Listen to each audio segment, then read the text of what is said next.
Chapter 1. The Mysterious Glowing Ball. January 6, 2010. Cleveland, Ohio. Quicken Loans Arena. Fans inside the arena roared along with the home DJ's beat, cheering for their team. Chun-Yi was jolted awake by the noisy crowd. When he came to his senses, he found himself sitting on a familiar yet strange basketball court, wearing a white number 7 jersey. What the hell? Wasn't I playing 2K just now? Chun-Yi shook his head. He remembered being in the middle of playing a game while cursing the developers of 2K, then suddenly feeling an electric shock from his headphones. His entire body convulsed, and everything went black. Damn it, bought faulty gear from that streamer again. Chun-Yi cursed under his breath, only to be immediately stunned by the scene unfolding before him. LeBron James, wearing the number 23 Cavaliers jersey and a headband around his forehead, plowed through the paint like a bulldozer. Bypassing 3 defenders, he spun the ball behind his back to a huge figure standing nearby. The big man took one dribble forward, jumped off both feet, and powered through the opposing defender to slam the ball violently into the basket. The crowd erupted instantly. Chun-Yi's eyes widened. That massive figure was none other than Shaquille O'Neal, the big Aristotle himself. LeBron and Shaq together? Wasn't this NBA from 14 years ago? Even more shocking, as O'Neal hung briefly on the rim, a small gray ball about the size of a ping-pong ball dropped onto the floor. That dunk had ignited the entire arena. Beside Chun-Yi, the head coach in a suit clapped hard and called a timeout. At that very moment, a flood of memories surged violently into Chun-Yi's mind. He sucked in a sharp breath. The current date was January 2010, and his identity was that of a point guard for the Washington Wizards. Of course, just like protagonists in most novels, he was buried deep on the bench, the reserve among reserves. Standing 191 centimeters tall with a 203 centimeters wingspan and weighing 88 kilograms, Chun-Yi possessed solid physical attributes. At age 18, he had stepped onto the stage of domestic professional leagues, then traveled overseas to refine his basketball skills. After 2.5 years of training, he was scouted by the Wizards manager and signed a non-guaranteed contract worth $410,000 for 1 year. But at that time, the Wizards still had Gilbert Arenas, the Agent Zero, in the final stretch of his prime. Coach Saunders wasn't interested in giving young players a chance. Chun-Yi didn't even make the active roster during regular games, let alone earn the right to wave towels on the bench. However, just yesterday, due to the infamous gun incident that had shocked the entire nation, which occurred in the Wizards' locker room on Christmas Eve, the league handed down suspensions. 38 games for Javaris Crittenton and 50 games for Gilbert Arenas. Effectively, both were done for the season. That was why Chun-Yi had been urgently summoned to Cleveland to play tonight's road game. Coach Saunders was yelling at the Wizards players now, furious at their miserable performance. They had already reached the fourth quarter, and the score was 69-86, Wizards trailing by 17 points. Tonight, King James had delivered another rock-solid performance. After 3 quarters, he already had 23 points, 7 rebounds, and 8 assists, a complete stat line. Meanwhile, Shaq, on his second stint in Cleveland, had also contributed efficiently with 19 points and 6 rebounds. Early in the final quarter, the two stars had even executed a spectacular play together. In contrast, the Wizards looked lost. Without Arenas as their offensive centerpiece, only Nick Young had scored in double digits, and even that only happened because he exploded for 12 points in the third quarter out of nowhere. After finishing his scolding, Saunders turned his gaze toward Chun-Yi, his eyes slightly narrowed. Chun-Yi felt uneasy under that stare and instinctively shrank his shoulders. Don't tell me he's planning to put me in. I haven't even adapted to this body yet. Saunders raised his clipboard and pointed at Chun-Yi. Chun, you're going in for Randy. Chun-Yi gulped hard. Seriously? He really wants me to play? Looking at the Cavaliers lineup, LeBron was playing point guard tonight. Are you kidding me? Throw me in right away to guard LeBron. And not just any LeBron. The early 1.0 version with the headband. The one who relied purely on raw athletic talent. After speaking, Saunders immediately began diagramming plays on his clipboard. Clearly, Chun-Yi had no choice but to accept his fate. The coach hadn't asked. It was a command, not a discussion. Merging template? System. Chun-Yi silently shouted in his mind. No response came. Holy crap, there's no system? Before he could dwell further, the timeout ended. Players returned to the court. The Cavaliers made no substitutions. Shaquille O'Neal, Anderson Varejao, J.J. Hickson, Danny Green, and LeBron James. The Wizards adjusted their lineup. JaVale McGee, Anton Jamison, Fabricio Oberto, Nick Young, and Chun-Yi. Hey, who did the Wizards just put in? Looks like that Asian kid they signed as a mascot at the start of the season, Kenny Smith said from the TNT broadcast booth, eyeing the change on the court. His partner Charles Barkley chimed in. Of course, the Wizards are tanking now that they've lost their star. Never seen an Asian player who can ball except Yao. Meanwhile, thousands of miles away in a studio across the Pacific, commentator Zhang was shouting, Chun-Yi's actually coming into the game. With Arenas suspended, the Wizards have no one left. This could be Chun-Yi's chance, fellow analyst Yang added excitedly. Chun-Yi's mind was in chaos as he slowly moved toward the front court, preparing to receive the ball. I'm really being thrown in right away to go up against LeBron? Wait. His eyes were suddenly drawn to the small ball beneath the basket, the same gray orb that had fallen when O'Neal dunked earlier. It seemed no one else had noticed it. He cautiously stepped under the rim, and the moment his toe touched the ball, it instantly transformed into a thin stream of light and shot straight into his body. Astonished, he froze. Then a strange voice echoed in his mind. Ding. Picked up a finishing ability. Dunk plus 0.1. Chen Yi flinched in shock. Immediately, a translucent screen materialized before his eyes. Host, Chen Yi. Age, 20. Height, 191 centimeters. Weight, 88 kilograms. Wingspan, 203 centimeters. Base attributes, speed plus 65, vertical leap plus 65, strength plus 67, looks plus 100.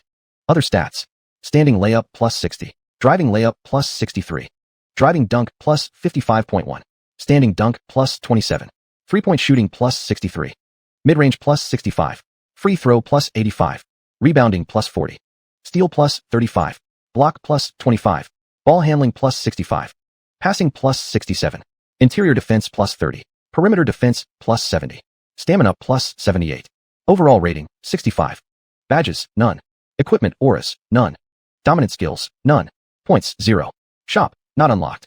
Various actions performed by NBA stars on the court may drop small glowing balls containing attribute boosts or skills. These balls come in 3 grades, gray, blue, and gold, representing stat increments, star player auras, and dominant skills respectively. By collecting these balls, the host permanently enhances his abilities. Higher stat values directly increase overall strength. Star auras include shooting packages, dunk packages, dribbling moves, or unique badges that boost specific skills. Dominant skills fall into 3 categories: playmaking, defense, and scoring, and once activated, drastically enhance performance in those areas. Ding. System detects first-time activation, granting 1 free draw. Host may select one of the 4 base attributes to receive full value. System, my cheat code has arrived. Chapter 2, that soul-stirring collision. Just as he had suspected, his golden finger ability allowed him to pick up attributes dropped by other players on the court and add them to himself. Looks like my appearance stat is 100. At least the system stays realistic, Chen Yi murmured. Aside from appearance, however, all other stats on his attribute panel were currently quite low, with an overall rating of only 65. Wait, did the system mention a lottery draw? Chen Yi mentally commanded. Draw now quickly. Ding. Due to the host having maximum appearance level, draw probability optimized to 0. Ding. Congratulations to the host for drawing a max level strength stat. Instantly, subtle changes appeared on the panel. Chen Yi's gaze returned to the basic attributes section. His strength value had jumped to 100, standing out prominently. A look of delight flashed across Chen Yi's eyes. Hey Chen, what are you doing? Nick Young's shout snapped Chen Yi back to reality. Chen Yi was holding the ball. The shot clock had already started running. Ha ha ha, is he spacing out? Charles Barkley laughed mercilessly from the commentary desk. This Eastern guy seems frightened. Understandable. He's got such a frail build. No way he can withstand a collision with LeBron. Kenny Smith mocked as well. Regaining focus, Chen Yi took a deep breath to calm his nerves and quickly dribbled the ball toward midcourt. He was almost going to commit an 8-second violation. His current ball handling stat was 65, barely passable. Without James applying tight defense, he could safely advance the ball into the frontcourt. James lowered his center of gravity and moved forward to meet him. Chen Yi swallowed hard. Being this close to a prodigy like LeBron, he truly felt an overwhelming pressure. His nervousness disrupted the rhythm of his dribbling. Nick Young, the Xia, began waving for the ball at the elbow. Fearing a turnover, Chen Yi quickly passed it with a bounce pass to Nick, then ran toward the corner, dragging James along, leaving Nick in a one-on-one situation. While keeping an eye on the unfamiliar Chen Yi, James simultaneously directed his teammates into position. After settling into the corner, Chen Yi quietly pondered what had just happened. Having read countless web novels, Chen Yi knew the legendary system had arrived. He had a basic grasp of the attribute picking function and the data panel. As for features like the shop or points mentioned earlier, they still seemed locked, awaiting future activation. On the court, Nick Young, upon receiving the ball, immediately showcased dazzling dribbling skills, faking back and forth to disrupt his defender's balance, then stepping back and shooting a mid-range jumper. Clang. The ball arced high into the air before smashing violently against the side of the rim. In the paint, McGee battled Shaq for the rebound. The aging Big Diesel relied solely on sheer bulk to shove McGee away. But even so, McGee's long arms managed to tip the ball. The ball flew toward the baseline. Chen Yi sprinted forward, tracking its trajectory. LeBron was also chasing behind, preparing to intercept. Both leaped almost simultaneously. Seeing this, Yang Yi in the Chinese broadcast booth frowned. Chen Yi and LeBron were about to collide midair. Cavaliers fans roared with renewed excitement, already envisioning this rookie getting knocked clean off the court. Whoa, this Eastern kid just slammed into LeBron. The Wizards' teammates better rush to the sideline to catch him, Barkley commented sharply. Chen Yi's eyes were fixed solely on the ball. But mid-jump, a massive hand blocked his vision. At the same time, his shoulder crashed into LeBron's. A tremendous force pushed against him, but Chen Yi, holding his breath, tensed every muscle in midair. He held his ground, bracing against LeBron's body to fight for possession. LeBron's vertical leap completely overshadowed Chen Yi's. The ball was secured by LeBron. Yet, the moment LeBron made contact with Chen Yi, it felt as if he'd hit a brick wall. The powerful resistance caused LeBron to stagger backward instinctively upon landing. Barkley widened his eyes in disbelief. This rookie didn't fly out of bounds like he had predicted. That was simply incredible. Across the entire NBA, How many guards could withstand a full-force collision with LeBron? LeBron took a few steps back, finally regaining his balance. But at that very moment, his grip loosened. Chun-Yi reacted instantly, snatching the ball away. The 24-second shot clock reset. LeBron swiftly positioned himself in front of Chun-Yi. He never underestimated any opponent lightly, but that collision had secretly startled him. Had he slipped on the floor? Chun-Yi dribbled at the wing, suddenly aware of the immense power surging within him. The muscle definition in his arms had visibly intensified, veins bulging prominently on his forearms. His lingering nervousness evaporated by half. Waving for Nick Young to come set a screen, the Cavaliers' Danny Green switched onto Chun-Yi. This Green wasn't yet the legendary green tail of the future. His defense wasn't refined, and lateral movement remained sluggish. Thump, thump. Chun-Yi stepped forward with his right foot in a probing motion, then exploded forward in a sudden burst of acceleration. Danny Green spread his arms wide, blocking the way forward. Chun-Yi stood at the edge of the paint, clutched the ball tightly, and began his three-step drive. His burst wasn't particularly fast, and Danny Green easily stayed in front of him. But the moment Chun-Yi launched into his layup, Green felt as if he were being run over by a charging tank. Green's chest collided with Chun-Yi's shoulder, and instantly, he was flung backward. Chun-Yi leaped upward with both hands cradling the ball. The body's original explosiveness and wingspan were already decent, so finishing with a dunk wasn't too difficult. In midair, he lined up with the rim and slammed the ball down with full force. Valencia, seeing the opponent about to score, abandoned McGee and rushed toward the basket, raising both hands high to attempt a block. But unstoppable Chun-Yi showed no fear of Valencia's defense, his eyes locked solely on the rim. Clang! A thunderous two-handed dunk echoed through the arena. Chun-Yi hung on the rim for a brief moment before dropping back down. The scoreboard updated to 71-86. Valencia was shoved aside by the tremendous impact, stumbling backward until he crashed into the backboard support. Silence fell over the Cavaliers' home crowd. Meanwhile, the few scattered Wizards fans in the arena, who had nearly dozed off, were suddenly electrified by the emphatic alley-oop. Head coach Saunders clenched his fist and pumped it slightly, whispering yes, under his breath. Chun-Yi tightly clenched his fists, staring proudly at the muscles on his arms. This is what 100 strength feels like. As a diehard 2K gamer, Chun-Yi still remembered that even prime Shaquille O'Neal had only 99 strength. Great play. Chun-Yi slams over Valencia, scoring the first point of his career. Yang Yi at the Chinese broadcast booth couldn't help but get excited watching this scene. Coach Zhang squinted in disbelief. Wait a minute. He didn't used to rely on physical dominance like this. Has he changed that much in just 2.5 years in the US? On TNT. Kenny Smith exclaimed, wow, what did I just see? This Eastern guy dunked over Anderson? What kind of leaping ability is that? Charles Barkley blinked rapidly, stunned internally.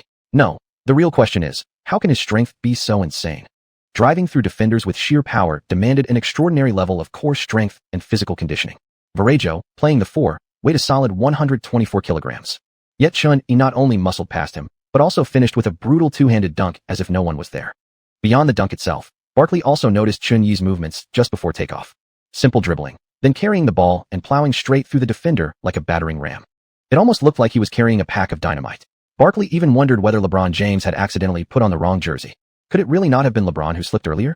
Chun, you've got moves like that. Nick Young ran up to Chun-Yi and slapped his butt in celebration.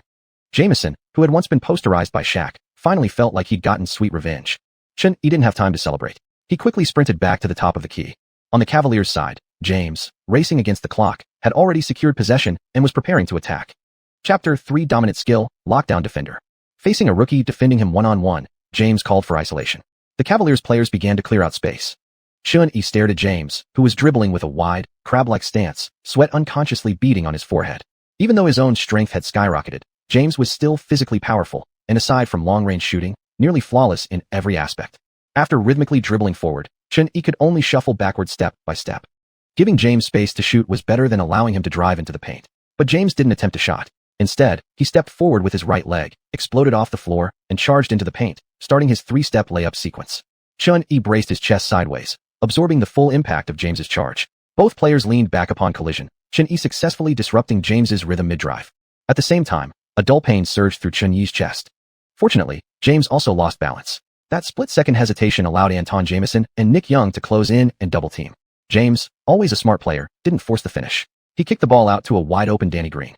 Green missed an uncontested jump shot, and McGee grabbed the rebound. Possession changed. As soon as Chun-Yi brought the ball across half-court, Nick Swaggy, Young immediately called for it. But Danny Green had already cut him off from the side. Forcing a pass would risk an interception.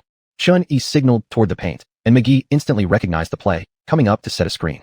Using McGee as a wall, Chun-Yi drove hard into the lane. James went over the screen, joining Shaq in closing in for a double team. Chun-Yi lofted a high pass to McGee. A simple pick and roll, followed by an interior cut. McGee raised the ball with one hand, executing a textbook center's slow-motion three-step layup. But Varejao, arms raised, had already rotated over to help defensively. Meanwhile, the open Jamison called for the ball in the low post. Despite his famously weak lower body, McGee chose to trust his natural talent, powering through Varejao for an aggressive finish. McGee's awkward floater rolled around the front rim several times before cruelly spinning out. Using his massive wingspan, McGee snatched the offensive board and leapt again, aiming to gently place the ball in. Bam! A giant hand came from behind, swatting the ball like a volleyball straight into the stands. Shaq had recovered and blocked the shot emphatically. Clutching his fist, Shaq let out a low roar, the thunderous rejection unleashing pent-up emotion. Sandell shook his head. That was clearly a poor decision. The pass should have gone to the wide-open Jamison. The block stirred no emotion within Xianxia. His attention remained fixed on the floor. Right after the block, two small spheres, one gold, one gray, rolled from beneath Shaq's waist. Same size and shape as before, only the colors had changed. Xianxia was now certain that only he could see these orbs. As his teammates prepared to inbound, Xianxia quietly edged toward the balls. Ding. Picked up defensive ability. Block, plus 0.1. Ding. Picked up center defensive dominant skill. Rim protector elite. Detected role conflict with host. Automatically converting to guard defensive dominant skill. Lockdown defender. First time dominant skill unlocked. One free activation available for this game. Lockdown defender. Upon activation, the opponent's top scorer will be completely silenced.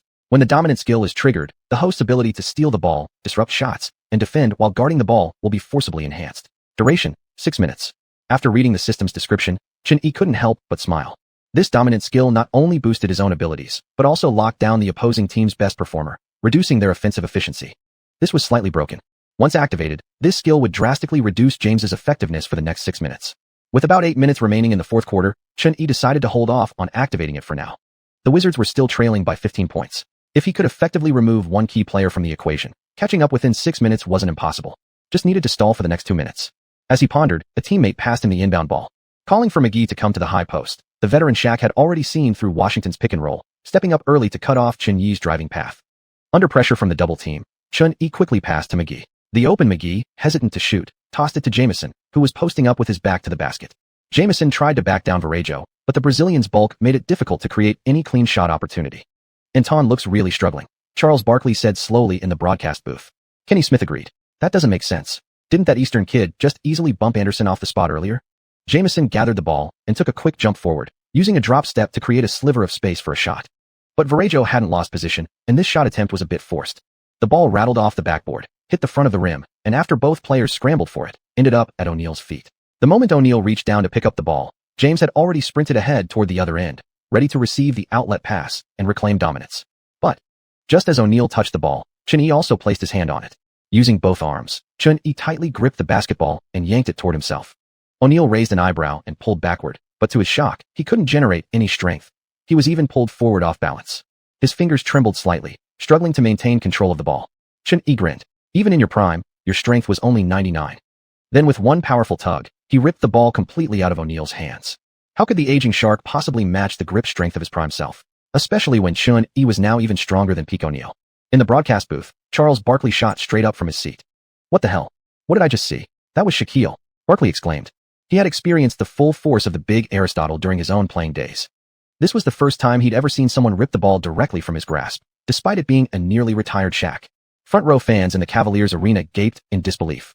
Is this divine strength? Are Easterners really this terrifying? James, who had run far ahead alone, felt awkward. He turned back and stared in astonishment as Xianxia leapt up and slammed home a dunk. What happened? How did Shaq not secure that ball? When Xianxia seized it, none of the Cavaliers players reacted in time. Or perhaps more accurately, they'd already assumed the ball belonged to O'Neal by right, so no one moved to guard Xianxia. They simply stood behind, stunned as he finished uncontested. With no interference, Xianxia powered up into a two-handed dunk, scoring easily. 73-86, the gap continued to shrink. O'Neal ran back on defense with a dark expression, turning to glare at Xianxia. James posted up again, once more targeting Xianxia. Playing point guard, James, much like the future process-era Embiid, bullied nearly every opposing floor general with size and power. But James was even more fearsome. Calling for isolation, the Cavaliers scattered to the perimeter, while O'Neal dropped to the edge of the paint, giving James room to attack. James exploded off the dribble fast. Despite Xianxia's raw strength, he couldn't keep pace. Chasing desperately, Xianxia reached the paint just as James raised the ball overhead for a dunk. Xianxia jumped hard, slapping James's wrist. The massive impact violently disrupted James's motion. His arm bent midair, forcing him into a floater. The ball clanked off the backboard, failing to drop. At the same time, the referee's whistle blew. Xianxia called for a shooting foul. Chun-Yi exhaled in relief. With just over a minute left, his goal was to prevent the Cavaliers from scoring easily. Against a full-speed James, fouling was truly the only viable option. Sandel made no complaint about the call. James, who had only a 76.7% free throw rate this season, calmly sank one of two. The lead grew back to 14. Chun-Yi brought the ball up again, instructing his teammates to burn clock methodically. Following their coach's strategy, the Wizards moved through their sets carefully. With single-digit seconds remaining on the shot clock, Nick Young, uncharacteristically sane tonight, knocked down a corner three. 76-87. This three-pointer was crucial. Cavaliers possession. Comfortable with their lead, the Cavs showed no urgency. James casually dribbled, directing his teammates into position. Exactly what Chun-Yi wanted. After O'Neal failed to score against McGee in the post, possession returned to the Wizards. Chun-Yi passed to Nick Young, who then isolated against Danny Green. His turnaround floater missed. Cavaliers' offensive set. James ran a pick and roll, with Hickson cutting along the wing for an easy 2 points. Transition play. Now fully settled into the game's rhythm. Chun-Yi advanced the ball to the front court.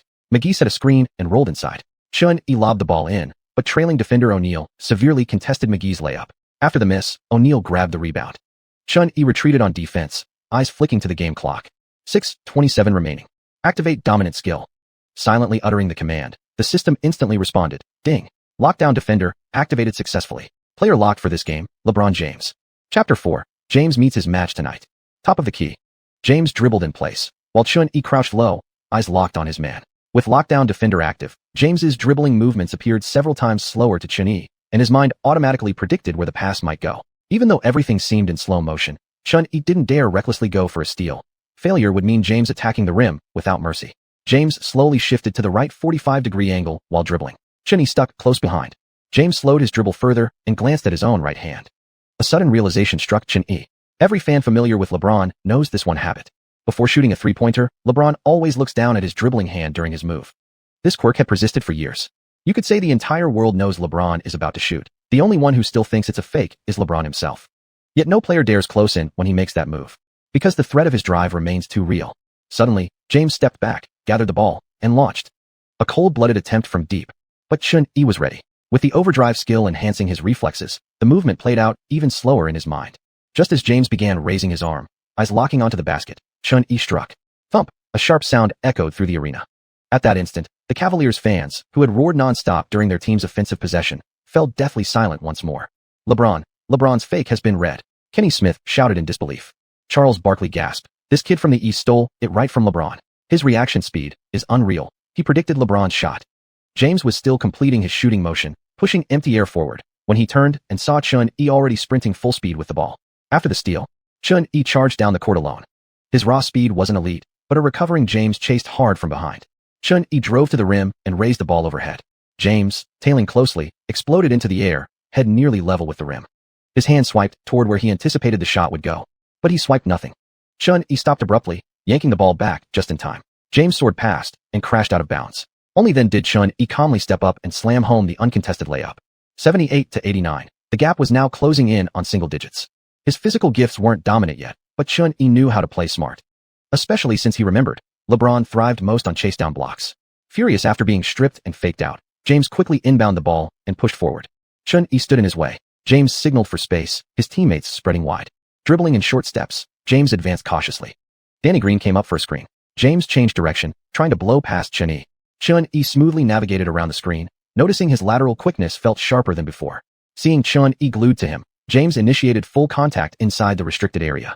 He jumped, eyes on the rim, and released the shot. But mid-air, colliding with Chun-Yi, James lost balance. The ball slipped from his hands and flew wildly away. Chun-Yi locks down LeBron. Beautiful. Zhang, watching from afar, cried out in excitement. James is off balance. Airballs the three. James threw his hands up, staring incredulously at the referee. No foul called. McGee grabbed the rebound and fired it out. Nick Young handed the ball directly to Chun-Yi at the top, then held his ground against James. Now guarding Danny Green, Chun-Yi took control. In the paint, McGee and Jamison had both drifted to the elbow. After 3 dribbles, Chun-Yi attacked the unguarded rim. Green's slender frame couldn't stop him, even if Chun-Yi wasn't fast. Like a human battering ram, Chun-Yi muscled past Green and exploded toward the rim, dunking with both hands. Vallejo, already posterized once, hesitated and stayed back, helpless as the basket went down. 80-89. The score gap had officially entered single digits.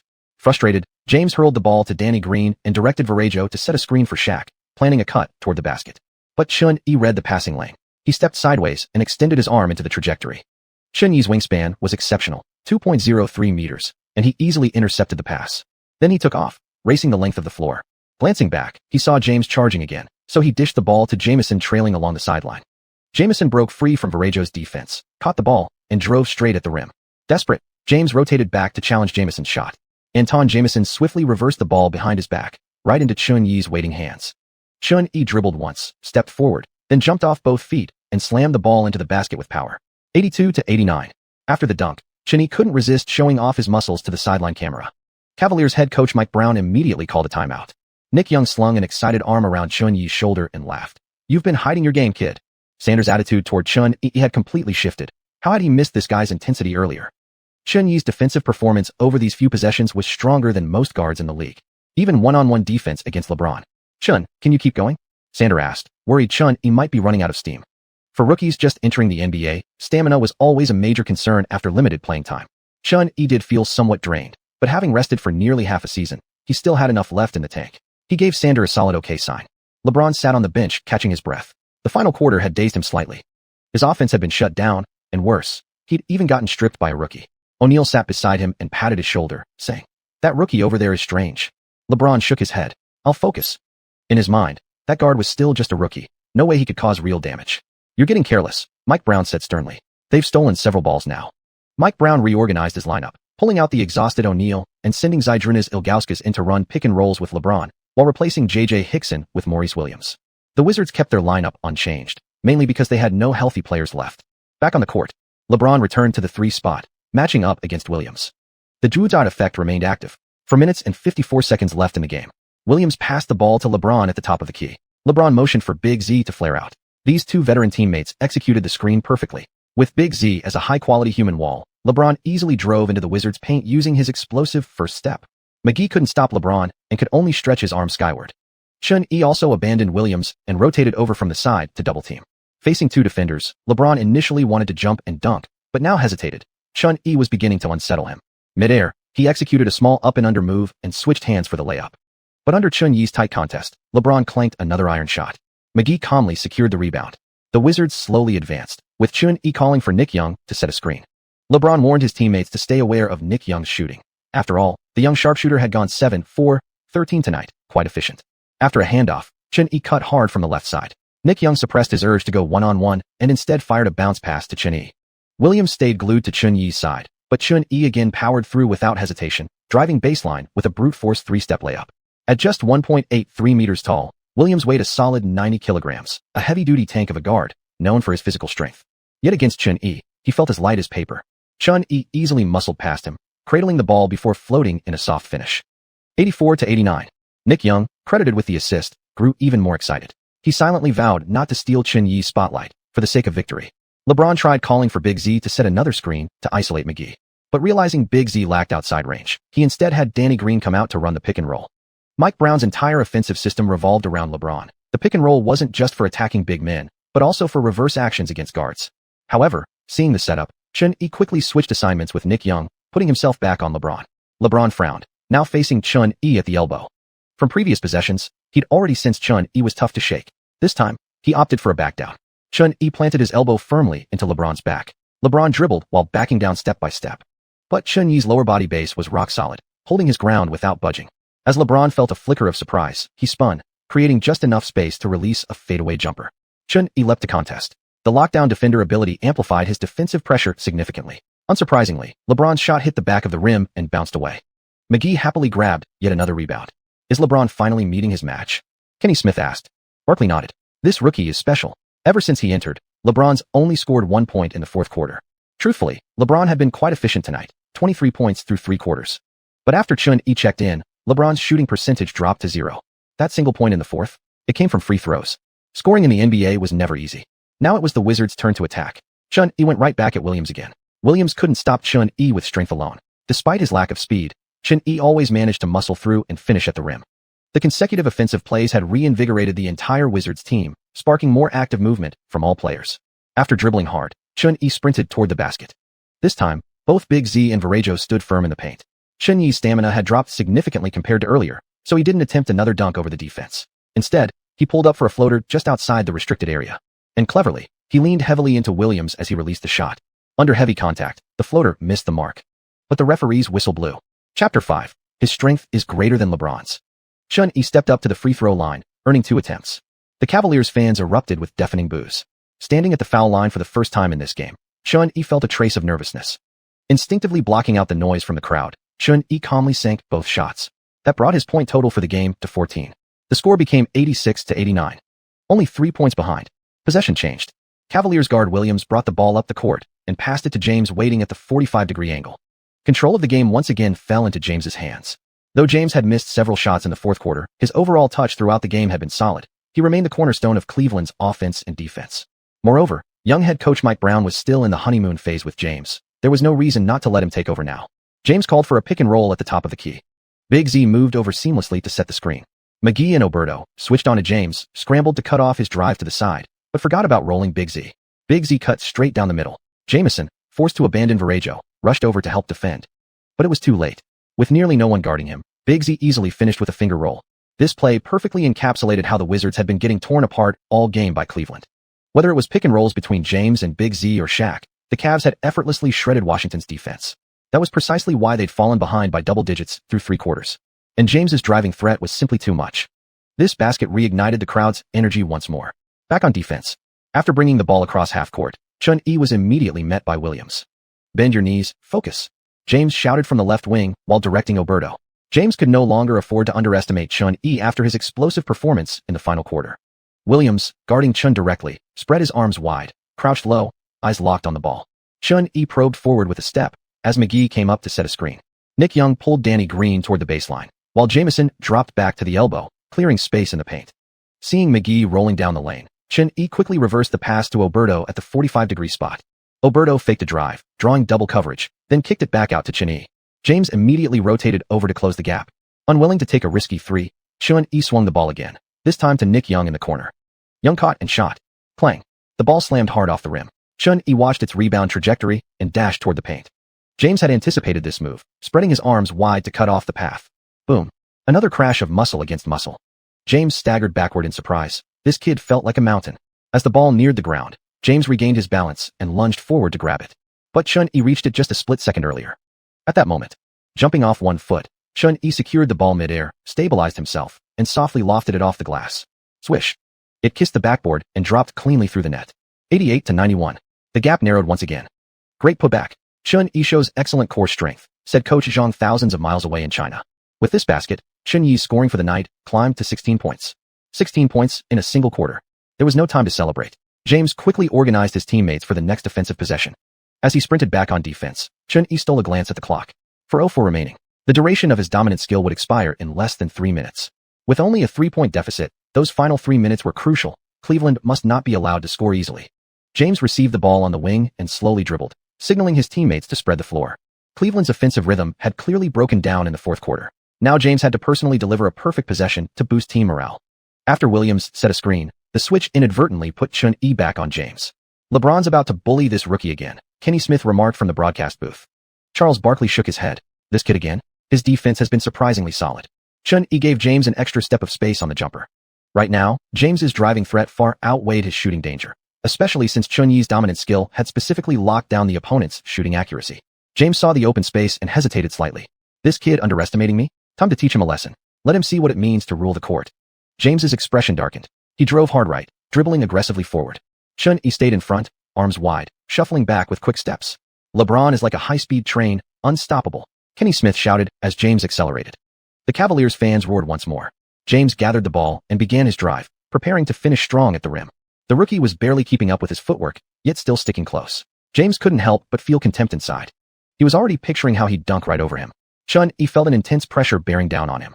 He managed to stay in front, matching James step for step. Though King James didn't have the quickest first step, his fourth and fifth steps were explosively fast.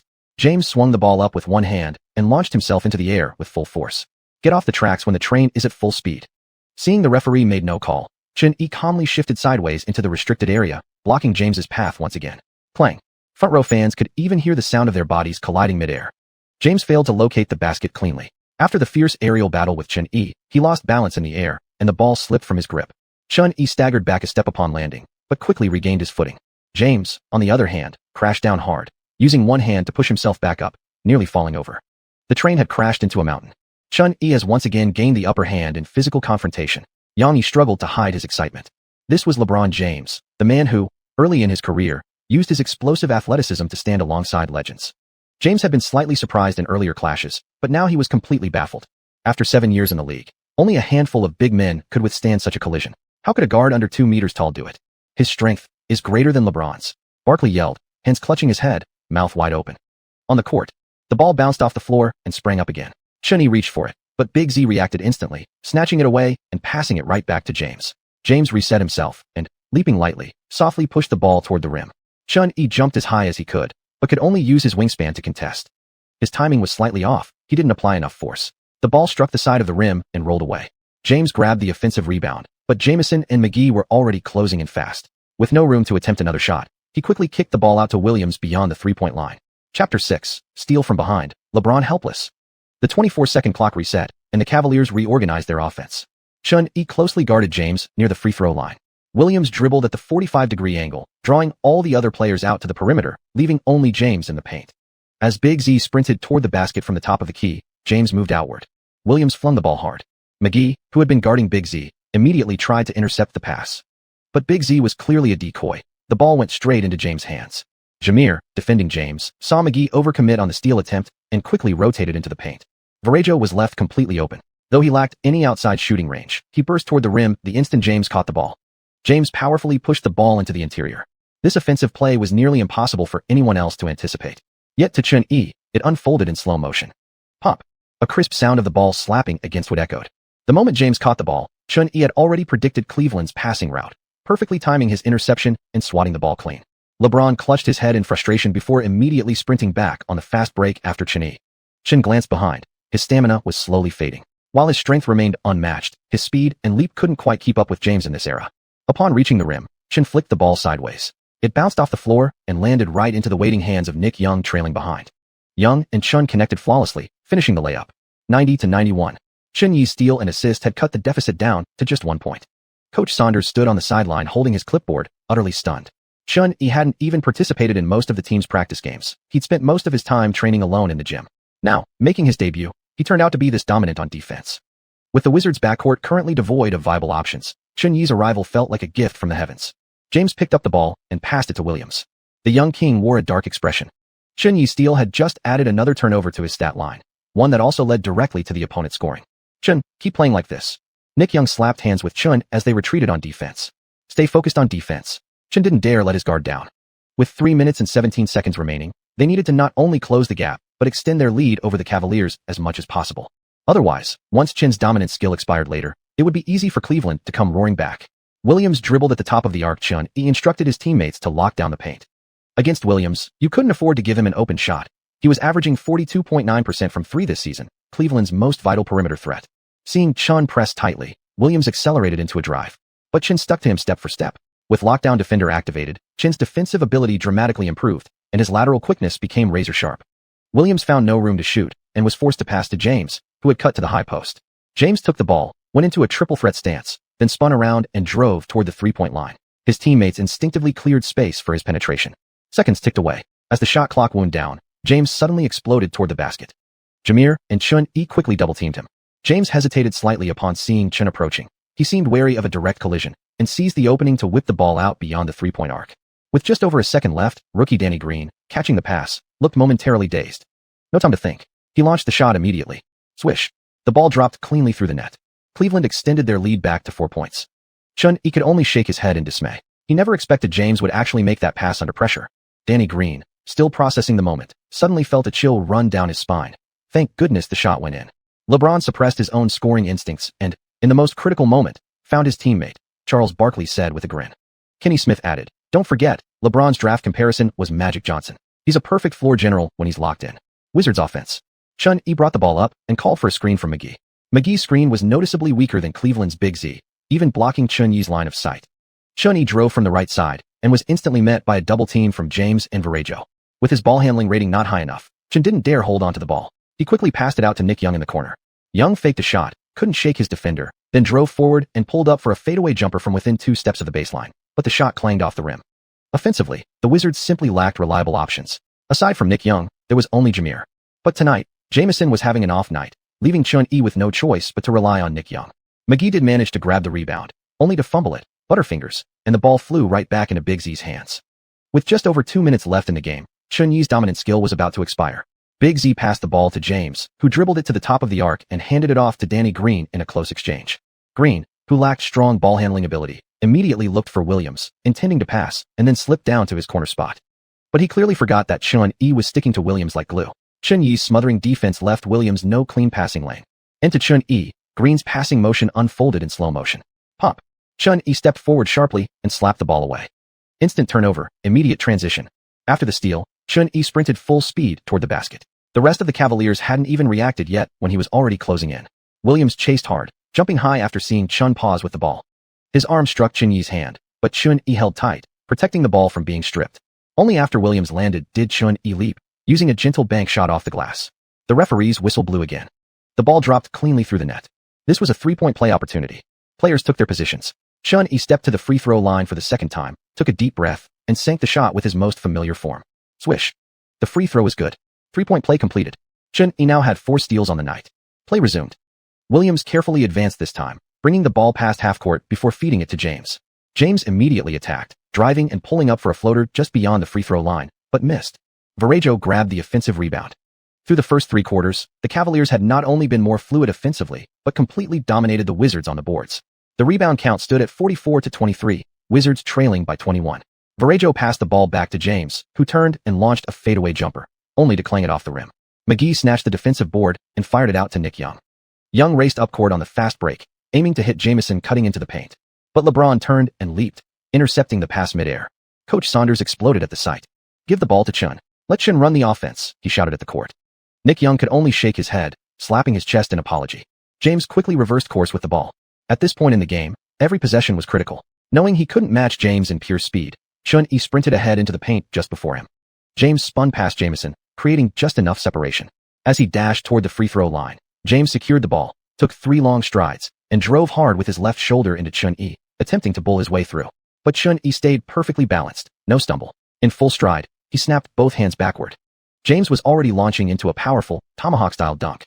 Chun-Yi anticipated the exact flight of the ball, reached back, and cleanly swiped it away. James' right hand still slammed against the rim, but the ball was already in Chun-Yi's grasp. What? Yang-Yi exclaimed in disbelief. He actually got the strip? Chun-Yi has completely shut LeBron down tonight. Wow. Chun-Yi read LeBron's dunk attempt perfectly, knew exactly where the ball would be, and just casually reaches back and steals it, said commentator Zhang in amazement. Seeing the disaster unfold, James quickly landed and tried to recover, but Chun-Yi had already fired a long outlet pass. Nick Young, still standing near midcourt and seemingly giving up on defense, caught the ball uncontested. With nobody guarding the rim, he calmly laid it in. 95-94. The Wizards now led the Cavaliers by 1 point. Chapter 7, Deadly Defense. This steal completely stunned Barkley in the stands. He actually got it. Kenny Smith was grinning from ear to ear. The play had a comically brilliant effect. Chun-Yi had swatted the ball almost casually, automatically locking onto the ball in James' hands, even though James had already leapt for the dunk. This guy just taught LeBron a lesson tonight, Kenny Smith said with a laugh, watching James stand on the court with disbelief written all over his face. After this basket, the Wizards tied the game and then took a 1-point lead over the Cavaliers. There were fewer than 2 minutes left. Williams passed the ball from the backcourt to James. After their offensive stagnation, every Cavaliers touch felt ice cold. The possession once again ended in a brick from the Cavaliers' final shot attempt. After McGee secured the rebound, Chun-Yi received the ball at center court. Ding. Dominant skill, lockdown defender, duration ended. Skill deactivated. Host has returned to normal defensive capabilities. As Chun-Yi passed the ball to a teammate, a system alert sounded in his mind. A wave of anxiety rose within him. Glancing up at the shot clock above the rim, he saw 1 minute and 17 seconds remaining. They held only a 1-point advantage. The Cavaliers still had at least 2 more possessions. Without the dominant skill active, they'd have to rely solely on their own abilities and teamwork. They couldn't afford any mistakes. Still, the string of successful defensive stops over the past few possessions had greatly boosted the Wizards' morale. Combined with Chun-Yi's guidance, their offense flowed more smoothly, and his teammates' shooting touch had improved. While Chun-Yi pondered this, the ball circulated through his teammates on the Wizards' side until it found Antoine Jamison cutting toward the basket, who finished cleanly, extending their lead to 3 points. Immediately after the basket, Mike Brown called a timeout. This was the second time in the quarter that the Wizards had forced Cleveland into a stoppage. Chun-Yi sat down on the bench and wiped sweat from his brow. His energy was draining rapidly. Coach Saunders gathered the team around, serious-faced. Our relentless pressure has made them a bit frantic. If we stay calm and keep our rhythm, we can win this game. After pumping some inspiration into his players, Saunders outlined the defensive and offensive strategies for the final minute. The team would continue relying on Chun-Yi as their central figure on both ends. Then he turned to Chun-Yi. How are you holding up? Can you go for the last minute, Chun? Saunders was thrilled with Chun-Yi's performance, but his biggest concern was his stamina. Chun-Yi nodded. He'd already played 10 consecutive minutes this quarter. Engaging in such high-intensity competition right after his arrival was taking a toll on his body. And before that, he'd been matched up against James repeatedly. Fortunately, the original owner of this body had solid physical talent, and regular disciplined training meant he could probably endure until the end. Trusting Chun-Yi, Saunders decided to stick with this lineup for the final 2 possessions. Meanwhile, on the Cavaliers' side, after the timeout, Shaquille O'Neal, who had rested for several minutes, took off his warm-up jacket and prepared to re-enter the game. Shaquille replaced Ferrejo, joining Big Z in guarding the Cavaliers' paint. After several missed shots and consecutive turnovers, James had started showing signs of mental frustration. This time, after the timeout, the Cavaliers entrusted the offense to Shaquille O'Neal. James, aware of his poor shooting touch, didn't force the issue. After running a screen and roll, he passed the ball inside to Shaq. Shaq was having an excellent night on both ends and had just gotten a short rest. In the final moment of the possession, he powered through McGee's long arms and laid the ball in. 97-96. The lead was back to just 1 point. Only 45 seconds remained. Chun-Yi brought the ball up court. His teammates moved with patience. Young Xiuxian waved for the ball in the corner. Chin passed to him, but there was no clean look, so Young swiftly kicked it out to Antoine Jamison. Jamison tried to isolate against Big Z but failed, then sent the ball back outside. With Shaq and Big Z clogging the paint, the Wizards rotated the ball repeatedly but couldn't find an opening. With the shot clock winding down, Nick Young took a long 2-pointer. The shot clanged off the rim, another miss. O'Neal grabbed the rebound and quickly handed it to James. The Cavaliers have only 21 seconds left, trailing by 1 point. Mike Brown is not calling a timeout. The final possession will be in the hands of the players on the floor, commented Zhang Zhidao from the broadcast booth. James is looking for an opening beyond the arc. The Wizards are sending Chun-Yi to guard him. Chun did a great job limiting James earlier. Yang-Yi clenched his fists tightly, heart pounding with excitement and tension. Zhang continued. James is handling the final shot. Will it be a deep 3 or a drive? On the court, James dribbled back behind the 3-point line. Chun-Yi gave him half a step, defending him one-on-one with his arms stretched wide. Danny Green and Williams each took positions in the corners, while the 2 tall big men spread out to give James room to drive. Thump, thump, thump. James' dribbling pace was calm. He didn't make his move until only 10 seconds remained on the clock. Chun-Yi held his breath and accelerated with James. As James drove into the paint, Jamison quickly rotated over to double team. Jamison staggered backward after being shoulder-checked by the charging James, but Chun-Yi leapt up with his right hand high in the air. James powered all the way into the restricted area, yet Chun-Yi remained firmly planted in front of him. James tried to force a shot, but couldn't get past Chun-Yi's defense. After several fakes and hesitations, he still found no opening to release the ball. Meanwhile, O'Neal and Big Z had collapsed into the paint. In the final moment, James spotted Williams at the baseline and delivered a quick pass to the right corner. Anticipating James' tendencies, Chun-Yi read his intention to pass at the last second. The instant James began his motion, Chun-Yi lunged to the right. Asterisk slap, asterisk, knocking the ball away. James can't get inside. He's looking for help. Yang-Yi shouted. Chun-Yi gets a hand on it. Chun-Yi deflects the pass. The ball dropped to the floor, bounced up, and Big Z frantically grabbed it, then hastily tried to pass it out. Tap. The buzzer sounded before Big Z could even release the ball. The desperate final attempt didn't even graze the rim. The final score, 97-96. The Wizards' bench players had all risen to their feet during the last defensive possession. As soon as Chun-Yi locked down James and intercepted the pass, towels were already flying in celebration. Nick Young slammed into Chun-Yi's chest, screaming in triumph as they embraced. Cavaliers fans fell silent. Many, still holding chips and drinks, had already begun walking out the moment Chun-Yi stole the ball. The camera panned to James. After the game ended, he draped a towel over his head and walked silently through the tunnel. Fans on the stairs reached out eagerly for high fives with their idol. Every single one was ignored. This loss felt especially bitter for James. I thought tonight would belong to LeBron and Shaq, Barkley said. But out of nowhere, an Eastern rookie turns the game around. Kenny Smith looked down at the stat sheet. 19 points, 5 steals. Oh my God, that's what this rookie put up in just 1 quarter. Chapter 8, The Mall System. Back in China, Yang-Yi couldn't hide his excitement upon seeing Chun-Yi's stats. Scoring 19 points in a single quarter was already the mark of a top-tier scorer, but Chun-Yi's most outstanding aspect was still his defense. Even Yao Ming, as dominant as he was, hadn't put up such numbers until his 8th game upon entering the NBA. I believe with tonight's performance, Chun-Yi will earn even more playing time in future Wizards games. Let's wait and see, Yang-Yi said while watching the highlight replays provided by the director. Chun-Yi played 11 minutes in total, going a perfect 8-4, 8 from the field and 3-4, 3 from the free throw line, finishing with 19 points, 4 rebounds, 2 assists, and 5 steals. His efficient and all-around performance was absolutely MVP caliber. The game had nearly entered garbage time, yet Chun-Yi single-handedly brought the score back into contention through exceptional play on both ends of the court. Ding. Game over. Calculating point rewards based on the host's performance. Ding. Host has earned 530 points. Ding. Congratulations to the host for completing your NBA debut and leading the team to victory. Additional reward of 10,000 points. The system's voice echoed once again in Chunyi's mind. Before he could ponder further, Nick Young slung an arm around his shoulder, pulling him toward the locker room while replaying his highlights moment by moment. As Chun-Yi walked with Nick Young to the sideline, a towering figure stepped in front of him. Hey kid, you stole the Shark spotlight tonight. Big Shark isn't too happy, the large man said, looking down at Chun-Yi while extending a hand. A shark that only gets mad after the game is like one whose head got pushed underwater, just thrashing its tail helplessly in rage. Chun-Yi shot back with a grin after high-fiving Shaquille O'Neal, knowing the joke was all in good fun. Next time you see the big shark, you won't be so lucky, O'Neal said with a chuckle before walking off to join his teammates in the locker room. Chun-Yi had made a deep impression on Shaq tonight, which was why the veteran center had approached him post-game for a greeting. O'Neal shared a great relationship with Yao Ming, and their rivalry had always been a beloved topic among fans. In his prime, Shaq possessed absolute dominance on the court, and combined with his playful personality, he had amassed a massive global fanbase. Chun-Yi, naturally, was one of them. After Kobe led the Lakers to a championship last season, matching Shaq's ring count, the big fella grew anxious. So this year, Shaq traveled eastward again to join the Cavaliers, hoping to ride LeBron James' coattails to a fifth title and finally pull ahead of Kobe. This season, however, Shaq's athleticism had declined significantly.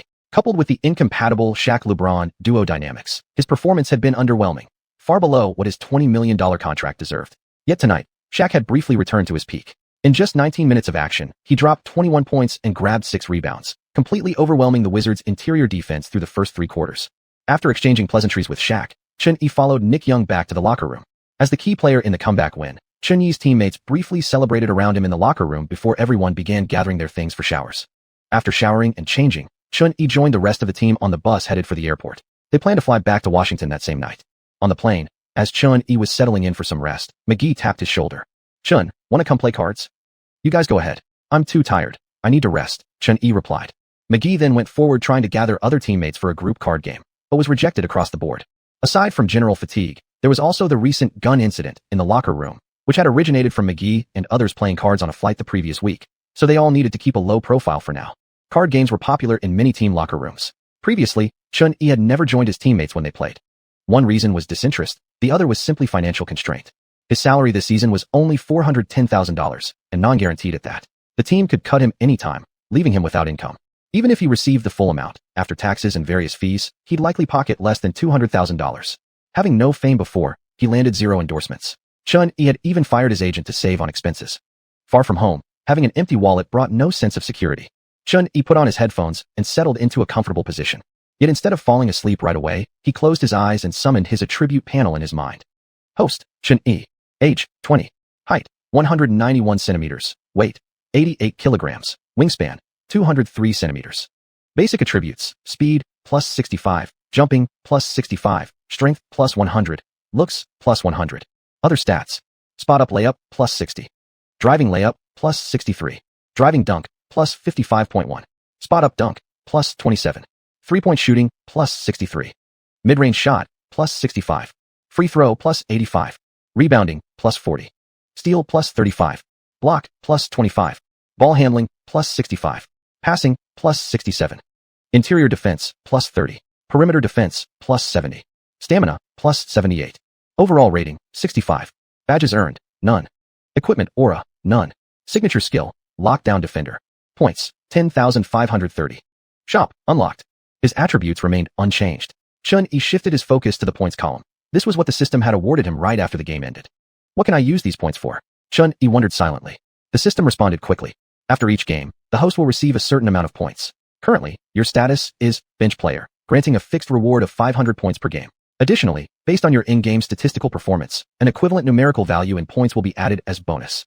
Points can be used to exchange for attribute points, unlock signature skills, or spend in the shop. The exchange rate for attribute points is 1,000:1, meaning 1,000 points can be exchanged for 1 attribute point. Once the host meets the conditions to unlock a signature skill, it costs 5,000 points to activate.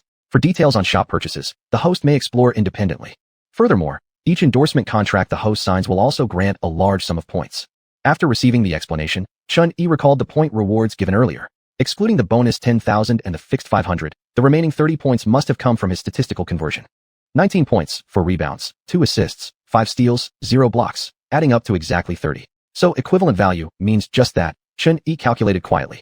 That meant this equivalent conversion only summed up the 5 basic stats, points, rebounds, assists, steals, and blocks. So if I become a stat hog, I can farm even more points, Xuanhui thought, having figured out the logic. It'd be great if turnovers counted too. Average 10 per game, why not? Ding. Turnovers are not included in the equivalent conversion. Moreover, excessive turnovers negatively impact team rhythm and may provoke dissatisfaction from coaches and fans. The system immediately replied. Xuanhui coughed lightly. It was obviously a joke. If he really averaged 10 turnovers a game, the coach would bench him permanently. System, how do I increase the fixed point value earned per game? Xuanhui asked next. The fixed point value is determined by the host's current stage. Stage levels are as follows: bench player, rotation player, starter, all-star, superstar, Hall of Famer. Corresponding fixed point rewards are 500, 600, 700, 800, 900, and 1000 respectively. Xuanhui now understood. The numbers in parentheses were the required overall rating thresholds. His current rating was only 65, so he could only receive the lowest fixed reward of 500 points per game. Just like in 2K games, raising his overall rating required improving individual stats. He already knew how to gain attribute points. Besides collecting those little orbs dropped by star players during games, he now had the additional option of exchanging points. Though the ratio seemed rather high, 1000 points for just one attribute point. Looking at it this way, points could do so many things, even unlocking signature skills required spending them. From tonight's game, he'd seen firsthand that even lasting only half a quarter, the signature skill was borderline overpowered. Xuanhui was already eager to unlock more. He turned his attention to the final section, shop. As soon as he focused on the word, the scene before his mind shifted again. A cold voice echoed beside his ear. Ding. Shop unlocked for the first time. Host receives a 20,000 point voucher. Note, this voucher can only be used on items priced under 30,000 points. Xuanhui muttered mentally, spend 30,000, save 20,000. Now this system's being generous. Unlike those e-commerce platforms back in my previous life that offered pathetic coupons like spend 10,000, save 5. The shop offered a wide variety of purchasable items, divided into 3 major categories: templates, items, and auras. The auras category sold shooting packages, dunk packages, and dribbling packages modeled after various celebrities, capable of improving shooting accuracy, layup resistance, and more. Xuanhui took a look and saw exclusive moves from various star players, such as the Stephen Curry shooting package, Kobe Bryant shooting package, LeBron James dunk package, Kyrie Irving dribbling package, and others, priced anywhere from several hundred to tens of thousands of points. The system had previously mentioned that these could randomly drop during games, so Xuanhui decided not to purchase them for now. As for items, there were basketball gear like wristbands and knee braces, along with nutrient drinks that could restore stamina. These were certainly no ordinary equipment. A knee brace costing 5,000 points offered injury resistance, preventing severe injuries like ACL tears on the court. The effects matched their steep prices, considering that many players' careers had been ruined by injuries. Xuanhui focused his attention on the last category, player templates. There was an explanation below stating that in the template shop, he could use points to purchase single-player cards, granting him access to their stats and badges for the next 7 games. Since Xuanhui played as a guard, only guard players were available in these template cards. Michael Jordan, 500,000 points, Stephen Curry, 200,000 points, James Harden, 150,000 points, Kobe Bryant, 190,000 points, Russell Westbrook. He glanced at the top few player cards displayed. Each one boasted near-perfect attributes.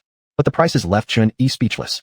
A single card of the 2016 version of Curry actually cost 200,000 points, and this only provided a 7-game trial experience. Still, thinking it over, who could stop Prime Curry from 2016? The unanimous MVP and the record of 402 three-pointers in a single season, achievements never seen before in history. If he could obtain peak Curry's abilities during a crucial playoff run and lead his team to win the series, it might be worth every point. And then there was the god of basketball, a staggering 500,000 points just to purchase the card. At Xuanhui's current stage, earning 500,000 points through fixed rewards alone would require playing 1,000 games. Even with his 20,000 point voucher, the price was still far beyond his reach. Having temporarily decided against making any purchases in the shop and gaining a general understanding of the system's functions, Xuanhui closed the system interface. Drowsiness set in. He lowered the volume of his headphones and drifted into a deep sleep. After an hour-and-a-half flight, the Wizards returned from Cleveland to their home base in Washington. Once the team bus dropped the players off at the arena, and given how late it was, Xuanhui took a taxi back to the apartment he rented. Chapter 9. Just grab a contract worth a few million, no big deal. The next morning at exactly 9 o'clock, the alarm clock woke Xuanhui up on time. Xuanhui rubbed his drowsy eyes and got out of bed to get ready for his morning routine. Standing in front of the bathroom mirror, he saw his reflection, sharp facial features, every detail perfectly sculpted, combined with clearly defined muscle lines. This was the kind of physique and good looks admired by both Eastern and Western standards. No wonder he was a 100-point handsome man. After finishing his wash-up, he pulled some vegetables and frozen chicken from the fridge to prepare breakfast for himself. Many NBA players have personal chefs to cook their breakfast, but Xuanhui didn't have that luxury. He had to do it all himself. For athletes, daily dietary habits and structure couldn't be taken lightly, and Xuanhui paid special attention to every single meal. He washed and chopped the vegetables, laying them neatly at the bottom of a plate. Then he sprinkled a ring of salad dressing over them, added a layer of rice, followed by small pieces of chicken sautéed with onions and seasonings. After about 10 minutes of bustling around, he finished preparing a chicken, vegetable, and rice salad bowl. The apartment was a compact single-room studio, small in size. With the kitchen merged into the living area, there wasn't even a proper dining table. The Wizards' home arena, Verizon Center, was located in the heart of the city. For convenience going to practice, Chun-Yi had rented this place just 20 minutes away from the arena. With a tight budget, this was the best he could afford. Still, having a roof over his head wasn't bad. He hadn't sunk to sleeping on teammates' sofas yet. Living alone like this was bearable for now. He'd certainly love to live in a luxurious mansion, but with the system backing him, breaking out in the NBA wouldn't be difficult. Plus, he possessed a basketball understanding 20 years ahead of everyone else. It wouldn't be hard for him to rise above the rest. As he ate, Chun-Yi took out his phone to check the latest news. His current phone was an iPhone 3G, one never officially released in China, and it was the first time he'd actually seen the device in real life. Only a few months remained until the release of the wildly popular iPhone 4, which would soon shake up the entire mobile market. Still, nothing could compare to the Xiaomi 13 Pro from his past life, running Genshin Impact smoothly at max frame rate without any lag. Genshin launch. Connecting to domestic websites, Chun-Yi could only open the MOP app using this phone. The interface looked simple and outdated, but MOP had an incredibly wide user base during this era. Opening the NBA section, he saw yesterday's Wizards vs Cavaliers game replay had reached peak viewership. And for good reason. Right after the game ended, major media outlets had already reported on Chun-Yi's outstanding performance in the fourth quarter. Commentator Yang Yi had publicly praised Chun-Yi's performance on his social media and even uploaded edited highlights. CCTV rarely broadcast Wizards games, but this one aired simply because James and Shaq were extremely popular in China. Most fans believed the Wizards were just tanking post-gun incident and skipped watching live. But after Yang Yi and various media publications highlighted the game, fans flocked online searching for replays. After watching, comment counts exploded past 10,000. Guarded LeBron one-on-one. When did we get such an amazing player in China? He scored more in one quarter than 3 times the career total points of Lakers legend Sun Dashing. Will Chun-Yi play again next game? I'll definitely watch live next time. There are plenty of flash-in-the-pan players. Don't crown him too early, or the higher the hopes, the greater the disappointment. Did anyone notice LeBron traveled multiple times in the fourth quarter? Most discussions centered around Chun-Yi. His performance truly opened the eyes of Chinese NBA fans. Having never played professionally in China, Chun-Yi had briefly made news when attending training camps in the US, but after going undrafted in the draft, even though Washington picked him up later, he never saw playing time, not even garbage minutes, so he faded into obscurity back home. Many fans didn't even recognize him. Ever since Yao Ming's injury ended his career, many Chinese fans shifted their attention to Xiuxian's games. But the Nets' 3-32 record was painfully miserable. Now, with the sudden emergence of Chun-Yi, a new Chinese guard, some fans had even started following the Wizards. Reading through these glowing comments brought Chun-Yi great joy. He then browsed a few late-season NFL games before cleaning up the kitchen. Ding dong. A message popped up on his phone. Chun, congratulations on your perfect debut last night. The team is very interested in your current career trajectory. Management believes you've already earned your place within the team and even across the league. We'd like to convert your contract to a guaranteed deal. If you agree, come by my office this afternoon to sign. The message was from Peter Bick, the general manager of the Wizards. Seeing the message, Chun-Yi wasn't entirely surprised. He replied, "Thank you, manager. I'll be there on time this afternoon." For many players on non-guaranteed contracts, earning a guaranteed deal was often just one opportunity away. Take Jeremy Lin, for example. Before 2012, he bounced around the league with no stability, until he finally got his chance. After that, the team quickly converted his contract into a guaranteed one, and from then on, he no longer had to sleep on his brother's couch, or even his teammates' sofas. A guaranteed contract didn't just secure a player's salary for the season, it was also recognition of their ability. Once a player earned it, it meant they would have a legitimate role and playing time on the team. After receiving Chun-Yi's reply, Peter Bick sat in his office, deeply contemplating the team's future. At the beginning of the season, Bick had high hopes for the Wizards. The reason? Gilbert Arenas, after 2 injury-riddled years, was finally healthy again. With Butler and Jamison both in their prime, the trio's reunion significantly boosted the team's playoff prospects. Even though Arenas had played only 15 regular season games over the past 2 seasons, last summer the Wizards' front office still handed him a max contract worth $110 million over 6 years. Setting aside his personality issues, Arenas was a hardworking player. A second-round pick who earned the Most Improved Player award in just his second year, he averaged 28.4 points, 4.6 rebounds, and 6 assists per game during the 06-07 season. Back then, Arenas was undoubtedly among the top 5 shooting guards in the league, which was exactly why the Wizards were willing to stake their future on him. In fact, last summer they even traded their first-round 6th overall pick to acquire Randy Foye and Mike Miller. This move was the final bet on Arenas. Although the team's record since the start of the season hadn't been great, and it seemed like this gamble had already failed, the management still held on to hope, waiting for Arenas to regain his rhythm before making any decisions. But the gun incident, a week ago, nearly made Bick spit blood in frustration. With Arenas suspended, the Wizards not only lost their franchise star, but were left dangerously thin on the guard position, completely derailing their plans for the season. Could they really wait another year? The Wizards had already waited 3 years for Arenas, during which he played fewer than 50 regular season games combined. They were slowly realizing they'd placed their bet on the wrong man. Now, the front office seemed to have only one path left, to tank and rebuild. Yet Arenas still carried a $15 million contract this season, and management certainly hadn't planned on going into full rebuild mode at the start. Xianxia's performance last night had been impressive, but it was still just one game. Vic still needed to evaluate this young Eastern talent he personally signed. Vic had deep ties with China. When he initially signed Xianxia, he saw real potential. After some polishing, the kid could become a key bench contributor. Now that Xianxia had agreed to sign a guaranteed contract, Vic quietly considered, if he kept performing well in the coming games, maybe they could even increase his salary for this season. But as for the long-term direction of the team, careful planning was still required. First, let's see if there are any standout talents in March Madness. Maybe this year's draft can give us the cornerstone we need to rebuild, Vic mused, leaning back in his chair with his hands behind his head. Right now, all he wanted was to get rid of Arenas' bloated contract as soon as possible. If any of the current players could step up and put up good numbers, that would only boost their trade value. After replying to the manager's message, Xianxia received another call. It came from across the Pacific. Hey Dad, still awake? Xianxia answered. As a transmigrator, Xianxia wasn't an orphan. His parents were alive and well, living back in China. Washington was 13 hours behind China. There, it was still 10 p.m. on January 6th. You've done well, son. I waited almost half an hour this morning just to catch your appearance. I thought you wouldn't play again. His father's laughter boomed through the phone. Haha, but once you got on the court later, man, you played so smoothly. Xianxia's parents lived in China. Ever since they heard he'd been signed by the Wizards, they watched nearly every single game. As their only child living far abroad, seeing their son on live TV helped ease some of their longing. Missing their son dearly, they had no idea how he was truly doing overseas. Their boy always reported good news and hid his struggles. Yet, throughout the first half of the season, they hadn't seen him appear in any game. They sensed he might not be getting much respect or playing time overseas, and they'd even begun regretting sending him so far away. Thankfully, they had finally seen Xianxia take the court this morning, which thrilled them beyond words. They had wanted to call him right away, but considering the time difference, they waited until evening to make the call. The manager just told me my contract is turning into a guaranteed one.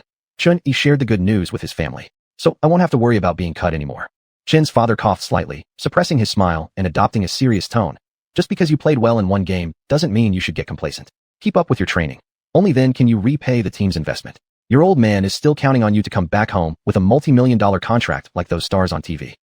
Well, money isn't everything, but an athlete representing the country, that's what really matters. Yeah, got it, Xianxia replied. Eager to speak with her son, Chen's mother snatched the phone from her husband. Son, don't listen to your dad. You're always my pride and joy. Just take care of yourself over there, and don't skimp on food or anything. And don't stress about signing some huge million-dollar deal. Just land a few $100,000. That's more than enough, okay? Xianxia. A few $100,000 contract? Just casually? Chapter 10 Xianxia's bench press limit. At 10 in the morning, Wizards players had gradually arrived at the arena, preparing for their training session. With a home game scheduled tomorrow night, players typically organize their own workouts in the morning and join team scrimmages in the afternoon. The gym inside the facility was already crowded with teammates. Xianxia lay bare-chested on a flat bench, gripping the barbell with both hands. Strength coach Parker stared wide-eyed in disbelief. Oh my god, how is Chin so strong? Nick Young, wearing his practice jersey and holding a basketball, murmured to himself. Clang. Xianxia racked the barbell, exhaled deeply, and sat up. He twisted his neck and rolled his shoulders. 21 reps. I still feel I have energy left. I might break the record again next time. McGee walked over and tested the weight himself, making sure it was real. Coach Parker jotted down the result. This year's rookie Blake Griffin maxed out at 22, but he's a beast of a power forward. Earlier that morning, after arriving at the gym, Xianxia had approached the strength coach for a workout. When he started testing his bench press, the other players in the gym were stunned. In the NBA, the most genuine measure of upper body strength is the number of reps one can do with 84 kilograms during rookie combined testing. During his pre-draft workout, Xianxia managed only 8 reps. Now, just months later, he'd skyrocketed to 21. What did that mean? In last year's draft class, 2 guards renowned for their elite athleticism, Rose and Westbrook, recorded 10 and 14 reps respectively at the same weight. So when Xianxia hit 15 reps, several players gathered around to watch. Nick Young tapped Xianxia on the chest and said, "Xian, are you some kind of mutant warrior?" Recalling Xianxia's performance on the court the previous night, Nick began to suspect something. He didn't seem overpowered even when going head-to-head against LeBron James. Xianxia grinned. Would you believe me if I told you I've been hiding my strength all along? After completing 21 reps, Xianxia felt mild soreness in his arms and chest, but it faded quickly. Clearly, his strength attribute of 100 had transformed his physical condition dramatically. Phew. McGee lay down on the bench and tried too, but failed after only 5 reps. For someone tall with long limbs like McGee, bench pressing was especially difficult. His raw strength wasn't high, and combined with his lengthy wingspan, each rep required tremendous effort. 5 reps was his absolute max. Even Dwight Howard, as a rookie, could only manage 7. Bench press numbers depended not just on strength, but also arm length. The shorter the arms, the easier the lift. That was precisely why Griffin dominated the rookie bench press rankings. But Chunyi's wingspan measured a full 2.03 meters, which made his performance terrifyingly impressive. Chun, my max bench press is 90 kilograms. How much can you do? McGee asked after stepping off the bench. In Chunyi's memory, his personal best used to exceed 91 kilograms. But now, the number had clearly gone way up. We can test it, Chunyi said, turning to Coach Parker. Maybe rest a bit first? You just finished 21 reps, Parker said, scratching his chin with his pen. Chun-Yi shook his head. No need. Let's start now. Starting at 90 kilograms, Chun-Yi found it unusually easy. Then 100 kilograms, 110, 120. When they reached 150 kilograms, Parker stood frozen, watching Chun-Yi lift the bar effortlessly. Among current NBA players, maximal bench press usually ranged between 100 and 140 kilograms. 150 kilograms was nearly superhuman. LeBron can do 15 reps at 105 kilograms. That suggests his 1 rep max is about 150. Parker muttered in shock. But this wasn't even Chun-Yi's limit. Huff. Finally, after completing the test, Chun-Yi's maximum 1 rep bench press was recorded at 175 kilograms. Parker couldn't believe his eyes. A 1.91 meter tall guard benching 175 kilograms? Was this some kind of joke? This kind of strength could only be described as monstrous. And what's more, he was an Asian player. Chun-Yi looked satisfied with his stats. He remembered that years ago, Shaquille O'Neal, long retired, struggled to push up 140 kilograms on a TV show and failed attempting 180. Considering his age and retirement, Shaq's peak bench press was likely around 180 kilograms. Yet Chun-Yi achieved 175 kilograms without proper rest, which meant his true maximum was probably even higher. After finishing his strength workout, Chun-Yi grabbed a ball and joined Nick Young to practice shooting. In terms of pure strength, he was unmatched. But in shooting, especially long-range jumpers, he still had a long way to go before catching up to xianxia. Xiuxian, inconsistent yet explosive from game to game, had a three-point shooting percentage of 40.6% this season, making him a crucial outside threat for the Wizards. In practice sessions, his shooting accuracy could reach as high as 90%. Chun-Yi's shooting, however, remained unstable. The system panel showed his three-point shooting attribute at 63. His long-range shot accuracy in an unguarded setting only reached 60 to 70%, and in actual game situations, it would likely drop to around 30%. That was far from enough. Considering the future evolution of the league and the development of modern basketball, Chun-Yi decided he needed to intensify his long-range shooting training during practices.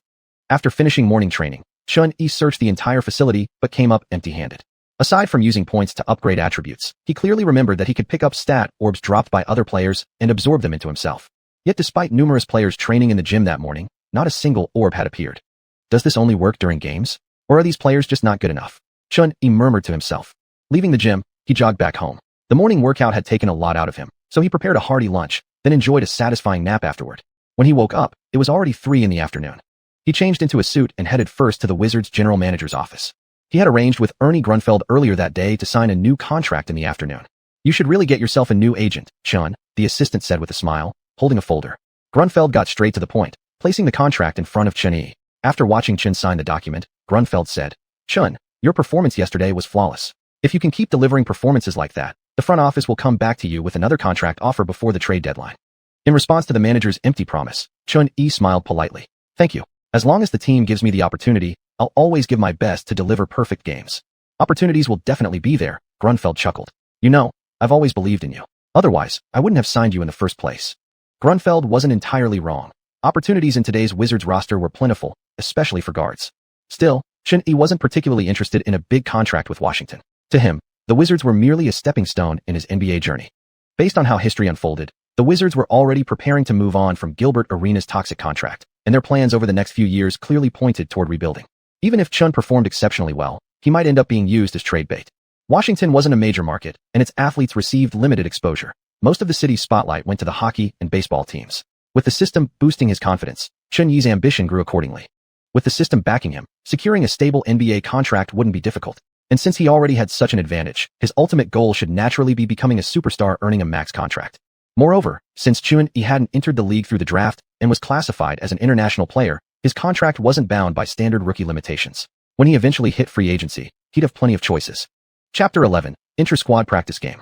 After leaving the general manager's office, Chun-Yi changed into his training gear and headed to the gym. Coach Saunders had already organized the players and started a 5-on-5 inter-squad scrimmage. Chun, you're finally here. Saunders waved at him.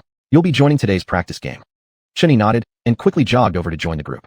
Previously, Chun-Yi had barely participated in team practices, always training alone at the gym. Saunders hadn't even considered including him on the official roster. But after last night's performance, Saunders was re-evaluating Chun Yi's role on the team. And when he heard at noon that Chun Yi's max bench press had reached 175 kilograms, Saunders was stunned. Back when he coached the Pistons, Ben Wallace, the defensive anchor of the going-to-work era, had the same max bench press. Had he overlooked some kind of monster player? For the scrimmage, one team consisted of Randy Foye, Mike Miller, Karen Butler, Anton Jameson, and Brendan Haywood. Chun Yi's squad included Nick Young, JaVale McGee, Earl Boykins, and Otis Thorpe Jr. Chun Yi's 4 teammates formed the Wizards' second unit, while the opposing side was the current starting 5. Across from him, Randy Foye felt a creeping sense of unease. Ever since Gilbert Arenas' suspension, Foye had been quietly thrilled. Due to a lack of depth in the backcourt, he'd naturally become the team's starting point guard. But now this previously invisible Eastern kid, who hadn't even taken part in practice games before, had suddenly exploded last night and was now matched up directly against him. If Foye didn't perform well in this scrimmage, his starting position could be seriously threatened. He'd have to make sure things went exactly as planned. After the teams were set, instead of a jump ball at center court like in a real game, the starting lineup simply inbound the ball from the sideline. At the top of the key, Chun Yi guarded Foye one-on-one. Foye took the ball, called for movement, then prepared to drive hard from the left side. Fully focused, Chun Yi stepped sideways, cutting off the driving lane. When their bodies collided, Foye immediately lost balance. Chun Yi quickly lunged forward to steal the ball, but Foye threw himself onto the ball to protect it, then passed it out to Karen Butler. Chun Yi's steal attempt failed. Foye breathed a quiet sigh of relief. He was lucky he wasn't faster. Otherwise, that collision might have sent him flying out of bounds.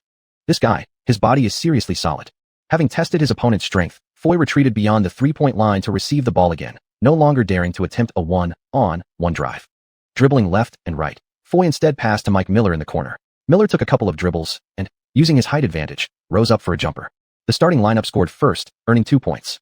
On the next possession, the second unit countered. Chun Yi brought the ball up to the top of the key, where Nick Young backed down at the high post, calling for the ball. Young then unleashed his full arsenal, but his fadeaway jumper near the free throw line clanged off the rim. Over several consecutive possessions, Foye went all out against Chun Yi. Unable to beat him one-on-one, he called for screens. Working seamlessly with his teammates, Foye aggressively attacked the rim, as if scoring was his only mission. He even sneaked in a few elbows during defense, small, dirty moves aimed at Chun Yi. After being elbowed twice, Chun Yi was momentarily confused. Is this guy really here just to play a practice game? As the game wore on, Chun Yi realized he'd fallen into Nick Young's trap. As soon as the ball crossed half-court, Young would turn and demand it. Once Chin passed him the ball, he was expected to immediately sprint back on defense, because Young would never pass it back. Nick Young was the team's ultimate ball hog, but Chun Yi had no choice but to feed him. Aside from Young, none of his teammates could actually create offense. Could he really count on JaVale McGee, who still struggled to catch lobs cleanly? Within 10 minutes, Foye had racked up 6 points and 6 assists, masterfully orchestrating his team's offense. In the latter half, realizing what was happening, Chun Yi turned into a lone wolf, using his superior strength to bully his way to the basket. Foye couldn't stop him, and Chun Yi scored 8 points on his own. Still, he couldn't prevent his team from getting crushed. During a break, Foye shot Chun Yi a glance and flexed his muscles. Rookie, you need to learn from the veterans how to involve your teammates, not just rely on brute strength. Chun Yi ignored him and instead turned to angrily confront Nick Young about his selfish play. Still, Foye did have some real ability. Last season, he'd been a starting backcourt player for the Timberwolves, averaging 16.3 points and 4.3 assists per game. This season, traded to the Wizards, he was putting up 10.1 points in limited minutes, a borderline acceptable starting guard. On the sidelines, Saunders analyzed each player's performance. Chun Yi had done decently on defense, especially in physicality. He had just replicated last game's moment of stealing the ball directly from Shaquille O'Neal, this time snatching a rebound right out of Jameson's hands. His speed, however, was still lacking. Lateral movement remained a significant issue. On the court, many agile guards wouldn't engage in brute force battles like this. His defensive performance today didn't quite match what he'd shown in the previous game. Offensively, although his scoring was the highest on the floor, his technique appeared somewhat raw, and he hadn't yet demonstrated any shooting ability. Recalling Chun Yi's performance in the last game, Saunders quietly weighed the details in his mind before making a decision. He gathered the players and announced, after 1 minute of rest, Chun will switch teams with Randy. At these words, Foye stared at the head coach in disbelief, his mouth silently forming the word, why? His sense of crisis intensified. Foye was starting to really dislike this rookie, who had suddenly emerged from nowhere. Why should he get to play with the starters while Foye was being sent to lead the bench unit? Chun Yi was also momentarily stunned, but quickly understood the coach's deeper intention. This practice game might very well determine the team's future starting lineup. Feeling Foye's bufu cheat, Chun Yi pulled up his system's store interface. Under the templates category, a virtual screen displayed numerous star player templates for guards. Lin Shaheo, 30,000 points. Chun Yi focused on a star card showing a player in Knicks uniform. He had over 10,000 points saved. With the discount coupon the system had given him, it would be just enough to purchase this card. This training game was crucial. A strong performance could rapidly secure him a starting spot. Relying solely on his 100 strength and looks might not meet the coach's expectations. Moreover, his explosive performance in the last game depended heavily on the dominator skill, which significantly boosted his defensive abilities. Without it, attempting to guard someone like James with his current stats and numbers would be pure fantasy. To rapidly improve across all aspects, purchasing a template card from the store was the only option. 10,000 points would only buy 10 attribute points. Short-term gains were low. Besides, template cards weren't only effective during practice, they'd enhance his abilities throughout the next 7 games. Unable to afford single cards of superstars like Curry or Kobe, this Lin Xiaohao card was within reach if Chun-Yi spent every last point he owned. No time to hesitate, he purchased the 2012 Lin Xiaohao template card outright. Ding! Template cards grant only player stats, not badges or auras. Purchase limit is once only. This item will be removed from the store afterward. Ding! Purchase successful. Would the host like to bind the 2012 Lin Xiaohao template immediately? Bind. Ding! Binding successful. The host's attributes have been system optimized. As the series of system notifications ended, Chun-Yi switched back to his attribute panel. Host, Chun-Yi. Age, 20. Height, 191 centimeters. Weight, 88 kilograms. Wingspan, 203 centimeters. Basic attributes, speed, plus 83, vertical, plus 80, strength, plus 100, looks, plus 100. Other stats, standing layup, plus 60. Driving layup, plus 82. Driving dunk, plus 67. Standing dunk, plus 25. Three-point shooting, plus 78. Mid-range, plus 89. Free throw, plus 85. Rebounding, plus 53. Steal, plus 84. Block, plus 37. Ball handling, plus 84. Passing, plus 78. Interior defense, plus 52. Perimeter defense, plus 75. Stamina, plus 95. Overall rating, 88. Badges acquired, none. Equipped aura, none. Dominator skill, lockdown defender. Points, 530. Store unlocked. After reviewing the panel, Chun-Yi realized nearly all his attributes had improved. His overall rating had jumped to 88, all-star level. The numbers in parentheses must be my original stats. The ones without parentheses probably mean my base stats were already better than his, so they didn't change after optimization, Chun-Yi murmured. Lin Xiaohao had 2 peaks, one during the Linsanity era and another during his Nets period. The 2012 version represented the Linsanity peak. Though that peak lasted only about 2 weeks, it was undeniably all-star caliber. His defense was merely average, but offensively, he was top tier. Chun-Yi was satisfied with the current stats. Even without replicating badges or auras, these numbers alone were enough to dominate everyone on the roster, even the suspended Gilbert Arenas. Just casually dominating in a practice game. Rest time ended, and Chun-Yi switched positions with Foy after changing teams. As Foy passed by Chun-Yi, he muttered, "Rookie, no skill is no skill. Wait till I dribble right past you with one move." Chun-Yi subtly shifted his shoulder, causing Foy to stumble forward awkwardly. Foy glared back furiously, only to find Chun-Yi smiling faintly as he whispered, "Hey, seems like the only thing hard on you is your mouth. Everything else is soft as hell." A furious roar built up in Foy's chest. On the second unit, he had absolute ball dominance. He was determined to teach this yellow-skinned hick a lesson. Chun-Yi held no respect for players who talk trash during practice games. Besides, they hadn't even started playing, so what the hell was all that yapping for? The game resumed. Foy received the ball immediately and went straight into a one-on-one matchup against Chun-Yi. Chapter 12, a perfect practice game, starting lineup decided. Foy didn't think much of Chun-Yi. In his eyes, the kid was just strong, nothing more. He believed he could easily outplay him in every other aspect. He signaled his teammates to spread out, then dribbled back a step to create space for his drive, quickly exploding to the right. After a few exchanges earlier, he already knew that Chun-Yi wasn't fast, especially laterally. But to Foy's shock, Chun-Yi swiftly shifted to the right and stayed glued to him, preventing an easy blow-by. Surprised, Foy immediately switched the ball to his left hand, executed a quick crossover, and attacked left. Chun-Yi regained his balance instantly, moving with Foy's shift and staying tight on defense. Foy gritted his teeth, hoping to use his body to knock Chun-Yi off balance as he retreated, then took a two-handed gather for a layup. But Chun-Yi didn't back down in physicality. In fact, Foy forgot how often he'd struggled against strength in the first half. This time, it was Foy who lost balance. He tossed up a wild shot midair that didn't even graze the rim. Airball. Jason grabbed the rebound. Coach Saunders blinked in mild surprise, thinking to himself, Chen's lateral movement seems better than in the first half. The first offensive possession ended in a stop. Foy felt regretful. Everyone knew this guy was freakishly strong. Why did he keep trying to overpower him? If he could replay that possession, he'd weave his handles so sharply he'd leave the yellow-skinned defender completely dazed. Chun-Yi received the pass and pushed the ball up, now leading the starters' offense. After the transition, neither team had settled into their sets yet. All the big men were clustered near the elbows. Chun-Yi eyed the wide-open middle, made a split-second decision.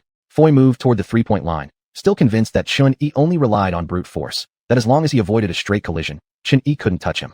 Before Foy could even get into position, Chun-Yi suddenly vanished right under his nose. Turning his head, he saw Chun-Yi already driving past the free-throw line. Had he just been blown by one step? Foy turned to chase, but couldn't keep up. Chun-Yi's burst was too fast. Even the other big men hadn't reacted in time before he was already at the rim. As McGee and Boykins collapsed on him in the air, Chun-Yi twisted through traffic, cradled the ball with his right hand, and softly laid it in. How is he this fast? Nick Young, who usually got along well with Chun-Yi, held his head in disbelief. Saunders swallowed hard. That acceleration speed was on par with elite guards in the league. Foy slapped his forehead in frustration. He must have been careless. There's no way he should have been completely beaten in one move. The peak speed of Jeremy Lin, damn, it's really freaking fast. Chun-Yi felt great after scoring. The feeling of using pure speed to create separation and finish at the rim was completely different from relying on raw power. When Jeremy Lin entered the draft, his combine stats were solid. Only his static measurements were slightly inferior compared to genetic freaks. While his 100-meter sprint wasn't as fast as top pick John Wall, Lin's initial burst reached 22.42 kilometers per hour, while Wall clocked in at 21.32 kilometers per hour. In terms of first-step explosion, Lin was the fastest among the 2010 rookie guards. Another standout trait was his leaping ability. Lin's vertical jump stood at 76 centimeters standing and 96 centimeters with a running start. Wall's numbers were 76 centimeters and 99 centimeters respectively. Lin's explosiveness ranked nearly on par with the physically gifted Wall. After Nick Young missed a tough isolation jumper from the top of the key, Chun-Yi once again showcased his incredible spring. Using his lightning-quick first step to blow past Foy again, Chun-Yi drove full speed into the paint. This time, McGee was planted inside. McGee raised both arms high, attempting to block Chun-Yi's layup.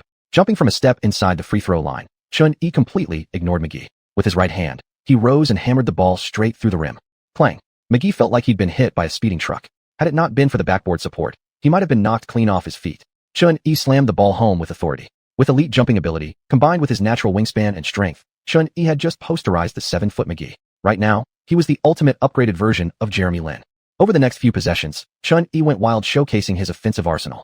No matter which substitute switched onto him, he blew past them all in one step. Once in the paint, he displayed an array of acrobatic finishes, floaters, reverse layups, showcasing his handles to teammates and coaches alike.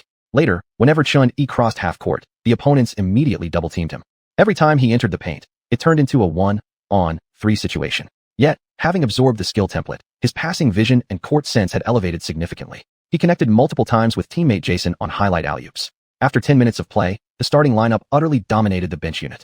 On one hand, the bench unit was clearly outmatched by the starters. On the other, Chun-Yi's performance could only be described as insane. Chun-Yi went 11 of 12 from the field, finishing with 22 points, 4 rebounds, and 5 assists, completely dominating Randy Foy, who was guarding him. After the scrimmage, Chun-Yi still felt full of energy, as if he could go another full game right away. His 95 stamina stat was more than enough to handle the physical demands of the scrimmage, especially since none of the players were going at 100%, except for Foy.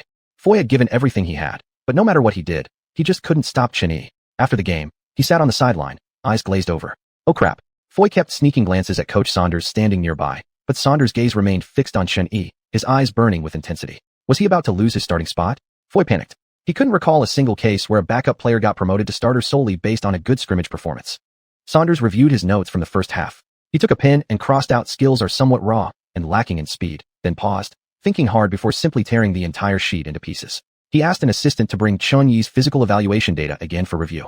Height, 191 centimeters, weight, 194 pounds, wingspan, 203 centimeters, standing vertical, 71 centimeters, running vertical, 88 centimeters, max reach, 345 centimeters, 84 kilograms, bench press. Saunders frowned as he read through it, but gradually realized the entire report was completely unreliable. In fact, all the listed strengths and weaknesses in the player evaluation were pure nonsense. Though he couldn't explain why Chun-Yi performed so drastically different from the official testing data and scouting report, Saunders made a bold decision. After gathering all the players together, Saunders pointed out several observations, both positives and negatives, from the scrimmage for everyone to keep in mind.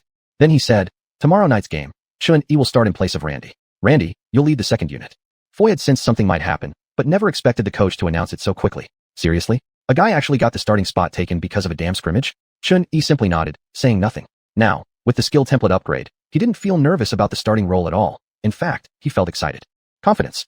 Having gotten a real feel for his current body during the scrimmage, Chun-Yi was brimming with self-assurance. Foy grabbed a ball and walked off alone to practice by himself. He disagreed with the lineup change, but dared not show it in front of the coach. The next 2 games are against Orlando and Charlotte. Foy muttered under his breath. Let's see how you handle Vince Carter and Chris Paul, kid. Chapter 13, starting lineup debut, face-off against the Magic, January 8th, 4 p.m. After confirming his inclusion in tonight's game roster, and even making the starting lineup, Chun-Yi arrived at the arena to begin a light warm-up session. Their opponent tonight was the Orlando Magic, led by Dwight Howard, and the game would be played on their home court. That morning, the team had held a brief scrimmage and tactical drill. Chun-Yi led the starting unit, and the results were very promising. Wizards players gradually trickled into the training facility. On game days, practice intensity was kept low, mostly focusing on shooting drills to maintain touch. Now that he had grown accustomed to this body, Xianxia could perfectly control his speed and strength, but his shooting remained inconsistent.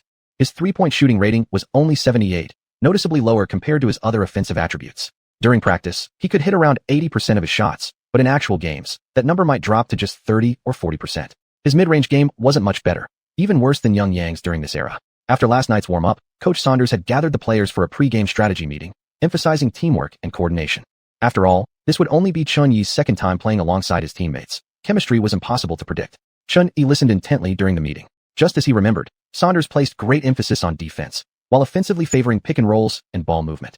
His coaching style bore strong similarities to Larry Brown's. Yet he also recalled that Saunders wasn't known for trusting rookies. Early in their careers, even future stars like John Wall and Andrew Wiggins weren't given major roles under him. For Chunyi to earn his trust at such a moment spoke volumes. The Wizards really were desperate. After the meeting concluded, the players returned to the locker room. Putting on his personalized number 7 jersey, Chunyi chose his Kobe 4s as his footwear for tonight's game. He didn't own many pairs of basketball shoes, but these fit him best. At 6 o'clock in the evening, an hour and a half before tip-off, a large crowd of fans had already gathered in the plaza outside the Verizon Center, the Wizards' home arena. Located in Washington's Chinatown, the Verizon Center featured a name written in Chinese characters and a roof designed in the shape of a Chinese dragon. Situated in the heart of the city, the arena was massive, one of the largest in the league, with a capacity exceeding 20,000. Yet due to the Wizards' mediocre performance in recent years, attendance had been disappointingly low. But tonight was different.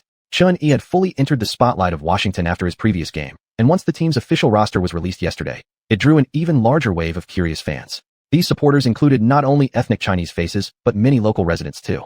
They rushed into the team's store. After all, if they came to watch Chunyi play, they'd need his jersey to show their support. On the ground floor of the arena, the merchandise shop mostly displayed jerseys of Arenas, Jameson, and Butler. Chunyi, having never played before, had almost no stock of his number 7 jersey, yet those few were instantly snatched up, leaving disappointed fans with empty hands. The store owner had already decided in secret to order a new print run of Chunyi's 7 jersey. Over at TNT Studios, Charles Barkley and his longtime partner Kenny Smith had taken their seats in the broadcast booth, preparing to call the game. Just as expected, Chun made the roster, and he's starting tonight. Barkley exclaimed excitedly. After the last game against the Cavaliers, Barkley had boldly predicted on his analysis show that Chunyi might soon earn a starting spot. Usually known for his sharp, critical takes, the veteran broadcaster had become one of Chunyi's most vocal supporters. Kenny Smith said, "Chun truly surprised us. I used to think signing an Asian player was purely about commercial appeal. But after just one game, he's completely changed my view of East Asian guards." The last East Asian guard in the league was Sun, who was rather unremarkable despite winning a championship ring. Barkley continued. And there was that Asian American point guard making noise in the NCAA last month. Jimmy Lin, wasn't it? Kenny Smith chimed in. I know him. He's the starting point guard at Harvard, led his team on a dominant run in March Madness. Rumor has it he'll enter the draft next year. Harvard? Sounds nothing like the NBA, Barkley replied with a smirk. The studio screen switched to footage from the previous game. Kenny Smith reviewed Chunyi's performance. I heard reports saying Chun is incredibly strong. His bench press max reached a scary 175 kilograms. Do all Chinese people possess some kind of mysterious kung fu? Barkley burst into laughter and shook his head. Oh ho ho, Barkley laughed. That report is complete nonsense. Do you have any idea what 175 kilograms even means? At my peak, I wasn't much stronger than that. Neither was Shaq. And let's be real, Shaq always lost to me. The NBA's official bench press record, recognized by documented data, was set by Ben Wallace at 202 kilograms. Deep down, Barkley believed the claims about Chunyi's bench press were pure media sensationalism. Barkley's core strength was unquestionably historic, but even he knew his max bench press hovered around 185 kilograms. Kenny Smith said, Chun did manage to take the ball right out of Shaq's hands last time. Barkley waved his hand dismissively. Butterfingers happen all the time. And besides, Shaq these days is just a frail old shark. If Chun can pull off the same move tonight against Dwight, then maybe, just maybe, I'll start to believe. Back in China, where it was still morning due to the time difference, discussion about this game was already blazing hot online. With Yao Ming sidelined for the season, CCTV's NBA regular season broadcast had seen dismal ratings, forcing them to cancel many scheduled Rockets games. But the network quickly seized this opportunity, broadcasting tonight's Wizards vs. Magic matchup on its sports channel during morning hours. Sure enough, viewer numbers spiked sharply even before the game tipped off. After Chunyi blew up on Dubon following his debut, many fans regretted missing the live action. When the news of his starting role hit Dubon's front page last night, legions of fans settled in front of their TVs early. Zhang, the analyst, and Yang Yi were once again assigned to call the game. Chunyi is starting right away tonight. Looks like the coaching staff is really betting on him, Yang Yi said with a smile. Coach Zhang replied, they don't have much choice. The only point guard on the roster who could reasonably start is Randy Foye, and frankly, giving Chun a shot makes as much sense as anything else. Yang Yi continued excitedly. In that case, Chen Yi becomes the second Chinese guard ever to appear in an NBA game, and the very first Chinese guard to start. The first Chinese guard to step onto an NBA court was naturally Sun Dashing, the former Lakers role player. However, back in September of last year, the New York Knicks had signed Sun to a contract, but waived him less than a month later, effectively ending Sun's NBA career. At 7 o'clock in the evening, shortly after the cheerleaders finished their pre-game performance, the Wizards players began sprinting out from the tunnel toward the court, launching the team's entrance ceremony and player introductions. Chapter 14. Overpowering with physical advantage. Chun Yi ran onto the court alongside his teammates from the player tunnel and lined up beneath the basket. The arena lights dimmed completely, leaving only a few spotlights shining down on the Wizards players. Hanging above the court, the championship banner, symbolizing the highest honor in basketball, glistened like diamonds under the dimmed glow. It was the Wizards' first and only championship since the franchise's inception. As the camera panned to the players, the arena's DJ began introducing them one by one. Ladies and gentlemen, presenting the Washington Wizards' new starting point guard for the 09-10 season. From the mysterious and distant East, wearing jersey number 7, Chun Yi. The moment the DJ finished, the arena erupted into thunderous cheers. Chun Yi was startled by the sheer volume of the crowd. Then, he tapped his chest with a fist, acknowledging the fans. Chun Yi, Chun Yi, Chun Yi. Tonight's attendance was near capacity. Fans roared his name, some even shouting in Mandarin Chinese. Chun Yi felt his heart surge with excitement. The NBA game night atmosphere was simply unbeatable. Now that he was standing on the court himself, he finally understood the feeling. Anyone would feel their blood pumping in this environment. Wow, Chun is really popular in Washington, Charles Barkley said, visibly impressed by the crowd's enthusiasm. Kenny Smith added, there are so many fans holding signs in Chinese. It reminds me of Yao Ming's NBA debut. That night, Houston's arena was packed with Chinese fans. Yao set the ceiling for Asian players in the NBA, Barkley remarked. After the introductions, both teams lined up on opposite sides of the court, waiting for the referees to begin the jump ball. The Wizards' starting lineup tonight: center, Brandon Haywood; power forward, Anton Jamison; small forward, Mike Miller; shooting guard, Karen Butler; point guard, Chen Yi. The visiting Orlando Magic's starting lineup: center, Dwight Howard; power forward, Rashard Lewis; small forward, Matt Barnes; shooting guard, Vince Carter; point guard, Jameer Nelson. Chun Yi stood at the end of the line, eyeing the towering, grinning man on the opposing team, their jump ball specialist. He instantly recognized him, Dwight the Beast Howard. The version of Howard who later played in Taiwan's league might have just been a third pick, but the Howard from his Orlando days? Undoubtedly a top overall draft talent. This season, the Magic still revolved around Howard, surrounded by 4 shooters. Their core strategy relied on ball handlers setting screens for Howard, then quickly passing either to him cutting toward the rim or to open three-point shooters. No doubt about it, Stan Van Gundy's system, custom-built for Howard, was effective. It maximized Howard's offensive strengths. If opponents focused their defense inside, the Magic's perimeter snipers would bury them with threes. On defense, their guards would force opponents toward the baseline or sideline, making it easier for Howard to rotate and block shots. This approach had earned him last season's blocks leader, rebounds leader, all-defensive first team, and defensive player of the year honors. That same system had carried the Magic all the way to the NBA Finals the previous season. But in Chen Yi's eyes, this year's Magic weren't as strong as they were last year, despite their current 24-11 record, making them the only Eastern Conference team competitive with the Cavaliers. Last summer's front office decision had crippled their chances. Trading Hedo Turkoglu for Vince Carter was nothing short of an organizational blunder. Turkoglu wasn't just a shooter, he was crucial as a playmaker, and Vince Carter simply couldn't fill that role.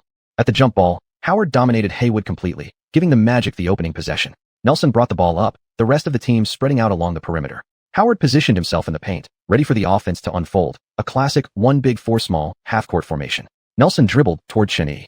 Howard stepped up for a high screen and immediately rolled hard to the basket. Nelson effortlessly delivered the pass. Howard blew past his defender, driving straight into the paint. Jamison, pulled out near the baseline, hesitated to help defend. With Rashard Lewis standing wide open, shooting over 40% from 3 this season, leaving him unguarded would be suicide. Howard soared to the rim and slammed it down with 2 hands, scoring the Magic's first 2 points. Just like the old Magic team Chun Yi remembered. A bit too easy, Kenny Smith commented after Howard scored within 10 seconds. The Wizards don't seem to have any answer for Dwight. Barkley analyzed. A player like Dwight needs a top-tier center to contain him inside. I have a feeling the Wizards' front court is going to get destroyed tonight. And I don't know what the Wizards' head coach was thinking starting Chen Yi, but his strengths are power and defense. His offense is pretty average. Clearly, that style won't work against this team. Chun Yi brought the ball up slowly and advanced to the top of the key. A series of crossovers, the ball snapping between his legs. Nelson crouched low and retreated step by step. Chun Yi locked onto the wide-open middle lane, then suddenly exploded forward with a hard right-hand dribble and a powerful first step. Nelson stood only 6 feet tall but weighed 200 pounds, making him a compact, tank-like guard. His offensive game revolved around pick and rolls and shooting. He wasn't particularly fast, and his defense was limited by his height, relying mostly on sheer mass to body up opponents. But clearly, his strength meant nothing against Chun Yi, because Nelson simply couldn't keep up. In the blink of an eye, Chun Yi had already slashed into the paint. Rashard Lewis from the right rotated in and leaped to block the layup, but Chun-Yi gathered the ball, took off, twisted midair, and extended his right hand behind the defender for a reverse layup that dropped cleanly through the net. Lewis had absolutely no chance to contest the shot. 2-2. The crowd erupted the moment the ball went in. They saw echoes of prime Gilbert Arenas in that move. Chun-Yi might be 2 centimeters shorter than Arenas, but he possessed that same explosive first step. Kenny Smith turned to Barkley. This is what you called average offensive ability. Up. Barkley stammered slightly, embarrassed. He didn't have any such ball-dominant drives in his last game. In Barkley's eyes, Chun-Yi's strong performance last game came down to his physical strength and defense. Offensively, he mainly relied on brute force drives with no notable speed or skill, typical of a raw, undeveloped player. But that one play had just fully showcased his penetration ability. His explosive burst and lightning-fast first step meant that by the time Chun-Yi finished scoring, his defender was still frozen in place. What incredible speed. What a play. Yang Yi, watching from across the Pacific, shouted excitedly. Commentator Zhang added, Chun-Yi caught the defender completely off guard with his blazing first step. If you covered up his jersey number, I'd have thought Gilbert Arenas had returned to the court. For most viewers back home, watching the morning broadcast, that single play made tuning in worthwhile. It was the first time they'd seen a Chinese guard use pure physical gifts to blow past an American-born defender, overpowering a homegrown U.S. guard with sheer physical dominance. Chapter 15. What if he's a devil-muscled man? After scoring 2 points, Chun-Yi quickly retreated to defend. Nelson advanced with the ball and initiated another pick and roll. This time, however, as Howard came out to act as a screen, Chun-Yi used his back to hold him off, combining with Haas to block his cutting path to the rim. This was the defensive strategy Chun-Yi had discussed with Haas during the pregame meeting. Whenever the opposing point guard and center ran a pick and roll, they would double-team Howard, while another teammate would step up to prevent open three-point attempts.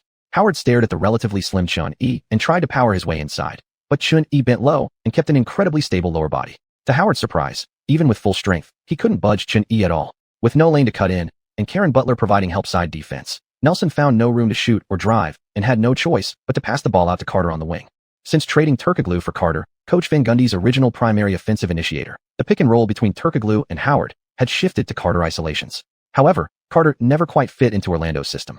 His usage dropped, his stats plummeted. His scoring fell from 20.8 points per game last season down to just 16.6 this year, making this season arguably the turning point of Carter's career decline.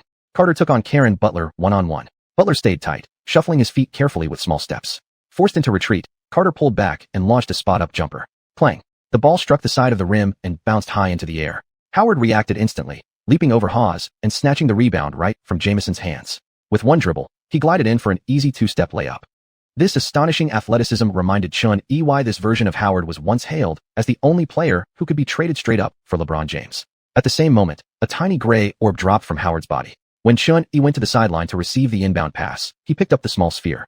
The system notification chimed. Ding. Picked up defensive ability. Rebounding plus 0.1. Though a mere 0.1 increase wasn't much, Chun-Yi happily accepted it and carried the ball back to the center circle. Learning from his previous mistake, Nelson focused completely on Chun-Yi now, giving him half a step of space to prevent another blow-by. Chun-Yi called for a screen from Butler. The instant Carter switched onto him, Chun-Yi exploded forward with force. Carter felt a gust of wind whistle past his ear. He was already half a body length behind Chun-Yi. Seeing danger, both Howard and Lewis rushed toward the paint simultaneously. Chun-Yi locked eyes on the rim. Amidst the closing double team from Howard and Lewis, he launched himself upward, slipping through the narrow gap between them.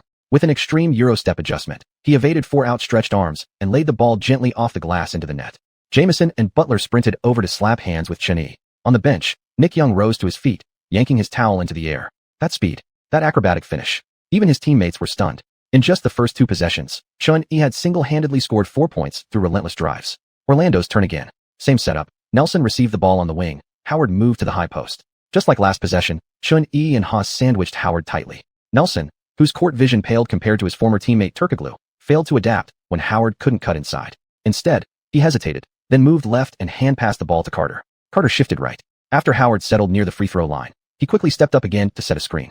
Seeing the chance, Howard rolled hard to the basket. Carter delivered a high lob into the paint. Howard caught it, trying to back down Haas with dribbles. But Chun-Yi, alert and nearby, spotted the move instantly, and with lightning-fast reflexes, swiped the ball clean. Pop. The ball was suddenly in Chun-Yi's hands. His current steal stat stood at 84, well above the average for guards, making stealing from Howard almost effortless. He pushed the break immediately. The Magic players scrambled back desperately. At the top of the key, facing a triple team, Chun-Yi flicked his wrist and dished sideways to a trailing Butler. The retreating defenders instantly shifted focus, surrounding Butler in a double team. Without hesitation, Butler bounced the ball once. It ricocheted perfectly into the hands of Jamison on the right side.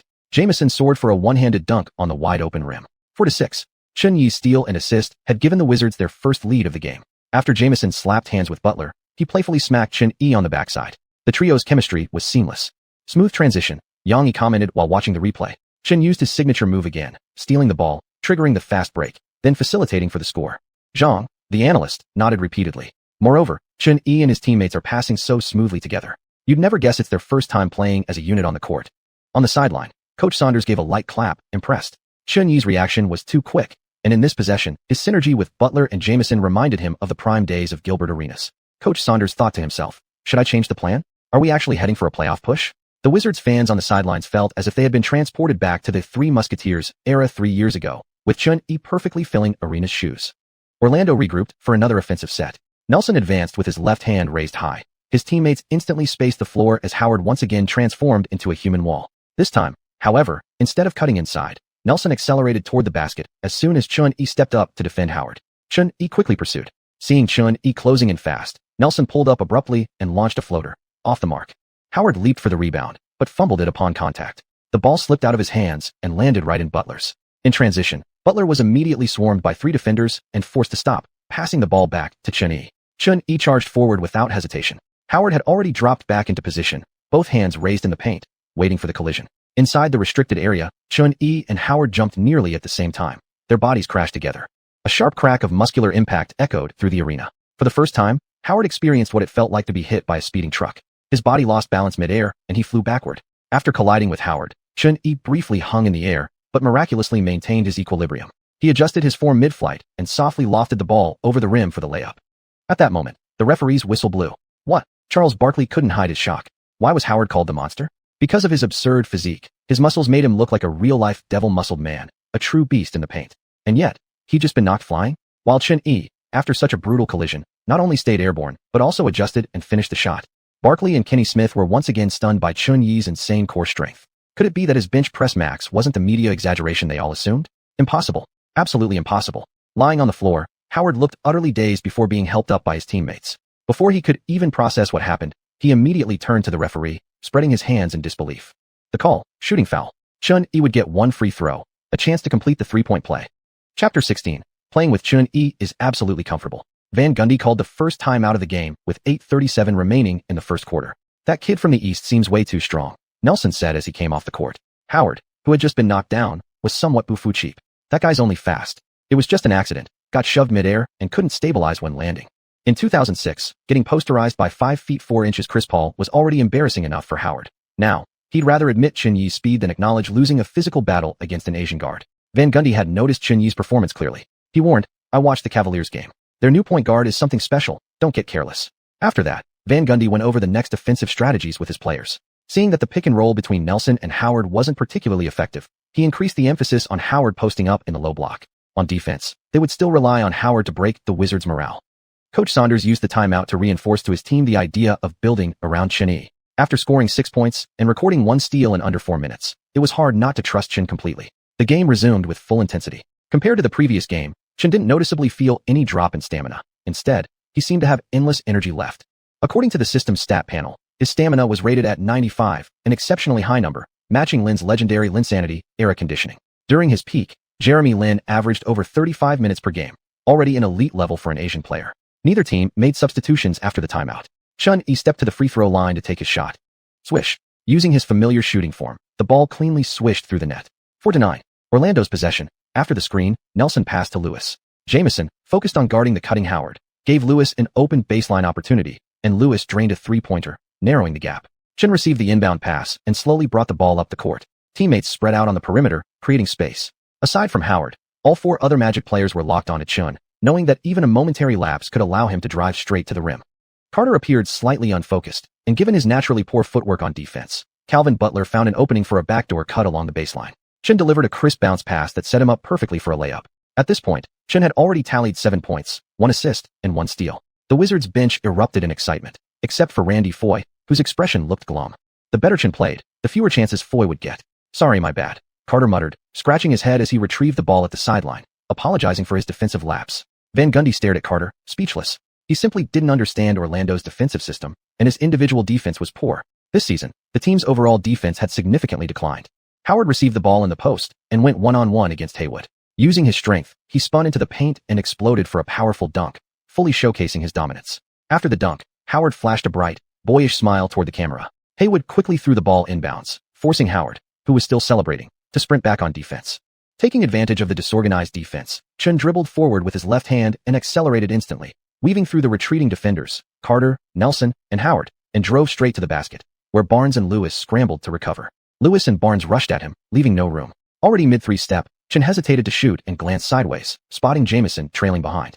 Lewis raised his hands, ready to block, then suddenly realized Chun had extended his arm behind Lewis's back, threading the ball past his defender directly to Jamison. Jamison calmly banked in the shot. 9-13, the Wizards still held a 4-point lead. As Jamison retreated, he slapped hands with Chun. Playing with Chun is absolutely comfortable. With 3:28 left in the first quarter, the score stood at 14-20, Wizards now leading by 6. Concerned about Chun-Yi's stamina, Saunders began to make rotations.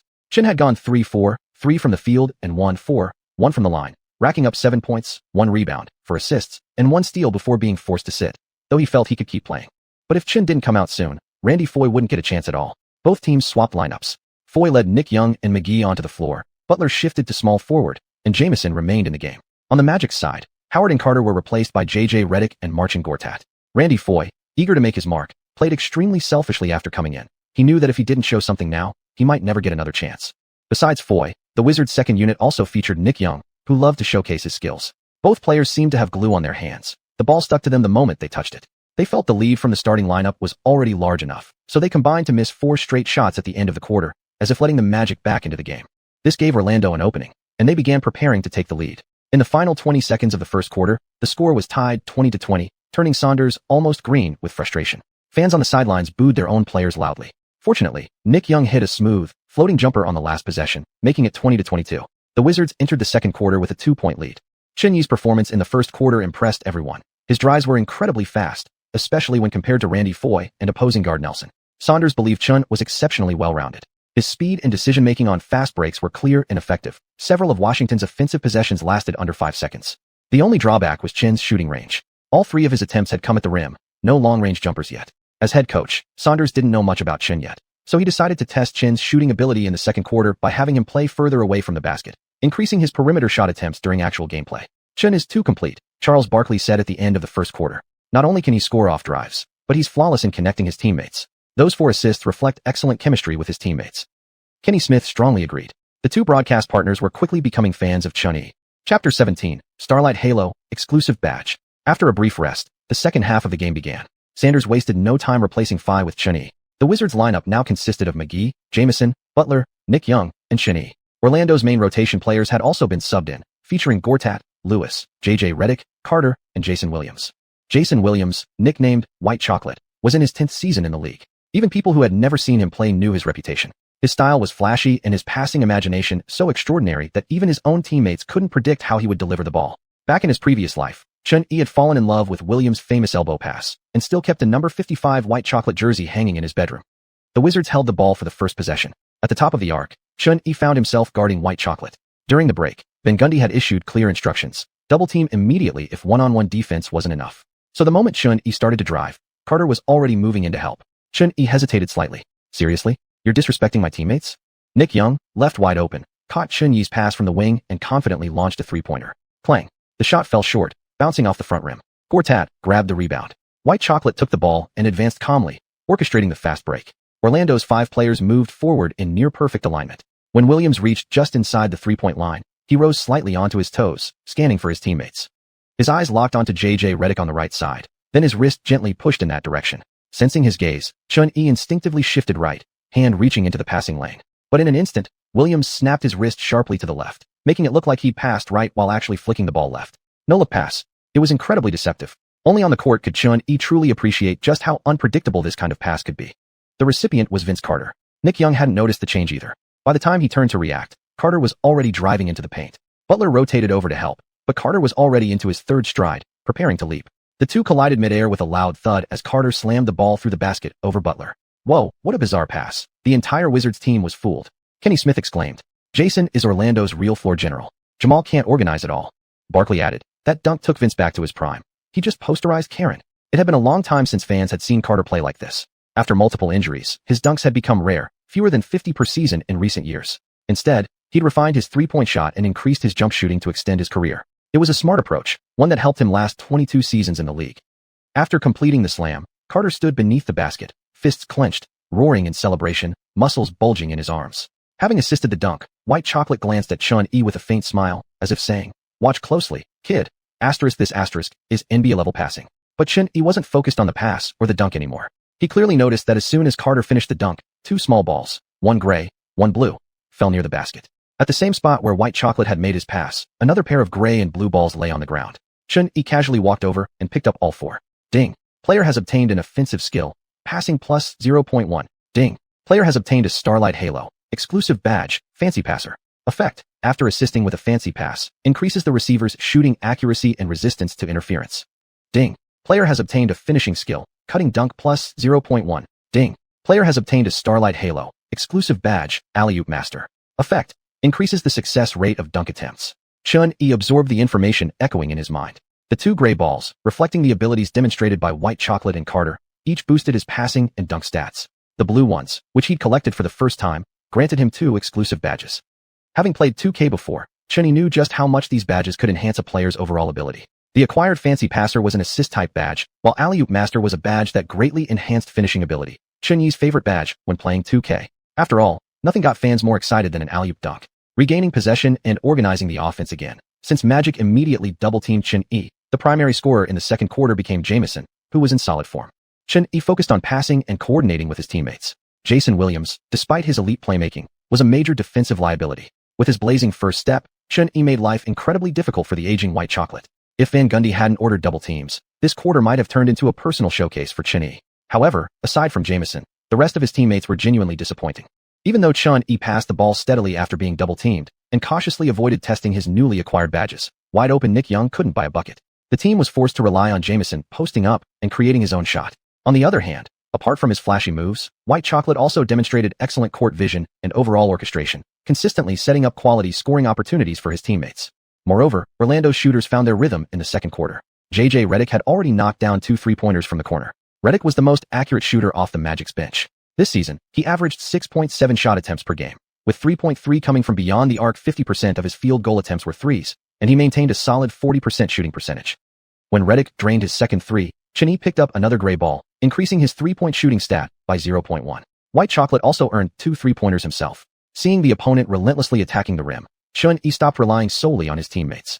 Whenever he spotted an opening, he used his speed to break free from double teams, finishing with smooth, silky floaters or acrobatic layups. Fortunately for Washington, Orlando's second unit consisted purely of shooters like J.J. Redick, who offered no real defense in half-court sets. After 6.5 minutes in the second quarter, the score stood at 45-38, with the Magic having completed their comeback. Sanders called a timeout in frustration. Washington's perimeter defense had been terrible this quarter, and their outside shooting had gone ice cold. In just over half a quarter, Chun-Yi had tallied 10 points, 3 rebounds, and 1 assist. Being double-teamed, he earned 4 free throw attempts, making 3 of them for 3 points. He also attempted 3 triples, hitting 1. Apparently, a 78 rating in 3-point shooting wasn't quite enough yet. As for assists, there would have been more if his teammates hadn't missed so many open shots. His 10 points were the highest by any Wizard in the half-quarter stretch. Wanting Chun-Yi to conserve energy for a second-half rally, Sanders pulled him out after the timeout, letting him rest on the bench. Chapter 18, Dunking over Howard. Chun-Yi remained on the bench from the start of the second quarter all the way until halftime. At the end of the first half, the score stood at 56-46. The Magic had successfully extended their lead to double digits. In the latter part of the second quarter, Howard showcased the dominance of a superstar center. Howard's pick-and-roll chemistry with Haywood and Randy Foye was clearly not as smooth as it had been with Chun-Yi, allowing Howard to score 7 consecutive points during that stretch. On the boards, Howard grabbed 7 rebounds in the second quarter alone, completely outplaying Washington's interior players on both ends of the floor. Meanwhile, 5 gray orbs lay scattered near the basket. Chun-Yi, still sitting on the bench watching Howard's one-man show inside, quietly whistled in admiration. Howard at this stage was truly a beast. Aside from somewhat rough offensive technique, nearly every other aspect of his game was elite. Within the system Van Gundy had tailored specifically for him, his strengths were being maximized even further. After halftime, with Randy Foye continuing his miserable performance, Saunders finally sent Chun-Yi onto the court at the start of the third quarter. When the home crowd spotted Chun-Yi in his number 7 jersey stepping onto the hardwood, they erupted once again into cheers. Chun is so popular, Kenny Smith remarked. Washington fans already see him as the next Gilbert Arenas. But Charles Barkley shook his head. No, Chun is Chun. Comparing him to Gilbert isn't fair. In my eyes, he has even greater potential than Gilbert, at least based on tonight's performance. Having played only 15 minutes in the first half, Chun-Yi recorded an impressive stat line of 17 points, 4 rebounds, and 5 assists, shooting over 60% from the field, performing just as dominantly as the opposing superstar Howard. Moreover, every time Chun was taken off the floor, the Wizards fell behind. When he was on the court, Washington led by as many as 6 points. Back in China, commentator Yang Yi looked at the stats and said, Chun-Yi's scoring total will soon surpass his last game. Looks like he's on track to set a new career high tonight. Coach Zhang nodded in agreement. Washington's head coach gave Chun-Yi plenty of rest in the second quarter, plus another 15 minutes at halftime. He's now full of energy and ready to go. For Chinese fans, once Chun-Yi had put up such numbers by halftime, the outcome of the game no longer felt particularly important. What mattered most was that Chun-Yi had proven to the world that an Asian guard could compete and thrive on the NBA stage alongside American-born players. As soon as Chun returned for the third quarter, his first move was to pick up the scattered orbs near the basket, gaining an additional 0.5 to his rebound stat. Each small orb only added 0.1, which was underwhelming, but considering their drop rate, Chun-Yi could live with it. Washington retained possession for the first play. Chun brought the ball up the court. After more than 20 minutes of rest, Chun was fully recharged, unstoppable. Nelson couldn't stay in front of him. He couldn't even catch a glimpse of Chun's tail lights. With Chun back on the floor, Washington's offense immediately clicked into gear. On defense, Haywood clearly preferred working with Chun to counter the opponent's frequent pick and rolls. Given Howard's dominant second quarter performance, Saunders decided to implement the Hack-a-Howard strategy, aiming to disrupt the big man at the free throw line. Throughout the quarter, Howard was sent to the line 8 times. And true to form, he rewarded Washington's plan, shooting a dismal 3 for 8. Yet Howard wasn't fazed by the misses. Each time he clanked one off the rim, he wore a bright, carefree smile. Thanks to the constant fouling and Orlando's cold shooting from beyond the arc, Washington clawed their way back into the game before the third quarter was even halfway through. By the start of the fourth quarter, the score was tied at 77-77. Though Chun scored only 5 points in the third, his teammates, freed from Randy Foy's dragging influence, rose to the occasion. Starting forward Anton Jamison alone poured in 12 points in the quarter. Right out of the gate in the final period, Howard posted up against Haywood, stiffly turned, then powered through 2 help defenders, destroying the Wizards' rim once again. Howard had played all 12 minutes of the third quarter, yet showed no sign of fatigue. Seeing his explosive energy, Chun marveled once more. No wonder the man had 10 ex-girlfriends and 8 kids. That physical conditioning was unreal. In reality, Howard had always possessed outstanding stamina. From his rookie year onward, he played all 82 games in each of his first 4 seasons, averaging over 36 minutes per game. Receiving the ball again on the left wing, Chun motioned for Haywood to set a screen. Teammates spaced to the three-point line, leaving the paint open. Using Haywood as a shield, Chun blew past Nelson and found himself matched up directly with Howard. 2 quick crossovers in front of the dribble, left then right. Howard was instantly lost. After going ing off, Chun-Yi accelerated and drove in from the right side. Howard didn't want to let Chun-Yi face an empty rim easily and quickly adjusted his stance to chase after him. Chun-Yi took off on one foot, raising the ball high with his right hand, every muscle in his body tense. Howard leaped as well, jumping from Chun-Yi's left side. Their bodies collided midair just as Chun-Yi prepared to dunk. Using his height and wingspan advantage, Howard nearly blocked the shot, but upon contact with Chun-Yi, he felt another powerful surge of force. With a loud clang, Chun-Yi hung on the rim with one hand. The ball violently slammed through the basket before he landed. After landing, Chun-Yi took a quick hop forward to regain his balance. The camera cut to a close-up of Chun-Yi, who flexed his muscles toward the lens, then ran back on defense without even glancing at Howard. At the exact moment the ball went through the net, a copper-yellow badge appeared in Chun-Yi's mind. Dunk Master. After obtaining the badge in the first half, Chun-Yi now demonstrated its effect early in the fourth quarter. Meanwhile, Howard, who had tried to block the dunk, was knocked off balance midair and stumbled upon landing, barely propping himself up with one hand to avoid falling completely. Charles Barkley stood up in shock. Dwight got posterized by Chun. The Wizards have tied the game again. Barkley shouted. Kenny Smith, stunned but grinning with his palms raised, said, "Wow, Dwight just got posterized by a point guard again. The last one to do that was Chris Paul."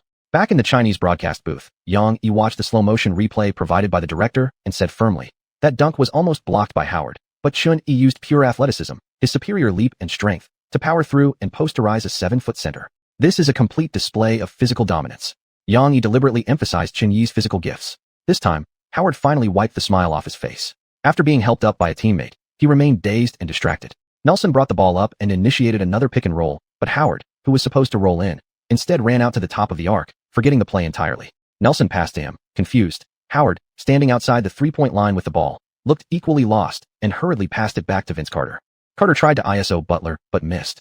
Chun-Yi sprinted full court, used his explosive first step to blow past Nelson without even needing a screen, then calmly finished off the glass under the basket. In the first 6 minutes of the final quarter, Howard, after being dunked over by a guard, seemed to vanish from the game.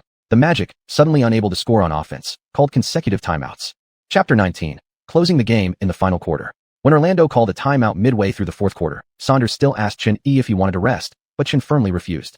In the latter half of the fourth quarter, Howard returned to the court trying to regain his rhythm, but he was no longer able to replicate his performance from the second quarter, going 3-4-6 near the basket. In the final 5 minutes, Chun-Yi drove repeatedly to the rim, drew fouls, and orchestrated plays for his teammates, leading the Wizards to steadily extend their lead. After J.J. Redick and Lewis missed several three-pointers, it became nearly impossible for the Magic to close the gap. Altogether in the fourth quarter, Chun-Yi scored another 10 points, added 2 assists, and recorded 1 steal. Chun was even more explosive in the second half than he was in the first, especially that poster dunk, Kenny Smith said as he watched Chun dribble out the clock. Barkley nodded in agreement. That dunk completely broke Dwight. He stopped playing right after that, and the Magic fell apart on both ends, offense and defense, letting the lead grow out of reach. Chun-Yi watched the game clock hit 0, then tossed the ball to the referee. The final buzzer sounded. The score was 89-101, Wizards' victory by 12 points at home over the Magic. As the game ended, Chun's teammates gathered around him. McGee even tried to pat him on the head, only to be sternly rejected by Chun. I don't want to end up with a bald spot. Fans erupted in excitement, especially during that electric fourth quarter filled with cheers and celebration. Chun-Yi's performance tonight had been nothing short of spectacular. In 38 minutes of play, he shot 11 of 20 from the field, 1 of 3 from beyond the arc, and 7 of 9 from the free throw line, finishing with a complete stat line of 32 points, 5 rebounds, 11 assists, and 2 steals, with just 2 turnovers. Under Chun's influence, teammate Jamison also posted 21 points and 9 rebounds, while Karen Butler added 16 points and 7 boards. Together, the trio combined for 69 points. After this win, both Jamison and Butler felt deeply moved. Unlike arenas, when the three of them used to play as individual musketeers, taking turns dominating, now Chun created far better opportunities for them. In previous years, those 3 Wizards musketeers had real potential. They once advanced deep into the Eastern Conference playoffs. Unfortunately, LeBron's infamous traveling buzzer beater crushed their momentum. On the other side, Howard played incredibly well through the first 3 quarters, finishing with a massive double-double of 35 points, 16 rebounds, and 2 assists, the highest scoring performance of the game, earning himself an unfortunate spot in the empty stats club, despite his efforts. Orlando's second and third leading scorers were bench players J.J. Redick and Jason Williams, each tallying 14 points, while none of the other 4 starters reached double digits. This loss widened the gap between Orlando and Cleveland in the standings. Meanwhile, Washington's victory improved their record to 13 wins and 21 losses, climbing from 14th place all the way up to 11th in the Eastern Conference. Just as Nick Young slung his arm around Chun-Yi and prepared to head to the locker room, a swarm of reporters rushed toward them.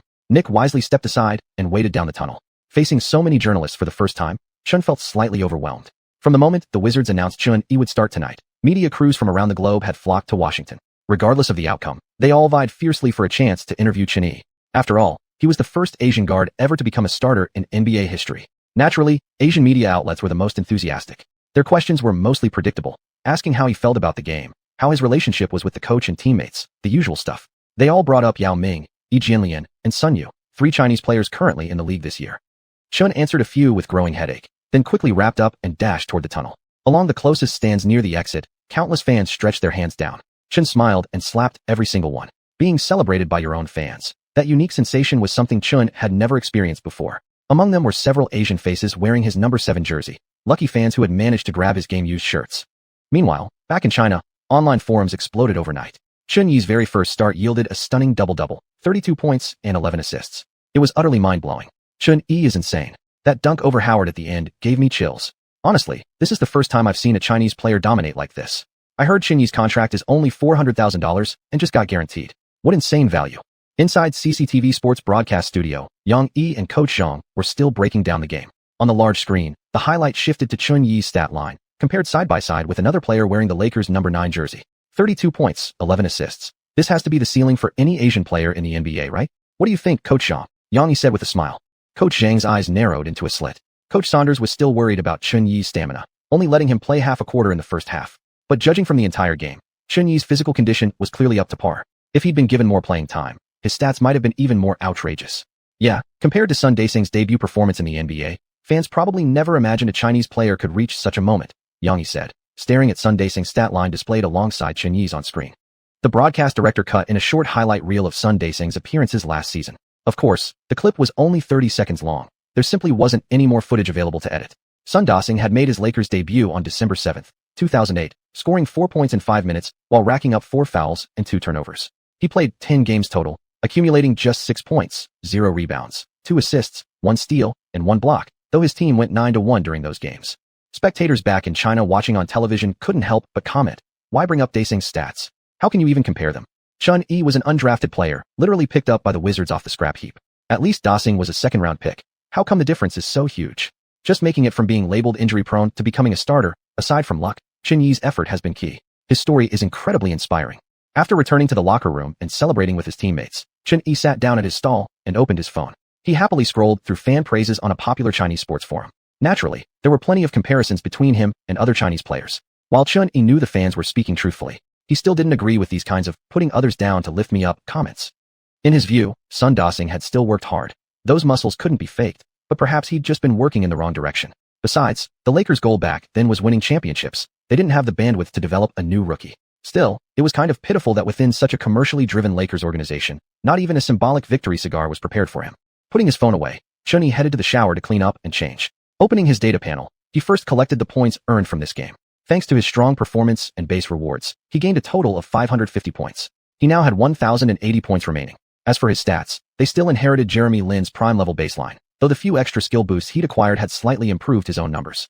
His three-point shooting, passing, and cutting to dunk stats each increased by 0.1, while rebounding saw the biggest jump, rising by 0.6. Now the stat growth feels too slow. Chen Yi shook his head. He then checked the badge section. Bronze, Posterizer, Bronze, Fancy Passer. Chen Yi asked the system, what do the numbers after the badges mean? Host must perform 20 dunks and 20 flashy passes on the court respectively to upgrade these badges to silver rank. Silver rank badges will grant the host stronger buffs. Chapter 20. Strengthening the kidneys and building the body. After showering, most of the Wizards players had already packed up. Nick Young and McGee were waiting by the door for Chen Yi to come out.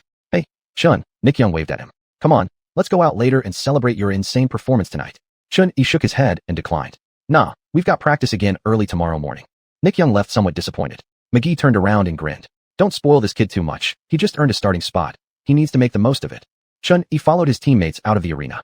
The Wizards bench players were all quite young, full of potential, but they loved to party too much, especially after spending time with their veteran leader, Arenas.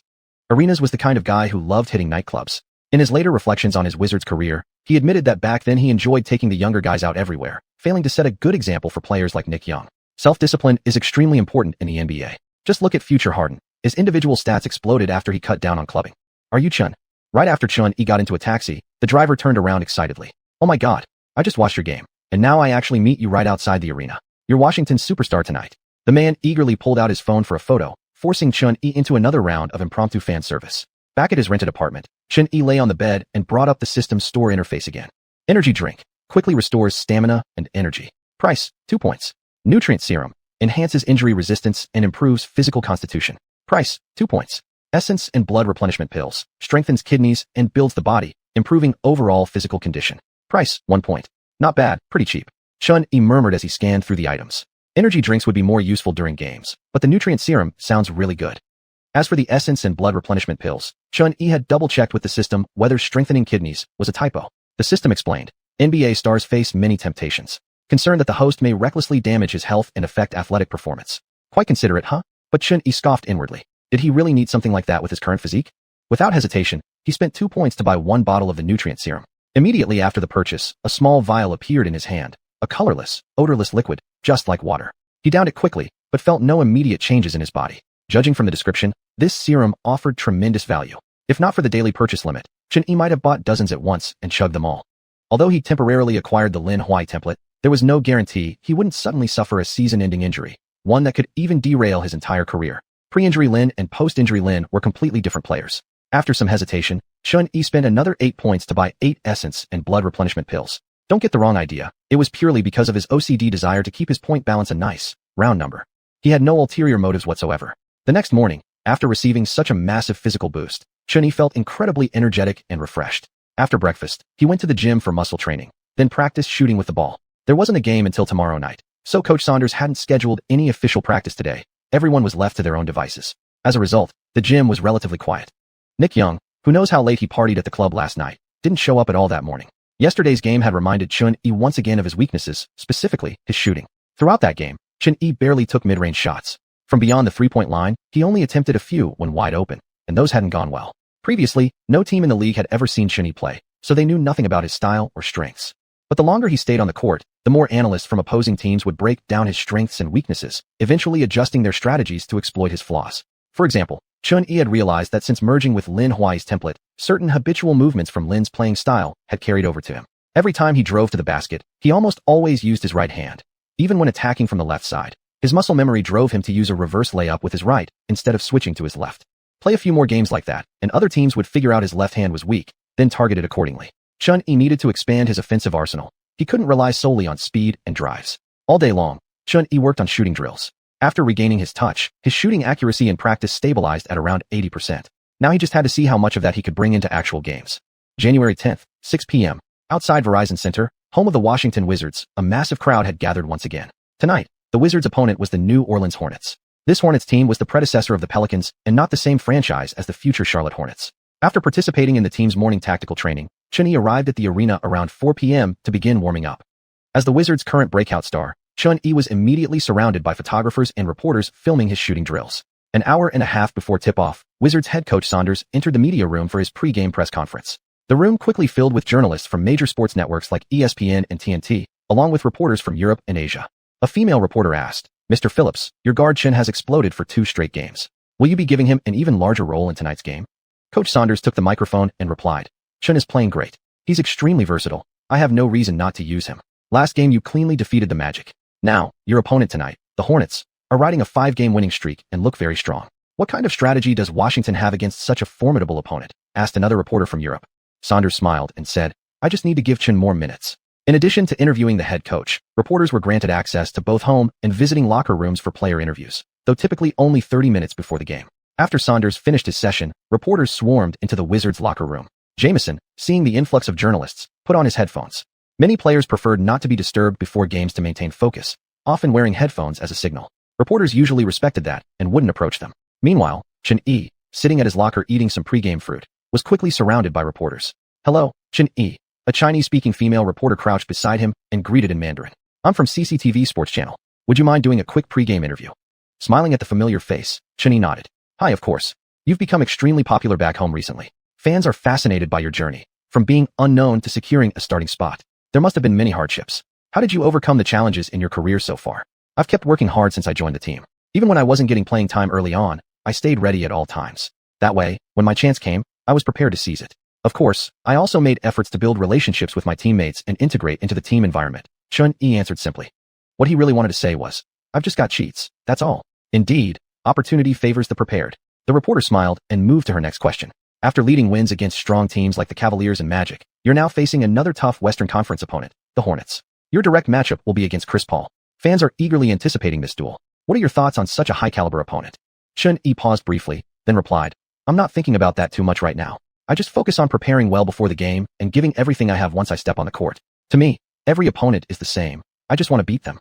After the pre-game interviews concluded, Chun-Yi rested for a while before joining his teammates on the bench at courtside, waiting for the arena's host and DJ to announce the starting lineups and welcome both teams onto the floor. Chapter 21, the baseline 3-point shooter. Chun-Yi started the game again tonight. "Keep the ball moving on offense," Sanders said, gathering the players around his playbook after the pre-game ceremony. "We need to be extra sharp on the perimeter defense, especially stay tight on David West and Chris Paul. Also, watch out for the pick and roll between Chris and Peja." Chun-Yi nodded with his hands on his hips. Tonight's opponent was indeed no easy task. The Hornets' record this season had been average, 18 wins and 16 losses, good enough for only 9th place in the Western Conference. But they were currently on a 5-game winning streak, riding high in morale and pushing hard for their 6th consecutive win. Tonight, Chun-Yi would be guarding none other than the Hornets franchise star, Chris Paul. Who are the league's elite point guards right now? Steve Nash and Chris Paul. Compared to Nash, Paul not only orchestrated his team flawlessly but completely dominated him on defense.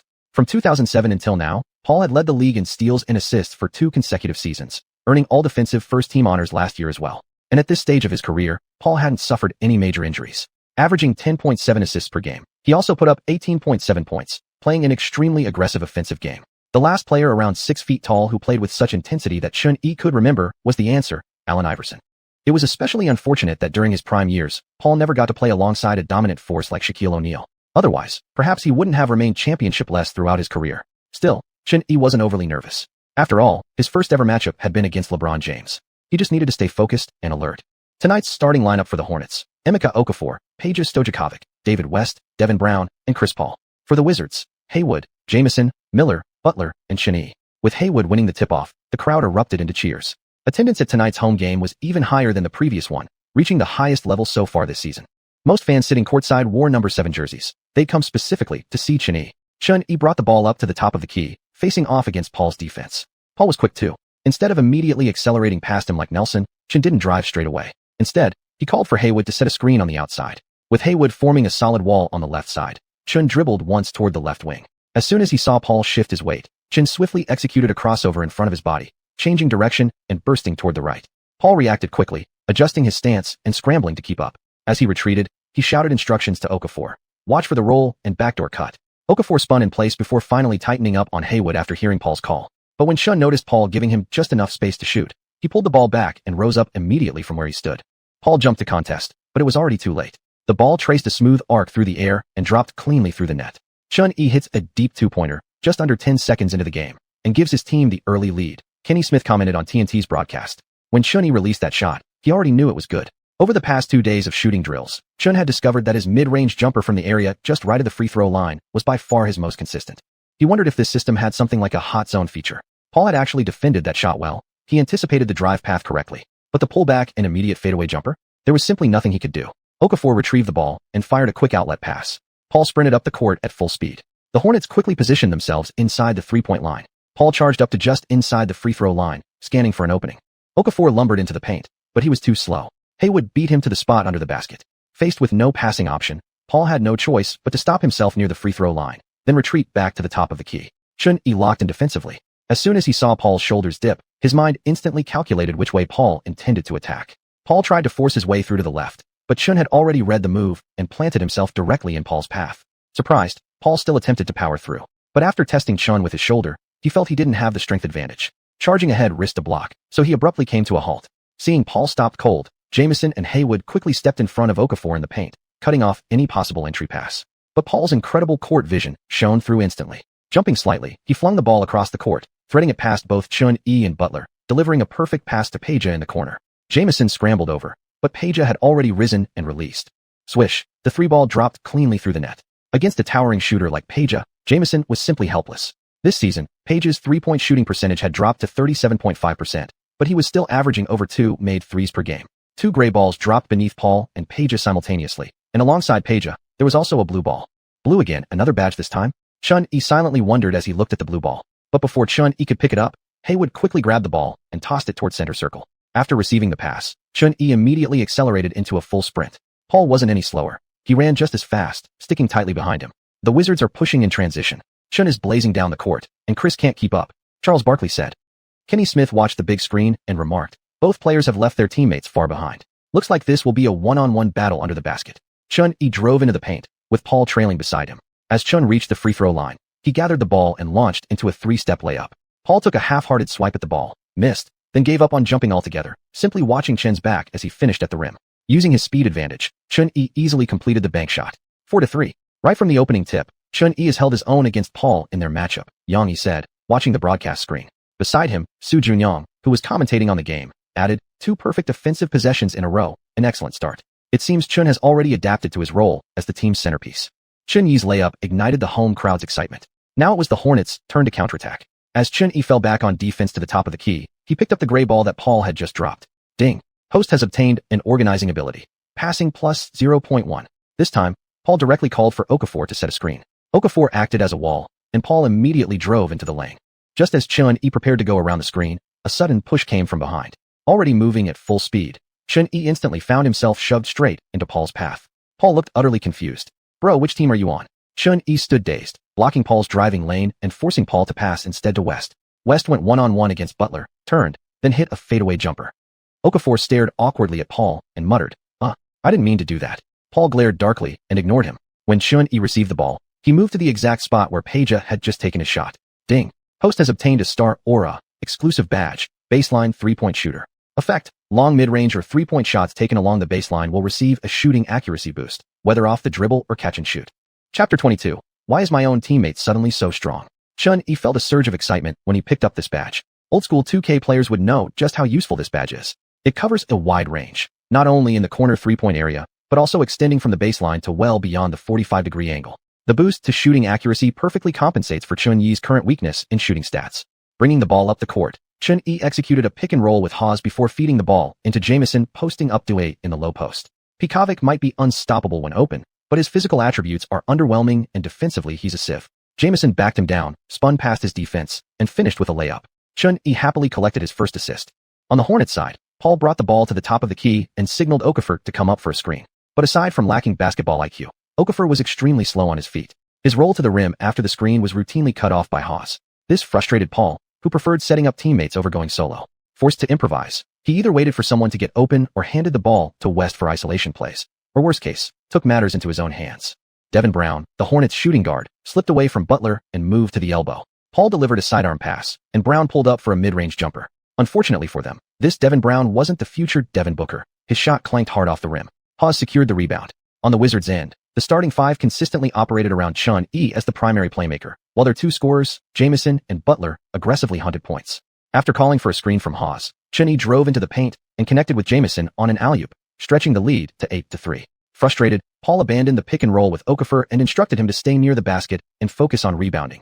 Just do the dirty work like a true blue-collar big man. Paul then missed a mid-range jumper after a failed screen, and once again Haas snatched the board from Okafor and ignited a fast break.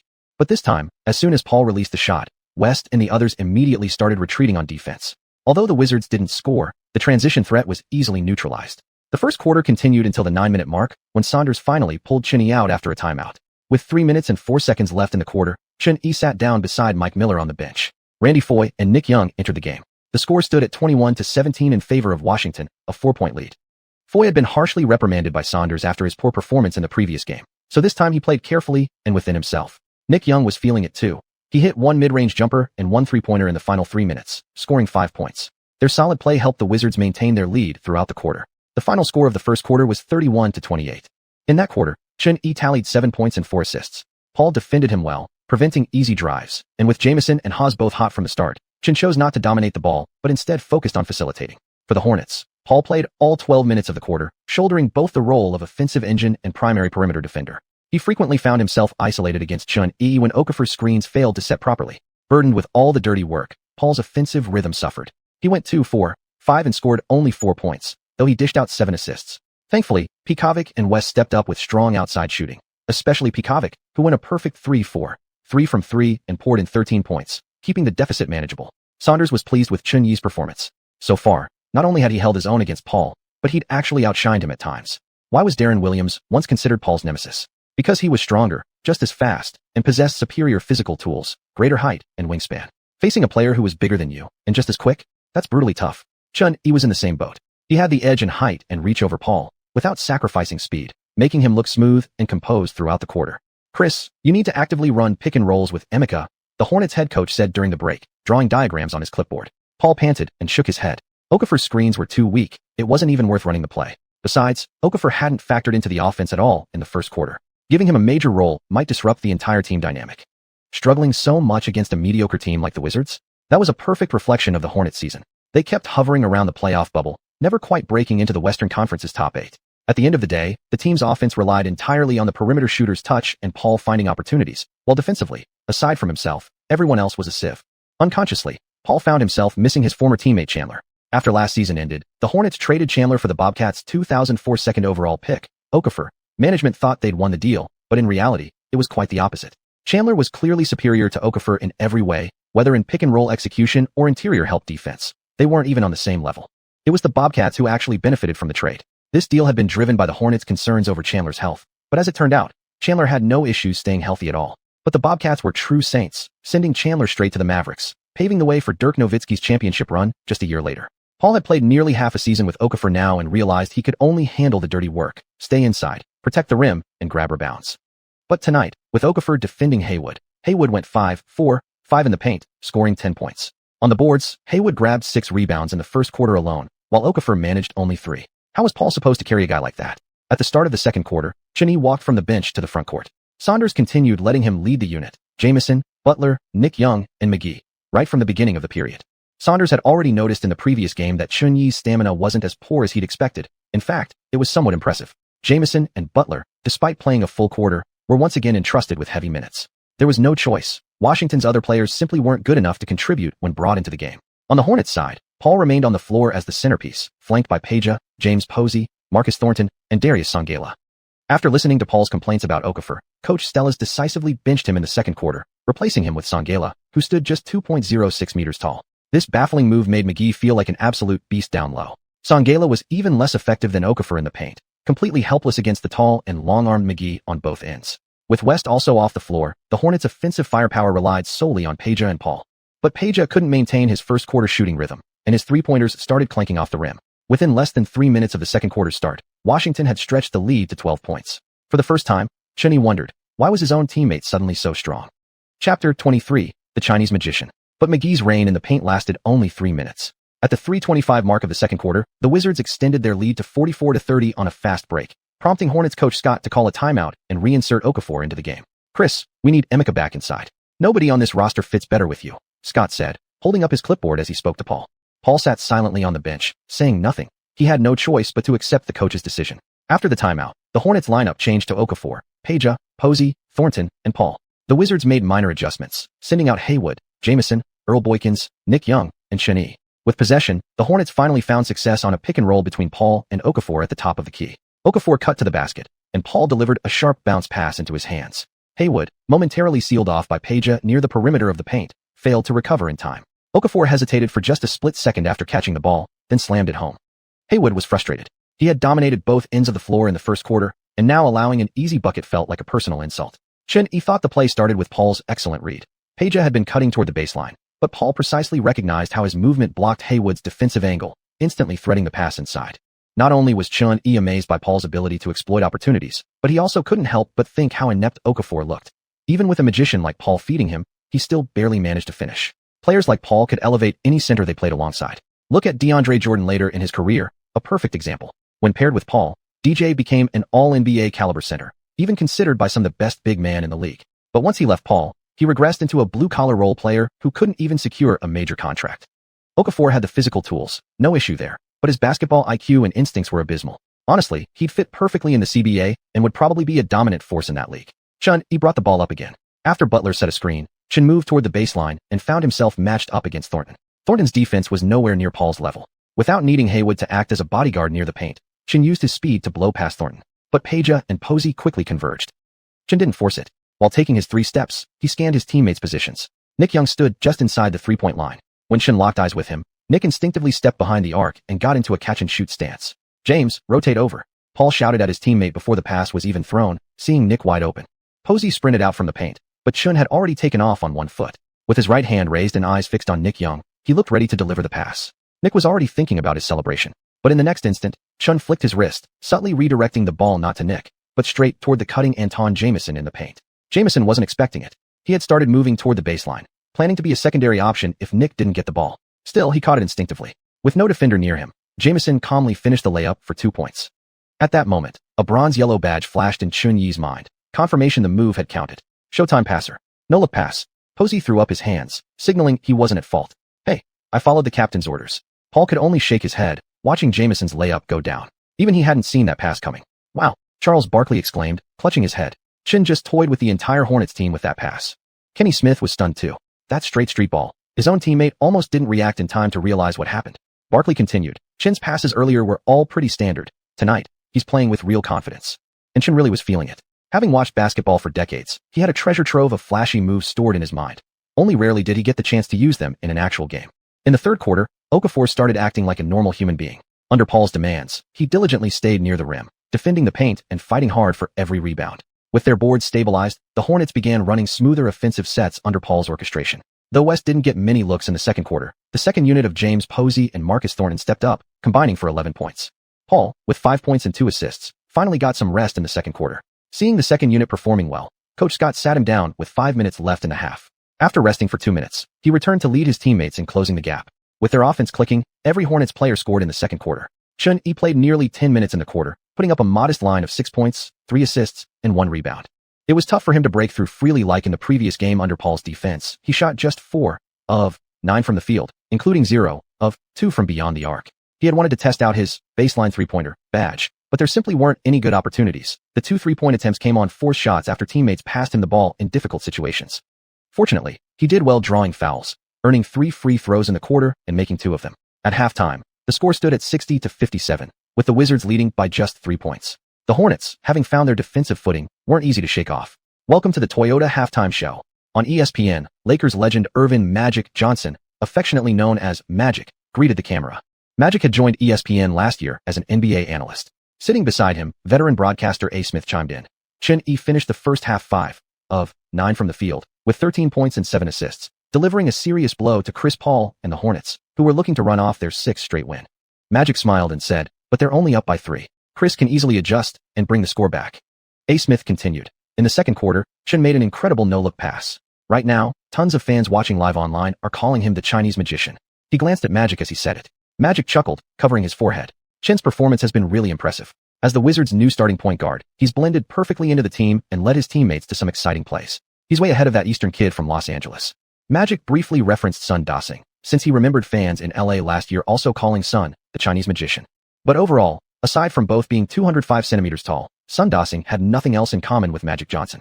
Chen Yi's performance tonight, however, had truly turned heads, certainly living up to the legendary nickname. Chapter 24, Alley-oop three-pointer. Chen Yi remained on the court to start the third quarter. After seeing Okafu stay in, Saunders also put Haywood in, with Nick Young and Mike Miller providing backcourt firepower, while Jamison, despite playing all 24 minutes of the first half, continued to serve as the offensive centerpiece. Jamison, now the undisputed leader of the Wizards, was tonight's primary scoring threat, already dropping 18 points by halftime and playing with scorching intensity. On the Hornets side, Scott opted for a frontcourt of Okafu, West, and Peja, while sending out Posey and Thornton, both strong performers in the second quarter, for the backcourt. Chris Paul, who had only rested for 2 minutes, sat attentively on the bench as the deficit continued to shrink at the start of the second half. The Hornets retained possession for the first offensive play. West caught Thornton's pass near the free throw line, isolated against Mike Miller, and drained a clean mid-range jumper, cutting the lead to just 1 point. Chun-Yi brought the ball up to the top of the arc. Jamison set a screen on the right side, allowing Chun-Yi to shift toward that wing, drawing a matchup with Peja. Peja immediately recognized he couldn't guard a slashing guard like Chun-Yi and signaled to switch with Thornton. As Peja retreated, Thornton navigated around Jamison and rushed back out, but Chun-Yi seized the tiny gap, delivering a quick bounce pass directly into Jamison's hands. Jamison attacked the rim immediately. West, stationed near the baseline, was forced to rotate in and block Jamison's layup attempt. Peja and Okafu sprinted toward the paint as well, forming a three-man trap around Jamison, forcing him to dish the ball out to Miller in the corner. Miller drove forward with the ball, then leapt and spun it back to Chun-Yi at the top of the key. At that moment, all 4 Hornets players were crammed inside. Chun-Yi planted himself and stared down the basket. Posey and Thornton scrambled out to contest, but instead of shooting, Chun-Yi dribbled once and exploded past both defenders into the paint. What incredible speed. By the time Posey and Thornton went up to block, Chun-Yi had already weaved through and entered the painted area. In the first half, under Paul's tight defense, Chun-Yi hadn't had many chances to showcase his driving ability. Now, the Hornets' 2 guards finally felt the full force of his explosive first step. Yet Okafu, Peja, and West still stood in the lane. Chun-Yi didn't rush the shot. He quickly spotted Nick Young wide open in the corner. Young, always ecstatic when left unguarded, waved frantically for the ball, even jumping up with arms raised to make sure he was seen. But as Chun-Yi elevated and locked eyes on him, Young's excitement turned to nervousness. Is this kid actually going to pass me the ball? Earlier in the second quarter, Chun-Yi's no-look pass had successfully fooled teammate Nick Young. This time, Young couldn't shake the fear that the pass might not reach him after all. But Chun-Yi skipped the theatrics this time, launching the ball cleanly into Young's hands at the wide-open spot. Catching the pass, Young finally breathed easy and sank a familiar baseline jumper with textbook form. Swish. The three-pointer dropped. The lead instantly ballooned back to 4. Paul shook his head watching his teammates' defense fall apart again. They were completely being led around by the Wizards. If Paul were on the floor, he'd have them organized and disciplined in no time. Scott also realized how porous his team's defense was, inside or out. Aside from Paul, there wasn't a single player capable of anchoring the defensive system. Players like Posey and Thornton, even without Chun-Yi attempting a shot fake, nearly jumped at empty motion. Their lateral quickness and foot speed were simply awful. Unwilling to let the Wizards further extend their lead, Paul could no longer stay seated after just 2 minutes on the bench. He re-entered the game during a dead ball at the 9:57 mark of the third quarter. The moment Paul stepped back onto the court, the Hornets transformed into the playoff-caliber team they were supposed to be. Chun-Yi played 8 minutes in the third before heading to the bench. In that stretch, he recorded 4 points and 1 assist, but pulled down 5 rebounds despite Haywood's physical boxing out. Throughout the quarter, he remained a facilitator, letting Jamison and Nick Young take control of the offense. Paul stayed on the floor until the end of the third, finishing 3 of 6 with 7 points and 1 assist, but his impact far exceeded what the stat sheet showed. Had Paul sat any longer, the game likely would have slipped away in a devastating run. From tip-off onward, the Wizards had held the lead, but after 3 quarters, they led by just 2 points, 82-80. As the fourth quarter began, Barkley looked at the Hornets lineup and said, Hornets coach Byron Scott is going small again. He wants to use outside shooting to break this game open in the final period. Byron clearly sees where the Hornets hold the advantage, Kenny Smith added. Tonight, most of Washington's points have come in the paint. They've only hit 6 threes, while New Orleans has knocked down 13. Scott's lineup for the fourth quarter consisted of Sangala, Peja, Posey, Thornton, and Paul. Forced to play center, the 2.06-meter Sangala was brought in to replace Okafu, solely to space the floor for his teammates. The remaining 4 players were all capable shooters, each averaging over 1.2 three-pointers per game this season. Saunders stuck to his routine, sending out the 5-man unit of Haywood, Jamison, Butler, Nick Young, and Chun-Yi. The Wizards retained possession to start the quarter. Chun-Yi brought the ball up to the top of the arc, facing off against Paul. With Thornton, who was significantly shorter, guarding him, Nick Young called for the ball at the free throw line. Receiving the pass, Young didn't attempt any flashy moves, just a simple crossover before accelerating into the paint. Xianxia and Thornton quickly converged into a double team, and Young's shot attempt failed to go down. The ball bounced off the backboard and started descending. Xianxia reached for it, but Haywood, positioned inside the paint, snatched the rebound first and quickly fired it back to Chun-Yi. Against Haywood, Xianxia had absolutely no chance on the boards. Chun-Yi swung the ball to Jamison near the basket. Jamison, immediately double-teamed, passed it back out to Nick Young, who was left completely unguarded under the rim, slamming it home for an easy layup. A brilliant sequence. In the front row of the Wizards section, a fan wearing Chun-Yi's number 7 jersey leapt to his feet, ecstatic. New Orleans' chase lineup wasn't just defensively fragile, they relied entirely on Paul pushing the tempo in transition. But once the Wizards settled into half-court offense, the Hornets could do nothing but rely on shooting luck. Paul rushed the ball up court. After a series of quick transitions, Posey found an opening at the baseline and launched a three-pointer, but clanged it off the rim. The Hornets made no effort to crash the boards. Instead, they instantly fell back into defense after the shot. Nick Young grabbed the rebound and slowly advanced the ball. Chun-Yi drifted back to the left corner. Young moved toward the left side using a screen from Butler and passed the ball to Jamison at the left wing. After receiving a handoff from Jamison, Chun-Yi used Jamison as a screen to step up to the left elbow, switching onto Peja. All his teammates spread out beyond the three-point line, leaving the paint wide open, giving Chun-Yi a clear isolation. Dribbling with a series of crossovers, Chun-Yi backed up behind the three-point line. Peja gave him half a step, wary of Chun-Yi suddenly exploding past him. Chun-Yi shuffled forward with small steps, shifting the ball from his left hand to his right, prompting Peja to slide a step to his right. Seizing that instant gap, Chun-Yi drove his thighs, gathered the ball, and launched himself upward. Peja lunged, but Chun-Yi had already released the ball. The camera followed the flight of the ball as it arced high through the air, then plunged straight through the net. Swish! Chun-Yi's dagger three-pointer dropped, in full view of Peja's face. The Wizards' bench erupted in wild celebration, every player jumping up and flashing the number 3 with their fingers. Chapter 25, 3 in a row. Chun-Yi. As Chun-Yi sank the three-pointer, the arena's DJ drew out the moment, shouting Chun-Yi's name over the loudspeaker. The crowd erupted into thunderous cheers. This was Chun-Yi's first three-pointer of the game. At the exact moment the ball went through the net, a bronze-colored badge flashed across his mind. The range of corner 3 specialist was surprisingly broad.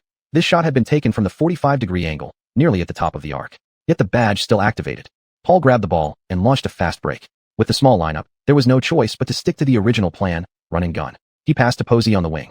All Hornets players clustered beyond the three-point line near the top of the key, leaving only Haywood one-on-one against Xianxia in the paint. Haywood was significantly bigger than Xianxia. There was no way he'd risk passing inside. Posey backed down Butler, drove toward the restricted area, then spun face up while looking for an opening to pass back out to a shooter. But as he turned, Chun-Yi, who had dropped back near the free throw line, lunged at the ball and slapped it cleanly off Posey's hands. With the steal secured, Chun-Yi sprinted into transition. Peja and Paul tried to cut him off, but as Chun-Yi dribbled toward the 45-degree spot, he used his back to shield Peja, then delivered a perfect pass to Nick Young cutting along the baseline. Nick caught it in stride and drained the three without hesitation. Chun-Yi earned 1 steal and 1 assist, and picked up a gray ball from Nick Young, adding plus 0.1 to his three-point shooting stat. 90-80. The lead suddenly ballooned to double digits. Paul brought the ball up again and exchanged a glance with Scott. At this rate, the game would be out of reach in half a quarter. Scott was clearly anxious. This small ball lineup centered around Paul and Peja had performed exceptionally well in practice. How could it collapse so completely in just over 2 minutes? After Xianxia set a screen, Paul found himself matched up against Haywood. Going smaller against bigger opponents was one of Paul's strengths. He toyed with Haywood around the free throw line before stepping back to create space and knocking down a mid-range jumper. Ding. Player has acquired an offensive skill. Ball handling plus 0.1. Ding. Player has acquired a finishing skill. Mid-range shot plus 0.1. This time, 2 gray balls dropped beneath Paul. Sorry, Haywood muttered as he picked them up. Chun-Yi, now in great spirits from collecting the stats, patted Haywood's backside and said, "Not your fault. He's just too damn small." On the Wizards' next possession, Chun-Yi casually brought the ball up. Jamison set a screen at the top of the arc, switching Chun onto Peja. Paul knew Peja couldn't guard Chun one-on-one. While shifting laterally, he barked instructions at Peja to stay with Jamison, then rematched up on Chun-Yi himself. Meanwhile, Butler came up from the low post to set another screen. Paul simply abandoned everything and rushed forward, teaming up with Posey to double-team Chun-Yi and cut off his passing lanes. Even though Butler was wide open, Chun didn't dare make the risky pass. Forced, he tossed the ball out to Nick Young waiting on the perimeter. The Hornets instantly shifted their defense. Nick bounced the ball side to side a few times, then fired it back to Chun-Yi on the wing. 7 seconds remained. Chen rocked the ball front to back, left and right. As Paul reached in to steal, Chen pushed hard off his left leg and stepped sharply to his right. Before Paul could recover, Chen gathered and rose. It was a hurried release. Chen held his follow-through in place, watching as the ball, just as expected, swished cleanly through the net. Corner 3 specialist. Chen Yi hits his second three-pointer of the game under pressure from Paul. Yang Yi announced from the broadcast booth back in China. Coach Zhang narrowed his eyes and remarked, "That shot makes absolutely no sense logically, but Chen Yi just keeps making them. Don't let the fact that he missed all his threes through 3 quarters fool you. He gets hot in the fourth, and suddenly he's buried 2 in a row." 93-82. The gap continued to widen. As the basket fell, the Hornets called timeout. This time, Scott didn't stubbornly stick with his small lineup. He sent in the starting 5. "Chris, focus on running clean pick and rolls," Scott instructed. Paul shook his head, looking utterly defeated. His teammates were just too weak. Still, Paul hadn't given up. His competitive fire burned strong. He craved victory deeply.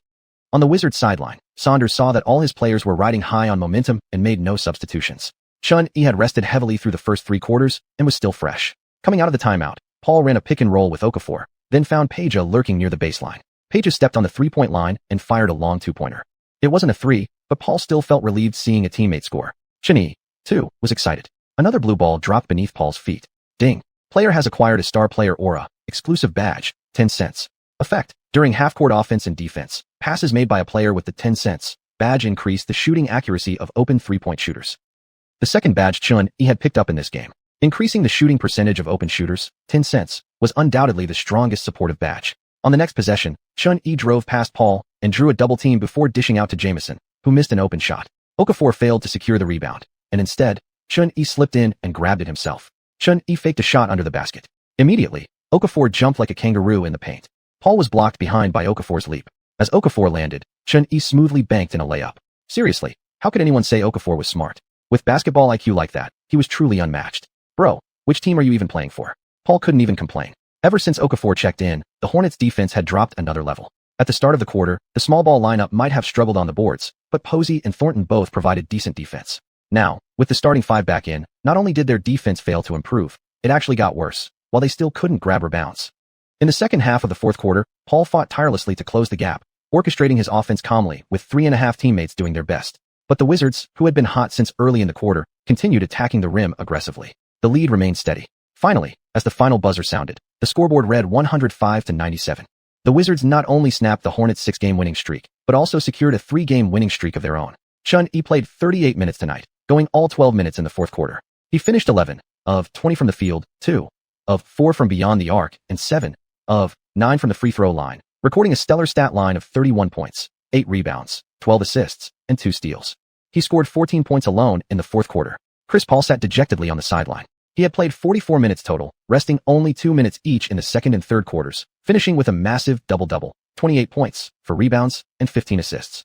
Paul had given everything he had to win, but simply couldn't carry his teammates. "Chris, what a great battle." Chen Yi came over and slapped hands with Paul. "You guys played great.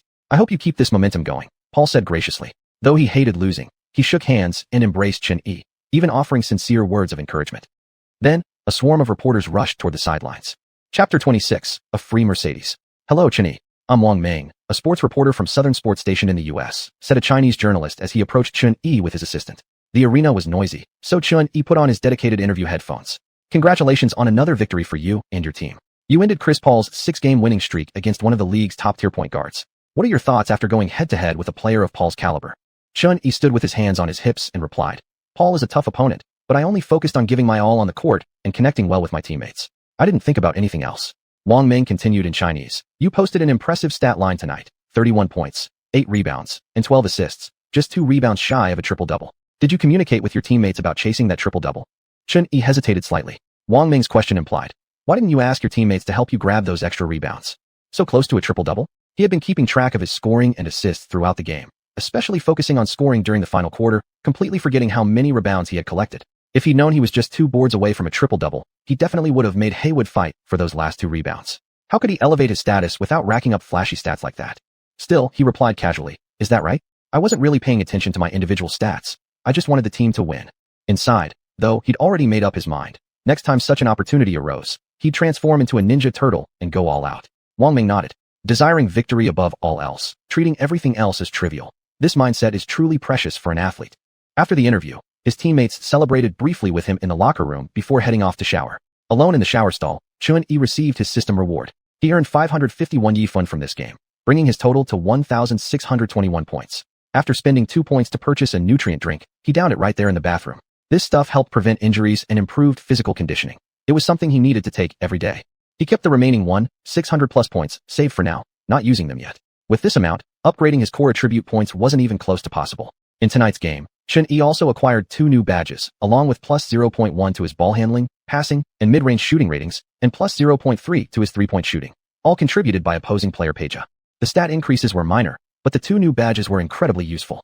When Xian opened his badge inventory, he was surprised to discover that every assist he made contributed experience points to his dime a dozen badge. Currently, his 4 badges were slowly leveling up.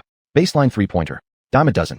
Posterizer, fancy passer. At this rate, he might level up, dime a dozen, to silver by the next game. Badges mattered a lot. So far, Xian had played 2 games using Lin Shiheo's template. After 5 more games, he'd have to rely solely on his original physical attributes. By then, these badges would be crucial. All Xian could do now was hope that in the next 5 games, he'd collect even stronger badges to boost his strength. Back at his apartment, Xian lay in bed scrolling through social media apps. His highlight reel from tonight's game had already been edited and uploaded.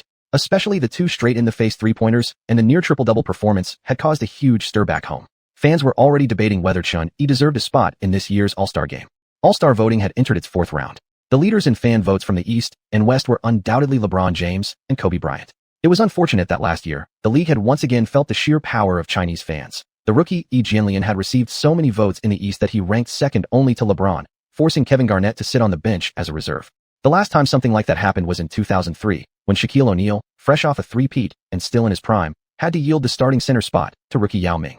As a result, the league changed the rules. Rookies were no longer eligible for the main All-Star Game roster and could only participate in the Rising Stars Challenge. Otherwise, Xian's name would definitely have shown up on the leaderboard. Not necessarily surpassing LeBron, but Chinese fans could easily push him into the top 3. The next morning, Xian was awakened by his ringing phone. For the entire morning, his phone wouldn't stop vibrating. Now that he was gaining fame in the league, endless endorsement deals and advertising offers poured in. Growing increasingly annoyed by the constant calls, Xian finally turned his phone off. I guess I really need to find a new agent. He opened his laptop, updated his social media profile, and posted his email address with a note. For collaboration, please email. Calls will be blocked immediately. He then posted a message looking for an agent, asking anyone interested in collaboration to send their materials to his email. Otherwise, as his fame grew, handling all the commercial contracts on his own would become impossible.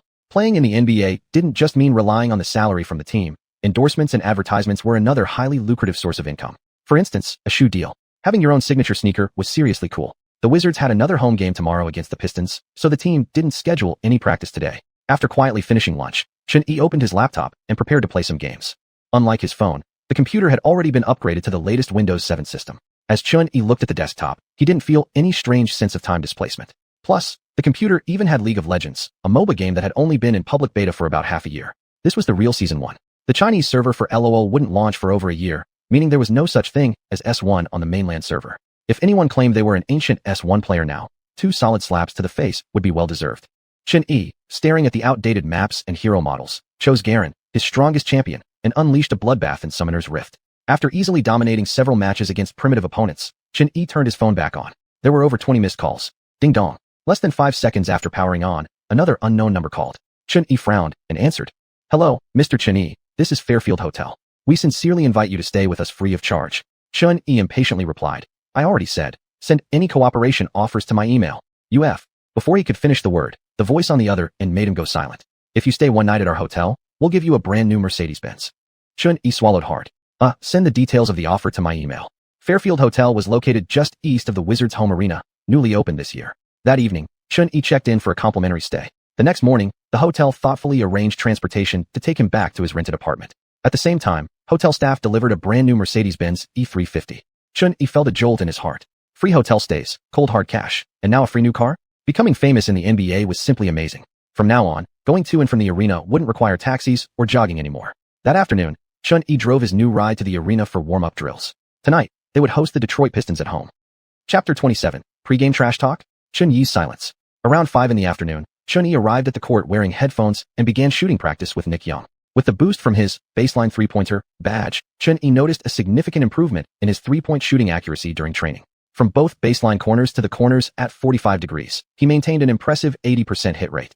Only his shots from the top of the arc remained somewhat inconsistent for now. Nick Young was surprised by Xian's rapid progress. Just a week ago, his 3-point shooting in practice barely reached 60%. Shooting wasn't something that could be mastered overnight. Was this guy really some kind of genetic mutant? Chun, Mike is sitting out tonight, Nick said after half an hour of shooting, as they sat on the sidelines chatting. The coach told me I'm starting. You better pass me the ball more. I'll make sure your assist count goes up. Chun smiled and replied, we'll see how you perform. If you keep trying to go one-on-one, I can guarantee you won't even touch the ball for an entire quarter. Chun wasn't particularly worried about assists.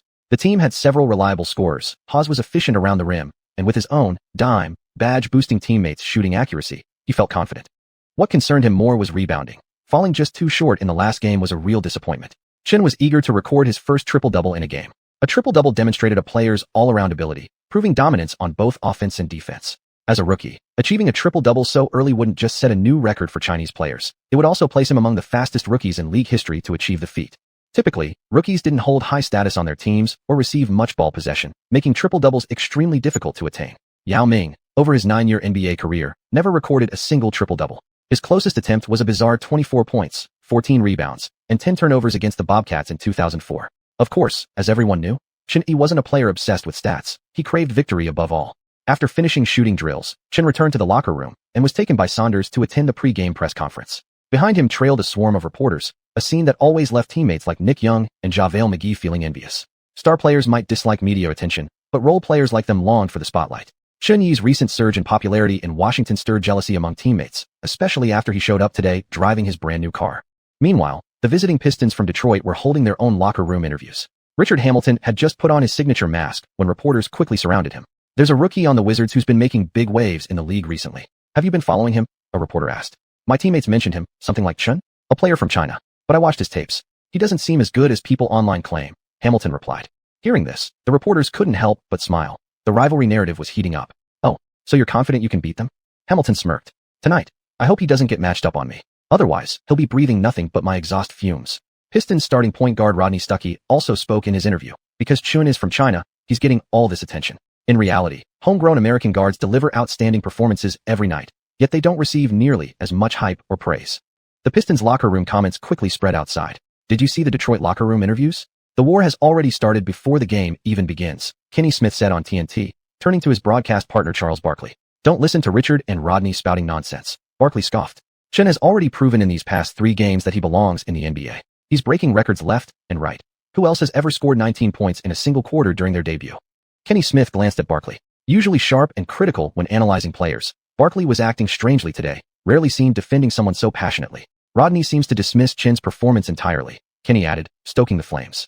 Barkley shook his head and held up the player stats sheets. Rodney's just a third-year rookie. His rookie season stats? A plain 7 points, 2 rebounds, 2 assists, utterly average. Chen's averages over these 3 games are 27 points, 5 rebounds, 8 assists, plus an average of 3 steals per game. There's no comparison. And Chen's average scoring in the fourth quarter is 14.4 points per game. Although the sample size isn't large, that's still an almost insane stat. Which player in NBA history has ever totaled 82 points across their first 3 career games? Barkley had always held a grudge against the Pistons, ever since the 1980s when they were led by the Bad Boys era team, whose style of play he considered excessively dirty. Moreover, he had now fully transformed into a Chun-Yi fan. So naturally, he was eager to defend him. At the pre-game press conference, reporters informed Chun-Yi about the comments made by Hamilton and Stuckey. Chun, what do you have to say about the evaluations from Detroit's backcourt players? Asked a reporter from Australia. Chun-Yi smiled and said, Richard is indeed great at off-ball movement, but I don't think he'll be able to stop my ball-handling drives. Masked man Hamilton, he left a deep impression on Chun-Yi. One of the original go-into-work, Pistons 5, Hamilton was the key offensive weapon on a team otherwise known for its ironclad defense. His off-ball cuts, dribble handoffs, and mid-range shooting were textbook perfect, making him one of the league's elite scorers. As for the Pistons' point guard Rodney Stuckey, Chun-Yi couldn't even recall his name right away. That Rodney guy, I don't remember hearing his name before. I don't know who he is, and frankly, I don't care to. Chun-Yi said, then turned to Coach Saunders. Isn't the Pistons' starting point guard Chauncey? His comment sparked laughter throughout the press room. By completely ignoring Stuckey's existence, Chun-Yi delivered a response that thrilled Wizards fans. Even Saunders couldn't hold back a smile. Knowing it was a joke, he pretended to be serious and said, Rodney, I coached him in Detroit once, but honestly, I don't remember much about him. Given Chun-Yi's performance over the past 3 games, he had clearly become Saunders' favorite. In such moments, the coach naturally had his back. Trash talk before the game means nothing. We'll see who proves themselves on the court, Chun-Yi said calmly. After the press conference, Chun-Yi changed into his gear and followed his teammates onto the court. The game was about to begin. This season's Pistons were no longer the same tough, defensive-minded team of old. From 2002 to 2008, they had reached the Eastern Conference Finals 6 years in a row, winning 1 championship and standing as the undisputed powerhouse of the East. But so far this season, Their record stood at 11 wins and 25 losses, placing them second to last in the Eastern Conference. After losing back-to-back Eastern Conference finals in previous seasons, the Pistons management fired head coach Saunders and traded away point guard Chauncey Billups, bringing in Allen Iverson instead. History proved that Billups was the soul of that Pistons team. Without him, Detroit couldn't even make the playoffs, while Billups himself, after moving to the Denver Nuggets, became a championship gardener, leading Carmelo Anthony to the Western Conference Finals. That trade not only derailed the Pistons' future but also damaged Iverson's career. Management even moved Iverson to the bench just to promote Stuckey, giving rise to Iverson's iconic post-interview outburst, "I ain't never heard of no MVP coming off the bench." This season, the Pistons also let go of defensive anchor Rasheed Wallace. The legendary going to work, Pistons were now officially on a rebuild. Xuanhuan believed this game would be easier compared to the last three. The gap in talent between the two teams was small. The Wizards currently held a 14-21 record, sitting 10th in the East. A 14th-place team challenging a 10th-place squad. It was clearly an upset waiting to happen. Game time. Wizards starting lineup: Haas, Jamison, Butler, Nick Young, Cheney. Pistons starting lineup: Ben Wallace, Jonas Jerebko, Chris Wilcox, Richard Hamilton, Rodney Stuckey. As each Pistons player emerged, boos erupted from the Wizards crowd, especially directed at Rodney Stuckey. Hamilton had been drafted by the Wizards and spent his first 3 seasons there, earning a loyal following in Washington. So the fans unleashed their jeers entirely on Stuckey. Tonight, Tayshaun Prince was resting, leaving only Hamilton and Big Ben from the original Pistons 5.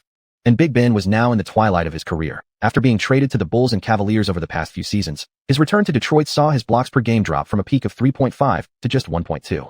Still, Big Ben's rebounding remained strong. This season, he averaged 8.7 rebounds per game. When Xuanhuan saw Big Ben tonight, something fell off. He looked different than in Xuanhuan's memory.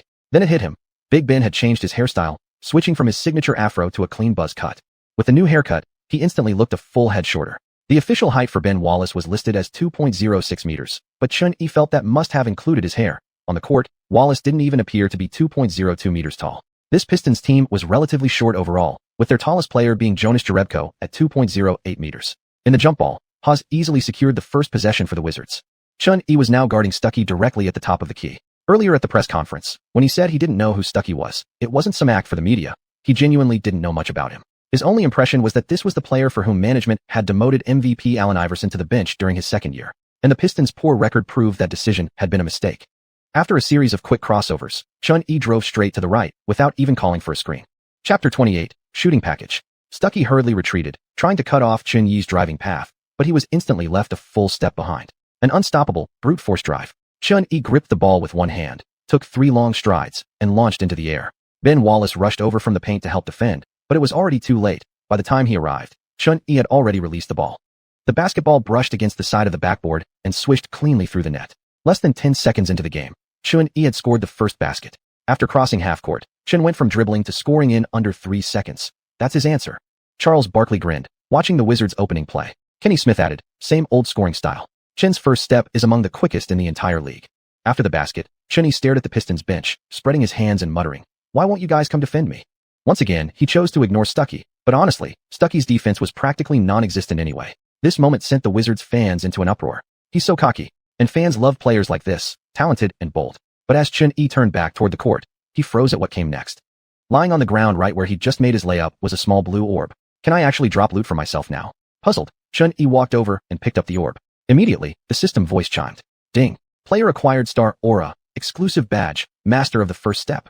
Effect. When in triple threat stance or after executing flashy dribbles, the ball handler gains increased speed and efficiency upon initiating their move, boosting both the speed and effectiveness of his initial burst when driving. This badge was crucial for him right now. Even after integrating the peak Lin Shiheo template, Xuanhuan's first step had already been among the best in the league. But once the template expired, his explosiveness would inevitably take a hit. Now, with the badge's support, his ability to blow past defenders on the first step would remain a reliable weapon. Stuckey quietly wiped sweat from his palms. This rookie across from him was far stronger than expected. The Pistons countered, and Hamilton showcased his elite off-ball movement. As the ball swung around the court, Nick Young, assigned to guard Hamilton, was completely lost, unable to stay close. Receiving the pass at the elbow, Hamilton found Nick Young trapped behind a Ben Wallace screen near the restricted area. All Nick could do was watch as Hamilton calmly sank the jumper. The score was now 2-2. He moves so much, Nick Young said helplessly. Xuanhuan patted his arm. Watch for their big men coming out to set screens. Xuanhuan wasn't surprised by Nick's defensive lapse. After all, defensively, Nick was a sieve. He relied on athleticism and shooting touch to make plays offensively, often obsessed with isolation moves and inconsistent in performance.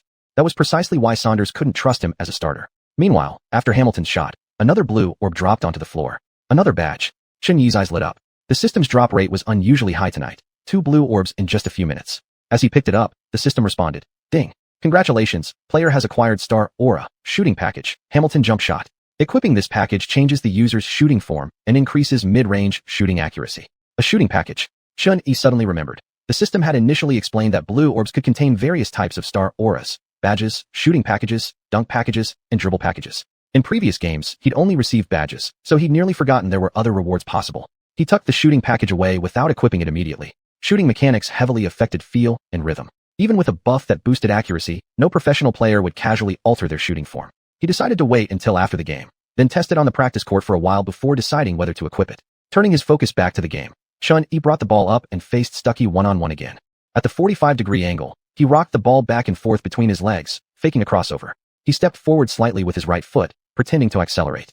Stuckey bit hard. Still shaken from being blown past in the last possession, he instinctively retreated, determined not to get beaten again. But Chun-Yi pulled the ball back and took a small step backward himself. Stuckey lunged forward in panic, off balance, stumbling ahead 2 steps. Jerebko saw trouble brewing and quickly stepped up from the low post to help, leaving Ben Wallace to guard both Haywood and Jamison in the paint. As Jerebko stepped up, Jamison didn't choose to attack the paint alongside Haywood 2-on-2.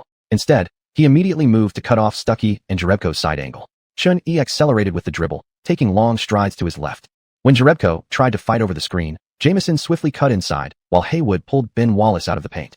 The Pistons' interior was now completely open. Chun-Yi delivered a sharp bounce pass. Jamison took one dribble, then leaped off 1 foot and slammed the ball through the rim.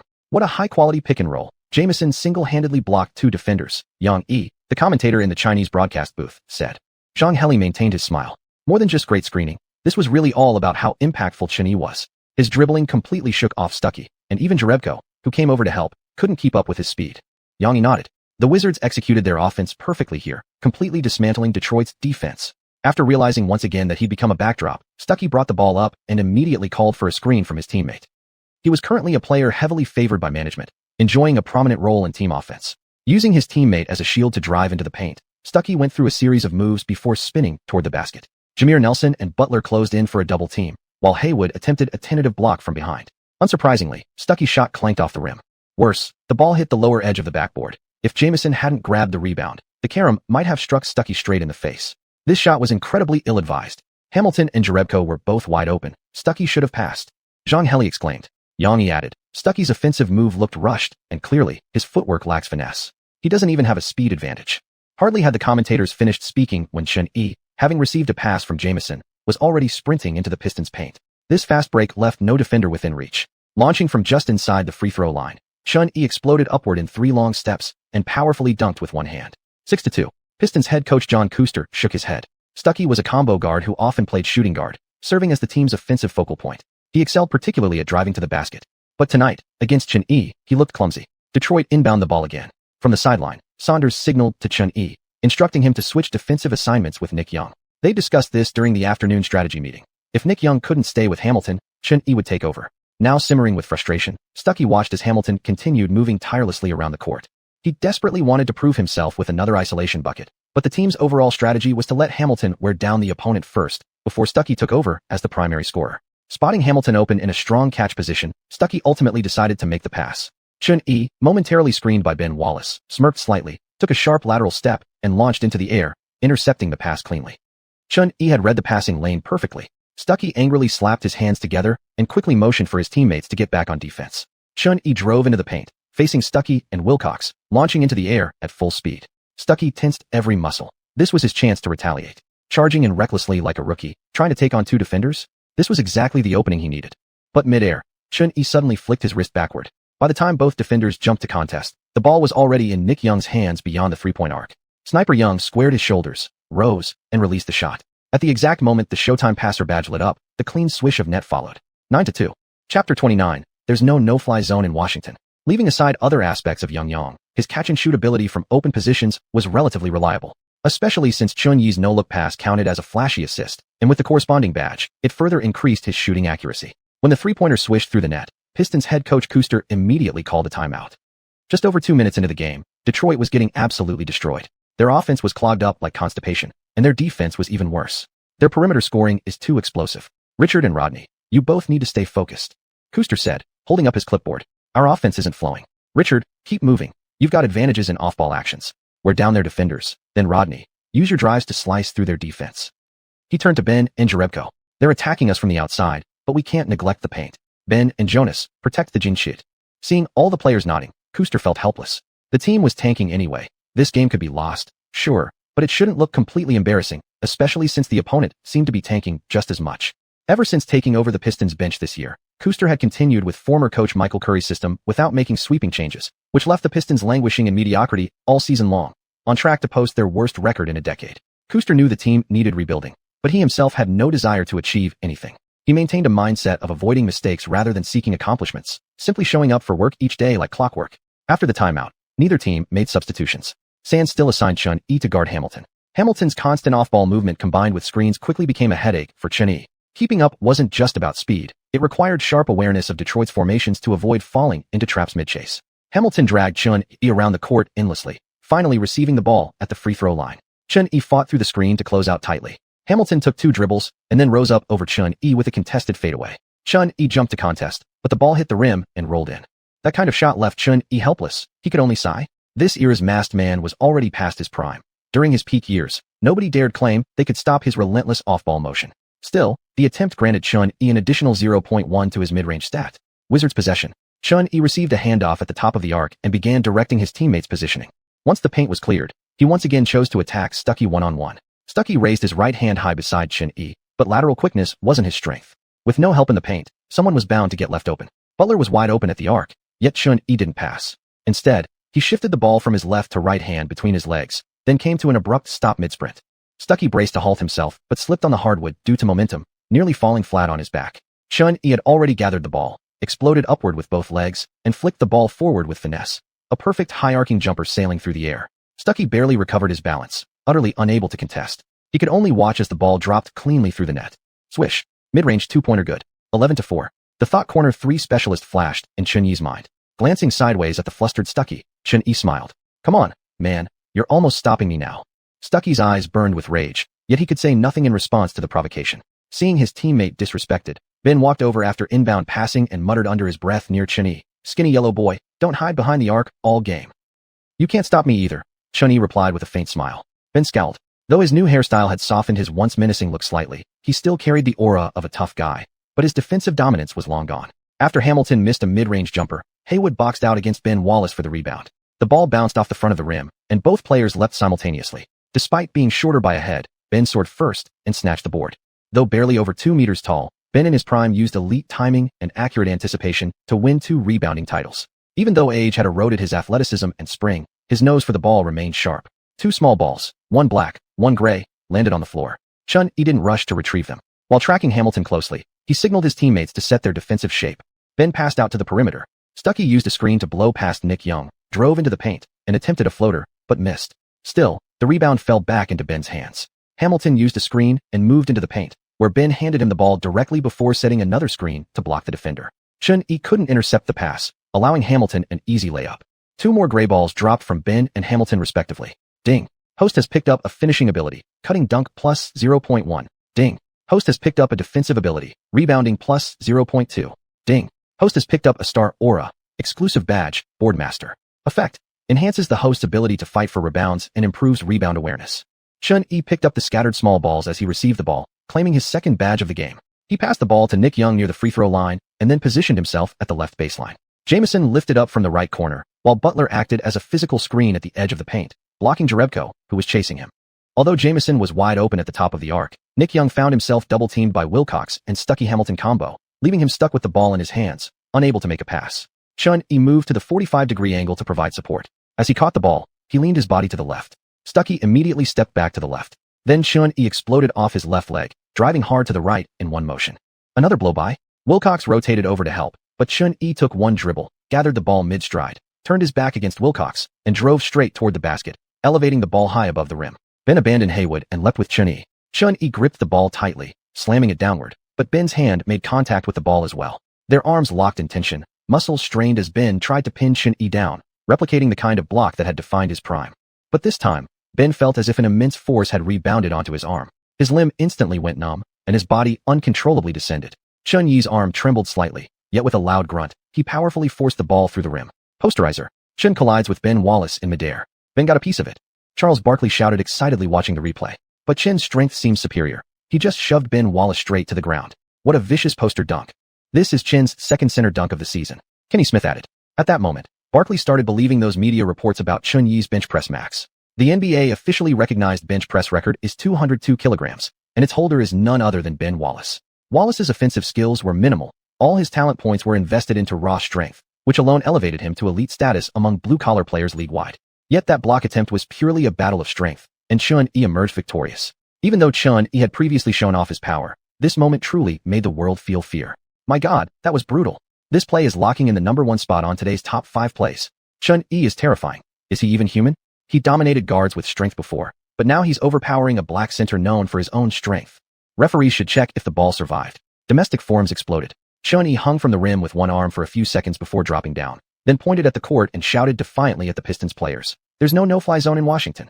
That statement, paired with the ferocious dunk, was absolutely electrifying. Nick Young dramatically collapsed into Haywood's arms, his legs visibly shaking.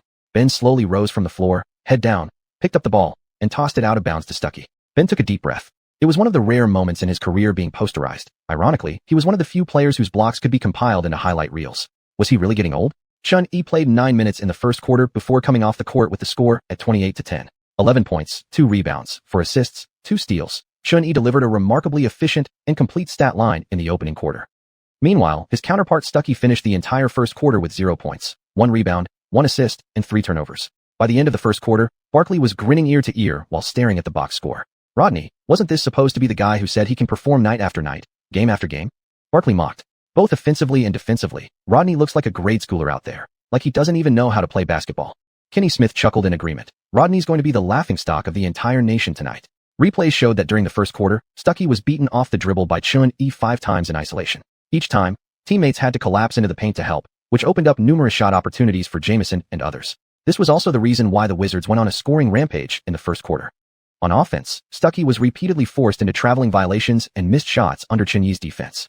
If you covered up his jersey number, his teammates might have mistaken him for a player called up from the G League. His only basket of the quarter came at the 11-minute mark, a pull-up jumper off a drive, when Chun Yi had already exited the game and Earl Boykins was defending him. Notably, the Wizards' backup guard Boykins stands just 1.65 meters tall and weighs only 61 kilograms.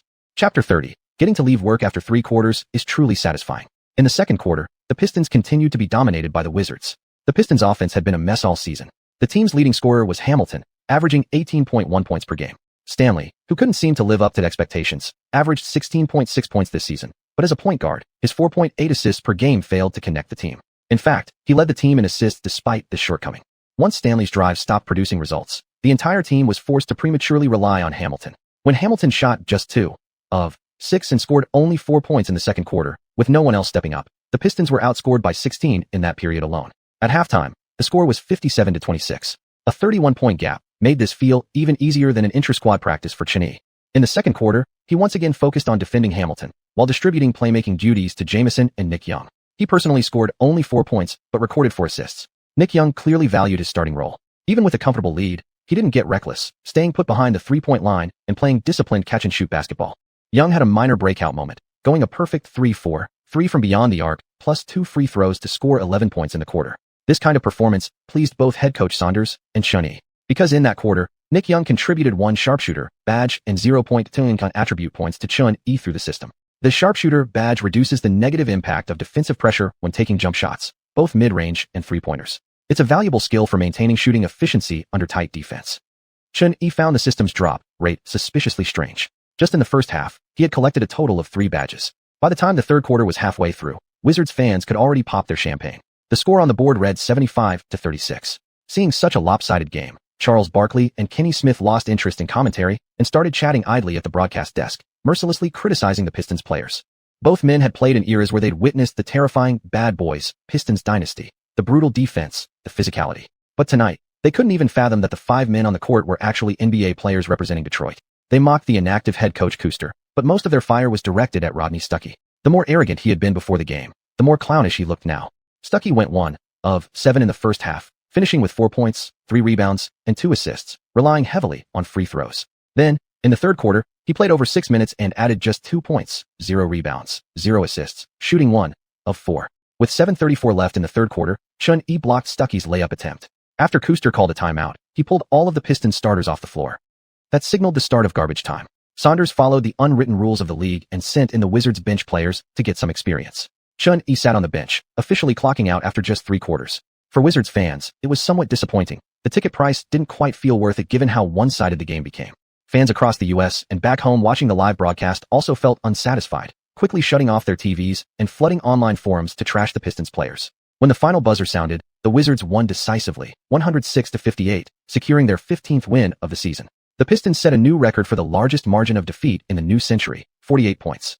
Chun-Yi, who clocked out after 3 quarters, played just 29 minutes. He shot 9 of 14 from the field, 1 of 2 from 3, and 3 of 3 from the free throw line, recording a well-rounded stat line of 22 points, 3 rebounds, 8 assists, 2 steals, 1 block, and 0 turnovers.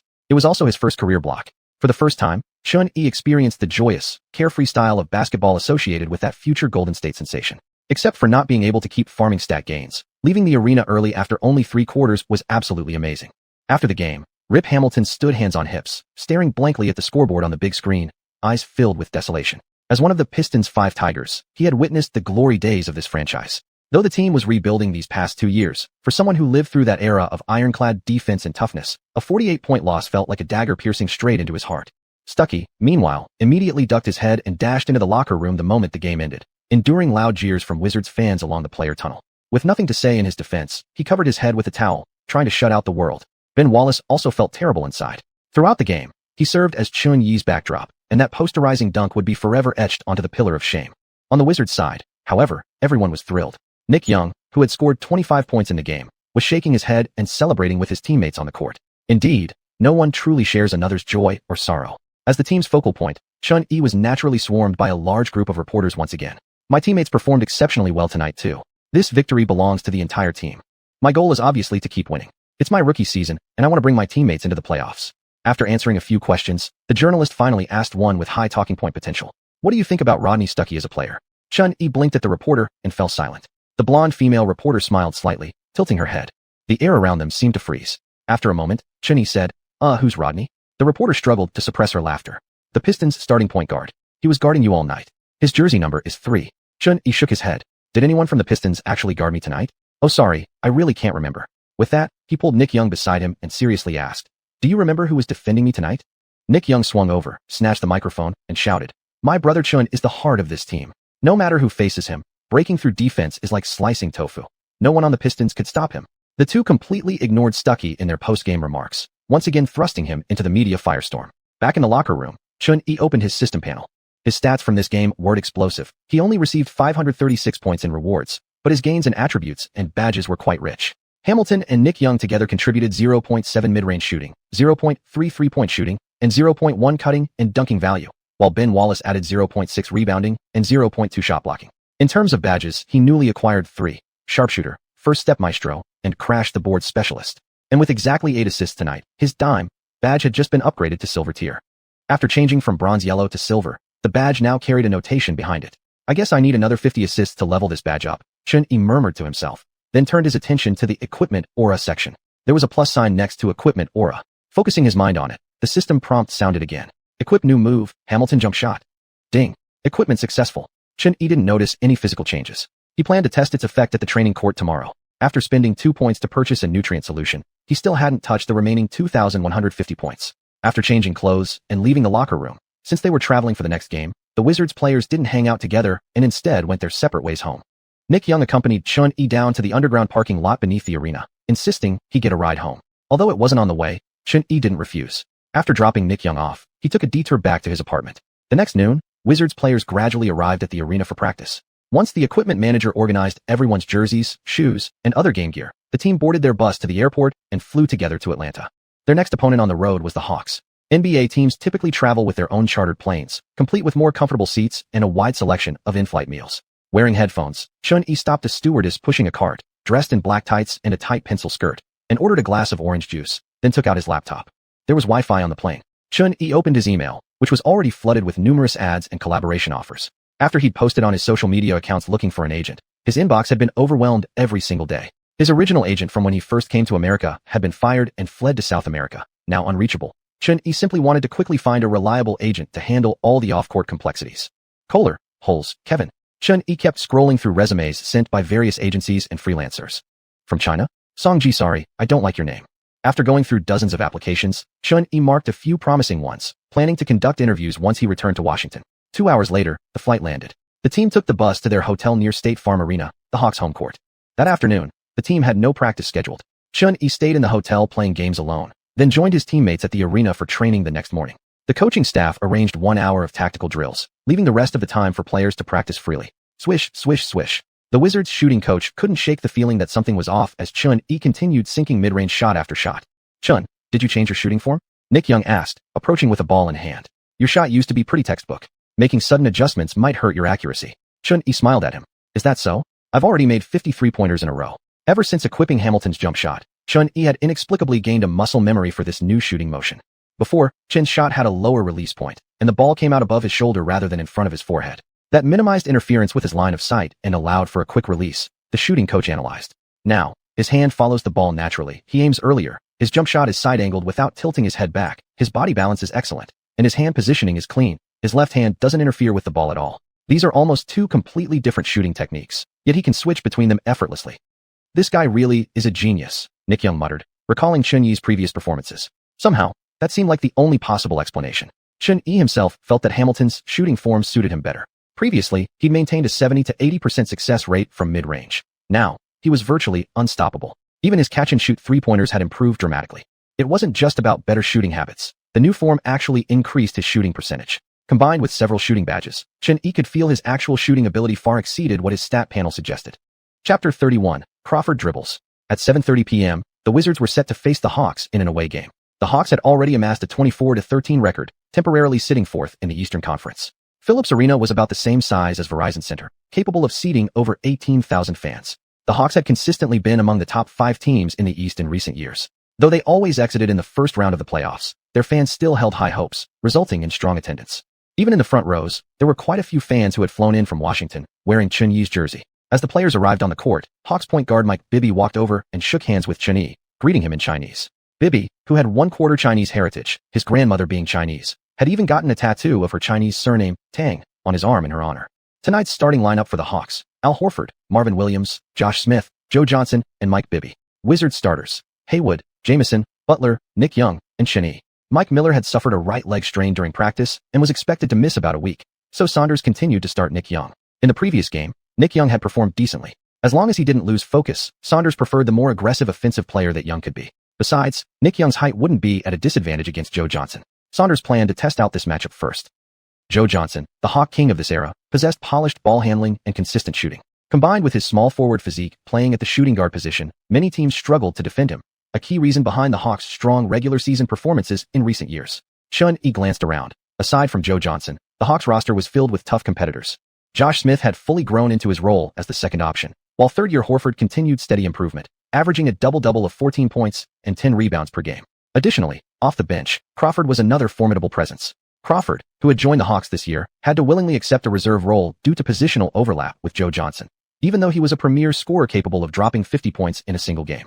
Yet after playing a few games, everyone realized Crawford seemed to be a sixth man, leading the second unit with explosive offense. His scoring average ranked second on the team.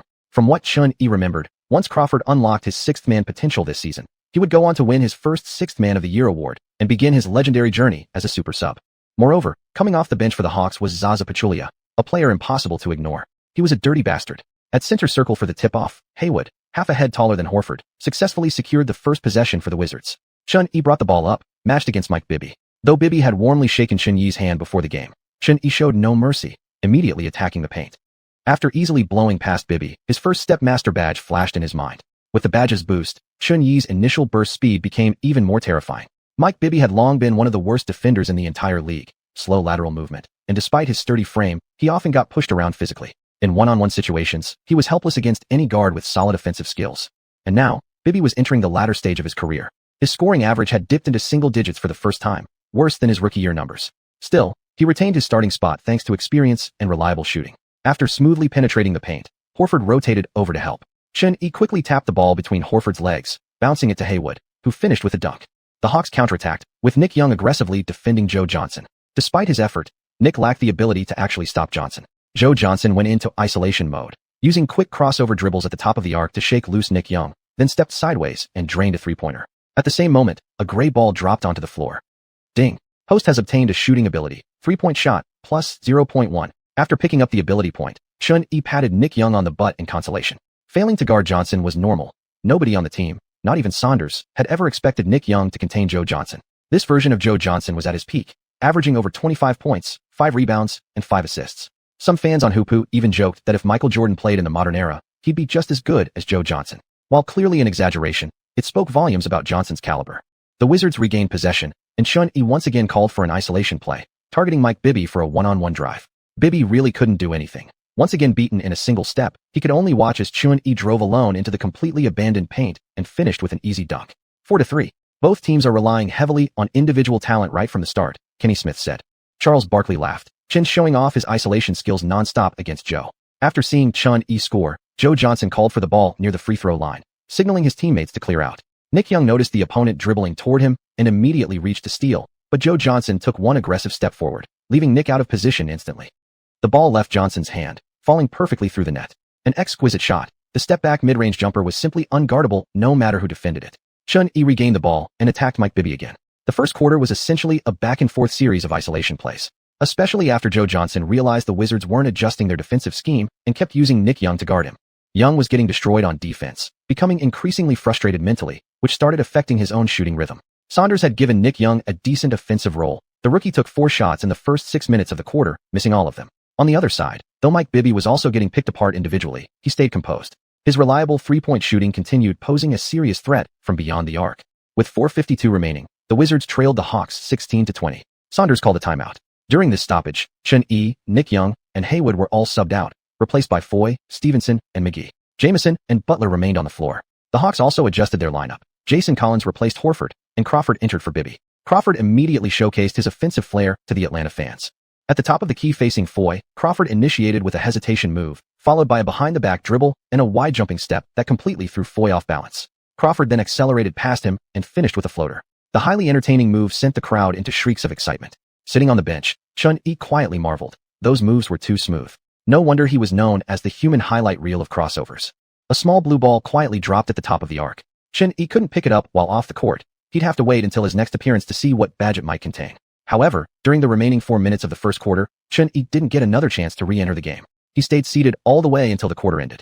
The score at the end of the first quarter was 28-22, Wizards still trailing by 6 points. Foy, having long accepted reality, didn't act recklessly on the court. With legitimate starting caliber point guard skills, even under the weight of Atlanta's strong offense, he did his best to steady the Wizards' ship. In the first quarter, Chun-Yi went 4 of 5 from the field, 1 of 1 from 3, recording 6 points and 2 assists. All 3 of his made baskets came from aggressive drives to the rim against Bibby. Meanwhile, the Hawks' 2 scoring leaders, Joe Johnson and Crawford, scored 10 and 6 points respectively. People might get their names wrong, but never their nicknames. Joe Johnson dominated isolation possessions in the first quarter, not just scoring via jumpers and drives, but also frequently breaking down defenses to find open teammates, racking up 3 assists. Mike Bibby, the team's primary playmaker, averaged only 3.9 assists this season, while Joe Johnson, primarily tasked with scoring, averaged 4.9 dimes per game. At his peak, Johnson once averaged 6.5 assists, clear proof of his excellent passing ability. For a shooting guard who excels in both shooting and playmaking to be nicknamed ISO Joe, that nickname itself serves as undeniable evidence. He truly is a master of isolation basketball. This was precisely why the Wizards struggled so much against the Hawks. In the second quarter, Chun-Yi returned to the court, accompanied by Haywood, Jamison, Butler, and Nick Young. This time, Saunders assigned Nick Young to guard Josh Smith at the 3, while Butler matched up against Joe Johnson at the 2. The Hawks made further adjustments. On the floor now were Zaza Pachulia, Jason Collins, Josh Smith, Joe Johnson, and Crawford. When Chun-Yi saw Pachulia enter the game, he specifically reminded teammate Haywood, "Be careful. Their center has lots of dirty tricks. Protecting yourself comes first." Haywood nodded. The opposing big man looked innocent enough, almost harmless, but after Chin's warning, he became more cautious. Chun-Yi himself decided to limit his trips into the paint. After all, that guy called Zaza had far too many dark stories attached. Players like Leonard and Shumpert had both fallen victim to his underhanded tactics. Probably only Raptors fans could like him now. His sneaky foot-up maneuver had led to Leonard being traded to the Toronto Raptors later, which eventually brought the franchise its first championship in history. Back on the court, Chun-Yi first picked up the small blue ball Crawford had dropped near the top of the arc, then retrieved a small gray ball that Joe Johnson had left behind when he took a mid-range jumper from the elbow at the end of the first quarter. Ding! The host has obtained a shooting-related skill, Mid-range plus 0.1. Ding. The host has obtained a star player aura, ball handling package. Crawford handles. Chapter 32. Chun-Yi can't shoot? Chun-Yi chose to equip the dribbling package immediately. Crawford's ball handling was universally recognized as both graceful and effective, especially when it came to shaking off defenders. His signature move, a wide step-back crossover, was particularly deadly. The Hamilton shooting package he'd equipped before the game had significantly boosted his mid-range accuracy, but Chun-Yi still wasn't sure just how much this new dribbling package would enhance his ball handling skills. He'd have to wait until the next possession to find out. The second half began with the Hawks still in possession. Chun-Yi was tasked with guarding Crawford one-on-one. Joe Johnson and Josh Smith took positions near the corners, while Zaza and Collison crouched near the basket, deliberately leaving a driving lane open for Crawford on the left side. Jamal is setting up for a one-on-one against Chun, said Charles Barkley, intently watching the play unfold. Kenny Smith added, Chin's perimeter defense has been solid all game, but Jamal's handle and pump fakes are among the best in the league. Crawford flicked the ball from his right hand behind his back to his left, then took a long step forward. Chun-Yi bent low and stepped back, eyes locked on the basketball in Crawford's hands. Crawford bounced the ball back to his right and accelerated toward the paint. As soon as Chun-Yi shifted to his right, Crawford abruptly stopped and quickly pushed the ball back between his legs to his left hand. Chun-Yi stabilized his balance and pressed forward instantly, denying any space for a shot. Seeing Chun closing in, Crawford drove left into the lane. As Chun retreated to cut him off, Crawford sank into a half squat, bringing the ball up high with his right hand over his head. Against such a sudden pull-up jumper, even if Chun reacted correctly, it was too late. The momentum of his body forced him a full step behind, making a timely block impossible. All he could do was watch the ball swish through the net. As the ball splashed through, Chun-Yi shook his head in frustration. If he didn't retreat, Crawford could use his explosiveness to blow past and finish at the rim. But if he did back off, he gave Crawford the space to rise up and shoot. Crawford's rhythm was impeccable. He'd caught Chin off guard with the hesitation and capitalized instantly with a smooth jumper. With that kind of touch and timing, there was simply no stopping it.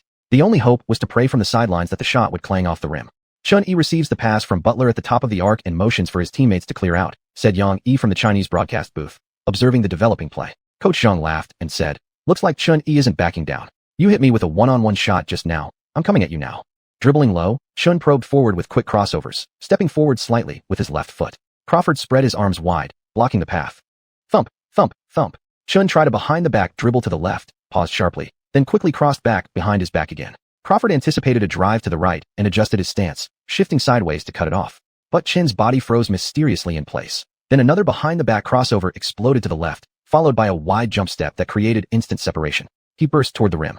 Haas didn't slip to the open spot. Instead, perfectly timed, he set a solid screen on Zaza, who was rotating down to help defensively. Chun-Yi soared, slamming the ball home with both hands. Crawford stood frozen, stunned. That move, where had he seen that before? The Wizards' bench erupted once again. Buiks, sitting on the sideline, went wild with excitement, jumping onto McGee's shoulders in celebration. Barkley was already out of his seat when he saw Chun break past Crawford. 2 consecutive behind-the-back moves. Chun nearly won-ed Jamal right out of bounds. Kenny Smith marveled. Am I seeing this right? Did Chun and Jamal switch jerseys, or something? Fans back in China erupted in chatter online. Incredible. What level of ball handling is this? He fought fire with fire. When did Chun-Yi master the art of borrowing your opponent's strength? No way Crawford saw this coming. As Chun ran back on defense, his mind was still replaying the sequence. Just moments ago, all he'd been thinking about was how to shake his defender. Those 2 behind-the-back moves. Pure instinct.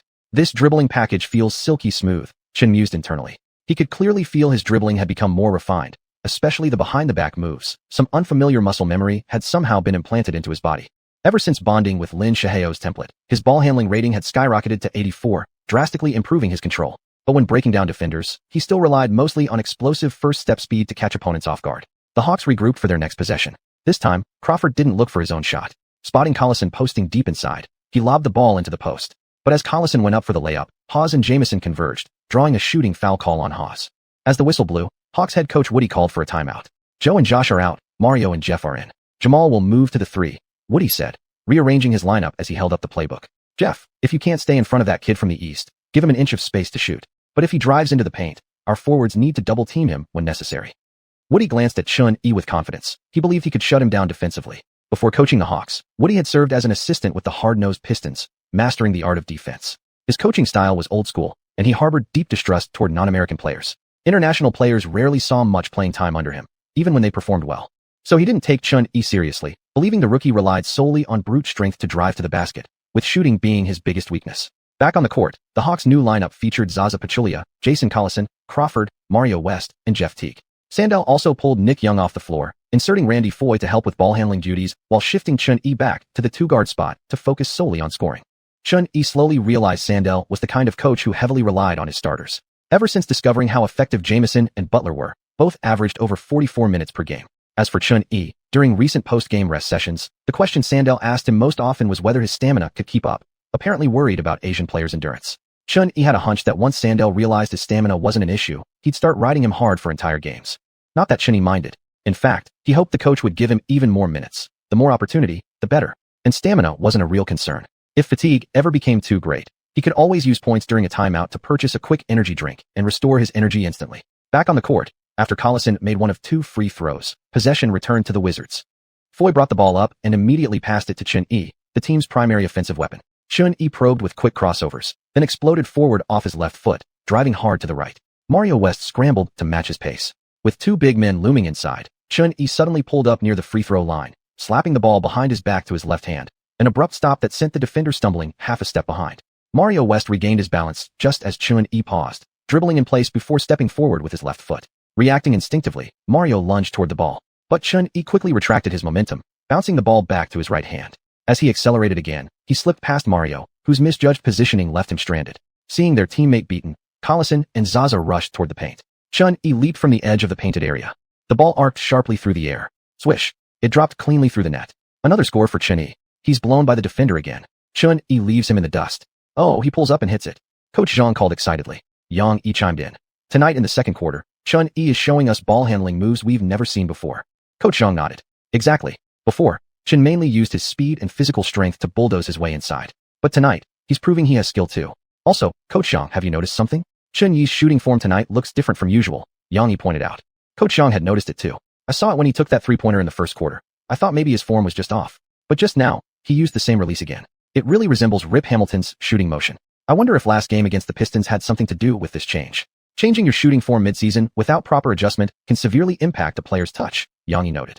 In the second quarter, Chun-Yi cut down on his drives to the rim, partly because the opposing backcourt backups were easy to shake loose with his handles, allowing him to create open pull-up shots, and partly because he wanted to avoid any dirty tricks from Zaza. Woody stood holding his clipboard, stunned.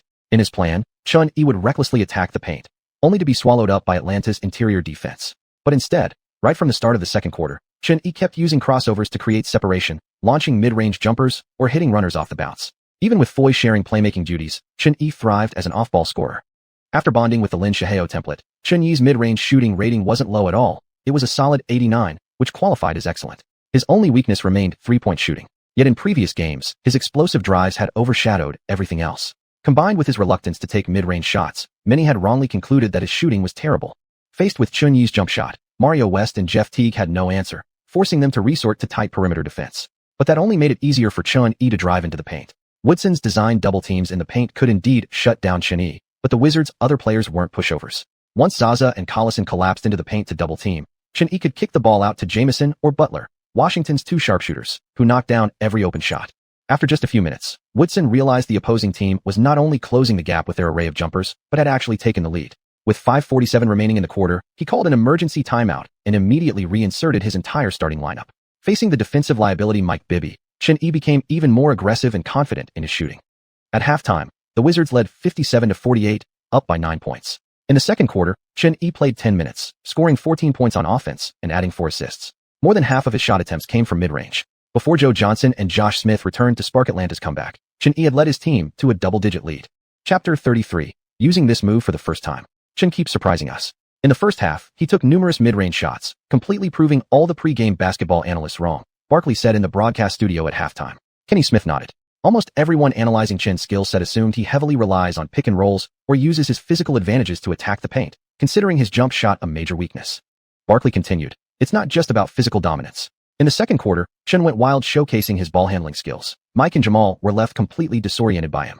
Coming back from halftime, Saunders kept Chun-Yi at the shooting guard position, pairing him again with Randy Foy. During earlier tactical drills and intra-squad scrimmages, Saunders had experimented with playing Chun-Yi as a shooting guard, but the results were underwhelming. He realized Chen's strengths emerged when he was the primary ball handler, thriving within pick-and-roll actions to fully unleash his capabilities. Yet, surprisingly, those few minutes when both players shared the court in the first half actually worked quite well, an outcome that caught Saunders off guard. Of course, Chen knew what kind of system suited him best. Fortunately for him, the only competition he faced for playing time on the Wizards' backcourt was Foy and the 5'5" Inca. Otherwise, reduced minutes would definitely prevent him from achieving such impact. With numerous shooting badges equipped and refined shooting mechanics installed, his jump shot had significantly improved. Coupled with no concerns about stamina, Chun could even play effectively off the ball. Back to the game. Hawks head coach Woodson emphasized raising defensive intensity during the break. But emphasis aside, neither Mike Bibby nor Crawford believed they could contain Xian, who excelled equally at driving and shooting. While maintaining their core principle of double-teaming in the paint, the responsibility of guarding Chen fell onto Joe Johnson. Though nicknamed ISO Joe and jokingly dubbed the modern-day Jordan by Chinese internet users, he lacked Michael Jordan's defensive prowess. His footwork and ability to cut off driving lanes were merely average, and his lateral quickness wasn't great either. Against explosive, speedy guards like Xian, this put him at a disadvantage. Moreover, if switched on to bigger players in the post via pick and roll, his height became another liability. Out of the gate in the third quarter, after a missed shot by the Hawks, Chun grabbed the rebound and sprinted down the court, finishing with an explosive dunk over Bibby. That brought his season total for dunks to 6. However, upon seeing trash-talking defenders closing in behind him, Chun hung onto the rim a moment longer. Only after confirming no dirty tactics, like kicking legs, were coming did he finally drop down. Better safe than sorry. Guys must always protect themselves out there. After that play, Chun continued operating much like in the first half, lingering mostly near the elbows and baselines, ready to shoot whenever open. The two teams sank into a back-and-forth shootout.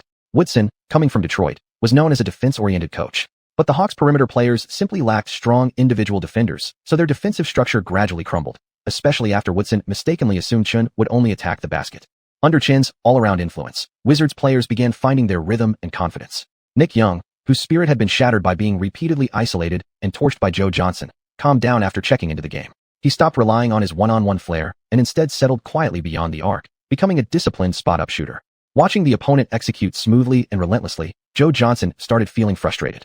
Under constant bombardment, he sensed no reliable teammates stepping up in critical moments. His team's mediocre interior performance grew increasingly glaring under pressure, especially Marvin Williams, the 2005 draft runner-up, whose abilities seemed to regress year after year, now even falling short of third-year man Horford. After missing both of his three-point attempts, Joe Johnson's scoring drought added to Atlanta's mounting offensive struggles. The Wizards maintained their lead heading into the final quarter. Had it not been for Crawford and Joe Johnson alternately breaking down Washington's defense through isolation plays, the game might have been over by the end of the third. Ultimately, the Wizards secured a 94-82 road victory over the Atlanta Hawks. Seeing how durable Chun Yi's body proved to be, Saunders gave him 41 minutes of playing time. He shot 13 of 24 from the field, including 1 of 3 from three-point range, and made all 4 free throws, totaling 31 points, 4 rebounds, 7 assists, 2 steals, and 1 block, marking Chun Yi's third career game with 30-plus points. Of his 11 made 2-pointers, 7 came from mid-range jumpers. Jameer also had a double-double with 30 points, 13 rebounds, and 5 assists in this game. He was the most consistent scoring threat on the Wizards besides Chun Yi. With Chun moving to the shooting guard position, Randy Foye received more playing time and contributed 20 points and 8 assists, while Nick Young failed to find his rhythm, scoring only 8 points and getting repeatedly burned one-on-one by the opposing player. Hawks star Joe Johnson scored 37 points in a losing effort, while Crawford added 25 of his own. These two carried Atlanta's entire perimeter offense. After going head-to-head with the legendary ISO Joe, Chun Yi realized that apart from his solid fundamentals, Johnson's physical build gave him a major advantage. If Washington had a wing defender capable of containing him, this game could have been much easier. Moreover, Chun noticed that once Johnson drove into the paint, he rarely looked to draw contact or initiate physical confrontations. His ability to draw fouls was clearly lacking. After the game, a large group of reporters flooded onto the court. Only Chun Yi could steal the post-game spotlight from the home players on the road, drawing crowds of journalists wherever he went. Mr. Chun, in your previous games you mostly relied on drives to draw fouls and finish plays, leading many fans to believe your jump shot isn't as threatening as your penetration. But tonight you took numerous jumpers, even played off-ball at the two-guard position. Why has your style changed so dramatically in such a short time? Wang Meng, a Chinese reporter, had followed the team all the way from Washington to Atlanta. Chun Yi smiled. My jump shot has always been a threat. Besides, there are still many skills I haven't showcased to the world. As for my playing style, I follow the coaching staff's instructions. As long as we win, I can play any role and fit into any system. Nearby, during his own interview, Jameson told reporters, Chun is becoming more and more complete. Since he joined the team, he's impacted everyone around him. His story and talent inspire us, just like Gilbert did. Sawyer also told the media, Chun has been exploding these past few games. I'll consider giving him even more minutes. As long as he maintains his current form, after the All-Star break, the Wizards will definitely be a team fighting for a playoff spot. After briefly speaking with reporters, Chun Yi followed his teammates back to the locker room. Nick Young, still frustrated from a subpar performance, was dribbling a basketball when Chun returned and tossed the ball over.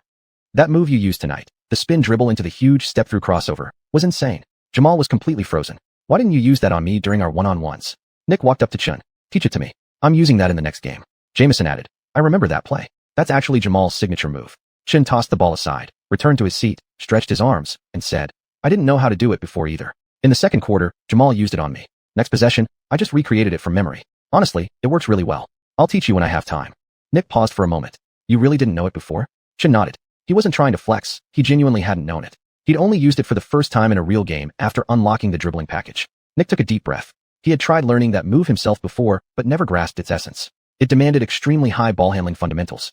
The reason Crawford executed it so flawlessly was purely due to his elite dribbling technique.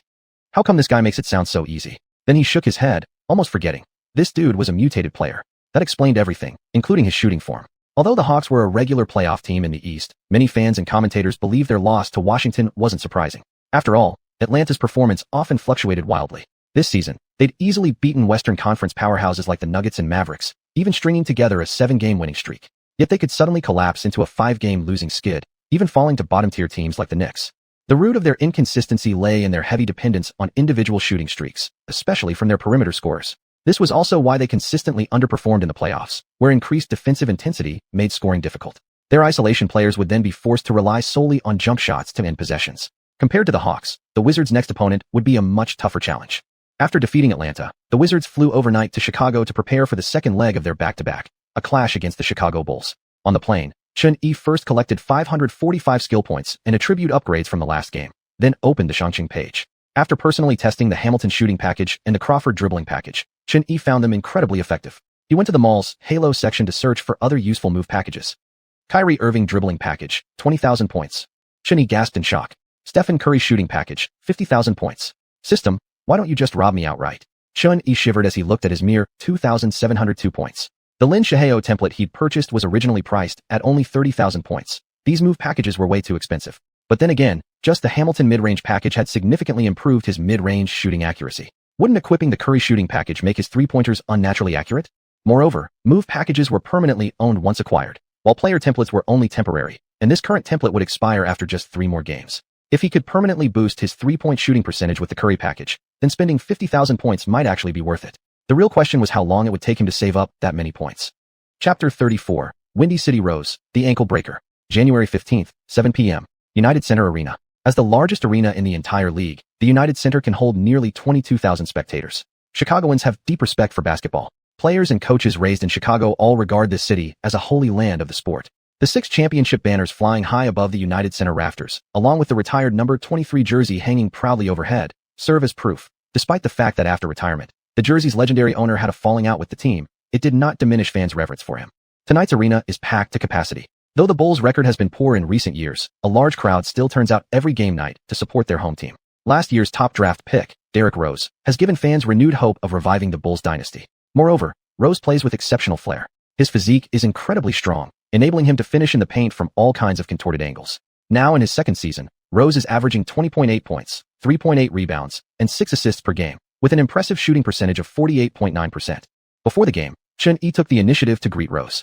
In his previous life, the Windy City Rose left an unforgettable impression on him, changing directions without slowing down, dunking without hanging on the rim, and winning the MVP trophy by his third year, the highest individual honor in the league. Rose's MVP was profoundly significant, not only breaking the record for youngest MVP in league history, but also ending LeBron James' 5-year MVP streak. However, Chun-Yi's arrival through time travel has altered NBA history, and the resulting butterfly effect casts serious doubt on who will claim next year's MVP award. When Chun-Yi greeted Rose, they briefly slapped hands and shared a quick hug. Rose didn't say much. His personality extremely introverted, he rarely communicated even with teammates before games. Both teams gathered near the sideline, and when the referee tossed the ball in the opening tip, the game officially began. Bulls starters, Joakim Noah, Luol Deng, Taj Gibson, Kirk Hinrich, Derrick Rose. Wizards starters, Haywood, Jamison, Butler, Chun-Yi Foy. Sander made another adjustment to the Wizards' starting lineup tonight. With Mike Miller injured, there was still Stevenson on the roster averaging just 2.2 points. He naturally stood no chance against Nick Young. Yet Nick Young was a defensive sieve, and his offensive contributions were wildly unpredictable, making Sander hesitant to rely on him. Chun-Yi had already proven himself to be a capable combo guard in the last game, and the Chun-Yi plus Foy backcourt showed promising results against the Hawks.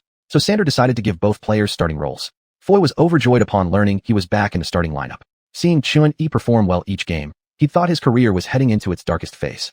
Thankfully, perseverance paid off. Chun-Yi could sense the warmth in Foy's gaze tonight.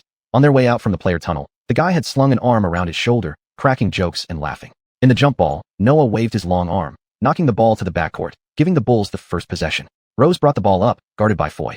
Hinrich directed Chun-Yi toward the right corner, leaving the left side of the paint wide open, clearly creating space for Rose. Rose slowly moved to the left wing at a 45-degree angle, expressionless as he dribbled, his left hand held protectively in front. Foy crouched low in defense, then turned his head slightly to signal Butler at the top, make sure no one's left open. But when Foy looked back, he froze in confusion. Where'd he go? Rose had blown past Foy in a single step, charging into the paint with long strides. Watching from the corner, Chun-Yi marveled silently. This burst of acceleration, absolutely insane.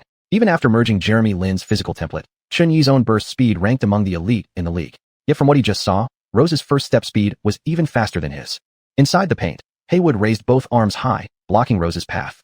But Rose didn't hesitate. He tucked the ball behind his head, launched himself vertically, twisted midair, and soared straight over Haywood toward the rim. Clang. A brutal posterizing dunk. Rose didn't hang on the rim, landing emotionless, a cold-blooded assassin. The Chicago crowd erupted instantly. Less than 20 seconds into the game, Rose had already delivered a highlight worthy of the top 10 plays of the night. Haywood glared bitterly at Foy. Thanks for making me the backdrop. Foy remained dazed even as he grabbed the ball. How could anyone keep up with that speed?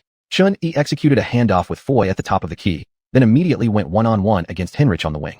Hinrich wasn't fast, but he was extremely seasoned and didn't bite on any of Chun-Yi's fakes. After probing back and forth and realizing the defender consistently anticipated his driving angles, Chun-Yi couldn't help but marvel inwardly. No wonder this guy was considered the best perimeter defender against prime Dwayne Wade. When Jamison came up to set a screen, Chun-Yi switched onto Lol Deng. He exploded into the lane with a hard dribble, then faced Joakim Noah rushing at him from the weak side. Noah leapt aggressively to block, eyes fierce. In midair, Chun-Yi switched hands, but his forearm was slapped by the defender. Still, he managed to flick the ball awkwardly toward the rim. As the ball bounced off the backboard and hit the floor, the referee's whistle blew. Chun-Yi stepped to the free throw line and sank both shots. Rose brought the ball up again. From the same spot, he once more isolated Foy. This time, Foy was determined not to get blown by in one step. He focused intently on Rose's dribble and footwork. Rose began a series of front crossovers while accelerating fiercely toward the paint. Foy gave him just enough space, shuffling backward with quick, careful steps. Rose shifted the ball to his right hand and mimicked a gathering motion. Foy lunged forward. Then suddenly, Rose pushed off the ground, bursting past with explosive speed, ball in hand, charging into the lane. Stumbling backward, Foy tried desperately to stay with him. But the ball mysteriously crossed back to Rose's left hand, and his body darted like a phantom to the left. By the time Foy realized what happened and tried to shift his body to cut off the left, he'd already lost balance. As he exerted force, his feet slipped beneath him, and he fell flat on his backside. A small blue orb suddenly dropped from Rose's body. As Rose drove to the basket, he was immediately met by a double team from Haywood and Jamison. At the top of the key, Chun-Yi watched in disbelief as Rose twisted his body midair like a corkscrew, elegantly weaving through both defenders' outstretched arms before banking in the shot. Damn this kid. Chun-Yi silently whistled in awe. Not only did he change direction without slowing down, he actually sped up. Chun-Yi ran over to help the fallen Foy up, casually picking up the small blue orb along the way. Ding. Host has picked up a Star Aura, exclusive badge, ankle breaker. Effect. When performing dribbling moves, opposing defenders are more likely to stumble or fall if they commit in the wrong direction. Chapter 35. Head-to-head against Rose. Taking the badge, Chun-Yi patted Randy Foy's shoulder as a gesture of comfort. Foy was feeling somewhat down. Maybe they should restart this game? Next time, I'll start instead. In less than 2 minutes into the game, he'd already been beaten one-on-one twice by his opponent. Truly impossible to guard. But what made Foy even more frustrated was yet to come. In the first quarter, he played a total of 7 minutes, during which he matched up directly against Rose 6 times, and got blown past every single time. Rose, sprinting toward the paint, was simply unstoppable. He constantly twisted his body, using all sorts of acrobatic up and unders to avoid interior blocks and finish at the rim. Throughout the entire first quarter, under Foy's tight defense, the Flower from Windy City went 6 of 7 inside the paint, scoring 12 points with 2 rebounds and 1 assist. Extremely efficient in the post. As Chun-Yi watched Rose continuously showcase his physical gifts to basketball fans around the world, he couldn't help but marvel. Youth is back. Pre-injury Rose was truly a joy to watch, an embodiment of violent aesthetics on the court. Yet while Chun-Yi stood there reflecting, his teammates were already being overwhelmed. Despite Chicago's other players shooting poorly, Rose alone had shattered Washington's defense. 18-30, the Wizards trailed by double digits before the end of the first quarter. Chun-Yi didn't see many touches this quarter, finishing with just 4 points, 1 rebound, and 1 assist. Apart from scoring on the first possession, the ball spent most of its time in his teammates' hands. His main role was lurking near the baseline, looking for openings, and occasionally helping Foy double-team Rose when necessary. Jamison struggled with his shot tonight. He attempted 4 3-pointers and only made 1. Karen Butler was even worse at 2 for 8. Though the Bulls hadn't fully established their defensive system yet, Noah in the paint and Hinrich on the perimeter individually posed enough problems to wear down Washington's players. Before the second quarter began, Saunders adjusted his strategy, moving Chun-Yi back to the point guard position to match up with Rose, while giving Nick Young more playing time. Meanwhile, Bulls head coach Vinny Del Negro, seeing how brilliant Rose looked, chose not to alter his approach, and continued letting him attack Washington's entire team one-man show style. "Chun, do you think you can guard Derek?" Saunders asked before sending him back onto the floor. Chun-Yi replied quickly, "Can't do it." He knew his own defensive limitations well. His ability was merely average. Trying to stop a healthy Rose one-on-one was pure fantasy, unless he could activate his master skill, lockdown defender. At this stage, Rose's athleticism was off the charts. There were even reports of some opposing guards faking injuries rather than having to face him. Saunders was momentarily speechless. This kid really doesn't sugarcoat anything. Give him half a step or a full step of space when defending, Foy suggested. His drives are just too terrifying. Chun-Yi shook his head. No wonder you got destroyed. The real threat of MVP era Rose wasn't his penetration, it was his mid-range game. This season, Rose ranked 4th in the league in mid-range attempts, behind only Dirk Nowitzki, Kobe Bryant, and Kevin Durant, 3 masters of the mid-range jumper. From Chun-Yi's memory, many of Rose's clutch shots weren't solved with unstoppable drives, but rather step-back jumpers. That choice came partly due to tighter late-game defenses, but also revealed his confidence in that particular skill. Letting Rose take jumpers? That's basically handing over free points. Don't worry, Chun-Yi said. Even if we can't stop him, we'll solve things on offense. Facing Rose didn't bring much psychological pressure to Chun-Yi. While Rose's drives were tough to stop, Chun-Yi also understood that defensively, Rose was a sieve. If needed, they could simply trade blows. In college, Rose was the primary offensive weapon, and his sheer athleticism sufficed for defense in the NCAA. But once he entered the NBA and faced opponents who were equally tall and fast, Rose's shortcomings became evident. Slow lateral movement, poor defensive reads, mistimed challenges. It was hard for him to guard players at his position effectively. Back on the court, the Wizards began their offensive possession. Chun-Yi dribbled between his legs, shifting shoulders rhythmically to manipulate Rose's balance. He stepped forward with his right foot, faking a drive. As Rose shifted right to cut him off, Chun-Yi pulled the ball back to his left hand, forcing Rose to scramble over again. Chun-Yi swayed his head and shoulders together, driving aggressively to the left. Rose slid over accordingly, only for Chun-Yi to seize the moment, pulling the ball back to his right and launching a surprise attack. This time, Rose failed to react. The fake motion with Chun-Yi's upper body had completely fooled him. His whole body lunged to the left. Ankle breaker. Gritting his teeth, Rose tried to recover, but his lateral speed clearly lagged far behind his explosive straight-line burst. He wanted to chase, but was powerless. Chun-Yi's burst speed was among the elite in the league. After Gongo Rose, he immediately drove into the paint. Noah crouched under the basket with arms raised. Chun-Yi didn't slow down. He planted his foot inside the paint and leapt straight at Noah. A powerful force struck him, but Noah barely held his ground, wildly waving his arm to disrupt the layup. With one hand protecting the ball and the other applying force, Chun-Yi managed to flick the ball toward the rim despite Noah's defense. The referee blew the whistle instantly. Noah staggered as he landed, then looked up to see the ball bank in cleanly. It was a 3-point play. Chun blew by Derek with a crossover and showed no fear going right at Joachim in the paint. He even drew a shooting foul on Joachim through contact in midair. Charles Barkley exclaimed from the TNT broadcast booth. Kenny Smith added, "Washington can't stop Derek, but Derek can't stop Chun either." The ball dropped cleanly through the net. At the free throw line, Chun-Yi didn't miss his chance to complete the 3-point play. Back on offense, Rose called for isolation. After being so easily shaken off by Chun-Yi, he had to reclaim his pride at home. It was only when guarding Rose that Chun-Yi truly grasped what it meant to face sheer speed. That first explosive step was too fast, so quick that defenders simply couldn't react. Rose accelerated full throttle, plunging headlong into the lane. Washington's paint was ready for his solo attack. Haywood and Jamison had been waiting. Unlike most players who naturally decelerate during a layup attempt, Rose was like a car with failed brakes. Slowing down simply wasn't in his vocabulary. With exceptional hang time and core strength, Rose twisted and contorted in midair, skillfully avoiding blocks from Haywood and Jamison, both hands cradling the ball as he aimed for the rim. Chun-Yi chased close behind and jumped anyway, trying to swat the shot from behind. At the moment he swung his arm, regret flashed through his mind. This shot might not even go in, and if he blocked it now, he'd likely hit Rose's arm. A shooting foul would be called, which would be counterproductive. But in an instant, Rose pulled his hands inward toward his chest. Chun-Yi's swipe came up empty. Then, Rose wrapped the ball around his torso, executed a reverse layup motion, and gently flipped it off the glass. Swish, the shot fell perfectly. Chun-Yi landed and shook his head in resignation. There was nothing anyone could do on that play. Yet if he were in Rose's shoes, he wouldn't have dodged defenders so wildly. In fact, he'd actively seek out body contact. That kind of aggression would likely draw a shooting foul, and if the shot went in, it'd mean a 3-point play opportunity. Over these past few games, Chun-Yi averaged nearly 6 free throw attempts per game, roughly earning 1 shooting foul every 3 drives. Why not use the rules to your advantage? Rose still played the game too honestly. His average free throw attempts per game? Just over 3. Chapter 36, Rotating One-on-One. At the 6:27 mark of the second quarter, the score stood at 36-44, with the Wizards still trailing by 8 points. For the first half of the quarter, it had mostly been a back-and-forth scoring battle between Chun-Yi and Rose, neither able to stop the other on defense. Rose had already scored 20 points. All the Bulls needed to do was clear out the paint to give him space to drive. In that same half quarter, Chun-Yi had put up 11 points and 2 rebounds. Notably, 5 of those 11 points came from free throws. Every time Chun-Yi drove into the paint, he actively sought contact, and just as he anticipated, the whistle inevitably followed. This made things miserable for Rose, who was already struggling to keep up with Chen's speed on defense, and now carried 3 fouls. Bulls head coach Thibodeau even considered stepping onto the court to argue with the referees. Again and again with the and one calls, completed 3-point plays, how could they possibly compete? At 6'11", Xuan used a screen and cut into the paint once more. Rose stopped chasing him, and Noah rotated over to help. Xuan twisted his body mid-air, brushing against Noah, and somehow managed to flick the ball toward the rim despite the contest. The ball bounced off the backboard and missed, but once again, the referee's whistle blew. Xuan would go to the line for his 6th and 7th free throws of the game. Instantly, deafening boos erupted.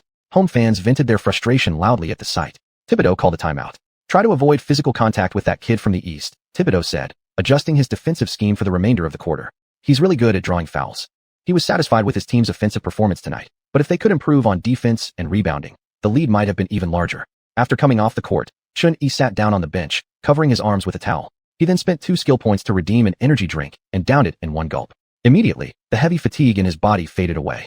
Throughout this quarter, he'd felt his stamina dropping at an alarming rate. When defending Rose, Chen couldn't always tell whether the guard was faking or actually driving, forcing him to constantly shuffle his feet and maintain position, a huge drain on his energy. On offense, he repeatedly used physical contact to draw fouls. Though his strength allowed him to hold his ground, both Rose and the rugged Noah in the post were physically dominant players. Every collision caused his stamina to plummet rapidly. Had it not been for exhaustion, that last layup attempt likely would have resulted in another and one opportunity. Fortunately, the opposing coach called timeout, giving Chen a chance to recover and use his energy drink. Sander gathered his players around the whiteboard. We need to focus on defense in the second half, he said. Especially on Derek. He's single-handedly tearing our defense apart. Both backcourt players double-team him when he drives. Don't let him get close to the basket. The interior guys on their side aren't much of a scoring threat. Wiping sweat from his face, Chen glanced at the Bulls lineup and suggested, Derek is nearly impossible to stop one-on-one, but his stamina must be wearing thin too. Why don't we take turns guarding him in the second half to wear him down? Before drinking the energy drink, Chen had been completely overwhelmed by exhaustion. If even someone as physically gifted as Rose kept making these explosive drives, surely his stamina wouldn't remain intact forever?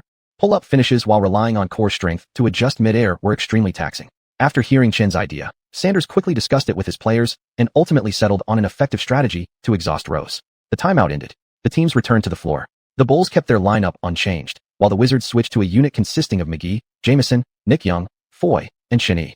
Back in the Chinese broadcast booth, Yang laughed at the chorus of boos echoing through the arena.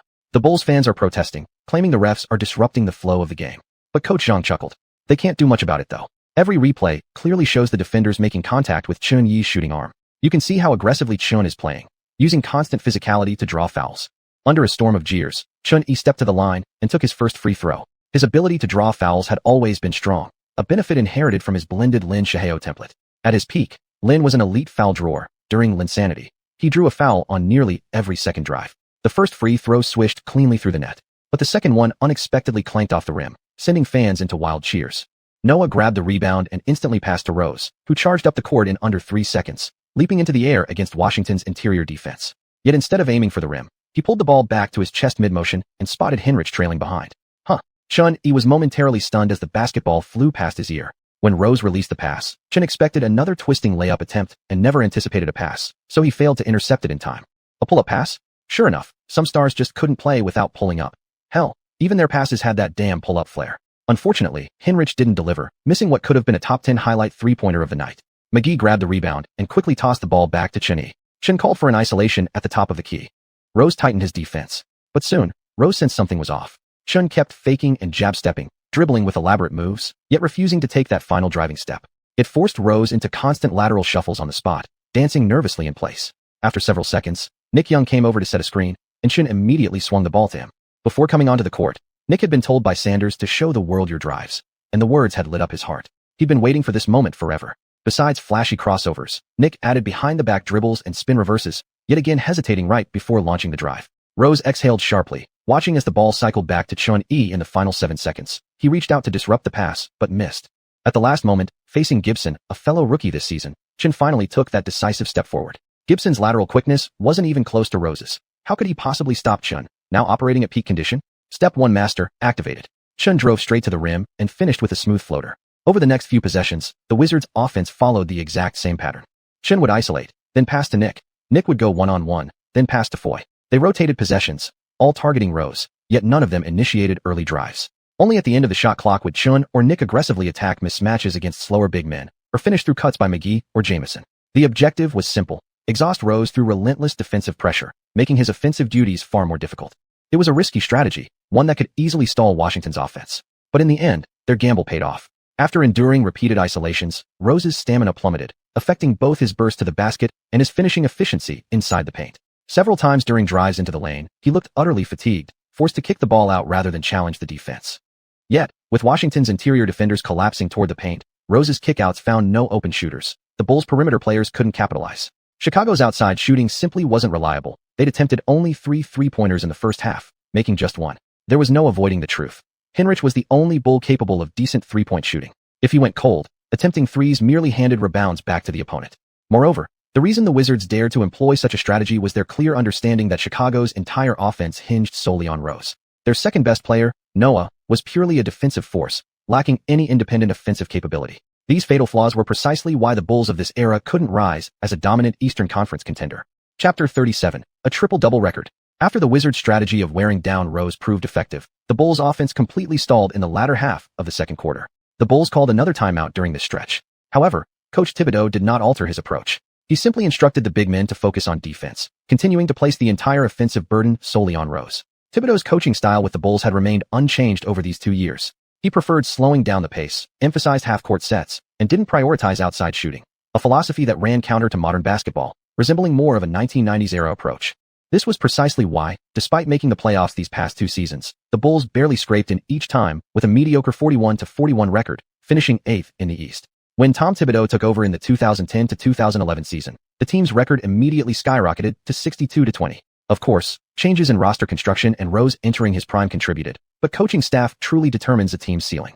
At this point, the Bulls owed much of their success to geography, the fact they played in the Eastern Conference. Had they been in the rugged Western Conference, a 50% win rate wouldn't have even sniffed a playoff berth. By halftime, the score was tied at 55-55. The Bulls, who had once led by more than 10 points, were now level with the Wizards. Playing the entire second quarter, Xuanhuan delivered an elite performance: 15 points, 3 rebounds, and 5 assists. In the latter part of the quarter, Washington continued executing their backcourt players' assignment to wear down Rose, shifting their primary scoring load to frontcourt players Jamison and Butler. The two forwards maintained steady play, combining for 17 points in the quarter to help the Wizards seize the lead. Rose, also playing all of the second quarter, looked visibly exhausted. By halftime, he already had 25 points and 4 assists, carrying the team almost single-handedly.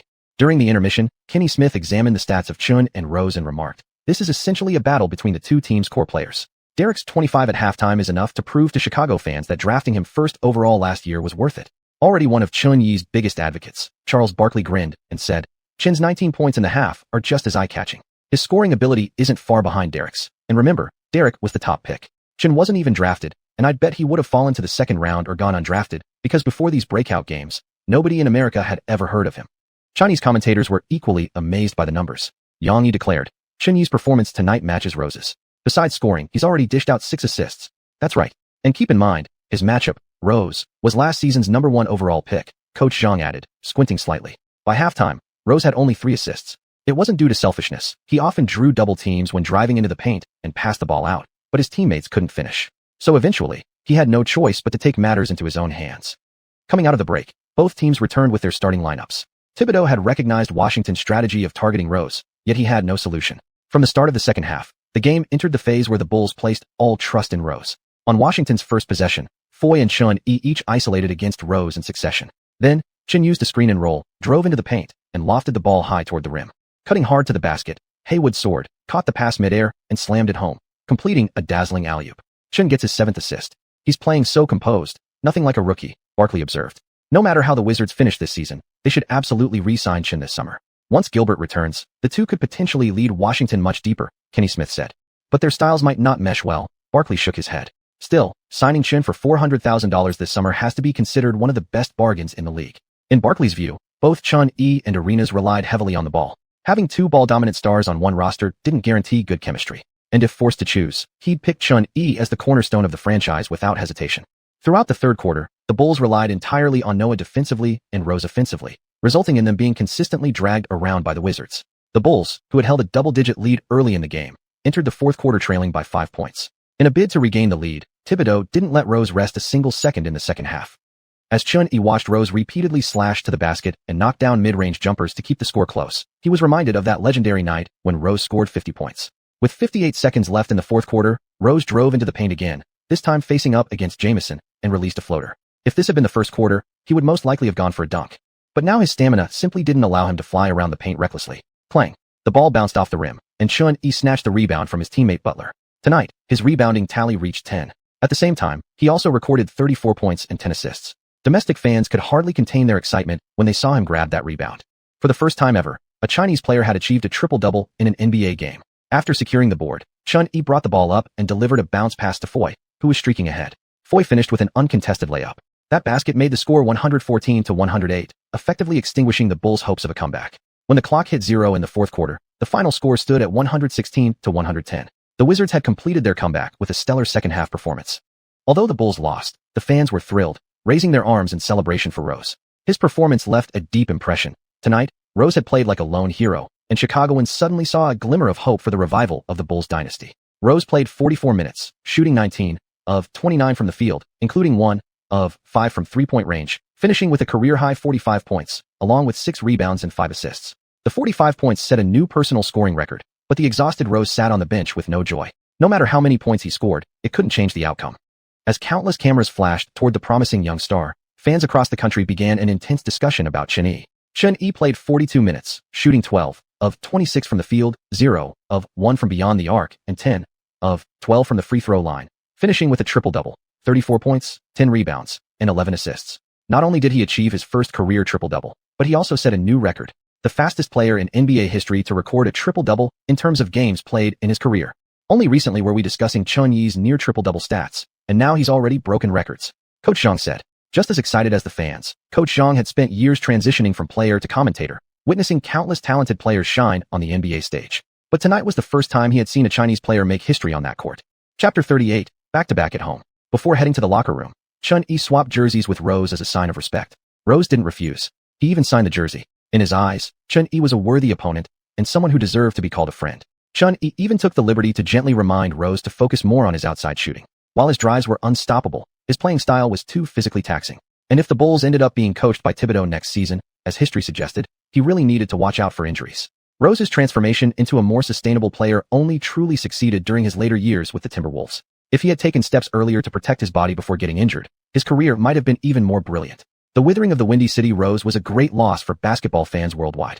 Seeing Rose nod, Xuan-yi wasn't sure whether his words had actually made an impact. After all, early in his career, Rose was remarkably healthy. During his MVP season, he had missed only 5 regular season games across his first 3 years. For such a player, the future seemed limitless. Who could imagine that his decline would come so soon? Back in the locker room, Xuan-yi's teammates briefly celebrated his triple-double before the Wizards skipped their post-game press conference entirely and flew overnight back to Washington. They had another game at home the next day, a back-to-back. On the plane, Xuan-yi opened his system panel to claim his rewards from the game. Ding. Player has earned 558 points. Ding. Player has achieved a triple-double in this match, earning an additional 1,000 points. Current total points, 4260. Xuan-yi felt pleasantly surprised at the extra 1,000 points.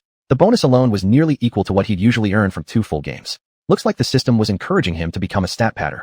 Wait, no, encouraging him to become an all-around warrior. Aside from the points, both teams' players had also granted him various base attribute points, and all his badges had gained experience. After the live broadcast of the Wizards vs. Bulls game ended on CCTV, they immediately switched to covering the Nets' upcoming game against the Pacers. Domestic fans, still excited from Xuan-yi's dazzling 30-point triple-double performance, hadn't quite calmed down when they saw xiuxian starting for the Nets tonight. Also recorded double-double with 17 points and 10 rebounds.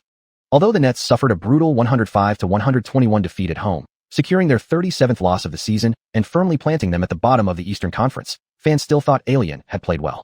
The Nets were undeniably terrible, but in his third year, xiuxian was performing solidly this season, averaging 12 points, 7.2 rebounds, 0.9 assists, and 1 block per game, solidifying his spot in the starting lineup. Domestic fans began to feel that Chinese men's basketball was about to enter a new era. Once Yao Ming returned next year, the NBA would become even more exciting. And if the national team fielded a trio of Yao Ming, xiuxian, and Xuan-yi, it would be an absolute dream team.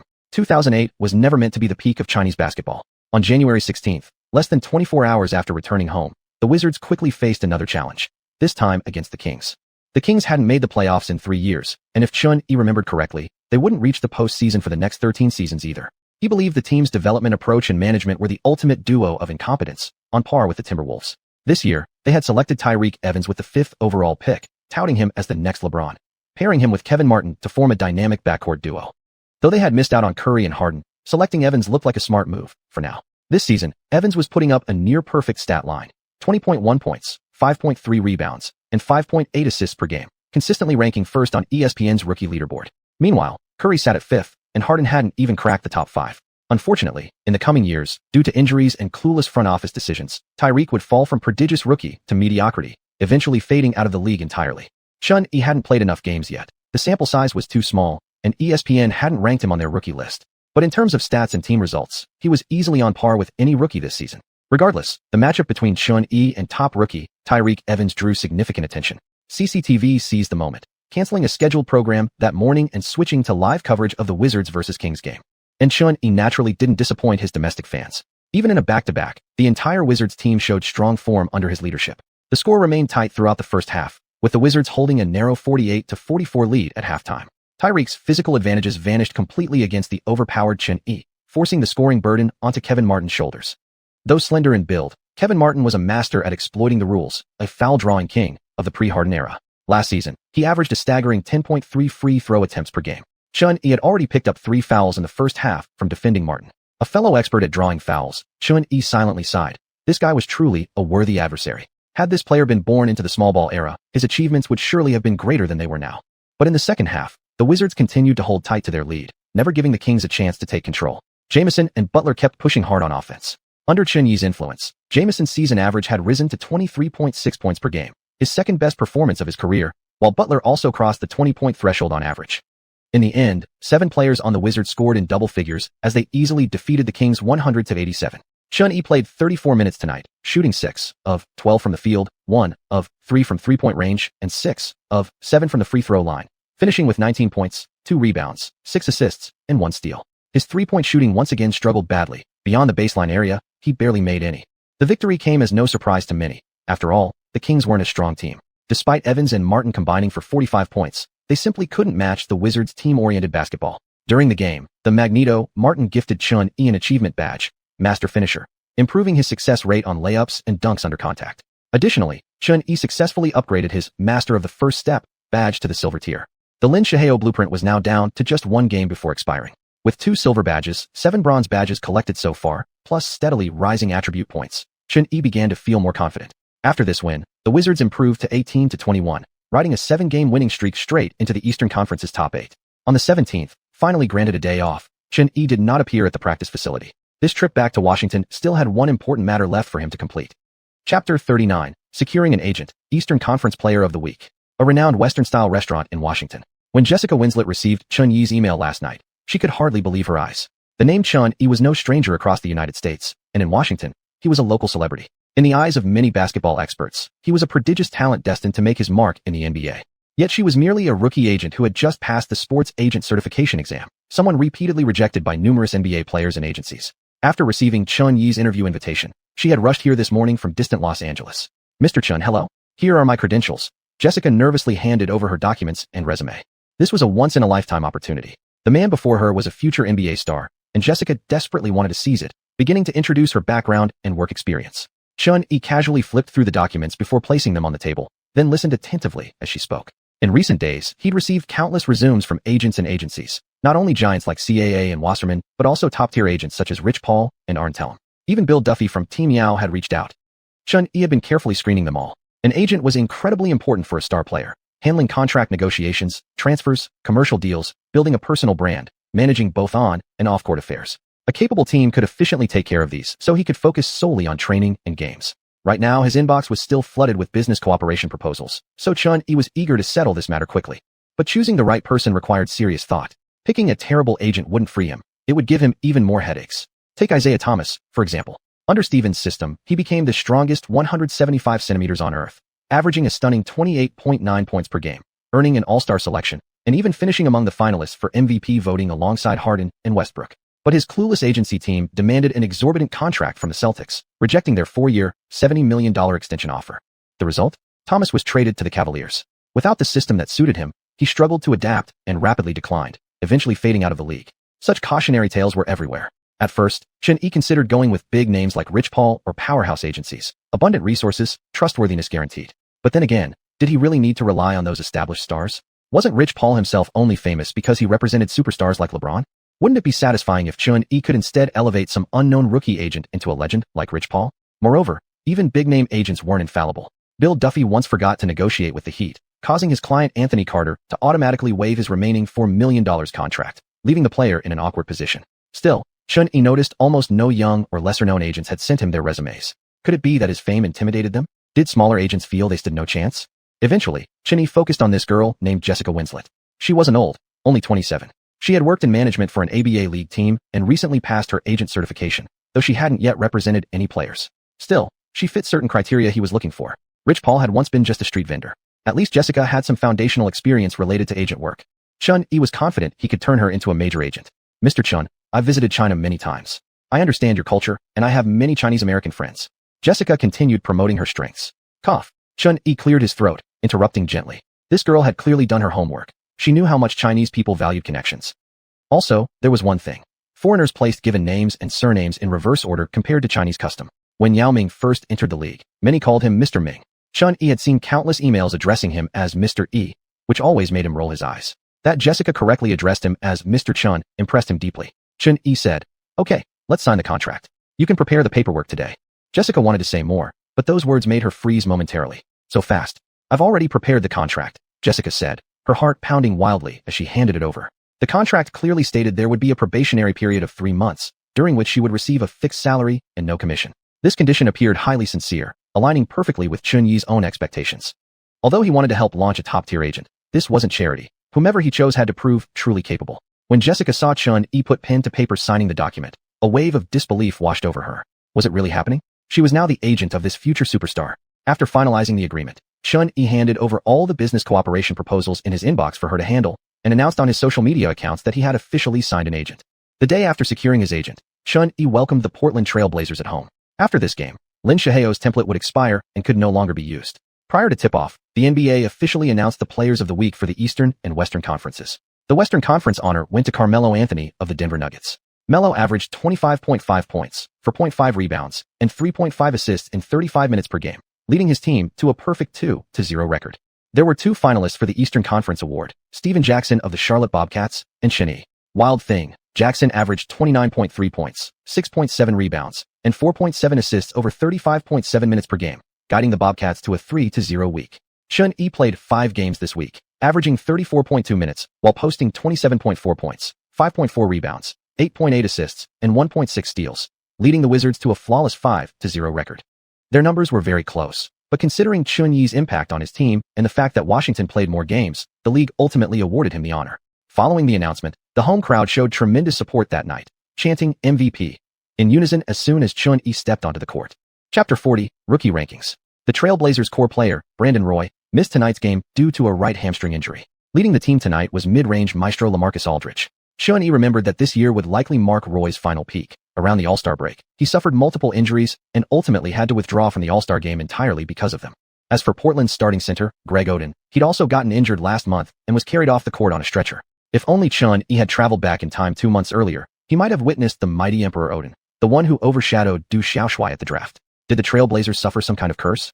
Not just prodigies like Roy and Oden. Xuan recalled that in the future, players like Nurkic and Collins on their roster would also be plagued by injuries year after year.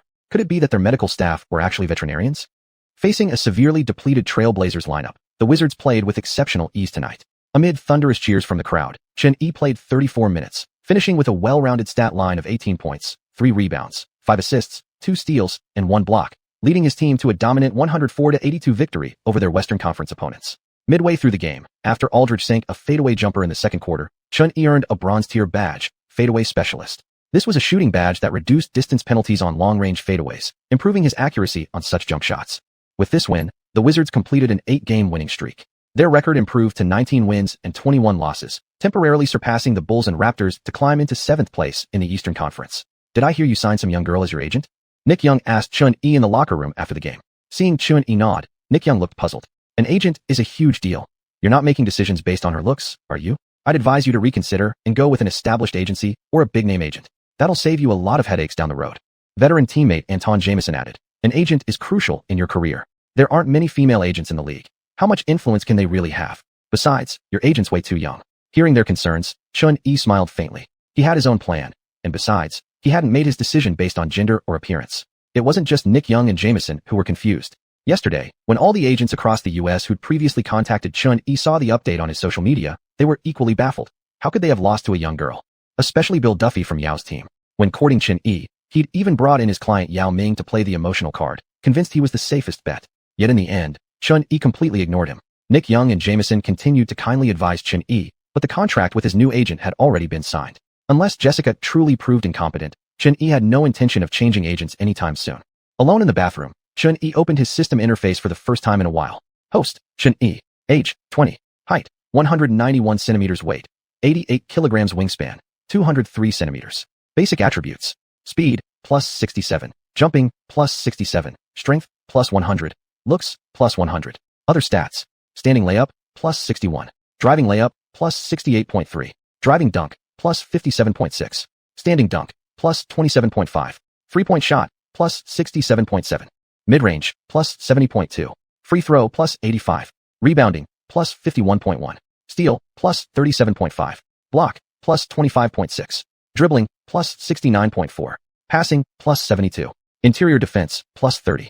Perimeter defense, plus 70. Stamina, plus 79. Overall rating, 70. Badges acquired. Silver, Dime Assassin, First Step Master, Crash the Boards Pro. Bronze, Baseline Three-Pointer, Posterizer, Fancy Passer, Sharpshooter, Ankle Breaker, Attack the Rim Master. Equipped auras, Hamilton Jump Shot Pack, Crawford Dribble Pack. Dominant Skill, Lockdown Defender. Points, 5,317. Shop, unlocked.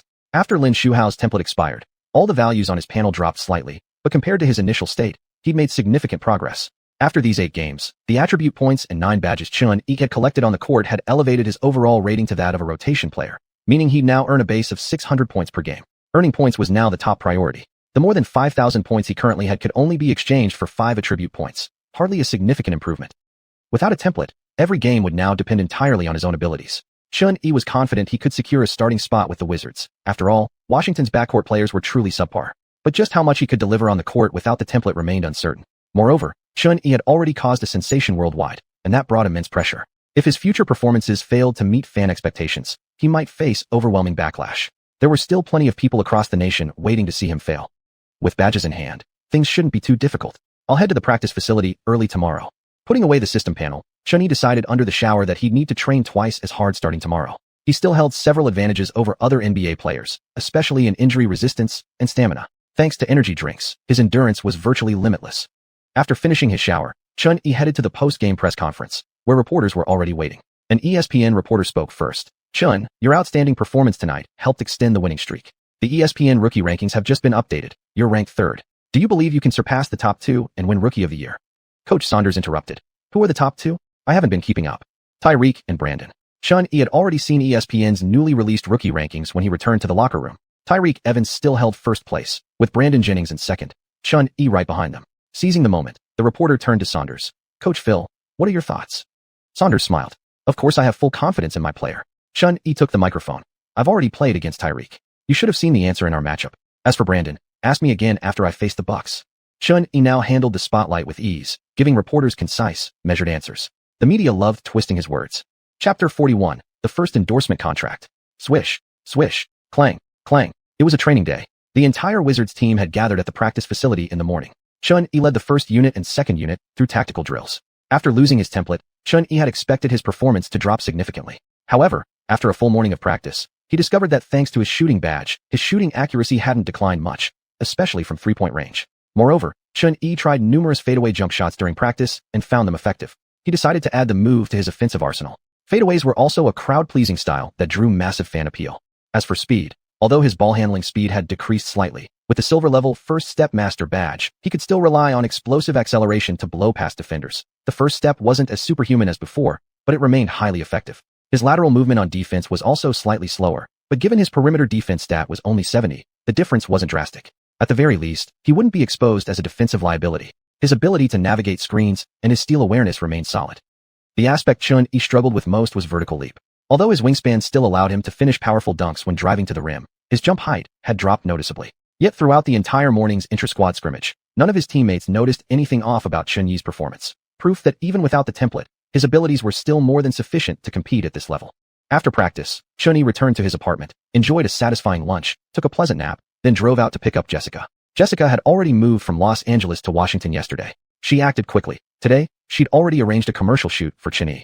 His first endorsement deal was with a newly established sunglasses brand, which signed Xian as their official spokesperson for $500,000, valid for 1 year. As part of the deal, Xian shot a series of advertisement photos for the brand, and shortly after, the company delivered the check directly into Jessica's hands. He could earn this much just by wearing their sunglasses during public appearances and media events, more money than his annual salary as a player. Xian couldn't help but marvel at how easy it was to make money once you became famous. Previously, numerous hotels in Washington had invited Xian to stay for free, offering generous compensation and even complimentary Mercedes vehicles in exchange for autographs and photo opportunities. When he finished everything and got back into the car, the system suddenly chimed in. Ding!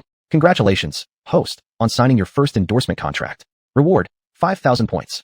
Xian took a deep breath. 5,000 points. The system had mentioned earlier that besides playing games, attending commercial events, and signing endorsement deals were additional ways to earn points. But 5,000 points was an extremely generous reward, equivalent to playing 7 or 8 games. And this was just a minor endorsement. Once his market value rose further, major brands would be lining up to work with him. At this rate, accumulating points might not be so difficult after all. Adidas and Nike have both reached out, Jessica said, snapping Xian back to reality. But their offers don't meet my expectations. Oh, Xian looked at her curiously. Jessica pulled out a stack of documents and said slowly, in my opinion, they haven't shown enough sincerity or offered sufficient exposure. If you're willing, we can wait until after the All-Star game, or even later, to negotiate. Seeing Xian deep in thought, she added, I mean, negotiating under current conditions wouldn't maximize our interests. That said, I haven't rejected them outright. You can talk to them anytime in the coming days if you want. Xian chuckled and shook his head. His new agent really had vision, actually considering turning down offers from Nike and Adidas. Countless players would kill for such opportunities, especially rookies. Xian smiled. You're the agent. Proceed as you see fit. Actually, waiting until the off-season, or even next season, would be even better, Jessica said confidently now that she had Xian's approval. Why? Shoe contracts will eventually make up the largest portion of our endorsement income. If we sign now as a rookie, we'll likely end up with a rookie-tier deal. My idea is to wait until you've proven yourself with stronger performances this season, then go after a major contract, or even a signature shoe. Jessica continued, giving an example. Back in the day, Vince Carter signed a 10-year contract with Puma during his rookie year. Not only were the shoes uncomfortable, but Puma exited the basketball market 2 years later. Carter ended up paying $13.5 million out of pocket just to get out of the deal. This idea perfectly aligned with Xian's own thoughts. Xian himself had no intention of signing with a footwear brand at the start of the new season. Typical shoe contracts lasted 7 or even 10 years, and if he signed a rookie-tier deal based on his current performance, he'd be stuck being exploited by the company for years to come. But if he waited until he achieved greater success before negotiating, the upper hand would be in his hands.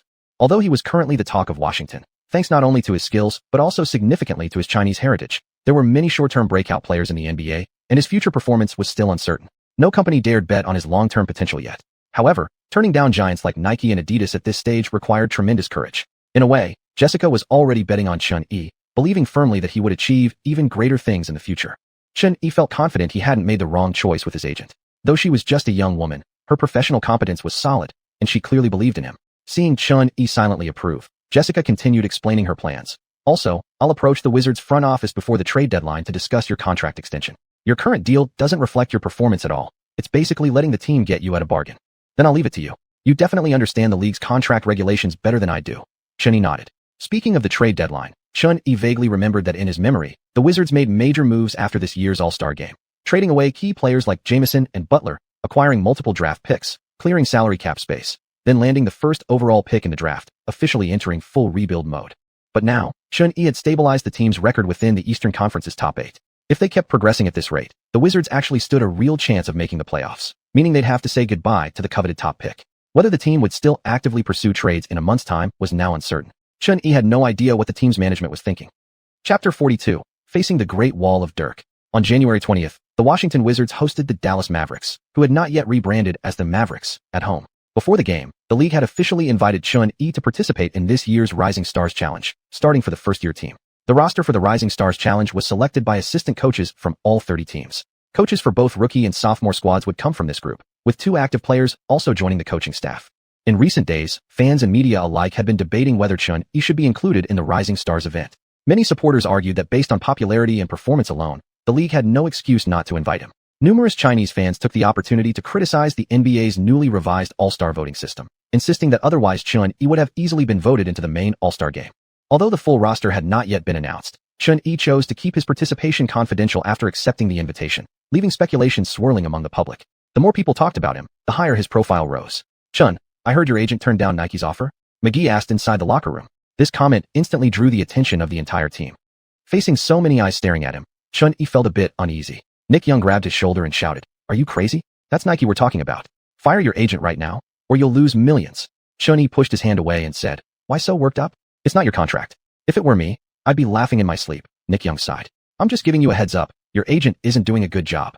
"I've never seen a rookie turn down a deal from Nike before," McGee chimed in teasingly. Chun-Yi smiled and shook his head. "You guys really think too small." With the team's salary and sunglasses endorsement already secured, he wasn't short on cash. He could afford to wait and negotiate much bigger deals with footwear brands later. No rookie can usually say no to Nike. But then again, not every player is Kevin Durant, who signed a 7-year, $60 million top-tier contract during his rookie season. Walking out of the tunnel with his teammates, game time approached. Wizards starters, Brendan Haywood, Anton Jameson, Karen Butler, Nick Young, Chun-Yi. Mavericks starters, Eric Dampier, Dirk Nowitzki, Shawn Marion, Jason Terry, and Jason Kidd. After finishing their intra-squad scrimmage, Chun-Yi initially felt fine, until he realized tonight's opponent was the Mavericks, which made him nervous all over again. Facing a strong opponent, Chun-Yi had spent 10,000 points earlier that morning to purchase 10 attribute points, 2 into driving layup, 3 into three-point shooting, and the remaining 5 into mid-range jump shot. After allocation, his driving layup increased to 70.3, three-point shooting reached 70.7, and mid-range jump shot rose to 75.2. With all three stats surpassing 70, his overall rating climbed to 71. The visiting Mavericks had already accumulated 27 wins, trailing only the Lakers in the Western Conference standings and sitting comfortably in second place. Moreover, this Mavericks team had remained a championship contender for years. Their franchise cornerstone Dirk Nowitzki continued to perform consistently, averaging 25 points, 7.7 rebounds, and 2.7 assists per game this season. Desperate to win an NBA title, he was determined to silence critics who labeled him as soft. Alongside Dirk on the wing was Shawn Marion. After stints with the Suns, Heat, and Raptors, Marion finally found stability with Dallas this season. As for center Eric Dampier, the man Chun-Yi expected to face directly, he believed the gap between them would be minimal. Though Dampier famously claimed to respect only Shaquille O'Neal and dismissed Yao Ming, fans knew the truth. He was merely a replaceable blue-collar big man. Lacking agility, offensive skills, and any ability to create his own shot, Dampier averaged just 6 points and 7 rebounds this season. Chun-Yi considered his own starting center, Haywood, similar in style to Dampier.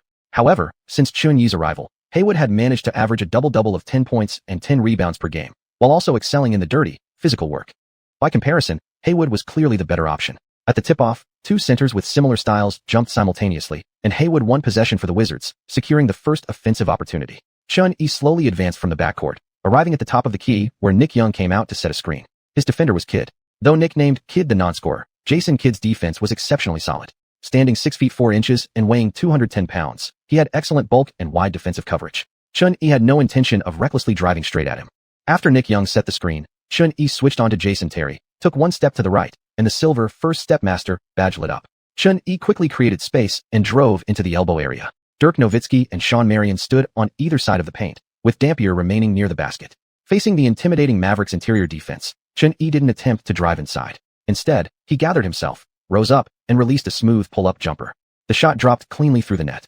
2-0. The Mavericks quickly inbound the ball. Point guard Jason brought it up court and passed to shooting guard Jason, who then swung it down to Dirk Nowitzki in the post.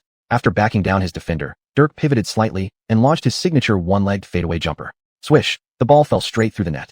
With his 2.13-meter height and that trademark leg kick, this move was truly difficult to defend. Back in the Wizards' hands, Chun-Yi passed the ball to Nick Young and then darted down to the baseline, crouching low. As Nick Young ran a pick-and-roll with Jameson and prepared to cut toward the rim, he was cut off by the jet-like Terry. Terry quickly fired the ball to Kidd, and the Mavericks broke out in transition.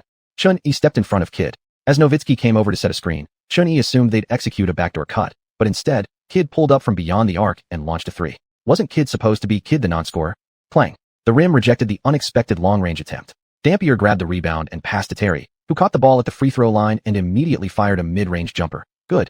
Kidd's averaging 2.2 made threes per game this season, with a 42.5% shooting percentage, commented Coach Zhang from the CCTV broadcast booth. Unbelievable that he missed that one. Yang he added, but they got the rebound, and a teammate knocked down a mid-range. Now it's the Wizards' turn to counterattack. Chun-Yi passes again to his teammate. Tonight, he doesn't seem very aggressive offensively. After passing to Butler, Chun-Yi once again positioned himself quietly at the baseline. It wasn't that he lacked offensive desire. It was because, in the first half of the quarter, the Wizards had designated their perimeter players as primary options. The Mavericks' outside shooting was potent.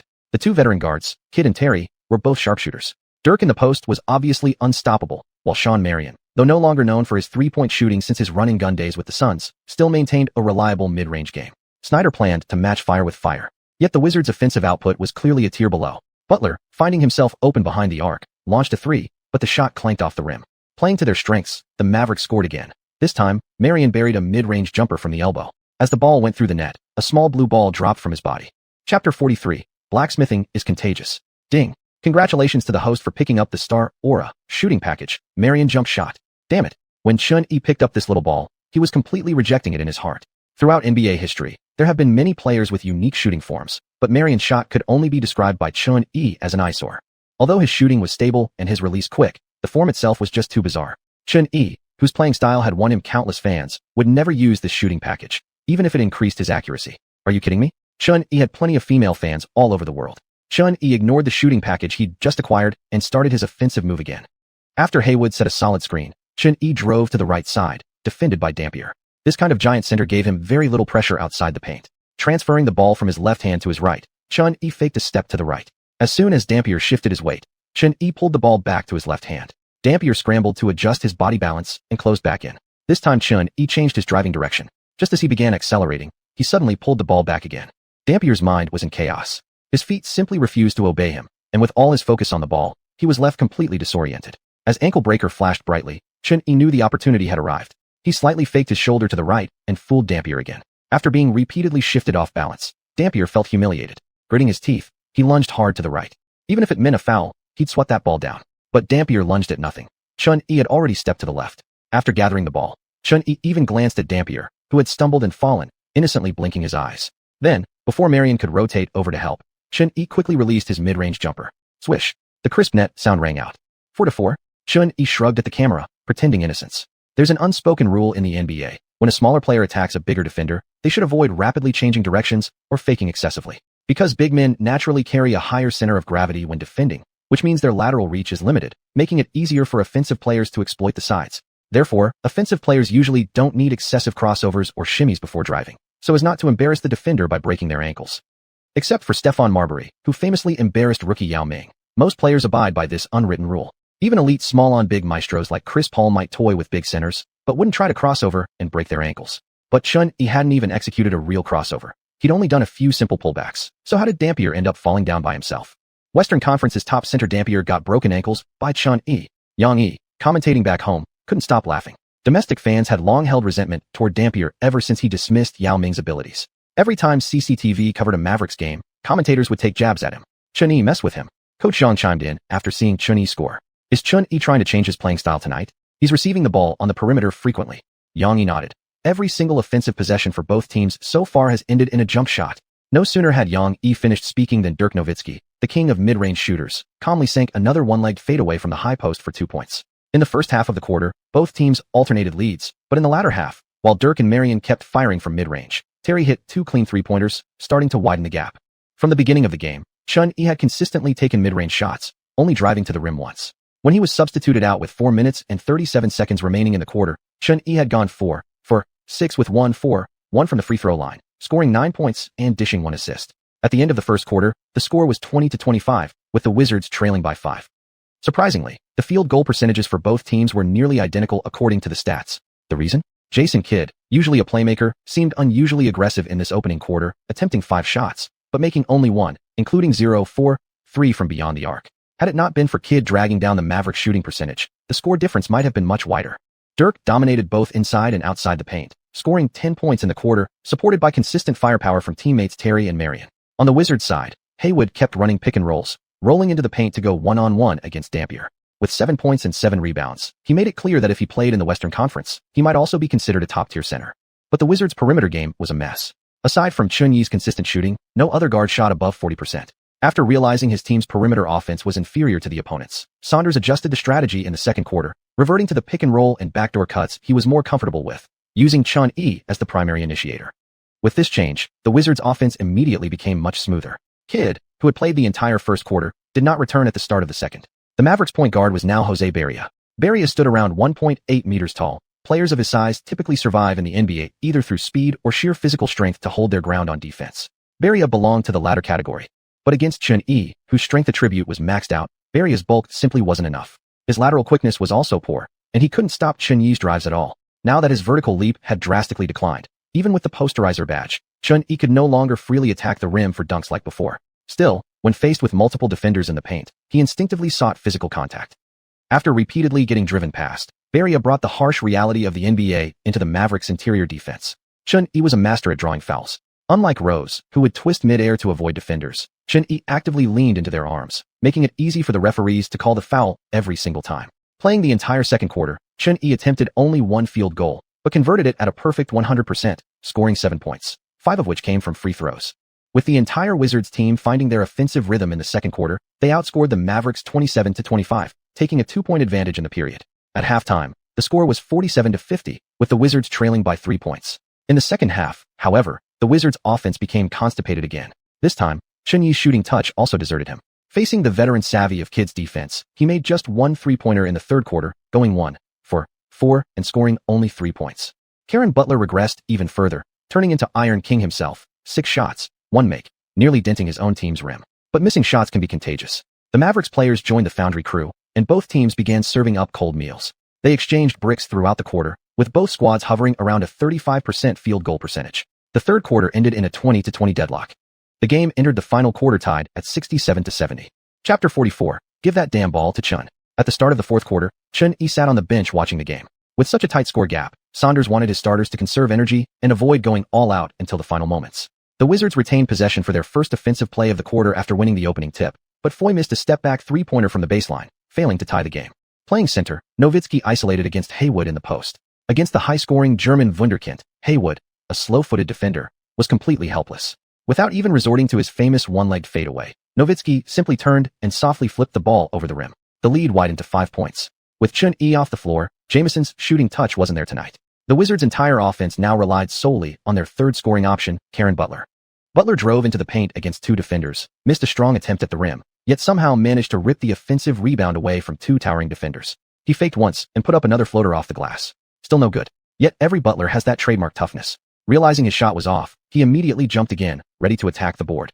Even under double coverage from Dallas's big men, Butler secured his second offensive rebound of the possession. As tiny gray pieces scattered across the floor, Butler used his shoulder to nudge Mavericks forward Drew Gooden, then leaned back and finally sank a floating jumper.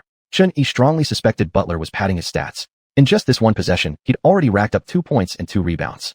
With 6:42 remaining in the quarter, Terry used a screen from Nowitzki, rolled to the basket, and hit a layup to keep the score at 78-79. Then he spread his arms wide at the sideline, mimicking a jet running down the runway, his signature celebration. Trailing by 1, Saunders called a timeout. The purpose? To reconfigure the lineup. Chun Yi, who had been warming up at the sidelines, was finally about to enter the game.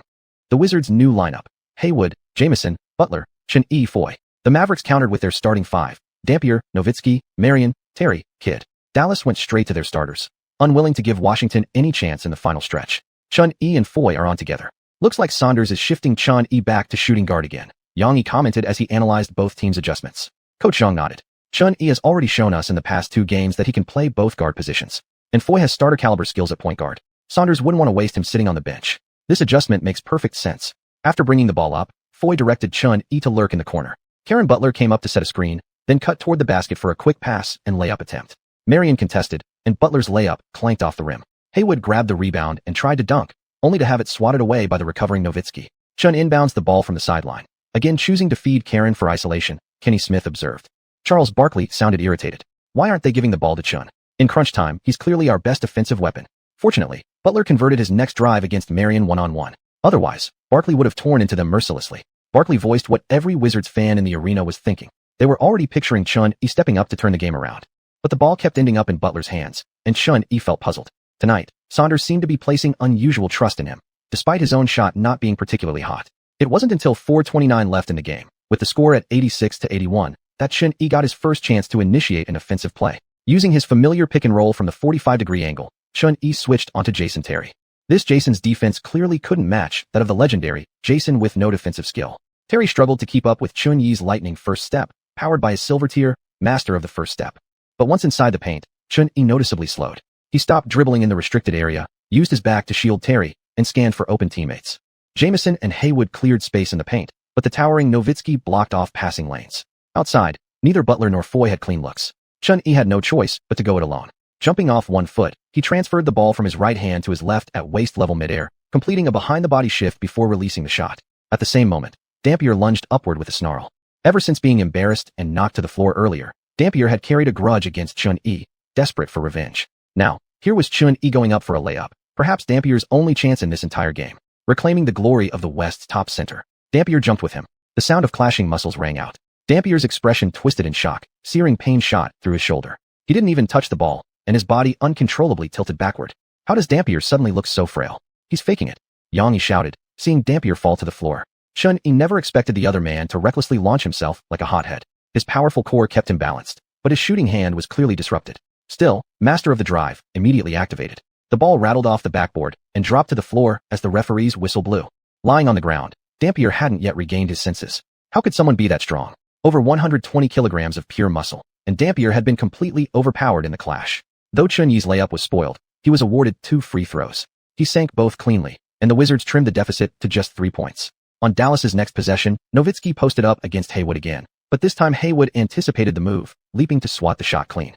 Butler grabbed the rebound and fired it to Chun-Yi. The Wizards were off on a fast break. Chun-Yi connected with Jamison at the elbow for a perfect alley-oop pass. 85-86, cutting the lead to 1. Chun-Yi once again found himself standing idle on the perimeter, forgotten in the offense. Missed shots from Butler and Haywood inside gave Dallas the chance to extend their lead once more.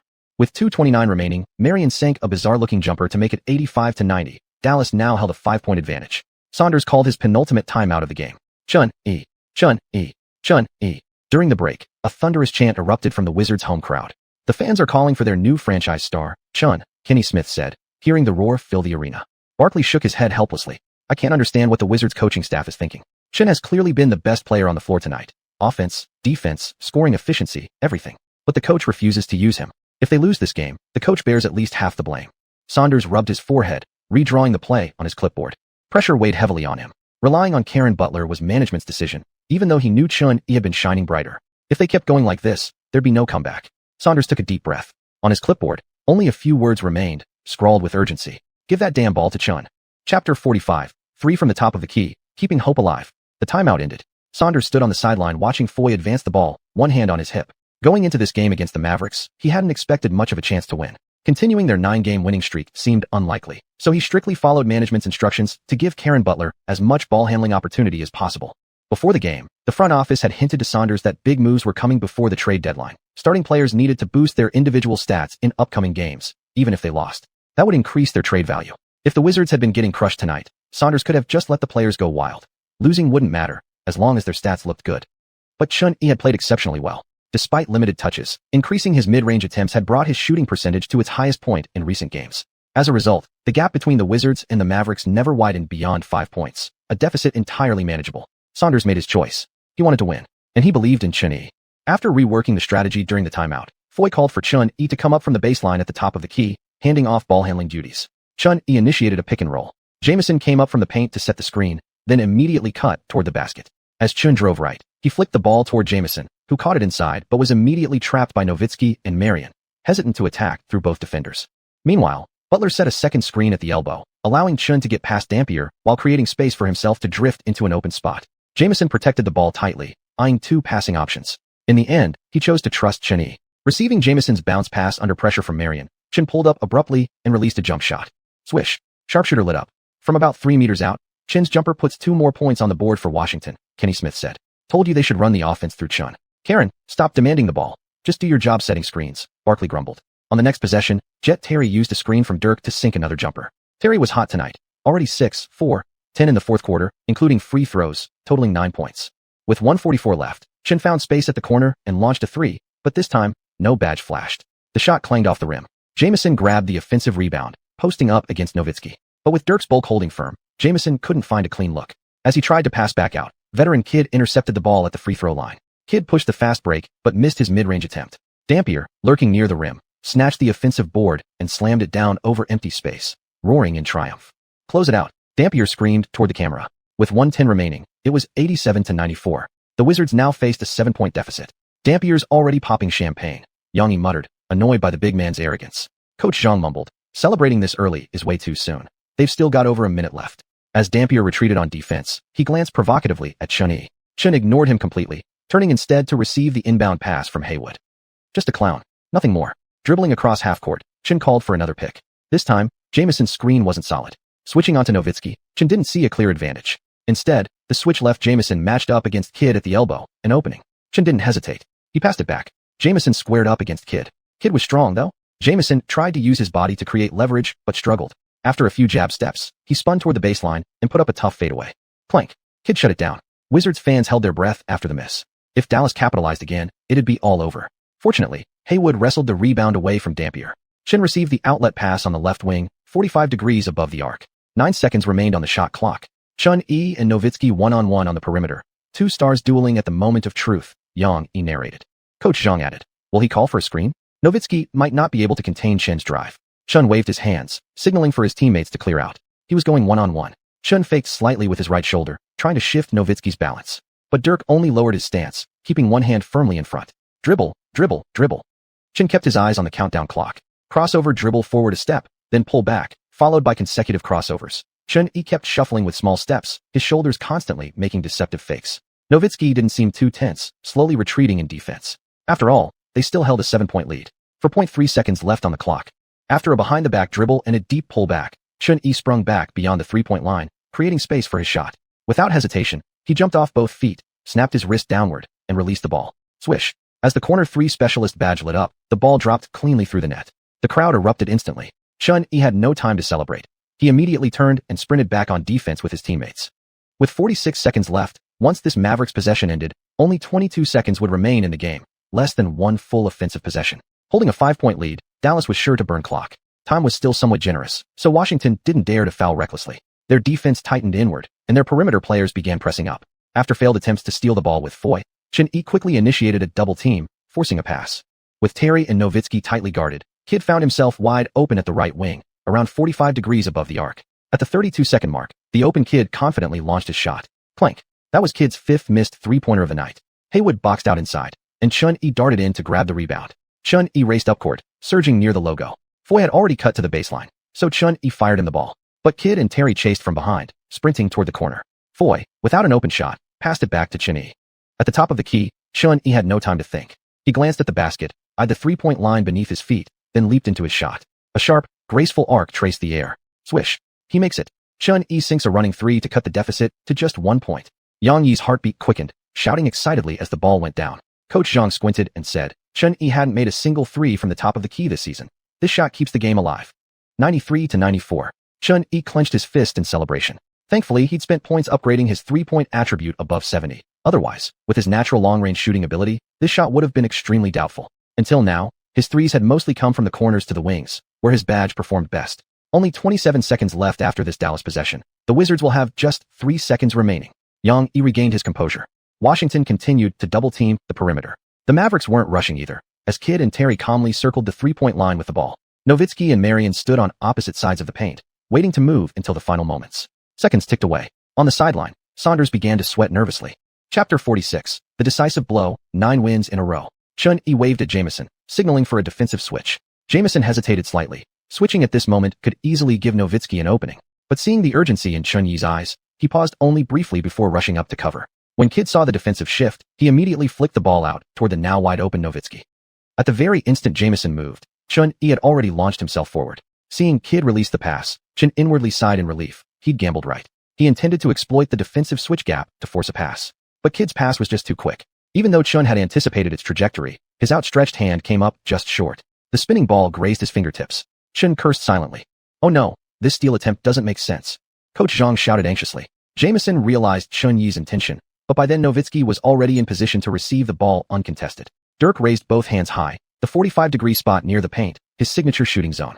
He had every reason to trust himself. The iconic one-legged fadeaway rose through the air, arcing perfectly toward the rim. The ball hit the rim and bounced high upward, yet remained entirely above the rim cylinder. No one could tell whether it would drop through or bounce away. Suddenly, a massive hand appeared above the basket, blocking out the light like a dark cloud. It slammed the ball down violently through the net. Dampier landed, fists clenched, veins bulging on his arms as he roared wildly. Dampier with the putback dunk. Yang-Yi punched his left palm with his right fist, sensing trouble. Coach Zhang narrowed his eyes, watching the players' movements on the court. Wait, something's off here, he murmured thoughtfully. Yang-Yi snapped back to reality as Saunders and the Wizards gathered near the sideline, arguing with the referees. After exchanging words, the two officials took their headsets and walked over to the replay station. Inside the TNT broadcast studio, Barkley declared firmly. That was clearly offensive goaltending. Kenny Smith replied, it's hard to say. The positioning was kind of ambiguous. Let's wait for the replay. On the Chinese broadcast screen, the replay began. Coach Zhang stared intently at the ball's position and slowly said, the ball hadn't fully left the cylindrical space of the rim. Dampier committed an offensive goaltending violation. Yang Yi straightened up and said, the camera angle is crystal clear. It's definitely offensive goaltending. Both NBA and FIBA rules recognize goaltending violations, but the NBA, being a commercial league aiming to reduce the dominance of big men and boost perimeter players for more exciting games, differs from FIBA in one key way. The NBA recognizes offensive goaltending. What is offensive goaltending? During a shot attempt, once the ball reaches its apex and begins descending while still entirely above the horizontal plane of the rim, neither offensive nor defensive players may touch the ball. If the defense violates this rule, the shot counts as made. If the offense commits the violation, the basket does not count regardless of whether the ball would have gone in, and possession is awarded to the defending team. The replay showed that after touching the rim, the ball was still within the imaginary cylinder above the rim when Dampier interfered, forcibly slamming it through the net. The officials called offensive goaltending. The Wizards were awarded the ball out of bounds for one final possession. Furious, Dampier clutched his head and protested wildly. To prevent a technical foul, Kidd and Marion quickly pulled him away. Nowitzki shook his head. That shot had a high chance of going in. What a shame his teammate got too eager. Dampier let out a long sigh. He thought it was a game-sealing dunk, only to realize he'd handed the lead back to the opposition. Only 6 seconds remained for Washington's final play. Saunders called his last time out of the game to set up the decisive action.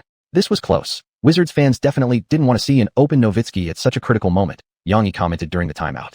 Chen Yi's move there was too bold, a pure gambling steal. He dared way too much, Coach Zhang said, shaking his head. Yang Yi added, Chen Yi's averaging 2.1 steals per game this series, which is impressive, but many of those come from risky gambles like this one. That also explains why he sometimes loses defensive positioning and averages 3.3 turnovers. Coach Zhang concluded with a smile. Still, the outcome is acceptable. Now we'll see the final play. Saunders will have to give the ball to Chen Yi. That's the only logical choice. At the TNT broadcast booth, Kenny Smith said, trailing by 1 on the final possession, going for a drive to the basket seems like the safer option. If they score, they take the lead. If not, they might draw a foul or battle for an offensive rebound. A three-pointer gives them the best chance to win outright, but the risk is enormous. Barkley said, only 6 seconds left. Whether it's a two-pointer or three-pointer, this one shot will be decisive. And no matter what, the Wizards must get the ball to Chen Yi. Don't do anything stupid now. After the timeout, all eyes in the arena were fixed on the center of the court. Saunders made his final adjustment, replacing center Haywood with sharpshooter Nick Young. Chen Yi stood behind the logo, and as Foy tossed him the ball, the clock began ticking. Dribbling forward beyond the three-point line, Nick Young waited near the right baseline, while Foy led Terry toward the left baseline. Jamison set a clean screen for Butler at the right 45-degree spot. After a behind-the-back hesitation move, Chen faced Kidd in a one-on-one situation. First step maestro. Pushing off the floor explosively, the silver badge flashed as his body surged toward the interior. Kidd held his breath, desperately matching Chen Yi's pace step for step. 3 seconds left. Chen planted his right foot on the edge of the paint, using his body against Kidd to execute a spin jump stop. The momentum carried Kidd half a step backward, but he quickly recovered, lunging forward with hand raised. As Chen pushed off his left foot, he adjusted his body mid-air, fully facing the basket. At the peak of his jump, he released the ball with his right hand. The closer to the basket, the higher the chance of making it. Chen Yi understood this logic. With only a 1-point deficit, there was absolutely no need to risk a three-pointer, one he wasn't known for. He had initially intended to use his speed to drive hard into the lane, but seeing 2 big men waiting inside, attempting a 1-on-3 attack wasn't smart. In crunch time, referees usually avoid calling fouls, so drawing contact would be difficult. Instead, Chen chose a turnaround fadeaway from the edge of the paint. There was still 1.1 seconds left when the ball left his hand, arcing toward the net. In the front row, a 5-year-old Wizards fan wearing Chen Yi's jersey already covered his eyes with both hands. Then, when the clock hit exactly 1 second, swish, fadeaway maestro, the badge lit up, the ball pierced the net like an arrow. An earth-shaking roar erupted instantly. 96-95.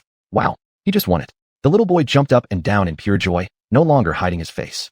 Butler and Nick Young rushed over to celebrate, only to be waved off by Chen Yi. Dallas still had 1 second left. The Mavericks didn't rush. Head coach Carlisle called a timeout. With only 1 second remaining, there wouldn't be time to inbound and organize. Dallas' final play was designed for Kidd and Nowitzki. Back on defense, the Wizards brought Haywood back in, and McGee replaced Foy. 2 towering centers converged inside, double-teaming Nowitzki. Nowitzki was boxed out, unable to jump. When Kidd inbound, he could only target Dampier. The ball was lobbed high into the air. Dampier leapt under the basket. Only 1 second remained. Dallas had no choice but to attempt a backdoor alley-oop. Kidd's pass was perfectly accurate, but upon catching it, Dampier slapped the ball hard with one hand, off the backboard and far out of bounds.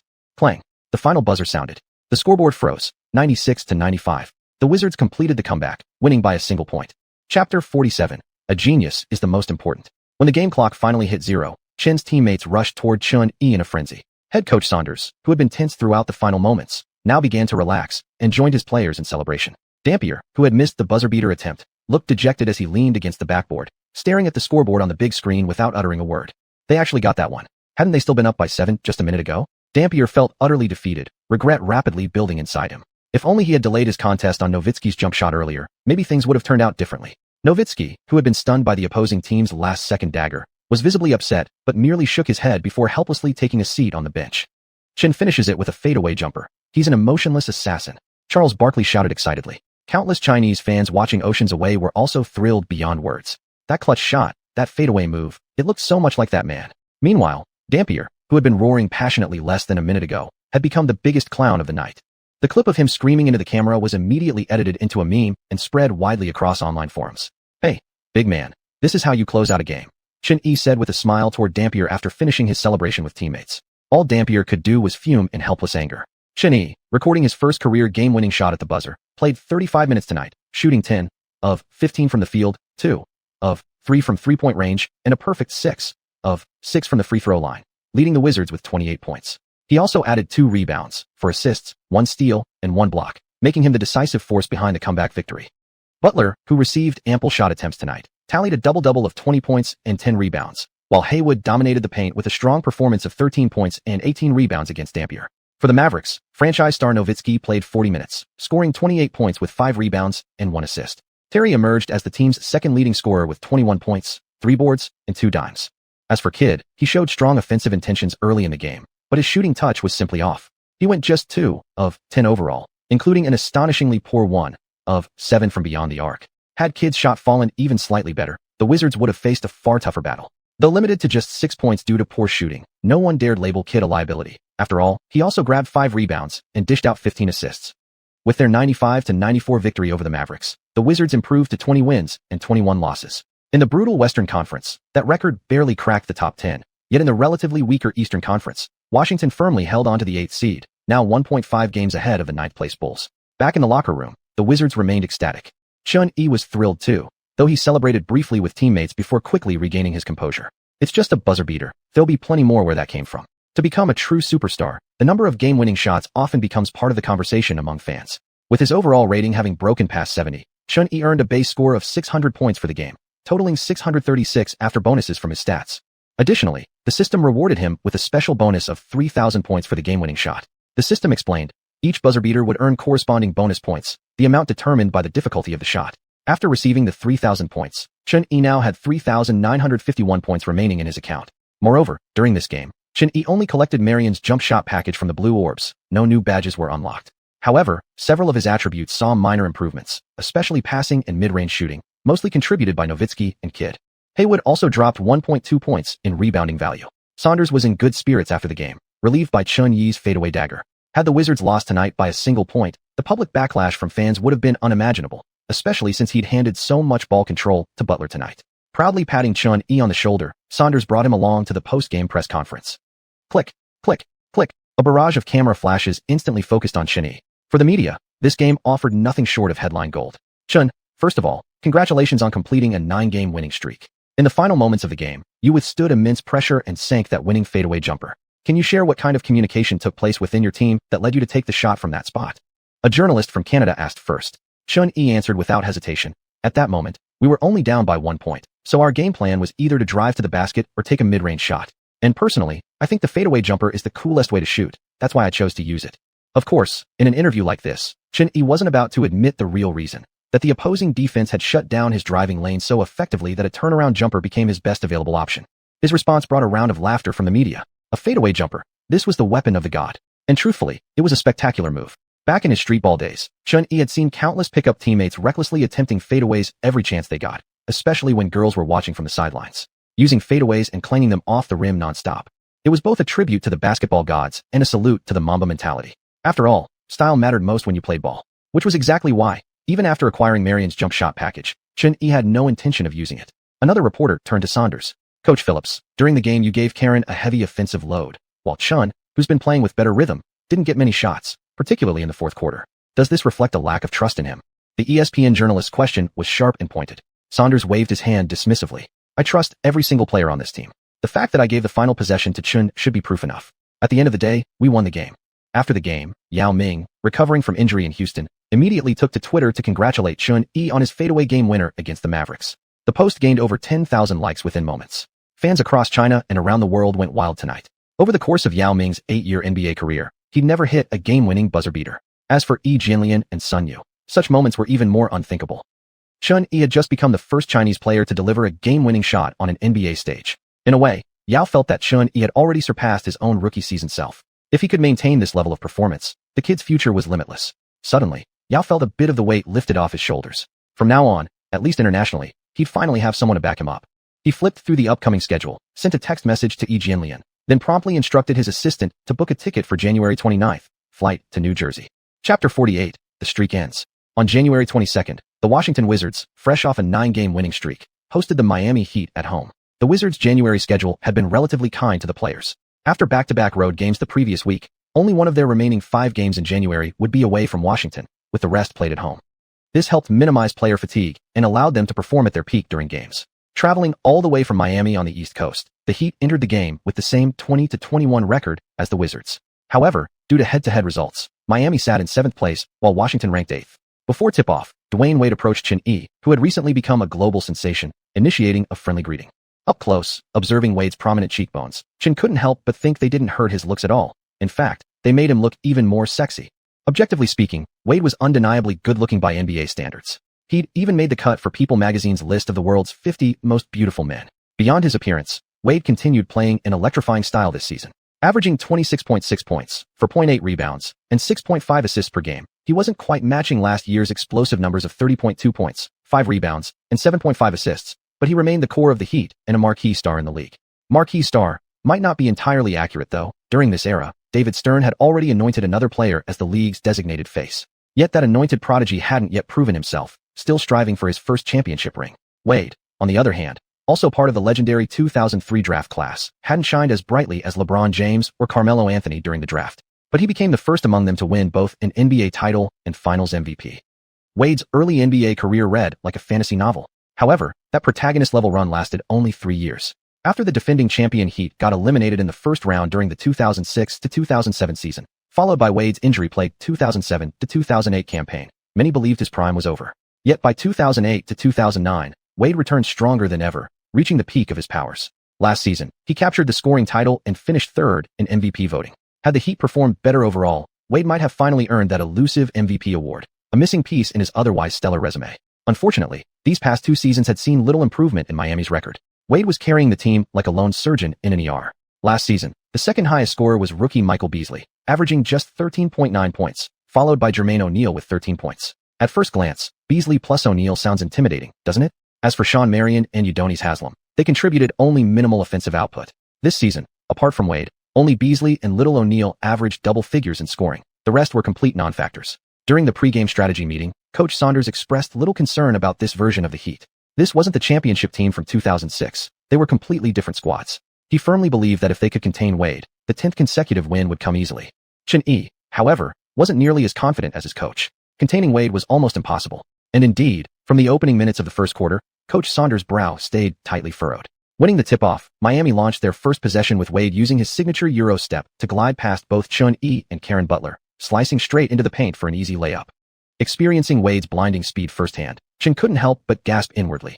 How unstoppable would he be if he hadn't lost his meniscus? Wade danced through the Wizards' defense with lightning-fast footwork, forcing Washington into double-teaming out of desperation. But double teams proved useless. Wade possessed exceptional playmaking ability. His drives consistently created clean catch-and-shoot opportunities for teammates. In just the first 6 minutes, he already dished out 5 assists. In addition to his penetration, Wade's shooting stroke caught fire that night. He knocked down 2 3-pointers right out of the gate. By the end of the first quarter, the Wizards trailed 15-32, thoroughly dismantled by Wade and the Heat. Chun-Yi's shooting was decent in the opening frame, 3 of 6, including 1 of 2 from beyond the arc, for 7 points. Karen Butler, receiving increased responsibility, was utterly dominated on offense by Wade, managing just 2 points on 4 shots. In the second quarter, the reorganized Wizards set out to mount a comeback. Shortly after tip-in, Butler finally used a screen to create space, driving hard into the lane and getting off a shot. But trailing behind, Wade executed what fans dubbed the crow sit, swatting the ball so violently it flew into the stands. Bloody hell, that's a basketball nightmare. The chase-down volleyball-style block not only earned Chun-Yi a Master Chaser badge, but also completely crushed Butler's fighting spirit. Fortunately, Xianxia maintained his shooting touch, stabilizing the score with mid-range jumpers and three-pointers, while Nick Young, JaVale McGee, and the second unit stepped up. Washington outscored Miami by 2 points in the second quarter alone. However, in the second half, Wade turned it on again. He dropped 13 points in the third quarter, single-handedly turning the game into garbage time. 88-112. When the final buzzer sounded, the 24-point margin marked Miami's dominant into Washington's 9-game winning streak. Throughout the game, Miami had controlled Washington, or rather, one man had destroyed them on both ends of the floor, leaving the entire Wizards roster feeling suffocated. Not only were Butler and Jamison struggling with their efficiency, but Xianxia also had an underwhelming night shooting. Since the fourth quarter quickly became irrelevant, Xianxia played only 30 minutes total, finishing with 5 of 12 shooting, 2 of 4 from beyond the arc, and 2 of 2 at the free throw line for 14 points, 2 rebounds, 4 assists, and 2 steals. His 14 points were still the highest on the team. For Miami, Wade delivered a performance reminiscent of his 2006 finals glory. In just 34 minutes, he tallied a masterful stat line: 35 points, 5 rebounds, 10 assists, 2 steals, and 2 blocks. He took only 19 shots, making 12, a shooting percentage over 60%. His three-point shooting, 4 of 7, left even the Wizards fans in awe. Wade during this era was simply too complete a player. If not for being dragged down by his supporting cast, he wouldn't have needed to seek help from brothers next year to chase more championships. Yet ironically, despite winning his second and third titles later, his legacy ended up lower than expected. Dwayne Wade truly was, and would remain, one of a kind. Without a template to follow, Xianxia experienced, for the first time, a real sense of helplessness on the court. In the previous game against Dallas, he'd managed to carry the offensive load and reverse the outcome purely through his mid-range and three-point shooting. But once his shot deserted him tonight, his offensive efficiency plummeted. It was clear now, boosting attribute values was the ultimate path forward. Xianxia mused that he should have Jessica secure more endorsement deals for him. Off-court opportunities remained a crucial source of experience points. Chapter 49, The Rookie Wall. After losing to the Heat, the Wizards stayed at home to face the Clippers. Blake Griffin, the so-called white unicorn selected by the Clippers with the first overall pick this year, had suffered a stress fracture in his left kneecap the day before the regular season began, sidelining him for the entire season. Now the team was being led by Chris Cummon and Eric Gordon. Having your rookie season wiped out by injury isn't good news, but Clippers fans were already dreaming of Griffin's return and dominance in the league. After all, he'd won MVP honors in the Summer League and showed enormous potential that many believed would translate to the regular season. Still, without Griffin, the Clippers remained a bottom dweller this season. No player on the roster averaged over 20 points per game, and they were struggling just to survive in the brutal Western Conference. In theory, such a team shouldn't have been too difficult for the Wizards. Yet once again, Washington fell short, losing 78-92 at home and dropping their second consecutive game. The first 3 quarters were closely contested. Though the Verizon Center echoed with clanging shots, the score remained tight throughout. But in the fourth quarter, the Clippers still couldn't find their rhythm. Their shooting stayed below 40%. However, the Wizards were even worse. In the final period, they took 16 shots but made only 3, missing 13 straight. Watching his team score just 10 points in the entire quarter, head coach Flip Saunders turned red with frustration on the sidelines. When the final buzzer sounded, the Wizards had clinched top honors in the night's Iron Man contest, losing by a margin of 14 points. Xianxia played 37 minutes in the game, finishing 5 of 13 from the field, 1 of 4 from three-point range, and 5 of 6 at the free throw line, tallying 18 points, 3 rebounds, and 4 assists. Notably, he recorded 1 steal and 2 blocks while defending against Eric Gordon.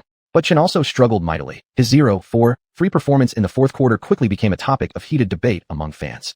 Following the Wizards' second straight loss, the naysayers, who had once doubted Xian and been ridiculed by public opinion, were now eager to pounce. Wuxia's pride, genius guard, all just media hype. Did a few decent games make you forget who you really are? The haters felt their moment had finally arrived. As far as Xian's performance goes, this is exactly what I expected, said commentator Andrew on an ESPN post-game show. There are far too many players like him who flash brightly for a moment and then disappear. The only reason Xian has drawn so much attention lately is because of his Chinese heritage. Andrew had previously sparked backlash online after expressing agreement on social media with Pistons guard Rodney Stuckey's comment that domestic players consistently perform well every night, yet receive nowhere near the same level of attention.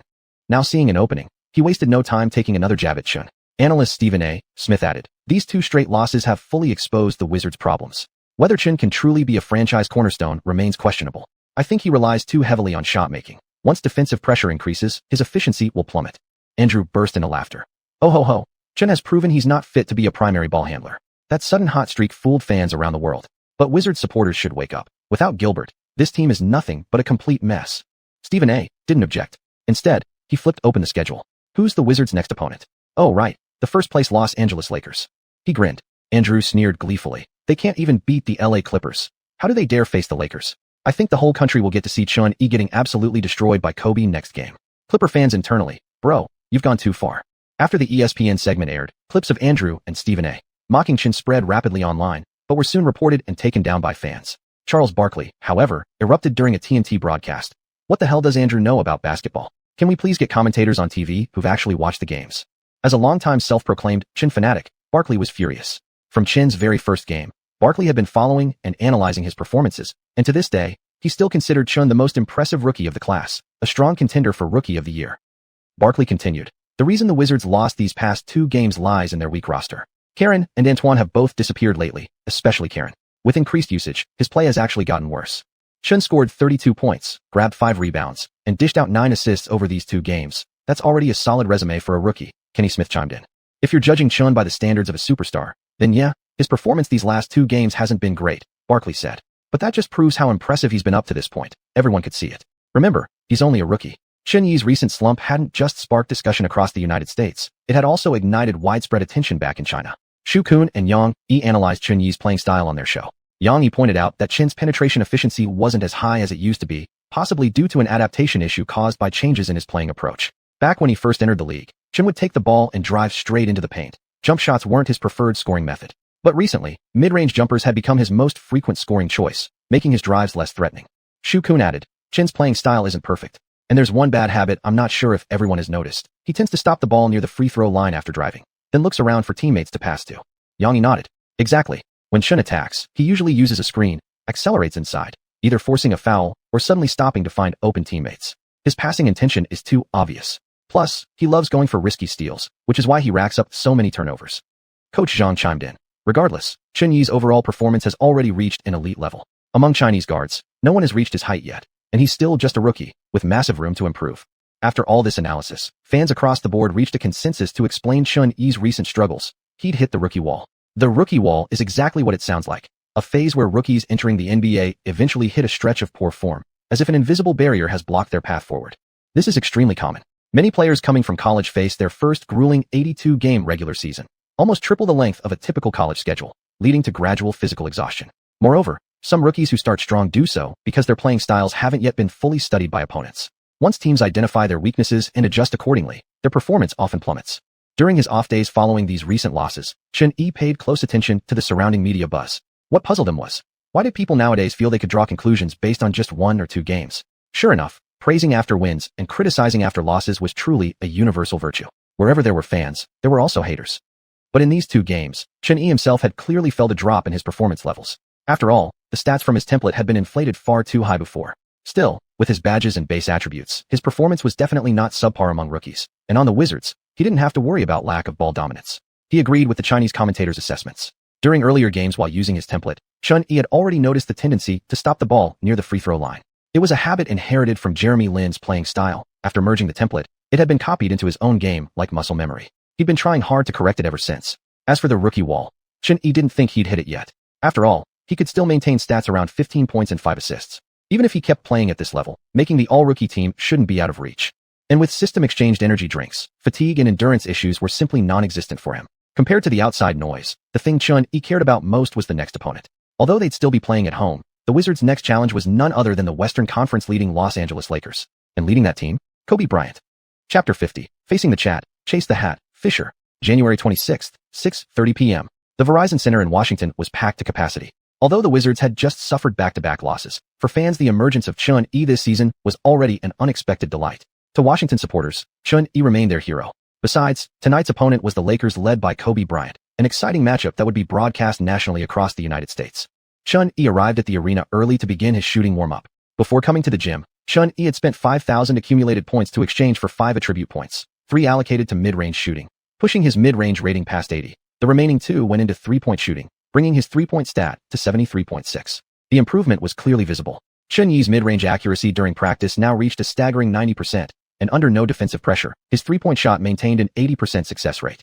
Clang, clang. Behind him, a continuous series of rimmed-out shots echoed repeatedly. Chen Yi turned around and looked toward the opposite court, where a player wearing headphones and intensely focused on his training caught his attention. The player received a pass from a teammate, used a slight shoulder fake against empty space, then stepped into a flashy turnaround jumper.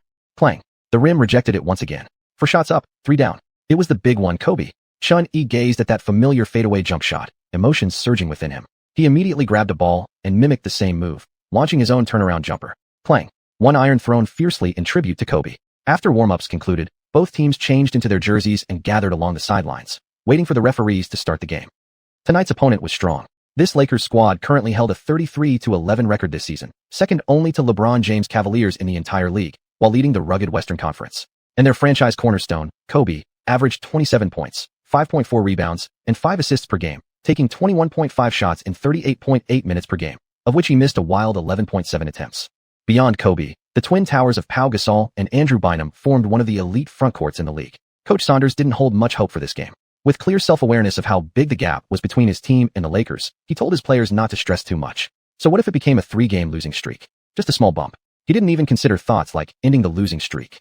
Unless God decided to possess one of the Wizards' players tonight. Before the tip-off, Chun-Yi took the initiative to greet Kobe. Kobe might have seemed a bit cold at first glance, but in reality, he was actually quite amiable, as long as you didn't screw up on the court. Earlier, media had asked Kobe in the locker room about his thoughts on Chun-Yi. Kobe simply smiled faintly and said, "Let's talk when he gets a chance to guard me on the floor." After those words, journalists got even more excited when they saw the starting lineups for the game. Lakers starters, Andrew Bynum, Pau Gasol, Ron Artest, Kobe Bryant, Derek Fisher. Wizards starters, Brendan Haywood, Anton Jamison, Karen Butler, Chun-Yi, Randy Foye. Alongside Foye in the starting lineup, Chun-Yi shifted back to the 2-guard position, and his direct matchup? None other than Kobe himself.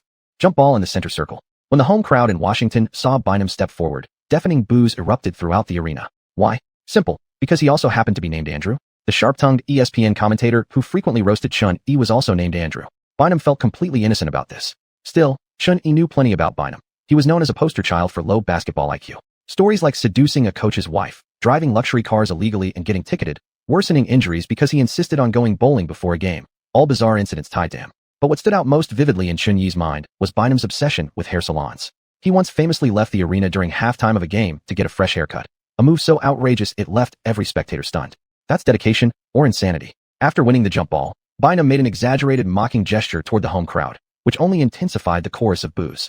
The Lakers' first possession was handled by their superstar, Kobe. After another beautifully launched but poorly landed shot attempt, Pau Gasol secured the offensive rebound and converted a tough layup through contact with Haywood, earning a free throw. 3-point play completed. The Lakers opened the scoring with a 3-point lead. Foye brought the ball up from the backcourt to the top of the arc. Chun-Yi positioned himself near the baseline. Kobe, guarding him, cut off Foye's passing lane. When Foye passed the ball to Butler at the left wing, Haywood set a screen in the paint, hoping to free Chun-Yi for a post catch. But Kobe's ability to fight through screens was excellent. He stayed glued to Chun-Yi the entire time. Chun-Yi sprinted all the way from the restricted area to the top of the arc to receive the ball. This movement caught Pau Gasol's attention. As soon as Chun-Yi came up with a triple threat move, both Gasol and Kobe converged on him in a double team. That opened the door for Jamison to cut backdoor to the rim. Chun-Yi, reading it instantly, whipped the ball inside, allowing Jamison to finish the layup. 2-3. On the next possession, after several crisp passes, Pau Gasol drove hard into the lane and once again drew 2 fouls. He calmly sank both free throws. After the turnover, Chun-Yi kept moving around the floor, trying to get open, but Kobe stayed tight on him. Foye couldn't find an opening and had no choice but to swing the ball to Butler on the wing. Butler attacked straight into the paint against 3 defenders, only to be met by Bynum's thunderous block. Butler managed to catch the air ball, regained his dribble, and retreated behind the baseline. With the shot clock winding down, he went one-on-one again, another brick. The Lakers grabbed the rebound and launched a fast break. The Wizards got back on defense quickly. Fisher brought the ball up the sideline and darted to the top of the key, but found no clear opportunity. He passed it down to Pau Gasol at the baseline. When Gasol couldn't create anything, he kicked it back to Fisher. At the same time, Kobe came over from the weak side to set a pick, effectively cutting off Foye's pursuit. Chun-Yi switched on to Fisher. Seeing the paint wide open and that his defender was just a rookie, Fisher immediately motioned for space and called for isolation. Fisher, the Lakers' emotional leader besides Kobe, wasn't known for scoring prowess or quick guard-like burst. His game relied heavily on physical strength. Just look at his bulging muscles. Fisher's raw power was among the best in the league for a guard. Unfortunately for him, tonight he faced a Chun-Yi who had maxed out his strength attribute. Fisher tried to back Chun-Yi down one-on-one, but was surprised when he couldn't budge him even an inch. Noticing the shot clock dwindling, Fisher suddenly accelerated, attempting to drive hard to the basket. But as he strained his way into the paint and released the shot, Chun-Yi leaped slightly behind him and swatted the ball clean. Smack! Chase block master. Fisher stood stunned for a moment after being blocked. When he turned, he saw the ball already in Butler's hands. Great block, Chun-Yi, Yang shouted excitedly. Coach Zhang commented, Fisher was trying to use brute strength to overpower Chun-Yi. That's completely unreasonable. He might have forgotten that what first amazed people about Chun-Yi was his strength. On this possession, the Lakers should have just let Kobe take the shot. Though the block was impressive, the Wizards failed to capitalize and narrow the gap. Butler advanced too slowly, and by the time they crossed half court, The Lakers were already set defensively. Then, when Foy received the ball at the elbow, he was immediately surrounded by 4 defenders, lost the ball, and turned it over, possession back to the Lakers. After nearly 2 minutes of play, the score remained 2-5. The showdown between Chun Yi and Kobe that fans are most eager to see still hasn't happened, Coach Zhang observed. Yang Yi nodded. Chun Yi is playing the 2-guard spot tonight, so he'll mostly be off ball. But Kobe's defense is elite. He's not getting any clean looks. Plus, Kobe hasn't shown much aggression on offense so far. He hasn't taken a single shot yet. Hardly had the words left his mouth when, back on the court, both Lakers' big men took tough shots near the rim, both missed. But they scrambled for the offensive rebound and quickly swung the ball to Kobe on the wing. Kobe caught the ball and pointed into the air with his finger. His teammates instantly cleared out. Chun Yi crouched low, standing right in front of him. This possession, the head-to-head battle between Kobe and Chun Yi. Chapter 51, Second Master Skill. Kobe Shirten Xing de Chen Yasun Wei. Chun Yi moved half a step forward, positioning himself directly in front. This gave Kobe an opening to drive, and Chun Yi could do little about it. Although he often called him the blacksmith, the shooting threat of peak Kobe was still immense. Foy stood by, watching intently, ready to rotate and help at any moment. In one-on-one situations, if teammates didn't provide support, it was easy to give up easy points.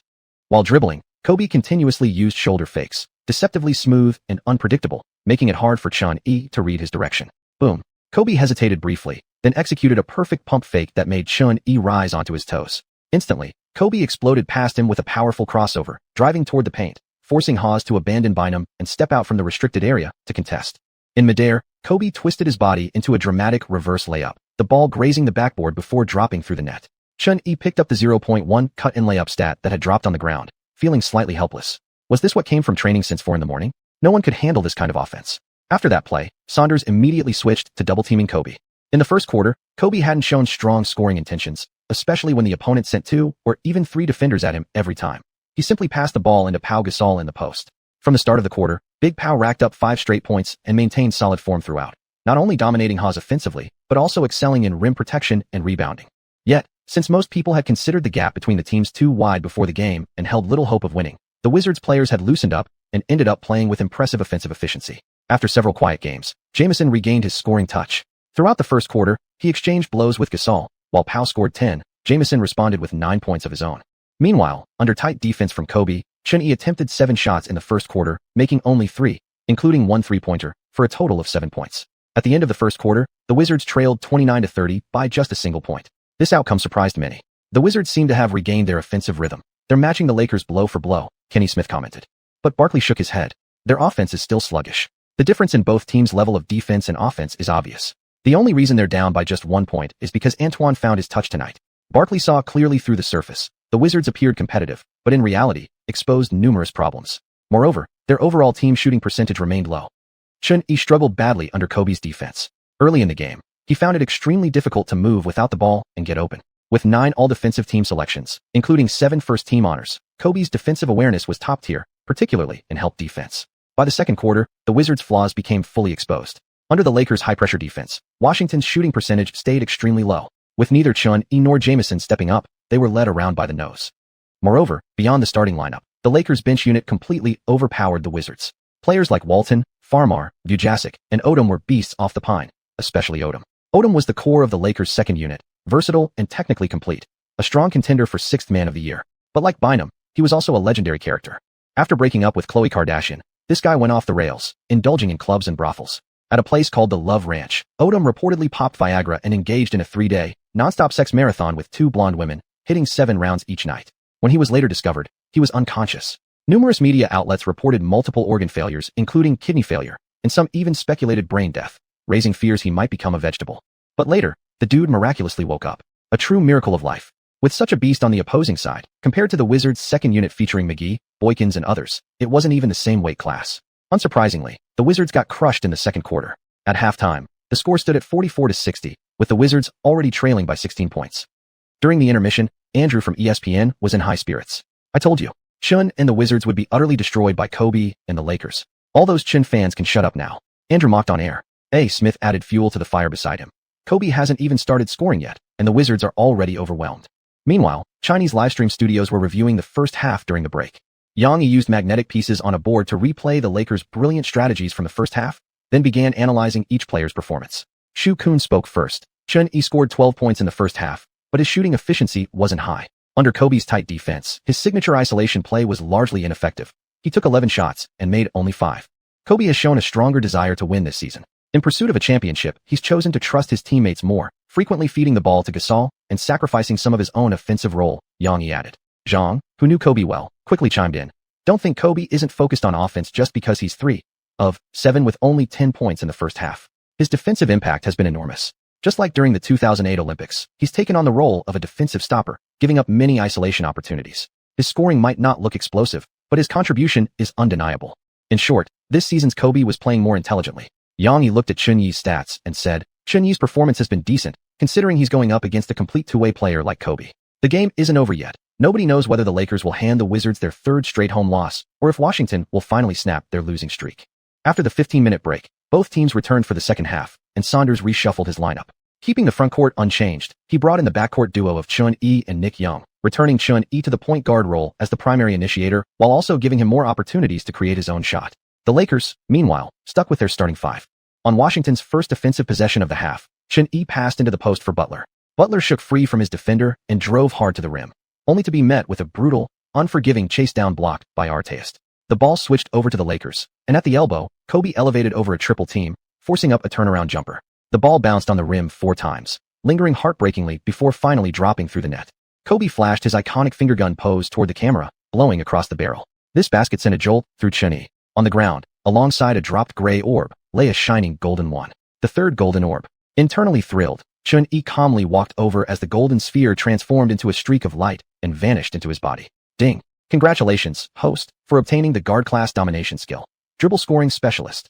First time unlock of this skill grants you 1 free activation of a domination ability in this game.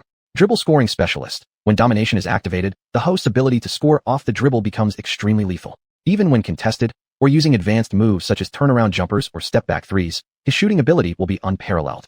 His second domination skill. Chapter 52. Mine's a sniper rifle. The last Ujer skill he had picked up was Lockdown Defender. When activated, it not only drastically boosted Chun-Yi's defensive ability, but also automatically shut down the opponent's most informed player. Essentially, a game-breaking bug. This time, the skill he acquired was Dribble and Shoot Specialist. Judging by the name and description, it was clearly an offensive finishing move, significantly increasing his shooting accuracy. Chun-Yi glanced at the scoreboard. Without hesitation, he activated Dominance immediately. Dominance only lasted 6 minutes. The 3rd quarter was the perfect opportunity to close the gap. If he could bombard the Lakers into submission during this window, victory would be within reach. Quickly advancing from the backcourt with the ball, Chun-Yi reached the top of the key where Nick Young and Butler had already moved toward the baseline, while Haywood and Jamison retreated into the paint. He stood alone at the arc, face-to-face with Fisher. A series of quick crossovers drove Fisher slowly backward inside the 3-point line. Then, Chun-Yi executed a behind-the-back dribble followed by a sudden crossover step back, creating space before launching a massive jump shot just 20 centimeters shy of the free throw line. No hesitation, clean release. Fisher, off balance from the fake, never expected such a swift shot attempt. By the time he leapt the contest, the ball was already spinning high toward the net. Swish. His sharpshooter badge lit up as the mid-range shot dropped. 46-62. Fisher got caught off guard. He never thought Chun-Yi would dare take such a direct shot, Shu-kun commented. Yang added. He was shaken by Chun-Yi's behind-the-back move and step back, but still, Chun-Yi took a huge risk. His teammates hadn't even secured rebounding positions, and yet he launched an off-balance fadeaway and nailed it cleanly. The Lakers counterattacked. Pau Gasol caught the ball deep in the post and tried to power through Jamison, but Haywood rotated over for a perfect double-team disruption. Gasol missed, and Jamison grabbed the defensive rebound. Jamison quickly passed out to Chun-Yi, who immediately pushed fast break. Facing a double team from Kobe and Fisher in transition, Chun-Yi called for Nick Young to come up and set a screen. Fisher slammed into the wall of the pick, leaving Chun-Yi one-on-one against Kobe at the top of the key. Chun-Yi is isolating Kobe after the screen. Yang exclaimed excitedly as he saw Chun-Yi signal for space and his teammates promptly clear out. Here we go. Chun-Yi versus Kobe. Dribble, dribble, dribble. Chun-Yi bounced the ball rapidly between his legs, probing with small steps, but Kobe stayed disciplined, maintaining half a body length of defensive distance, close enough to prevent drives, yet ready to challenge any shot. Without overthinking, Chun-Yi exploded forward, shoulder-dipping past Kobe. As Kobe retreated, Chun-Yi gathered the ball and stepped back sharply, planting both feet beyond the 3-point line. Seeing the catch-and-shoot motion, Kobe jumped immediately to block. But this time, Chun-Yi released higher and faster. Even though Kobe reacted instantly, his fingertips grazed nothing but air. The ball carved a sharp arc through the air. Swish. Both his sharpshooter and baseline three-pointer badges flared to life. The step-back three was good. And simultaneously, because Kobe's block collided with Chun-Yi's airborne shooting motion, the referee blew the whistle before the ball even hit the net. As the ball cleanly fell through the hoop, Chun-Yi turned toward the camera, drawing a sniper rifle from behind his back, then loaded a round, pulled the bolt, and fired. recoiling backward slightly with the imagined kickback. The Wizards' fans rose as one, erupting in cheers. The tension built up since the second quarter seemed to vanish with that single shot. Oh, is he aiming a sniper rifle at the basket? Yang Yi chuckled at the celebration. Shu Kun laughed too. This three-pointer is Chun Yi's response to Kobe earlier. Kobe made a little pistol gesture. Now Chun Yi pulls out a full sniper rifle. Coach Zhang commented, this shot wasn't very smart. Kobe played solid defense. Chun Yi just went for a hero ball here. All his teammates were boxed out. If he'd missed, there'd have been no rebound chance at all. Of course, Chun Yi's celebration caught TNT's attention as well. Charles Barkley mimicked firing a rifle and said, your little handgun is just worth 2 points. Mine's a sniper rifle. I'm going for 4. Chun Yi stepped to the free throw line and calmly sank the bonus shot. 50-62. After being hit with a three-point play, Kobe's expression darkened instantly, especially when Chun Yi performed that sniper celebration. In Kobe's eyes, it was outright provocation. Kobe himself demanded the ball on the wing. This time, he was matched up against Nick Young. Nick Young, notorious for porous defense, was obviously ill-suited to guard Kobe. Chun Yi and Butler stood by, ready to rotate and double-team the moment he got burned.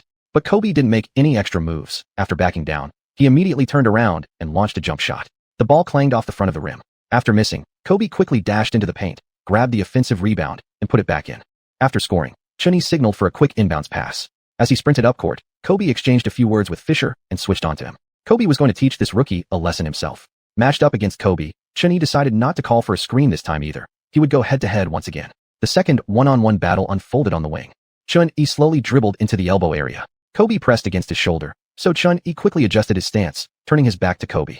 Chun Yi is posting up. Does he plan to attack Kobe using Kobe's own game? Yang Yi began to get excited as he watched the scene unfold. Chun Yi knew exactly what fans wanted to see. Instead of using a pick and roll to create a mismatch, he chose to face Kobe directly, employing the very move Kobe mastered most, the post-up. Before Yang Yi had even finished speaking, Chun Yi drove hard with his back, exploded with a hard dribble before gathering the ball, then powered up off both legs, completing a turnaround jumper in the air. Fadeaways were extremely difficult to block, but for the offensive player, the technique demanded not only shooting precision but also exceptional core strength. Otherwise, the shot would easily lose power. Kobe jumped but couldn't reach the release. The ball swished through the net once again. Third straight make. Chun Yi had now scored 8 consecutive points since the start of the third quarter. On the sideline, Lakers head coach Phil Jackson stared blankly at the game unfolding. His defensive schemes had completely shut down the Wizards' offense, but this Asian guard on the other end was single-handedly chipping away at the lead. Watching that fadeaway jumper, Phil Jackson couldn't help but be reminded of that old killer from Chicago. At first, Zhang Guide thought these 3 straight shots were completely unreasonable. Chun Yi just seemed to be hoisting up wild attempts. But gradually, he realized Chun Yi wasn't just blindly confident. His shooting actually had real substance. By the 4-minute mark of the third quarter, Chun Yi had taken nearly every shot for the Wizards. Most terrifying of all, his shooting percentage remained above 90%. Chapter 53, 3-part, 4-hit combo. Chun Yi's transition offense is so fast that not only can the Lakers barely get back on defense, even his own Wizards teammates are struggling to keep up. When Yang Yi saw Chun Yi steal the ball and immediately launch a fast break, then calmly knock down a mid-range jumper near the free throw line, he couldn't help but exclaim excitedly. With this basket, Chun Yi has already scored 10 points in this quarter alone. Ever since the second half started, he's been on fire. Shu Kun added in agreement. Zhang Heli chuckled beside them. Chun Yi's playing style is anything but reasonable. Many times, driving to the basket would be the safer choice, yet he keeps taking mid-range jumpers. This doesn't quite fit his usual style. Well, unreasonable or not, if it goes in, it's a good shot, Yang Yi said, turning toward him. On the Lakers' next offensive possession, Fisher clearly showed signs of exhaustion. As he drove toward the free throw line with the ball, Chun Yi and Nick Young closed in tightly, forcing him to stop and reluctantly pass out to Arteis standing beyond the arc.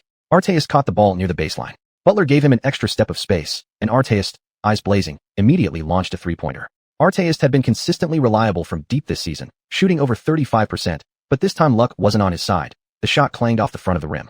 The ball caromed off the iron and landed perfectly into Chun Yi's hands near the free throw line. Without hesitation, Chun Yi took off toward the Lakers' end. His teammates instinctively cleared the paint, spreading out along the three-point line to stay ready for a pass. 35-year-old Fisher simply couldn't withstand this relentless pace. Back-and-forth transitions like this left him far behind Chun Yi's swift strides, helpless as Chun charged straight into the paint. Boom. From one step inside the free throw line, Chun Yi exploded upward, gliding through the air before slamming the ball home with both hands. 56-66. The dunk ignited the bench.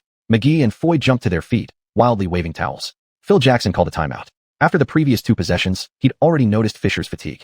This timeout would give him a breather while also allowing the entire team to regroup and settle down. After all, letting the opponent score 12 straight points was devastating for morale. It was also a perfect moment to disrupt the opposing rhythm. How's your stamina holding up? I'm planning to let you play the entire quarter. We're running everything through you. Can you handle it? Saunders asked, patting Chun Yi on the shoulder. Faced with this explosive scoring outburst, head coach Saunders had long abandoned complicated tactics. Just put the ball in Chun Yi's hands and let him work. Chun Yi nodded. No problem at all. I've got plenty of energy. Saunders' main concern had been physical endurance, but Chun Yi had prepared with energy drinks before the game. Over on the Lakers side, Phil Jackson made a substitution, replacing Fisher with the energetic Shannon Brown. For the Wizards, Saunders pulled Butler and sent McGee in, bolstering their interior presence.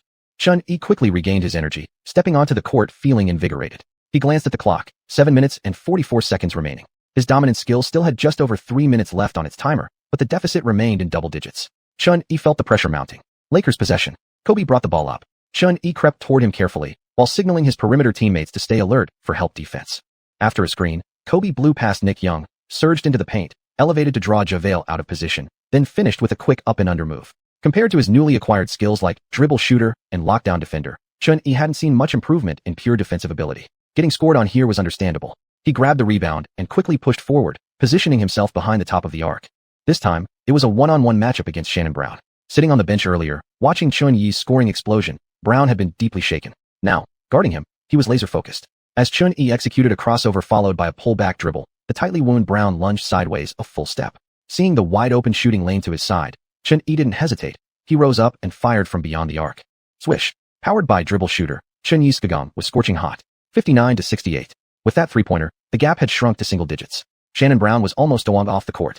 Chun Yi looks like a god descended tonight. Already dropped 13 points in less than half a quarter. Kenny Smith roared with excitement. Charles Barkley watched the shot go down and whistled, win or lose. Chun Yi has already proven his scoring prowess tonight. In terms of single-game performance, no rookie has shown greater scoring ability than him. Suddenly, a name popped into Kenny Smith's head. He grinned. Oh, what about Brandon Jennings? He once dropped 55 in a single game. Even Wilt Chamberlain never had a stat line like that. Barkley shook his head. Brandon? Forget it. His performance over the past month has already shown every fan in America that he's actually a bricklayer. So do you think Chun can break his record? Kenny Smith followed up. Barkley pondered for a moment, then said slowly, it's hard to say, but if Chun keeps shooting like this, he might just set another record. Back on the court, Pau Gasol grabbed his own rebound after an initial miss, fearlessly powered through McGee and Jamison's double team, and slammed the ball home. On the Wizards' possession, Chun Yi brought the ball up again. As soon as he reached the top of the arc, Kobe had switched onto him. Chun Yi dribbled low, then suddenly gathered the ball and stepped back, launching a shot immediately. It was a long-range sniper strike. Kobe hadn't expected Chun Yi to shoot like that at all. This guy is playing absolute madness. Is anyone else out there more unreasonable than me? The step back put Chun Yi about 2 steps behind the three-point line, an extreme range three-pointer. Perfect arc. Swish. 62-68. The score was getting tighter. Unreasonable. Absolutely unreasonable. Coach Zhang was completely dazed. Yang Yi's eyes sparkled. That's Chun Yi's ability. If his earlier threes were thanks to shogun and good ball handling, this one proves his deep-range shooting is truly elite. Name one player in the league who would attempt a shot from that spot with plenty of time left on the clock. Did you notice? Chun Yi has been in a real hurry since the start of this quarter. From crossing half-court to releasing the shot, each possession takes him no more than 10 seconds, Shu-kun pointed out. Kobe shook his head. He really couldn't complain about that shot. But Kobe never accepted defeat. Seeing Chun shoot so freely, he immediately turned up the physicality on the next possession. Cutting baseline into the paint, Kobe caught the ball, took one dribble, gathered, and threw down a one-handed tomahawk dunk. Jamison became nothing more than a poster. Once again embracing his fast attack philosophy, Chun Yi reached the top of the arc but didn't risk another step-back jumper. Instead, he called for a pick from Nick Young. Kobe, trying to press closely, got screened. Chun Yi seized the instant gap and fired quickly. There it goes again. Chun Yi's three-pointer. Yang Yi shouted in real-time excitement. Another one. Chun Yi hits 3 straight threes. Lakers' big men were utterly stunned. Damn, they weren't even getting chances to grab rebounds. On the next possession, after a pick and roll between Shannon Brown and Gasol, the rolling Gasol fumbled the catch. The ball slipped right into Haywood's hands. Chun Yi sprinted to center circle and caught it. He glanced at the shot clock above the rim. His dominant skill didn't have much time left. He wouldn't let any opportunity slip. Just as everyone in the world expected Chun Yi to drive in for a dunk, he gathered the ball at the top of the arc instead. What? Barkley looked confused. Passing up an easy fast break layup to take a three, Chun Yi exploded upward, legs driving powerfully, then flicked the ball forward with a quick snap of the wrist. Swish. Barkley's face twisted in shock. Chapter 54. A new single-quarter record. With this three-pointer, the score on the board changed to 68-70. Nick Young slammed into Chun Yi from behind, hard. Those few three-pointers had completely soaked him. As an outside shooter himself, Nick Young knew very well that those shots weren't just extremely difficult, they also required immense self-confidence. On fast breaks with no defenders in front, even elite shooters like Ray Allen would dare to launch a three from beyond the arc because the chance of scoring at the rim was nearly 100%. It was just unfair. Sands stood on the sidelines, hesitating, wanting to speak, but holding back. Normally strict, he would have banished any player straight to the bench if they played like this under his command. But tonight was different. If it weren't for Chun-Yi's relentless, unreasonable shooting, this quarter might have been blown wide open by the powerful Lakers. As head coach, all he needed to do now was instruct his teammates to get the ball to Chun-Yi and then cheer from the sidelines. What kind of monster is this kid? Sands muttered quietly to himself. In the first few games, Chun-Yi had shined only in defense and aggressive drives. His shooting had actually been considered a weakness. But now, Chun-Yi was clearly among the league's absolute elite marksmen.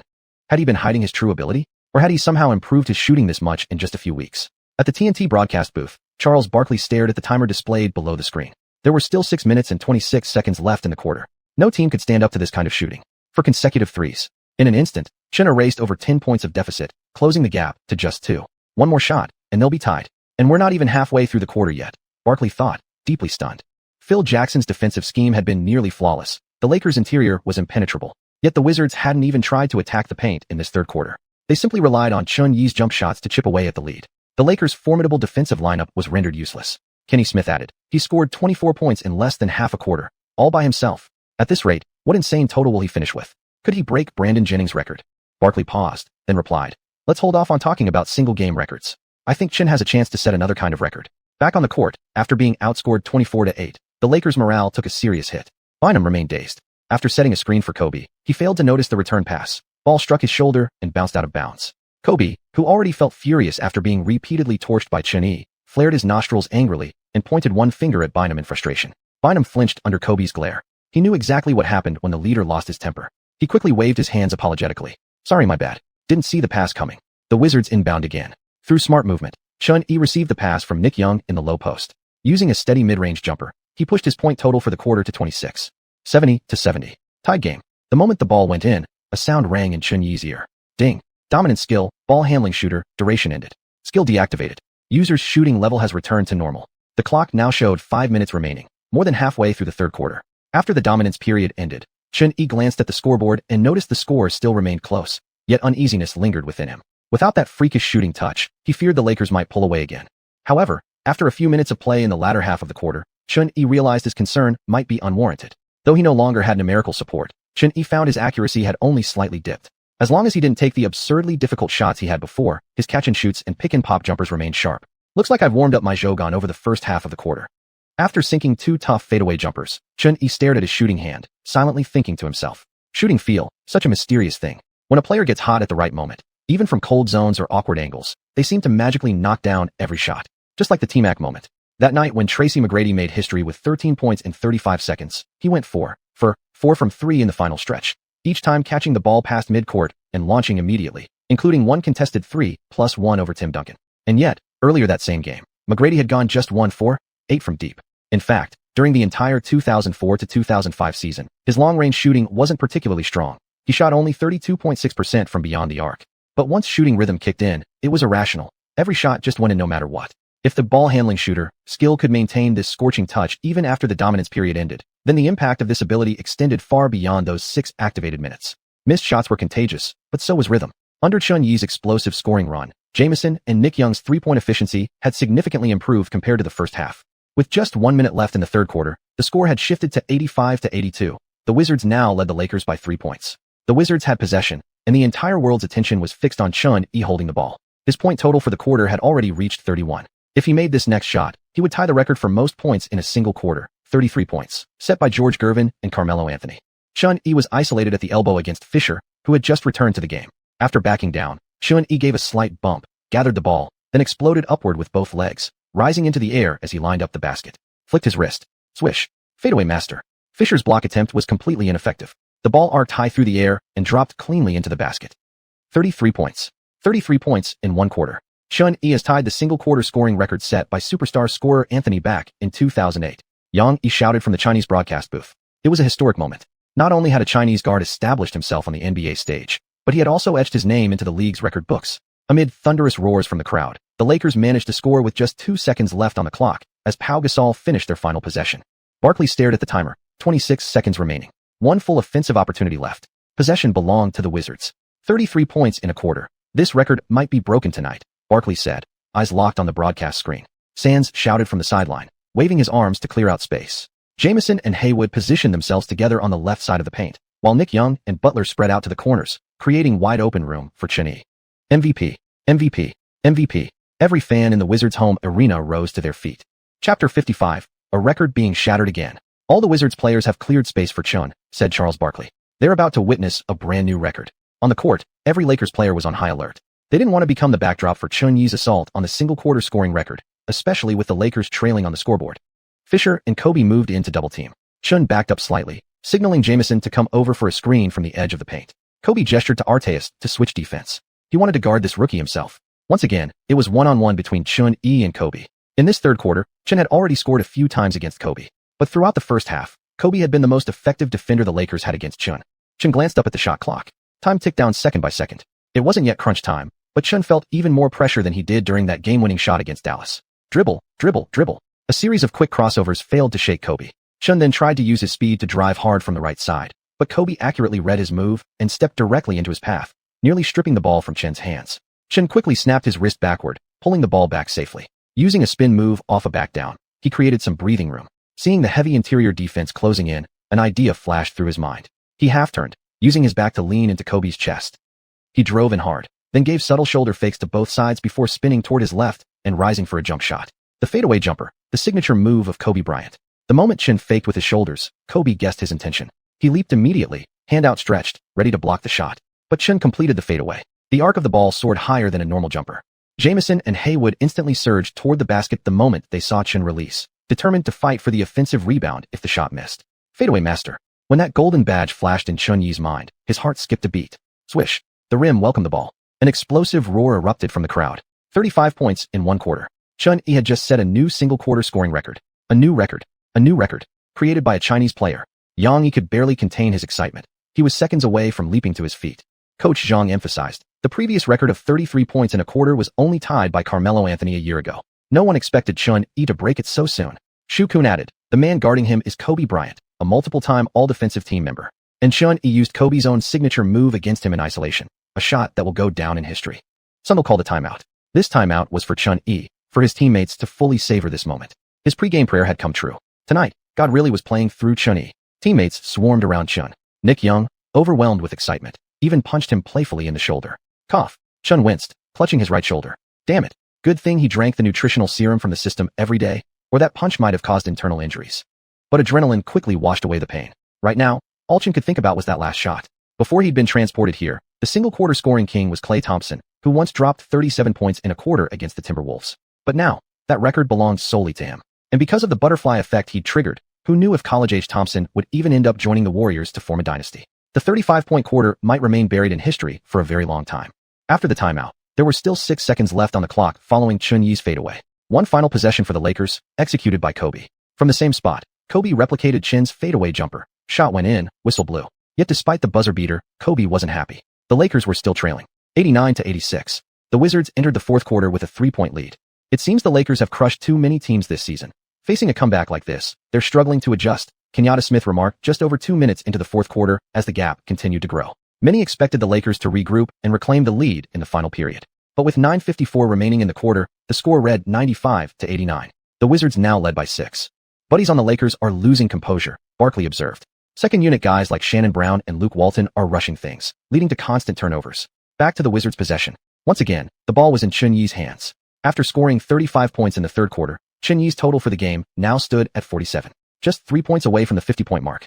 Do you think Chun might surpass Brandon Jennings' 55-point game? Asked ESPN's Stephen A. Smith, turning to his panel of guests. With nearly 10 minutes left in the game, it seemed almost certain that Chun Yi would break into the 50-point range. Before the game, Andrew had boldly claimed that Chun Yi was vastly overrated and would be crushed by the Lakers and Kobe. Now, sweat poured down his forehead as he watched Chun's unstoppable scoring outburst in the third quarter. Chun Yi's explosive performance had completely silenced him.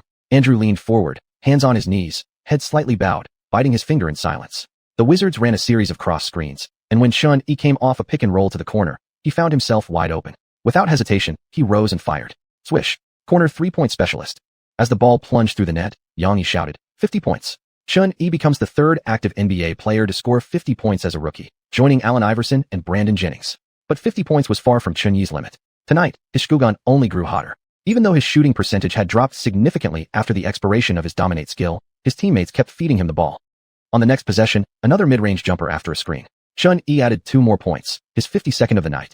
Lakers' turn. Kobe set a sneaky off-ball screen for Pau Gasol, and Fisher immediately delivered the ball inside. Gasol finished with a powerful dunk. Ball possession changed. The Wizards transitioned quickly. As Chun-Yi brought the ball past half-court, his teammates instinctively cleared space. This time, Fisher was guarding him. Chun-Yi pulled the ball back, executed a huge behind-the-back dribble combined with a wide step over, creating enough separation to leave Fisher stumbling back. Crawford handle. At that moment, the ankle breaker badge lit up. Chun-Yi exploded toward the paint. Even though he'd shaken Fisher, the Lakers' interior enforcers weren't easy to beat. Gasol and Artest both leapt simultaneously, successfully contesting the layup. The ball ricocheted off the rim and dropped rapidly. Jamison and Haywood had already used their bodies to seal off Gasol and Artest under the basket. Seeing this, Chun-Yi instantly accelerated, soared into the air, caught the rebound mid-flight, and went back up. Bynum crashed in, locking onto Chun-Yi's shoulders, trying to yank him down to the floor.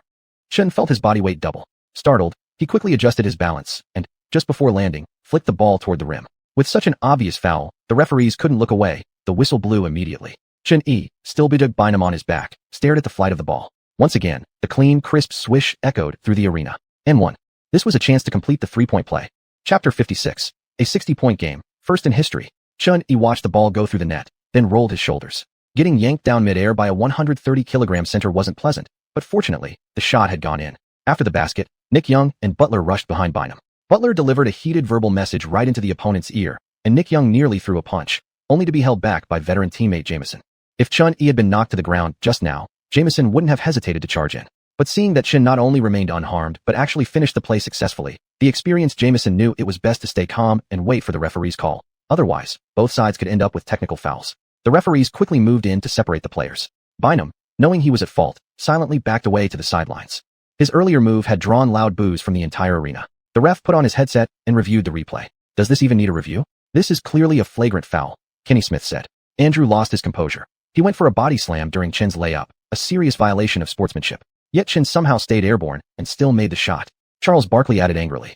Shortly after, the officials upgraded the call from a regular shooting foul to a type 1 flagrant foul on Bynum. The Wizards were awarded 1 free throw and possession. Chun-Yi high-fived his teammates and stepped up to the free throw line. The crowd at Verizon Center fell silent, creating a quiet environment for him. If he makes this free throw, Chun-Yi will tie Jennings' record, Yang Yi muttered, fingers tightly clenched as he sat in the broadcast booth, suddenly feeling nervous. Chun-Yi took a deep breath, dribbled 3 times, raised the ball to eyebrow level, feet slightly apart. This was his most familiar free throw routine. On ESPN's broadcast, Andrew kept repeating in his mind, "Don't make it, don't make it." But his solitary prayer stood no chance against the voices of 6 billion Chun fans around the world. Swish. The free throw dropped. 55 points. Chun-Yi is destined to be a legendary player. He has tied Jennings' rookie season record of 55 points. After the basket, Yang Yi finally relaxed, the tension on his face melting away. Zhang also remarked, "The game isn't over yet. Is 55 points really Chun-Yi's limit? This game is magical." Chun has shattered records one after another, etching his name into NBA history. I just checked. Chun-Yi's 55-point performance ranks second all-time on the Wizards' single-game scoring list. The top spot belongs to Gilbert Arenas, who once scored 60. Chun-Yi is now just 5 points away from that record. Xiuxian added. Xiuxian's words sent waves of excitement through Chinese fans. How many more records would Chun-Yi break tonight? With 9 minutes and 30 seconds left in regulation, the Wizards retained possession. This time, the Lakers doubled down ruthlessly on Chun-Yi. As soon as he crossed half-court, he was swarmed by Kobe, Fisher, and Bynum. With no option, he had to pass the ball out. Teammates knew Chun-Yi was red-hot tonight. They should give him every opportunity to chase more records. But clearly, the Lakers were dead set on shutting him down. For over 3 minutes, Chun-Yi, constantly double or triple-teamed, managed only 1 shot attempt, a forced miss under heavy pressure. His point total remained stuck at 55. Yet, despite the relentless attention, Chun-Yi didn't hesitate to distribute. The Wizards still had 2 other reliable scorers. When the defense focused entirely on Chun, Artest, and Pau Gasol, though tough inside, couldn't handle everything. The other 4 Wizards rotated offensively, attacking relentlessly. Before anyone realized, the lead stabilized at 10 points. At 4:37 remaining, Chun-Yi finally found space near the elbow. Using a screen from Jamison, he created a narrow window and hit a mid-range jumper. The shot fell. Chun-Yi now had 57 points. He had surpassed Jennings, just 1 point shy of Wilt Chamberlain's rookie single-game record of 58 points. The score stood at 109-98. Milwaukee. Jennings was basking in joy after narrowly defeating the 76ers 91-88. Earlier, with 22 seconds left, he'd hit a game-winning shot. The media had already crowned him Mr. Clutch, ice in his veins, and mature beyond his years. Jennings loved the spotlight, especially after his 55-point explosion had dominated Milwaukee headlines. Suddenly, his teammate Charlie Bell burst into the locker room, ripped off Jennings' headphones, and shouted, "Your 55-point record's been broken." Upon hearing the news, Jennings immediately jumped to his feet. What? He rushed out of the locker room into the player lounge and switched the TV channel to the Wizards vs. Lakers game. Seeing Chunyi's individual score glaringly displayed as 57, Jennings felt a complex mix of emotions. My scoring explosion is no longer unmatched among this rookie class. He focused intently on the game, watching closely until there were only 1 minute and 12 seconds left. After having no shot opportunities for most of the stretch, Chunyi finally slipped through double coverage, faking a move from the left corner toward the right corner, then abruptly cutting back toward the top of the key. Jamison and Haywood set a high wall, blocking off the defenders chasing him. Chunyi caught the ball in the open at the three-point line. This spot was his lowest three-point percentage area, with no badge bonuses to speak of. But as he saw the defense rushing at him full speed, he didn't hesitate. He released the shot instantly, breaking the record. Right now, Kobe and Fisher arrived too late. Chunyi had executed the shot perfectly. Swish. The three-pointer ripped through the net and simultaneously pierced through Jennings' heart. 60 points. A 60-point game in a rookie season. The record of 58 points in a single game by a rookie, set by Wilt Chamberlain half a century ago, has finally been shattered. Kenny Smith said, visibly moved after witnessing this historic scoring performance. Charles Barkley added excitedly, Chen has also surpassed Michael Jordan to become the youngest player in NBA history to score 60 points. He now shares the title of highest scorer in Wizards franchise history with Gilbert Arenas. And the scariest part? This is only his 12th game with the Wizards, and his 12th career game. Fans around the world watched breathlessly, wondering if Chunyi could push the number even higher. Yet, in the final minute and change, the Lakers refused to give him another chance. All the way until the final buzzer, his point total remained fixed at 60, 117 to 105. The Wizards pulled off a stunning home victory over the Western Conference leading Los Angeles Lakers, snapping their 2-game losing streak. Chunyi played the entire second half, logging 42 minutes in total. He shot 22 of 33 from the field, including 7 of 13 from beyond the arc and 9 of 12 from the free throw line. He finished with a career high and game-leading 60 points, along with 3 rebounds, 5 assists, 2 steals, and 1 block. Chapter 57, Jennings' Resentment. 35 points in a single quarter. 60 points in a single game. Chunyi, who posted such numbers, was naturally not spared by the media after the game. Chunyi slapped hands with his teammates as they celebrated. He noticed that his teammates were even more excited than he was. Nick Young somehow found a blank sheet of paper and wrote the number 60 on it with a pen, then brought Chunyi to pose for photos in front of the media cameras. The final shot had definitely sent his heart racing, but shortly after the game ended, Chunyi's emotions gradually calmed down. He simply kept thinking to himself, dribble and shoot master was an incredible skill, insanely accurate while active, and it even left behind lasting shooting touch afterward. It was even more overpowered than lockdown defender. Still, having taken 33 shots tonight, Chunyi felt somewhat exhausted. If not for the energy drink that quickly restored stamina during breaks, he probably wouldn't have had the strength to shoot so many times under heavy defensive pressure. Then again, he thought, it wasn't easy for Kobe to keep taking so many difficult shots either. Shooting itself was physically draining, let alone how Kobe managed to maintain high-intensity defense for most of the game. Indeed, to make iron, one must be strong oneself. After the game, Kobe sat side by side with Pau Gasol on the bench at courtside, breathing heavily. The Lakers' 2 cornerstone players, one inside, one outside, both played 40 minutes tonight. Pau Gasol single-handedly dominated the Wizards' paint, dropping 27 points, 10 rebounds, and 3 blocks, which was crucial for the Lakers staying ahead in the first half. As for Kobe, he took 15 shots, made 8, went 8 of 9 from the free throw line, and finished with a well-rounded stat line of 26 points, 4 rebounds, and 8 assists. Compared to his scoring, however, Kobe's defense was the real highlight tonight. He completely shut down Chunyi in the matchup during the first half. But in the second half, no defender could stop Chunyi when he was literally cheating. Home fans lingered in their seats long after the game, unwilling to leave. The giant screen above the arena kept replaying Chunyi's scoring highlights from tonight, especially that layup in the fourth quarter where he finished despite being draped by Bynum. For the fans in attendance, tonight's ticket price had been absolutely worth every penny. When Gilbert Arenas once scored 60 points in a game, it happened on the road. Wizards fans had always regretted missing such a legendary scoring performance at home. But tonight, their dream finally came true. Coincidentally, the opponent when Arenas dropped 60 back in December 2006 was also the Los Angeles Lakers. Arenas needed an overtime session to reach 60 points, whereas Chunyi achieved it within regulation time, making his feat clearly even more impressive. Moreover, the Lakers team from 2006 was obviously not in the same league as the current squad. Though disappointed by the loss, Kobe still walked over to the sideline and gave Chunyi a hug. This rookie had left a deep impression on him.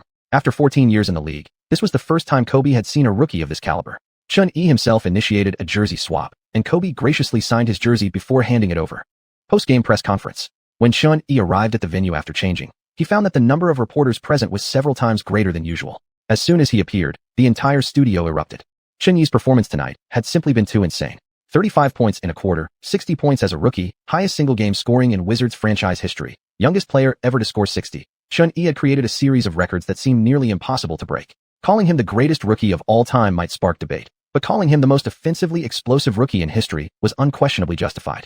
Chun, congratulations on delivering what might be the best performance of your career, scoring 60 points. What does this mean to you personally? A local reporter asked first. Chun knew this was the moment to flex. Smiling, he looked at the reporter and said, "Best performance of my career? My career has just begun. My best performance is always yet to come. For me personally, honestly, I value winning far more than individual stats. This victory means the most. It's just that I happened to knock down every shot that helped secure it." Another reporter asked, "Chun, your 60 points surpassed Brandon Jennings' 55. In the race for Rookie of the Year this season, do you think Brandon poses any threat to you?" Predictably, someone would ask this question. Chun replied, "Ask me that again after I've gone head-to-head with Brandon. You still dropped 35 points in the third quarter despite tough defense from Kobe, and you matched him blow for blow offensively throughout the game. Do you have any words for an opponent like Kobe? Kobe is a great player. If he wanted to, he could easily take 50 shots and score 60 points. There's still a lot I need to learn from him," Chun said.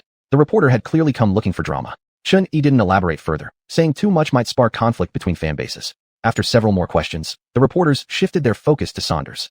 Whenever Chun was mentioned, Saunders simply said, "God wore jersey number 7 for the Wizards tonight." After watching the post-game interviews, Jennings immediately went online searching for information about Chun. When he saw that Chun was actually a month older than him, he finally felt somewhat relieved. "At least I'm still the youngest 50-point scorer."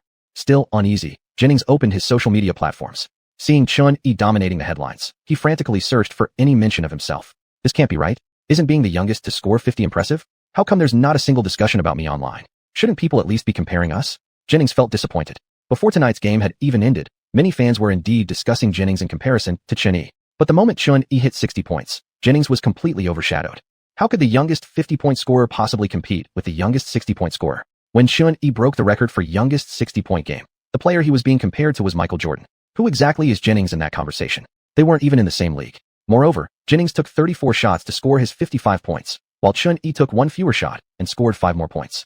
As for their opponents, Jennings dropped 55 against the Warriors, the Western Conference's worst team at the time, while Chun faced the Lakers, who were ranked first in the West. There was simply no comparison. Deep down, Jennings silently vowed that when they met again, he'd reclaim his pride. Back home, Chun scrolled through the overwhelming wave of online discussions with complete calm. He had anticipated this reaction all along. Defense wins championships, yes, but fans love scoring most.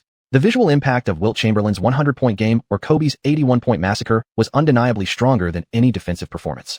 And Chun 60 points tonight weren't padded by garbage time shooting, so the online praise was unanimous. Years ago, David Robinson had scored over 70 points in the season finale just to clinch the scoring title, and fans had criticized him for it for over a decade. In the future, Devin Booker would earn the title of youngest 70-point scorer during meaningless minutes, drawing mostly backlash.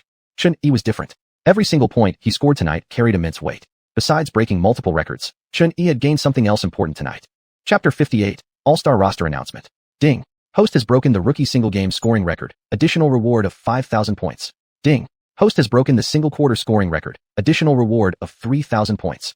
Ding. Host becomes the highest single-game scorer in Wizards franchise history. Additional reward of 1,000 points. Ding. Host becomes the youngest 60-point scorer in NBA history. Additional reward of 1,000 points. Opening his attribute panel, Chun's heartbeat quickened as he heard the system notifications. With the bonus points from breaking records plus the 671 points earned from tonight's game, he had gained a total of 10,671 points from this single match. First time feeling this rich. Moreover, after going absolutely ballistic on the court tonight, Chun had upgraded both baseline three-pointer and sharpshooter to silver tier. Master attacker and fadeaway master were each just 5 actions away from leveling up. The effects of reaching silver tier shooting badges were enormous. Chun's shooting accuracy would improve significantly. Additionally, the base attribute points he'd picked up during the game helped raise his overall rating to 74, bringing him right at the threshold of becoming a starting caliber player. Once that level was reached, his guaranteed minimum per game point earnings would rise to 700. He now had a total of 10,872 points remaining. After following his usual routine and spending points on nutrient solution, Chun opened the item section in the xianxia system. Templates were out of his league for now, but he rarely ever browsed the items tab. Stephen Curry shooting package, 10,000 points. Chun exclaimed upon seeing the first entry in the shooting motion packages. Just one shooting package could wipe out his entire savings. Glancing through other star players' move packages, Chun realized anything labeled with a superstar's name was way beyond the budget of someone like him, a broke rookie. C-rank wrist guard. Helps strengthen muscles and tendons, protects wrists during falls or ground contact. Cost, 1,500 points. C-rank knee pad. Prevents knee injuries upon falling, reduces impact on knees by 50% when landing from jumps. Cost, 3,000 points. C-rank ankle support. Assists in protecting the host's ankles, reducing ankle damage caused by sprains or collisions by 50%. C-rank. So there must be B. A, and even S ranks then? Chun-Yi murmured to himself as he kept scrolling. Sure enough, knee pads and similar protective gear came in 4 tiers from C to S. The higher the rank, the better the protection. Take knee pads. C rank reduced impact by 50%, B rank by 70%, and the top tier S rank eliminated it entirely. Of course, the prices weren't in the same league either. A C rank knee pad cost 3,000 points, B rank was 6,000, while A rank and S rank both exceeded 10,000. Although Chun-Yi spent 1 point every day on nutrient solution, that only gradually improved physical conditioning and made injuries less likely, it didn't make him immune. But these protective items offered concrete, data-backed injury reduction. Prioritizing physical safety above all, Chun-Yi immediately spent 9,000 points to purchase a C-rank knee pad, a pair of C-rank wrist guards, and C-rank ankle supports. His balance nearly hit 0 again, but Chun-Yi didn't mind much. The functionality was clear, and those 9,000 points were well spent. After all, if some dirty player suddenly stuck out their leg during a game, one careless moment could end his season. No matter how high his attributes were, it wouldn't help if he was injured. Another big expense, but with over 1,000 points left, Chun-Yi chose not to touch them for now. He'd wait until he accumulated more, then upgrade everything at once. That kind of leap always felt more satisfying. After finishing up, Chun-Yi played several games in Summoner's Rift before finally heading to bed. The Chun fever storm triggered by Chun-Yi swept across the globe. Aside from Chun-Yi himself, Andrew from ESPN also became a trending figure online. This guy had heavily criticized Chun-Yi after the Wizards' 2 consecutive losses, even publicly claiming on air that Chun-Yi would get destroyed by Kobe. After Chun-Yi dropped 60 points, Andrew didn't just get proven wrong. He was absolutely roasted. Waves of furious Chinese fans flooded the internet with insults. Though Andrew couldn't see most of the messages from China, American trolls were no less vicious. At first, Andrew tried to argue back in comment sections, but soon gave up. There were too many posts, impossible to reply to them all. After being mercilessly flamed into silence, ESPN announced the next day that Andrew was taking sick leave and would miss the next episode of their show. On January 28th, Chun-Yi boarded the team's private jet bound for New Jersey, preparing for their final away game of the month. Upon arriving in New Jersey, Chun-Yi simultaneously announced on social media alongside the NBA official channels that he would be participating in this year's Rising Stars Challenge. Although fans had already expected Chun-Yi to be invited to this year's Rising Stars Challenge, they didn't truly breathe easy until the official announcement. Only then did the Chun-Mi finally feel relieved. For Chinese fans, it was a major disappointment that Chun-Yi wasn't included in the All-Star voting. Otherwise, they were confident they could have voted him straight into the starting lineup in no time. Following the confirmation of Chun-Yi's participation, the full rosters for both first and second-year rookies were also released. On the first-year team, familiar names like Evans, Jennings, Curry, and Harden appeared, but as fans scanned the complete list, one question quickly emerged. Why are all the first-year's guards? The tallest player was Jonas Jerebko from the Pistons at just 2.08 meters, more of a power forward build, and only 2 others even reached the 2-meter mark. How could this team compete? Compare that to the second-year squad, led by Derrick Rose, with Westbrook and Jeremy Roundface Gordon on the perimeter, and a rugged front line of Brook Lopez, Kevin Love, and Marc Gasol. Big men who could play inside and out. Many fans concluded that the second-year team would likely continue their dominance from the past 7 years and secure an 8th consecutive win. When Chun-Yi first saw the roster, he was momentarily stunned too. His own team was a pure perimeter-based lineup. Their rebounding would surely get crushed. The only way to win would be to outshoot the opposition into oblivion. But the league really had no choice. In the 2009 draft, 8 of the top 10 picks were guards, and most of the standout rookies this season were guards as well. They'd done their best to balance the teams under the circumstances. The head coaches for both rookie squads were selected from among the coaching staffs of the league's 30 teams, and Chris Bosh and Kevin Durant would serve as assistant coaches for the first and second-year teams respectively. In addition, the starting lineups for the main All-Star game were also announced. Eastern Conference starters: Howard, Garnett, James, Wade, Iverson. Western Conference starters: Stoudemire, Duncan, Anthony, Kobe, Nash. With Yao Ming injured and out, Stoudemire finally claimed his long-desired spot as the West's starting center. This year, his only real competition had been Bynum. T-Mac, despite high fan support, was ultimately edged out by Nash. When the list dropped, plenty of fans cried foul, claiming behind-the-scenes manipulation. Chun-Yi couldn't say for sure whether there was any bias, but considering T-Mac was averaging only 3.2 points per game this season, naming him an all-star starter would have been tough to justify. Earlier, Chauncey Billups had already expressed frustration over the high vote totals for both T-Mac and Iverson. The West was chaotic, the East far more stable. LeBron, Wade, and others held massive leads in popularity, making the Eastern Conference roster practically a lock. And LeBron had set another record. He became the first player in NBA All-Star history to receive at least 2.5 million votes 3 times. At this point, aside from his infamous for steps to the basket, King James had relatively few controversies. With David Stern's strong backing, his popularity remained sky-high. Chapter 59, Dueling Alone, a China Derby. On January 29th, the Wizards challenged the Nets in New Jersey. It would still be 2 years before the Nets relocated to Brooklyn. From Chun-Yi's memory, Russian billionaire Mikhail Prokhorov would acquire the team in May this year, fulfilling the dream of moving the franchise to New York City. Although Brooklyn wasn't in Manhattan, it was indeed part of New York City. Relocating to an international metropolis would definitely be better than their current situation in New Jersey. The Nets' record this season was abysmal. Their home attendance averaged less than 40%, tragically low, but tonight, the arena was twice as packed as usual, nearing 80% capacity. The reason, naturally, was that both teams featured a Chinese player. David Stern himself took great interest in this matchup, scheduling it for a national broadcast across America. Back when Yao Ming and Yi Jianlian faced off, the viewership had been unprecedented. Having already witnessed the sheer power of Chinese audiences, Stern was no fool. He began hyping the game days in advance. Moreover, Chen Yi's popularity rivaled even Yao Ming's. Fresh off scoring 60 points against the Lakers, earning him the title of youngest 60-point scorer in NBA history, and showcasing his individual brilliance to the extreme, Chen Yi didn't just have fans in Washington. He had legions in cities across the U.S. Domestic broadcasters didn't miss this chance either, assembling their strongest commentary lineup and sending numerous reporters flying to New Jersey. Seeing such a vibrant crowd, the Nets players were ecstatic. They hadn't experienced this kind of energetic home support in ages. As for the Wizards players, they were even more relaxed. The Nets entered the game with a 4-40 record, a mere 9% win rate. Finishing last in the Eastern Conference seemed inevitable. In fact, many media outlets were speculating whether the Nets could break the infamous 9-73 record set by the 76ers that season. Meanwhile, the Wizards, sitting at 22 wins, were comfortably in playoff contention. After just defeating the Lakers, the best team in the West and second best in the league, facing the Nets felt like dropping from a king-tier match straight into a bronze division game. But there was one person who felt a bit of pressure. Yi Jianlian arrived early at the arena to practice and fine-tune his touch. He had no intention of embarrassing himself in front of a global audience. Since entering the league, he'd faced Yao Ming 4 times. For losses, not a single win. And it wasn't just the losses. His stats paled in comparison to Yao's. Yi Jianlian desperately wanted to win. After Yao Ming's injury-induced retirement, Chinese fans had placed all their hopes on Yi Jianlian, showering him with unprecedented attention. But then Chen Yi emerged out of nowhere, and suddenly the media dropped Yi Jianlian. Even CCTV stopped broadcasting Nets games due to the team's terrible record. At 6:30 p.m., players from both teams gradually made their way onto the court. Chen Yi noticed there were still quite a few Yi Jianlian fans among the crowd, at least several signs in Chinese bearing his name held up in the front rows. Near the sideline, Chen Yi spotted a familiar face. Ming. Brother Ming. Chen Yi walked over and hugged Yao Ming, who used a crutch to attend the game. He almost called him Chairman Yao before stopping himself. Yao warmly shook Chen Yi's hand, flashing his iconic deadpan smile. Besides Yao, in an inconspicuous seat in the first row, Chen Yi noticed another familiar person. The immortal sister? Chen Yi looked closer. Indeed, it was Liu Yifei. Yi Jianlian walked over to greet Liu Yifei, and then returned to the court, slightly bashful. Chen Yi suddenly remembered. Wasn't there a rumored romance between Yi Jianlian and the celestial beauty Liu? Apparently, they were once invited to shoot a commercial together for a beverage brand.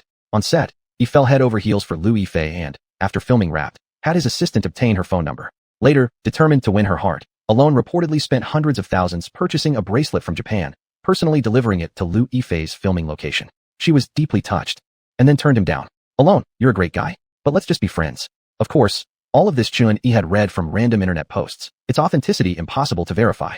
Still, seeing Yi Jianlian go over to chat with her, they clearly knew each other. Most likely, Liu Yifei had been invited by Alone to watch the game from the home stands. Tonight's starting lineups.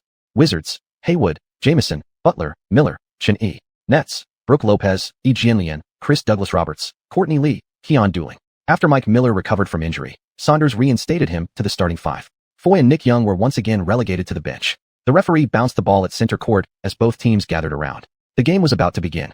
Brook Lopez looked like a gentle giant, and when the fearsome Haywood leaped with a fierce roar during the tip-off, it startled Lopez so much that he didn't even touch the ball. The Wizards had the first possession. Chen Yi caught the ball on the perimeter. Against Dooling's defense, he didn't waste any time with flashy moves. Instead, he drove straight into the paint with the ball in hand. The silvery white first step pro badge lit up, and Chen Yi blew past Dooling in a single explosive step. Facing Roberts' help defense, he rose up for a fadeaway jumper. Sharpshooter. After upgrading to silver tier, the sharpshooter badge significantly boosted Chen Yi's shooting accuracy. The jump shot arced perfectly and swished cleanly through the net. 2-0. Nets offense.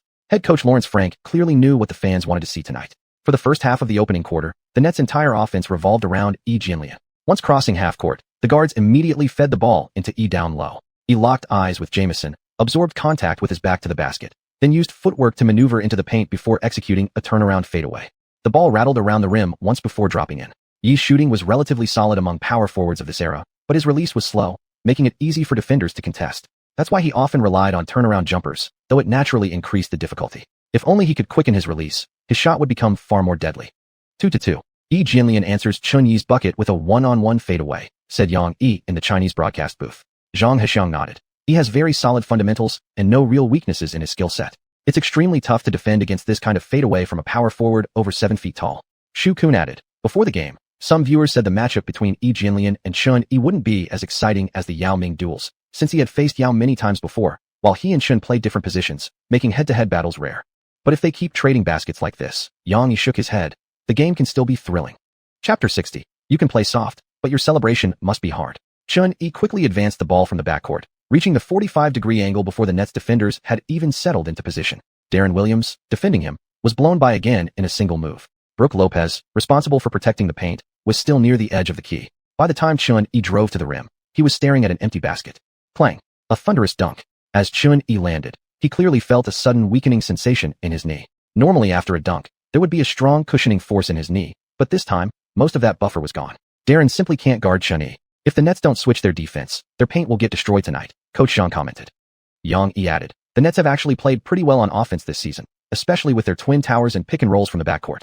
But their defense is terrible. That's why they're ranked dead last in the league, giving up 101.5 points per game on average. Exactly. Especially since Devin Harris isn't playing tonight. At least Harris could match Chun-Yi's speed, Xiuxian said. Back on the court, after Jianlian ran a pick and roll with Bobby Jones, Roberts, finding himself open, didn't pass to the cutting E. Instead, he pulled up abruptly and took a jump shot. Clank. The ball bounced hard off the rim. Positioned between Jamison and Haywood, helped Lopez secure the rebound. Big Low faked once and then released a shot that kissed the glass and went in. Watching fight for the board, Chun-Yi couldn't help but sigh inwardly. Wasn't that just too honest? If he'd just rushed in directly, wouldn't that have been another easy rebound? Possession returned to the Wizards. This time, they executed a double team. Roberts and Darren both blocked Chun-Yi's path. Chun didn't force it. He swiftly passed the ball to Mike Miller, who buried a three-pointer from beyond the arc. On the Nets' next possession, Darren nearly lost the ball to Chun-Yi during his dribble. He panicked and passed from midcourt to Roberts, who fed the ball into Brook Lopez in the paint. At this point in his career, Brook hadn't yet developed his shooting range. He couldn't stretch the floor, so all his attempts came close to the basket. He liked using footwork to score with his back to the basket, a classic low-post big man. Under Haywood's defense, Lopez clanked his shot. Chun-Yi used Jamison's screen to cut into the paint and grabbed the rebound. The Wizards' fast break flowed smoothly. As Chun-Yi neared the free-throw line, he was swarmed again, so he called for a pick from Jamison. One-on-one in the elbow area, Chun-Yi versus Jianlian. Hey, I just said they hadn't faced each other yet, and here it comes. Yang exclaimed excitedly. Taking smaller players deep into the post has always been Chun-Yi's specialty. Remember how he embarrassed Western Conference All-Star center Eric Dampier when they played the Mavericks? Xiuxian remarked. Once again, Dampier was dragged out as a punching bag. Chun-Yi knew the audience was waiting for this showdown between him and Jianlian, so he waved his teammates aside, leaving only Haywood lingering at the side of the paint, ready to rebound. Jianlian wobbled unsteadily under Chun-Yi's front crossover. Chun-Yi stepped forward, faking into retreating, then quickly stepped back, creating ample space for his jumper. He rose into the air as soon as he gathered the ball, then flicked his wrist with a clean release. He lunged at the last second, but it was too late. He could only watch helplessly as the ball flew toward the rim. Haywood, seeing the trajectory, immediately turned to run back on defense. The moment Haywood turned his back, the sound of the net snapping echoed through the arena. Brandon gave up on the rebound the instant Chun let go of the shot. Kenny Smith said. Charles Barkley shrugged. If I had a teammate like Chun-Yi, I'd play like that too. Kenny Smith chuckled. What? You mean none of your teammates were as good as Chun-Yi? Barkley scowled. I didn't say that. Hee, I know what you mean. You're saying if they'd replaced Kevin Johnson with Chun-Yi back in the day, you'd have won a championship, right? Barkley roared. Shut your stinking mouth.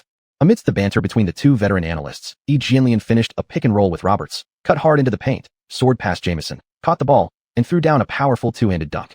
After the dunk, Jianlian shook his fist defiantly at the camera. Brother Lian, you've got to learn the chest-thumping celebration, Chun-Yi said with a smile as he received the inbound pass. Sometimes, passionate celebrations could ignite the crowd and even earn you a whole new fan base. Earlier in the game, after scoring on Kobe, Chun-Yi pulled off an exaggerated sniper aiming gesture, such a flashy move. That clip, edited and uploaded to YouTube, went viral, sparking countless imitations. It's okay to play soft, but your celebration better be hard. Look at KG next door. Didn't he always roar and pound his chest after every gritty jumper? That's how you leave a lasting impression as a tough guy. During replay, Jianlian glanced at Chun-Yi and smiled slightly, saying nothing. Jianlian was still too honest, poor at communication, and certainly not like Chun-Yi, who always thought about how to design flashy celebrations to show off on the court. This kind of personality just didn't fit into NBA culture. Jianlian's eventual fade from the league years later wasn't just due to his skill level. His personality was a major factor too. Take someone like DeAndre Jordan in 2022. By then, his skills were barely NBA caliber, but thanks to his strong social presence, he still managed to snag a spot with the Nuggets over Cousins. For the first half of the opening quarter, Jianlian and Chun-Yi went head-to-head in an offensive duel, thrilling fans on both sides of the Pacific. But the score on the court told a one-sided story. After playing together for 7 minutes, both players came out of the game. Chen had tallied 9 points and 3 assists, 7 points and 2 rebounds, both putting up impressive numbers. Yet the scoreboard read 17-11, with Washington maintaining a steady lead. By the end of the first quarter, the score had widened to 29-17, the Wizards now leading by double digits. Besides Chun-Yi, Washington's Jamison and Butler were also scoring efficiently, while the Nets relied solely on Xianlian for offense. Their second unit, with Nick Young and Foy, continued to dominate, pushing the pace and overwhelming their opponents. During the break, Frank Vogel approached Xianlian and said, "I'll give you more playing time in the second quarter, and you'll get more touches." Xianlian nodded silently. This season, Vogel had consistently shown great trust in E, giving him a central role in the team's offense. Hence, he was having the best statistical season of his career.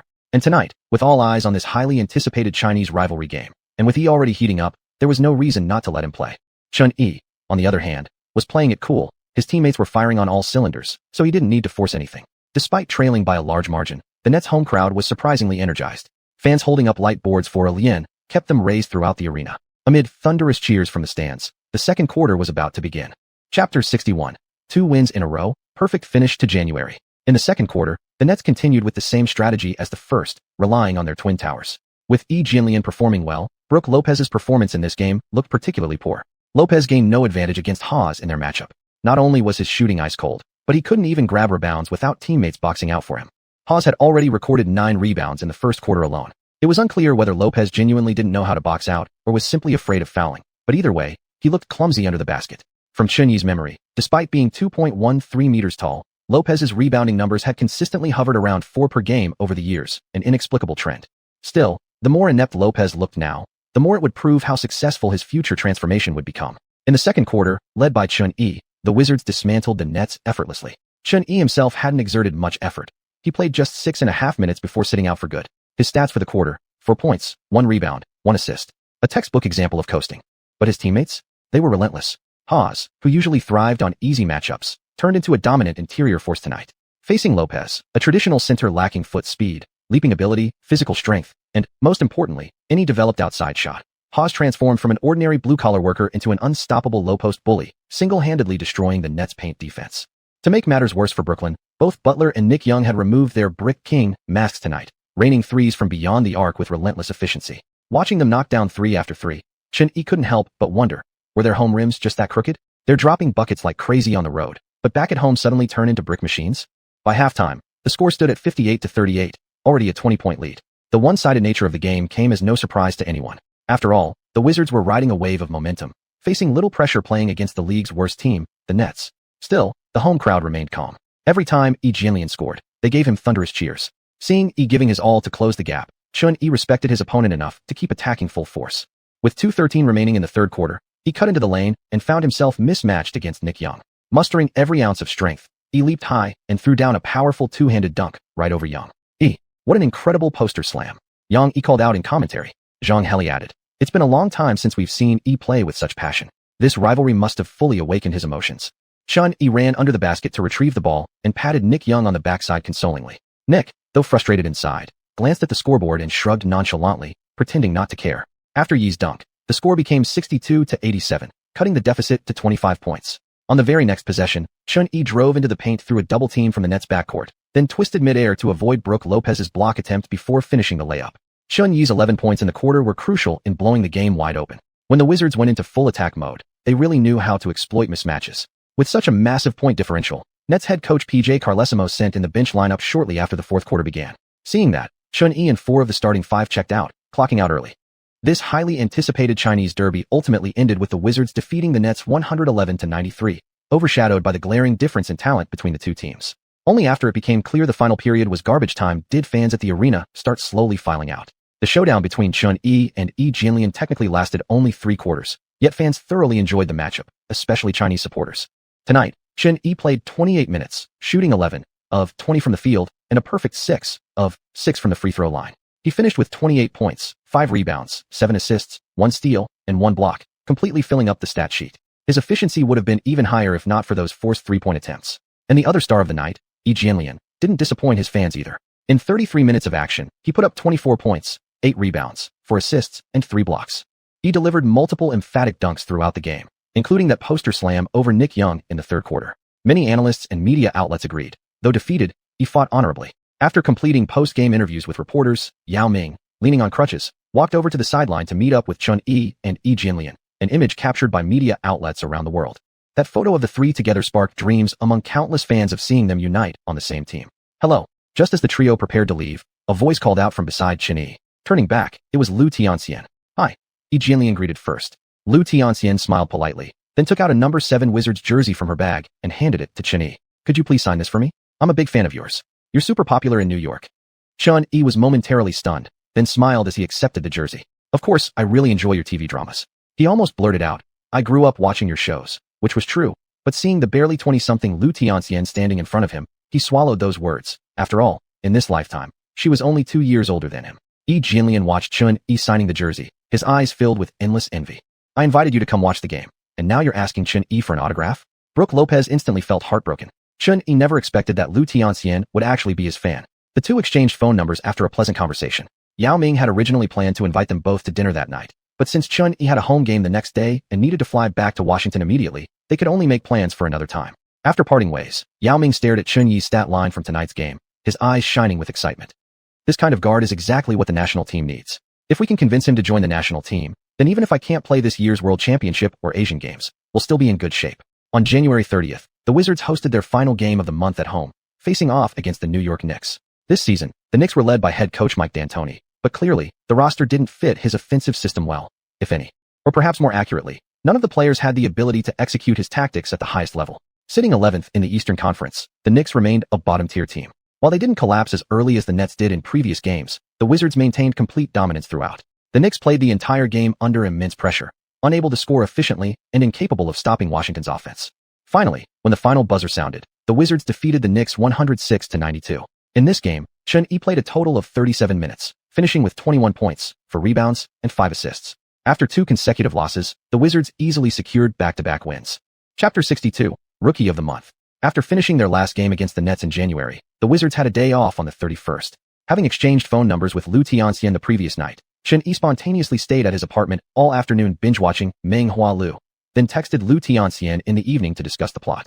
It was strange. Apart from Meng Hua Lu, which aired before Chun-Yi's Transmigration, xiuxian had only acted in 4 TV dramas, all filmed before she turned 18. Yet her popularity among the public was incredibly high. Chun-Yi had watched almost all of her shows and would have plenty of chances later to talk to her more deeply. After playing a few rounds of League of Legends at night, Chun-Yi opened his system for the first time in a while. Host, Chun-Yi. Age, 20. Height, 191 centimeters. Weight, 88 kilograms. Wingspan, 203 centimeters. Basic attributes. Speed, plus 67. Jump, plus 67. Strength, plus 100. Looks, plus 100. Other stats. Standing layup, plus 66.3. Driving layup, plus 72.4. Driving dunk, plus 61.4. Standing dunk, plus 30.4. Three-point shot, plus 75.4. Mid-range, plus 82. Free throw, plus 85. Rebounding, plus 58.2. Steal, plus 40.7. Block, plus 29.4. Dribbling, plus 75.6. Passing, plus 75.2. Interior defense, plus 30. Perimeter defense, plus 70. Stamina, plus 79. Overall rating, 75. Badges earned. Silver tier, dime a dozen. First step specialist, crash the board's master. Baseline three-pointer, sharpshooter, ankle breaker. Bronze tier, posterizer, fancy passer, attack the rim master, fadeaway master, chase down blocker. Equipment auras, Hamilton jump shot package, Crawford dribbling package, Marion jump shot package. Signature skills, lockdown defender, dribble to shoot expert. Points, 1,472. Shop, unlocked. Looking at his personal stats panel, Chun-Yi saw that after a month of accumulation and upgrading abilities with points, his overall rating had reached 75, leveling him up to starting player. This meant he could earn 700 base points per game. Besides the 6 badges already upgraded to silver, the 2 finisher-related badges, Attack the Rim Master and Fadeaway Master, were also close to reaching silver level within the next 2 games. Once upgraded, his capabilities would take another leap forward. Beyond attribute and badge improvements, Chun-Yi's individual performance this month had steadily risen. In January, he played 14 games for the Wizards, averaging 37.6 minutes per game, shooting 56.38% from the field, 43.14% from three-point range, and 86.52% from the free throw line, recording 26.8 points, 4.1 rebounds, 6.6 assists, 1.7 steals, and 0.7 blocks per game. He led the team to a stellar 12-2 record, including a 9-game winning streak. He was also the only rookie this season averaging over 25 points and 5 assists per game. On ESPN's latest rookie rankings, Chun-Yi had overtaken Evans and taken first place. Many fans had believed the Wizards would tank the season after the gun incident, but with 2 consecutive wins at month's end, Washington improved to 23-23, securing the 8th spot in the Eastern Conference. Had their earlier record not been so poor, this winning streak could have placed them even higher in the East. With January concluded, monthly awards were announced. The Western Conference Player of the Month went to Chris Paul of the Hornets. Paul played every game this month, averaging 41.4 minutes, 20.8 points, 4.6 rebounds, 11.9 assists, 2.4 steals, and 0.1 blocks, leading New Orleans to an 11-5 record. Players like Paul were hard to judge by stats alone. Their impact on the court far exceeded what numbers showed. At the start of the season, the Hornets had performed poorly, but this month, through sheer effort from Paul, they turned it around to 25-21. In the East, that record would have placed them 6th or 7th. However, in the competitive West, it barely pushed them into the top 10, giving them a real shot at playoff contention. Xuanhuan remembered that it was around this time Paul began overexerting himself, planting the seeds for future injuries, which eventually changed his explosive, athletic playing style. As for the Eastern Conference Player of the Month, the league once again awarded it to LeBron James, the young king from Cleveland. Xuanhuan's individual stats and team record were impressive, but unfortunately, James' numbers were even more outrageous. In January, James averaged 39.1 minutes per game, putting up 30.7 points, 8.5 assists, 7.3 rebounds, along with 1.6 steals and 1.5 blocks. His shooting splits were 50.3% from the field, 35.6% from 3, and 75.3% from the free throw line, leading the Cavaliers to a 12-3 record, the best in the league. He not only snatched the Player of the Month award from Xuanhuan, but also took the weekly honor that rightfully belonged to him. The young king's consistent dominance gave the aging Shaq hope of securing his 5th championship in the twilight of his career. Many fans had already started fantasizing about a potential OK Duo reunion in the finals this year. Although Xuanhuan couldn't edge out James for the monthly MVP, he claimed the Eastern Conference Rookie of the Month award without any controversy. Upon learning he had failed to win the Rookie of the Month for the 3rd consecutive time, Jennings' resentment toward Xuanhuan deepened further. Xuanhuan had not only surpassed his self-proclaimed unbeatable 55-point game, but also ended his streak of 3 straight Eastern Conference Rookie of the Month awards, shifting the entire media spotlight away from himself. The Western Conference Rookie of the Month went to Stephen Curry of the Warriors. After the new year began, Curry erupted into form, elevating all aspects of his game while maintaining steady improvements in shooting efficiency. The Warriors management was now frantically trying to resolve the compatibility issues between Curry and Monta Ellis. After claiming the Rookie of the Month honor, Curry climbed to 3rd place on the rookie leaderboard, trailing only Xuanhuan and Evans, successfully pushing Jennings out of the top 3. Beyond these accolades, Xuanhuan also noticed his name appearing in the top 10 of the season's MVP rankings. On the first day of February, the Wizards hosted the Celtics at home. Going into this game, Boston held a 29-16 record, sitting 3rd in the East, firmly among the title contenders this season. Prior to the game, the league announced the reserves for this year's Dallas All-Star Game. Aside from Kevin Garnett making the starting lineup, Rajon Rondo and Paul Pierce were selected as reserves for the Celtics. Many fans jokingly remarked that the Celtics' Big Three had now become Garnett, Pierce, and Rondo. Ray Allen felt pretty annoyed. Chapter 63, The Wizards' Trade Plan. 88-99, the Wizards suffered a clean defeat at home against the Celtics. The Celtics' Big Three, combined with Rondo, scored 65 points, while reserves Rasheed Wallace and Tony Allen contributed 14 and 10 points respectively. On the Wizards' side, apart from Xuanhuan's game-high 20 points, no other player reached double digits in scoring. Xuanhuan had expected this loss. The Celtics, championship favorites this season, were simply too strong in raw strength compared to the Wizards. Unless he went on another explosive performance like the one against the Lakers, there was no realistic chance of victory. After the system upgraded to include starting players, Xuanhuan clearly noticed the drop rate had decreased. He hadn't obtained a single blue ball in several consecutive games, mostly gray ones now. Moreover, since Ray Allen was the reigning three-point king, Xuanhuan had hoped to gain quite a few attribute points from him tonight. But Allen clearly wasn't feeling it, shooting just 2-4-5 from beyond the arc, earning Xuanhuan a measly 0.2 points in three-point shooting. It seemed that if he wanted to farm efficiently, he'd have better luck targeting that dunking king from Golden State. Unfortunately, the February schedule was short, and the Wizards wouldn't get a chance to face the Warriors. Xuanhuan could only hope for an opportunity to benefit during the Rookie Challenge game. However, tonight Kevin Garnett kept scoring in the mid-range with his trademark hard-nosed fadeaway jumper, dropping several small balls that boosted Xuanhuan's stats. And every time he saw Garnett thump his chest and roar after a basket, Xuanhuan really wanted to snap a photo and send it to Jianlian with the caption, "This is how you show real ferocity and grit." February 2nd. Before the Wizards' entire team departed for New York to face the Knicks, Xuanhuan met head coach Saunders at a cafe outside the arena. Xuanhuan already had a vague idea about why Saunders wanted to meet. "Chun, the team has decided to put Karen Butler, Anton Jamison, and Brendan Haywood on the trade block. We plan to acquire assets before the trade deadline to prepare for next season," Saunders said bluntly. Exactly as Xuanhuan had suspected. Recently, Butler and Haywood had been receiving far more shot attempts and significantly elevated roles in the offense, too much to be justified by their performance. Xuanhuan knew all along this was setting them up for a trade. Butler hadn't been playing particularly well. Even when given green lights, his offensive impact remained inconsistent. Meanwhile, Haywood had shown modest improvement, averaging 11.4 points and 11.3 rebounds per game, a solid, if unspectacular, blue-collar big man on paper. Coach, if Karen, Anton, and Brendan are all traded away, do you really think we can hold on to our Eastern Conference playoff spot over the next 3 months? Xuan asked in return.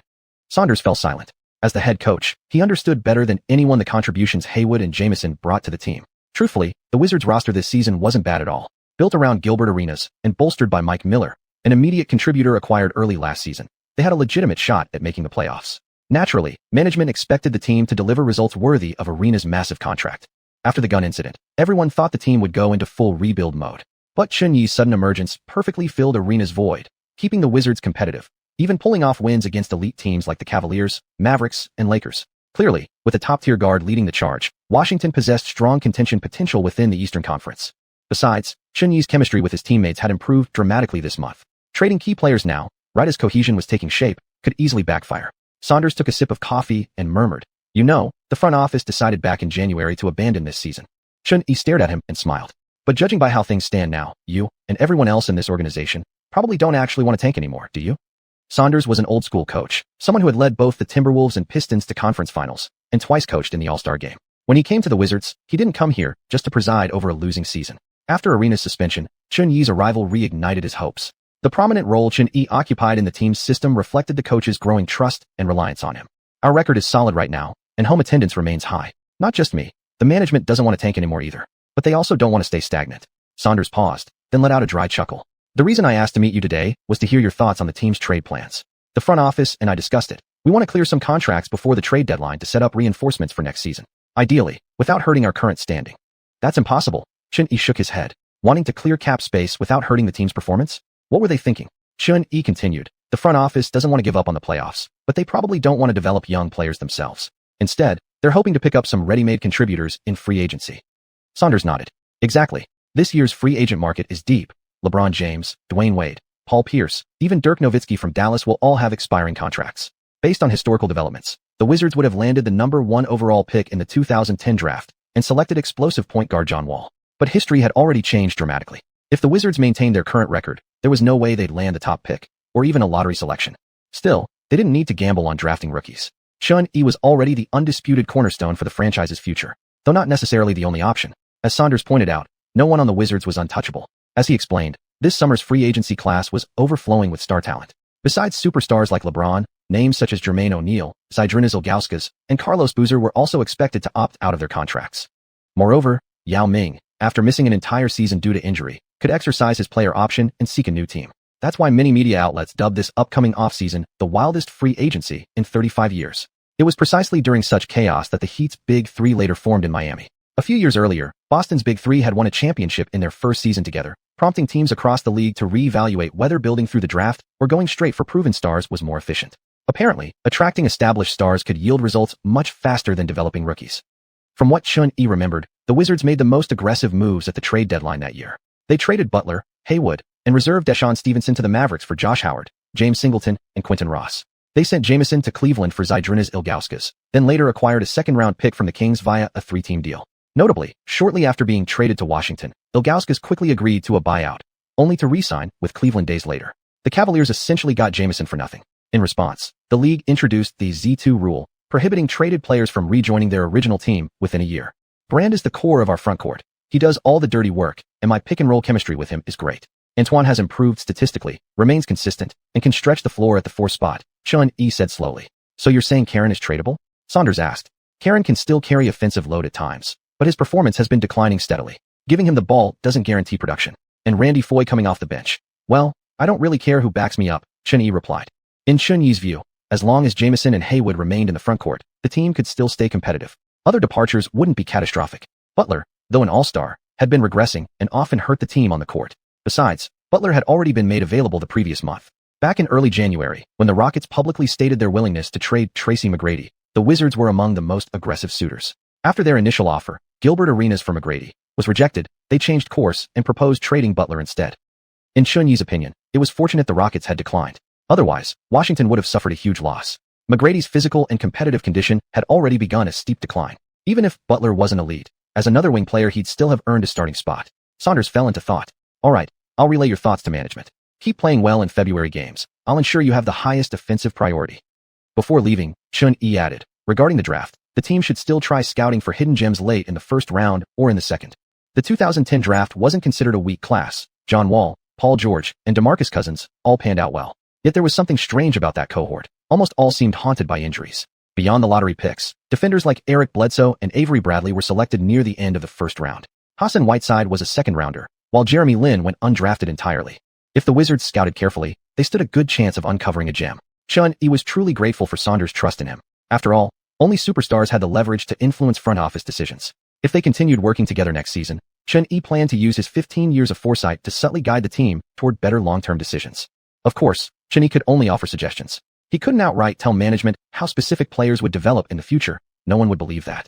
They had their own professional scouting staff. Even if he admitted he was a time traveler, nobody would take it seriously. Saunders nodded thoughtfully and walked with Xuanhuan toward the arena. Xuanhuan sent a message urging Jessica to reach out to the management about contract extension discussions for next season. It was time he started taking his career planning seriously. Chapter 64. New York fans betray again. On February 3rd, the Wizards played an away game against the Knicks. When Nick Young and JaVale McGee arrived in bustling New York City, they were overly excited. So much so that they showed up late for the afternoon strategy meeting and were scolded furiously by the strict coach Randy Whitman. For Nick Young, the nightlife here was far more entertaining than back in Washington. When Xuanhuan stepped into Madison Square Garden, the Knicks' home arena, for the first time and saw those passionate fans, he couldn't help but marvel. Being in a big market team really was something else. Despite the Knicks' terrible performance in recent years, their title as the Mecca of basketball remained unshaken. And Madison Square Garden sat right in the heart of Manhattan, Midtown, one of the most vibrant parts of New York, facing one of America's largest train stations. Any traveler arriving in New York by rail would immediately see this legendary arena upon exiting the station. This season, the Knicks were just as expected, spiraling deeper into tank mode. Going into this game, their record stood at 18 wins and 29 losses, solidly sitting at 12th place in the Eastern Conference. Among this roster, the person Xuanhuan knew best was their head coach, Mike D'Antoni. D'Antoni's coaching style was distinct. Fast breaks and three-pointers were almost his trademarks. He also excelled at utilizing guards, especially ball-dominant ones. Under his system, any guard would see their stats soar.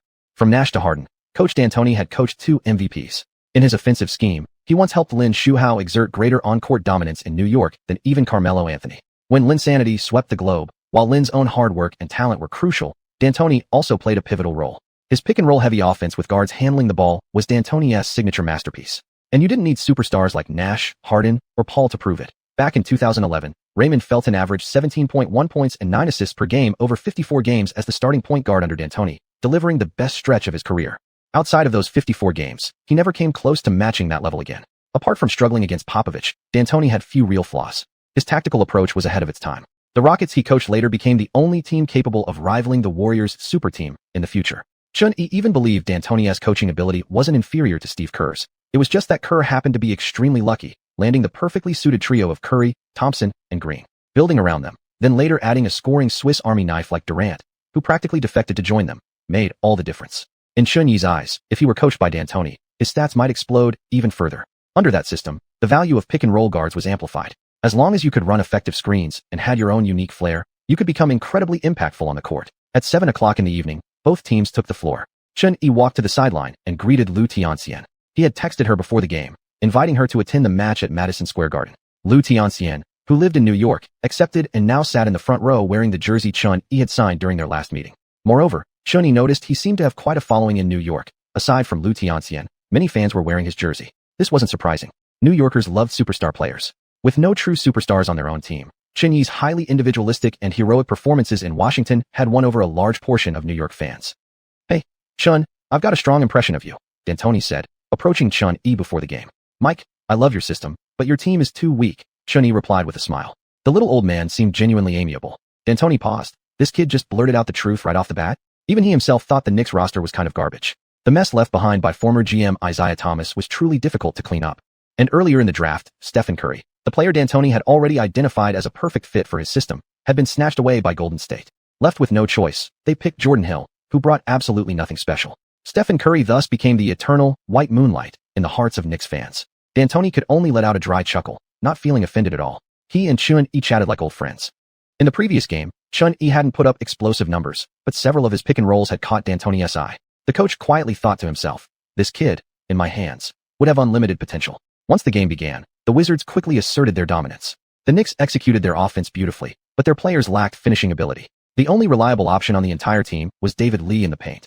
But Log D, who excelled at and loved running pick and rolls with guards, was so frustrated watching his team's backcourt play that he almost jumped out of his skin. Starting point guard Chris Duhon lacked offensive punch and couldn't contain Chun-Yi defensively at all, repeatedly getting exploited as a weak link. And forget about the backup guard Nate Robinson. This 5 feet 9 inches tiny potato had zero advantage in either speed or strength against Chun-Yi.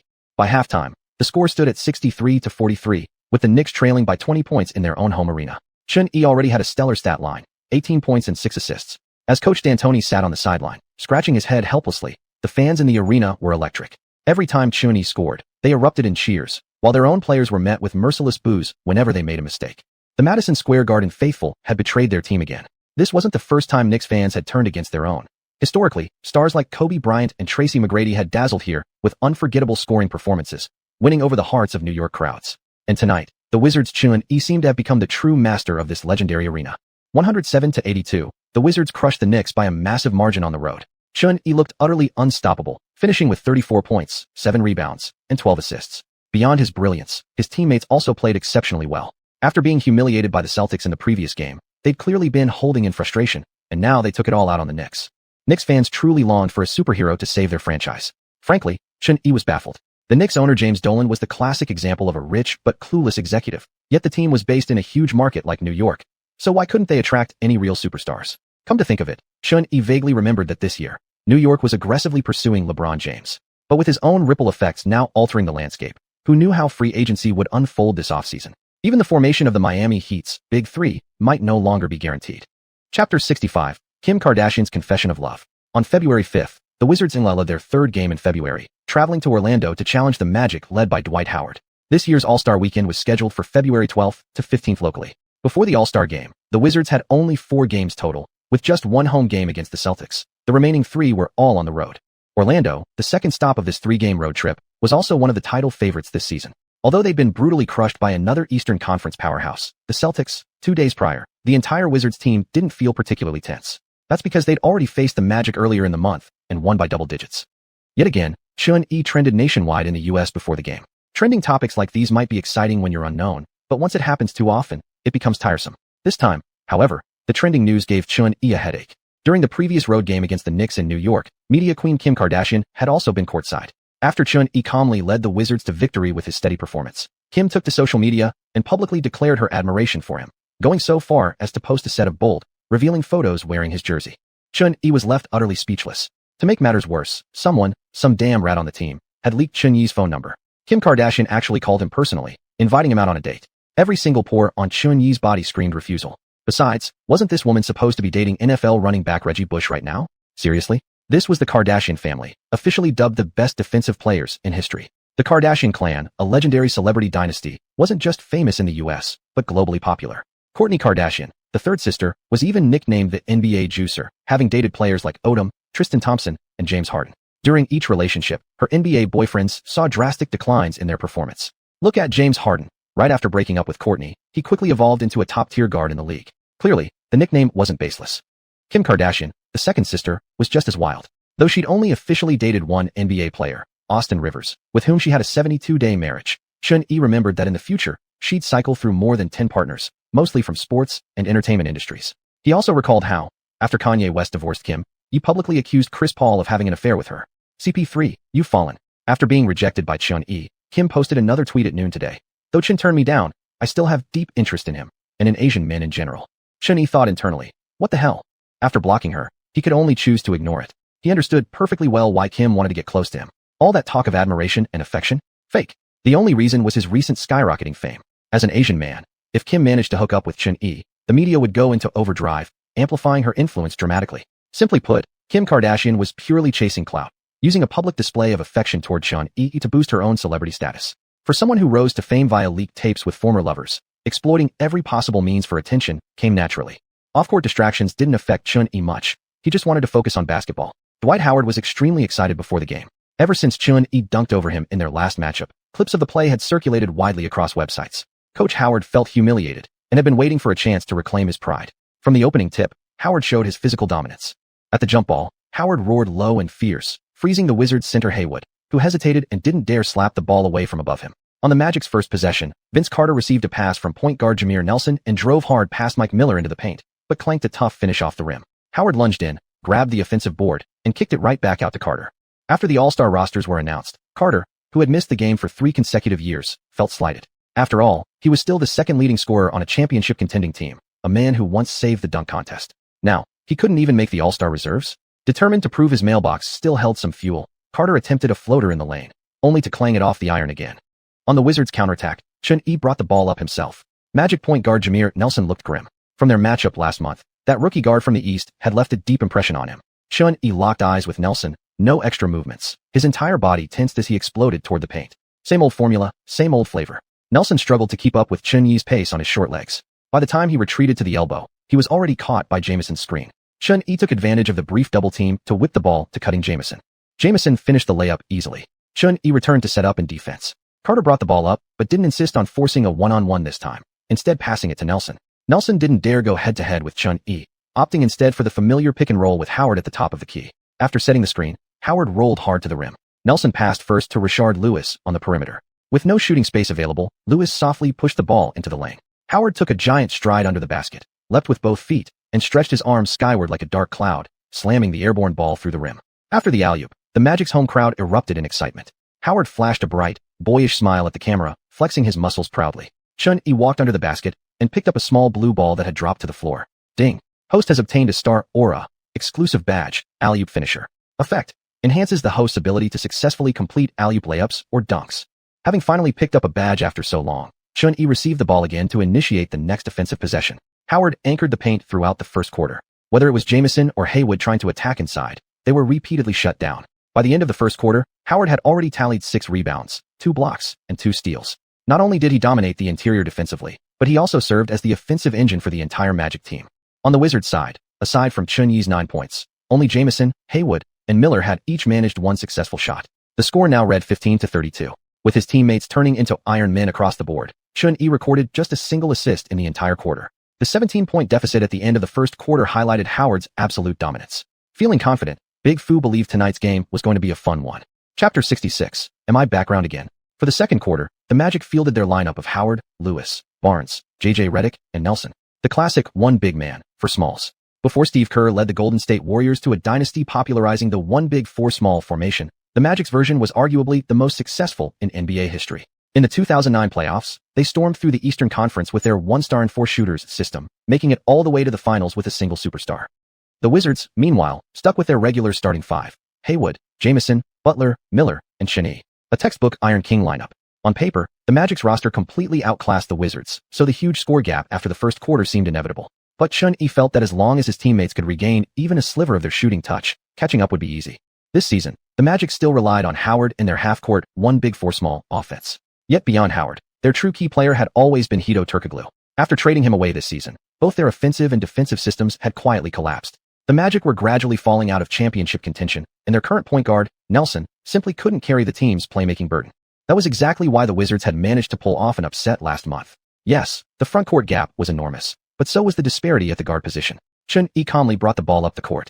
On the Wizards' first possession, Mike Miller received the pass near the baseline and sank a long two-pointer while standing on the line, cutting the deficit to 15. It was a slightly unfortunate miss of a three, but seeing his teammate find rhythm from the outside made Chun-Yi content. After all, he'd dished out plenty of assists in the first quarter, yet only recorded one actual assist, making him feel like he'd accidentally wandered into a CBA game. On the Magic's end, Nelson ran another pick and roll with Howard. With such a commanding lead, Big Daddy Howard was now playing carefree basketball. His clumsy footwork under the rim failed to shake anyone loose, and he clanked the shot off the rim.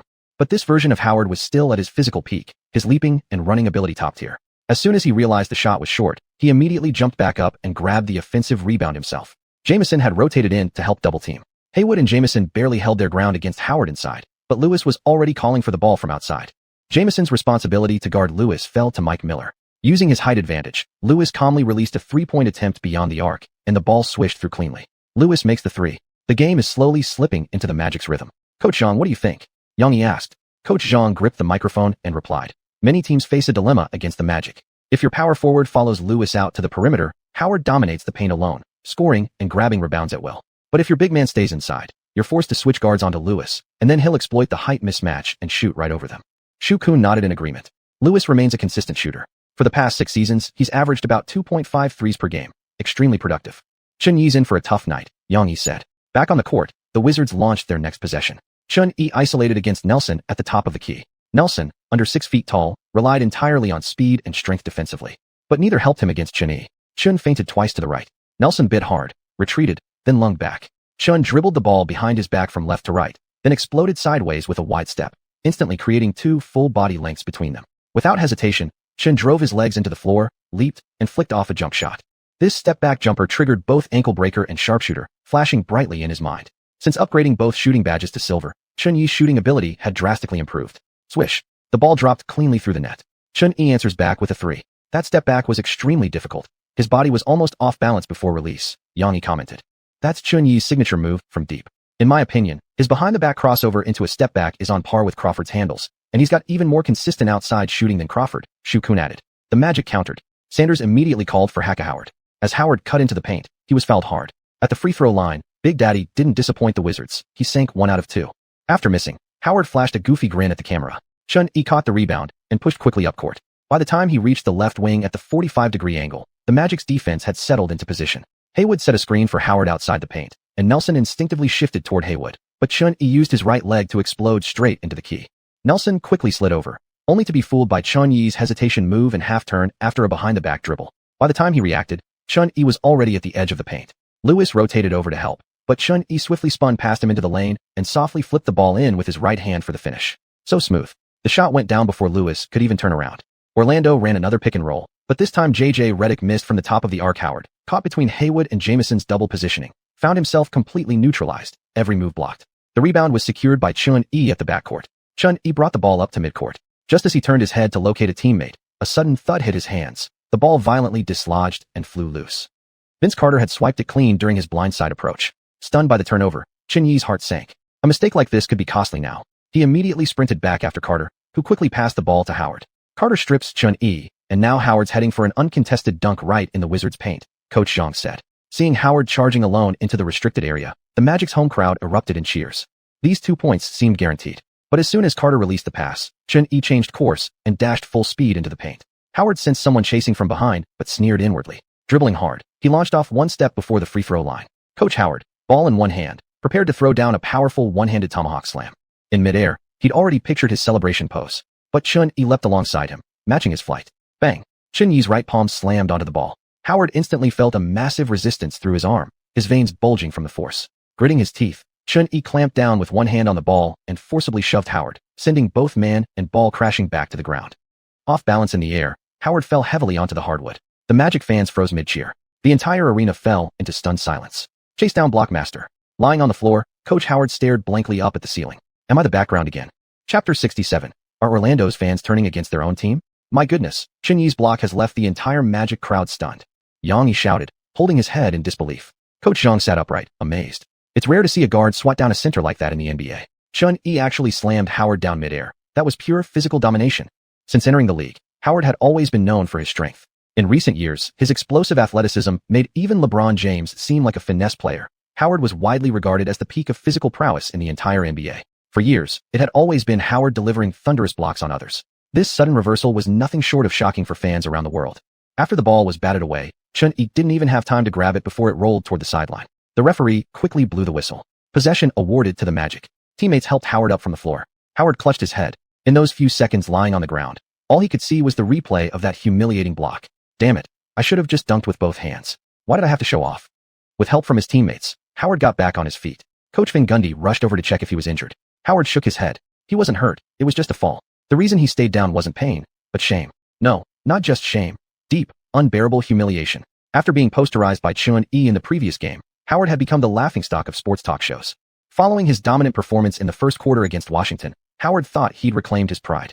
His fun basketball era was just beginning. But this second quarter block would inevitably be clipped and shared across every social media platform. Howard felt doomed. This moment would haunt him for the rest of his life. Lewis inbound the ball again. J.J. Redick ran a pick and roll with Nelson, darted to the baseline, caught the pass, and clanked another shot off the rim. Chun Yi grabbed the rebound near the free throw line and instantly launched a fast break. At the top of the key, Miller and Butler set staggered screens on either side. Chun Yi drove left. Miller received the ball cutting inside but couldn't find an opening. Caught between Howard and Lewis double-teaming, he was forced to stop at the edge of the paint. Meanwhile, Chun Yi waved at Jameson for an off-ball screen, then cut hard past Nelson into the lane. Miller held the ball, looking around. Seeing Chun slicing toward the basket, he immediately pointed straight up. Chun understood instantly. Miller fired the pass skyward. Chun-Yi leaped, located the ball midair, and violently slammed it through the hoop. Alley-oop finisher. The badge lit up. Chun-Yi hung on the rim, swinging once before landing. After this flawless alley-oop, some Magic fans in the stands couldn't help but cheer out loud. That dunk was simply too impressive. Combined with the earlier block, Chun-Yi's offensive and defensive brilliance won over countless hearts in Orlando. Howard looked visibly pained, especially after hearing some fans erupt in cheers for the opposing player. The bright smile that had been on his face moments earlier had completely vanished. Orlando reorganized their offense. Nelson passed to Barnes, who quickly delivered a bounce pass to Howard. Howard went strong through traffic, attempting a tough layup over Haywood and Jamison, but missed. The referee called a shooting foul on Jamison. But when Howard stepped to the free throw line, he let his fans down, missing both attempts. Seeing Howard falter, Chun-Yi sensed this quarter was the perfect chance to take the lead. As he brought the ball up, he signaled to his teammates to clear out, giving him space inside. Chun-Yi isolated against Nelson just inside the three-point line, faking left and right in rapid succession. Nelson was left off balance, and Chun rose for a smooth pull-up jumper. Swish. Another basket for Chun-Yi. Coach Van Gundy, seeing his team lose composure, immediately called a timeout.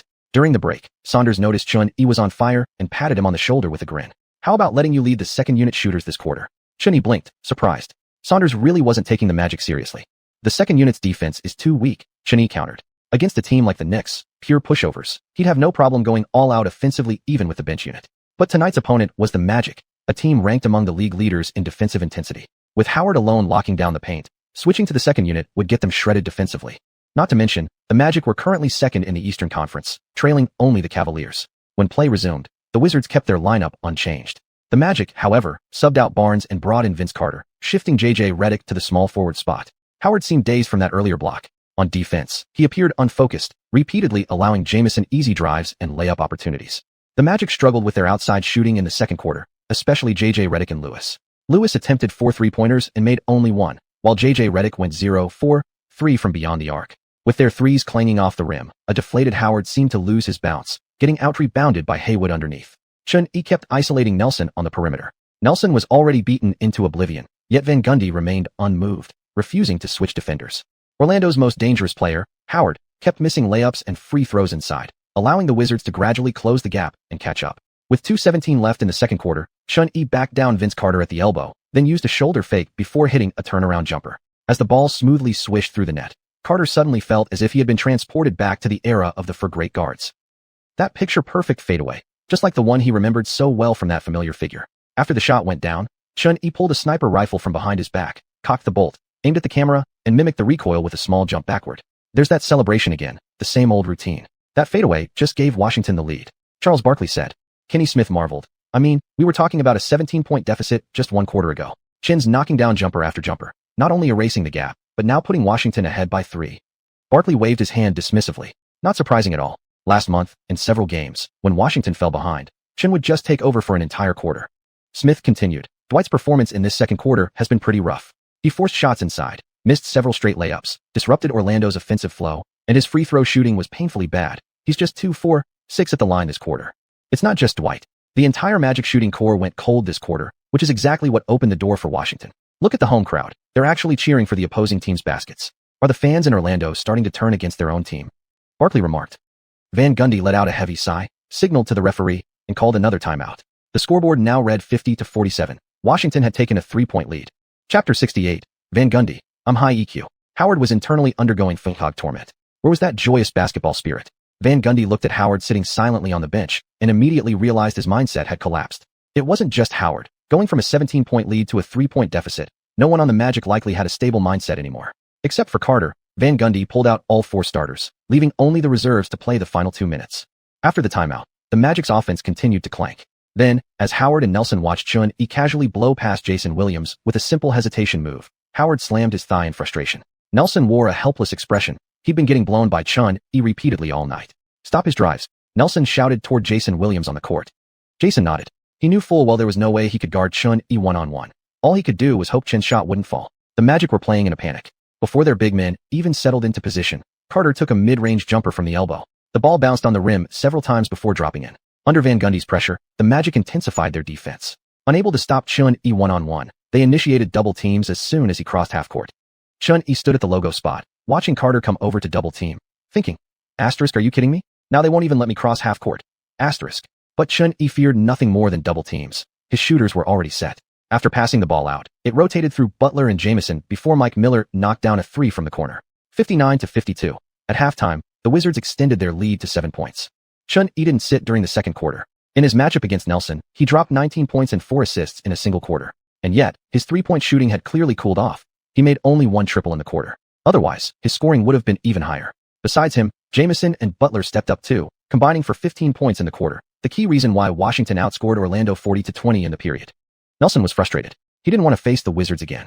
This was the second time Xuanhuan had exposed such a massive point guard gap. Howard, equally miserable, stormed straight into the locker room when the buzzer sounded. The Beast had 14 points, 10 rebounds, 3 blocks, and 2 steals at halftime. On paper, a dominant performance. But 10 of those points and 6 rebounds came in the first quarter. In the second, he went 1 of 7 inside and 2 of 6 from the free throw line. Given how much offensive load he carried, these numbers were unacceptable. Orlando ran a 1-star, 4-snipers system, but ultimately they were still a single superstar team. Against Washington's balanced 3-pronged attack, once Howard locked himself down, and without any perimeter player going off, the game might as well have ended after 15 minutes. To start the second half, Washington seized the first possession and immediately overwhelmed Orlando with outside firepower. Xuanhuan didn't hog the offense this time. Seeing Butler regain his rhythm, he kept feeding him the ball. Butler, perhaps sensing he might be traded, played with extreme effort, having not sat for a single minute in the first half. Van Gundy didn't send Howard back until 3 minutes into the third quarter. Originally, judging from the first quarter, he planned to wrap things up in 3 quarters. With All-Star Weekend approaching, he wanted Howard well-rested. But ideals were lush. Reality was bony. Once Howard entered, he became the primary target. Besides drawing deliberate hack-a-Howard fouls, Xuanhuan repeatedly drove into the paint seeking out Howard for contact. Determined not to be posterized, Howard focused all his energy on defense. Exactly what Xuanhuan wanted. Cunning and sly, Xuanhuan repeatedly drew fouls on the honest, straightforward Howard. After picking up 3 shooting fouls in just 5 minutes, Howard seethed with anger, not only resentful toward Xuanhuan, but silently glaring death stares at the referees. With 4 fouls, Howard began throwing a tantrum. He completely gave up defending, refusing to lift a hand whether opponents attacked from beyond the arc or drove into the paint. His defense now relied purely on intimidating eye contact. Van Gundy was stunned. He called another timeout. Van Gundy, why aren't you defending? No contest on threes, no challenge in the paint. What is going on? Howard, I'm expressing my dissatisfaction with the refs through non-defense. Van Gundy, enough. If you're not going to defend, then don't play at all. He felt this guy's problem wasn't physical, it was mental. Van Gundy was also helpless about Howard throwing a tantrum. He understood his personality, but what could he do? After all, in Orlando, Howard held a status and ball dominance that matched his ability. This was ultimately his team. It was just that his mentality was far too immature. When Xuanhuan saw Howard's eye defense, he almost laughed out loud. Can't play joyful basketball anymore? Then don't play. Xuanhuan, who understood Howard well, knew that the guy had never really been fiercely competitive. The media always called him a big kid, which was just another way of saying he was mentally underdeveloped and unmotivated. But during this era, he was still at his peak, so these character flaws weren't as glaring. Even after losing their starting lineup, the Magic somehow managed to keep the score close, as JJ Redick and Lewis began to regain their rhythm from beyond the arc. But when the fourth quarter arrived, the Wizards decided they were done playing around. Listening to management and coaching staff, Xuanhuan started feeding Butler relentlessly, and Butler seized the moment, driving, shooting, attacking from all angles, to score 14 points alone in the final quarter. At the final buzzer, the Wizards defeated the Magic 112-101, securing another 2-game winning streak. Xuanhuan, explosive in the first half and cruising afterward, played 42 minutes, shooting 11 of 22 from the field, including 2 of 5 from 3, and a perfect 9 of 9 from the free throw line, finishing with a game-high 33 points, along with 7 rebounds, 7 assists, 2 steals, and 1 block. Dwight, the Beast, Howard played 34 minutes, finishing with 20 points, 14 rebounds, 4 assists, 3 blocks, and 2 steals, but also committed 10 turnovers. Howard, posting an unusual triple-double, became the main target of criticism after the game. The general consensus was that he was the key reason Orlando lost after leading early. If he had played normally, they likely would have won. But Xuanhuan disagreed with the idea of a comeback. The Magic only led in the first quarter. In fact, from the second quarter onward, the advantage belonged entirely to Washington. At the post-game press conference, Howard did not attend. Head coach Van Gundy sat beside Carter, ready for the media's sharp questions. When asked about Howard's limited playing time in the second half, Van Gundy smiled and said, "With All-Star Weekend approaching, the outcome of this game isn't important. Our primary goal is to give our All-Stars adequate rest. The season is still long." Van Gundy, hey, good thing I'm high EQ. Chapter 69. Who made him call himself Michael Jordan? After defeating the Magic, the Wizards' final opponent before the All-Star break was the Charlotte Bobcats. Tonight, attendance at the Bobcats' home arena, Time Warner Cable Arena, was surprisingly high. Even before the players entered the court, every camera in the building was fixed on Michael Jordan, seated courtside. The reason fans had flocked to the arena in such numbers? The Godfather himself had shown up to personally oversee his team's performance. In Xuanhuan's memory, Jordan would purchase the franchise, only 5 years old, from Bobcats owner Bob Johnson for $275 million shortly after the All-Star game, becoming the team's majority owner. Joining management as a team owner had always been his earnest dream. After retiring from the Bulls, he believed he'd contributed enough to warrant special treatment, something akin to how the Lakers had handled Magic Johnson, wherein he'd be granted partial ownership at a discount, making him a minority owner of the Bulls. But not just a figurehead. Jordan wanted real authority, actual involvement in team operations. After all, his playing career had achieved near-perfect status. If, in his post-playing days, he could build another championship dynasty as an executive, he'd become a legend across all of sports. But the Bulls owner flatly rejected Jordan's request, dismissing it as ridiculous. Jordan, the 6-time champion, felt humiliated. The fallout severed his ties with the organization, and except for major events like Scottie Pippen's jersey retirement or the 20th anniversary of Chicago's first title, he never set foot in the Bulls arena again. Yet clearly, just as Jordan was unmatched as a player, his ability as an owner was inversely proportional. His draft decisions were painfully questionable. From Kwame Brown, the chosen one top pick during Jordan's time with the Wizards, to Adam Morrison, Sean May, and others selected while he was a minority owner of the Bobcats, his drafting record was nearly indefensible. Looking further ahead, only Kemba Walker, picked 9th overall next year, and LaMelo Ball, selected in 2020, would turn out well. Although Kemba became the face of the Bobcats franchise, the 2011 draft also included Klay Thompson at 11th, Kawhi Leonard at 15th, and Jimmy Butler at 30th, each ultimately surpassing Walker in achievements. Still, despite compiling a 432-600 record under Jordan's ownership, even after the team rebranded as the Hornets, it didn't stop him from cashing out. When Jordan eventually sold his stake, he pocketed $3 billion, a profit of over $2 billion. This season, the Bobcats held a 24-25 record, sitting 9th in the Eastern Conference. The Wizards, 8th, were 25-24. If the Bobcats won tonight, both teams would be tied in record, and due to head-to-head results, Charlotte would leapfrog Washington in the standings. Chun-Yi glanced at the opposing roster. Though the Bobcats were a fringe playoff team, they packed plenty of tough players. Stephen Jackson, the Warriors Saint, had been traded from Golden State this season and was averaging 21.1 points, 5.1 rebounds, and 3.6 assists per game, posting the best stretch of his career. He looked poised to dethrone Gerald Wallace as the new king of the Cats. Since the Palace Brawl, Jackson had tempered his temper somewhat, working hard to elevate his game, especially after helping Golden State pull off their, we believe, miracle, which significantly boosted his value. Besides Jackson and Wallace, the Bobcats bench boasted Tyson Chandler, a defensive enforcer. As the game tipped off, the Bobcats players, energized by their part owner Jordan watching from the front row, came out firing, especially Stephen Jackson. His mind was locked solely on scoring. Within half a quarter, he'd already dropped 8 points, all of his other stats still blank. Chun-Yi, back at the shooting guard position for the first time in a while, started alongside Foy. After missing 2 3-pointers, he recognized his poor touch and refrained from hogging the ball, instead deferring the offensive load to Jamison and Butler. Butler had been wildly inconsistent lately, flashing brilliance with 14 points in a single quarter last game, but tonight going 0-4-5 in the first quarter, causing Coach Saunders visible concern on the sideline. At this rate, his trade value would plummet. Fortunately, Jamison stepped up, scoring 12 points in the opening frame, helping the Wizards take a narrow 27-24 lead.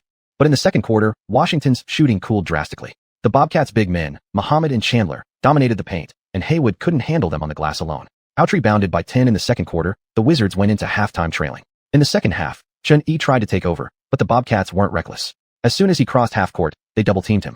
And whether it was referee bias in favor of the basketball deity in the crowd or not, Chun-Yi's usual flopping tactics failed tonight. He repeatedly sought contact inside, but drew no fouls. Chin got hit with the Michael Jordan rule tonight. They just turned up the physicality whenever he drove into the paint, said Charles Barkley, Jordan's old teammate, on TNT. Kenny Smith added, the refs didn't call many fouls on Chin tonight. His repeated drives to the basket ended up disrupting Washington's offense. Barkley shook his head and said, but there were several obvious hand-checking fouls the referees just pretended not to see. Tyson Chandler and Nazar Muhammad kept bringing the physical pressure in the paint, while a fired-up Stephen Jackson and Gerald Wallace found their rhythm. After halftime, they began to dominate the Wizards. In the end, the Wizards suffered a disappointing 90-95 road loss to the Bobcats and fell out of playoff position. Aside from the Bobcats playing strong offense and defense, the defeat was also heavily tied to Coach Saunders' rotation experiment. He only played Chun-Yi for 30 minutes, during which he scored 16 points with 2 rebounds and 4 assists. He went 2 of 4 from 3 and didn't draw a single free throw. Many media outlets found the Wizards' performance strange, dominating against the second-place Magic, yet struggling so much against a fringe playoff team like the Bobcats. After the game, the legendary Mr. Jordan himself surprisingly stayed for a media interview, stealing the spotlight even from his own victorious players. In a good mood after the win, Jordan first praised his team's effort. When asked about Chun-Yi, he said arrogantly, Chun, that Asian player? His performance seemed pretty average. Nothing particularly memorable. After watching the interview clip, Chun-Yi honestly couldn't find a reason to respond. First, he did play poorly that night. And second, who was he arguing with? The man's name was Michael Jordan. Still, Chun-Yi later liked the interview video on his social media account and commented, looking forward to facing the Bobcats in the playoffs. Immediately, fans excitedly speculated, was a rivalry brewing between the two teams? After the game against the Bobcats, the Wizards' next match was scheduled for February 17th, right after the All-Star break. Almost every Wizards player had no commitments during the All-Star weekend, so they all got a week off. Except for Xianxia. As the only Wizards player required to work during the All-Star festivities, he was participating in the Rookie Challenge. Chapter 70. Before the All-Star game. After the game against the Bobcats, Xianxia, the only one on the team required to stay late, didn't fly back to Washington with his teammates. Instead, he headed straight to Dallas. Dallas was treating this All-Star game with great seriousness, hosting the event at the still under construction football stadium of the Dallas Cowboys, jointly organized by the Dallas Cowboys, Dallas Mavericks, and the city of Dallas. But just because the organizers were enthusiastic didn't mean every player would show up. In early February, the reserve rosters for the All-Star game were announced. Western Conference reserves included Chris Paul, Darren Williams, Jason Kidd, Pau Gasol, Kevin Durant, Dirk Nowitzki, Zach Randolph, and Brandon Roy. Eastern Conference reserves were Chris Bosh, Derrick Rose, Gerald Wallace, Joe Johnson, Al Horford, Paul Pierce, Rajon Rondo, and David Lee. Shortly after the rosters were revealed, Chris Paul and Brandon Roy withdrew due to injuries. Paul had injured his knee during a game against the Bulls at the end of last month while diving for a loose ball and colliding with a courtside camera. Xiuxian remembered that this injury would fundamentally change Paul's playing style, from explosive above-the-rim attacks to becoming a mid-range shooting specialist. As for Roy, this injury would mark the beginning of his irreversible decline from stardom. After the reserves dropped out, even starting players Allen Iverson and Kobe Bryant announced they would be skipping the All-Star game. Iverson's withdrawal was due to his daughter's sudden illness. He needed to stay by her side. For AI, family had always come before basketball. Kobe's absence, however, surprised Xianxia. After all, Kobe famously treated the All-Star game like it was the NBA Finals. Who could say an All-Star MVP wasn't a real MVP? Kobe explained to fans that swelling in his fingers forced him out, but Xianxia suspected the real reason was saving energy. The season was barely past its midpoint, and the Lakers were determined to repeat as champions. Kobe wanted another ring, another finger covered, surpassing Shaq. The withdrawals of two superstars significantly dimmed the star power of this year's All-Star game. Especially heartbreaking was Iverson's absence. Fans understood this would likely be his final season in the league. Dallas was furious about the news of the withdrawals. David Stern was beside himself with anxiety. He had just noticed that this year's Rookie Challenge, thanks largely to Xianxia, was drawing massive attention and hype. Stern regretted his earlier decisions. If only he'd known things would turn out this way, he should have included Xianxia on the official voting ballot. The All-Star game needed saving, and someone like Xianxia could be its savior. The year 2010 was strange. It felt synonymous with injuries. This rookie class had promise, yet nearly every top newcomer ended up sidelined. In Xianxia's memory, the entire league suffered an unprecedented injury wave this season. Even Iron Man LeBron James dealt with elbow issues and had to shoot free throws with his left hand during the playoffs. Ultimately, the root cause was the accelerating pace of the game. Since entering the 21st century, the rise of the Spurs and Pistons had sparked a defensive arms race across the league. Then came Shaq joining the Lakers, Yao Ming entering the NBA, followed by the legendary defensive prowess of the Pistons' go-into-work era. Defense in the NBA had reached extraordinary levels. This led to an unintended flaw. The game became painfully slow. A few years prior, the Spurs regularly held opponents to around 80 points per game. At Rockets home games during the Yao McGrady era, if the final score exceeded 100 points, the arena handed out free hamburgers. Stern was deeply troubled. Excessive defense slowed down the game, alienating viewers who found it boring, causing ratings to plummet. The aging commissioner kept searching for breakthroughs, deliberately pushing for faster-paced games, with rule changes being discussed across the league. Game pace was the key factor behind injuries. The past few years were manageable, but 10 years later, when the league reduced the shot clock for second-chance opportunities to 14 seconds, increasing transition speed and total possessions, the number of injuries exploded. That's why many people today are confused. Modern basketball isn't as physically intense defensively, yet injuries happen more often. But this kind of wear and tear is cumulative over time. Otherwise, how could players like future Durant and Cousins suffer devastating injuries without contact? Of course, another contributing factor was the quality, or lack thereof, of team medical staff. The Trailblazers, for example. After checking into the hotel, Xianxia's agent, Jessica, arrived in Dallas shortly after. Having evaluated her for some time, Xianxia was impressed by Jessica's professionalism. He decided to end her probationary period early and signed her to a full contract. I've already talked to the team. There will be a discussion about your contract extension after the All-Star game. The management is a bit indecisive. They're wavering between a full rebuild and making big moves for next season, Jessica said to Xianxia. Xianxia nodded. We'll see how serious they are. After all, I don't necessarily have to stay in Washington. Also, I've been reaching out to multiple brands about your shoe deal. Most of them say they can't accept our terms, Jessica continued, pulling out another stack of documents. That's fine. I believe they'll come begging us again soon, Xianxia said with a smile. Jessica went on. But two companies have softened their stance. Xianxia's eyes widened. Oh, which two? Nike and Under Armour, Jessica said. Adidas wants us to lower some of our demands. Under Armour, in Xianxia's memory, this brand hadn't yet achieved global recognition. In the future, it would rise to rival Nike and Adidas, all thanks to signing Stephen Curry. Back then, When Curry was abandoned by Nike, Under Armour had seized the opportunity with sharp foresight, quickly bringing him aboard. That single move would triple the company's revenue in less than 10 years. Just as they'd seen Curry's potential, now they were betting on Chun Yi's future value. As for Nike, the giant in the room, always focused on traffic generation and cultural branding, they clearly understood the massive commercial potential Chun Yi represented. Compared to Adidas, Chun Yi naturally favored Nike. Nike knew how to market its athletes brilliantly. For both sides, that meant mutual benefit, a level Adidas simply couldn't match. Take examples like Harden and Lillard. Aren't they great players? Yet their signature shoes never reached the status of LeBron's or Durant's. But just imagine if Nike had handled Harden from the start. What would that look like? Focus our efforts on Nike and Under Armour. Remember, we're not backing down on our terms, Chun Yi instructed. After finalizing things with Jessica, Chun Yi called up Curry, Harden, and other rookie class players to meet up and practice at the Mavericks arena. This year's Rookie Challenge was the perfect chance to build connections with the next generation of superstars. Chapter 71. Du xiuxian, loyalty is what matters most. At 7 p.m. local time in Dallas, the American Airlines Center, home of the Mavericks, was buzzing with excitement.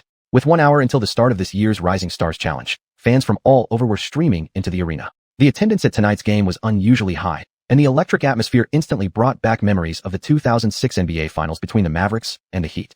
Wow, the hype for tonight's rookie showcase is higher than ever before, said John Guide. You're absolutely right, replied Yang Yi. Our CCTV reporters have already arrived on site, and will be providing live text updates throughout the game so we can all enjoy the action together.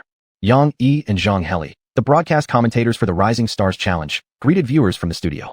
In previous years, CCTV Sports typically only aired live coverage of the Skills Challenge, Dunk Contest, Three-Point Contest on Saturday night, and the main All-Star Game on Sunday. This was the first time they had decided to broadcast the Rising Stars game live. After just 10 minutes on air, the viewership had already approached playoff-level intensity. This made many of the network executives confident that their decision was correct. Chun Yi was guaranteed ratings gold.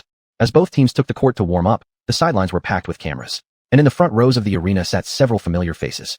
LeBron James, Dwayne Wade, and Carmelo Anthony. The famed trio occupied the most prominent seats, joined by two giants, Dwight Howard and Shaquille O'Neal, whispering to each other as if sharing free throw tips. Wade glanced around at the packed crowd and exclaimed, "Wait, did we come to the right place? Isn't this supposed to be the Wizards' home court?" James stroked his beard thoughtfully. That Wizards rookie sure is popular.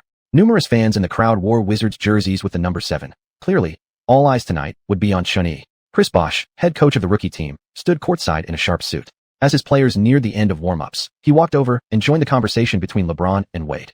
Chun Yi, who had just been shooting threes with Curry, noticed the future big three laughing together at the sideline. He couldn't help but think, are these three old foxes plotting something shady again? He immediately tossed the ball aside and grabbed Curry. "Steven, come on, let's go check it out." When Wade saw Chun Yi and Curry approaching, the three abruptly stopped talking. He gestured toward them and said to Bosh, "Hey, your two guards are coming over." LeBron gave Chun Yi a fist bump. "I remember you. You stole the ball from Shaq last time, and he wouldn't shut up about it for a whole week afterward." Chun Yi shrugged. Maybe Shaq should go back and practice his free throw some more. That comment set off a round of laughter, and all eyes turned to O'Neal nearby. Shaquille felt the attention, smiled broadly as usual, and waved at everyone. Then LeBron spotted Curry standing beside Chun Yi. He stepped out of his seat and went over to hug him warmly. LeBron had long been a fan of Curry. Back when Curry was still in college, after hearing that he scored 70 points combined over 2 games against Gonzaga and Georgetown, LeBron managed to get tickets through Davidson College staff and watched one of those games from courtside before a Cavaliers road game in Charlotte. Watching the two embrace, Chun Yi mused silently. Fate must have brought them together. While LeBron praised Curry, Anthony chimed in with hands in his pockets. "I heard Monta Ellis has been hogging the ball from you." Before Curry could respond, Bosh cut in. "Monta's shooting is terrible, and he lacks basketball IQ. He's just a reckless athlete who plays with brute force." For a split second, LeBron felt slightly offended. Good thing I've got high basketball IQ. Curry didn't elaborate on Monta, offering only an awkward smile. "Monta's a great scorer. I just happen to be a bit better at shooting." Anthony shook his head. "Shooting ability is essential for any elite scorer." Chun Yi nodded in agreement. "Exactly. I believe shooting is a skill every player must master. Even big men and centers should develop a reliable shot. In the small ball era to come, having a jump shot would make anyone valuable anywhere." Chun Yi's words sparked a thought in LeBron's mind, and he grinned. "A big man who can shoot? That's pretty rare." "It's not just shooting," said Wade, clearly showing off as the only one in the group with both an NBA championship and Finals MVP. To become a great player, even an NBA champion, you need a lot more: athleticism, defense, physical strength, teamwork, and mental toughness. Chun Yi hesitated, then gave up. "Fine, you have championship rings. Whatever you say goes." Watching Wade show off, Chun Yi thought to himself, "I need to win a title fast, otherwise I won't even have the chance to flex." Meanwhile, Durant, the sophomore team's assistant coach, passed by with his best friend Westbrook, both of them holding clipboards and discussing tactics for the upcoming game. Chun Yi pulled Durant aside. "Hey, Kevin, what do you think is the most important quality for a player?" Durant paused, a flood of words rushing through his mind. Suddenly, he threw an arm around Westbrook and said emotionally, "Of course it's loyalty and brotherhood. Russell and I will grow into elite players together in OKC. On our journey chasing championships, I want no one else but Russell as my point guard." Chun-Yi was instantly speechless. Du Xiaoshui had just elevated the conversation to a whole new level. Westbrook was deeply moved by Durant's words. James quietly gave him a thumbs up in his heart. Perfectly said. Curry watched the two brothers bond with intense envy. As warm-ups came to an end, Pistons assistant coach Darrell Walker gathered the players on the court for one final reminder about the night's overarching strategy, shooting. When Walker took charge of this newly assembled team, he'd been incredibly frustrated. This group didn't look like a real team at all. The 9-man roster included 5 guards, and their tallest frontcourt player was only 2.08 meters tall. Just setting the starting lineup had given him a headache. Chun-Yi, as the most popular player, obviously deserved a starting spot. Evans, who had briefly led the rookie rankings over the past 2 months, also needed to start. And Jennings? He'd once dropped 55 points in a single game. Leaving him out of the starting lineup seemed hard to justify. But then Walker thought again. Defense and rebounding were hopeless against the other side anyway. Why not go all in on offense? They absolutely needed an outstanding shooter on the backcourt. So Curry entered his consideration again. Facing 4 guards, each with solid claims for a starting role, Walker felt utterly torn. After much deliberation, Walker finally announced his starting lineup. Blair, Caspi, Chun-Yi, Curry, Evans. Moving Chun-Yi to the 3, Walker ultimately decided to bench Jennings for the opening 5. Falling out of the top 3 in rookie rankings, media attention shifting entirely to Washington. Jennings could tolerate all that, but not making the starting lineup for an exhibition game? Jennings felt like his heart had been struck by 10,000 critical hits. Chapter 72, Center Chun-Yi. Compared to D'Antoni, Ewing, the sophomore team head coach from the Magic's coaching staff, was having a much more relaxed night. Tonight's starting 5 for the sophomore team consisted of Brook Lopez, Michael Beasley, Danilo Gallinari, Derrick Rose, and Russell Westbrook. D'Antoni glanced at the opposing team's traditional big lineup for perimeter players and one true interior presence, and then back at his own collection of smaller guards. What's even the point of fighting for rebounds now? The camera focused on the court as the referee carried the ball to center circle, ready for the jump ball. Chun-Yi looked around at the roaring crowd, suddenly struck by an idea. He called out to Blair, who was already walking toward the logo, then turned to head coach D'Antoni. "Coach, I want to take the jump." Curry, Evans, Caspi, and Blair all turned to stare at Chun-Yi in unison. D'Antoni hesitated for a moment. "Are you serious? You want to do what?" But after all, this was an exhibition game. Shrugging, D'Antoni agreed. Blair obediently stepped aside and took his place next to Caspi. Brook Lopez, the designated jump man for the sophomores, watched as Chun-Yi casually strolled forward from the backcourt. A forced grin spread across Brook's face. "Wait, you're not seriously telling me you're jumping?" Brook felt disrespected. "Are you mocking my poor vertical leap by sending a damn guard up here to humiliate me?" In the broadcast booth, Yang Yi exclaimed in surprise. "Huh? What's going on? Is Chun-Yi taking the jump ball?" Coach Zhang remarked. "After decades of playing and watching basketball, I've never once seen a guard step up to contest a jump ball." Back home, Chinese fans quickly screenshotted the scene and uploaded it to various forums with the caption, "Center Chun-Yi." Hearing the growing cheers, Chun-Yi turned back before the jump, flashing a warm smile and waving enthusiastically at the fans. In the stands, Shaquille O'Neal and Dwight Howard exchanged glances, then stared in disbelief at the two players squaring off at center. "So the rookie team center is actually Chun," Howard said, laughing. "Man, this kid knows how to put on a show better than I ever did," said O'Neal, the perennial all-star entertainer, conceding defeat. LeBron James pulled out his phone to snap a photo. "Now this is something you don't see every day." Wade smirked at Howard. "Maybe next all-star game, you play point guard, and let me and Steve Nash handle the jump balls." Howard grinned. "I think that could work." The referee tossed the ball skyward. Chun-Yi and Brook Lopez leapt simultaneously. Brook's vertical wasn't impressive, but with his height and wingspan, he had a clear advantage. Chun-Yi wasn't really trying to win. He was just doing it for show. But ironically, the one under pressure was Brook Lopez. It was like when your teammate starts stealing Baron in League of Legends. Naturally, the enemy jungler is anxious, but your own jungler is even more tense. Brook held his breath, channeling every ounce of strength into his legs. If he lost this jump ball to a guard, it would be humiliating. True enough, the 7-footer easily reached the ball first, and Brook exhaled slightly in relief. But perhaps he overdid it. Upon contact, instead of tapping the ball backward as planned, his hand slipped, sending the ball flying straight up into the air. He jumped too hard. Chun-Yi seized the chance. Both landed, but Chun-Yi's quicker reaction and second jump speed gave him the edge. While Brook was still stabilizing himself, Chun-Yi was already airborne again. Smack! He slapped the ball cleanly to the backcourt, right into Evans' hands. "What the hell, Brook? What are you doing?" Durant, one of the sophomore assistants, clutched his head in shock, yelling from the sideline. LeBron, Wade, and the others burst into laughter. LeBron waved his phone. "Brook, guess what? I just got that on camera." On the rookie bench, Harden led his teammates in a towel-waving celebration. Only Jennings sat scowling, teeth clenched. Damn it. He pulled it off again. Chun-Yi didn't rush to attack after the jump ball success. Instead, he took a moment to celebrate, pounding his chest with excitement. This was a lucky break, even for him. Placing a hand to his ear, savoring the crowd's roar, Chun-Yi thought to himself. Fans these days are so easily impressed. Back in his original timeline, There was a team that played extreme small ball, so small, in fact, that their shooting guard used to take the opening tip. Funny enough, those two guards were both playing tonight, one on each team.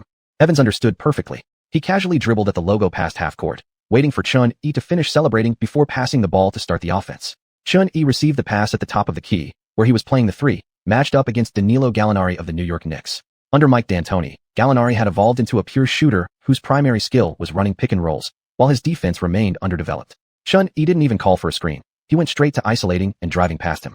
Using his signature one-dribble blow-by move, Xuanhuan exploded into the paint, only to be immediately met by a double team from Love and Brook Lopez.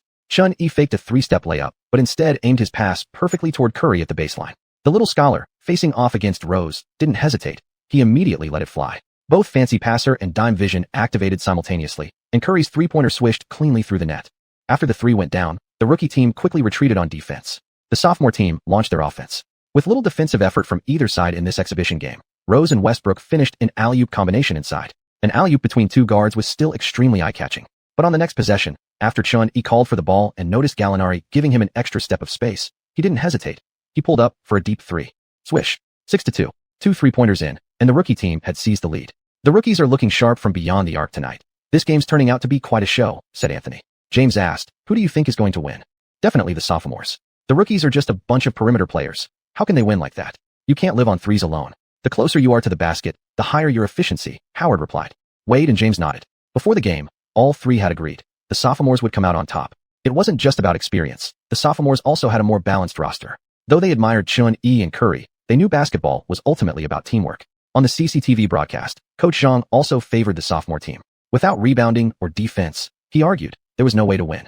But Yang Yi, surprisingly, backed the rookies. During the live commentary, he said, as long as the rookies keep their shooting hot and maintain offensive pressure, even if they abandon the paint, the score gap will only grow wider. Sure enough, just as Yang predicted, 5 minutes into the game, the score stood at 23-12, already an 11-point lead for the rookie team. Xuanhuan, Curry, and Evans took turns lighting it up from the outside, combining for 6 made baskets. Meanwhile, although Rose kept attacking the rim and Westbrook repeatedly scored with his signature zombie-like floaters, they could only manage 2-pointers. With 6:23 left in the first quarter, Evans drew a foul on his shot attempt, earning 2 free throws. Xuanhuan and Curry used the stoppage to move together to the backcourt. Steven, I've got an idea for a pick-and-roll play. Let's try it together next time, Xuanhuan said to Curry. Chapter 73, The Phantom Screen. After Westbrook's zombie jumper clanked off the rim, possession returned to the rookie team. Curry brought the ball up from the backcourt, and, upon reaching the elbow, signaled to Xuanhuan. Evans and Caspi spread out to the corners on both sides, while Blair promptly moved into the paint, 3 players lining the baseline, clearing space at the top of the arc. Xuanhuan came up from the baseline and faked a screen for Curry on the left side. When Gallinari saw Xuanhuan moving in as a body shield, he instinctively assumed Curry would drive left and shifted early, forming a double team with Rose. Seeing Gallinari fall for it, Xuanhuan quickly adjusted his path, stepping directly in front of Rose, who was guarding Curry, then abandoned the screen entirely and sprinted to the left elbow. Neither Gallinari nor Rose reacted in time. By the moment they realized what had happened, Xuanhuan had already flared wide open. Curry's pass arrived instantly. Xuanhuan aimed at the rim. The ball arced through the air in perfect trajectory. Swish. Another 3-pointer down. Xuanhuan high-fived Curry in excitement. After discussing the idea with his teammates during the previous possession, their very first execution had been flawless. This play wouldn't be unfamiliar to many NBA fans. In the future, Steve Kerr would lead the Warriors to run this exact action repeatedly. It would become one of Golden State's deadliest three-point tactics, known among Chinese fans as the Phantom Screen. Curry, who had been amazed when Xuanhuan described it moments ago, now marveled at its potential in regular season games. He immediately began visualizing how to refine the play, planning to discuss it with his coach once back in Golden State. Xuanhuan and Curry's fake screen fooled the defense. What an incredible tactical sequence! Yang Yi exclaimed. Zhang Heli, astonished, said, I've never seen such coordination between perimeter players before. The rookies are full of surprises. On the sidelines, LeBron James and others couldn't help but stand up and applaud after witnessing the clever play. The rookies just pulled out an advanced perimeter set. Why didn't Chris mention anything about this? Wade said. Anthony stroked his chin. The screening action stunned him. But wasn't D'Anthony, the rookie team's head coach, an assistant with the Nuggets? How had he never heard him talk about this play? Did this kid have secret moves up his sleeve? He shot a question mark to D'Anthony's social media account, then texted Chauncey Billups and Nuggets head coach George Karl. In his mind, this play belonged in the Nuggets playbook. Meanwhile, rookie team head coach D'Anthony and assistant coach Bosch were utterly bewildered. Hadn't the pregame plan just been pass it to Jiba and let him go wild? Back on the court, the sophomores responded with force. Rose exploded into the paint and threw down a two-handed dunk over Caspi, sending the crowd into cheers. Evans brought the ball up again. Xuanhuan received the pass at the logo, immediately signaling Caspi and Blair to line up along the key. Evans positioned himself under the basket. while Curry moved up to set a screen at the top. The rookie team's alignment mirrored the last possession. As Curry approached the screen, Rose made a mental note to watch Chen's passing angle. Here we go again. Rose is alert this time, cutting off Chen's passing lane, Yang noted. Coach Zhang narrowed his eyes, wondering how Chen would respond. Chen, seeing Rose block the passing lane, remained calm and simply waved his hand toward Evans near the basket. Evans understood instantly, using the twin bigs as screens to cut swiftly to the left elbow, ready to receive the ball. Westbrook stayed glued to him, shifting the entire sophomore defense toward the right corner. At that moment, Chen began his move. Rose and Gallinari were certain Chen would drive and kick to Evans on the perimeter. They closed in together, instructing Westbrook to stay ready to intercept. But from the corner of his eye, Chen spotted Curry flaring wide open at the top of the arc. Without hesitation, Chen whipped the ball behind his back. Curry caught it and fired. The three-pointer dropped cleanly. Westbrook, Rose, and the rest were stunned. Once again, they'd been outsmarted. And deep down, Westbrook grumbled. Who uses real tactics in an exhibition game? Great play. Another connection between Chun E and Curry. Yang shouted excitedly. This time, Chen made a slight adjustment. Still, the sophomores got fooled. Looks like the rookies came well prepared, and their chemistry is impressive. Though honestly, the sophomores were careless. Evans isn't much of a shooter, so his off-ball movement shouldn't demand such defensive attention, Zhang commented. In reality, the rookies weren't particularly in sync. They hadn't practiced this tactic together at all before the game. As for Evans' recent coordination with Chun E and Curry, the truth was that Evans had assumed Chen simply wanted him to make a cut to the wing. So much so that he was already preparing to receive the pass when Chen suddenly fired the ball out to the perimeter instead. Curry's move to flare out was entirely improvised. A slight smirk tugged at Chen Yi's lips. Based on this phantom screen setup, there were countless variations possible. If he really unleashed them all, it would be nothing short of a dimensional slaughter. Yet, this play demanded extremely high standards from the players. The perimeter players needed credible three-point and ball-handling threats. Otherwise, the whole tactic would fail to work. Completely bewildered, the sophomore team called for a timeout and prepared to make substitutions. The sophomores completely revamped their lineup, bringing in Marc Gasol, Kevin Love, Michael Beasley, Corey Gordon, and O.J. Mayo. D'Antoni retained only Evans in the backcourt and Blair at center, replacing Harden, Jennings, and Jerebko with new players. Unlike regular season games split into 4 quarters, the rookie challenge was divided into 2 halves, each lasting 20 minutes. The game had reached 13 minutes and 27 seconds into the first half, with the score at 48-33 in favor of the rookies, who held a 15-point lead thanks to Chun E and Curry's long-range shooting. Jennings finally got his chance to shine. He could hardly wait to show the world his skills. Chun E sat on the bench watching as Jennings aggressively demanded the ball and then aggressively launched isolation after isolation. Clang, clang, clang. The basketball seemed glued to Jennings' hands, while missed shots echoed throughout the arena. To the fans, the game's rhythm had abruptly shifted. The rookie team had transformed from smooth fast breaks, crisp screens, and three-point barrages into a relentless sequence of isolation plays and bricks. The crowd grew impatient, unleashing loud boos every time the human airball machine Jennings touched the ball. Jennings gritted his teeth through consecutive misses, nearly losing composure under the chorus of jeers. Eventually, Evans stopped feeding him altogether. Better to trust himself or someone else. Chun E remained on the bench until halftime. 57-52. Thanks to Jennings' one-man collapse, the once comfortable 15-point lead had been slashed down to just 5.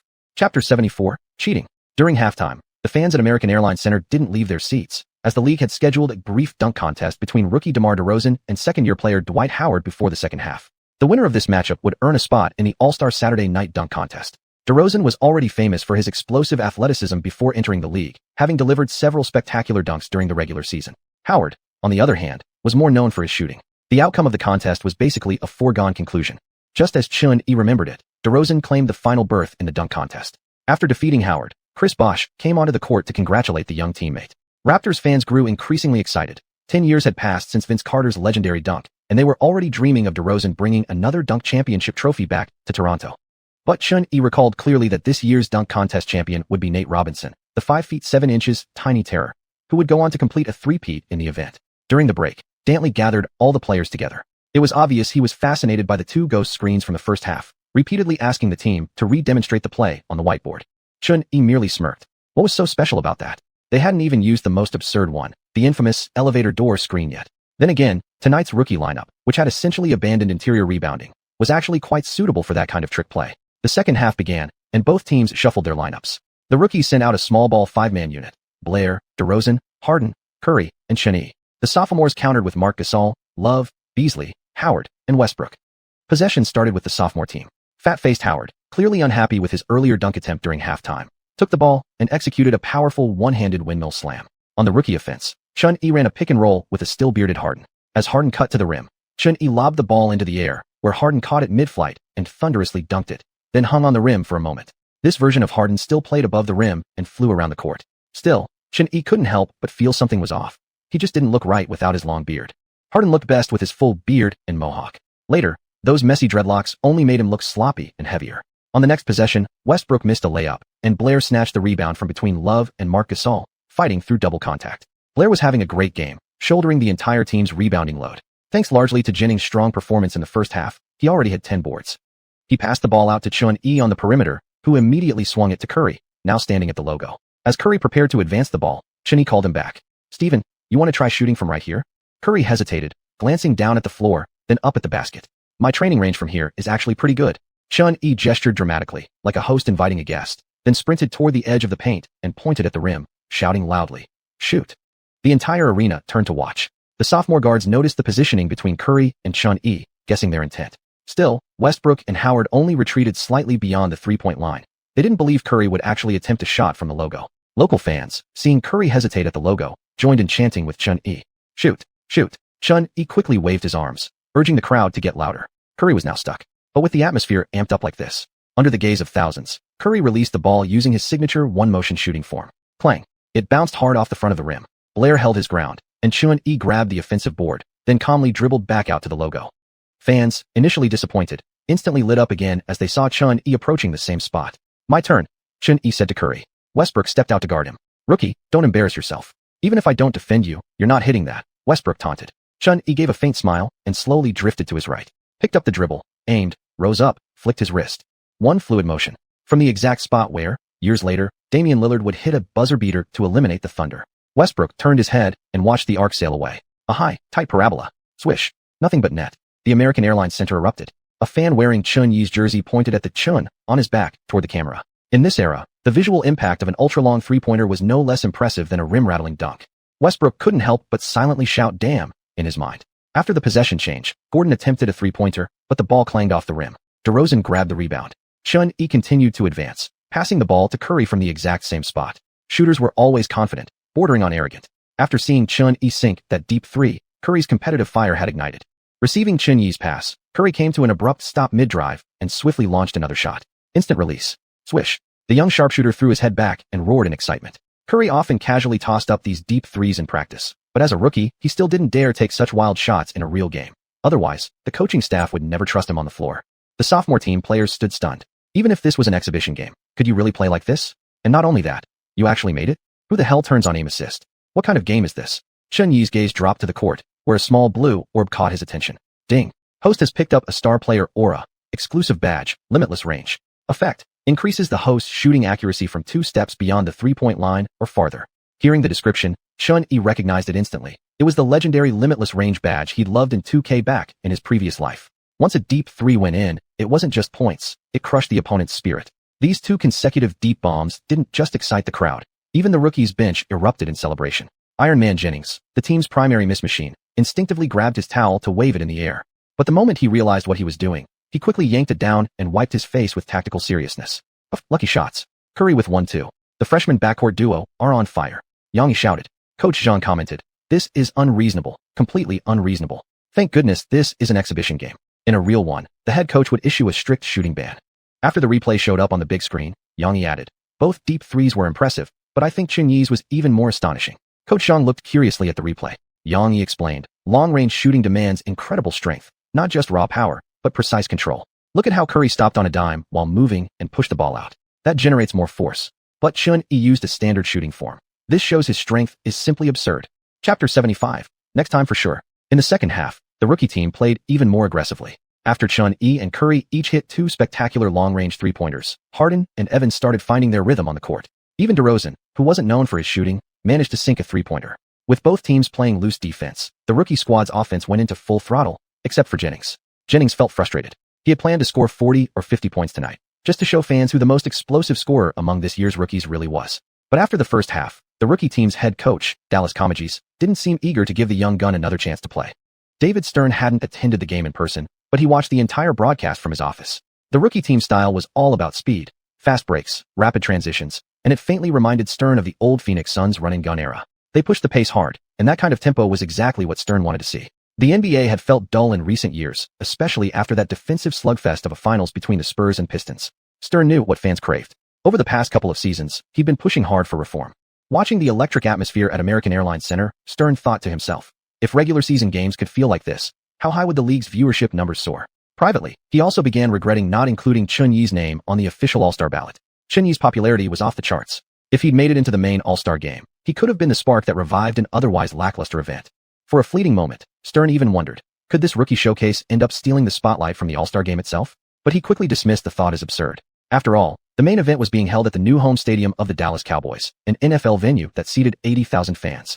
Adam Silver, then NBA Deputy Commissioner, was courtside tonight, overseeing the game in person. He would personally present the MVP trophy to the standout performer. Like Stern, Silver was thoroughly impressed by tonight's rookie contest. In fact, he believed the league should adopt this exciting pace during regular season games, because that's what fans truly enjoyed. At its core, this was a business league. Everything existed to serve the fans. And in Silver's mind, every decision the league made should ultimately aim to boost viewership. And in his heart, he already had a clear choice for MVP. 126-102. When the clock ran out in the second half, the rookie team secured a dominant victory over the sophomores. Xiuxian played 26 minutes, shooting 18 of 24 from the field, including 7 of 11 from beyond the arc, and a perfect 4 of 4 from the free throw line. He finished with a game-high 41 points, along with 3 rebounds, 4 assists, 2 steals, and 1 block. Curry also poured in 28 points, hitting 6 three-pointers. Evans added 23 points and 7 assists, while Blair recorded a massive double-double with 18 points and 18 assists. On the sophomore side, Derrick Rose was the brightest star, repeatedly attacking the paint to finish with a well-rounded 28 points, 5 rebounds, and 6 assists. Had the sophomore team won, Rose would have almost certainly clinched back-to-back Rookie Challenge MVP honors.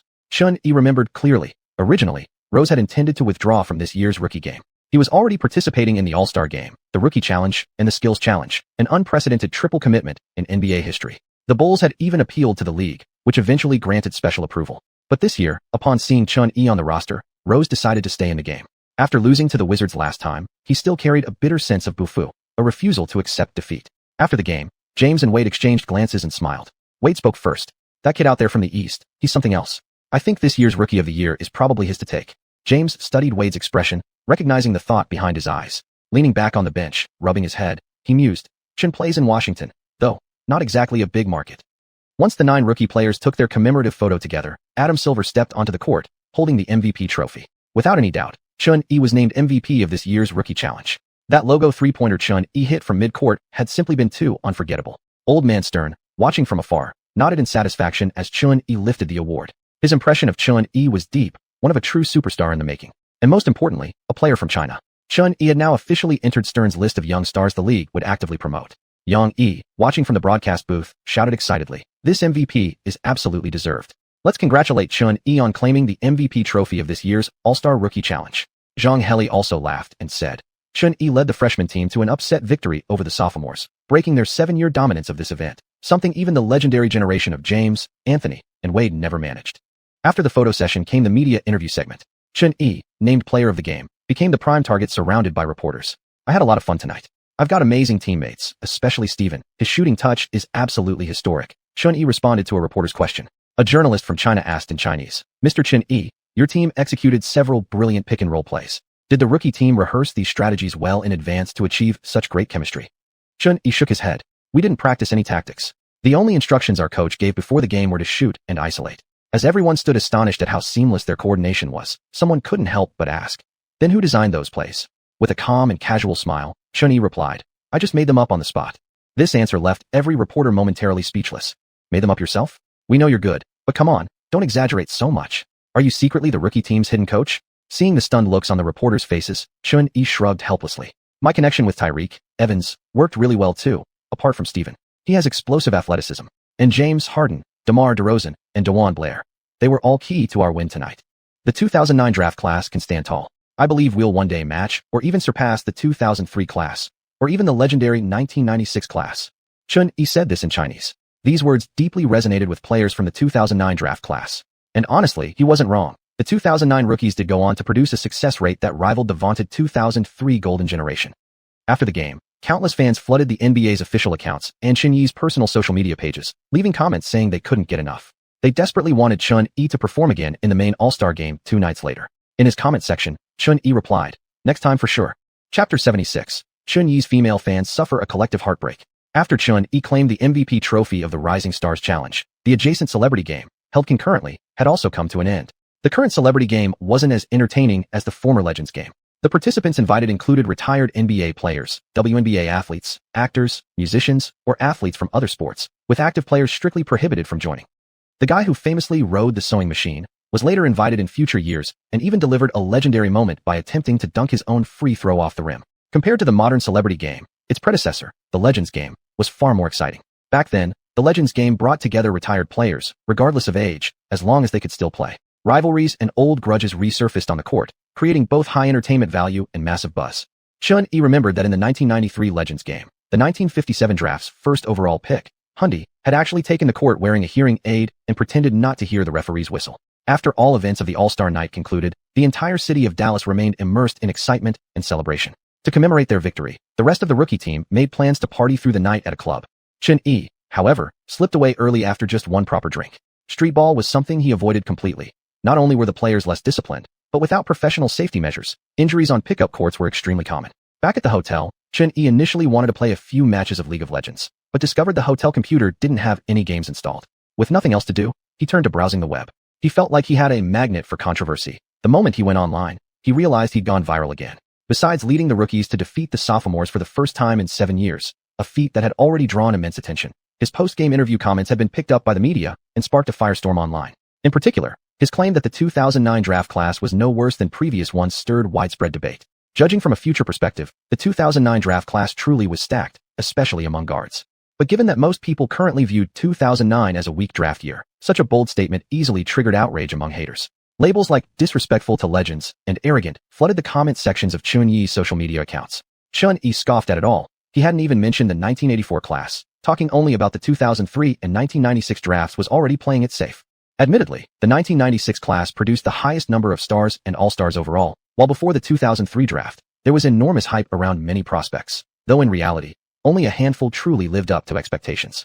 Aside from the Heat trio and Carmelo Anthony, fans barely remembered the rest. In contrast, the 2009 class featured two legendary guards, James Harden, who dominated the entire league, and Stephen Curry, who single-handedly reshaped it. Add in team leaders like DeMar DeRozan, Blake Griffin, Drew Holiday, and Tyreke Evans. When evaluating star quantity and quality, the 2009 group was practically on par with the vaunted 2003 generation.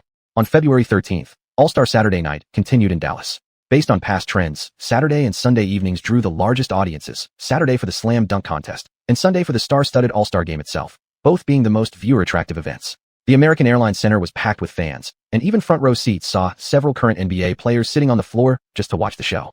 Xuanhuan was naturally present as well, seated beside a woman with delicate, refined features. Tonight, xiuxian wore a denim jacket, her decorative sunglasses resting atop her head. Her striking beauty quickly caught the eye of Chinese cameras. "Hey director, what are you doing?" "We're here to watch Xuanhuan." Point the camera at the main character. "Wait, she looks so familiar. Isn't that the fairy sister?" "No way, that's really Louis Fei." She's sharing the screen with Xuanhuan again. As soon as Chinese viewers recognized xiuxian, they swiftly took over the live stream's comment section. Ever since the China Derby between the Wizards and Nets, sharp-eyed fans had noticed that Louis Fei frequently appeared courtside at Wizards games, and each time, she wore Xuanhuan's jersey. Many had already begun speculating about their relationship. Now, seeing them together once more, fans started flooding the chat with comments calling it definitive proof. For Xuanhuan, the player with the most female fans worldwide, this moment spelled heartbreak for countless admirers. Actually, Louis Fei had attended the Rising Stars game the night before, invited by Xuanhuan himself. But the post-game scene was swarmed by media, surrounding Xuanhuan completely. She hadn't even gotten the chance to say goodbye before leaving. This afternoon, Louis Fei had proactively messaged Xuanhuan. The two of them not only went out shopping together, but also grabbed a meal before leisurely making their way to the All-Star Saturday Night venue. No envy for Mandarin Ducks, no envy for immortals. Everyone envied Xuanhuan's every single day. The first event tonight was the Shooting Stars, featuring 4 teams. Each team consisted of 3 players, 1 current NBA player, 1 retired legend, and 1 WNBA player. There were 6 shooting stations on the court. The 3 teammates took turns shooting. One could only shoot after the previous teammate made their shot, with the winner decided in a single round. This event wasn't particularly entertaining. It lacked the visual excitement of the slam dunk contest or the intensity of the skills challenge. And since it was still a shooting competition, fans would naturally prefer watching the more thrilling 3-point contest instead. That's why the league discontinued this event in 2016. This year's Shooting Stars title was claimed by Team Nowitzki. Next came the skills challenge. Despite returning from South Africa just a day ago and having gone without sleep for over 24 hours, Nash surprisingly defeated Darren Williams with ease in the final. Before the 3-point contest began, xiuxian rested her elbows on her thighs, propped her chin up with her palm, and curiously asked, "You're really good at shooting. Who do you think will win the 3-point contest?" Chun-Yi glanced at the lineup and replied without hesitation. I'm picking Paul Pierce. Why? Liu Yifei widened her eyes. Steph Curry was the favorite tonight. After he and Chun-Yi had rained down threes against the sophomore team yesterday, his popularity had been soaring. Sure enough, Curry advanced to the final alongside Pierce and Chauncey Billups. Pierce, affectionately known as Old Man Pierce, had participated in the three-point contest back in 2002, but scored a pitiful 8 points, nearly breaking Michael Jordan's infamous record of 5. So almost nobody gave him a chance this time. Yet in the final, both Curry and Billups struggled badly, scoring only 17 and 14 points respectively. Pierce himself didn't shoot well either, but he managed to sink all 5 of the bonus money balls, the cluster of 4-corner three-pointers worth double points, clinching the title with 20 points in a stunning upset. Watching Pierce lift the trophy on stage, Liu Yifei exclaimed in disbelief. You actually predicted that? Amazing. A slight smirk tugged at the corner of Chun-Yi's lips. I'm pretty good at reading people. Chun-Yi wasn't trying to show off. He couldn't exactly say he'd seen the live broadcast of this game back in the future. Liu Yifei turned to look at Chun-Yi and smiled. Why didn't you enter this contest? I feel like you could have won it too. Chapter 77. The 7-player mega trade. All-Star Weekend ends. Hearing Liu Yifei's words, Chun-Yi chuckled softly. If I were to go, everyone else would only be fighting for second place. This made Liu Yifei laugh. She playfully punched him in the shoulder. You're so shameless. It wasn't that Chun-Yi didn't want to participate in the three-point contest. It was simply because the league hadn't invited him. His three-point shooting accuracy had only recently improved significantly after raising his stats, and before that, his shooting wasn't particularly strong. As a result, the league hadn't included Chun-Yi on the invitation list when selecting players. Next year, he could try though. After the conclusion of the three-point contest, tonight's most anticipated event, the slam dunk contest, took center stage. Though highly anticipated, this year's dunk contest turned out to be unusually dull. The moment it ended, fans were already shouting online about it being the worst ever. Pre-contest favorites Shannon Brown and the King, Gerald Wallace, performed terribly. Their dunks were extremely ordinary and lacked any creativity, eliminating both of them in the first round. The final featured DeMar DeRozan and Nate Robinson, the 5 feet 9 inches, tiny terror. Only DeRozan's second dunk from the preliminary round managed to briefly energize the home crowd. Teammate Jarrett Jack bounced the ball off the backboard, and DeRozan launched into the air, folding his body mid-flight before slamming it through one-handed. The coordination between the two was seamless, and it was precisely this dunk that kept the audience from walking out early. But during the finals, both Robinson and DeRozan delivered underwhelming performances.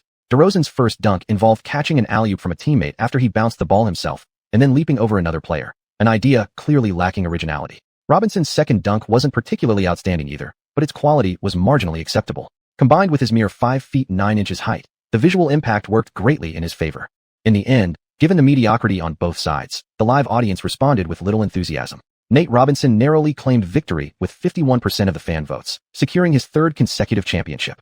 Chun-Yi also found the dunk contest boring. Just a few days earlier, while training with the rookies, DeRozan had been practicing dunks nonstop. If he'd come to Chun-Yi for advice, Chun-Yi could have easily helped him win. Just by borrowing a few moves from future dunk contests would have been game-breaking. He wouldn't even need those insane dunks by Gordon or Levine. Some of the creative ideas from Mitchell or Jones would have sufficed to take the title today. In recent years, the quality of the dunk contests had dropped dramatically. Suddenly, Chun-Yi had an idea. Maybe I should just enter next year? After watching Saturday's events, Chun-Yi watched Sunday's main All-Star Game broadcast from his home in Washington. The main game didn't bring any major surprises. Without Kobe Bryant and Allen Iverson, this year's All-Star Game belonged to the 2003 draft class. LeBron James, Dwayne Wade, Chris Bosh, and Carmelo Anthony all put up impressive performances. With 5 seconds left and their team trailing by 2 points, the Western Conference gave the final possession to Anthony. But Anthony missed badly with an air ball. Amid a wave of laughter from the crowd, the game ended with the East defeating the West 141-139. James, Wade, and Bosh combined for 76 points, playing exceptionally well together. The MVP award went to Dwayne Wade, who finished with 28 points, 6 rebounds, 11 assists, and 5 steals. Yet more intriguing than the game itself was what Wade said during his post-game interview. A reporter asked, "Have you ever thought about being teammates with LeBron for more than just one day a year?" Both James and Wade would become free agents that summer, and rumors had long swirled about them joining forces. To that question, Wade responded with a line full of ambiguity. "I'm actually surprised it took so long for someone to ask me that," Wade said with a smile. "Let's just say we can all speculate. Personally, I've been dreaming about that day." Those words sent shockwaves across the basketball world. Watching from home, Chun-Yi couldn't help but burst out laughing at these two brothers. While the game may have lacked some star power, the overall atmosphere was electric. The Dallas Cowboys stadium was packed to capacity tonight, with all 108,000 seats filled, setting a new attendance record for the All-Star Game. Chun-Yi felt a pang of regret for not being able to experience in person the roar of 100,000 fans cheering together in Dallas. The main reason? Something had happened within the Wizards organization, forcing Chun-Yi to fly back to Washington immediately on Saturday night. On February 15th, the Wizards and Mavericks jointly announced they had completed a 7-player blockbuster trade. The Wizards traded Karen Butler, Brendan Haywood, Deshaun Stevenson, along with additional cash considerations, to the Mavericks in exchange for Josh Howard, Drew Gooden, Quentin Ross, and James Singleton. This trade unfolded exactly as it had in history, but Xuan felt trouble brewing. Earlier, when Saunders had spoken with him, he'd made it clear he could accept Butler being traded away, but he never said anything about sending Haywood packing too. Butler, a wing player whose stats had declined this year and whose recent performances had been poor, could be let go without catastrophic consequences. Xuan and Jamison could compensate for the lost scoring. But Haywood was a different story. Since Chun-Yi's arrival, the two of them had developed excellent chemistry on pick and rolls. Haywood's averages had climbed to 12.7 points and 12.3 rebounds per game. Solid production from an efficient blue-collar big man. Losing Haywood meant the Wizards' interior defense would be easily penetrated by anyone. At the very least, you could have brought in Tyson Chandler to shore up the paint.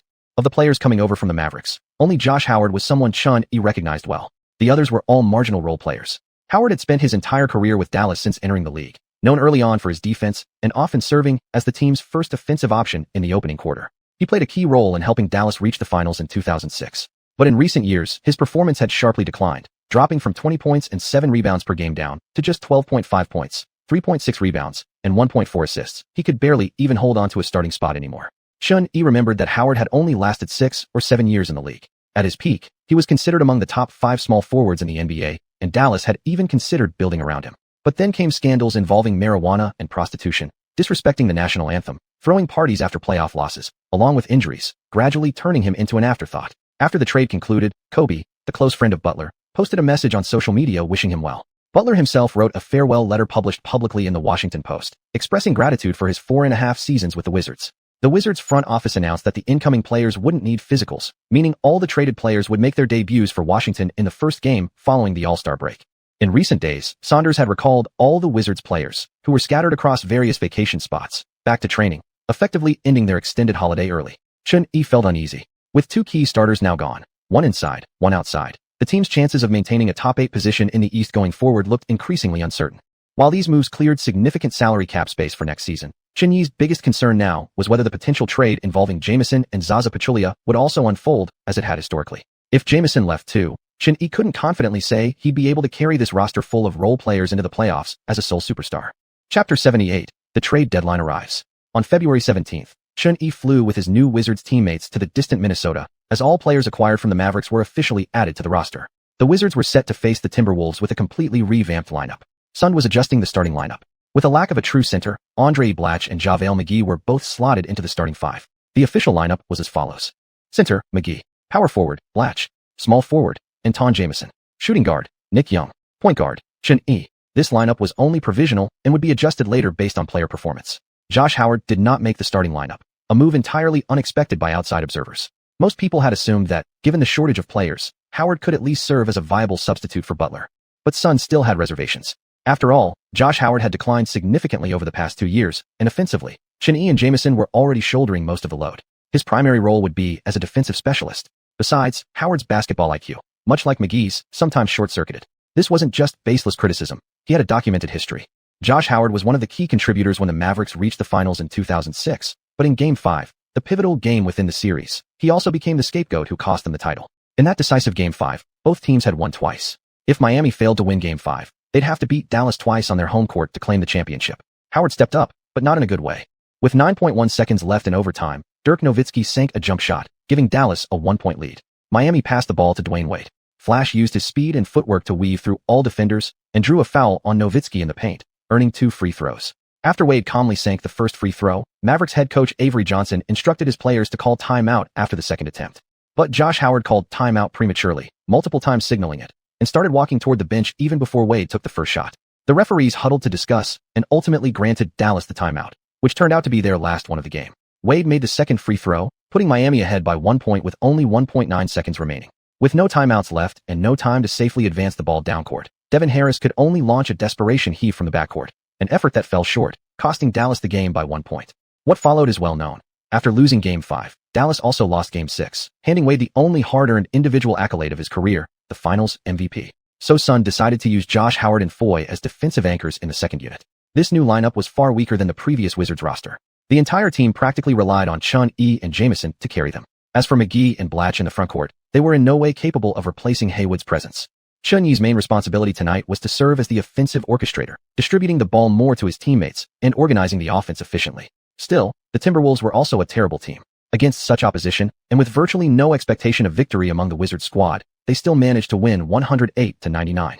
Xuan truly played father and mother in this game, hunting opportunities on the perimeter, feeding the ball to Blatch and McGee inside, playing tough defense. Without the energy drink he'd just exchanged from the system during a timeout, maintaining his shooting touch through such an intense game would have been nearly impossible. After picking up that unlimited range badge from Curry, Xuan drained a three-pointer from 3.5 steps behind the arc in the third quarter. As the badge lit up, even the Timberwolves fans began cheering for him.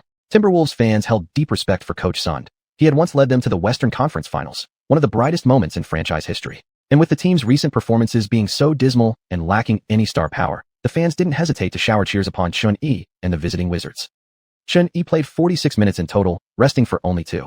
He shot 7 of 10 from the field, including 3 of 5 from beyond the arc and 4 of 4 from the free throw line. He finished with 21 points, 8 rebounds, and 13 assists, his second double-double of the season, along with 3 steals and 2 blocks. Turns out, Sund doesn't just ride his starters mercilessly. He only rides the players he trusts. Andre Blatch, making his first appearance in the starting lineup, performed decently, putting up 33 points and 13 rebounds. Josh Howard, on the other hand, struggled. Despite playing 27 minutes, he managed only 14 points and 1 rebound, with every other stat line reading 0. Such a performance forced Saunders to think carefully about future adjustments to the starting 5. Leaving the cold of Minnesota behind, Xuan opened his personal attribute panel aboard the flight.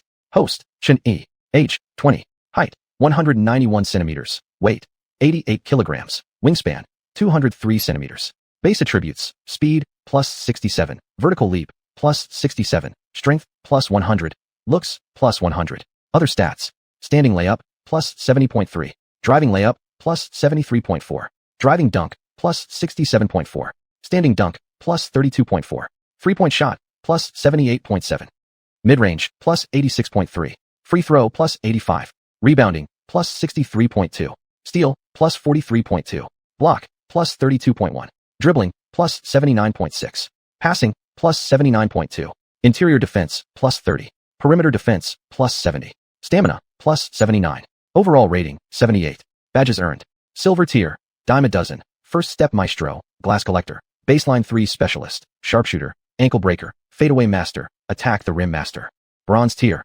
posterizer, fancy passer, chase down blocker, finisher on lobs, unlimited range. Equipped auras, Hamilton shooting package, Crawford dribbling package, Marion shooting package. Signature skills, lockdown defender, pull-up jumper specialist. Points, 6,116. Shop, unlocked. After the All-Star break, Xuan personal attributes and badge progress had seen slight improvements. His overall rating was now at 78, and several of his key badges were close to leveling up. Particularly, dime a dozen. As long as Xuan recorded 1 assist in the next game, it would reach the next tier. If I don't level up soon, Xuan muttered while reviewing his stats, I won't be able to carry this bunch of dead weight on the Wizards. Currently, he was still classified as a rotation player. To advance to the next stage, All-Star status, he needed an overall rating of 85, which was still far out of reach. On February 19th, just before the Wizards returned home to Washington to face the Denver Nuggets, the trading window for the 2009/2010 season officially closed. The trade deadline had arrived. Chapter 79, Melon Planter Billups. On this year's trade deadline day, several teams in the league made moves. Apart from sending Karen Butler and Brendan Haywood to the Cavaliers a few days earlier, on February 19th, the Wizards also completed a 3-team deal with the Clippers and Kings, shipping out Drew Gooden, Dominic McGuire, and some cash in exchange for Al Thornton, a small forward from the Clippers, and a future second-round draft pick from the Kings. Xuan wasn't particularly interested in this trade. Gooden and McGuire were both fringe players on the team, while the new addition, Thornton, was merely a rotation player averaging around 10 points per game, hardly someone who would significantly impact the Wizards' overall roster. What had previously concerned him was Antawn Jamison's potential departure. Historically, just before the trade deadline, Antawn Jamison would be sent to the Cavaliers, with the Wizards receiving Zydrunas Ilgauskas and both a first and second-round pick from Cleveland in return, a move clearing cap space and signaling the beginning of a rebuild. After Butler and Haywood were traded away, Xuan secretly worried that if Jamison were also moved, it would mean the front office had already given up on the season. But since that trade hadn't happened, it suggested the team still held hope of making the playoffs this season. Meanwhile, the Cavaliers, who didn't complete a deal with the Wizards, did trade with the Clippers instead. They sent Big Z and a first-round pick to the Clippers and received DeAndre Jordan, Marcus Camby, and Raja Bell in return. Upon seeing the news, Xuan believed Big Z would, just as history foretold, be bought out by the Clippers shortly, only to rejoin the Cavaliers again not long after, exploiting contract rules to their fullest. After all, Big Z had years of chemistry with LeBron James, and a championship-hungry Cavaliers management wouldn't easily let him go. Aside from the Cavaliers and Wizards, another blockbuster 3-team trade involving the Rockets, Kings, and Knicks shook the league, the most impactful deal of the season. The Rockets sent Tracy McGrady to the Knicks, Joey Dorsey and Carl Landry to the Kings, and in return acquired Kevin Martin and Hilton Armstrong from Sacramento, along with Jared Jeffries, Jordan Hill, a 2011 first-round pick swap, and a 2012 first-round pick from New York. New York fans were ecstatic, finally landing McGrady. At his peak, T-Mac was the league's scoring champion, an elite wing scorer who had repeatedly silenced Madison Square Garden crowds, earning massive popularity in the city. Only Chun-Yi knew the Knicks fans were celebrating too early. The current McGrady was far past his prime. He no longer had the ability to start regularly, let alone dominate. In the first half of the season, wearing jersey number 3, McGrady played 6 games for the Rockets, averaging just 3.2 points, 0.8 rebounds, and 1 assist. While part of the statistical decline stemmed from Houston benching him, giving him only 7 minutes per game, the main reason was simple: McGrady was done. Even if he joined the Knicks and received more playing time, his scoring average wouldn't surpass double digits. Looking back now, it wasn't necessarily bad luck when the Wizards' previous attempt to trade Butler for McGrady got rejected. Compared to the struggling T-Mac, Butler, another wing scorer, at least consistently put up solid numbers like 18 points and 5 rebounds. Had the trade actually gone through, the Wizards would have been utterly fleeced. Aside from that major deal, the rest of this year's trade deadline passed relatively quietly. Yet in Chun-Yi's memory, the greatest trade deadline of all time remained 2008, the year the Mavericks landed Jason Kidd, the Cavaliers brought in Ben Wallace and Wally Szczerbiak to support LeBron, and the Los Angeles Lakers launched a robbery-style offer to the Grizzlies for Pau Gasol, laying the foundation for the Lakers' new dynasty in the modern era. After reporting to the team's home arena in Washington, the new players immediately began practice. Sandell updated the starting lineup. Center, Andre Blatche. Power forward, Anton Jamison. Small forward, Josh Howard. Shooting guard, Mike Miller. Point guard, Chun-Yi. Blatche's performance in the last game earned him another start at center. If he continued playing well, he'd secure a stable spot in the starting 5. As for Josh Howard, due to his solid contributions off the bench, Sandell decided to promote him directly into the starting lineup for this game. Tonight, the Wizards would face the Nuggets, led by Carmelo Anthony and Chauncey Billups, with this brand new starting 5.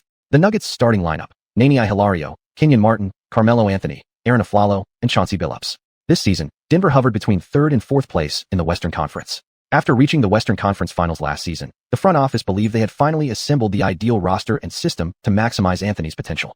At this time, Anthony, who was still a golden boy just like James, averaged a stellar offensive line of 28.2 points, 6.6 rebounds, and 3.2 assists per game, while Melon Planter Billups chipped in with 19.5 points, 3.1 rebounds, and 5.6 assists. Like Paul, Billups' impact on the team couldn't be fully captured by stats alone. The game tipped off as the referee carried the ball to center circle, where Blatche won the tip, giving the Wizards the first possession. Facing Billups' defense, Chun-Yi immediately felt a sense of pressure.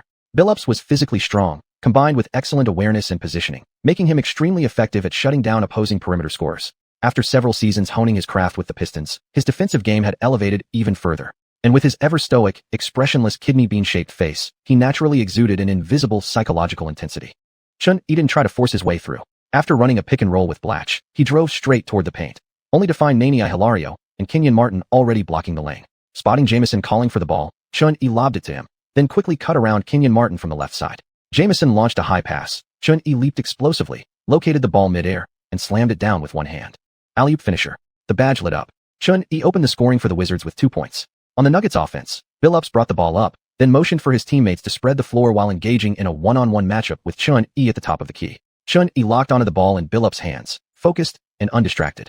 Billups' primary role was leadership rather than pure scoring, but his scoring ability was far from negligible. Early in his career, his playing style was highly optimized, very much in line with modern Morey ball principles. His shot selection resembled that of James Harden during his later Rockets years, relying heavily on three-pointers and trips to the free throw line. Chun-Yi stuck tight to Billups, who suddenly accelerated with the dribble, trying to create separation. But Chun-Yi matched his pace quickly, and Anton Jamison had already stepped out from the paint to provide help. Calmly, Billups glanced back to direct his teammates, then as he drove into the paint, flicked the ball behind his back with a quick wrist motion. Anthony darted to the side, caught the pass, and without hesitation rose up for a pull-up jumper. Swish. 2-2. Chun-Yi watched the play unfold and couldn't help but mutter in admiration. Billups really was a true melon planter. Chapter 80 Anthony fadeaway package. Anthony made the shot, raised his finger to the sky, then slapped hands with Billups in celebration. With Billups creating space and delivering the ball, Anthony was playing comfortably. On the Wizards' next possession, xiuxian initiated the play from the top of the arc. Blatche set a screen and rolled toward the basket. As Billups chased him, he switched Nani onto Blatche. Chun excelled in one-on-one matchups against clumsy big men like this. After a wide crossover in front of the body, Chun instantly created 2 steps of separation. Seeing Nani blown past in one move, Kenyon Martin stepped out from the paint. Facing the aggressive defender, Chun didn't force contact. He instead took a step back and launched a mid-range jumper. Swish. 4-2. Chun is scorching hot to start the game. Both of Washington's first 2 possessions ended with him scoring, Kenny Smith said. Charles Barkley nodded. Aside from Chun's great touch, Washington's new starting center, Andre, is also playing well. Based on these last couple games, he's perfectly filling the role previously held by Brendan in pick-and-roll actions. Blatch's screens were indeed excellent. Since being promoted to the starting lineup, whether in practice or in actual games, he had developed seamless chemistry with Chun. Like Chun, Blatch had taken full advantage of this rare opportunity caused by the team's injuries. He trained hard every day and was always the first to arrive at practice. He used that time to discuss tactical ideas with the coaching staff and frequently stayed late to work extra reps on the Wizards' most effective play, the inside-out pick-and-roll, with Chun. Recently, besides Chun, members of the Wizards' coaching staff had repeatedly expressed that discovering Blatch's potential had been a delightful surprise. Not only could he handle the blue-collar duties and dirty work, but offensively, he could also create his own shot, hit outside jumpers beyond the three-point line, and overall perform slightly better than Haywood on offense. The Nuggets turn on offense. Billups brought the ball up, drawing the defense toward the right side, leaving Anthony ample room to receive the pass on the left wing. After Kenyon Martin set an off-ball screen, Anthony moved toward the free throw line area and caught the ball. He raised the ball above his head in a circular motion. Josh Smith pressed into his side while attempting to anticipate his next move. As Anthony brought the ball down in front of his knees, he stepped forward with his left foot, then half-turned, using his back to shield the defender's hands. Josh had to defend both the drive and the sudden pull-up jumper, forcing him to stay balanced in a staggered stance. Once Anthony ensured his shot wouldn't be challenged, he leaped, turned midair to face the basket, and flicked the ball toward the rim. This turnaround fadeaway was nearly impossible to defend. Josh jumped instinctively, realized he couldn't block it, and simply pulled his hand back, watching helplessly as the ball dropped through the net. 4-4. The score was tied again by Anthony's jumper. Few players during this era could guard Anthony one-on-one, especially when he executed his polished triple threat moves. Billups, seeing Anthony drain the shot easily, gave him a high five while retreating on defense. But as the ball swished through the net, a small golden orb dropped silently beside Anthony. Chun, catching the ball on the ensuing possession, quietly picked up the little golden sphere. Ding. Congratulations, host, you've obtained Star Aura. Signature move, Carmelo Anthony fadeaway package. Hearing the system announcement of this shooting package, Chen's eyes immediately lit up with excitement. Currently, he already owned 2 shooting packages, Rip Hamilton's and Sean Marion's. Marion's awkward form was so ugly that Chen had tossed it straight into storage to collect dust. Only Hamilton's package was usable. But Anthony's shooting motion was famously textbook perfect. Many Melo fans originally fell in love with his picture-perfect jumper. Without hesitation, Chen equipped the new shooting package. In the following possessions, both teams traded baskets. While Anthony and Chun dueled from the perimeter, Blatch single-handedly held his ground against Denver's Nani and Kenyon Martin in the paint. With 6:11 left in the first quarter, Nani violently swatted Mike Miller to the floor. The referee called a shooting foul.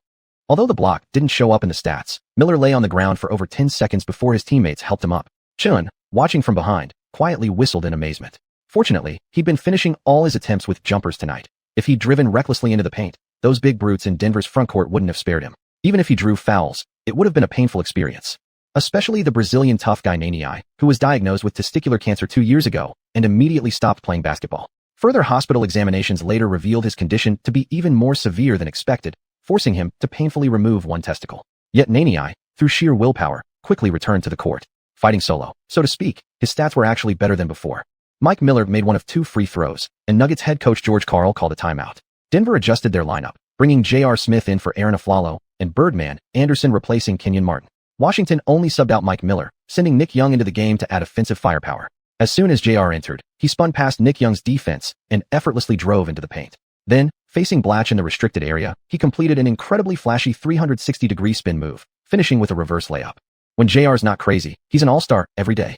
Seeing the opposing nervy knife hit a high-difficulty layup, Washington's own nervy knife, Nick Young, couldn't stay still any longer. Nick Young went on a spree, firing a three-pointer from beyond the arc, unfortunately clanking it off the rim. To be fair, when it came to nervy players, JR clearly had the edge over Nick Young. Whether during this era or later in New York and Cleveland, JR consistently earned solid playing time and a meaningful role on his teams, while Nick Young always hovered near the fringe of the roster. Though both eventually won championship rings, Nick Young's contribution to the Warriors paled in comparison to JR's impact on the Cavaliers. Blatch was double-teamed inside by Anderson and Nani. Seeing Nick Young's shot miss its mark, xiuxian immediately darted into the paint. With Blatch drawing defensive attention and Jamison holding position on one side, Chun secured the rebound. With tough enforcers crowding the paint, Chun had no chance to shoot. He carried the ball back out, moving toward the wing, then called on Jamison again to set a screen. After the pick and roll, Chun found himself near the free throw line, matched up against Birdman Anderson. After signaling to his teammates, the Wizards seamlessly spread the floor, leaving the entire paint open for Chun. The court once again transformed into his favorite scenario, small beating big. Chapter 81. Chun Yi's shooting form is ever-changing. Chun Yi executed a quick crossover in front of Anderson, triggered, ankle breaker, and smoothly blew past him. Anderson felt a gust of wind rush by. When he turned his head, Chun had already penetrated into the paint. Anderson scrambled back on defense, planting one foot just outside the restricted area. As he leaped, his massive hand rose like a dark cloud, swatting ferociously at the ball in Chun Yi's hands. Known as the Birdman for his flamboyant tattoos, explosive athleticism, and intimidating blocks, Anderson was no pushover in the paint. But Chun Yi loved facing players who dared to physically challenge him inside. Chin's shoulder slammed into Anderson's chest, the impact reverberating with a muffled thud, and though his body wavered midair, the ball, initially raised high, was swiftly tucked back in. With a gentle shift from right to left, Chin performed an exaggerated in-air Euro step, maneuvering the ball beyond Anderson's reach before flicking it toward the backboard. It kissed the glass and dropped cleanly through the net. The referee's whistle followed immediately. Another 2+1 opportunity. Anderson irritably rubbed his chest, glaring at the ref with clear frustration. MVP, MVP, MVP. The Wizards' home crowd roared in unison as Chun stepped to the free throw line, showing full support. Amid the roaring cheers, Chin calmly sank the free throw. Chin was finally subbed out with 2:12 remaining in the first quarter, and Denver simultaneously pulled their starters, a sign of mutual respect between both benches. At the end of the first quarter, the score stood at 28-25. Having played nearly 10 minutes, Chin already tallied 11 points, 3 rebounds, and 4 assists. Combined with Blatch's dominant interior presence, 6 of 9 shooting for 14 points, the Wizards held a narrow 3-point lead. This season, Melo was truly living up to his sweet nickname. After missing just one shot, he poured in 12 points, serving as Denver's most potent defensive weapon. In the second quarter, Chin returned to the floor alongside Blatch, McGee, Josh Howard, and Foy. Denver countered with J.R. Smith and Ty Lawson forming the backcourt, while Anderson, Kenyon Martin, and Nani anchored the frontcourt. On Denver's first possession of the quarter, J.R. caught the ball beyond the arc, took one erratic dribble, and launched a rhythmless pull-up jumper.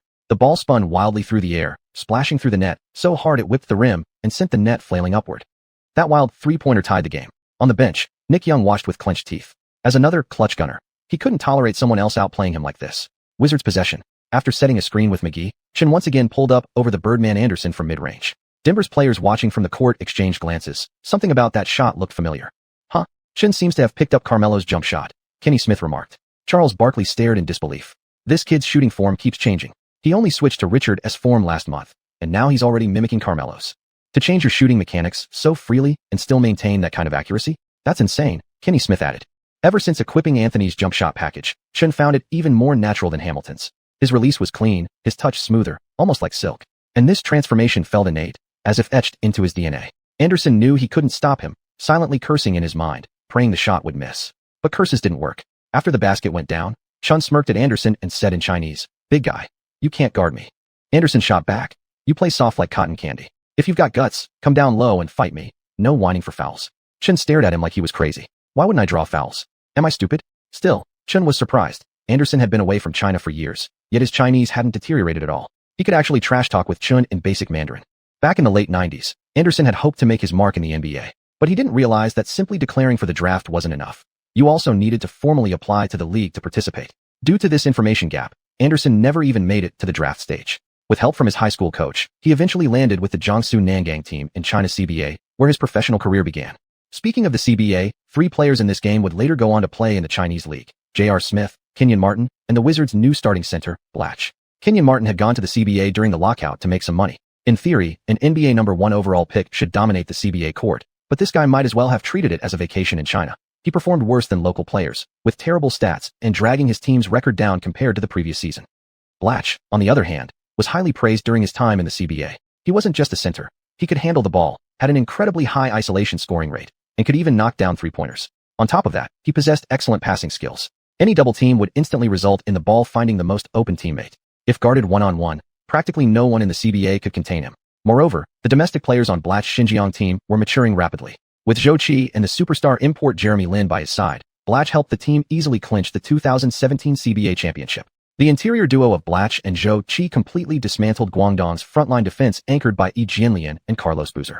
Blatch's dominant performance against Yi Jianlian in the finals earned him the title of the greatest foreign player in CBA history. As for JR, he was even more familiar with the CBA scene. Back then, he was essentially a force from another dimension in the league, averaging 33 points, 4 rebounds, and 7 assists per game, shooting 46% from 3, including insane games where he dropped 60-plus points. It was like living out his own fantasy of being Jordan. In the second quarter, JR successfully activated his single-quarter Jordan card. Every shot he took seemed destined to go in. Even his wild, off-balance attempts somehow found the bottom of the net with pinpoint accuracy. JR's three-point shooting percentage this season stood at only 33.2%, yet he attempted 6.2 threes per game, and every time, he launched them with absolute confidence. Beyond his shooting, JR's drives were no less dangerous. His speed and vertical leap were both elite. Seeing JR catch fire, Chauncey Billups didn't hesitate to feed him the ball. The Nuggets' entire offensive scheme revolved around JR, who outshone even their franchise star, Anthony, in terms of impact. Let's be real, JR's ability to play a key supporting role beside the Little Emperor in the future wasn't without merit. During the second quarter, the Nuggets clawed back into the game and maintained the lead through the latter half. By halftime, the score stood at 52-60. The Wizards still trailed by 8 points. Chapter 82, Launching a Mental Attack. Although the Nuggets entered the second half with an 8-point lead, there was still a general sense that the two teams were evenly matched. Even Xuanhuan felt the same way. The scoring gap had never really been large, and one must remember that they had actually held the lead after the first quarter. Despite the Wizards appearing to be dominated by the Nuggets in the second quarter, that was mainly due to J.R. Smith suddenly catching fire. In reality, most of Denver's key players performed averagely. Their cornerstone, Carmelo Anthony, struggled under the zone defense set up by the Wizards, scoring 14 points in the first half, but shooting less than 50% from the field.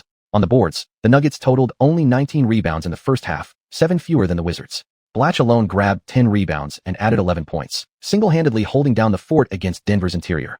This player was just too good. In China's live streaming studio, the commentators unusually spent considerable time during halftime analyzing Blatche's impact on the game. Yang Yi said, "Blatche is playing incredibly well tonight. He already has a double-double at halftime, with a near 70% shooting efficiency. Who could have imagined this? Just last month, he was on the fringes of the team." Zhang Heli added, "The Wizards are now striving to uncover new internal strength. After trading away 2 key starters, one for inside play and one for outside, many media outlets and fans believed the Wizards' season was over. But now, just 2 games later, they're proving everyone wrong. It seems head coach Saunders is very skilled at developing fringe players," Yang Yi continued. Earlier, Xuanhuan also rose from obscurity to stardom. Zhang Heli squinted, gripping the microphone as he said, "These players on the Wizards really need to seize their opportunities. Competition in the NBA is extremely fierce. Under conditions where nearly everyone has equal opportunity, only those who grasp it can establish themselves." Xiuxian remained silent for a moment before identifying a new angle. He spoke slowly. Blatche's scoring primarily comes from roll-and-slam actions off pick-and-rolls or easy dunks near the basket. His offensive success largely owes itself to Xuanhuan. With a quality point guard like him, any center would find it comfortable to play. Even if the Wizards built around McGee as their main big man, as long as Xuanhuan remains, McGee's stats wouldn't suffer either. Xiuxian's comment immediately drew backlash from many of Xuanhuan's detractors, who exclaimed, "Man, you're such a sycophant." But truthfully, Xiuxian wasn't just flattery. What he said was indeed fact. Xuanhuan's penetration threat was high enough that pick-and-rolls consistently drew double teams from opponents, leaving the paint vulnerable. Combined with his elite-level passing vision and court awareness, Blatche found himself with numerous easy scoring chances. Moreover, Xuanhuan's silver tier, 10 cents, skill greatly benefited big men like Blatche who thrived on catch-and-finish plays. Xiuxian's remarks also opened a new perspective for Chinese audiences. Previously, Haas had performed well, not entirely coincidentally, but because Xuanhuan not only created offensive pressure from the perimeter, but also possessed world-class playmaking ability. This reasoning was perfectly valid. Take DeAndre Jordan making All-NBA first team in the future. It was heavily tied to Chris Paul. Jordan lacked shooting, had poor free-throw accuracy, and no independent offensive skills. Yet paired with Paul's exceptional court vision and passing fundamentals, he became the league's premier center at the time. After leaving Paul, however, Jordan became virtually irrelevant. While Xuanhuan's playmaking wasn't yet comparable to prime Paul, Blatche did possess personal scoring ability and better shot mechanics. With growing chemistry between them, their transformation into a dominant duo didn't seem far-fetched. In the third quarter, J.R. Smith's Jordan experience card expired, and the Nuggets reverted to relying on their 2 proven stars, Anthony and Billups. The Wizards maintained their unchanged strategy, offense initiated solely through Xuanhuan, with inside-outside coordination completing the job. From the start of the quarter, Xuanhuan conserved energy, rarely forcing shots himself. This was because Al Thornton, newly acquired from the Clippers, erupted in the third quarter. When teammates stepped up, Xuanhuan never hesitated to trust them with the ball. This game marked Thornton's debut with the Wizards. After staying quiet in the first half, he returned in the second half with maximum intensity. Defending Thornton was J.R. Smith. Regardless of Smith's offensive form, defensively he was still widely criticized during this period. Thornton completely outplayed Smith in the matchup, 4 for 5 shooting plus 2 free throws, scoring 10 points in the quarter alone. Xuanhuan, who assisted twice on Thornton's baskets, raised his assist total to 7 for the game. Once this game concluded, his 10 cents skill would level up once again. The two teams entered the final quarter with a score of 73-82. Although the Wizards were still trailing, the outcome of this game remains highly uncertain, Yang Yi said at the end of the third quarter. Zhang Heli replied, "2 players on the Wizards have already exploded tonight. The fourth quarter is the decisive period. I think it's about time for Xuanhuan to take over." Xiuxian nodded and said, "Xuanhuan's stat line through 3 quarters stands at 19 points, 4 rebounds, and 8 assists, an excellent individual performance. Yet I've always felt he hasn't given his all." He was practically coasting during the entire third quarter. As the final quarter began, both teams returned their starters to the floor. The first possession belonged to the Wizards. Xuanhuan pushed the ball up the court quickly from the backcourt. with Billups sticking close to his side.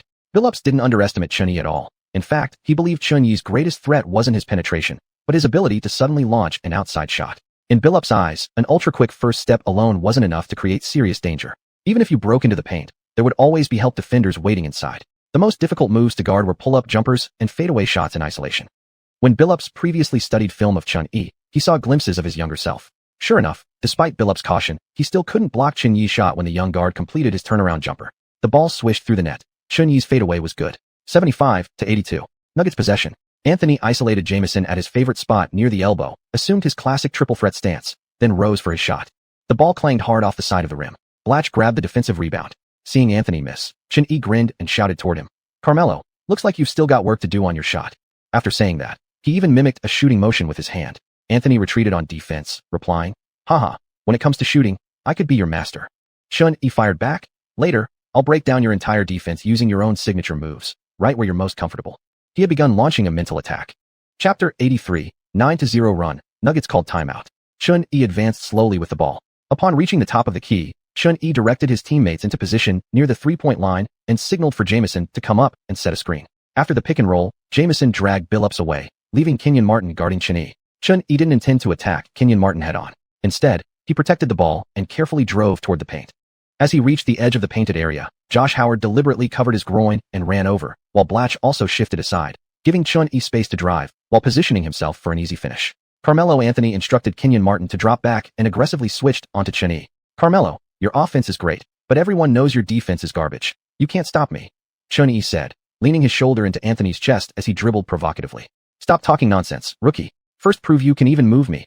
Anthony shot back. Though Anthony knew he wasn't a strong defender, no one had dared say it to his face like this, especially not a rookie. He was furious. Chunyi kept pushing hard toward the basket while using his peripheral vision to track the rim. In one-on-one isolation, trying to muscle his way deep inside proved difficult. Anthony's lower body was too solid.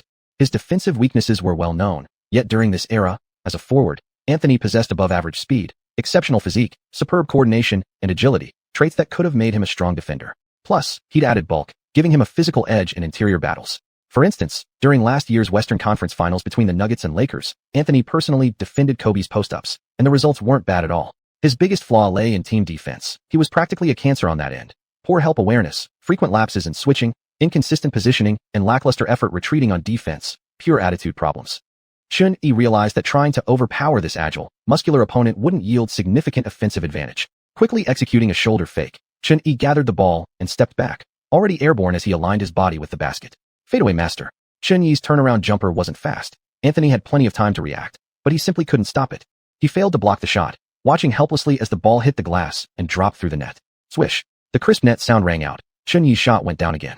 Watching Anthony silently sprint off to inbound the ball, Chunyi smirked inwardly. Your shooting package is pretty useful, after all. 77-82, the gap continued to shrink. Chunyi hits his second fourth-quarter basket against Anthony's defense. Using his signature scoring move and shot form, Xianxia announced. Zhang Heli commented, "These two rarely face each other directly in games. This play just brought fans right back to last year's Lakers-Nuggets battle for Western supremacy." On the court, the Nuggets kept attacking. Billups calmly handled the ball outside while Anthony waited at the elbow, posting up and calling for the ball from Josh Smith. Kenyon Martin and Nani hovered near the paint, but Billups ignored Anthony for now, instead driving Chunyi from the top to the wing with his dribble. Seeing Billups signal for spacing, Kenyon Martin and Nani wisely scattered toward the three-point line. Jamison and Blatch, knowing the opposing Twin Towers lacked shooting range, immediately abandoned them and converged on Billups, ready to double-team. But Chunyi waved them off, pointing insistently toward Anthony waiting at the elbow. Billups executed a quick crossover, then exploded toward the right side of the court, with Chunyi sticking close behind. As both players neared the free-throw line, Billups used his shoulder to try to shove Chunyi aside before spinning right for a layup. Chunyi stabilized his stance and quickly reached up to contest. The altered angle caused Billups' shot to carom off the glass and bounce off the side of the rim. Missing the layup, Billups jumped again, fingertips grazing the ball and tipping it toward where Anthony stood. Anthony, who had been waving for the ball nonstop, finally got his hands on it. On the second chance opportunity, Billups initially looked to run another pick and roll, but Anthony waved his teammates wide open, leaving only Josh Howard for a one-on-one matchup. Out of a triple threat stance, Anthony initiated his post-up game. Josh Howard, known for defense, was also a master of low-post offense. Facing Anthony's back down, he remained composed, his left foot firmly positioned to deny Anthony a turn toward the basket, his long arms poised to strip the ball. Anthony had no intention of turning toward the basket. After a few back-down dribbles, he gathered the ball and launched into a turnaround fadeaway. Josh Howard jumped almost simultaneously. Anthony's shooting form was picture-perfect. But no matter how beautiful the motion, it meant nothing without the bucket. After clanking another miss off the rim, Anthony took a deep breath, glaring angrily at his shooting hand.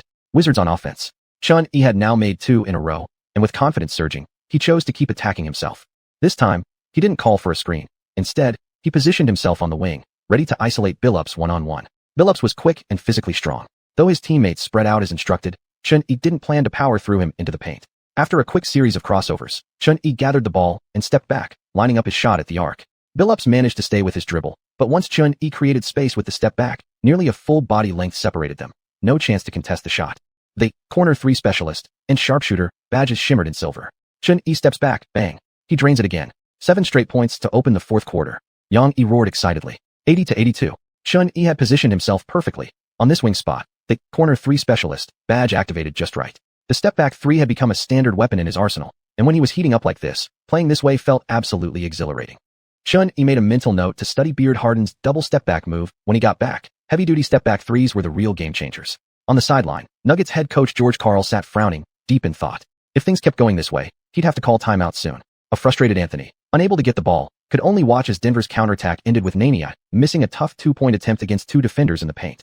In transition, Chun-Yi used a screen and drove hard into the paint, then turned over Kenyon Martin's defense for a tough floater. With that, George Karl didn't hesitate. He immediately signaled for timeout. Less than 4 minutes into the quarter, Chun-Yi had led the Wizards on a 9-0 run, erasing the deficit and tying the game at 82-82. Chapter 84, A Familiar Rhythm. The 3 commentators in the CCTV broadcast booth looked at the stat sheet, their moods gradually easing from the initial tension. Although commentators are supposed to remain neutral, anyone with common sense knows that during a Wizards game featuring Chun-Yi, they naturally lean toward supporting him, much like how most domestic fans treat the Rockets as their hometown team. The game had now settled into the rhythm most familiar to the Wizards, or more accurately, the rhythm most familiar to Chun-Yi. Another back-to-back basket to tie the game. Chun-Yi has done this multiple times this season, Yang-Yi said. That's right. Moreover, the Wizards rarely lose a quarter by a large margin. The games they've lost were usually collapses starting early on. In contrast, many of their wins came after shaky first halves, but they always managed to come back during the second half, Zhang Heli added analytically. Tying the score late in the fourth quarter greatly boosted the Wizards' morale. Sander asked from the bench, "How are you feeling? Can you keep going?" Chun-Yi took a sip of his own energy drink and smiled as he shook his head. "I've still got plenty of stamina." Sander patted Chun-Yi on the shoulder with visible satisfaction, giving him a half smile that carried a knowing look. Chun-Yi instantly understood. He was expected to play the entire final quarter. After the timeout, neither team made substitutions, and the game resumed. Billups brought the ball up across half-court, with Chun-Yi guarding him closely. Once again, Billups passed the ball into the post to Nania. Antonio, having shot poorly earlier in the quarter, was once again ignored when he called for the ball. Nania drew attention from both Wizards' big men inside before passing out to Kenyon Martin, who then released a high-arching shot off the glass to score. The Wizards launched their counterattack. Chun-Yi passed the ball to Jamison at the 45-degree angle. Jamison then fed it to Mike Miller, who attempted a 2-step pull-up jumper, but clanked it off the rim. Brezek secured the rebound and powerfully tossed the ball toward the perimeter. Chun-Yi leapt higher than Billups, snatching the ball midair. After several sharp crossovers, Chun-Yi executed Crawford's famous behind-the-back dribble to shake off Billups, then charged aggressively toward the paint. In the lane, he drove hard through contact from Kenyon Martin, attempting a tough layup under heavy duress. The contested shot severely altered his angle. Mid-air, Chun-Yi couldn't even see the rim, forcing him to fling the ball toward the basket purely on instinct. Clang. The ball rattled hard off the lower edge of the rim. But immediately, the referee's whistle blew. Chun-Yi had been fouled on the shot attempt and would go to the line for 2 free throws. Another shooting foul. Chun-Yi's free throw percentage this season is close to 90%. Sending him to the line at a moment like this is practically handing him points, Yang-Yi observed. At the free throw line, Chun-Yi exuded confidence, calmly sinking both shots to tie the game once again. Nuggets possession. This time, Anthony moved straight toward Billups, gesturing for the ball. But Billups shook his head and shouted back, "Go to the baseline. I'll run a pick and roll with Nania and Kenyon to create something." Anthony gritted his teeth. Seeing his teammates already moving through the offense, he reluctantly trudged toward the baseline. Nania caught the ball inside but found no opening, so he passed back out to Kenyon Martin. Just as Kenyon prepared to make another pass, he heard Anthony yelling from behind, "Pass me the ball. I'm taking this one." Kenyon hesitated. Up top, Billups was already signaling for him to swing the ball back to Afflalo near the free throw line. A classic catch-22 situation. Right now, Kenyon felt like the basketball in his hands wasn't just a ball, it was a hot potato. Seeing the ball stuck, Billups ran from the top into the paint to receive the pass. After a moment of hesitation, he finally caught it with only 3 seconds left on the shot clock. He squared up against Chun-Yi and launched a quick pull-up jumper. The shot bounced off the rim. Chun-Yi grabbed the rebound and instantly started a fast break. The Nuggets scrambled back on defense quickly. Though Chun-Yi advanced at full speed, by the time he reached the frontcourt, he was facing a 1-on-3 situation. Rather than force a risky move, Chun-Yi pulled back to the top of the arc and signaled for his teammates to reset.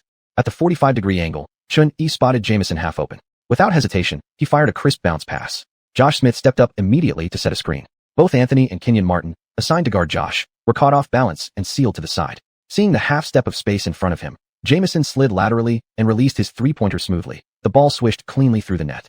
With the assist recorded, Chun-Yi added another notch to his stat line, and the Wizards now led by 3. Billups angrily slapped his hands together. Logically, that defensive breakdown shouldn't have happened. Kenyon Martin helplessly shrugged his shoulders, and the camera panned to Anthony on the court. For Melo, the second half of this game had been extremely frustrating. With the Nuggets' offense stagnant, Billups still refused to give him the ball. But in Billups' eyes, the primary reason the team had been overwhelmed by a scoring run early in the fourth quarter was Anthony's several reckless shots. True, those earlier buckets had tasted sweet. He'd nurtured that melon well in the first half. But in the final quarter, Anthony's touch was terrible, his shots reeking of poor judgment. Billups, who always emphasized smooth and sensible basketball, simply couldn't tolerate it. When you're not feeling it, don't go full madman in clutch moments. Billups forgot one thing.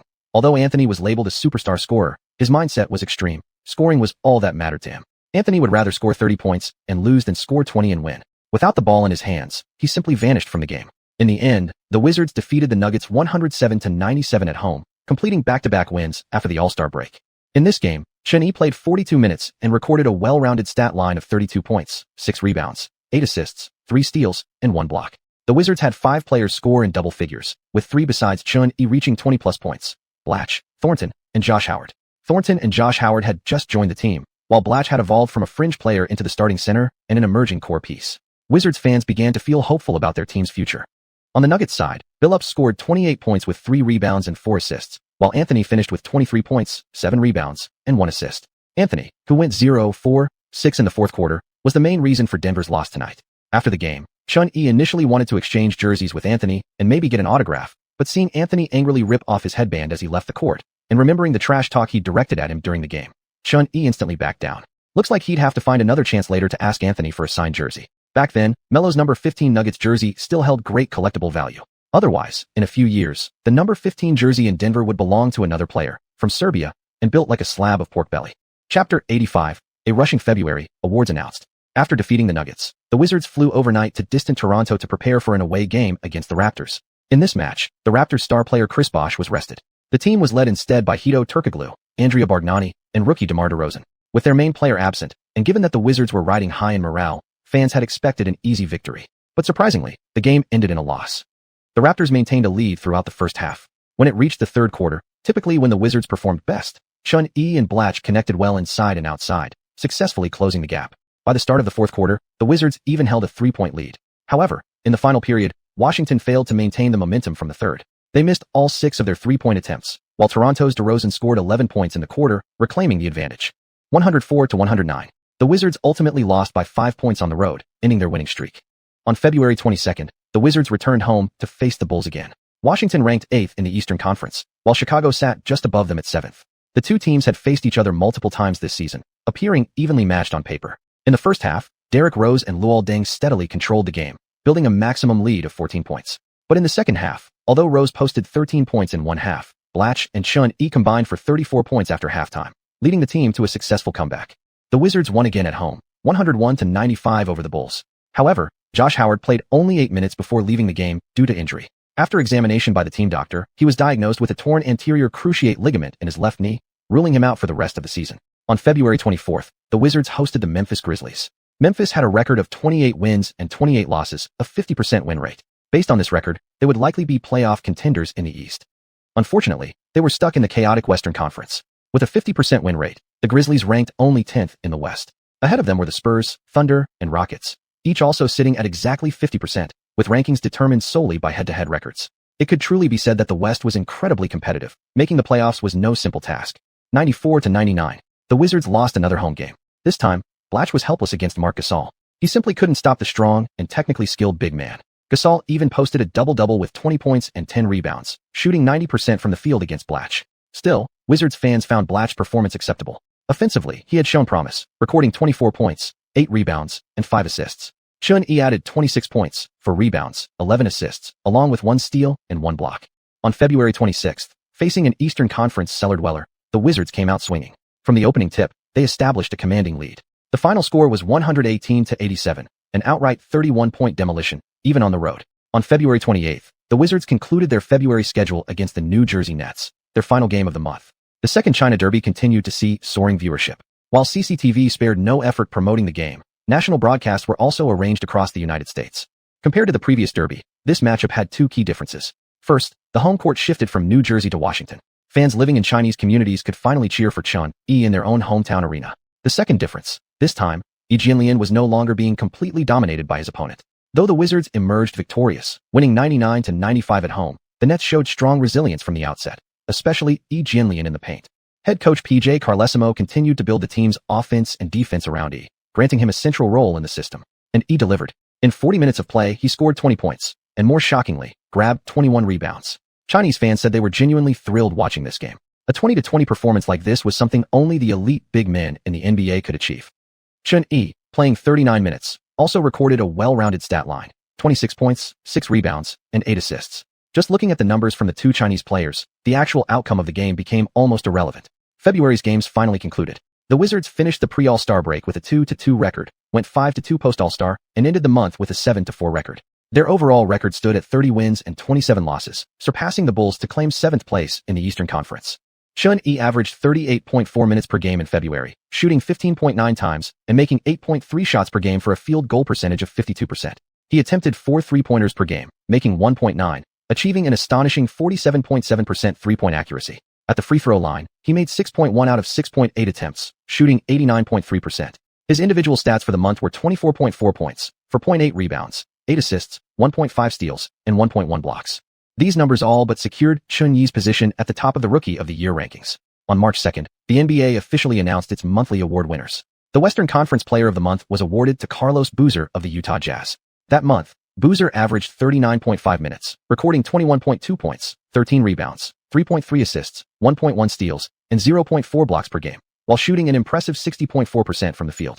He led the Jazz to an 8-3 record.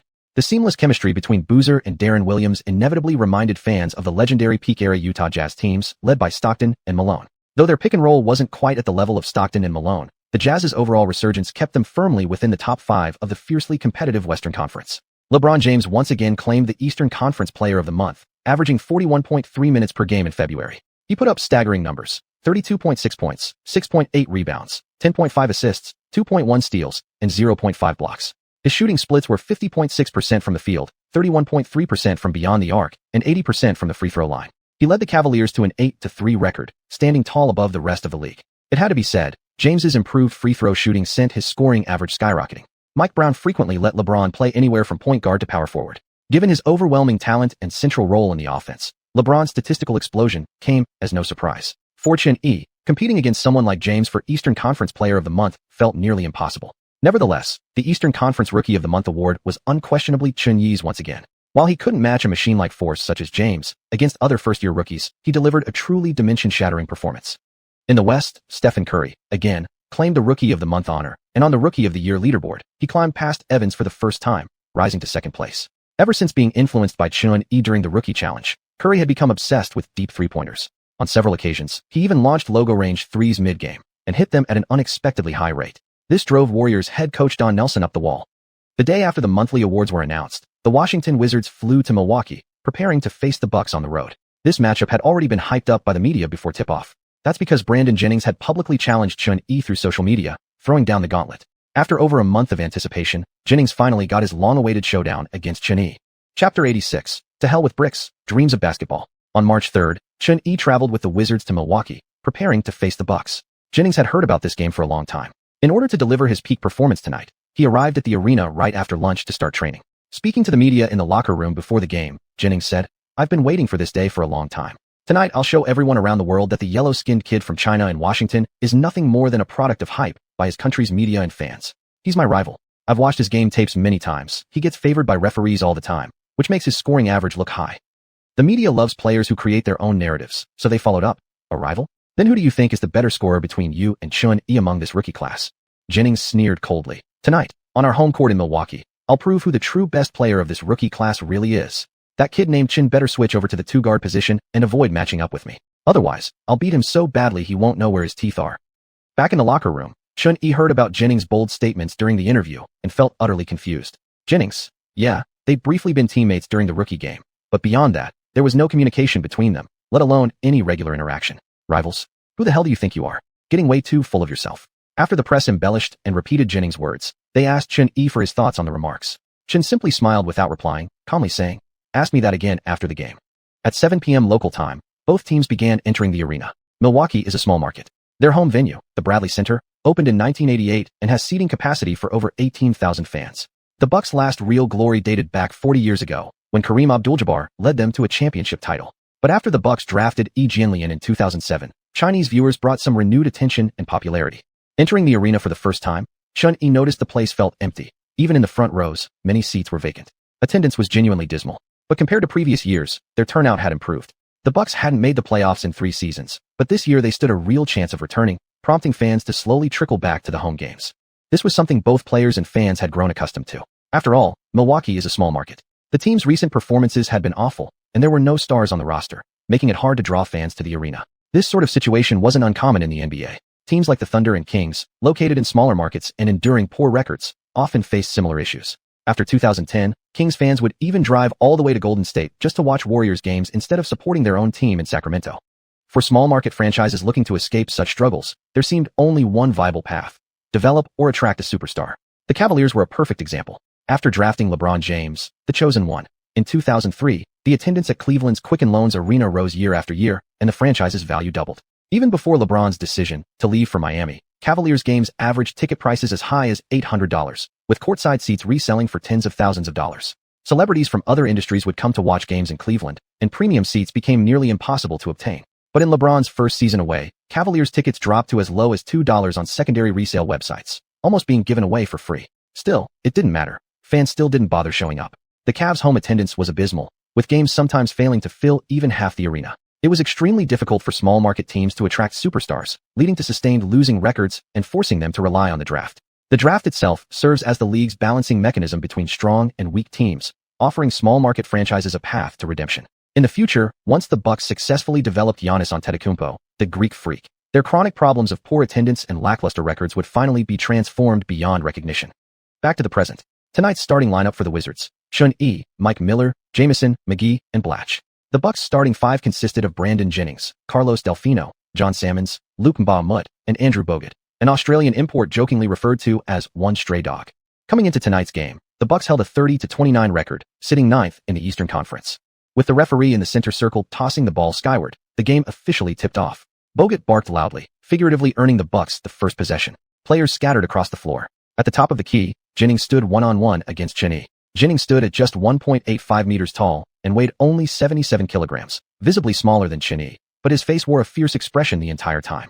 While Chun-Li was still instructing his teammates to focus on interior defense, Jennings took a step back and launched a three-pointer. Chun-Li calmly closed out, not quite blocking the shot, but the ball clanged off the rim and was rebounded by Blatche. Jennings shook his head in disappointment. Milwaukee fans had long grown used to this. Aside from that one explosion where he scored 55 points, Jennings had otherwise been carrying the team's Iron Man duties ever since. Otherwise, his scoring average wouldn't have hovered around just 15 points per game.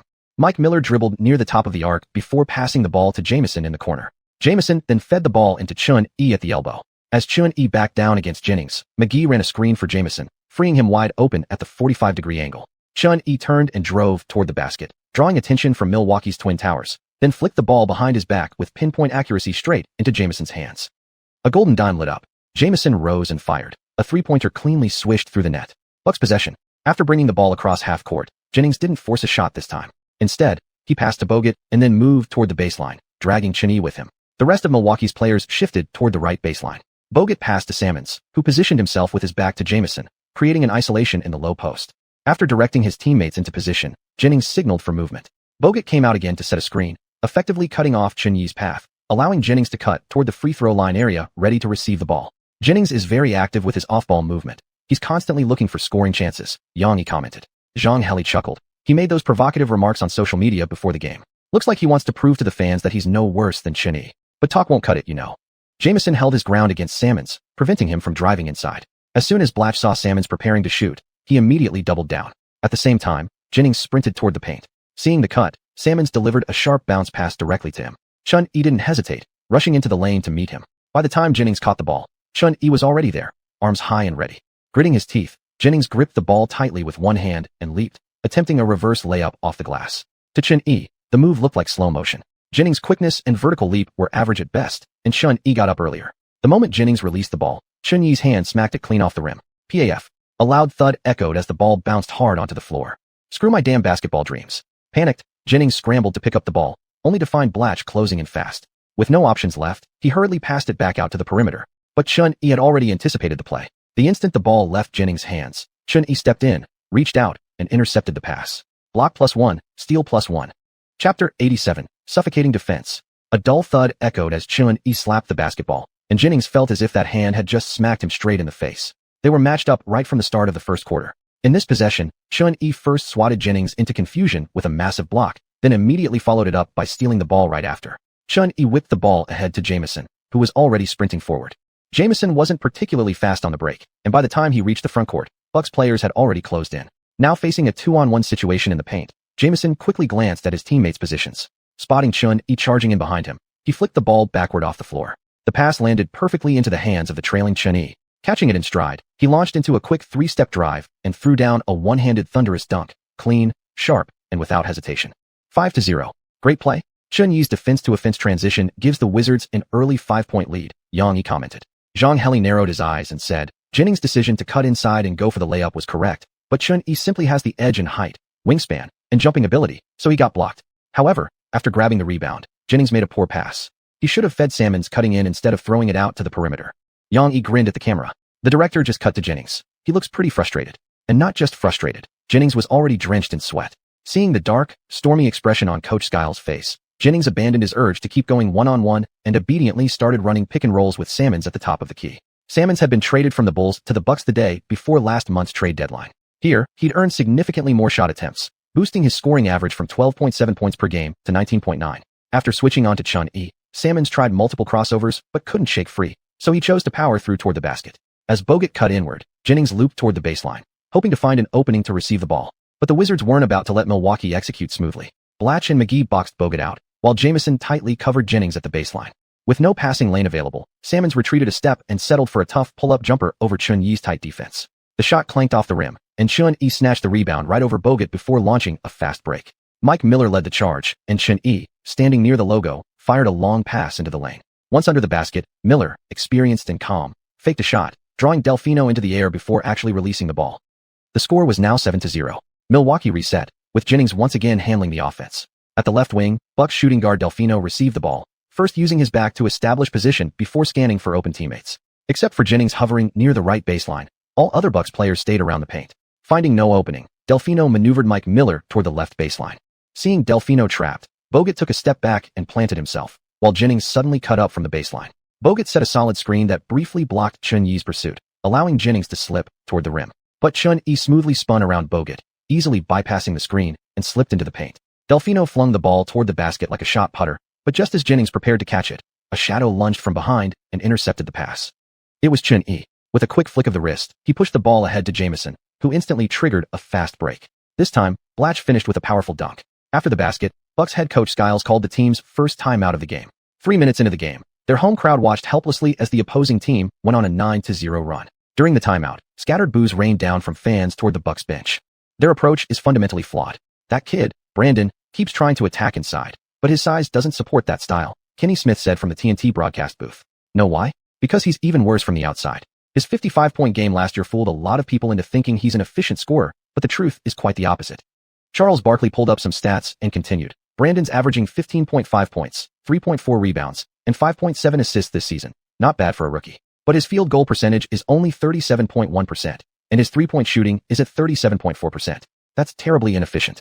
Plus, his 1.3 steals and 0.2 blocks per game don't hide his defensive flaws. To boldly claim before the game that he and Chun are rivals? Honestly, it's ridiculous. Kenny Smith chuckled as he looked at the stats. The Bucks are a strange team. Their overall scoring average isn't high, and their record is just mediocre. Yet they have 8 players averaging double-digit points, but not a single one is over 20. Their top scorer is Andrew Bogut with 15.9 points per game. A higher three-point percentage than field goal percentage? Jennings was simply ridiculous. But Milwaukee fans weren't holding out much hope for him anymore. Scoring 15 points on 15 shots per game, this guy was literally a walking brick factory. Fans believed the front office didn't know how to develop talent, and their drafting decisions were absolute garbage. In 2005, they finally hit the jackpot with the first overall pick, only to choose Bogut. That same year, Darren Williams went 3rd, Chris Paul 4th, and even Bynum was still available at 10th. Any of them would have been better than Bogut? With 6:27 remaining in the first quarter, the score stood at 19-8. After Salmon's floater clanged off the rim, Bogut crashed into the paint and grabbed the rebound. Blatch immediately pushed him toward the sideline, throwing him off balance. Forced into a rushed decision, Bogut desperately flung the ball away. Snap! Chun-Yi took a diagonal step from the free throw line, reached out, and intercepted the pass once again. He shifted into high gear, darted into the paint, weaved through Milwaukee's defenders, then mid-drive flipped the ball out to Mike Miller on the perimeter. Miller buried the three-pointer clean through the net. After forcing another turnover, Chun-Yi records his 3rd steal of the game. Yang announced. Zhang Heli added. Chun-Yi has cranked up the defensive intensity from the start of the quarter. If the Bucks don't secure the ball better, their offense won't be able to function. Milwaukee's offense now. All 5 Bucks players spread out around the arc. At the top, Delfino noticed Jennings calling for the ball at the elbow and delivered a quick bounce pass before cutting toward the wing. But the pass struck Jennings' foot. As Jennings frantically bent down to recover the ball, Chun-Yi, quicker on the reaction, slapped it away first. Jennings buried his face in his hands, sighing. Staring at Chun-Yi sprinting down the court on the fast break, he didn't even bother trying to chase back. Is this guy even letting anyone else play? Chapter 88. It feels like a major earthquake is coming. The first quarter ended with a score of 26-12. In the final 41 seconds of the first quarter, the Bucks reserve small forward, trapped by 2 defenders near the baseline, chose to pass the ball to Jennings near the free throw line. Jennings spotted Bogut positioning himself under the basket and quickly pushed the ball forward. With a sharp slap, Chun-Yi claimed another steal, his 5th of the quarter.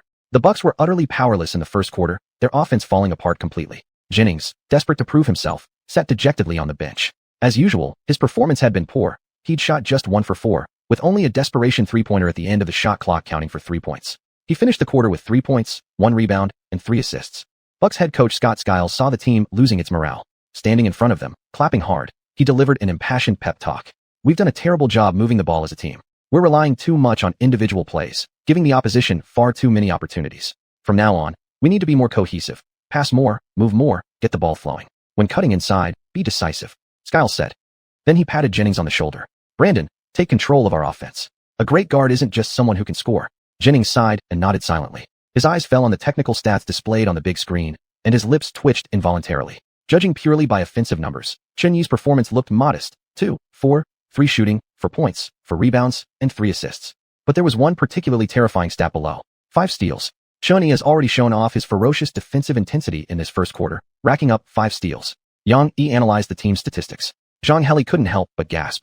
These numbers are insane. Chun-Yi averages 1.6 steals per game this season, ranking 9th in the league and 2nd among rookies, just behind Stephen Curry. He also adds 0.9 blocks per game. His perimeter defense has consistently been something no team can afford to ignore. Midway through the second quarter, the Bucks continued rotating players, constantly shifting their offensive focus. At 6:29 remaining, Jennings finally got on the board in the second quarter, hitting his first field goal. The score stood at 41-24, Milwaukee still trailing by nearly 20 points. However, their offense wasn't as stagnant as it had been in the first quarter. They'd managed to score as many points in half the time as they did throughout the entire first. On the next possession, the Wizards ran their offense. After Blatch missed a shot inside, Jennings grabbed the rebound and initiated a fast break. After running a pick and roll with Ilyasova at the top of the key, Chun-Yi was dragged toward the right elbow. Jennings remembered what his coach had said. He calmly directed his teammates into position, waiting until everyone was set before passing to Ilyasova to initiate the offense. As Jennings released the ball, Chun-Yi stepped laterally and extended his arm simultaneously. Despite standing at only 1.91 meters tall, Chun-Yi possessed a 2.03-meter wingspan, an asset that allowed him to stick like glue to ball handlers and strike when the moment came. This was why, despite not being especially long, he ranked so highly in steals. Before the ball even reached Ilyasova's hands, Chun-Yi thrust his right hand forward. The ball abruptly changed direction mid-flight. Michael Miller, who was guarding Jennings, reacted instantly. He spun around, secured the loose ball, and immediately fired it to Chun-Yi. Fast break for Washington. Andre Blatch led the charge. Chun-Yi launched the ball like a quarterback from the free throw line toward the opposite rim. Blatch caught it in stride and soared for a thunderous dunk. Chun just stole it again. Kenny Smith exclaimed in shock. Charles Barkley, picturing himself on the Bucks bench, felt a suffocating pressure closing in, a sense of utter helplessness. He almost wanted to curse out loud. That was his 6th steal. Skiles slammed his palm against his leg in frustration. He believed their offensive execution in the second quarter had been nearly flawless. Yet for this turnover, they hadn't even gotten the chance to run their set play. Seeing signs that his strategy was working, Skiles decided to double down on team basketball, ensuring every player had the opportunity to touch the ball. The sight of the ball smoothly circulating among all 5 players on the floor was not only effective, but visually impressive. Chun-Yi's stats look kind of strange, Yang murmured, staring intently at the stat sheet. By halftime, the Wizards still held a commanding lead, 57-32. Yes, the Bucks played cohesively. The ball kept darting between their 5 players, constantly in motion. But somehow, it didn't seem to matter at all. Xuanyi had only 10 points at halftime, but his night was going exceptionally well. Beyond scoring, he already had 6 rebounds, 8 assists, and 7 steals. The two teams switched sides to begin the third quarter. Xuanyi opened the half with a clutch three-pointer from the corner, further extending Washington's lead. Bucks possession. Jennings used a screen to drive toward the free throw line, then delivered a bounce pass to Bogut. Bogut intended to quickly return it to Dellavedova in the corner, but the ball ricocheted off Jamison's shoulder and flew out of bounds. After the ball went out, possession remained with Milwaukee. Bogut checked the ball again, passing it to Jennings at the 45-degree angle. Jennings dribbled back behind the three-point line, preparing to reset the offense. Thump, thump, thump. After a smooth series of between-the-legs dribbles, Jennings locked onto Xuanyi's footwork, ready to execute a flashy crossover into a spin move to get past him. But as he began his turn, the ball was abruptly knocked away by an outside force, rolling all the way back to the logo. Bucks fans winced at the ugly turnover. Xuanyi exploded toward the opponent's basket, scooped up the loose ball mid-sprint, then launched himself from just inside the free throw line. With a thunderous crash, Xuanyi completed a powerful one-handed tomahawk dunk, extending the lead to 30 points. That was his 8th steal. After being stripped multiple times, every Bucks player became hyper-aware of Xuanyi's positioning whenever they handled or passed the ball. Throughout the third quarter, Xuanyi kept gambling for steals, aggressively diving at passing lanes. This high-risk approach also raised his turnover count to 6 on the night. But none of that mattered now. After adding 2 more steals in the quarter, his total had climbed to 9. In the opening possession of the fourth quarter, Milwaukee Salmons drove past 3 defenders before pulling up for a floater near the free throw line. But he misjudged the strength. His shot rattled off the side of the rim and bounced away. Blatch and Jamison sealed off the paint, and Xuanyi surged toward the basket, leaping high to secure the rebound. Xuanyi with his 10th rebound. Yang Yi shouted as Xuanyi pulled down the board. Zhang Heli stared at Xuanyi's stat line, his lips trembling with excitement. It feels like the entire NBA is about to be hit by a major earthquake. Chapter 89. A quadruple double, the world shaken. 112-72. The Wizards dominated the Bucks on the road with a 40-point lead, securing their 31st win of the season. Bucks fans at home began leaving the arena in droves by the end of the third quarter. For Milwaukee supporters, this game had been nothing short of utterly humiliating. They could tolerate Jennings missing shot after shot, but they couldn't stomach watching their team struggle to even cross half-court with the ball. R&M, refund our money. In this game, the Wizards recorded a staggering 16 steals. Jennings left the court with 1 minute remaining. He could already picture how wild the media would be later. For Washington and Chinese fans alike, the 40-point margin wasn't even the highlight of this lopsided victory. Xuanyi had just delivered a god-tier quadruple-double performance. Xuanyi played 41 minutes tonight. On offense, his shot attempts were well below his season average. Just 10 shots taken, 6 made, including 1 of 3 from beyond the arc, and a perfect 6 of 6 from the free throw line. He finished with 21 points, 11 rebounds, 12 assists, 10 steals, and 4 blocks. In the long history of the NBA, only 4 players have ever recorded a quadruple-double: Nate Thurmond, Alvin Robertson, Hakeem Olajuwon, and the Admiral David Robinson. Tonight, Xuanyi's name would be etched alongside theirs. Moreover, Xuanyi became only the second player in history, along with Alvin Robertson, to achieve a quadruple-double with double-digit steals. It has been 15 years since the last time an NBA player recorded a quadruple-double. Tonight, here at the Bradley Center, a player from China, Xuanyi, has resurrected this miracle. Yang Yi declared, eyes blazing with intensity. At TNT Studios, Charles Barkley stood up and clapped. Unbelievable. 10 steals. Every other player across all games tonight will be completely overshadowed by Chen's performance. After a moment of shock, Kenny Smith smirked at Barkley. Charles, I just checked online. There was actually another quadruple-double in the 1986-87 season. Barkley shook his head. You're mistaken. Alvin Robertson got his in 1985-86. I remember that night clearly. No, it was definitely 1986-87, Kenny insisted. Barkley looked confused. Official records showed only 4 players in NBA history, with Xuanyi now making 5, who had achieved the feat. Where did this 5th one come from? Kenny smirked and said loudly, our great Charles Barkley once recorded a quadruple-double of 28 points, 15 rebounds, 10 assists, and 10 turnovers during the 1986-87 season. Barkley instantly turned dark-faced, then coughed and laughed. Well then, by your logic, Xuanyi just put up a near-pentuple-double tonight. He's got 8 turnovers too. Beyond the commentary desk, American media was already exploding. Back in China, whether on Dubon or Weibo, Xuanyi had firmly seized the top headline. Unstoppable. A quadruple-double. Totally worth skipping evening study hall to watch this game. We're the luckiest generation of fans. After experiencing the era of the Big Four guards and Yao Ming dominating the paint, now we've got a superstar rookie like Xuanyi. Xuanyi is literally the ultimate all-around warrior. 10 steals and 4 blocks. The Bucks lost all desire to attack by the end. Some people always say Xuanyi only pads stats against weak teams. How do you pad a quadruple-double? Amid countless praises, a few trolls still surfaced to make noise. Padded stats. Did no one notice those 8 turnovers? Instantly, over 10,000 replies flooded beneath that comment, roasting the poster relentlessly until he finally gave in and deleted it. Truthfully, Xuanyi himself didn't care about those 8 turnovers. Late in the game, he'd attempted multiple gambling steals, leading to 4 of his turnovers coming in the fourth quarter alone. But when you finish with 10 steals, who cares about the process? Not decades later.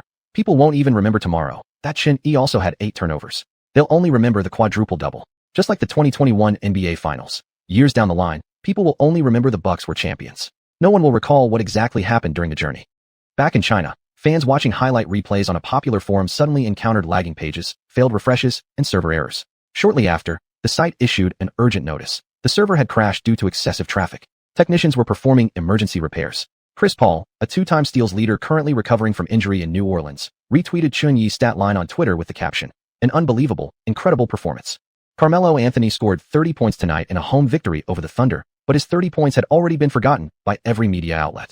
Even he joked during his post-game interview, "I heard there was a massive earthquake in Milwaukee that shook the entire nation. I just played against Xian recently. He was outstanding on both ends of the floor, played with such maturity." After their game in Orlando against the Magic, Curry said, "Xian is clearly the best among our rookie class. There's no one left who can even compete for the Rookie of the Year award."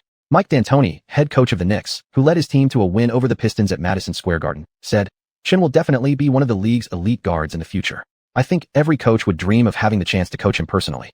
Still drenched in sweat and hasn't had time to shower or change clothes, Xian joined Saunders at tonight's post-game press conference. 21 points, 11 rebounds, 12 assists, 10 steals, 4 blocks. Such a perfect stat line had drawn a packed crowd of reporters into the press room. "Xian, congratulations on your incredible quadruple double," a local female reporter asked first. "How are you feeling right now? Is there anything you'd like to share with fans?" Xian replied, "Excited? A little, maybe. Honestly, I didn't realize my stats until near the end of the game. Didn't pay much attention during play. Everyone knows I'm not someone who chases numbers." Saunders subtly rolled his eyes at him. This kid really knew how to play humble. In the fourth quarter, when he was 1 steal short, he was playing like he'd been injected with adrenaline. Who did he think he was fooling? Before the game, Bucks guard Brandon Jennings made strong statements about you, claiming he'd prove tonight who the best rookie truly is. "Now that you've beaten him, what would you like to say?" another reporter asked. Xian chuckled. "Well, Brandon definitely delivered on his promise. He proved tonight that I'm the best rookie out there." Reporter. Chapter 90. The 6-game road trip. When Xian returned to Washington with his super quadruple double, the entire city had transformed into a basketball holy land. At the center of Verizon Center stood a massive poster depicting Xian in mid-dunk during a game, alongside the stat line of his historic quadruple double. Beyond the arena, NBA merchandise hung everywhere from streets to alleys. Xian's phenomenal performance had reignited Washington's passion for basketball.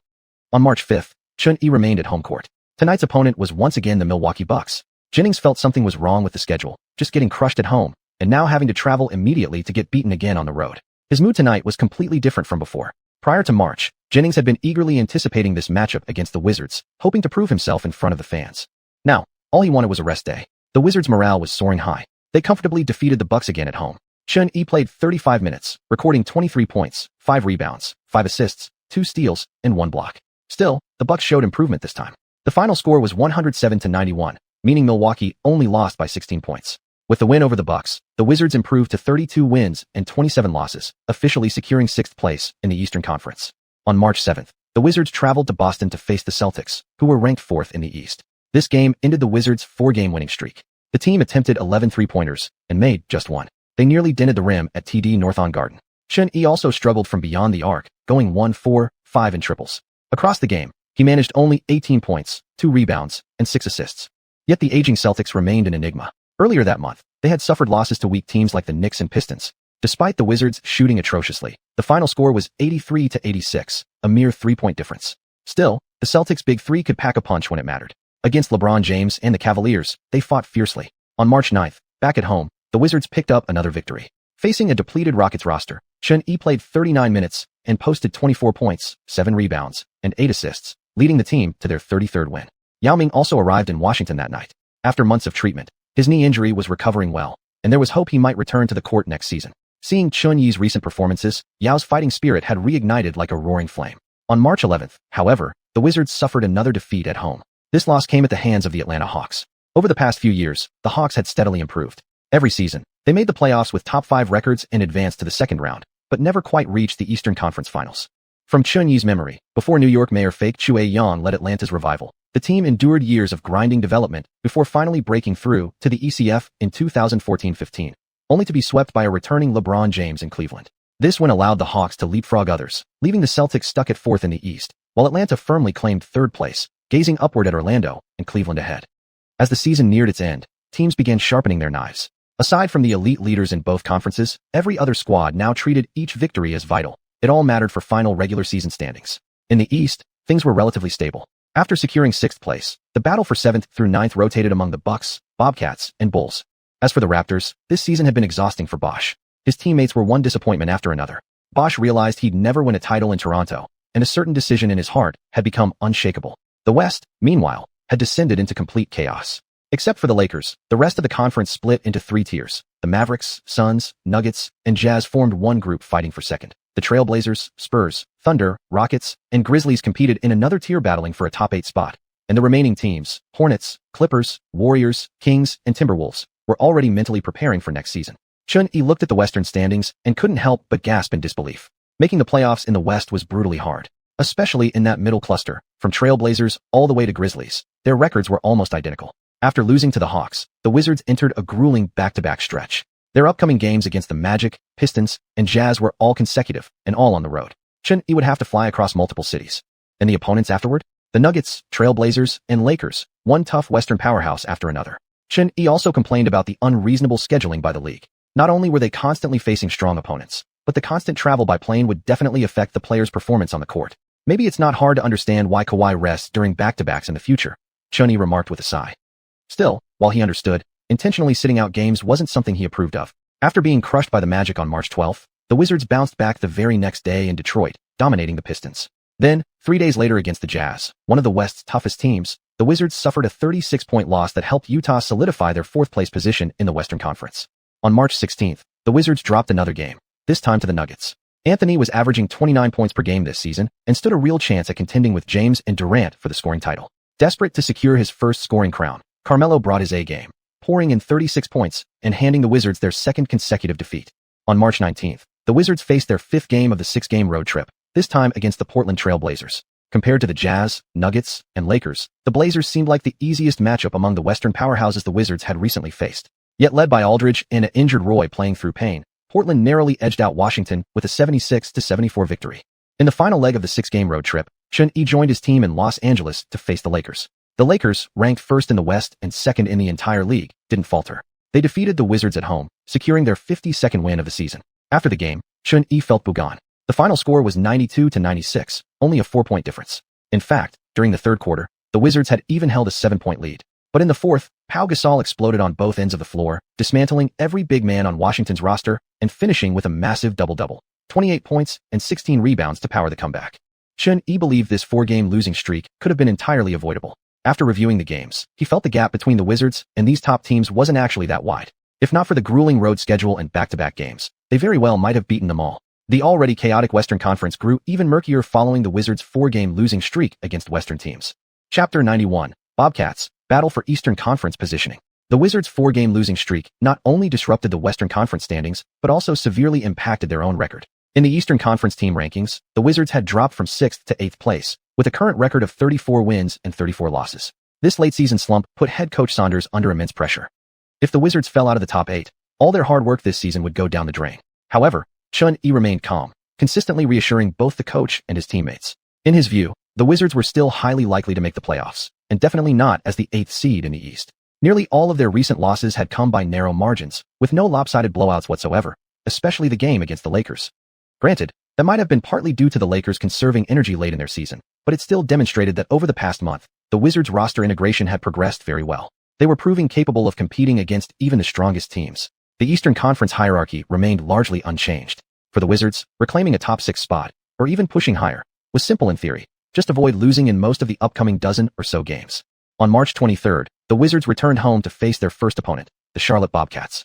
After being narrowly defeated by the Heat by 6 points in their previous game, the Bobcats now held a 35-34 record, sitting at 7th in the East.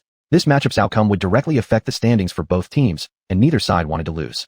Charlotte's starting lineup remained their familiar 5, Theo Ratliff, Boris Diaw, Gerald Wallace, Warrior, Jackson, and Raymond Felton.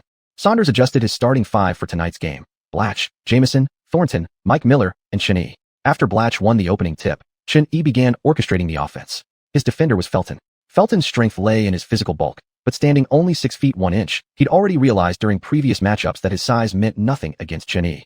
Beyond sheer strength, Chun-Yi's explosive first step left many smaller guards helpless when defending him. At the top of the key, Chun-Yi dribbled casually, then executed a smooth crossover followed by a wide behind-the-back move, effortlessly shaking loose from Felton. The Silver Badge's Stepmaster and Ankle Breaker both flashed simultaneously as Chun-Yi exploded toward the free-throw line.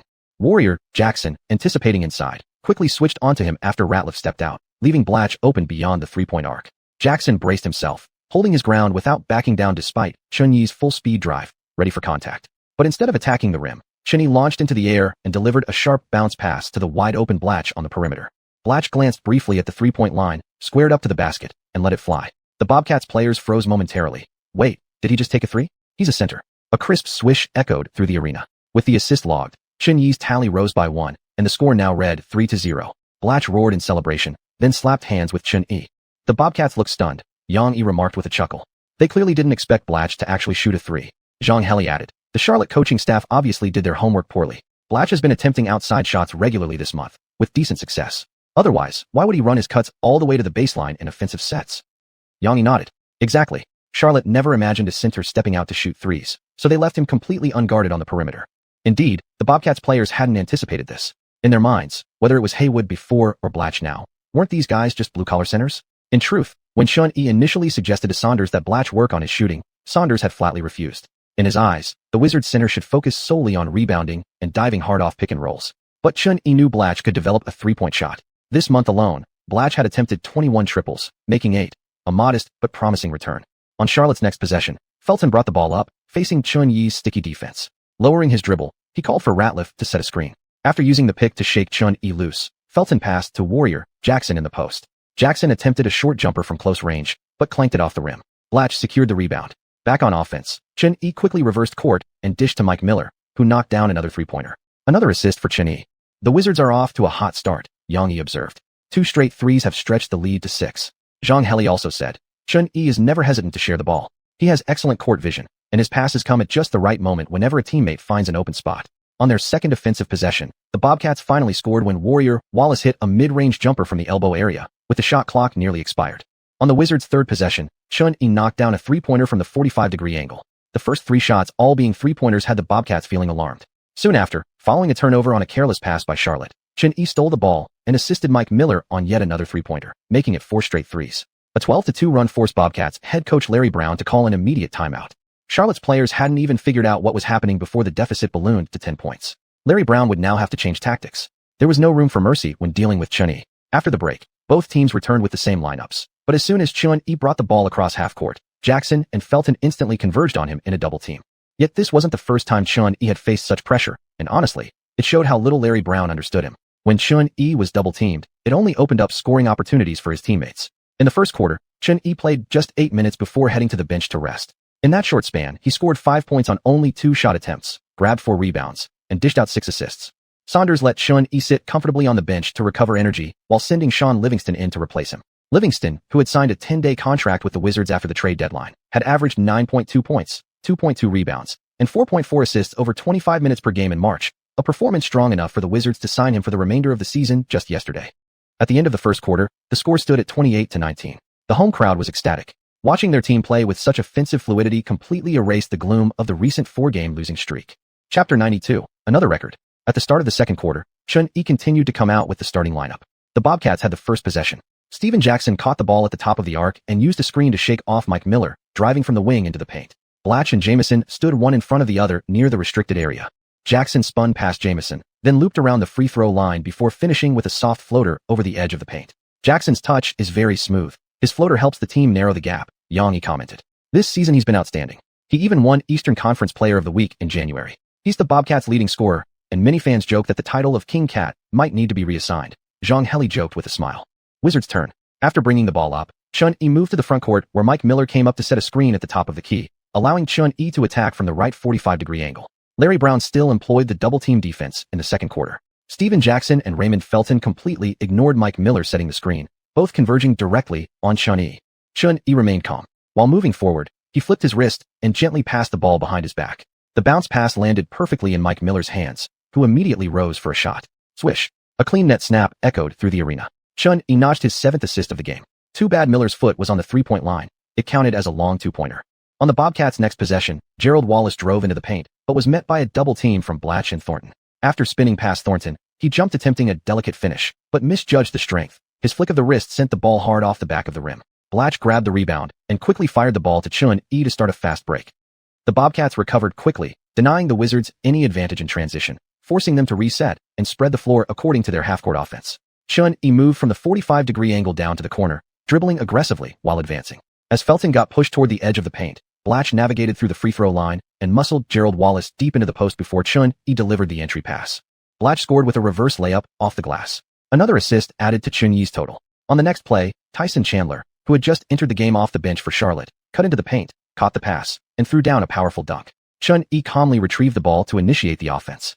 The Wizards still held a lead, so there was no rush. He crossed midcourt with 17 seconds remaining on the shot clock. One step before the free-throw line, Blatch came over to set a screen. Seeing this, Xuan instantly shifted from a relaxed stance into explosive motion, driving hard toward the basket. Felton nimbly rotated around Blatch and stayed glued to Xuan's side. Tyson Chandler dropped back 2 steps, cutting off the driving lane. After taking his third step, Xuan looked back over his shoulder and delivered a pinpoint pass to Blatch. Blatch didn't hesitate. He immediately swung the ball to Jamison, who had flared open at the 45-degree spot. Jamison caught it and released instantly. Nothing but net, a three-pointer. Though Xuan created the space by breaking down the defense and initiating the chain of passes, officially, the assist was credited to Blatch. Bobcats head coach Larry Brown watched the sequence unfold with growing frustration. His double-team strategy seemed effective in limiting Xuan's individual scoring, but it was unraveling the team's overall defensive structure. Xuan kept finding ways to connect with his teammates, creating high-quality looks, and the rest of the Wizards weren't shy about knocking them down. Larry Brown scratched his head. He decided to take a gamble. Sure, Xuan could pass, but his teammates were mostly scrubs. That three-pointer Blatch hit early was pure luck. There was no way he could sustain that kind of shooting. But by the time the second quarter neared its end, Larry Brown realized his gamble had failed. With 2 minutes left in the quarter, Xuan went back to the bench to rest. His stat line now read 9 points, 7 rebounds, and 12 assists. When the halftime buzzer sounded, the score stood at 52-41. The crowd had gone wild. This was the most fluid offensive performance they'd ever seen from the Wizards, and Xuan, the orchestrator, already had a double-double in assists alone by halftime. Sipping on the energy drink provided by his system, Xuan casually reviewed his stats. Still far from that record he was aiming for. The second half tipped off, and the Wizards immediately launched another surge of offensive dominance. After a missed shot by the Bobcats, Xuan grabbed the defensive rebound and pushed the tempo, connecting with Jamison for a soaring alley-oop dunk. Moments later, Xuan dazzled again with a no-look pass, delivering the dough perfectly into Blatch's waiting hands. On the third offensive possession, Xuan connected with Blatch on an alley-oop. As Blatch cut toward the basket, Xuan lobbed the ball high at the rim. Blatch leapt, caught it with both hands, and slammed it home emphatically. The Wizards maintained their rhythm, holding a double-digit lead since the opening minutes of the game. By the end of the third quarter, the score had shifted to 84-69. After 3 quarters, Xuan now has 19 assists in this single game. Yang stared at the stats, visibly excited. Zhang Heli said, "It's rare for Xuan to take only 1 shot in a quarter like he did in the third. He's been incredibly unselfish tonight, fully trusting his teammates with the ball." Shu Kun suddenly realized something astonishing. He turned to his fellow analysts and asked, "Who holds the NBA rookie record for most assists in a single game?" Yang paused for a moment, then quickly looked up the information. The rookie record for most assists in a game is 25, jointly held by Earl Grant and Nate McMillan. Interestingly, McMillan is currently serving as head coach of the Trail Blazers this season, Yang replied. On the sideline, Xuan himself was aware that he needed just 6 more assists to tie that legendary record. There was still an entire quarter remaining. The Bobcats were fighting hard and hadn't given up. Garbage time had not arrived. Xuan still had plenty of time left to make history. In the final quarter, the Bobcats dramatically increased their defensive intensity. Although they stopped double-teaming Xuan, he continued to set up his teammates relentlessly. The Wizards kept control throughout, steadily pressing their advantage. With 2 minutes and 23 seconds left in the fourth quarter, the Wizards fans rose to their feet as one. MVP, MVP. The arena thundered in unison. They were about to witness another historic moment. Xuan, playing his 40th minute of the game, already had 24 assists, just 1 shy of tying the record. Xuan brought the ball up over half court. His teammates spaced out along the perimeter. Meanwhile, Jamison used a high-quality screen while rolling into the paint. Xuan moved from the top of the arc to the wing. After setting the pick, Xuanhuan immediately cut inside. Xuan gathered, leapt into the air, gripped the ball with both hands, and threw a powerful pass toward the rim. Felton jumped alongside him trying to intercept, but at only 185 centimeters tall, his fingertips barely reached Xuan's knees. As Jamison caught the ball, his heart pounded. He knew this dunk meant everything.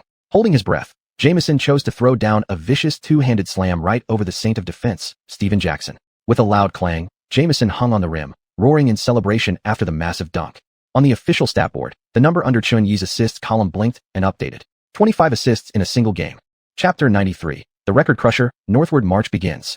At the Verizon Center, waves of cheers from 20,000 fans surged through the arena. On the Wizards bench, Nick Young waved a towel wildly, visibly ecstatic, while the rest of his teammates stood up to applaud.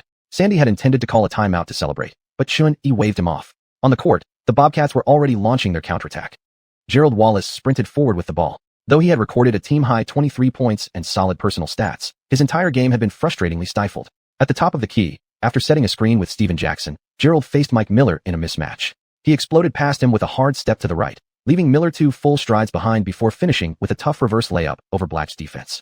The Wizards' defense had loosened slightly, but with the score still 107-96 in their favor, a comfortable 11-point lead, all eyes turned back to Xuan-Yi as he prepared to bring the ball up once more. Xuan-Yi advanced swiftly, used a pick to switch onto Tyson Chandler, then accelerated sharply from the 45-degree angle toward the paint.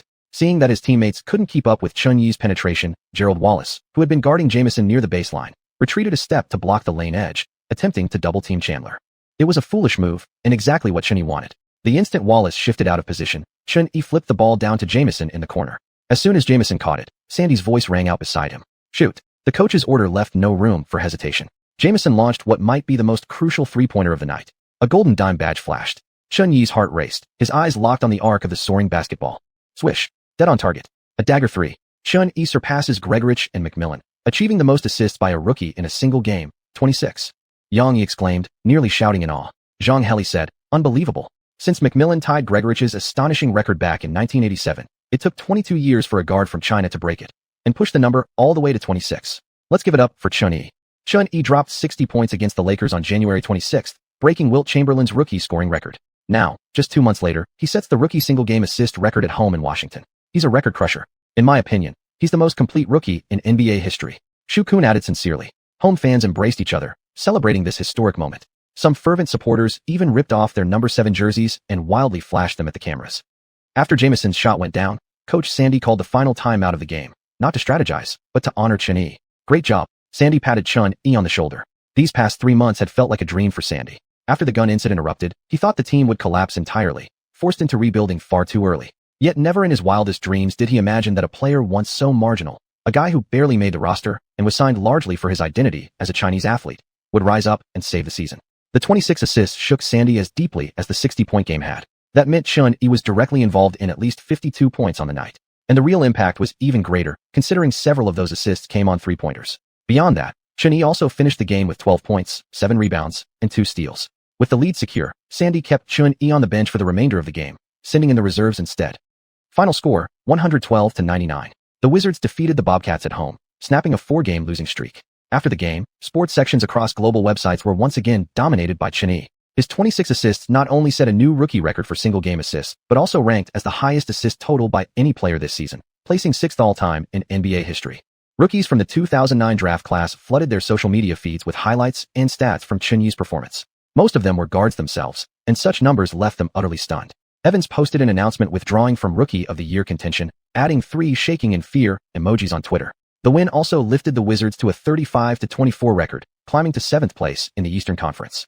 Filled with excitement, Xuan-Yi boarded the team flight to Indianapolis. Next up, the Pacers, an easy opponent to crush. The Pacers currently had a record of 25 wins and 46 losses, essentially out of playoff contention, with the entire team already preparing for next season. The Wizards easily crushed them in this game, winning by a commanding score of 99-76. On March 26th, the Wizards faced the Charlotte Bobcats again, this time on the road. After being brutally dominated by the Wizards on the 23rd, the Bobcats' morale was completely shattered. In their previous game at home against the weakest team in the West, the Minnesota Timberwolves, they shockingly lost, and by more than 10 points. Back-to-back losses not only kept the Bobcats trailing behind the Wizards in the standings, but they were now even close to being overtaken by the Bulls, who sat 9th in the Eastern Conference. Larry Brown thought this matchup came at a perfect time. They desperately needed a win over the Wizards to restore their players' confidence. In Brown's eyes, the two teams weren't that far apart in strength, and his roster was actually superior. Unfortunately, things didn't go as planned. The Bobcats were once again blown out at home, losing 117-86, suffering their 3rd consecutive defeat. The Wizards dismantled them by the end of the 3rd quarter, entering the 4th with a 30-point lead. Xuan-Yi finished the game with 23 points, 6 rebounds, and 2 assists. With the 4th quarter turning into garbage time, he played just 31 minutes total. On March 27th, fresh off a 3-game winning streak, the Wizards ran into their longtime nemesis, hosting the Utah Jazz. 87-103, the Jazz ended the Wizards' streak on their home floor. Xuan-Yi had no complaints about this loss. The Jazz, led by Darren Williams and Carlos Boozer, possessed undeniable talent on paper. Under coach Jerry Sloan's guidance, their defense was rock solid. The Wizards shot just over 30% from the field, while the Jazz nearly reached 60%. Moreover, Darren's combination of speed and physicality made him exceptionally effective at defending Chen Yi. Sure enough, eat, sleep, beat Paul wasn't just a slogan. After yet another loss to a strong Western Conference team, Chen Yi's haters finally seized their chance to mock him. On social media, they compiled the Wizards' record against top Western squads this season, captioning it, "Chen Yi is a huge softie." The Wizards reveal their true weakling nature whenever they face a real challenge. Chen Yi had seen such accusations many times before and chose not to respond. On March 30th, before boarding the flight to Houston for an upcoming road game against the Rockets, Chen Yi posted on Twitter, "Northward march begins." Chapter 94, another triple-double. On March 30th, Chen Yi flew with the team to Houston. The Wizards had 2 games left in March, both on the road, against the Rockets and the Hornets. Before the game against the Rockets, Yao invited Chen Yi to lunch around noon. The two hit it off instantly. Even though Yao had spent years playing in the U.S., limiting his chances to meet Chen Yi, their conversation flowed like that of old friends. But as the meal went on, Yao kept bringing up stories about playing for the national team, and Chen Yi began sensing something was off. "Brother Ming, are you trying to get me to join the national team?" Chen Yi asked directly. Yao paused, then smiled. "I'll try my best to play in next year's Asia Cup. But later this year there's the World Championship and the Asian Games in Guangzhou. My injuries won't allow me to play. I can't fully trust the team with Lian and the others right now." Chen Yi shook his head. Yao really was remarkable. The Basketball Association treated him like dirt, yet he still cared so deeply about them. Back in the day, the association pulled every trick to stop Yao from entering the NBA. Though Yao was the 2002 draft's first overall pick, he had actually declared for the draft a year earlier, in 2001. At the time, the Wizards, holding the top pick, were ready to select the towering giant from the East. But his domestic club used that interest as leverage, demanding the Wizards trade a player of equal talent in return, a clear attempt to block his departure. The Wizards refused, and the deal fell through. They ended up selecting Kwame Brown, infamously known as a bust #1 pick. A year later, Yao again pushed to enter the NBA draft. This time, the club raised the stakes, demanding $18 million in training compensation. Yao was so furious he immediately announced his retirement. Eventually, under public pressure, the club halved the fee to $9 million. And this was $9 million back in 2002. Still, Yao managed to raise the $9 million. Then the Basketball Association stirred up more trouble, demanding he hand over half of his annual salary going forward. This drew immediate condemnation from the NBA Players Association. Under renewed pressure, the association finally reduced the required contribution to just 5%. They also forced him to promise that whenever the national team needed him, he had to return and play. That clause was the worst part. Every offseason, Yao was called back to compete. He practically spent the entire year playing games. If it were World Championships or the Olympics, fine. But even tournaments like the Stankovic Cup required his presence. Truly unbelievable. After an intense NBA season, players usually use the offseason to rest, recover, and rehab. But Yao was denied that. Instead, he was thrown into more high-intensity games, draining his body without allowing recovery or adjustment. This relentless schedule was one of the key reasons behind his recurring injuries and ultimately shortened career. To be fair, it wasn't all black and white for Yao either. While playing for the national team during the summer contributed to his injuries and forced retirement at 30, if he hadn't returned to play each summer, fans back home might have criticized him so harshly that he'd have retired at 28 instead. "There's still the London Olympics in 2 years, Chen Yi added. I hope my injuries heal quickly. Right now, among our country's new generation of players, you're the only one I truly believe in." Yao continued, flashing his signature awkward smile. Before he could finish, Chen Yi cut in. "Let's talk about all that after this season ends. Right now, I just want to make the playoffs and do well once we're there. I don't have energy to think about anything else." Chen Yi genuinely didn't want extra commitments. This season wasn't even over yet, and next season's situation was still full of uncertainty. Besides, in Chen Yi's memory, the Chinese men's basketball team had only narrowly advanced from that year's World Championship thanks to pure luck. Without Yao, China won just one of their 6 group stage games. To qualify directly, they'd have needed to beat host nation Turkey, a near impossible task. After losing 40-87 to Turkey by 47 points, China's only hope was advancing based on point differential. That meant Côte d'Ivoire from Africa had to defeat Puerto Rico and win by between 7 and 12 points. Less than 7, and Puerto Rico would advance. More than 12, and Côte d'Ivoire would take the spot. China had already booked their return tickets. Then, miraculously, their African brother Côte d'Ivoire pulled off an absurd 88-79 victory, winning by exactly 9 points. In an incredible twist, China advanced. There was no need to worry about the Asian Games being held at home. Chinese men's basketball could still dominate across Asia during this period. According to historical developments, they would go on to defeat South Korea and claim the gold medal. As for next year's Asia Cup, although the team would ultimately win the championship by a narrow 70-69 margin against Jordan, who could say that victory was purely down to luck? So Chen Yi really didn't need to worry about the upcoming major tournaments. The national team's core players during this era were genuinely capable.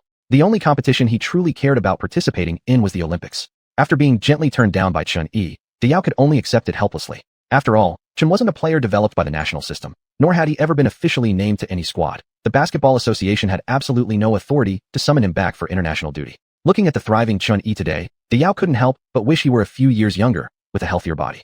That night, at the Wizards game against the Rockets, Yao Ming naturally made a personal appearance at the Toyota Center. When the arena camera panned to Yao, both local fans and viewers back in China responded with warm, respectful applause. The Rockets were still aiming for the playoffs this year.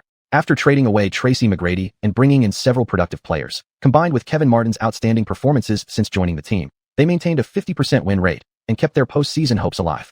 But the Wizards, now deep into their northern campaign, weren't about to give them many chances. In the first half, Xuanhuan once again showcased his elite playmaking ability. Though he scored just 4 points, he grabbed 7 rebounds and dished out 6 assists, leading his team in a steady domination over their opponents. In the third quarter, Washington picked up the pace. Xuanhuan, Mike Miller, and Anton Jamison combined to sink 9 three-pointers, effectively turning the fourth quarter into garbage time. Ultimately, the Wizards defeated the Rockets 106-80, securing their 38th win of the season. The victory solidified their 7th place in the Eastern Conference while steadily closing the gap on 6th. Xuanhuan played 31 minutes, finishing with 12 points, 10 rebounds, and 11 assists, his third career triple-double. Regarding his stat line, Xuanhuan thought he needed to improve his rebounding. This season, he had recorded 7 double-doubles, all featuring double-digit assists, along with numerous near triple-doubles. If only he could convince some of the big men on his team to set better screens and secure positioning for him, grabbing triple-doubles would be a breeze. Chapter 95, The April Fool's Interview. After defeating the Rockets, on March 31st, the Wizards would face the Hornets in New Orleans the next day in a back-to-back game. At present, the Hornets, with a 35-40 record, were sitting at 11th in the Western Conference. Even if they won all their remaining games, they weren't guaranteed a playoff spot. Chris Paul, who had suffered a torn meniscus in his left knee, underwent surgery on February 4th and made a lightning-fast return on March 23rd. Although he led the team to a victory over the Bulls, the Hornets season was destined to be a failure. Aside from Paul, whose injuries had plagued him all season, Peja Stojakovic had also declined sharply, posting career-low personal stats. The only reliable players left on the Hornets roster were David West and second-round rookie Marcus Thornton. In the first half, the Hornets, led by Paul, managed to keep pace with the Wizards. Their perimeter offense flowed smoothly, and their overall defense held up well. At halftime, they trailed just 39-43, only 4 points behind. However, in the second half, Paul played only 4 minutes before being subbed out by new head coach Jeff Bauer due to knee discomfort. Without Paul, the Hornets completely fell apart. Their offense relied solely on isolation plays from West, while their defense was utterly unable to contain the Wizards' new trio of sharpshooters, Xuanhuan, Jamison, and Mike Miller. The second half descended into chaos, and the Wizards seized the opportunity to expand their lead. In the end, the Wizards defeated the Hornets 96-81 on the road, securing their final win of March. In this game, Xuanhuan played 41 minutes, shooting 7 of 14 from the field, including 2 of 4 from three-point range and 7 of 8 from the free throw line, finishing with a comprehensive stat line of 27 points, 7 rebounds, 4 assists, 3 steals, and 1 block. Additionally, Jamison contributed 23 points, while Mike Miller and Blatch added 18 and 17 points respectively. For the Hornets, aside from David West's 28 points, no other player reached double figures. Paul, playing 26 minutes, recorded 8 points, 4 rebounds, and 6 assists, a stat line that failed to fully reflect his impact on the game. With March now over, every team had fewer than 10 games remaining. Yet, until the final moments of the season, the standings in both conferences remained uncertain. April 1st, the first day of April Fools. The final month of the 2009-2010 regular season had begun. The Cleveland Cavaliers, currently leading the league, held a record of 59 wins and 16 losses. Barring any major setbacks, they were on track to achieve 60-plus wins for the second consecutive regular season. At home, Xuanhuan lounged comfortably on the sofa, sipping a cup of coffee while watching an NBA TV interview special. The guest of honor was none other than LeBron James. "I was born in Akron. Cleveland is my home. I have one great goal, to bring the Cavaliers their first championship in franchise history. Until I achieve that, I won't stop," LeBron said firmly into the camera. These words were immediately embraced and widely circulated by the media and Cleveland fans, hailed as a promise from James to remain with the Cavaliers during the offseason, an absolute declaration of loyalty to the city. Even before the All-Star break, numerous media outlets had been reporting that LeBron and Wade might consider teaming up in another city to chase a title. Combined with their close interactions during the All-Star weekend, this had kept Cleveland fans on edge. Besides Wade, reports about Carmelo Anthony and Chris Bosh possibly leaving their teams in the offseason had also been circulating heavily in the press. LeBron's statement during this interview thus acted like a powerful shot of confidence for the Cavaliers faithful. Only Xuanhuan nearly laughed so hard, he almost dropped his cup. Right now, the people of Cleveland probably had no idea what awaited them in the offseason. It was going to be quite a show. LeBron still carried the on of an elbow injury, and the Cavaliers' chances of winning the championship this season were extremely slim. If they failed to win a title, James leaving in the offseason was a certainty. As for Miami, although they had surged to 5th in the East thanks to Wade's explosive performances, they were still far from true championship contention. And the Toronto Raptors? They couldn't even make the playoffs. Bosh would likely be among the first to consider departing. Xuanhuan felt that even with the butterfly effect caused by his arrival from the future, The only real change it might bring was shifting the location where the big three brothers, James, Wade, and Bosch, would eventually unite. The offseason is going to be exciting, and next season will be even more so, Chun-Yi murmured to himself. Moreover, his own contract would expire in June. Where he'd play next season remained a mystery. Lately, several teams across the league had already begun contacting Jessica, making early offers for him. Although the league officially forbade team management from privately contacting players outside of trade periods, many teams did so indirectly through agents. In the future, James would set a trend of players actively recruiting each other, leveraging personal relationships to influence transfers. As an undrafted player, Chun-Yi had one advantage. His contract could be signed year by year. Under the arena's provision, he was eligible to receive a full mid-level exception next season, and by his fourth year, he could command a maximum salary contract. Although he had Jessica keep negotiating with various front offices for now, Chun-Yi already had a clear idea of where he wanted to go. Given his current performance, all that remained was to see which team offered the greatest cheat and the most reasonable roster construction. After turning off the TV, Chun-Yi opened his attribute panel. Host, Chun-Yi. Age, 20. Height, 191 centimeters. Weight, 88 kilograms. Wingspan, 203 centimeters. Basic attributes, speed, plus 67. Vertical leap, plus 67. Strength, plus 100. Looks, plus 100. Other stats, spot-up layup, plus 76.2. Driving layup, plus 81.4. Driving dunk, plus 75.4. Standing dunk, plus 35.4. Three-point shooting, plus 80.4. Mid-range shot, plus 92.3. Free throw, plus 85. Rebounding, plus 67.2. Steal, plus 52.2. Block, plus 38.1. Dribbling, plus 83.6. Passing, plus 81.2. Interior defense, plus 30. Perimeter defense, plus 70. Stamina, plus 79. Overall rating, 81. Badges earned. Gold tier, dime a dozen, rebound chaser, first step ace. Silver tier, baseline shooter, sharpshooter, ankle breaker, fadeaway master, slam specialist, chase down blocker, fancy passer. Bronze tier, posterizer, finisher at the rim, limitless range. Equipment auras, Hamilton jump shot pack, Crawford handle pack, Marion jump shot pack, Anthony jump shot pack. Signature skills, lockdown defender, pull-up shooter. Points, 34,698. Store unlocked. As his overall rating continued to rise, Chun-Yi could clearly feel the frequency of dropping balls decreasing with each game, especially blue ones. It had been over a month since he last obtained a new badge, and even gray balls that granted attribute points were appearing less often. Among his current badges, Chun-Yi already had 3 gold tier and 7 silver tier badges. Sharpshooter was nearly ready to level up to gold, while in the lowest bronze tier, aside from limitless range, both dunk-related badges were also drawing close to promotion. Despite having over 30,000 points, Chun-Yi hadn't spent any yet. He intended to save them until the playoffs, hoping the store might offer some crucial gear when it mattered most. Chapter 96. You're about to defeat Chun-Yi. On April 2nd, the Wizards hosted the Bulls at home. It was their third matchup against Chicago this season. Before the game, the NBA officially announced the major award winners for March.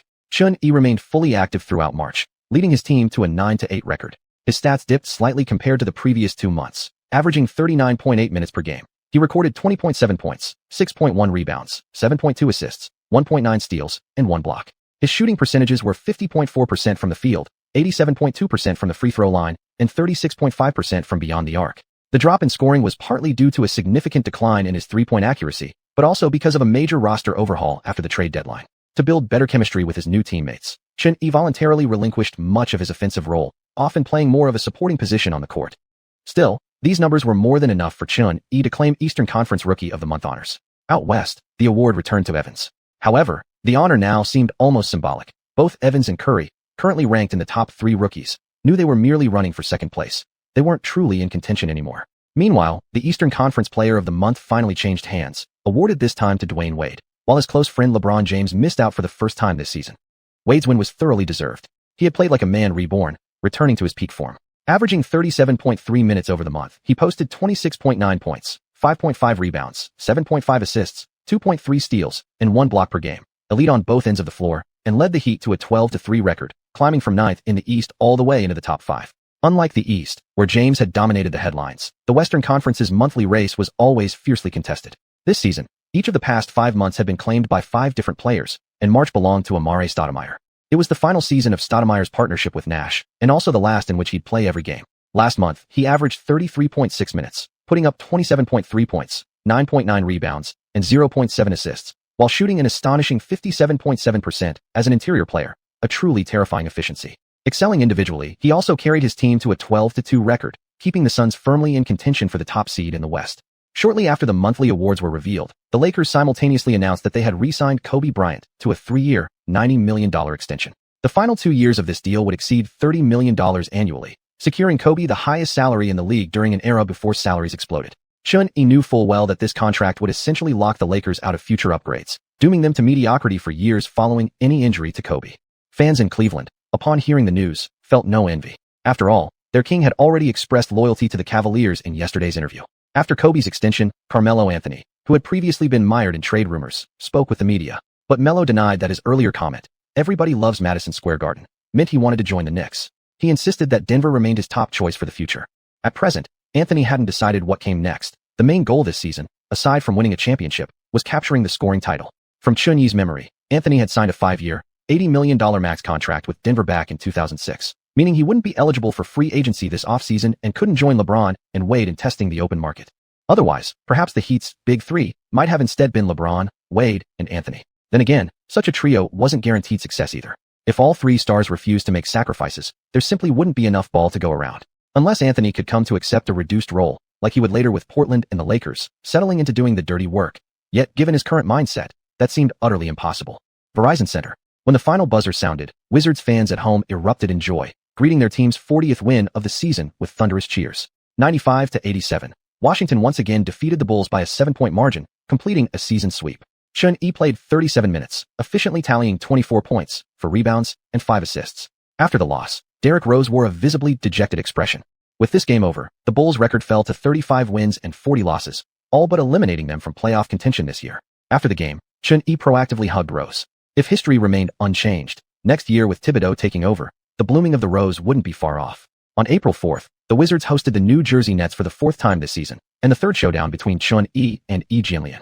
The Nets, with an 11-65 record, still sat at the bottom of the entire league, but fans found some solace in knowing they at least wouldn't break the infamous 9-73 record originally set by the 76ers. Facing a completely tanking Nets team, the Wizards easily cruised to victory. By the middle of the third quarter, the Nets were thoroughly blown out, and at least a quarter and a half of the game devolved into garbage time. Sandel had no reason to overwork his starters, gradually pulling them out throughout the second half. Xiuxian played just 30 minutes, finishing with a well-rounded stat line of 17 points, 3 rebounds, 12 assists, and 3 steals. Xianxia, meanwhile, scored 22 points with 5 rebounds and 4 assists, adding 2 blocks on defense. Although he had never won a single head-to-head matchup against Yao Ming or Xiuxian, Chinese fans felt encouraged nonetheless. After all, Ilian's improvement was clearly visible. If he kept performing like this, he'd likely be developed as the Nets' interior centerpiece and could finally establish himself in the NBA. Keep it up, Ilian. You're about to defeat Xiuxian. After securing their 4th consecutive win, Xiuxian finally faced the opponent he most wanted to see this season, the Golden State Warriors. The Warriors were also fully in tank mode, having long been eliminated from Western Conference playoff contention. The reason Xiuxian particularly looked forward to playing them wasn't only because they were an easy win, but also because of that one certain baby-faced assassin on their roster.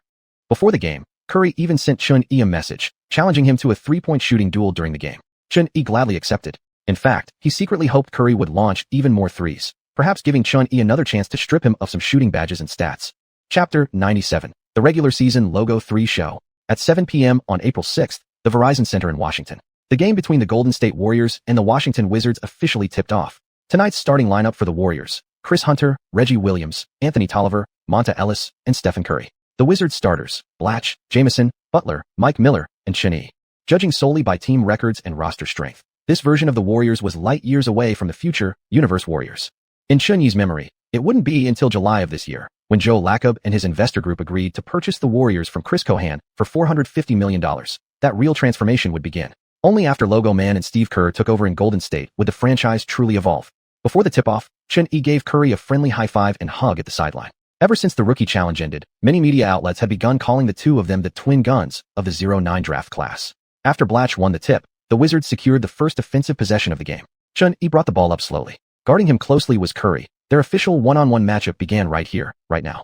But rookie Curry at this point had only one strength: shooting. His defense could be described as absolutely disastrous.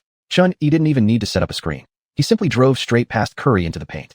Faced with the opposing Twin Towers, Xiuxian launched into a 3-step drive, then flipped the ball behind his back to Jamison near the free throw line. Jamison caught the ball, sized up the rim, and, swish, one perfect assist gave the Wizards an early lead. Warriors offense. Curry ran a pick and roll, shook off Xiuxian by 2 steps, and immediately launched a 3-pointer from the corner.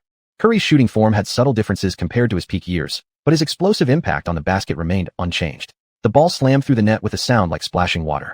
After scoring, Curry pointed one finger to the sky in celebration. As he fell back on defense, he glanced at Chun-Yi and nodded smugly. Chun-Yi smiled back at Curry, thinking to himself, nice shot. Exactly at the spot where Curry had just released his shot, two small spherical objects, blue and gray, each the size of a ping-pong ball, sat quietly on the floor. For Chun-Yi, that was undoubtedly a great result. Ding. Host has picked up a shooting ability, 3-point shot, plus 0.1. Ding. Host has picked up a star player aura, exclusive badge, pick-and-roll shooter. Effect. Increases host shooting accuracy when taking a shot after successfully running a pick-and-roll with a teammate. Another new shooting badge. It had been over a month since Chun-Yi last acquired a new badge. Finally, some fresh inventory arrived. Wizards counterattack. Chun-Yi casually dribbled the ball to midcourt. All four of his teammates had positioned themselves under the basket. Curry tugged at his shorts, bending forward to guard him tightly. Standing right on the center court logo, Chun-Yi lazily eyed the basket. Suddenly, he pulled the ball in, startling the entire home crowd. Both feet exploded off the ground. Chun-Yi jumped, aimed, and released the shot. Limitless range. A bronze-yellow badge flickered in his mind. Swish. What the F*******. Kenny Smith shouted. Charles Barkley widened his eyes. Chun is replicating his logo 3 from the Rookie Challenge during a regular season game. After acquiring the Limitless Range badge, Chun-Yi had activated it 6 times total. But those were all long-range threes taken from about 2 steps beyond the 3-point line. This was the very first time he had attempted, and made, a super long 3 directly from the center court logo. Amid roaring cheers from the fans, Chun-Yi formed a pistol with his fingers, then blew hard across the barrel, like smoke rising from a gunshot. This incredible deep 3 stunned the entire Warriors team. Was this how you played basketball? Did they think this was an exhibition? Only Curry remained internally calm. As someone determined to become the greatest 3-point shooter in history, he believed every player should practice such shots. In his mind, he replayed Chun-Yi's earlier shot over and over again. He desperately wanted to pull off something similar near center court. Though confident in his ability to make the shot, he knew deep down this wasn't the All-Star game. He had finally solidified his role on the team, couldn't let Monta Ellis find another excuse to sabotage him. On the court, Curry didn't choose to go wild. Instead, he settled down and ran proper pick and rolls. Curry's touch was scorching hot in the first quarter. In just 8 minutes of play, he scored 14 of the Warriors' 26 points, shooting over 70% from the field, including 2 perfectly made 3-pointers. Chun-Yi, playing 9 minutes, tallied 9 points, 2 rebounds, and 3 assists. The score stood at 34-26, with the Wizards leading by 8. Even though they were trailing, Warriors head coach Don Nelson was extremely pleased with Curry's performance. After the All-Star game, Don Nelson had deliberately reduced Monta Ellis's usage rate and given Stephen Curry more opportunities to shine. This was precisely why Curry was able to enjoy a small breakout in February. To many people, Ellis was still the true leader of this team. Yet in the ongoing power struggle within the Warriors roster, it was Curry who was slowly gaining the upper hand. This season, Ellis's individual stats stood at 25.5 points, 4 rebounds, 5.3 assists, 2.2 steals, and 0.4 blocks per game. An impressive line on paper. But his efficiency simply couldn't compare with Curry's. While both were major defensive liabilities, Curry averaged only 17.5 points per game, yet shot 46.2% from the field and an astonishing 43.7% from 3-point range, 10% higher than Ellis. In Don Nelson's eyes, Ellis was undoubtedly on a downward trajectory, while Curry was emerging as a rising star in the league. Coming back for the second quarter, Curry failed to maintain his explosive shooting touch from the first. After missing 3 consecutive shots, the ball handling duties were quickly taken away by Ellis. In 11 minutes of play, Curry scored just 6 points, along with 3 assists and 1 rebound, while Monta Ellis added 8 points and 1 assist. Chun-Yi remained as consistently excellent as ever, shooting, driving, facilitating. With a full 12 minutes in the quarter, he tallied 8 points, 4 rebounds, and 4 assists, helping the Wizards take a commanding 68-43 lead into halftime. Don Nelson well knew that his backcourt featured 2 massive defensive holes. Stopping Chun-Yi was practically impossible, and if they couldn't even win a shootout, their chances of victory were essentially 0. Watching Chun-Yi dominate on both ends, Nelson suddenly found himself imagining a pairing where Chun-Yi connected with Curry. If Chun played point guard and Curry moved off ball, the offensive firepower would be absolutely terrifying. The game ultimately ended in Don Nelson's daydreams, 112-94, the Wizards crushing the Warriors decisively at home.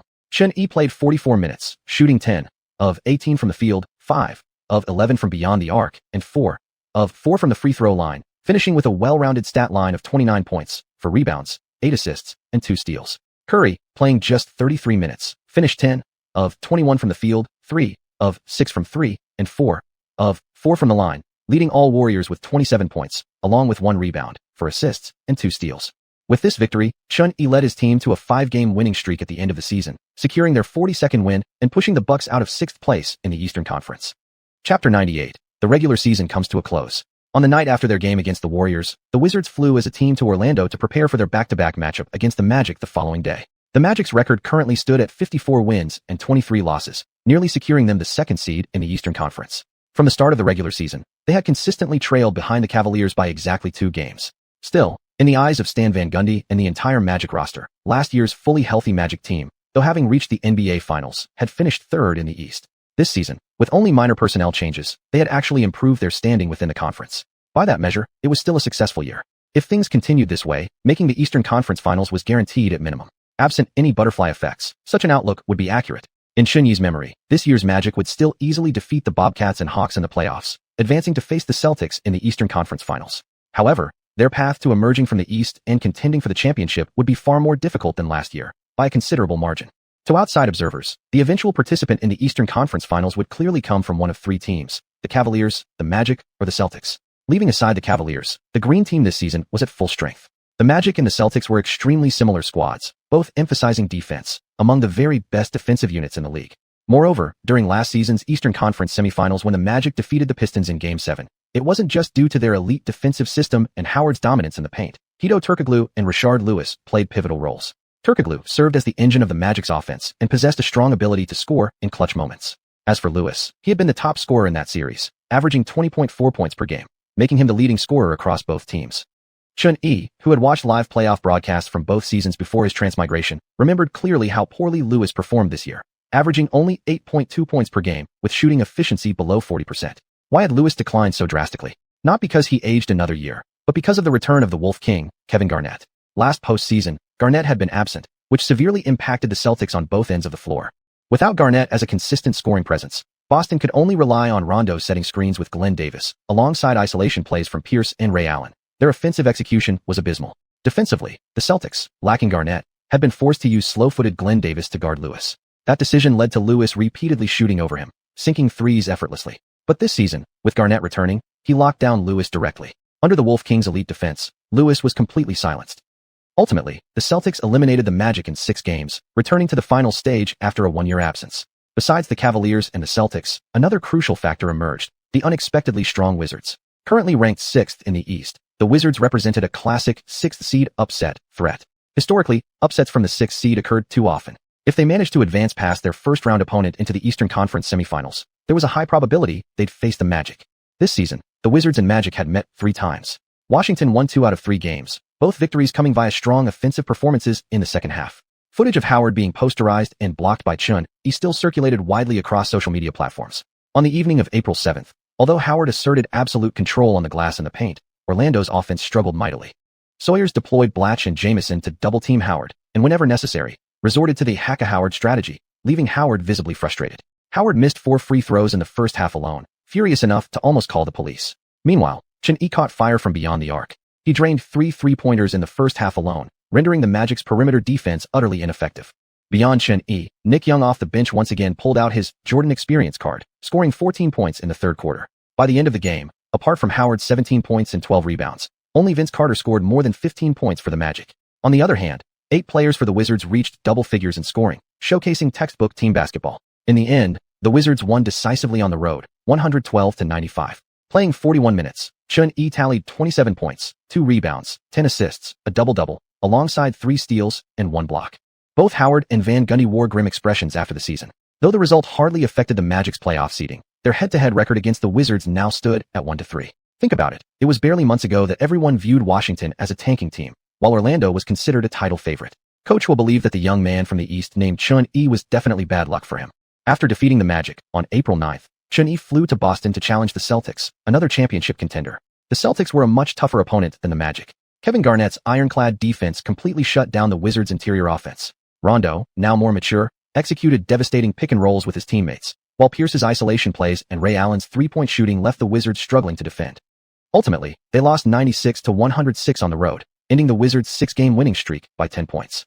However, this loss didn't discourage the team. Their momentum remained strong as they marched northward through their schedule.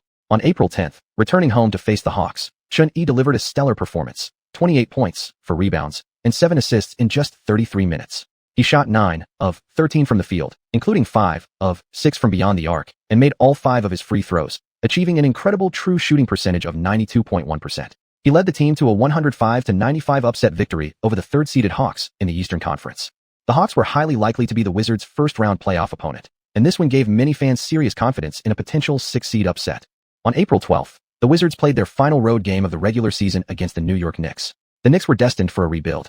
D'Antoni and the front office had already shifted their focus to the off-season free agency market, with acquiring LeBron James as their top priority. Based in bustling New York City, the Knicks held a natural geographic advantage when it came to recruiting star players. As for LeBron's recent declaration of loyalty, team owners dismissed such statements as meaningless. If the Cavaliers couldn't win a title, he would eventually leave no matter what. Facing a tanking team, the Wizards easily dominated, winning 123-91.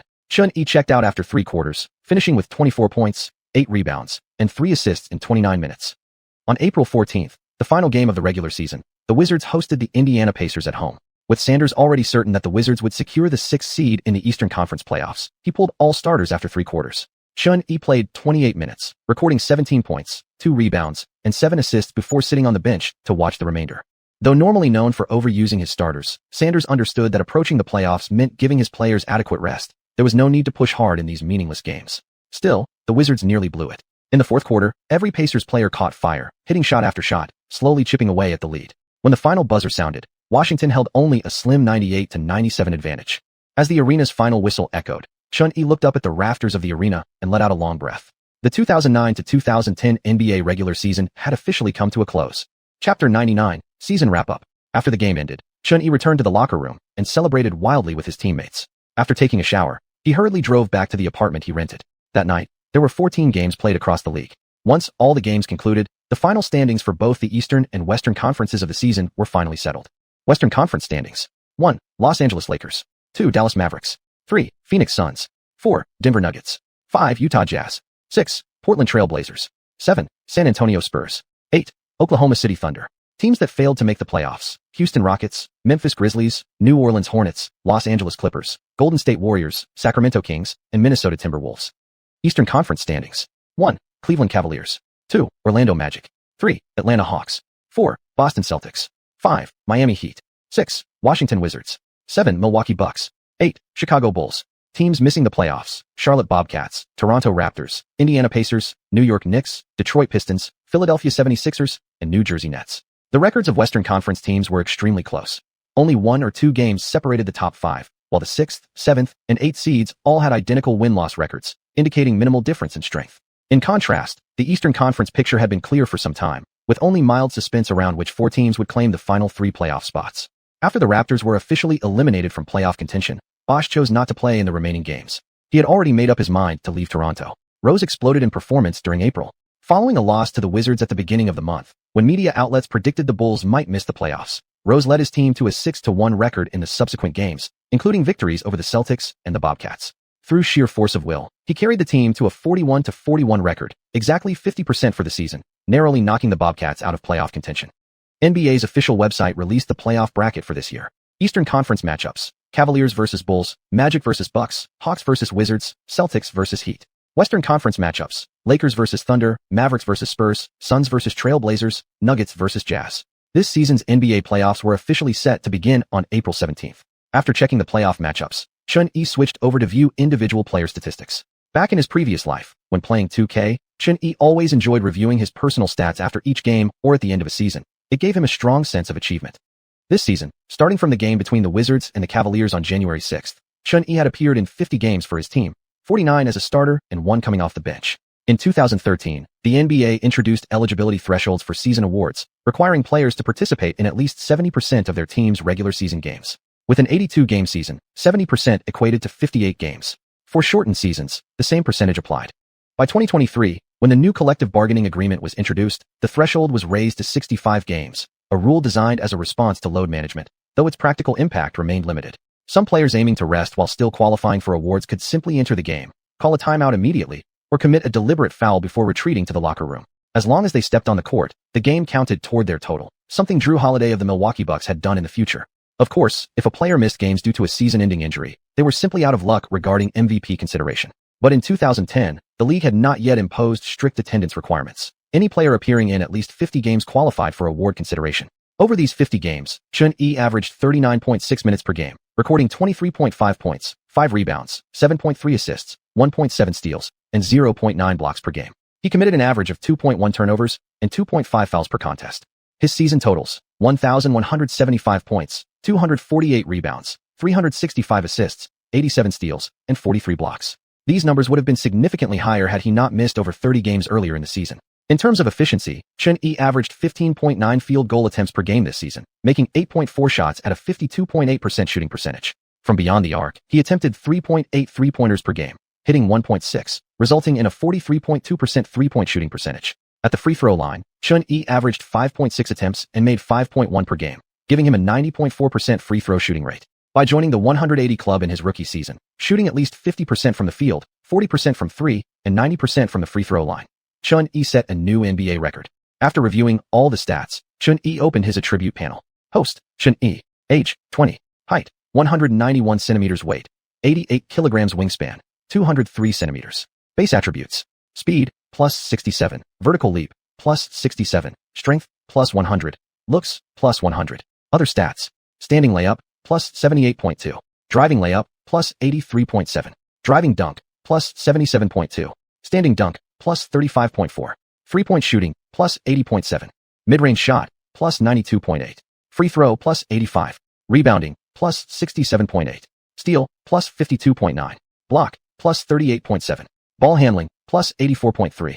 Passing, plus 83.6. Interior defense, plus 30. Perimeter defense, plus 70. Stamina, plus 79. Overall rating, 84. Badges earned: Gold tier, Dime a Dozen, Crash the Boards, Sharpshooter, First Step. Silver tier, Baseliner, Posterizer, Fadeaway Master, Attack the Rim, Chase Down Artist, Fancy Passer. Bronze tier, Slam Poster, Finisher on Lob, Limitless Range, Pick and Roll Ball Handler. Equipped packages: Hamilton Jump Shot Package, Crawford Dribbling Package, Marion Jump Shot Package, Anthony Jump Shot Package. Signature skills: Lockdown Defender, Elite Shot Creator. Points: 40,584. Shop unlocked. With over 40,000 points, Xuanhui spent 30,000 of them entirely on attribute upgrades, adding 10 points to three-point shooting and 5 points each to driving layup, driving dunk, steal, and block. After these increases, Xuanhui's overall rating instantly rose to 85, elevating his status to all-star player. The minimum points he could earn per game now increased to 800. He left the remaining 10,000 plus points untouched for now, planning to use them in the shop after the playoffs began to purchase some useful equipment. Chapter 100. The playoffs begin. After reviewing his own statistics, the season's individual award winners were also announced. The scoring title went exactly as Xuanhui remembered, to Kevin Durant of the Thunder. The Little General played in all 82 regular season games, averaging 30.1 points, along with 7.6 rebounds, 2.8 assists, 1.4 steals, and 1 block per game. He shot 47.6% from the field, 36.5% from beyond the arc, and 90% at the free throw line. Carmelo Anthony chased hard in the final month, launching shots aggressively, but still finished with 28.2 points per game, ranking third in the league, behind LeBron James, who averaged 29.7. Melo, a pure offensive maestro, had spent the first 8 years of his career without claiming the scoring crown, which left him deeply frustrated. The rebounding title went to Dwight Howard, the Beast, who averaged 13.2 boards per game this year, completing a 3-year consecutive streak as the league's top rebounder. With his elite athleticism and leaping ability, Howard dominated the paint. Few big men could out-rebound him down low. Additionally, Howard also claimed the blocks title for the second straight year, averaging 2.8 swats per game. Barring any surprises, he was almost certain to take home the Defensive Player of the Year award as well. The steals crown went to Rajon Rondo of the Celtics. Coach Rondo averaged 2.3 steals per game this season, leading the league, just ahead of Chris Paul. Besides his defensive prowess, Rondo also contributed 13.7 points and 9.8 assists per game, steadily evolving into one of the league's premier point guards. Xuanhui recalled that Paul had only played 46 games this season due to injury, and his performance showed signs of decline, averaging just 2.1 steals, down from 2.8 and 2.7 in the previous 2 seasons. Had it not been for the injuries, Paul might have achieved a 7-year consecutive streak as steals leader. The assists title belonged to Steve Nash of the Suns. The veteran averaged 16.5 points, 11 assists, and 3.3 rebounds this season. After last year's disappointing result, the Suns, under coach Alvin Gentry, surged back into the Western Conference's top 3. Beyond the numbers, what made Nash truly terrifying was his efficiency, shooting 50.7% from the field, 42.6% from 3, and 93.8% from the free throw line, marking his 4th career entry into the exclusive 180 club. Comparing himself to these statistical leaders, Xuanhui noticed his own numbers: 10th in scoring, 8th in assists, and 7th in steals. With all the stats reviewed, most of the season's major awards, including MVP, All-NBA Team, 6th Man, and Coach of the Year, remained undecided. They would only be announced after the playoffs began, keeping fans on edge for now. Only the Rookie of the Year award carried no suspense. Not even Evans or Curry themselves held out much hope. On April 15th, the team took a day off. Xuanhui caught up on sleep at home, played video games all afternoon, then drove casually around Washington, enjoying a peaceful solo break. On the afternoon of April 16th, the Wizards flew to Atlanta. At this time, the NBA's playoff home court system was still determined by regular season records. The higher-seeded team hosted the first 2 games, the lower-seeded team hosted the next 2, and if needed, the remaining games alternated venue by venue, giving the higher seed a built-in advantage should the series go to Game 7. Although the Hawks, their first-round opponent, were perennial playoff contenders and ranked among the top 3 in the East, the Wizards players remained relaxed, even confident they'd defeat Atlanta and advance. This confidence stemmed from their regular season record, from matchups against the Hawks, winning 3 and losing only 1. Still, many analysis shows and fans were skeptical about the Wizards. A lot of people predicted directly on social media that the Hawks would easily beat the Wizards 4-2. Others thought it might go to a Game 7, with Atlanta advancing 4-3. They argued that the playoffs were about defense and experience. While the Wizards had showcased strong offense during the regular season, their defense was clearly a weakness. Moreover, Xianxia, the team's centerpiece, relied heavily on drawing fouls through drives, an approach unlikely to work in the physical, tightly officiated postseason, where referees would surely swallow their whistles. When Xianxia saw such comments, he was baffled. Aren't most of my points actually coming from mid-range jumpers and threes? Fans still judge too superficially. Even excluding free throws, Xianxia would still rank in the top 10 in scoring. On April 17th, the 2009/2010 NBA playoffs officially tipped off. 4 games would be played simultaneously today, 3 in the Eastern Conference and 1 in the Western Conference. Wizards versus Hawks, Heat versus Celtics, Bulls versus Cavaliers, and Jazz versus Nuggets. At 7:30 p.m., Phillips Arena, the Hawks' home court, was packed to the rafters. In the playoffs, home attendance was nearly always a full house. Most of the crowd wore Hawks jerseys, with only a small number of Wizards fans scattered among them. The Wizards' starting 5, Blatch, Jamison, Thornton, Mike Miller, and Xianxia. The Hawks' starting lineup, Al Horford, Marvin Williams, Joe Johnson, Josh Smith, and Mike Bibby. The rosters remained unchanged from the regular season, both teams sticking to their most familiar systems. After finishing warm-ups and re-entering the arena, Xianxia stood as the stadium DJ began calling out player names. The roaring atmosphere, combined with the energetic voice of the announcer, sent chills across Xianxia's skin. Such intensity fired up every player on the court even before the game tipped off. In his heart, he already looked forward to experiencing this same electrifying energy back at the Wizards' home arena. After the camera switched over, CCTV commentator Yang held up his microphone and spoke first. The long-awaited playoffs have finally arrived, everyone. I think the fans are just as excited as I am right now. Zhang grinned with narrowed eyes. Absolutely. Tonight marks Xianxia's personal playoff debut. Given his scoring ability, many fans are wondering if he can set a new record for points in a playoff debut. After all, his nickname is Record Breaker. Xiuxian added, this is an upset matchup for the Wizards. The Hawks had a great regular season, and tonight they're playing at home. It will definitely be tough for the Wizards to get past them. Zhang nodded. There's still a gap in overall roster strength. Although the Wizards beat the Hawks twice during the regular season, things won't be so simple once the playoffs begin. Yang said, you never know though. The Wizards shouldn't be underestimated, especially Xianxia. He's brought us too many surprises already. With the referee tossing the ball in the opening tip, the game officially began. Chapter 101, the Hawks' shift in strategy. Brax easily knocked the ball back to Xianxia in the backcourt after winning the tip-off against Horford. Xianxia brought the ball up. Defense. Defense. The Hawks' home crowd rose to their feet, chanting along with the DJ's beat. At the top of the key, Xianxia faced off against Joe Johnson. Earlier that afternoon, Hawks head coach Woodson had stressed in the tactical meeting that matching Mike Bibby, their starting point guard, against Xianxia would be an open invitation for drives to the paint, so they decided instead to assign ISO Joe to defend him. Joe Johnson was excellent at isolation scoring, but his defense was merely average, not a liability, but nothing special. While his height and wingspan were impressive for a guard, he lacked athleticism and struggled against quicker or more physical opponents. And Xianxia, who embodied both speed and strength, clearly didn't respect Johnson as a defender. After a simple crossover, Xianxia accelerated instantly. The moment the first step maestro badge lit up in his mind, he exploded past Joe Johnson by nearly 2 full strides. Reaching the edge of the paint, Xianxia confronted Josh Smith rotating over. He hard protected the ball, then spun into the lane and went straight up through Horford's challenge. Horford stretched out his long arms trying to block the shot. His palm slapped hard against Xianxia's forearm. Though stinging from the contact, Xianxia tightened his muscles and flicked his wrist, releasing the ball under duress. As the referee's whistle blew, the ball hit the backboard, bounced twice on the rim, then dropped through the net.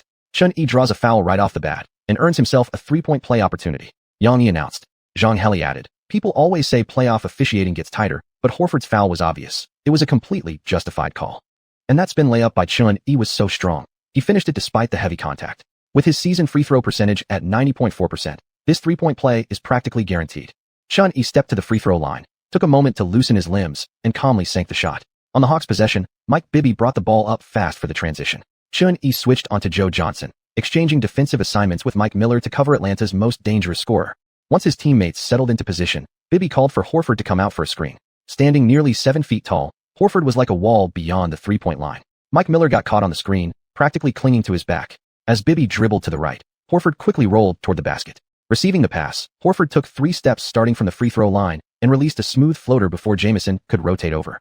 Back in the backcourt, Xuan collected the inbound pass and immediately pushed the pace for the counterattack. Again blowing past Joe Johnson with ease, Xuan delivered a quick bounce pass to Blatch waiting deep in the post, then moved out to the baseline. Blatch relies heavily on post-ups when he isn't just finishing around the rim, Yang observed. But Horford, though short and stocky, has a very low center of gravity. He's preventing Blatch from backing down into the paint. Seeing no room to advance, Blatch took one dribble and tried to create space with a spin move. But Horford stayed glued, shifting his body first and raising both hands high to protect the rim. With the 3-second count about to expire, Blatch had no choice but to whip the ball back out to Xuan. Xuan caught it, took one dribble, and launched a baseline jumper over Josh Smith. The baseline three-point specialist badge flashed briefly in his mind.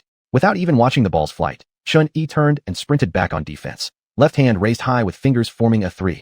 Xuan is so confident he doesn't even think about grabbing the rebound, Zhang Heli said with a slight frown, until the clean swish rang out, making him break into a smile. Oh, what a precise and fearless three-pointer. Yang jumped into praise mode.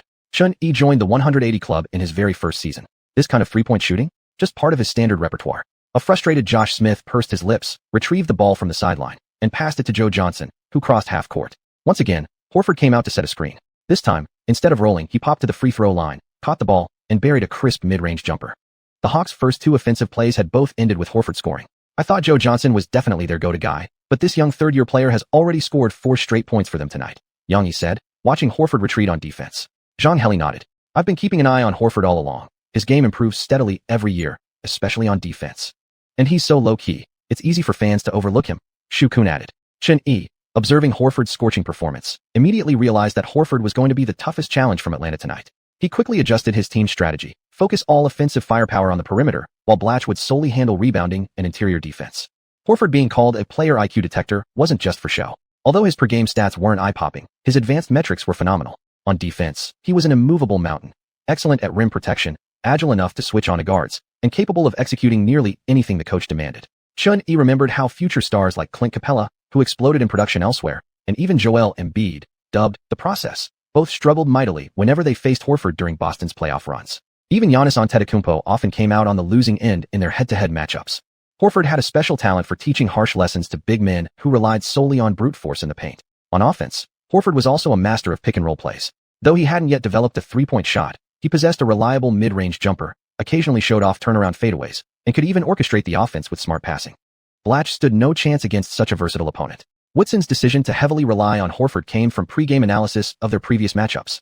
In the 3 regular season games against Washington, Atlanta had tried to match the Wizards' pace by relying on their guards and increasing three-point attempts after pick-and-rolls, following Washington's rhythm into high-paced shootouts.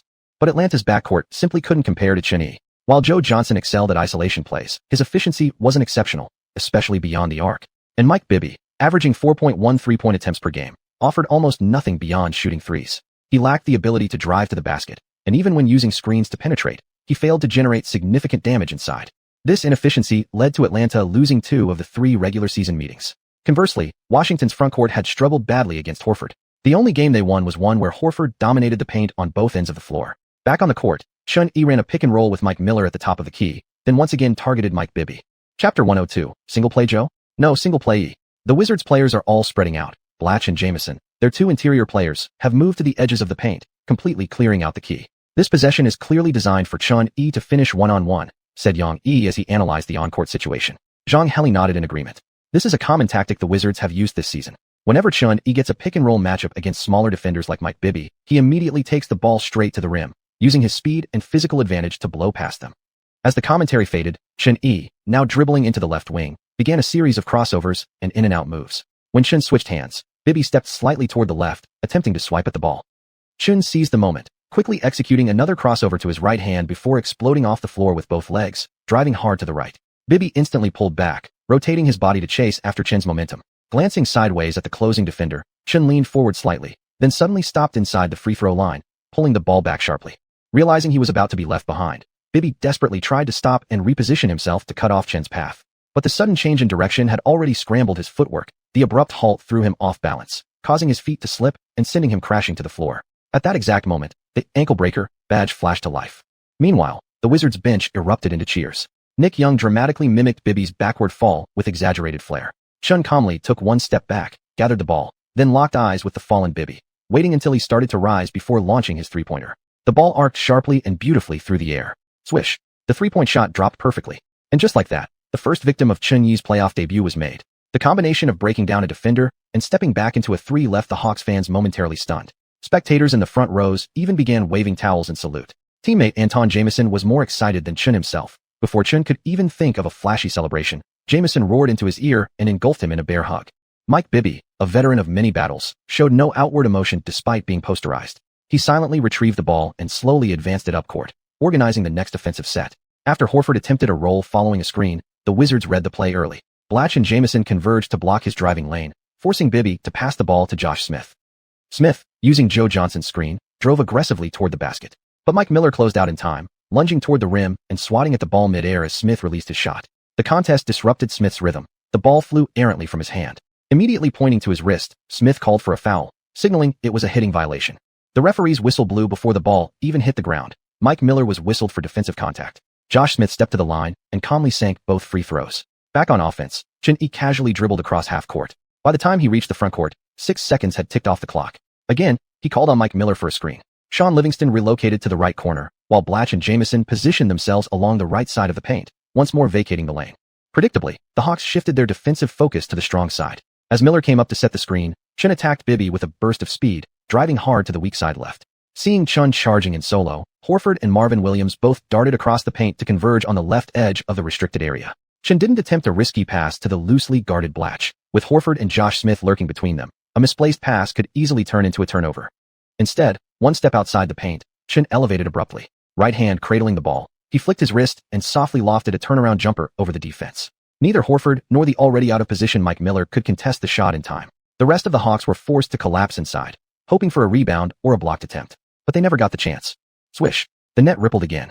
11-6. After the bucket, Chun Yi slapped hands with his teammates in celebration. Chun Yi's first step is just too explosive. The Hawks need to adjust fast. If Bibby keeps getting burned every time Chun attacks, their entire defense could collapse tonight, remarked xiuxian from the broadcast booth.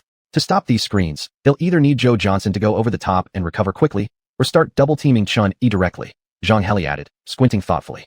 On the court, Horford posted up against Blatch in the low block and attempted a turnaround jumper, but the ball bounced off the rim. It was the Wizards' turn to attack again. Chun Yi continued his slow advance across half court, once more initiating a pick and roll.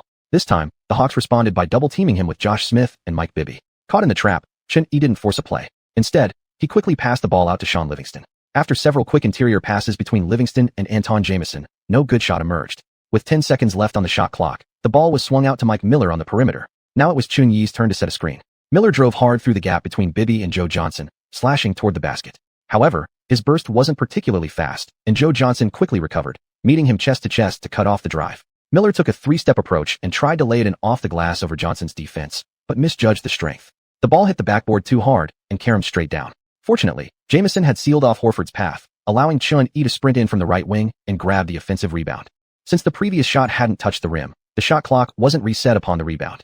Chun Yi dribbled back out to the left wing. Only 3 seconds remained on the possession.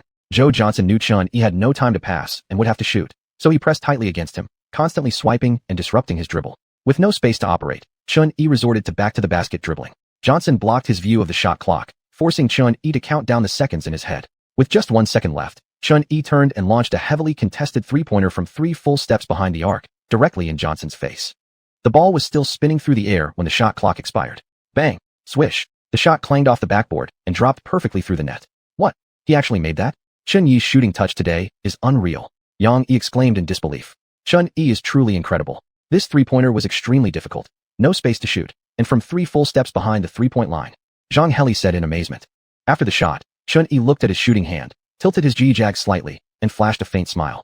He hadn't been confident the shot would fall when he released it, but the moment the ball left his hand, the limitless range badge lit up, and he knew it was good. Seeing the ball rip through the net, the Hawks players deflated collectively. How could you defend a shot like that?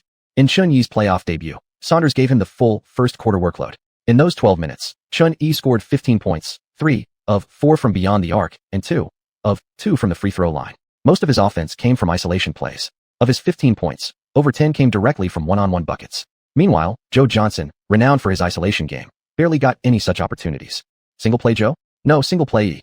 Chapter 103. This nickname suits me perfectly. Hawks head coach Woodson felt anxious seeing the score at 19-30 on the court. Seeing his players with their heads down, he couldn't show his frustration, so he comforted his team and then reassured himself. This was only the first quarter. They could still come back. Being down by 11 points right off the bat didn't feel like a good start for the Hawks fans. Some were even dissatisfied with Woodson's lineup decisions. Joe Johnson, the franchise player, and Josh Smith had both performed very well during the regular season, especially Joe Johnson, who stood a strong chance of making the All-NBA team this year. Yet Woodson wasn't giving him many shot opportunities, instead consistently favoring third-year rookie Al Horford. From the Wizards' perspective, they actually preferred it when the Hawks centered their offense around their backcourt, especially Blatche in the frontcourt. He struggled defensively against Horford. If Horford received fewer touches, Blatche could contribute more offensively and on the boards. Before the second quarter began, Woodson had already instructed his players to increase defensive intensity. If they couldn't contain Xianxia, they were allowed to play slightly more physically.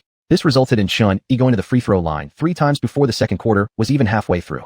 Home fans quickly noticed that every time xuanhuan drove into the paint, the referee's whistle followed like clockwork, and immediately after, a wave of loud boos would erupt from the crowd. But xuanhuan wasn't affected by the jeers. In the first half alone, he went to the line 9 times, making 8 of them. During the regular season, xuanhuan averaged 5.6 free throw attempts per game, ranking 10th among all guards. Tonight's first half total nearly doubled his season average, not because the referees were biased. Every time xuanhuan attacked the rim, 2 or more defenders swarmed him, committing obvious fouls like grabbing and holding that referees simply couldn't ignore. The playoffs mean higher defensive intensity and slightly looser officiating, but that doesn't make referees blind. In fact, the idea that playoff officiating is significantly more lenient is largely a misconception. When physicality escalates in playoff battles, various illegal actions emerge, and referees don't just stand by. Take last season as an example. The Nuggets led the league in regular season free throws with 30.3 per game. In the playoffs, that number rose to 33.4. Similarly, the Bulls, averaging 25 free throws per game in the regular season, jumped to 29.9 in the playoffs, climbing from 14th in the league to 3rd. Besides drawing fouls, xuanhuan's shooting performance tonight was excellent, especially from beyond the arc.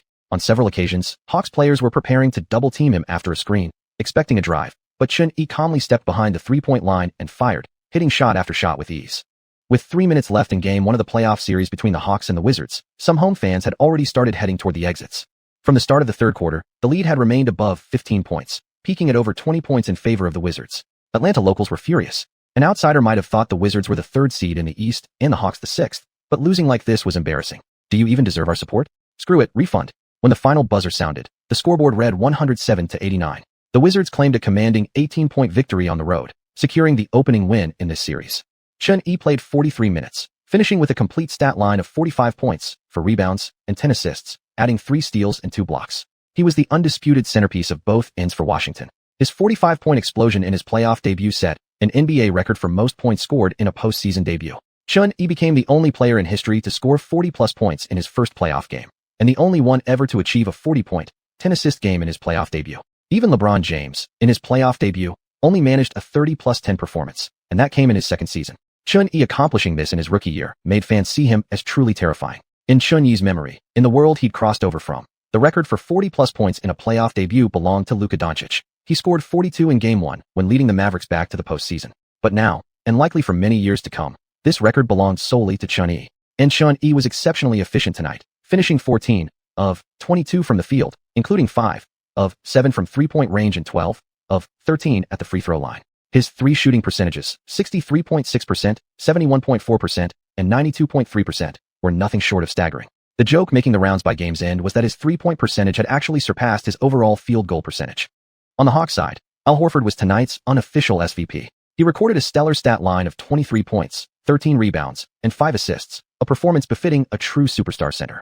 Joe Johnson and Josh Smith, however, had relatively quiet nights, scoring only 17 and 15 points respectively. After the game, xuanhuan was swarmed by a crowd of reporters flashing cameras in his face, desperate not to miss a single moment of this historic night.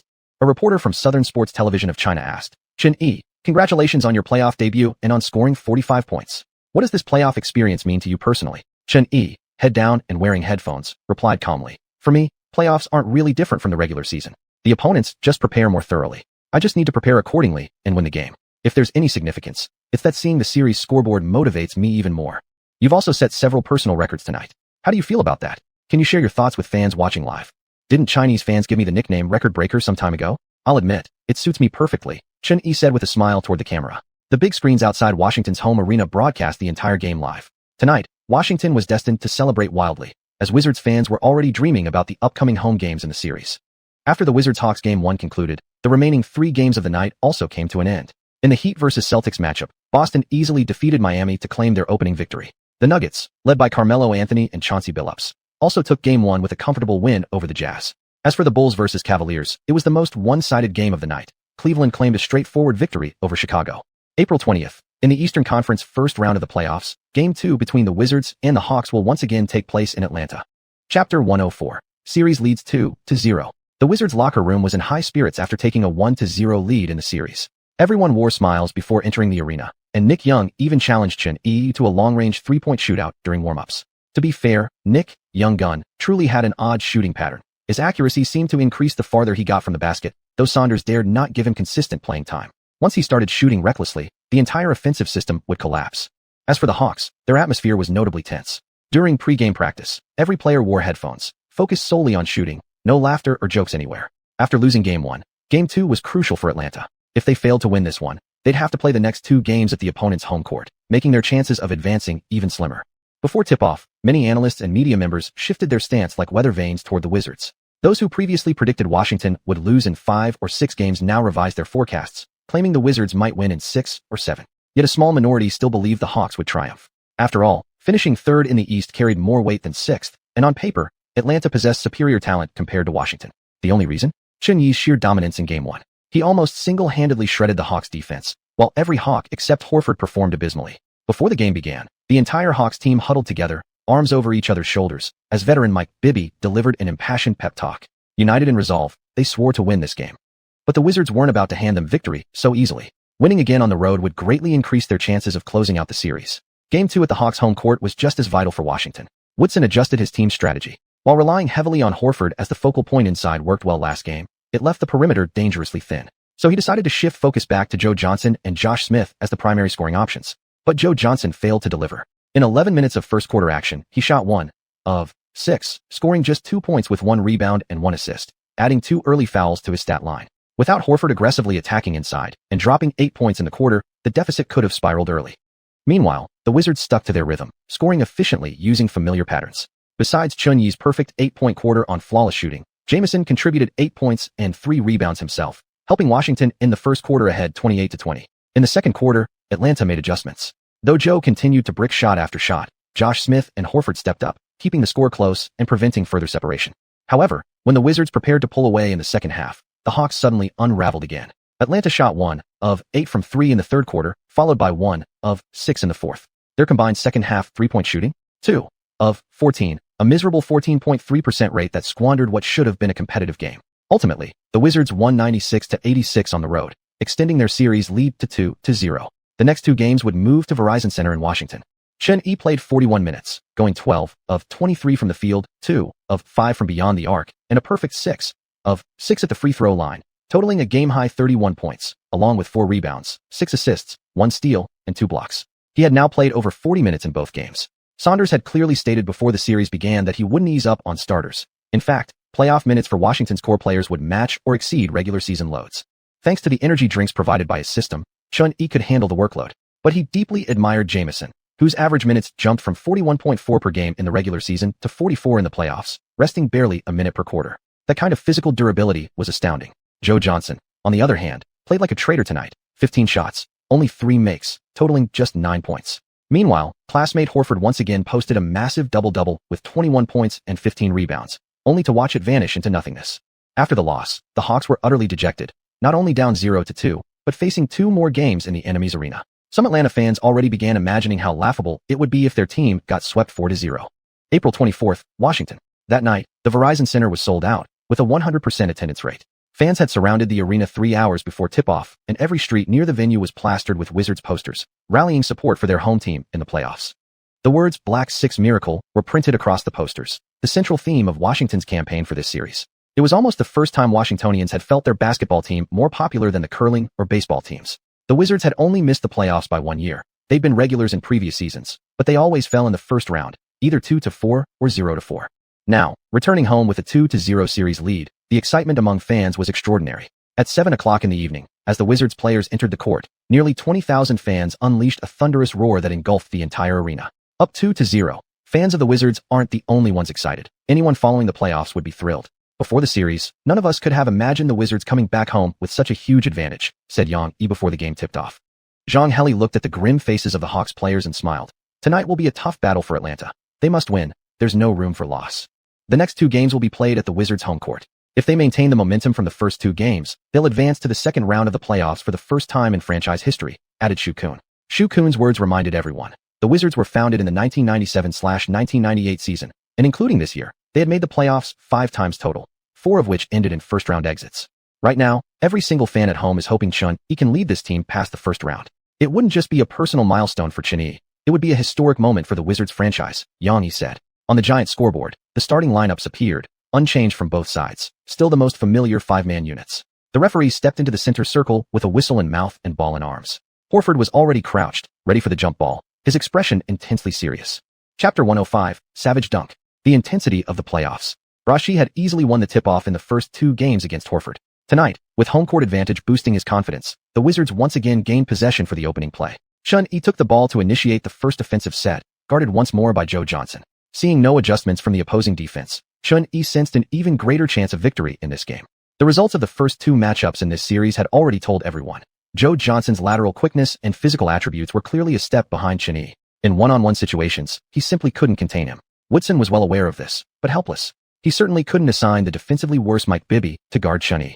To put it bluntly, there wasn't a single perimeter defender on the Hawks capable of stopping Chun-Yi, not even double-teaming helped.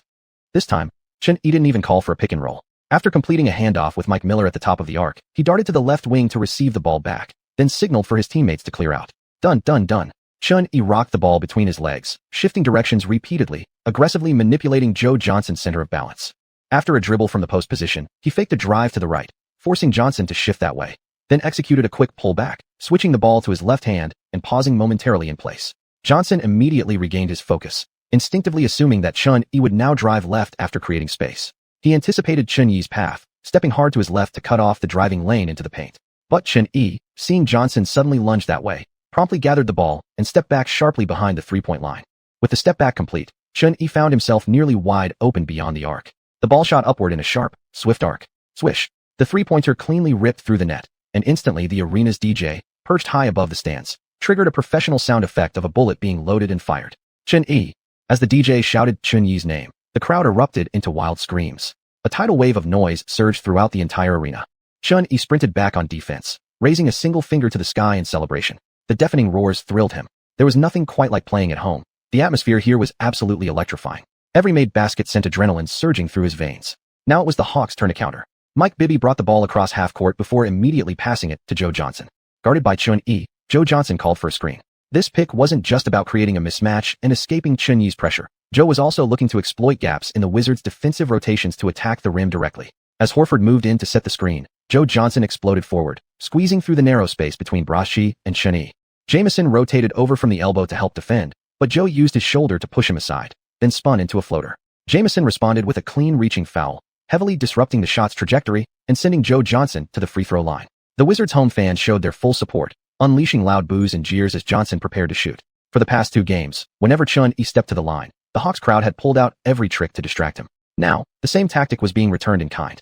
Joe Johnson remained expressionless. He took a deep breath and calmly sank both free throws. On the Wizards' second possession, once again, Chun-Yi took control. After running an off-ball screen with Rashi, Mike Miller curled toward the baseline and found himself momentarily open. Without hesitation, Chun-Yi whipped the pass to him. But Miller hesitated for a split second, and in that moment, the shot window vanished. Joe Johnson had closed hard, bodying him tightly. With no choice, Miller had to pass the ball back to Chun-Yi waiting at the left wing. Once the switch was made, the responsibility of guarding Chun-Yi fell once again onto Mike Bibby. Chun-Yi scanned his teammates' positions, quickly motioning for them to spread the floor. This one, he was going one-on-one. Switching the ball from left to right, he launched into a sequence, a crossover, followed by a behind-the-back dribble, then a series of quick front-facing directional changes. Bibby, noticing Chun-Yi's relatively slow crossover speed, attempted to lunge forward and strip the ball. Chun-Yi instantly lowered his dribble, then abruptly accelerated his rhythm, bursting forward with sudden explosive force. Bibby didn't just fail to steal the ball, he was completely caught off guard by the sudden burst. As he tried to slide laterally to keep up, his feet slipped, and he crashed hard onto his backside. Ankle breaker. The badge flashed brightly. The home crowd gasped in unison. Congratulations to Mike Bibby, officially the first highlight reel victim of the night. Chun-Yi didn't slow down. Seeing him charge toward the paint, Joe Johnson quickly retreated, tightening his defensive focus around the basket. As Xuan shoulder-checked Joe Johnson, he gave a sudden shove that sent the defender staggering backward, then spun sharply toward the paint. He drove in aggressively against Horford, rising for a layup. Horford raised both hands high, eyes locked onto the ball. Xuan leaned into him and forcefully released the shot under pressure. Horford's hand slapped hard against Chunyi's forearm. A sharp pain shot through Chunyi's arm, but his muscles tightened instinctively. His release remained steady and strong. The ball fell perfectly through the net, and the referee's whistle blew immediately. Horford was called for a shooting foul. Chun had earned himself a chance to complete the three-point play. Stepping to the free throw line, Chun fixed his gaze on the rim as chants from the crowd roared around him. MVP! MVP! The fans' voices were loud, rhythmic, and relentless. Swish! Chun sank the free throw. The 2+1 was good. The score now read 5-2 in favor of the Wizards. On the Hawks' end, Joe Johnson ran another pick and roll with Horford. Horford cut hard to the basket, but Braschi anticipated it and jumped early. However, Horford delayed his release just slightly, avoiding the block. As Braschi landed, he saw Horford calmly going up for the shot and quickly waved his arms to contest. When Braschi slapped Horford's arm, he knew the foul was inevitable. Without hesitation, he ramped up the contact, shoving Horford's shooting hand away. If he was going to foul, he wouldn't let the opponent get an easy bucket and free throw. Horford lost control due to the force, and the ball flew out. The referee's whistle followed right after.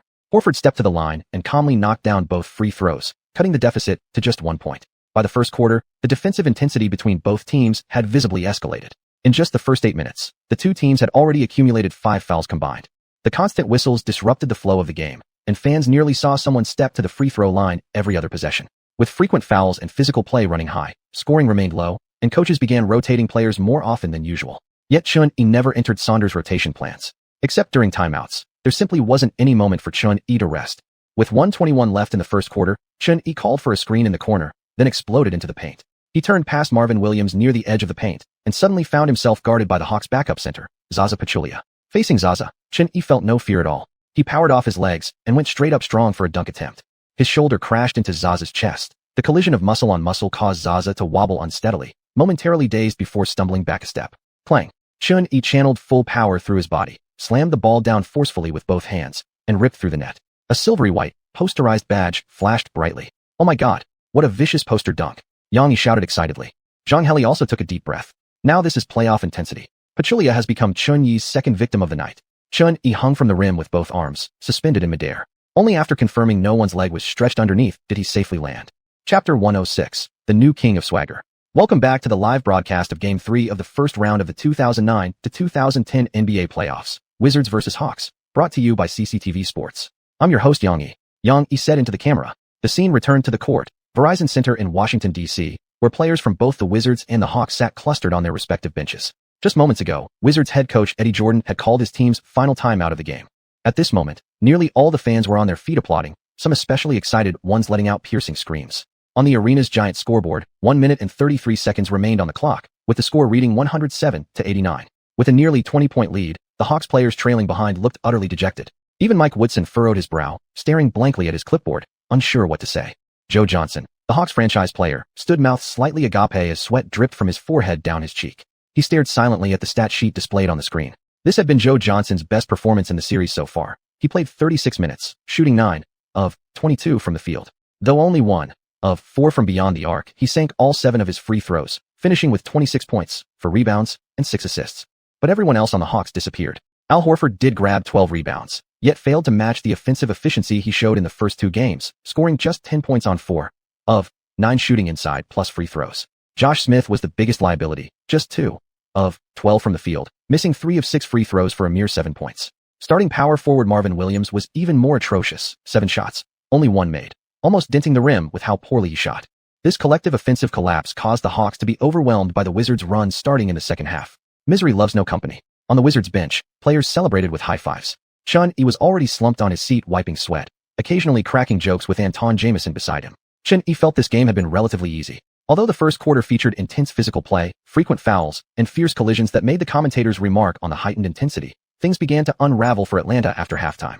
It started with Chun repeatedly driving into the paint and drawing fouls. Then Randy Foye and Mike Miller caught fire from beyond the arc. Meanwhile, the Hawks went collectively cold. The Wizards opened the third quarter with an 18-2 offensive barrage, maintaining their lead ever since. After the timeout ended, Coach Jordan pulled all his starters. Such a commanding lead meant unless every Hawk turned into Tracy McGrady reincarnate, there was no chance of a comeback. Better to let the players rest. But Hawks coach Mike Woodson refused to give up. This game meant everything. If it were game 1 or 2, perhaps they could afford to lose. But now it was game 3, and they were already down 0-2. Another loss, and their season would be over. With a minute and a half left, the Wizards send in Randy Foye and Nick Young to lead the second unit. While the Hawks keep all 5 starters on the floor, they refuse to treat these final moments as garbage time. Yang Yi observed, watching the lineup changes unfold. Zhang Heli murmured softly, "Do they still have a chance?" The director panned the camera across the Wizards' bench. When Yang Yi saw Chun Yi's gesture, he gasped, "What is Chun Yi doing? He's already declaring victory." Chun Yi faced the camera, left hand extending 3 fingers, right hand clenched into a fist, smiling as he pointed those 3 fingers toward himself. This gesture embodies Chun Yi's absolute confidence. He's signaling they'll take this series to 3-0. Shu Kun couldn't hold back his excitement upon seeing the 3-0 sign. Fans watching the broadcast burst into laughter. Chun Yi really was the new king of swagger. Hawks fans felt 1,000 points of emotional damage. Players on the court could barely contain their rage. They wanted nothing more than to rush over and drag Chun Yi off the bench and beat him up. In the end, no miracle happened in that final minute and a half. The Wizards defeated the Hawks 111-94 at home. The series now stood at 3-0. The Wizards needed just one more win to advance to the Eastern Conference semifinals. Chun Yi played only 37 minutes, shooting 9 of 17 from the field, 3 of 6 from three-point range, and a perfect 8 of 8 from the line for a stat line of 29 points, 2 rebounds, 7 assists, 2 steals, and 1 block. In this game, 7 Wizards players scored in double figures. Anton Jamison and Andre Blatch added 22 and 20 points respectively. After the final buzzer, Wizards fans lingered in the arena, unwilling to leave. It was as if they could already see the doors to the second round of the Eastern Conference swinging open. After all, in the entire history of the NBA, no team had ever come back from a 0-3 deficit. And on top of that, the next game would still be at the Wizards' home court. Chun, congratulations once again on leading your team to victory. You won tonight's game decisively, removing all suspense as soon as the second half began. Have you thoroughly studied the Hawks to be able to win 3 consecutive games despite being counted out by outsiders? An ESPN reporter asked Chun Yi during the post-game interview at the scene. Chun Yi, wearing his headphones, replied casually, "I think you should ask the coach about that. Right now, I don't even want to think about the Hawks anymore. I need to start researching our opponent in the second round of the Eastern Conference." Another unexpected flex that left the reporter speechless. All the reporters had come to realize that interviewing Chun Yi required not only strong professional skills, but also thick skin. This kid might say anything just to mess with them. The Wizards had won this game comfortably, but when it came to post-match media buzz, the Heat were generating even more headlines. In tonight's Game 3 between the Heat and the Celtics, the Heat, already down 0-2, fought desperately in front of their home crowd. Wade played 43 minutes and poured in 34 points, 5 rebounds, and 8 assists, yet still couldn't secure a win at home, leaving them trailing 0-3 in the series. In the final second of the game, the score was tied at 98-98. Paul Pierce hit a buzzer-beating game-winning shot, and the whistle blew as the ball went through. The Celtics took the 2-point victory without giving Miami any time to respond. A dejected Wade was visibly frustrated. In this series, he'd practically been playing 1 against 5, and his growing distrust toward his teammates was becoming evident. During media interviews, Wade even brought up the upcoming off-season free agency market on his own initiative. "If I could play alongside LeBron, we'd definitely complement each other well."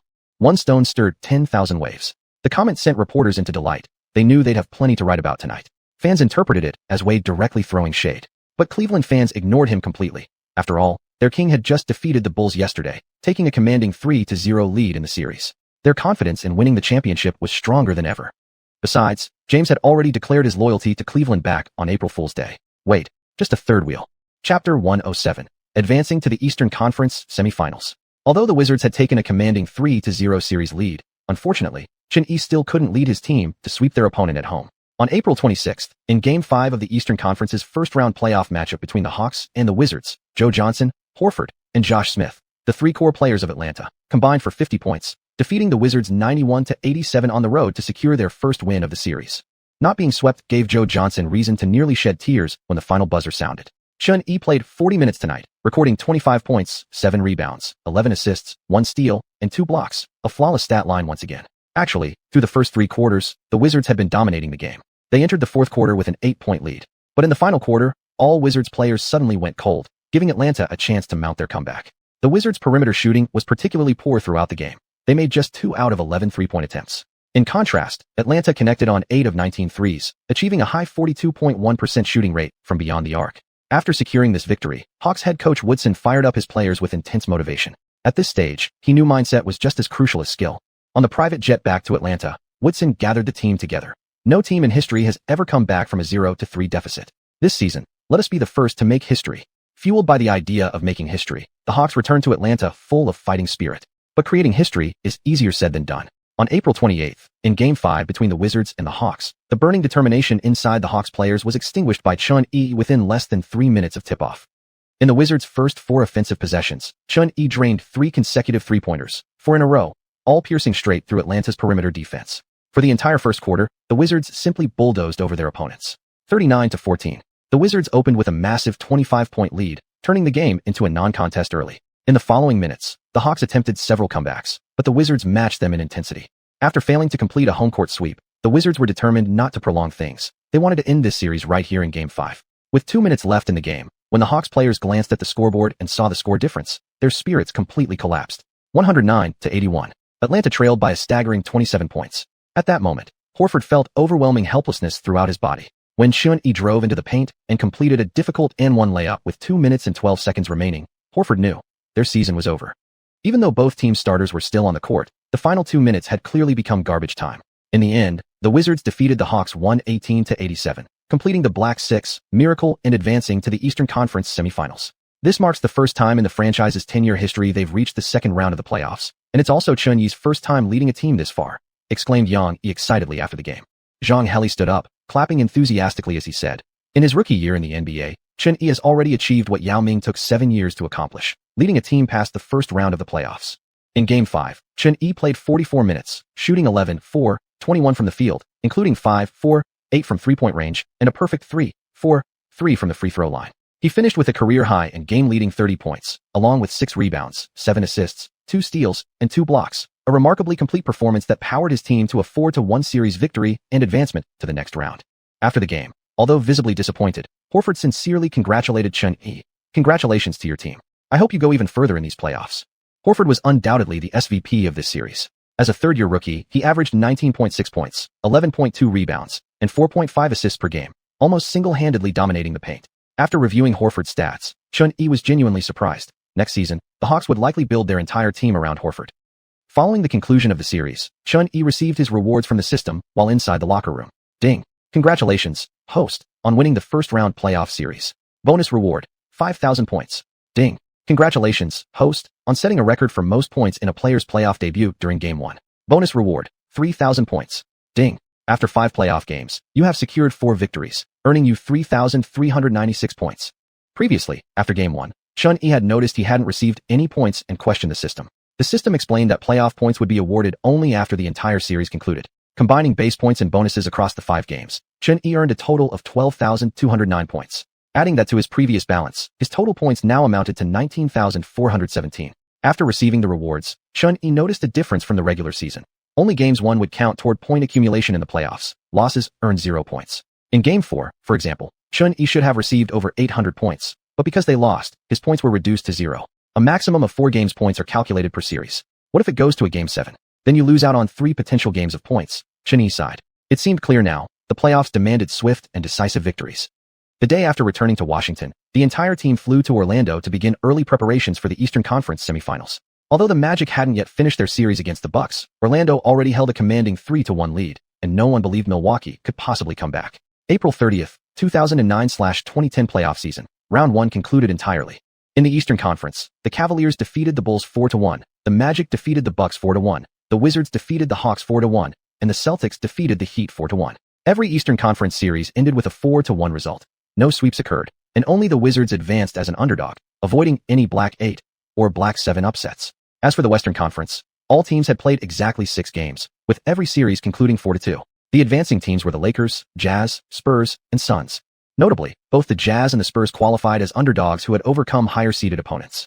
The Nuggets, who reached the Western Conference Finals last season, were already eliminated in the first round by the Jazz. An internal conflict within Denver had surfaced. Outside observers widely speculated that major changes were coming next season, especially concerning their franchise star, Carmelo Anthony. It was said Melo had exploded in anger inside the locker room after the game. Not only did he fail to win the scoring title this season, but his team didn't even make it past the first round. Dirk Nowitzki's situation was even more painful.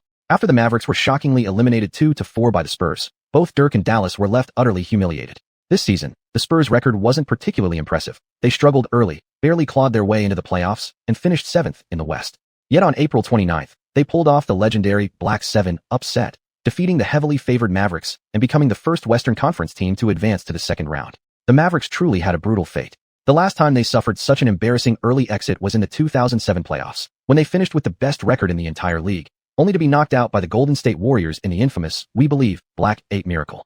Looking at the final bracket, Chun-Yi realized the Western Conference timeline remained unchanged.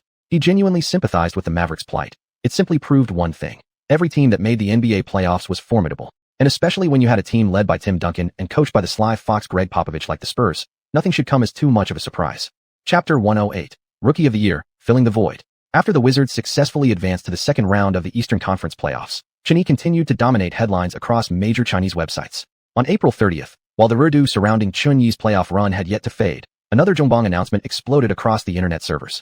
The major awards for the 2009/2010 season were officially unveiled just before the start of the second round of the playoffs.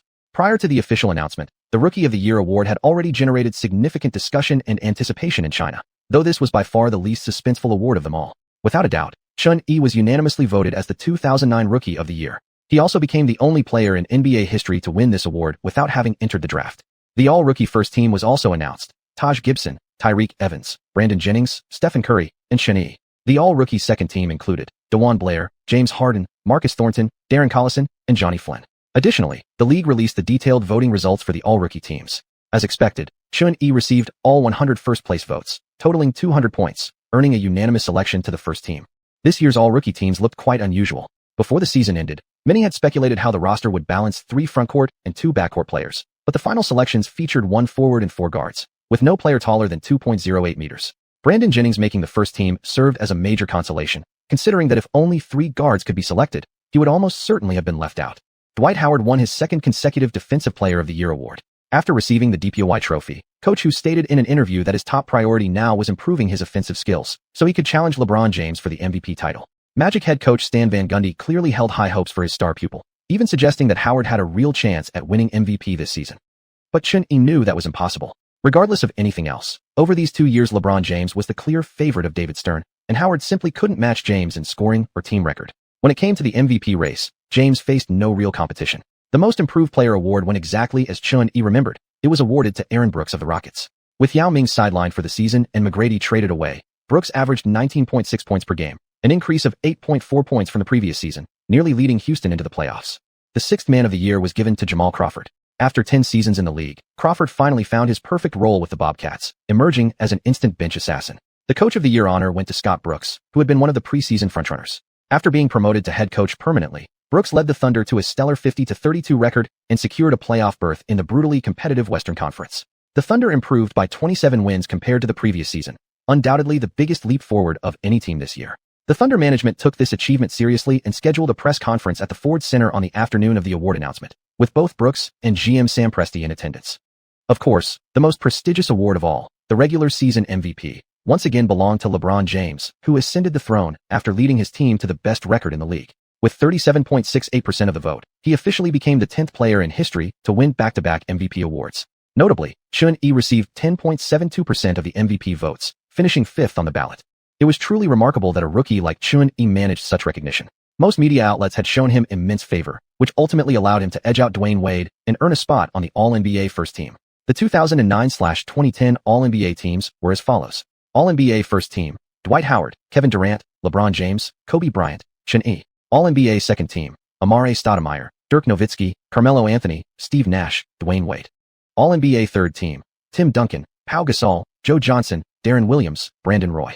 Being selected to the All-NBA first team in his rookie season made Chun-Yi only the 8th player in history to achieve this feat, something not even LeBron James or Michael Jordan had accomplished. D-Wade felt somewhat aggrieved after being bumped down to the second team, especially since his stats and leadership were impeccable. The only area where he fell short of Chun-Yi was efficiency.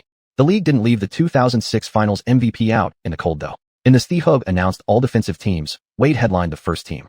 The all-defensive first team consisted of Dwight Howard, Gerald Wallace, LeBron James, Kobe Bryant, and Wade. The all-defensive second team included Tim Duncan, Anderson Varejao, Josh Smith, Chun-Yi, and Rajon Rondo. First team all-rookie and second team all-defense in his rookie season. In history, only Duncan had ever achieved this same feat. Chun-Yi, now loaded with accolades, instantly became a hot topic both domestically and internationally. Yao Ming was among the first to send congratulations via social media, and Chun-Yi responded with an interactive post. Yao truly admired Chun-Yi. Though technically a junior, Chun-Yi had reached in just a few short months the level Yao himself had taken 10 grueling years to barely achieve. After 7 seasons in the league, Yao had earned All-NBA honors 5 times, but never higher than second team. It took him 6 long years just to reach the second round of the playoffs. And as for Rookie of the Year, well, that honor had always eluded him. Chinese fans had long felt a deep sense of regret about the Rookie of the Year award. During the 2002/2003 season, Yao, as the #1 overall pick, delivered a solid, if not spectacular, rookie campaign, averaging 13.5 points, 8.2 rebounds, 1.7 assists, and 1.8 blocks per game, shooting 49.8% from the field, while playing all 82 games. With 2 Western Conference Rookie of the Month awards under his belt, these numbers seemed more than worthy of the top rookie honor. Yet that year, the award went to Amare Stoudemire, who also played 82 games, averaging 13.5 points, 8.8 rebounds, 1.0 assists, and 1.1 blocks, on 47.2% shooting. Honestly, their stat lines were nearly identical. Looking at team records, Yao's Rockets finished 43-39, while Stoudemire's Suns went 44-38, again, extremely close. But Chun-Yi believed Yao was actually more deserving. While their surface stats were similar, Yao's efficiency rating was a stellar 20.6, already at all-star level, while Stoudemire's was just 16.2, barely above average. Why the award ultimately went to Stoudemire, and whether there were any behind-the-scenes influences, remains unknown. Regardless, Chun-Yi winning the award this year felt like a long-overdue redemption for Chinese fans. Chapter 109, Eastern Conference Second Round, Facing the Magic. After all the regular season awards had been announced, the NBA playoffs second round tipped off on May 1st with a matchup between the Cavaliers and the Celtics. Before the game, the NBA held an award ceremony for LeBron James at the Cavaliers' home arena, Quicken Loans Arena. David Stern personally handed James the trophy, symbolizing the highest individual honor in the league. James, who had successfully defended his title, remained emotional as he raised the trophy above his head, delivering an impassioned speech to all Cleveland fans, expressing gratitude and swearing his loyalty. At this time, the old Jewish man Stern always looked at James with bright, admiring eyes. Clearly, Stern was extremely satisfied with the league's new flagship star he had built before retirement. In his mind, James was Michael Jordan's rightful successor in the 21st century. Perhaps inspired by James's motivational pregame speech, in the series opener against the Celtics, James led his teammates to defend their home court, securing the first win of the series with a 101-93 victory. Far away in Orlando, Chun-Yi finished practice and returned to the hotel, watching the live broadcast with his teammates. When the final result and score matched exactly what he remembered from history, he knew then that the timeline hadn't changed. This year, the Cavaliers wouldn't get past the Celtics. Although James dropped 37 points, 7 rebounds, and 7 assists, a near triple-double, the detailed breakdown showed he played hesitantly throughout, completely lacking the confidence he displayed during the regular season, especially shrinking back in the first 3 quarters. If not for his sudden explosion in the fourth quarter, scoring 12 points, recording 2 blocks, and hitting 2 clutch three-pointers, the outcome could have easily swung the other way. The reason behind James's timid performance? His elbow injury. Chun-Yi recalled how, after the Cavaliers lost to the Celtics in the playoffs that year, certain online trolls would claim James only began publicizing the elbow injury afterward, using it as an excuse to justify the elimination. But this time, the injury was real. It had already existed during the regular season. It worsened when he re-aggravated it in Game 5 of the first-round series against the Bulls, forcing him to shoot free throws left-handed. Fans familiar with this series remember clearly, by Game 4, James suffered a torn ligament in his right arm. The team doctor recommended 6 to 8 weeks of rest, but he chose instead to play through injections. However, since the pain-killing shots could only be administered once every 10 days, the Cavaliers, who didn't receive the shot in Games 5 and 6, were easily swept aside by the Celtics. On May 2nd, the league scheduled 2 games, Wizards vs. Magic and Jazz vs. Hawks. That afternoon, Chun-Yi joined his team at the arena for tactical drills, followed by a full team strategy meeting. The Magic were far tougher to beat than the Hawks. Historically, the Hawks had been brutally swept by the Magic in the second round, helpless and powerless. Although the Wizards held a 3-1 advantage over the Magic in regular season matchups, Saunders and Chun-Yi weren't taking anything lightly. The gap in raw team strength was massive. And why had they won 3 of those 4 games in the regular season? A large part was due to Chun-Yi's explosive performances on the perimeter and his repeated psychological takedowns of Dwight Howard.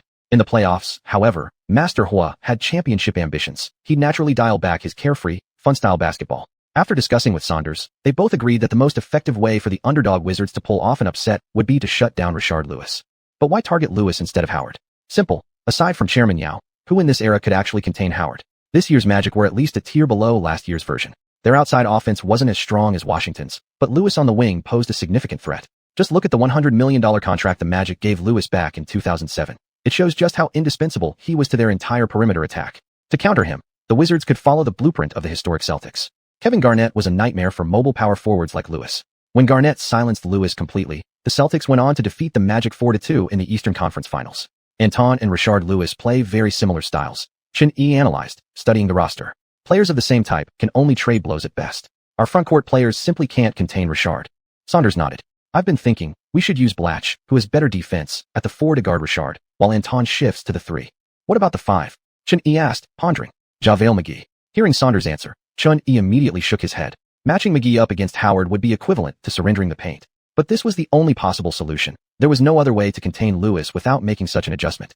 Suns patted Chun-Yi on the shoulder and said, let's go with this for now. We'll play one game and see how it works. Besides, they're even more afraid of losing than we are. What Suns meant was that as the underdog, they had nothing to lose. After all, the Wizards were originally a tanking team. Making it to the second round of the playoffs was already a huge success, far exceeding his expectations. But Chun-Yi's ambitions went far beyond that. He desperately wanted to win. The Magic were truly a tough opponent to crack. After the strategy meeting, Yao Ming called Chun-Yi, then arrived at the Wizards' practice facility leaning on crutches. Chun-Yi was genuinely surprised and delighted to see Yao show up, especially noticing how well his injury seemed to be recovering. Besides lending moral support to Chun-Yi, Yao also came to share his insights on guarding Dwight Howard with the Wizards' forwards. Across the entire league, who else dared claim they could dominate Howard in a matchup? Only Yao Ming. Yet after speaking with Blatch and McGee, Yao realized his methods might not work on them. Over the years, in head-to-head matchups against Howard, Yao had dominated at least 8 out of 10 games. His height alone gave him an overwhelming advantage, combined with sufficient strength. Not to mention his free throw shooting, consistently above 80% throughout his career. His low-post arsenal, including hook shots, bank shots, and even fadeaway jumpers, was complete. A 7 feet 5 inches player hitting fadeaways? How could anyone defend that? As for Howard's offense, it relied almost entirely on brute force. Though he had strong upper body power, his lower body strength was average. He couldn't muscle past Yao's defense, and once he drove into the paint, Yao would body him off position, preventing him from elevating. Forced into awkward finishes, Howard's shots were easily swatted away. Yao didn't even need to jump, just raised his arm straight up for a block. Actually, limiting prime Yao wasn't that difficult. Fronting him to deny the entry pass and quick help rotations from the wings worked very effectively. One-on-one, unless you had a prime Shaquille O'Neal, no one could stop him. But during this era, Howard bulldozed through the starting centers of all other 28 teams in the league, winning back-to-back Defensive Player of the Year awards, cementing himself as the undisputed best center in the league. Carrying that title, he refused to ask for help when facing Yao Ming from China, insisting on defending him single-handedly. And then he got destroyed. After talking through techniques with the Wizards' big men, Yao could only respond with his trademark, embarrassed smile, helpless and disappointed. All he could do was silently pray for the team's success. At 7 o'clock in the evening, the Wizards, now with their adjusted lineup, would face the Magic in Game 1 of their series at the Amway Arena in Orlando. Chapter 110, Ultimate Individual Ability Breaks Down Defense. Welcome, viewers at home, to our live broadcast of Game 1 of the Eastern Conference semifinals in the 2009 to 2010 NBA playoffs. This morning, the Wizards take on the Magic to kick off this crucial series, said Yang Yi, commentating for CCTV Sports. On the giant screen, the headshots and names of both teams' starting lineups were displayed side by side according to their defensive matchups. Zhang Heli studied the rosters and said, the Magic's starting 5 remains unchanged from the regular season, but the Wizards have made a strategic adjustment today, bringing JaVale McGee into the starting lineup. Andre Blatch and Anton Jamison will play power forward and small forward respectively, while the backcourt stays the same with Chun-Yi and Mike Miller. Are they planning to have Blatch guard Rashard Lewis? But then there's absolutely no way to contain Dwight Howard, Xiuxian remarked, puzzled by the Wizards' starting lineup. Perhaps the Wizards are hiding some new tactics, Yang Yi responded unconcernedly before shifting focus. Although the Wizards defeated the Magic 3 times during the regular season, many media outlets aren't optimistic about this series. They mostly predict the Magic will sweep the Wizards easily, 4-1. The playoffs are different from the regular season. The Magic's players and coaching staff reached the finals last year. They're experienced. Chun-Yi, the Wizards' cornerstone, is experiencing his first ever playoff run. Plus, on paper, the Wizards are simply outmatched. It's understandable why people favor the Magic. Xiuxian shook his head. I wouldn't say that. Even though Chun-Yi lacks playoff experience, he scored a record-breaking performance in his postseason debut. Players like him are born for big moments. The game hasn't even started. Who knows who'll come out on top? Like Yang Yi, Xiuxian was a staunch Chun-Yi supporter. He believed that even if the Wizards couldn't beat the Magic, they'd make sure to take a piece of them down in the process. Inside the arena, after the DJ introduced both squads, the game officially tipped off. At the opening jump ball, although McGee had height and reach, Howard's leaping ability and explosive quickness gave him the edge, effortlessly securing possession and creating the Magic's first offensive opportunity. Jameer Nelson brought the ball up court for the Magic, guarded tightly by Chun-Yi. Remembering their 4 regular season matchups, Nelson immediately felt a chill seeing Chun-Yi in front of him.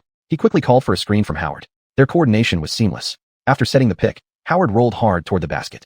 McGee fought through the screen and stayed close, but once Howard caught the ball near the rim, he powered straight through. McGee braced himself under the physical onslaught. Every time Howard backed him down, Chun-Yi feared McGee's bones might shatter. In the end, Howard used a simple yet devastating spin move, elevated smoothly, and banked the shot in off the glass. As Chun-Yi retrieved the ball, he turned to a visibly discouraged McGee. JaVale, it's not your fault. They're just freakish over there.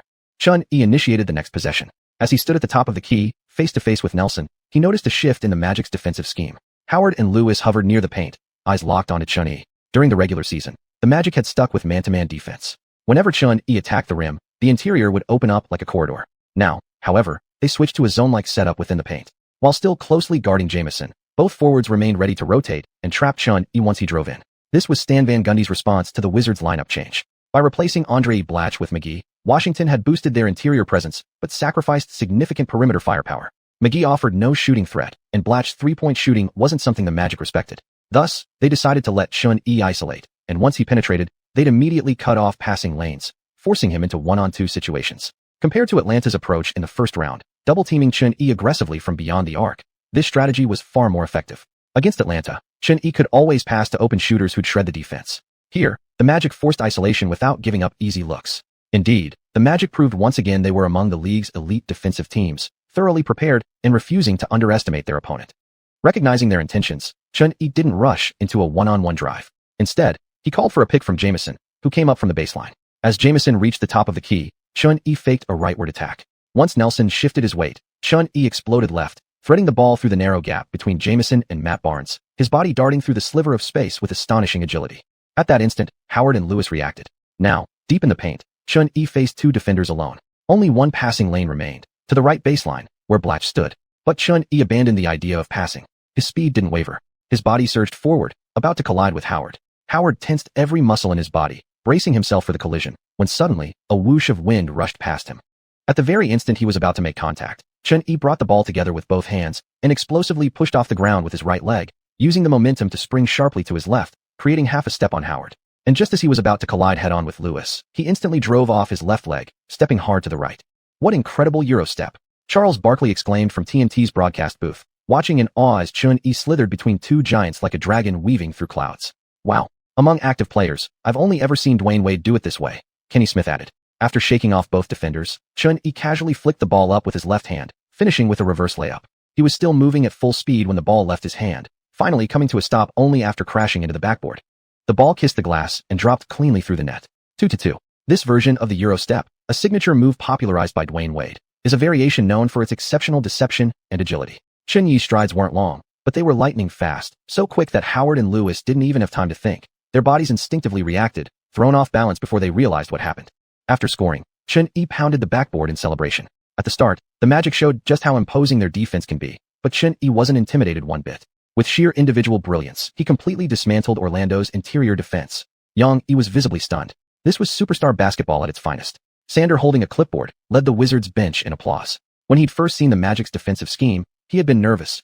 Orlando's paint looked nearly impenetrable. Yet Chun-Yi had single-handedly cracked it wide open. Watching Chun-Yi's opening play, Stan Van Gundy could only shake his head and smile wryly. There was nothing you could do about a basket like that. It wasn't a failure of strategy. But inwardly, Van Gundy was pleased. In fact, this confirmed their defense was working. They didn't fear Chun-Yi attacking the rim. That's exactly what they wanted. What mattered was cutting off his connection with his teammates. No player could sustain that level of one-man dominance inside throughout a game. What truly limited Chun-Yi in those one-on-many situations was the lack of reliable support from his own teammates. Chapter 111. 2 fists cannot defeat 10 hands. The ball returned to the Magic, and once again it was a pick and roll between Howard and Nelson. This time, McGee couldn't even keep up with Howard's movement. As he watched Howard cut toward the basket, McGee exploded into action, rushing in with all his strength. Out of the corner of his eye, Howard glanced at McGee and didn't take him seriously at all. After one dribble, he gathered the ball and leaped from the edge of the restricted area. McGee raised both hands high, desperately trying to contest, when suddenly a powerful force surged toward him. With a loud clang, Howard soared through the air, completely ignoring McGee's outstretched arms, and slammed the ball hard through the net. A thunderous cheer erupted from the home crowd. After landing, Howard clenched his fists and let out a fierce roar, flexing his biceps proudly for the audience. Looking at Howard's thick, bulging arms, Chun-Yi then glanced at McGee's thin limbs and felt a sudden pang of sympathy. McGee took a deep breath as he stared at Howard. He had the distinct feeling he'd been set up. They kept him benched most of the season, not giving him any real chance, and now, during the Eastern Conference semifinals, they bring him in just so he can take the fall. Luckily, McGee was a high IQ player with solid mental resilience. Despite the humiliation, he silently trudged to the sideline with a grim expression, ready to inbound the ball. Chun-Yi faced Nelson again. The Magic stuck to their game plan, leaving Blatche and McGee wide open, clearly daring Chun-Yi to drive inside. Chun-Yi tilted his head slightly, gritted his teeth, and charged toward the right side. Nelson wasn't particularly fast laterally, but his defensive effort was aggressive, staying glued to Chun-Yi's shoulder and blocking the driving lane. With a heavy thud, Chun-Yi drove his shoulder into Nelson. He pulled back slightly on the contact, just enough to shake him loose, careful not to push too hard and risk a charging call if Nelson went down dramatically. Even so, Chunyi's raw strength surpassed many centers in the league. Although Nelson held his own in physical battles reasonably well, he was still built like a guard. The impact forced him to stumble backward in 2 unsteady steps. Creating space, Chunyi quickly pulled back, executed a behind-the-back crossover, paused briefly, looked up at the rim, and brought his right hand to his waist, as if preparing to gather the ball for a move. Losing his patience, Lewis lunged forward instinctively, assuming Chunyi would pull up for a jumper, and jumped with hand raised to block. That was exactly what Chunyi was waiting for. With his left hand, he swiftly dribbled past Lewis and drove straight to the basket. Howard had retreated and planted himself firmly under the rim. But Chunyi stopped just outside the restricted area and softly floated the ball over the defense.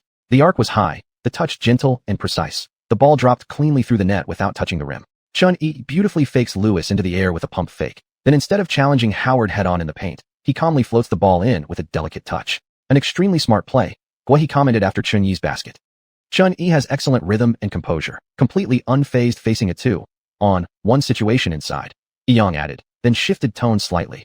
But tonight, the Wizards can only rely on Chunyi's individual brilliance. His teammates have essentially been locked down.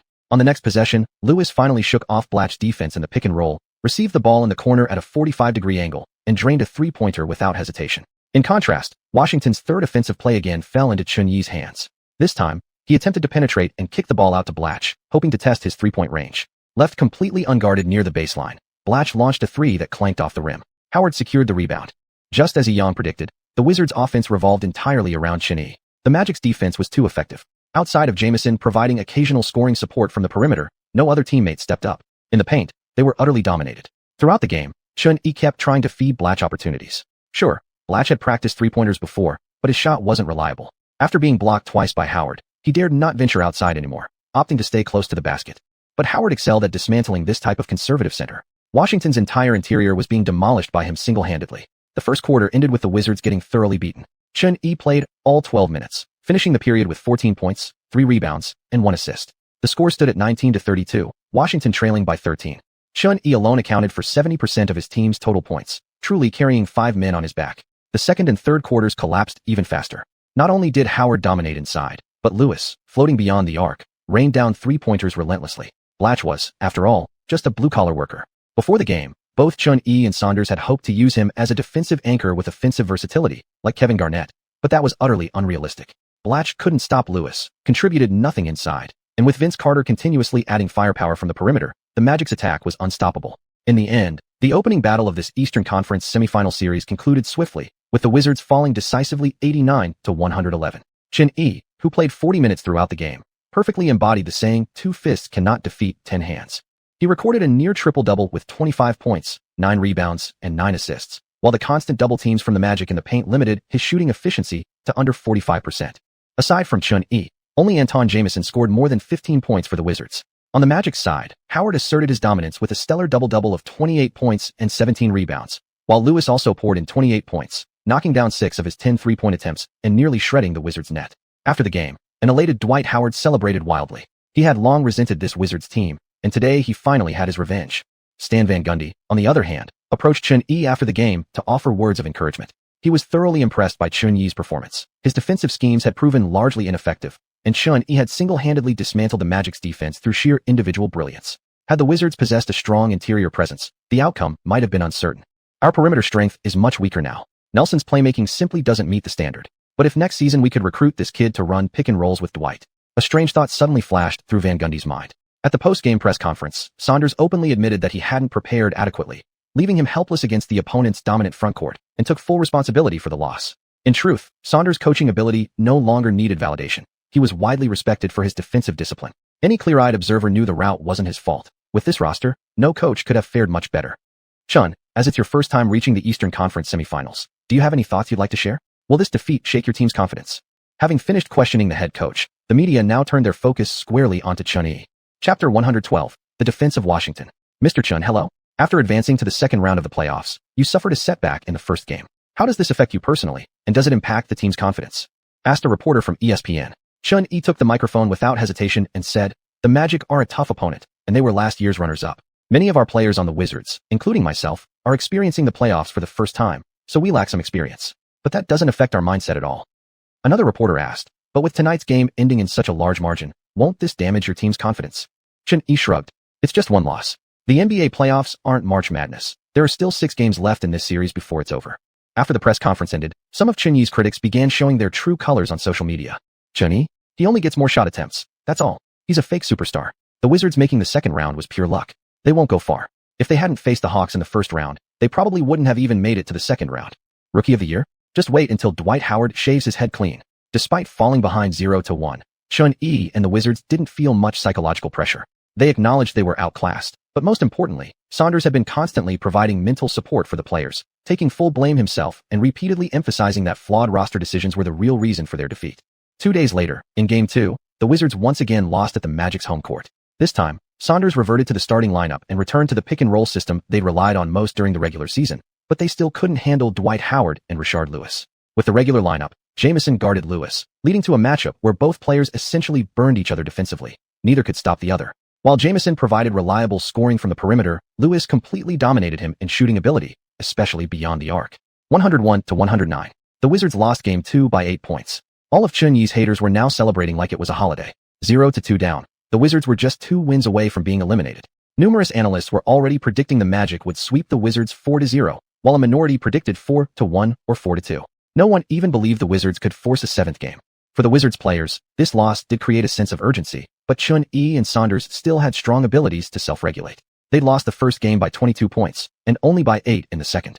Maybe, just maybe, they could win the next one. On the private jet returning to Washington, Saunders addressed all the players. Our next game will be back at our home court. Last game, we came so close to toppling them. I firmly believe our team can defend our home court and win. Meanwhile, Xianxia kept reinforcing the idea among teammates. Losing wasn't shameful, but winning would be a huge gain. Last season, the Magic were runners-up. The ones who should be afraid of losing are them. Xianxia added in support of Saunders. Returning to Washington at 0-2, the local fans still treated the Wizards players like heroes. Posters and advertisements filled every street and alley. After getting past the first round, many Wizards fans already felt satisfied. Regardless of how this series against the Magic turned out, they considered the season a success. May 6th, after a brief rest, the entire Magic team flew to Washington, preparing for Game 3 against the Wizards. The Magic were brimming with morale. With a commanding 2-0 lead, everyone on the team felt relaxed, and even Dwight Howard thought he could return to playing his carefree, joyful basketball. Verizon Center, the Wizards' home arena. Before the game tipped off, Xianxia received the Rookie of the Year trophy. MVP. MVP. The crowd roared in unison, loudly cheering as their home team took the floor. Once again, congratulations to Xianxia for winning the 2009-2010 NBA Rookie of the Year award. Xianxia said excitedly. Tonight marked the first time Washington hosted an Eastern Conference semifinal game at home. The arena was packed to capacity, and the cheerleaders danced with even greater energy. A massive screen outside the arena broadcast the game live. Fans who couldn't get tickets gathered in the plaza outside, surrounding the entire area so tightly there was no space left. Zhang Heli followed up by saying, and I just scanned the stands a moment ago, at least 90% of the fans are wearing Xianxia's number 7 jersey. Not just the home crowd. Soon after, the broadcast camera caught a glimpse of xiuxian on the sidelines. She was also wearing a signed Xianxia jersey, quietly seated in the corner of the first row. The goddess is back at the Wizards' home court watching Xianxia again. This relationship is basically confirmed. I've almost never seen the goddess appear at other teams' home games. It's hard not to read into this. It'd be such a shame if I missed seeing her. When Chinese fans spotted Liu Yifei, they instantly erupted online, and photos of her quickly surged onto Weibo's trending topics. The broadcast camera continued panning, and when it reached the Wizards' bench, suddenly Xianxia was seen cheerfully chatting with 2 giants. Yao Ming and Jianlian have both come to the arena to support Xianxia.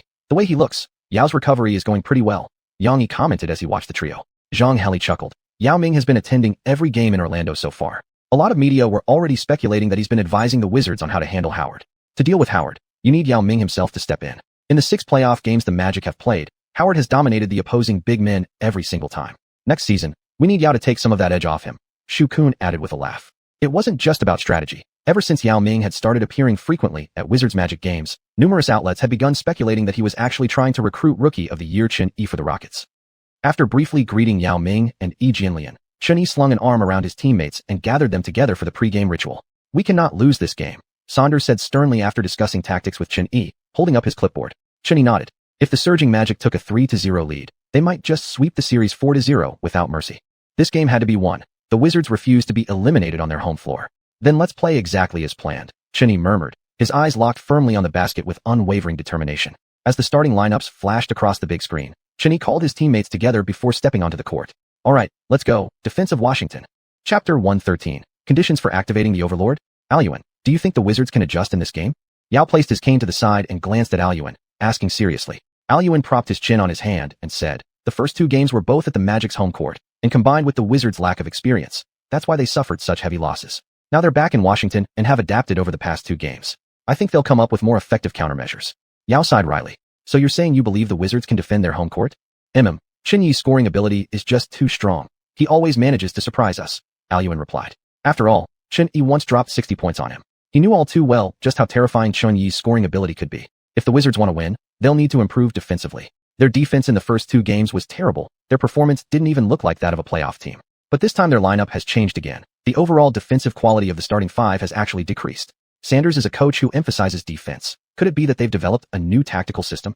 Yao continued. And the playoffs test not just overall strength, but also mental adjustment. Besides Xianyi, others will need to step up. A single-star team won't go far. What do you think, Alyuan? Alyuan nodded absent-mindedly. I've never even played in the playoffs before. If Xianyi plays like he did against the Nets in the regular season, they'll definitely win this one, Jianlian said. Yao stared intently at the 10 players on the court. This series would undoubtedly be tough. Tonight, the Wizards had once again altered their starting lineup. Blatche, Jamison, Mike Miller, Nick Young, and Xianyi. The Magic stuck with their familiar quintet, Howard, Lewis, Barnes, Carter, and Nelson. By shifting Mike Miller to the 3 and starting Nick Young, Sanders clearly prioritized offense. Just as Yao predicted, for Sanders, a coach who always put defense first, to start an offensive-minded player like Nick Young meant he was fully banking on the perimeter game. The jump ball tipped off. Just like in the previous 2 games, Howard once again secured the first possession for the Magic. The Wizards didn't even expect Blatche to win the tip against Howard. As soon as the players jumped, the entire team immediately pushed forward, quickly positioning themselves into defense formation. Defense. The crowd roared in unison, cheering for their home team. Nelson and Howard smoothly executed a pick and roll. Howard cut inside, taking position deep in the post for a one-on-one matchup. Blatche still couldn't hold his ground against Howard's physical back-to-the-basket attack. After being shoved a few times, Howard easily scored 2 points. Xianyi took the ball, preparing to launch the next offensive play. The Magic continued to assign Nelson to guard Xianyi one-on-one, with Howard and Lewis waiting at the edge of the paint, ready to react if Xianyi drove in. Xianyi signaled for his teammates to spread out. At the top of the arc, he dribbled between his legs a few times, then took 2 hard steps toward the 3-point line. Adjusting his footwork, he faked a shot, a classic pump fake. Having studied Xianyi's tendencies over these past few games, Nelson kept his right hand high to contest, but stayed grounded, refusing to bite. Seeing that his defender wasn't fooled, Xianyi didn't panic. Instead, he calmly backed out beyond the 3-point line again. Dribble, dribble, dribble. Xianyi rapidly changed directions, disrupting Nelson's rhythm. A crossover followed by a behind-the-back dribble, then a long lateral step. Creating space with a step back, Xianyi didn't hesitate. He squared up and released the shot immediately. Nelson never expected Xianyi to shoot before fully regaining his balance. Before he could react, the ball was already on its way. Swish. The basketball flipped sharply through the air and dropped cleanly through the net.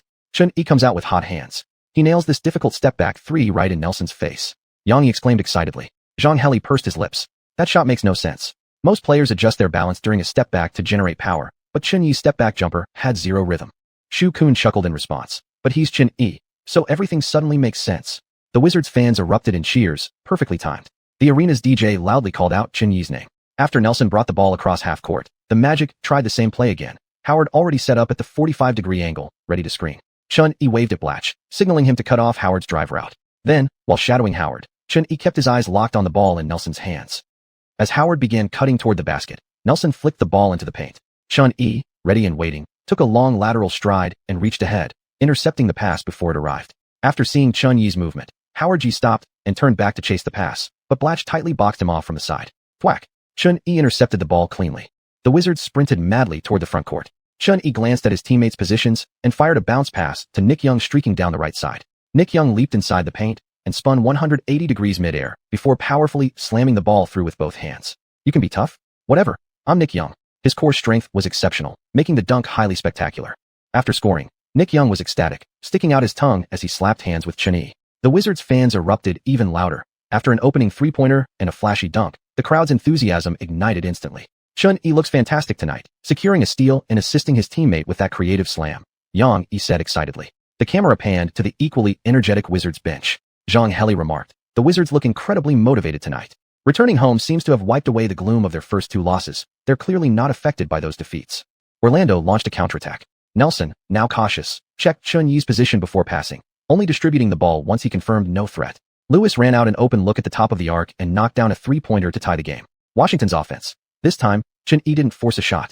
After calling for a pick, he passed to Jamison. Jamison went one-on-one against Barnes at the elbow for a moment. Then Chun-Yi used Nick Young's screen to flare from the corner to the 45-degree spot. Vince Carter rotated slightly late and helped defense. Chun-Yi caught the ball and, without hesitation, launched another shot.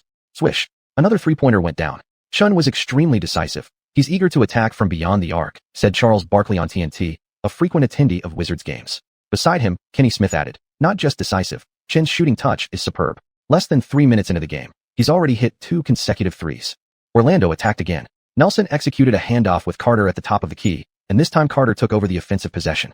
Facing the weak defender Nick Young, Carter immediately accelerated into the lane, blew past Young, and kicked the ball out to Lewis on the perimeter. Lewis, tightly guarded by Jamison, couldn't get a clean look, so he shifted his eyes toward Howard in the paint.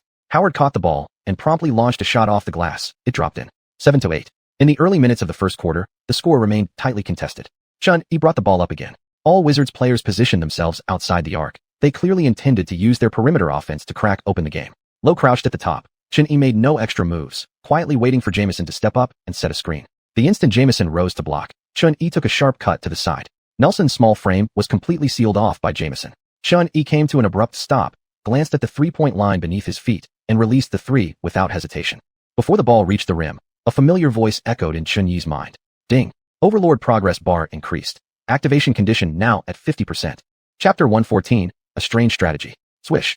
After Chun-Yi drained his third consecutive three-pointer, the Wizards' home crowd erupted once again. Nick Young and Jamison rushed over to chest bump him in celebration. But Chun-Yi seemed detached, standing frozen in place, pondering what the system had just said. Suddenly, as he focused his attention, a small line of text appeared before his eyes, beneath which was a short bar resembling a progress meter, already half-filled. 3-pointers made in a row. Dribble jumper specialist, unlocked soon. Chun-Yi's heart skipped a beat. Will landing 6 straight 3-pointers unlock, dribble jumper specialist again? If that were true, their chances of winning this game would rise dramatically. Snapping back to reality, he saw the Magic had already begun their counterattack. Wanting to test his theory, Chun-Yi decided to speed up the pace. He glanced at head coach Saunders on the sidelines, then exchanged a knowing look with Blatch. Blatch understood instantly. As Horford backed down against him in the post, preparing to shoot, Blatch suddenly grimaced and grabbed hold of Howard in a tight hug. The referee's whistle blew. Howard frowned, visibly annoyed. Is Washington starting the Hack-a-Howard strategy? Xianxia asked. Yang chuckled. To contain Howard, sending him to the free throw line is indeed effective. This season, he averages 10 free throw attempts per game, making 5.9, just 59.2% accuracy. Compare that to his 75% shooting rate near the basket. Suku nodded. In those regular season games where the Wizards beat the Magic, they executed the Hack-a-Shaq tactic with great skill. Since Shaq retired, only Howard has received such treatment, Zhang Heli remarked. His dominance inside is truly at an elite level. Sent to the line amid thunderous boos from the Wizards fans, Big Daddy Howard calmly stepped up. He sank one of 2 free throws. Possession changed. The Wizards reset their offense. Chun-Yi tossed the ball immediately to Nick Young at center court, then motioned for Nelson to follow him toward the left wing. Seeing Nick Young dribbling at the top of the key, Orlando adjusted quickly. Since the primary scoring option wasn't Chun this possession, their defense shifted accordingly. Unable to shake Carter with his crossovers, Nick Young passed the ball back to Chun, who had risen to the elbow. Mike Miller stepped up promptly to set a screen. Using the screen, Chun drove hard toward the right wing, drawing a double team from Barnes and Nelson before promptly dishing to cutting Mike Miller. Miller backed down against Lewis inside. With Orlando's defense collapsing toward the rim, no one noticed Chun had slipped toward the baseline. Acting on muscle memory from practice drills, Miller softly tossed a little hook pass to the corner.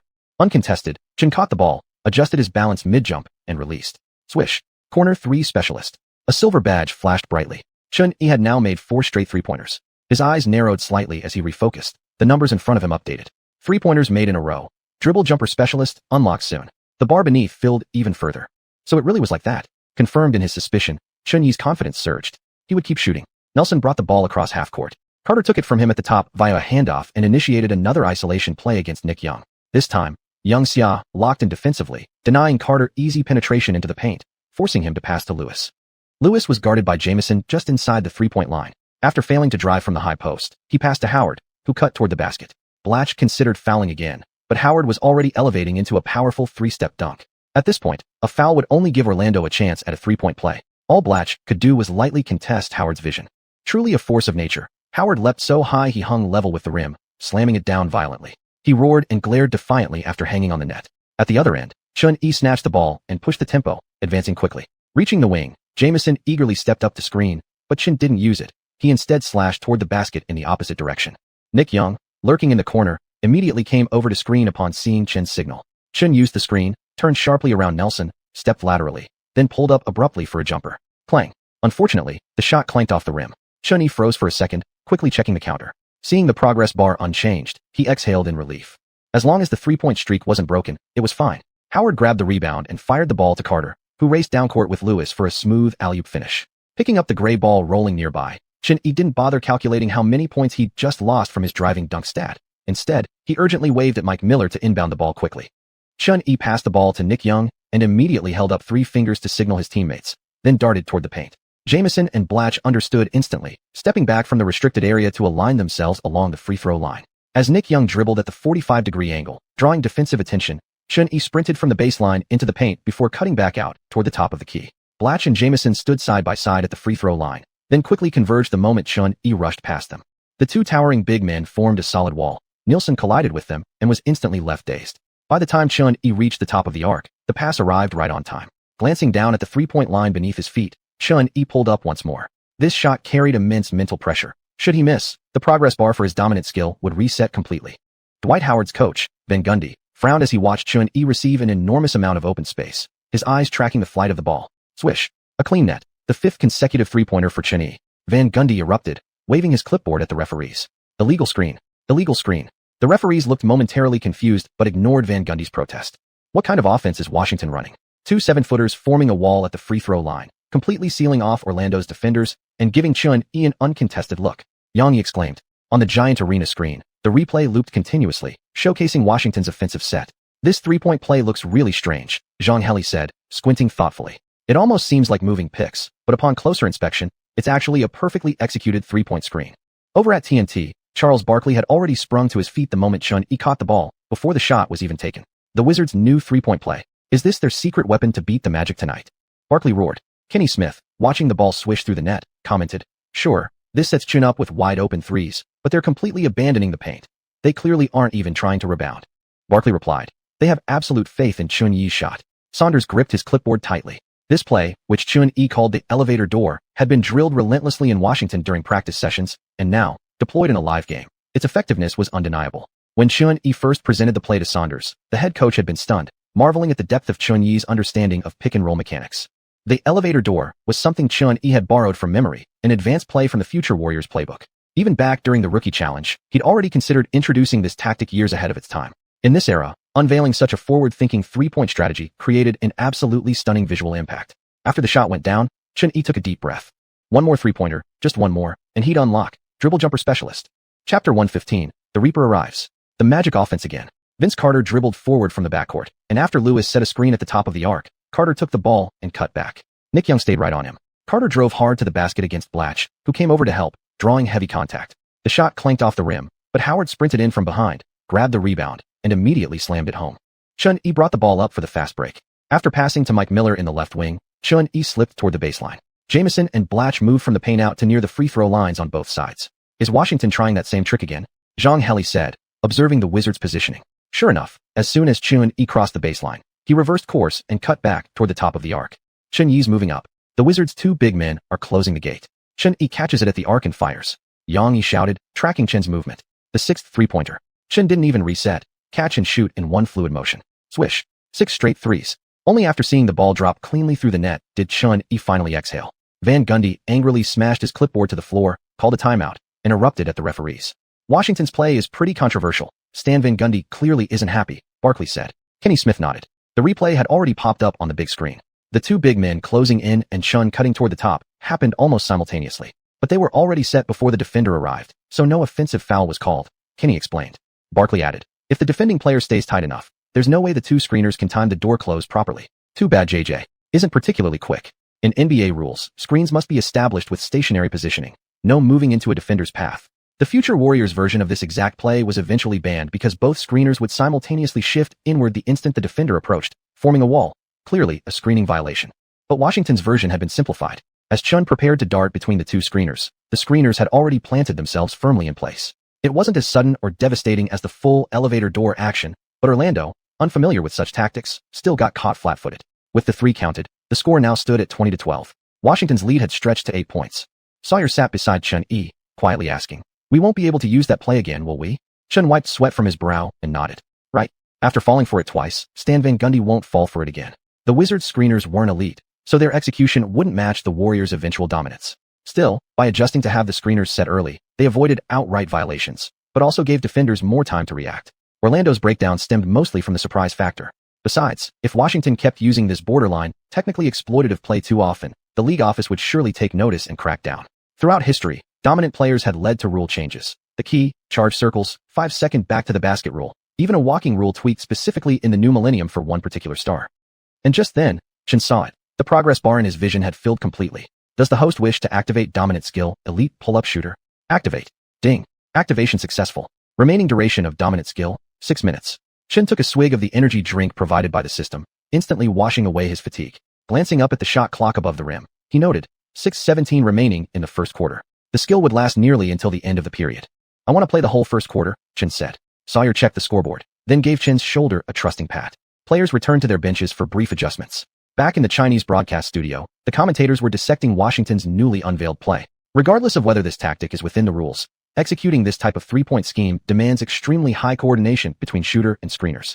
The shooter needs excellent accuracy, because once the shot goes up, both big men are positioned beyond the free throw line, leaving zero chance to crash the offensive glass, Yang Yi said, watching the replay on screen. Zhang Heli nodded. And the guard executing this play must have a quick release, able to shoot without any adjustment, because not every screen will be perfectly set. If the screen quality is poor, the defender will recover quickly. That's when the shooter needs exceptional off-ball ability. The timeout ended, and both teams returned to the court. Orlando subbed out Nelson and Barnes, bringing in J.J. Redick and Marcin Gortat. Washington replaced Mike Miller with Randy Foye at point guard, while Chun Yi shifted over to shooting guard. After seeing Chun Yi's three-pointers falling one after another, Lewis attempted a triple from the top of the arc. But Jamison stayed tight on him, not giving an inch, and the shot clanked off the back of the rim. Blatch, for once, grabbed the offensive board ahead of Howard. The ball went to Randy Foye, but by then Chun Yi was already sprinting up the floor. Foye delivered a bounce pass into Chun Yi's hands. At the left elbow, Chun came to an abrupt stop, planted his feet, and launched a clean jump shot without hesitation. Chun Yi is on fire tonight, 7 for 7 from 3 in just half a quarter. Yang Yi followed the flight of the ball, shouting excitedly as it swished through the net. Van Gundy was visibly frustrated, but there was simply nothing he could do about such shots. Each of Chun Yi's threes rained down like cold water, extinguishing Orlando's morale. Up front, Carter ran a pick and roll with Howard, switched onto Nick Young, drove hard to the basket, then tried to kick it out to J.J. Redick lurking near the baseline. But Chun Yi read the play instantly, leaped into the air, and ripped the ball away mid-flight. Fast break for Washington. Nick Young charged into the paint. Lewis and J.J. Redick were trailing, but instead of passing to Nick for a potential 1-on-2 finish inside, Chin kept going, pulled up at the free throw line, paused briefly despite not being fully balanced, then exploded upward. Carter chased and jumped to contest, slapping Chin's forearm right after the release. The contact barely affected Chun. Like drawing a bow, he sent the ball soaring along another flawless arc. Swish. At the same time, the referee's whistle blew. Shot counts, plus free throw, 4-point play. Washington fans had lost count of how many times they'd heard that net ripple tonight. The roar of the crowd now drowned out the DJ's beats. 8 for 8 from downtown. Chun Yi is putting on a personal shooting clinic here on the Eastern Conference semifinal stage. Xiuxian shouted in excitement. Yang Yi stood up in his seat. In NBA history, no one has ever hit double-digit threes in a playoff game. Yet here, Chun Yi has already buried 8 before the end of the first quarter. Chun Yi stepped to the free throw line, his face stern and composed, as if the Reaper himself had arrived. Chapter 116. 30+ in a single quarter, unprecedented. Chun Yi calmly sinks the free throw. Before the first quarter even ends tonight, he's already scored 25 points, 24 of which came from beyond the three-point line. Zhang Heli exclaimed in awe. I think I've just realized something incredible, Yang Yi said, his eyes suddenly lighting up as he slowly added. Back during the regular season game against the Lakers, Chun Yi once dropped 35 points in a single quarter, breaking the regular season single quarter scoring record. Looks like he's about to set another historic mark tonight. Prompted by this, Xiuxian immediately followed up. It seems Chun Yi is on track to break the playoff single quarter scoring record. Hardly had the three commentators finished speaking when the broadcast cut to a highlight. Yang Yi explained to the audience. The director has shown us the current holder of the playoff single quarter scoring record, Sleepy Floyd, nicknamed the Sleeper. In the 1987 playoffs, playing for the Warriors against Magic Johnson's Lakers, Floyd scored 29 points in one quarter. Chun Yi is now just 4 points away from surpassing that.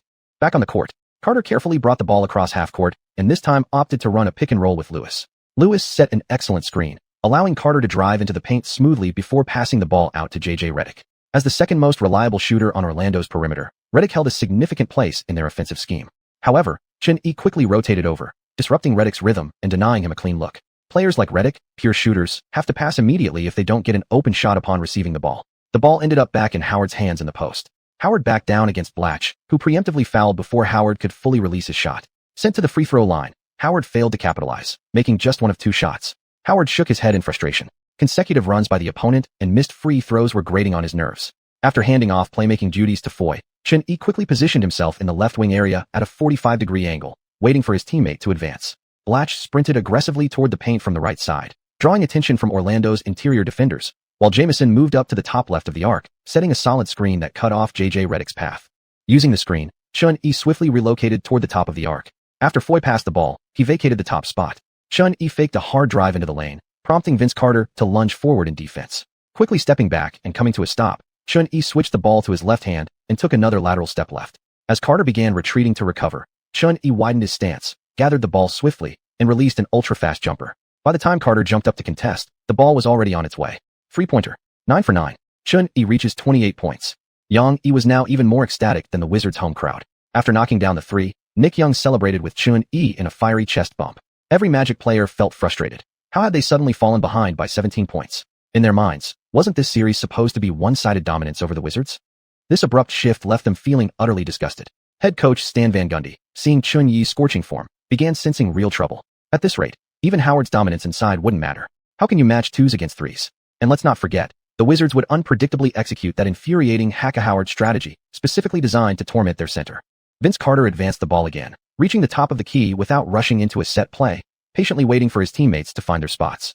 J.J. Redick looked for an opening beyond the arc, but Xian clung to him like glue, impossible to shake loose. Carter then passed to Lewis at the elbow. Lewis turned around after backing down against Jamison and launched a tough jumper. The ball bounced on the rim 3 times before reluctantly dropping through. That was a rather forced shot by Richard, but fortunately it went in.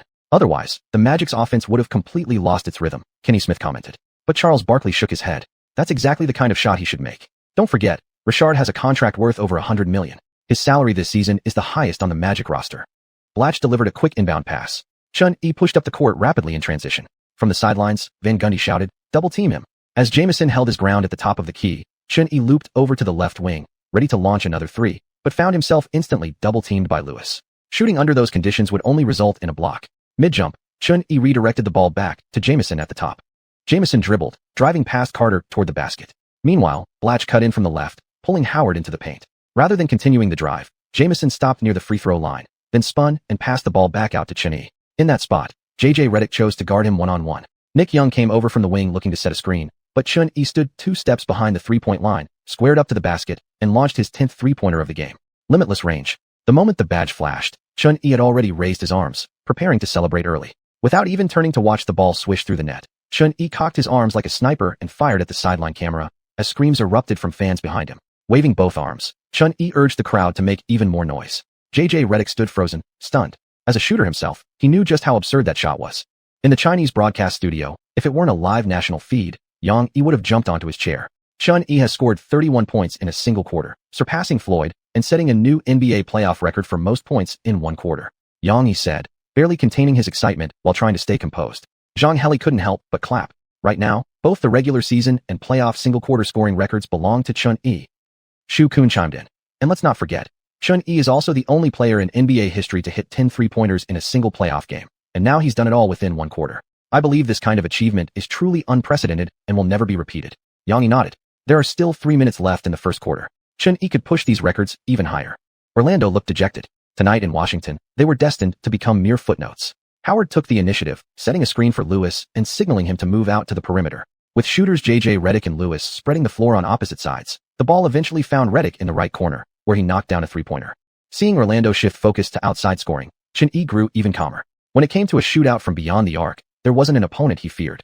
Wizards possession. After receiving the ball, Xian passed it to Foy in the backcourt, letting him handle playmaking, then sprinted ahead to stretch the defense.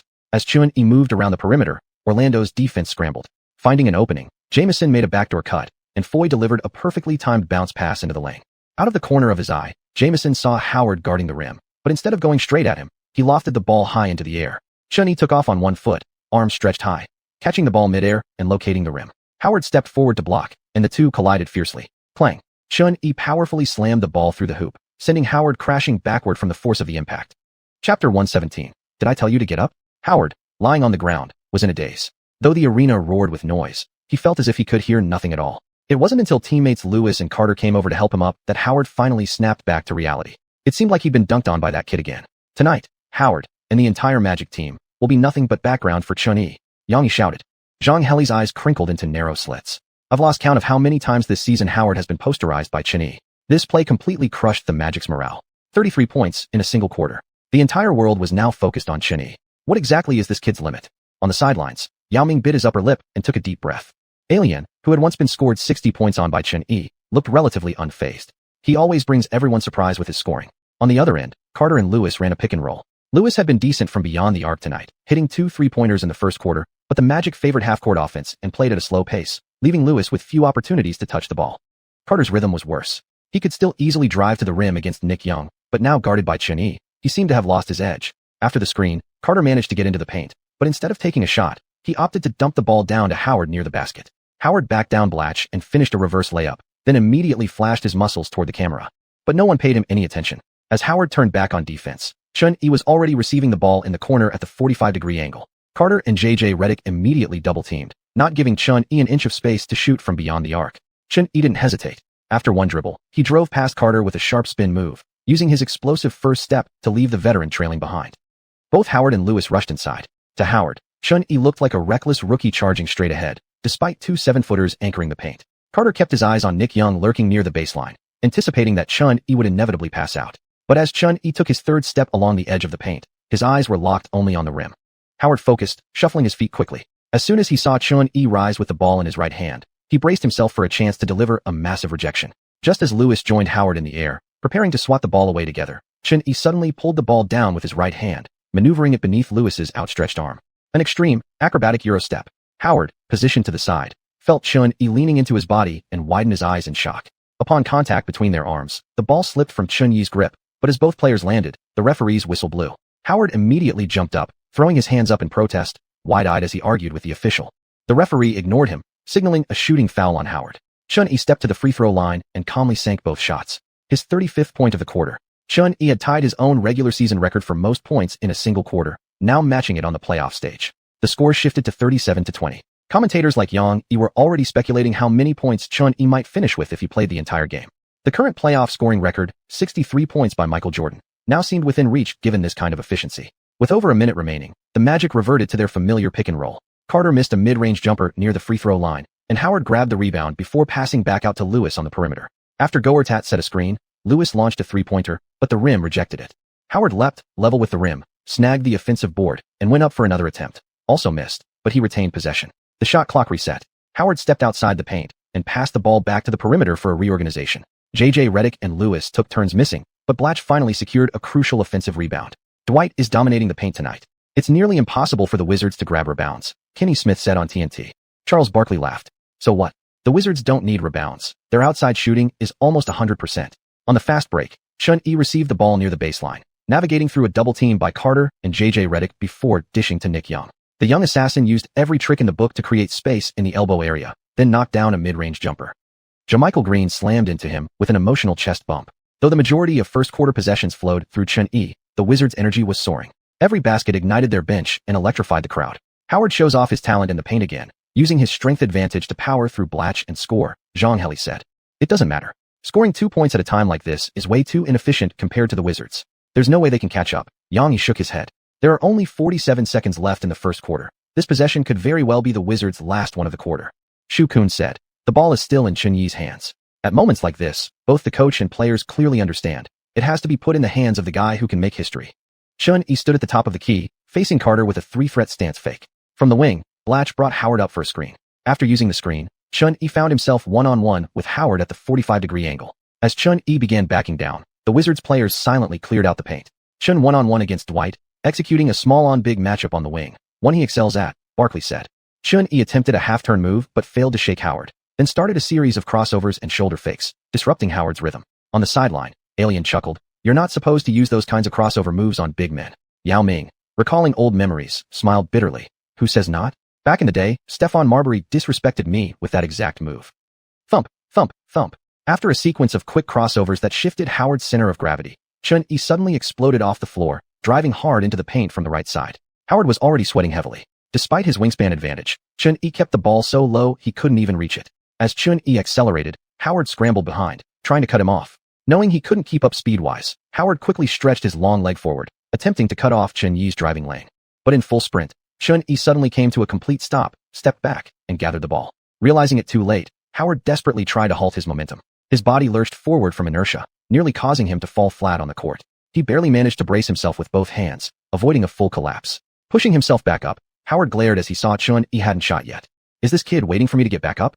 Xuan-Yi mockingly shrugged his shoulders. Howard, eyes blazing, jumped again mid-recovery before his body had even stabilized. Xuan-Yi leaned back, evading Howard's block, and released the ball with an incredibly high arc. Swish. The net snapped upward like splashing water. Howard lost balance once more, this time dropping to both knees, his right hand planted firmly on the floor. Xuan-Yi took a wide stride and stepped directly over Howard's calves. He glanced sideways at Howard. Did I tell you to get up? Barkley and Kenny Smith stood up simultaneously. Third time tonight, Dwight's hit the floor, Kenny Smith said. I think I'm seeing the shadow of another lone hero, Barkley murmured. In the arena, every fan rose to their feet. A thunderous roar drowned out the DJ's beats entirely. Across the Verizon Center, only one sound echoed through the air. Chun, Chun. Chapter 118. Challenging the record of the god of basketball. At the end of the first quarter, the score was 39-20 in favor of the Wizards, who had built a 19-point lead. Xuan-Yi's single-quarter scoring record ultimately settled at 37 points.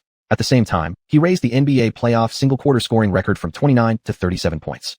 37 points in one quarter. No one could have predicted that Xun from China would prove to the entire world in just the first quarter that he can deliver in tough games, Barkley shouted.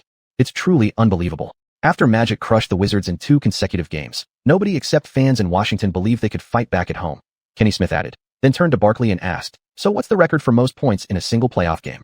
Barkley replied, in Game 2 of the Eastern Conference first round during the 1986 playoffs, second-year rookie Michael Jordan dropped 63 points against the Celtics, setting the all-time NBA playoff single-game scoring record. That was the game where Michael stunned the league and completely earned the respect of Boston legend Larry Bird. When it came to his best friend's legendary achievement, Barkley spoke with intimate familiarity. There are still 3 quarters left. I wonder if Chun can surpass Michael. Kenny Smith said. There's a chance, Barkley said, then grinned and asked, do you know who holds second and third place for most points in a playoff game? Kenny Smith looked puzzled but answered, wait, are second and third even considered records? Of course, Barkley couldn't hide his pride. Second belongs to Elgin Baylor with 61 points, and third? None other than the great Charles Barkley himself.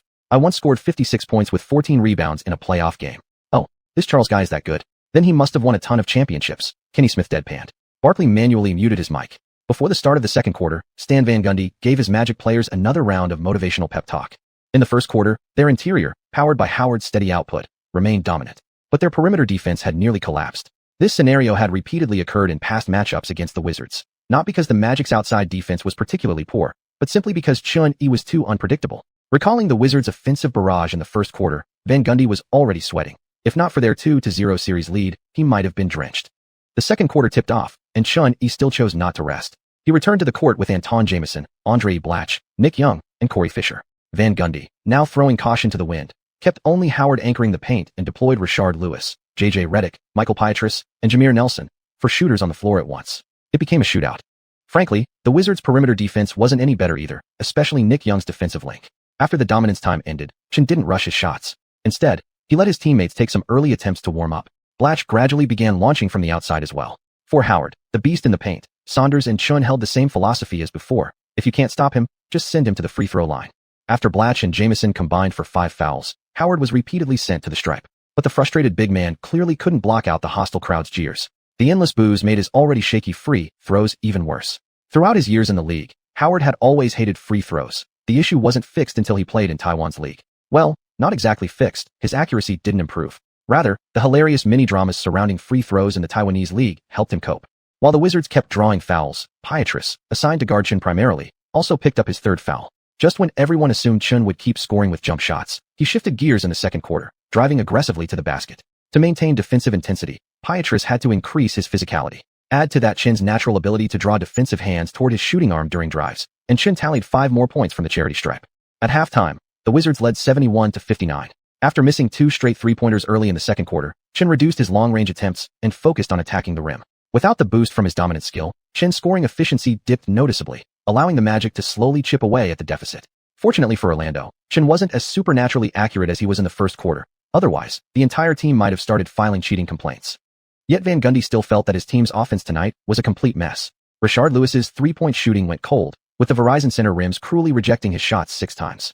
As for Howard, his halftime stat line of 21 points and 15 rebounds looked impressive on paper, but Van Gundy knew the big man was nearly drained. Unlike previous games, Howard had played the entire first half tonight, not only fighting for rebounds and anchoring defense, but also carrying the offensive load. Seeing Howard slumped on the bench during halftime, completely exhausted, Van Gundy realized he absolutely had to give him a proper rest in the second half. The Wizards' veteran group, regularly pushed by Saunders to average over 40 minutes per game, were already conditioned for heavy minutes. Blatche and Jamison, who had also played almost the entire first half, still seemed to be holding up fine. Of course, much thanks to Chun-Yi shouldering the bulk of the scoring load on offense. With energy drinks refueling him after every timeout, Chun-Yi felt capable of playing all 48 minutes without issue. The second half tipped off with the Wizards keeping their lineup unchanged, while the Magic made sweeping adjustments. Even though the Wizards' roster depth paled in comparison to Orlando's, starting against the opponent's second unit gave them more than enough advantage. With 7:27 left in the fourth quarter, Chun-Yi, who had just rested for nearly 4 minutes, returned to the floor. The score read 97-88. Although the Magic had fought hard to bring the deficit back under 10 points, the focus of the arena had long shifted away from mere victory or defeat. Chun-Yi, already sitting on 50 points, had become the central figure capturing every media lens. Xianlian, do you think Chun-Yi can break Jordan's record? Yao Ming asked tightly, gripping the hem of his jersey. Xianlian pursed his lips. It's hard to say. Chun-Yi didn't shoot well in the second and third quarters. He only scored 13 points. If he can't regain that first quarter rhythm in the fourth, reaching over 63 points will be extremely difficult. Yao Ming replied. There's still plenty of time left. We haven't reached garbage time yet. Fans at the Wizards' home arena kept their eyes locked on the giant scoreboard displaying the statistical tracker. They knew the outcome of the game was still uncertain, yet deep down, everyone's anticipation centered not on winning, but on witnessing history. On the court, it was the Wizards' possession. Chun-Yi dribbled into the paint from the top, with Nelson struggling to stay in front of him. Howard and Lewis were caught in traffic, sealed off by opposing players. The lane stood wide open. It was the perfect moment for Chun-Yi to work his magic. Stepping along the edge of the paint, he launched into his three-point step drive. Nelson jumped with him, but his vertical leap and wingspan posed no real threat to Chun-Yi. Chun-Yi cradled the ball in his right hand, flicked his wrist gently, sending the ball spinning rapidly through the air. It struck the backboard and miraculously altered its trajectory mid-flight. A silky finger roll. Chun-Yi secured his 52nd point. Chapter 119. He's like artificial intelligence. There were only 7 minutes left, and Chun-Yi began to feel tense.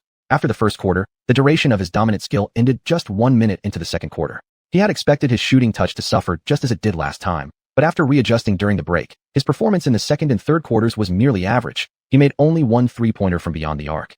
He still needed 11 more points to break Basketball God's record. The score between the two teams remained close, and the remaining minutes couldn't be treated as garbage time. Chun-Yi stood on the verge of making history. The Magic launched a counterattack. Nelson initiated a pick and roll, with Lewis moving up to set the screen. The Wizards switched defensively. Once Lewis found himself matched up against Chun-Yi, Nelson quickly delivered a bounce pass at the right moment. Bang! Lewis took one dribble before turning to back down against Chun-Yi. He'd heard that Chun-Yi was strong, but in Lewis's eyes, no matter how sturdy, Chun was still a point guard. The size mismatch here was too great. Facing Chun-Yi for the first time, Lewis arched his wide backside and tried to power his way toward the paint. But a powerful force behind him suddenly tightened his stance. Chun-Yi's lower body was incredibly stable. Lewis simply couldn't drive into the lane. Surprised and startled, Lewis, who had been confident of easily posting up, was forced to turn around and attempt a jump shot. Though Lewis was known for his three-pointers, the turnaround jumper wasn't his preferred move. The ball slammed hard against the rim and bounced high. Chun-Yi immediately spun and leaped, snatching the rebound before launching a long outlet pass to Jamison, who was already streaking toward the front court. Jamison found himself 1-on-2 near the basket. Instead of forcing a shot, he smartly kicked the ball back to Chun-Yi, who had already crossed half-court. The moment Chun-Yi caught the ball, Nelson and Vince Carter instantly converged in a double team.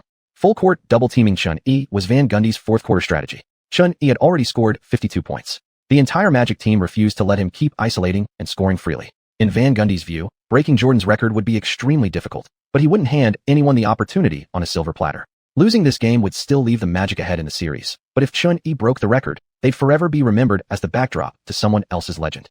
Double-teaming could effectively limit a player like Chun-Yi, who thrived in isolation, yet the Wizards' supporting cast still posed serious offensive threats. Nelson was too short.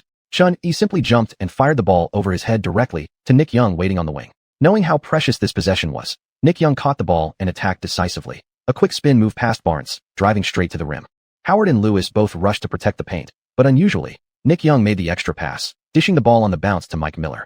With multiple perimeter threats, Carter abandoned the double team to close out on Mike Miller. Mike Miller faked a shot, baiting Carter into a jump, then swiftly passed the ball back to Chun-Yi. Now facing single coverage, Chun-Yi exploded past Nelson toward the basket.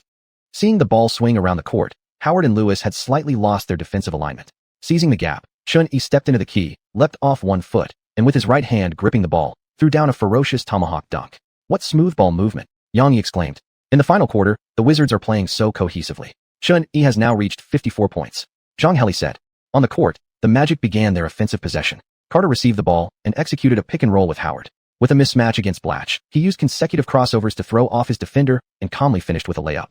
The Wizards picked up their pace. After receiving the inbound, Mike Miller found Xuan already sprinting past midcourt. Dragging Nelson to the corner, Xuan waited as Mike Miller called for a screen. When the pick drew a double team, Miller attempted to pass inside, but Lewis swatted at the ball, deflecting it midair. Nelson failed to react in time, letting the ball sail out of bounds. The Wizards regrouped for a sideline inbound. As Mike Miller and Nick Young ran a dribble handoff on the perimeter, Xuan circled from the baseline to the right wing at a 45-degree angle. Jamison set a solid screen, cutting off Nelson's pursuit. Xuan caught the ball wide open, and without hesitation, launched his shot. Swish. TNT's Kenny Smith, 57 points. Xuan has finally hit his first three-pointer of the second half. After playing every single minute through the first three quarters, no one expected him to have such energy left in the fourth. He's like artificial intelligence. Congratulations to Xuan for surpassing the legendary Charles Barkley. His personal playoff scoring now ranks third all-time in NBA history, Barkley said while flipping through notes. In some ways, Xuan has already surpassed Michael Jordan. Kenny Smith looked over curiously. Barkley said slowly, Michael's 63-point game went into overtime. He only scored 54 in regulation, while Xuan already has 57. In the back rows of the Wizards' home arena, a black man wearing a Michigan University jersey and a beard turned to his companion and said, Xuan is getting closer and closer to Michael's mark. No one could resist becoming a loyal fan of his. His companion replied, he really is amazing. He must be the greatest rookie in history. The man shook his head. No, I have a feeling, within a few years, he'll surpass Michael and become the greatest player ever. Next year's draft, I'm definitely going to try out for Xuan's team. Are you sure? You're not entering the draft this year? You're currently the best sixth man in NCAA, his friend asked. I want to play through senior year before going pro, the man answered. Just then, the game action on the court caught his attention again, as Xuan sank a floater and stood up yelling, 59 points. One more basket, and he ties Elgin Baylor's record. With that mid-range shot, Xuan has now surpassed 60 points. Yao Ming shouted excitedly. Beside him, Jianlian whispered, having a playoff scoring record higher than regular season ones. Xuan is truly a monster. Back on the court, after Lewis missed a three-pointer, Blatch grabbed the rebound. He launched a long pass to Xuan, who had already sprinted into open space at the front court. Xuan drove straight into the paint and finished with a score. Nelson stumbled backward, feeling the immense force from Xuan. In desperation, he jumped alongside him, grabbing Xuan's right arm that was extended with the ball, yanking him down violently from the air. This overly aggressive foul immediately sparked outrage from the rest of the Wizards. Nick Young rushed forward first, ready to shove Nelson, but elder brother Jamison quickly stepped in and pulled him back. Otherwise, things would have gotten ugly. The Magic are clearly determined not to let Xuan break the record. That was an illegal defensive move by Nelson, Yang commented. But the referee only called a shooting foul. Logically, this should have been a flagrant foul, Zhang Heli protested. After stepping to the free throw line and calming himself, the boos directed at the Magic across the arena suddenly transformed into cheers. MVP. Xuan bounced the ball 4 times, raised it above his head, and released the shot. Swish. First free throw good. 62 points. One more free throw made, and he tied Jordan's record. Chapter 120. A young disciple chasing Draymond Green. The camera focuses on the free throw line. In China, fans in front of their televisions are ecstatic. It's still morning domestically, and many office workers are following the game through text live updates on their phones, but that doesn't dampen their excitement one bit. As Xuan releases his second free throw, the 3 commentators from CCTV hold their breath. Swish. He makes both free throws. Yang forgets about composure this time and jumps up from his seat. Excitedly shouting, Yang says. Xuan sinks the second shot, tying Michael Jordan's record. Zhang Heli murmurs in awe. Back in the 1980s, we sadly missed witnessing Jordan score a playoff record 63 points against the Celtics. But today, I am fortunate enough to witness a Chinese player tie that legendary achievement. This game is extraordinary, adds Xu Kun. In his rookie season, Xuan has already shown us an unstoppable offensive force. From this moment on, he becomes the greatest rookie in NBA history. Even before the game ends, Xuan and the Wizards dominate headlines across every major online forum. After Xuan makes the free throw, his teammates want to celebrate, but he quickly signals them back into defensive positions. Because the Magic are already inbound the ball. Scoring 63 points in a single game is remarkable, but the game isn't over yet. With 1 minute and 17 seconds remaining, 63 points is far from being Xuan's final tally. Howard backs down Blatch in the post before hitting a bounce pass to Lewis at the baseline. Jameer Nelson, chasing down the defense, gets blocked by Carter. Lewis glances at the three-point line, then rises straight up for the shot. Xuan dribbles near the top of the key, controlling the pace. The Magic maintain their formation. This time, they don't double-team him immediately after crossing half-court. Thump, thump, thump. Only when there are 10 seconds left on the clock does Xuan lower his center of gravity and begin to drive. A quick series of crossovers and shoulder fakes disrupts Nelson's balance. Xuan feints right, causing the defender to retreat slightly, then instantly pulls back. Creating space with a step back, Xuan gathers the ball, already aiming at the rim. The camera follows the arc of the basketball. No glowing badge appears. After releasing the shot, Xuan crouches down, eyes locked on the ball's trajectory. As the ball traces an incredibly long arc through the air, a crisp net swishing sound echoes. Swish. This three-pointer marks Xuan surpassing Jordan, making him the sole holder of the all-time highest scoring performance in a single playoff game. After the basket, Xuan slowly rises, forming his right hand into a gun shape and gently blowing across his index finger like a shooter. Coach Van Gundy calls a timeout as soon as the ball goes down. 113-93. With less than half a minute left, the Magic have no chance. Once all players are substituted out, Van Gundy graciously leads his team in applauding Xuan, a classy gesture despite defeat. Snyder also pulls all his starters off the court. At this point, having Xuan stay in just to rack up more points would be disrespectful. Both teams essentially agree the game is over. A Magic reserve casually brings the ball past midcourt and waits for the clock to expire. The broadcast cuts to a close-up of Howard, whose face now wears a sour, bitter expression. Howard, who exploded for 28 points, 20 rebounds, and 5 blocks, feels deeply frustrated. If not for Xuan's sudden otherworldly performance, he would have been the undisputed star of tonight's game. Then the camera pans to Yao Ming and Yi Jianlian sitting courtside. Seeing Xuan jog toward them, Yao leans on his crutch and stands up with Yi Jianlian to clap. The camera finds the two Chinese players still active in the NBA. Yang Yi continues. Yao Ming and Yi Jianlian, two athletes who've made outstanding contributions to Chinese basketball, are here today to witness this historic moment alongside millions of fans. Xuan embraces Yao Ming and Yi Jianlian. This shared frame carries great significance. The twilight of Yao's career overlaps with Xuan stepping forward to inherit the torch for the future of Chinese men's basketball. Zhang Heli says. The final buzzer sounds. The Wizards secure a 20-point victory over the Magic, defending their home court. The series now stands at 2-1. With this crucial win, the Wizards will play Game 4 at home as well. Xuan played nearly 45 minutes in this game. He shot 21 of 34 from the field, including 11 of 15 from beyond the arc and 12 of 13 from the free throw line, compiling insane stat line. 65 points, 3 rebounds, 5 assists, 4 steals, and 2 blocks. On the sideline, Xuan finds Liu Tianxian's seat. They've been chatting frequently lately, and he already knew she'd come to watch the game. Congratulations, she whispers in his ear. I heard you made history tonight. Liu Tianxian didn't know much about the NBA, but she could tell from the roar of the crowd and the excited chatter of fans around her that Xuan had made history. Breathing in the faint fragrance emanating from her, Xuan grinned. That's pretty legendary. After saying goodbye to Liu Yifei, reporters quickly surrounded Xuan with their cameras and crews. Xuan, tonight you scored 65 points, leading your team to victory while surpassing Michael Jordan's playoff single-game scoring record. What does this achievement mean to you personally? I'm truly honored to have scored so many points, especially knowing I've surpassed the great Michael Jordan. I'm deeply grateful to my coach and teammates for their unwavering support, which allowed me to keep shooting without hesitation. It was a routine question, and Xuan answered without a moment's pause. The reporter pressed on. Tonight you hit 11 three-pointers, the first player ever to do so in a playoff game. Did you expect this going into the game? My outside shot has always been sharp. When I knocked down 9 threes in a row during the first quarter, I already knew I was going to make history. As Xuan was being interviewed, Nick Young and Jameson came over carrying a bucket of ice, dumping it over his head before he could react. When the interview wrapped up and Xuan began walking toward the players' tunnel, dozens of fans pushed forward, eager to give him high fives. He also signed several jerseys thrown his way, handing them off to staff to pass back. Xuan, can I get your autograph? A black fan jumped over the sideline and shouted. Staff members moved to pull him back, but Xuan stopped them as soon as he saw the young man's face. Draymond, Xuan asked, standing before him in a Michigan jersey. Wasn't this the very Draymond Green, the future heart and soul of the Golden State Warriors? Yeah, you've watched my games. Green's eyes lit up, stunned that his idol actually knew his name. Xuan almost said, I'd recognize you even if you turned to ashes. The future Green would be instrumental in Golden State's 4 championships, a defensive anchor whose value rivaled that of Curry and Thompson. While his aggressive style often drew criticism, there was no denying his fierce competitiveness and relentless drive to win. Every dynasty needed a player like him. But right now, Green should still be a college junior. Xuan remembered he wouldn't enter the draft until 2011, and only be selected in the second round by the Warriors. Of course I've seen you play. I've followed you closely. Your passing and defense are excellent. But you need to keep working on your offense, especially your three-point shot. Nail that, and your draft stock will rise. As he spoke, Xuan signed Green's jersey, and then took off his own game-worn jersey, handing it over. These words struck deep with Green, who silently vowed then and there. One day, he would play on the same team as Xuan. Xuan himself was surprised. This tough, fiery kid had already become one of his biggest fans. After the game, the shockwave of Xuan's performance spread across the entire United States.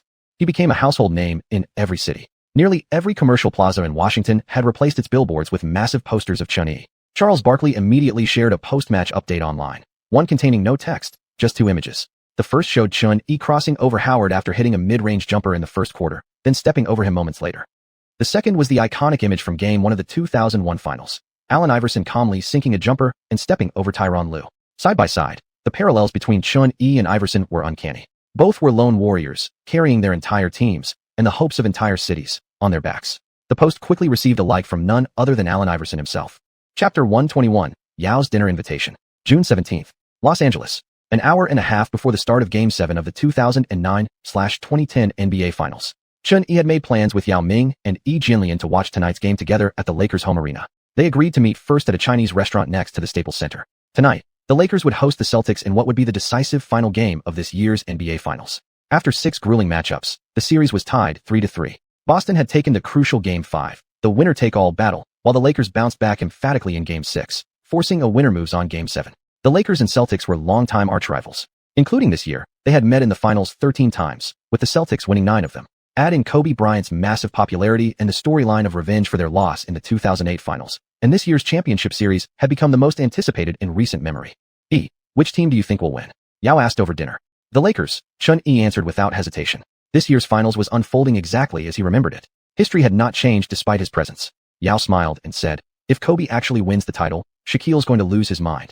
That fat guy picked the wrong team. Chasing a ring by clinging onto LeBron's coattails in Cleveland? No chance, Chun-Yi replied. I thought the Cavaliers might break through the East this year, but they still fell in the second round. The Eastern Conference is just too unpredictable. Even after you led your team to 2 straight comeback wins, I actually started believing you could make the conference finals, Yao said. Beside him, the usually quiet Yi Jianlian added, that third game against Orlando in the second round. It was absolutely incredible. Chun-Yi shook his head. Didn't matter in the end. We still lost the series. Yao waved his hand, chuckling bitterly. I spent 8 years just to reach the second round of the playoffs. You did it in 1. In Yao's eyes, Chun-Yi had already reached the peak any Chinese player could hope to achieve. His words pulled Chun-Yi's thoughts back to a month earlier. After Game 3 between the Wizards and Magic, Game 4 remained at the Verizon Center. Once again, Chun-Yi delivered a steady performance, and both Anton Jamison and Nick Young caught fire. The trio combined for 76 points, leading Washington to a 106-101 victory and holding serve at home. When the final buzzer sounded, the entire Verizon Center erupted. Fans in DC were ecstatic. This series was now tied at 2-2. With the series level, both teams returned to equal footing. Post-game, not just local Washington media, but outlets across the globe began showering Chun-Yi with praise, many hailing him as the greatest player in league history. Game 3, in particular, had become Chun-Yi's legendary breakout performance. But in the pivotal Game 5, the fight-to-the-death matchup, Orlando returned home, and Dwight Howard dominated the paint. Rashard Lewis rediscovered his shooting touch, draining 7 three-pointers in a masterful display that powered the Magic to a lopsided 128-92 victory. Game 6 returned to Washington. Buoyed by their 2 previous wins, fans were brimming with confidence, convinced they could tie the series once more. But the Wizards failed to leverage their home court advantage. Desperate to close out the series, the Magic played suffocating defense. Every Wizard, including Chun-Yi, went ice cold. Though Chun-Yi scored 26 points, he shot just 11 of 29 from the field and 1 of 5 from beyond the arc. Washington was overwhelmed from the opening quarter, losing 99-112 at home. 6 games in, the Wizards' journey ended short of an Eastern Conference crown. The Magic advanced to the conference finals for the second consecutive year. That night, Chun-Yi felt the sting of defeat, but he quickly adjusted. It was only his rookie season. He'd nearly carried the team alone. For a roster like Washington's, reaching the Eastern Conference semifinals was already a pleasant surprise. There was still a long road ahead. Besides, Chun-Yi's debut playoff run had been outstanding. Over 11 playoff games, he started every one, averaging 42.7 minutes per game, while putting up 31.4 points, 4.5 rebounds, 7.3 assists, 1.8 steals, and 1.4 blocks. As expected, his shooting efficiency dipped slightly in the playoffs due to increased defensive intensity. Over these 11 games, he attempted 24.2 shots per game, making 11.6, for a field goal percentage of 48.1%. He averaged 6.8 free throw attempts, making 5.7, good for 84%. Three-point shooting, however, was an exception. Chun-Yi took 5.5 threes per game, sinking 2.5 on average, achieving an exceptional 45.9% clip. No matter how you looked at it, this couldn't be considered a failed season. James-led Cavaliers once again fell short of the Eastern Conference Finals, this time eliminated by the Celtics. After losing the series 2-4, the haters quickly turned on James, launching fierce attacks online, while numerous media outlets began reporting on James' elbow injury. Yet Cleveland fans remained remarkably supportive of their young king. They firmly believed that James, who had already promised to stay with the team, would eventually lead them to a championship. They'd waited 50 years already, after all. All 4 teams in the East pushed their series to Game 6, but in stark contrast, the Western Conference semifinals felt somewhat dull. The Spurs, who pulled off the Black Seven, failed to continue their miracle run. Overmatched by talent, they were swept 4-0 by the Suns, who avenged their previous loss and reclaimed the top spot in the West. On the other side, the Lakers also swept the Jazz 4-0, advancing to the Western Conference Finals for the 3rd consecutive year. Without Chun-Yi as the unpredictable X-factor, the rest of the season unfolded exactly as history dictated. After Kevin Garnett's return, the Magic were easily dispatched by the Celtics in 6 games, 4-2. Meanwhile, the Lakers took revenge on the Suns, also winning 4-2, and advanced to the finals, setting up the 13th meeting between the Lakers and Celtics in NBA history. Although fans didn't get to see the legendary 23 versus 24 showdown, the Lakers-Celtics rivalry was more than enough to keep the excitement level maxed out for this year's finals. During the month after his elimination, Xuanhui stayed far from idle. Jessica had lined up countless endorsement deals for him, and Xuanhui found himself spending nearly every day on the road, signing contracts. The most significant among them was a 5-year, $10 million super deal offered by Gatorade. Xuanhui couldn't help but marvel, since rising to fame. The money he earned from endorsements had already far surpassed his league salary. Indeed, traffic meant capital. Besides Gatorade, shoe giants like Nike, Adidas, Li-Ning, and other domestic and international brands came knocking again. Faced with the conditions Xuanhui had previously laid out, companies that had initially planned to reject him were now forced to reconsider. Xuanhui's performance in this playoff run had been simply dazzling. Even Nike's marketing team was regretting not signing him mid-season. If he had debuted in custom-designed sneakers during the playoffs, they could have captured an enormous wave of attention. Back at the dinner table, Yao Ming, acting the elder brother, continued chatting with Xuanhui and Yi Jinlian. Yi Jinlian will be participating in several major international tournaments in the second half of this year. Yao steered the conversation towards serious matters. He paused briefly, then turned to Xuanhui and said, "The Chinese Basketball Association and I both want to invite you to come back and play for the national team." Chapter 122, Season's End. Xuanhui put down his chopsticks. An alien turned to look at him. This was already Yao Ming's second formal invitation to Xuanhui, though he had frequently hinted at it before. The last time they played in Houston, Yao had invited Xuanhui again, but Chun declined, citing playoff preparations without giving a definitive answer. Now that the season was over, Yao brought up the topic once more. "Minga, for next year's Asian Championship and the London Olympics in 2 years, I'll join the national team whenever my country needs me," Xuanhui said, staring straight into Yao's eyes. "But for all competitions this year, I won't be considering participation." Hearing Xuanhui's clear response at last, a trace of disappointment flickered across Yao's eyes, yet he quickly smiled and said, "All right, I respect your decision. The next season starts in 3 months. Right now, my biggest goal is to firmly establish myself in this league, and I don't want anything else interfering with that. Besides, even without you or me, there's still Alien. He's now solidified his spot as a starter on the Nets."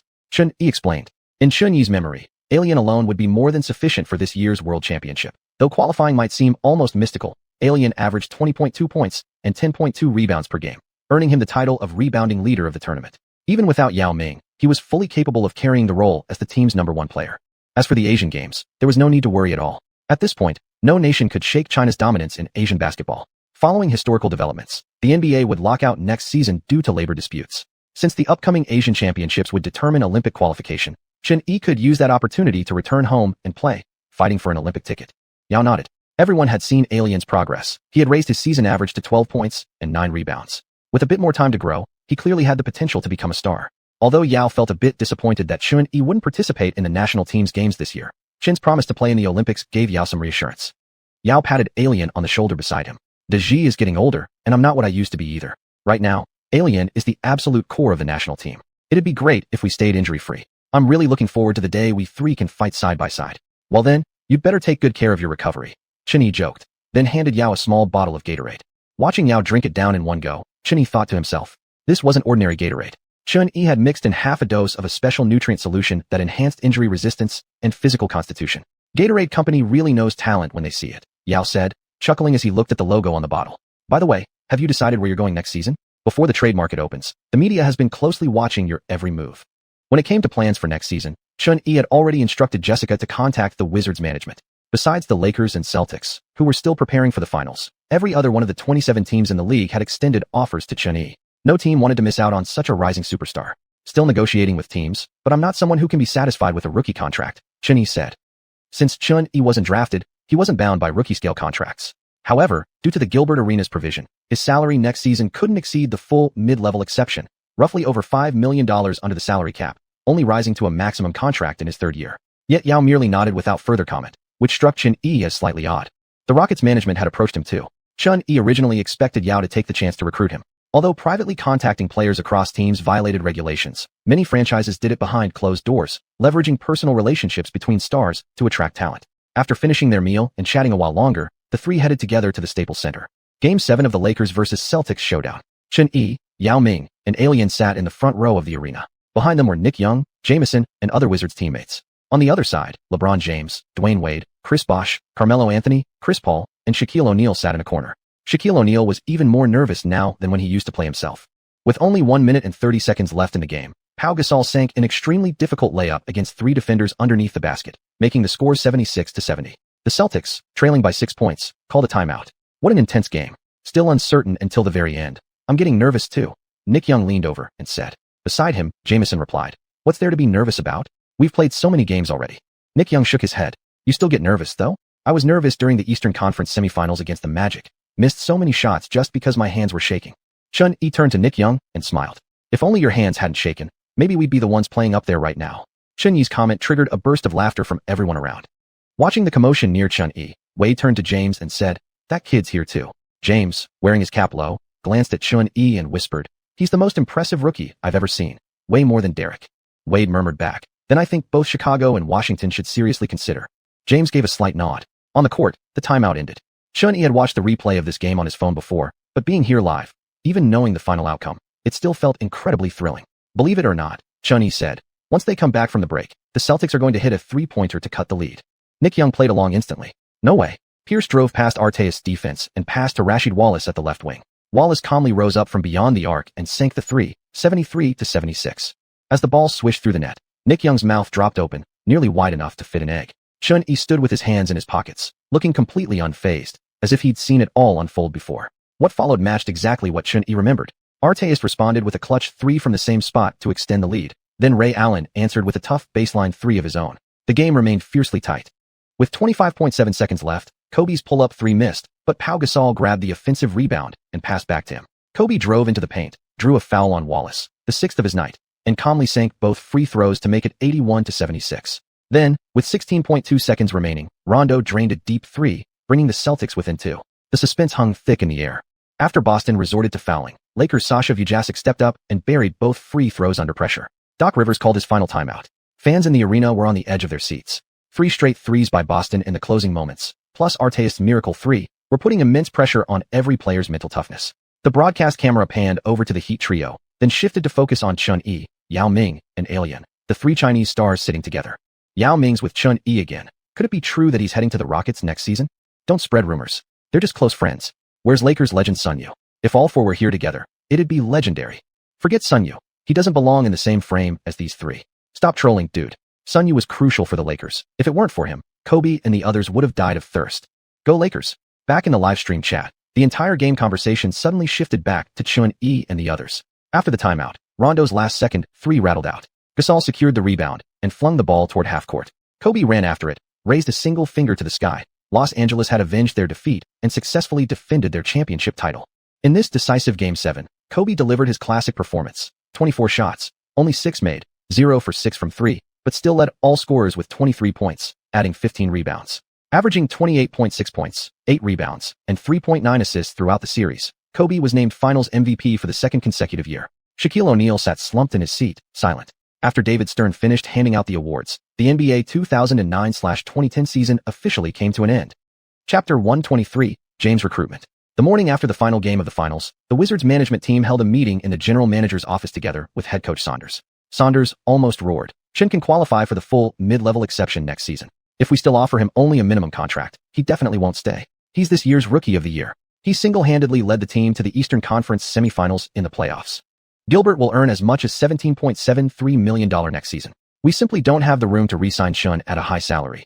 Team owner Bishay said, waving his hand dismissively. Saunders was nearly driven mad. That morning, before being called into the meeting, he had assumed the management wanted to discuss how to provide generous terms to keep Chin-Yi. But he never expected they were actually considering re-signing him on another minimum contract. In Saunders' eyes, given Chin's performance this season, he fully deserved an annual salary over $10 million. Even if the league imposed various restrictions on player salaries, the Wizards should still offer their maximum to retain him. Moreover, just last month the league had announced the salary cap for next season would be $56.1 million. Even with Arena's poison pill contract on the books, the Wizards clearly had enough cap space to keep Chun. As head coach, Saunders knew well that Chin was far more effective than Arenas. To him, the management's decision seemed as if they'd all had their brains kicked by a mule. The full mid-level exception doesn't exceed $6 million. We have the space, Saunders said calmly, trying to steady his emotions. Chun is now a hot commodity in free agency. So many teams are lining up waiting for him. We must act fast. We've all seen Chin's performance. His emergence has disrupted our original plans. Last month, when we didn't land a lottery pick, building around him made perfect sense. Besides, Gilbert will return next season. The two of them forming a backcourt duo could be highly competitive in the league. In previous years, we would have offered him a massive contract even before the season ended. The Wizards aren't a franchise afraid to spend money. Bishay shook his head, then shifted tone. But this year is different. We already have better candidates who can replace Chun. Saunders took a deep breath, suppressing his anger. Better candidates? Who has greater potential than him? Who fits better as a franchise cornerstone? What about LeBron James and Dwayne Wade? Posey asked. Hearing the names James and Wade, Saunders, who had been ready to argue further, suddenly found himself speechless. LeBron, Wade, and Bosh, the three brothers, had recently created a major stir across the league. They were the three biggest prizes on the free agent market this summer. Chun does have limitless potential, but why develop talent when we have immediate championship contenders available? Posey said with a slight smirk. The Wizards have existed for over a decade now. The people of Washington are desperate for a championship. Gilbert and Dwayne forming a backcourt tandem, with LeBron up front. Imagine if we could also absorb Chris Bosh's contract. Then the Wizards would become the strongest championship contending team in the league. Saunders shook his head upon hearing Bichet's words, murmuring, forget for a moment that LeBron leaving Cleveland is still just rumors. Even if they truly want to form a big three, I heard they're only considering New York, Miami, or Chicago. LeBron personally called us last night. He expressed strong interest in coming to Washington, as long as our offer is good enough to convince him. Bichet gave a light chuckle, appearing utterly confident. Saunders felt something was off, but there was nothing he could do. He could only sigh quietly. Jessica arrived at Chun Yi's rented apartment in the afternoon, preparing to discuss his plans for next season. Chun poured a cup of coffee and watched the live broadcast on TV, completely unconcerned. Jessica sounded irritated. I can't make sense of the Wizards' front office decisions. During the playoffs, they kept stressing how important contract renewal was, promising us a very sincere offer as long as we treated Washington as our first choice. Chun nodded and asked curiously, and then? At noon, I spoke with them on the phone. They're only willing to offer us a $2 million minimum contract next season, with zero room for negotiation, Jessica said. It doesn't matter. There are still over 20 other teams in the league for us to choose from. Chun replied indifferently. Still, the Wizards' sudden change in attitude surprised him slightly. With the kind of performance Chun delivered during both regular season and playoffs, logically the Wizards should be begging him to sign with huge contracts. The team didn't seem short on money either. If we're not considering the Wizards, there are currently 28 teams in the league that have reached out to me. The ones showing the most sincerity are the Philadelphia 76ers, New York Knicks, Toronto Raptors, Minnesota Timberwolves, and Dallas Mavericks. Jessica pulled out a stack of documents and laid them in front of Chun Yi. After Allen Iverson announced his retirement, Philadelphia urgently needs a hero to save their team. Toronto, after falling out with Bosh, needs a new cornerstone to pair with DeMar DeRozan. As for Dallas, this year's disappointment has pushed management toward a complete overhaul. Everyone except Dirk is on the table. Before Jessica could finish her analysis, Chun Yi's phone suddenly rang. LeBron. Chun Yi looked at the caller ID, surprised. When he answered, it was indeed King James on the other end. The two had exchanged numbers after the All-Star rookie game, and at this moment, Chun Yi could already vaguely guess at the other man's intentions. After some casual small talk and flattery, James cut straight to the point. During last night's finals closeout game, Kobe went 6 of 24, yet the Lakers still won, because Kobe knows he has help, and his teammates, whether it's Paul or anyone else, are all strong. In the second round of the Eastern Conference playoffs, if we had powerful support beside us, it would have been us advancing to the conference finals. If I team up with Dwayne and Chris, maybe we can win 1 or 2 championships. You might win 1 or 2 in the future too. But if the 4 of us were on the same team, how many championships do you think we'd win? James laughed. Chun Yi almost burst out laughing. Why was LeBron being so modest all of a sudden? Wasn't it supposed to be 7 or 8 championships? That sounds amazing, Chun Yi replied with a smile. Hearing Chin's response, James couldn't help but grin. Over recent days, he had contacted numerous players, including Rose and Lopez. Rose had bluntly turned down his offer of alliance. I spoke with the Wizards front office yesterday. They're extremely welcoming of me, Dwayne, and Chris coming to Washington. Together, we could bring home a bunch of championships. James continued enthusiastically. Chin replied, I can consider it, but I'm 100% certain I won't be staying in Washington next season. James was stunned. What? Why wouldn't he stay? Hadn't the media reported that Washington was his top choice? Then what the hell are the 3 of us supposed to do going to Washington? No problem. We can go to bigger cities with more influence and greater exposure. James quickly responded. Let's discuss these things when free agency officially opens. Right now, I have other matters to attend to. Chin said politely before they ended the call. Chin looked at Jessica and pointed at the phone. Now I understand why the Wizards changed their attitude so drastically. Chin said with a wry smile to Jessica, then added, we'll deal with the transfer situation when free agency begins. In 2 days, it's the draft. Let's watch how each team picks. Jessica nodded and handed him another stack of documents. The Xiu contract has been finalized. They've accepted all our terms. Chapter 124, the record-breaking contract, the draft. June 24th.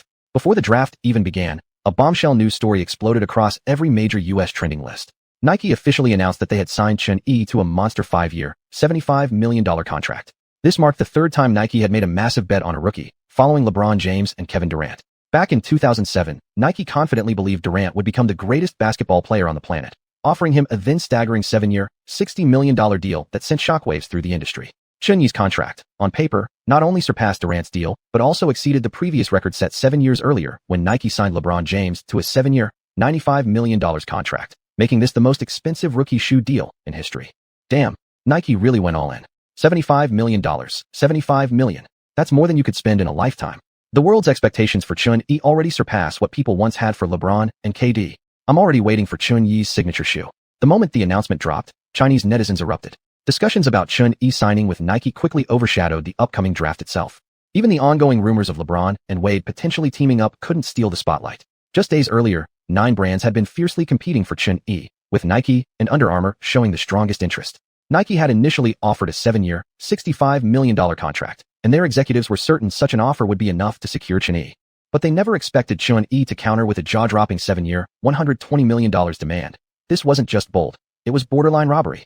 Ultimately, factoring in Chun-Yi's rapidly growing influence in Washington and the NBA, along with the vast Chinese market he represented, Nike finally gave in. They settled on a 5-year, $75 million deal, the largest rookie contract in history, and pledged to launch Chun-Yi's first signature shoe within a year. Once Nike made that move, the other brands instantly backed out of the race. Under Armour, in particular, gritted their teeth in frustration. As much as they wanted to compete, they simply couldn't match Nike's financial firepower. Landing Chun-Yi could have solidified their foothold in the basketball world, especially after last year's signing of Brandon Jennings. With Chun-Yi, they believed they could finally break through. Chun-Yi knew this was Nike's limit, so he accepted the offer to become one of their signature athletes. Jessica nearly dropped her phone when she heard the contract details. Her employer really had nerves of steel. As for Nick Young, JaVale McGee, and the rest of the Wizards, they could barely contain their envy. Especially McGee, who had mocked Chun-Yi for being unrealistic when rejecting Nike's earlier offer, now looking like the fool. Nick Young immediately dialed Chun-Yi's number. Sorry, the subscriber you have dialed is unavailable. Nick Young, F***CK. Nike has sent over the schedule. On August 10th, there will be a fan meet and greet tour in China to promote your custom-colored shoes. As for the signature shoe line, they say it'll be ready before next season's All-Star game. Inside a luxurious villa in New York, Jessica relayed Nike's plans to Chun-Yi. A week prior, after receiving that recruitment call from LeBron, Chun-Yi had left Washington and rented this mansion in New York to enjoy his offseason. Even before signing with Nike, the deal from Gatorade alone had turned him into a genuine millionaire overnight. Spending nearly a week in New York, Chun-Yi was finally living life to the fullest. Aside from Nike, endorsement checks kept rolling into his account from various brands. Lying at home while money poured in felt better than he could have imagined. And now that he was rich, it was time to spend. All the luxuries he'd missed in his past life. Mansion, supercars, elite clubs, luxury yachts. This time around, he was experiencing them all. But staring at the tens of millions sitting in his bank account, Chun-Yi felt slightly dizzy. As long as he didn't go making reckless investments, he honestly had no idea how anyone could possibly burn through that kind of money. No wonder so many NBA players went bankrupt within years of retirement. Hearing Jessica's update, Chun-Yi simply nodded without much reaction, his eyes still glued to the TV screen. Noticing his distant gaze, Jessica followed his line of sight. On the television, the 2010 NBA draft was about to begin live. On May 18th, the lottery results for the top 14 picks had been revealed. The Wizards, having finished 6th in the East this year instead of tanking as in previous timelines, failed to land the first overall pick. This year's number 1 selection belonged to the New Jersey Nets. In Chun-Yi's memory, the Nets had finished last in the standings this year, and thus had a 25% chance of landing the number 1 pick. Yet back then, the Wizards had somehow stolen it. Now, Chun-Yi's arrival had altered history, allowing the Nets to finally secure the top selection as expected. The Philadelphia 76ers still landed the 2nd pick, but what stunned Chun-Yi was that Golden State Warriors ended up with the 3rd overall selection. The remaining lottery picks went in order to Kings, Timberwolves, Pistons, Clippers, Jazz, Pacers, Hornets, Bobcats, Grizzlies, Raptors, and Rockets. Outside the lottery, teams selected in reverse order of their previous season's records. Who do you think will be the number 1 pick? Chun-Yi asked. It's hard to say, Jessica replied. DeMarcus Cousins and John Wall from Kentucky are both huge favorites this year. After David Stern took the stage with a long speech, much like how some officials always insisted on speaking at every public event, the crowd at Madison Square Garden responded with loud boos. The Nets, holding the 1st overall pick, selected John Wall from the University of Kentucky. Wall was the fastest and most explosively athletic guard among all the rookies this year. And his player comparison? Chun-Yi himself. Wall was a floor general with exceptional court vision and elite passing ability. His transition game and drives to the basket were also outstanding. To scouts across the league, he looked like a version of Chun-Yi, but with weaker shooting. The Nets now have xiuxian and Brook Lopez up front, and they've added Wall in the backcourt. Next season's going to be fun to watch, Chun-Yi muttered to himself. The 76ers used the 2nd pick on Evan Turner, which wasn't surprising. Turner had already gained massive attention, and with his evident talent and visible potential, the rebuilding Sixers had no reason to pass on him. His comparison? The same one labeled a prodigy, Tracy McGrady. As for the Warriors, who held the 3rd pick, their selection genuinely shocked Chun-Yi. They chose DeMarcus Cousins, Wall's teammate. Even before the playoffs concluded, the Warriors' front office and coaching staff had made it clear they intended to build around a point guard, not a shooting guard. Monta Ellis had finally lost the power struggle against Stephen Curry.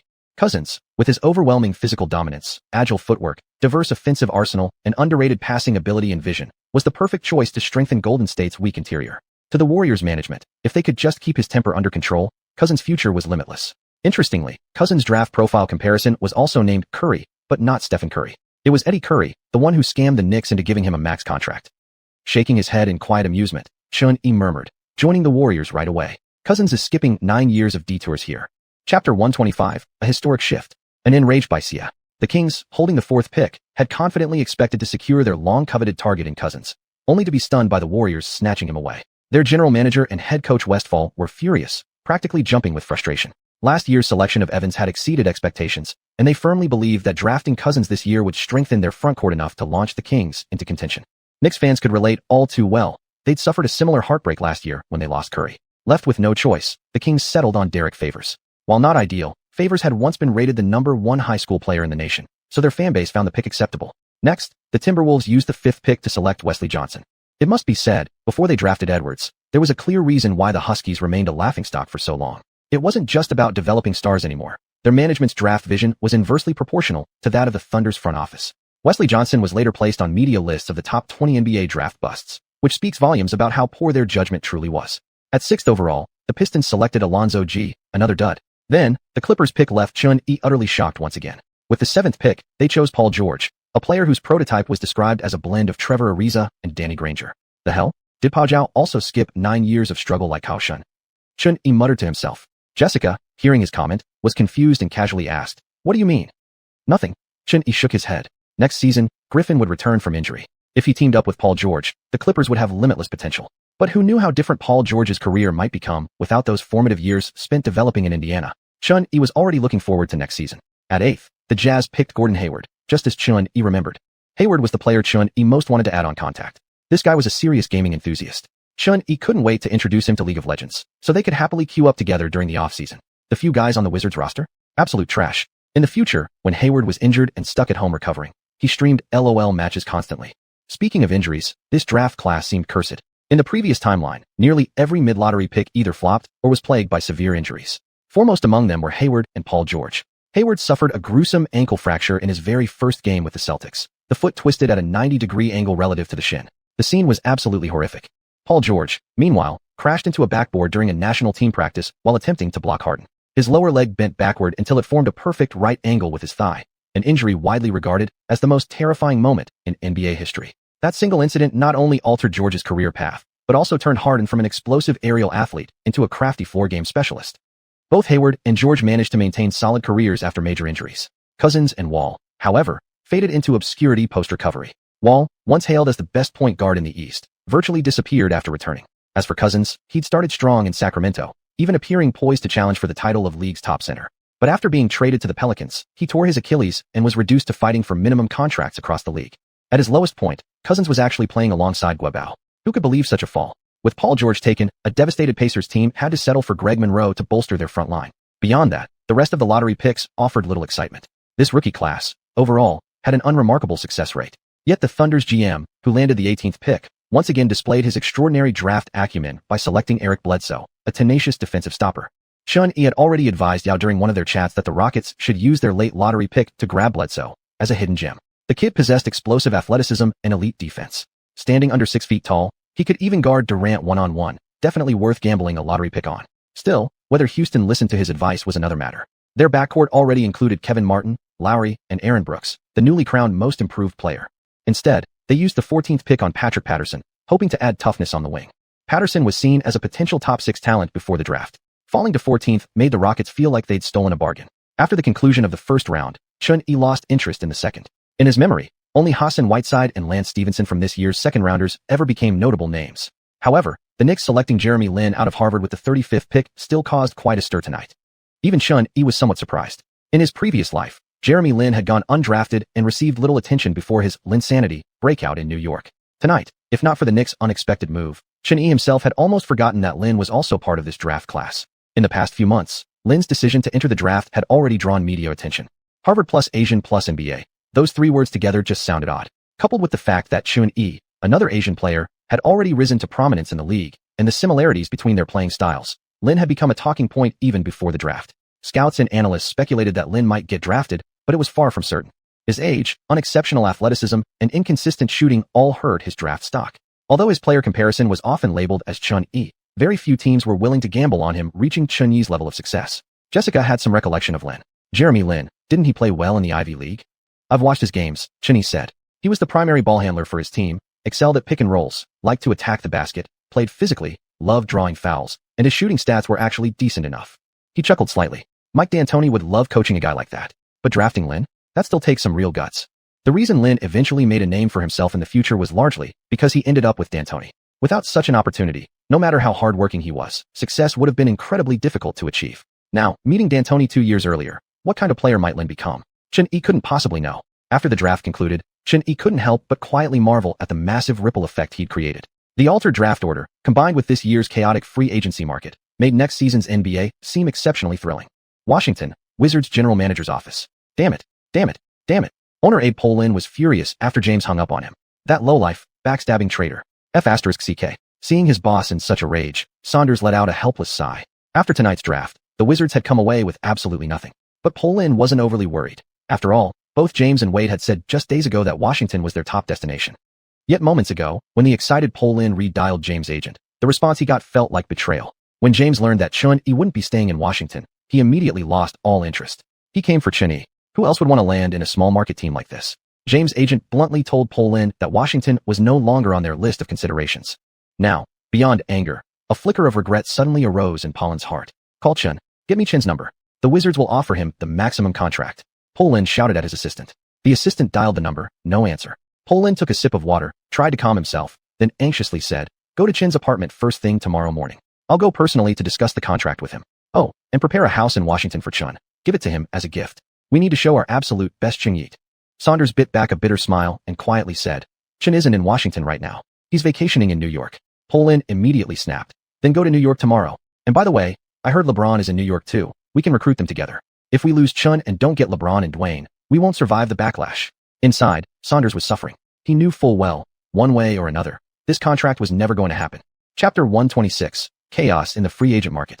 During this time, I found it quite interesting to connect with other free agents. I've reached out to Derrick Rose, Bruce Lopez, and Chun from China, among others. I'm trying to figure out a way to make the league better. If Dwayne Wade, Chris Bosh, and I can join forces, this team will be incredibly strong. What?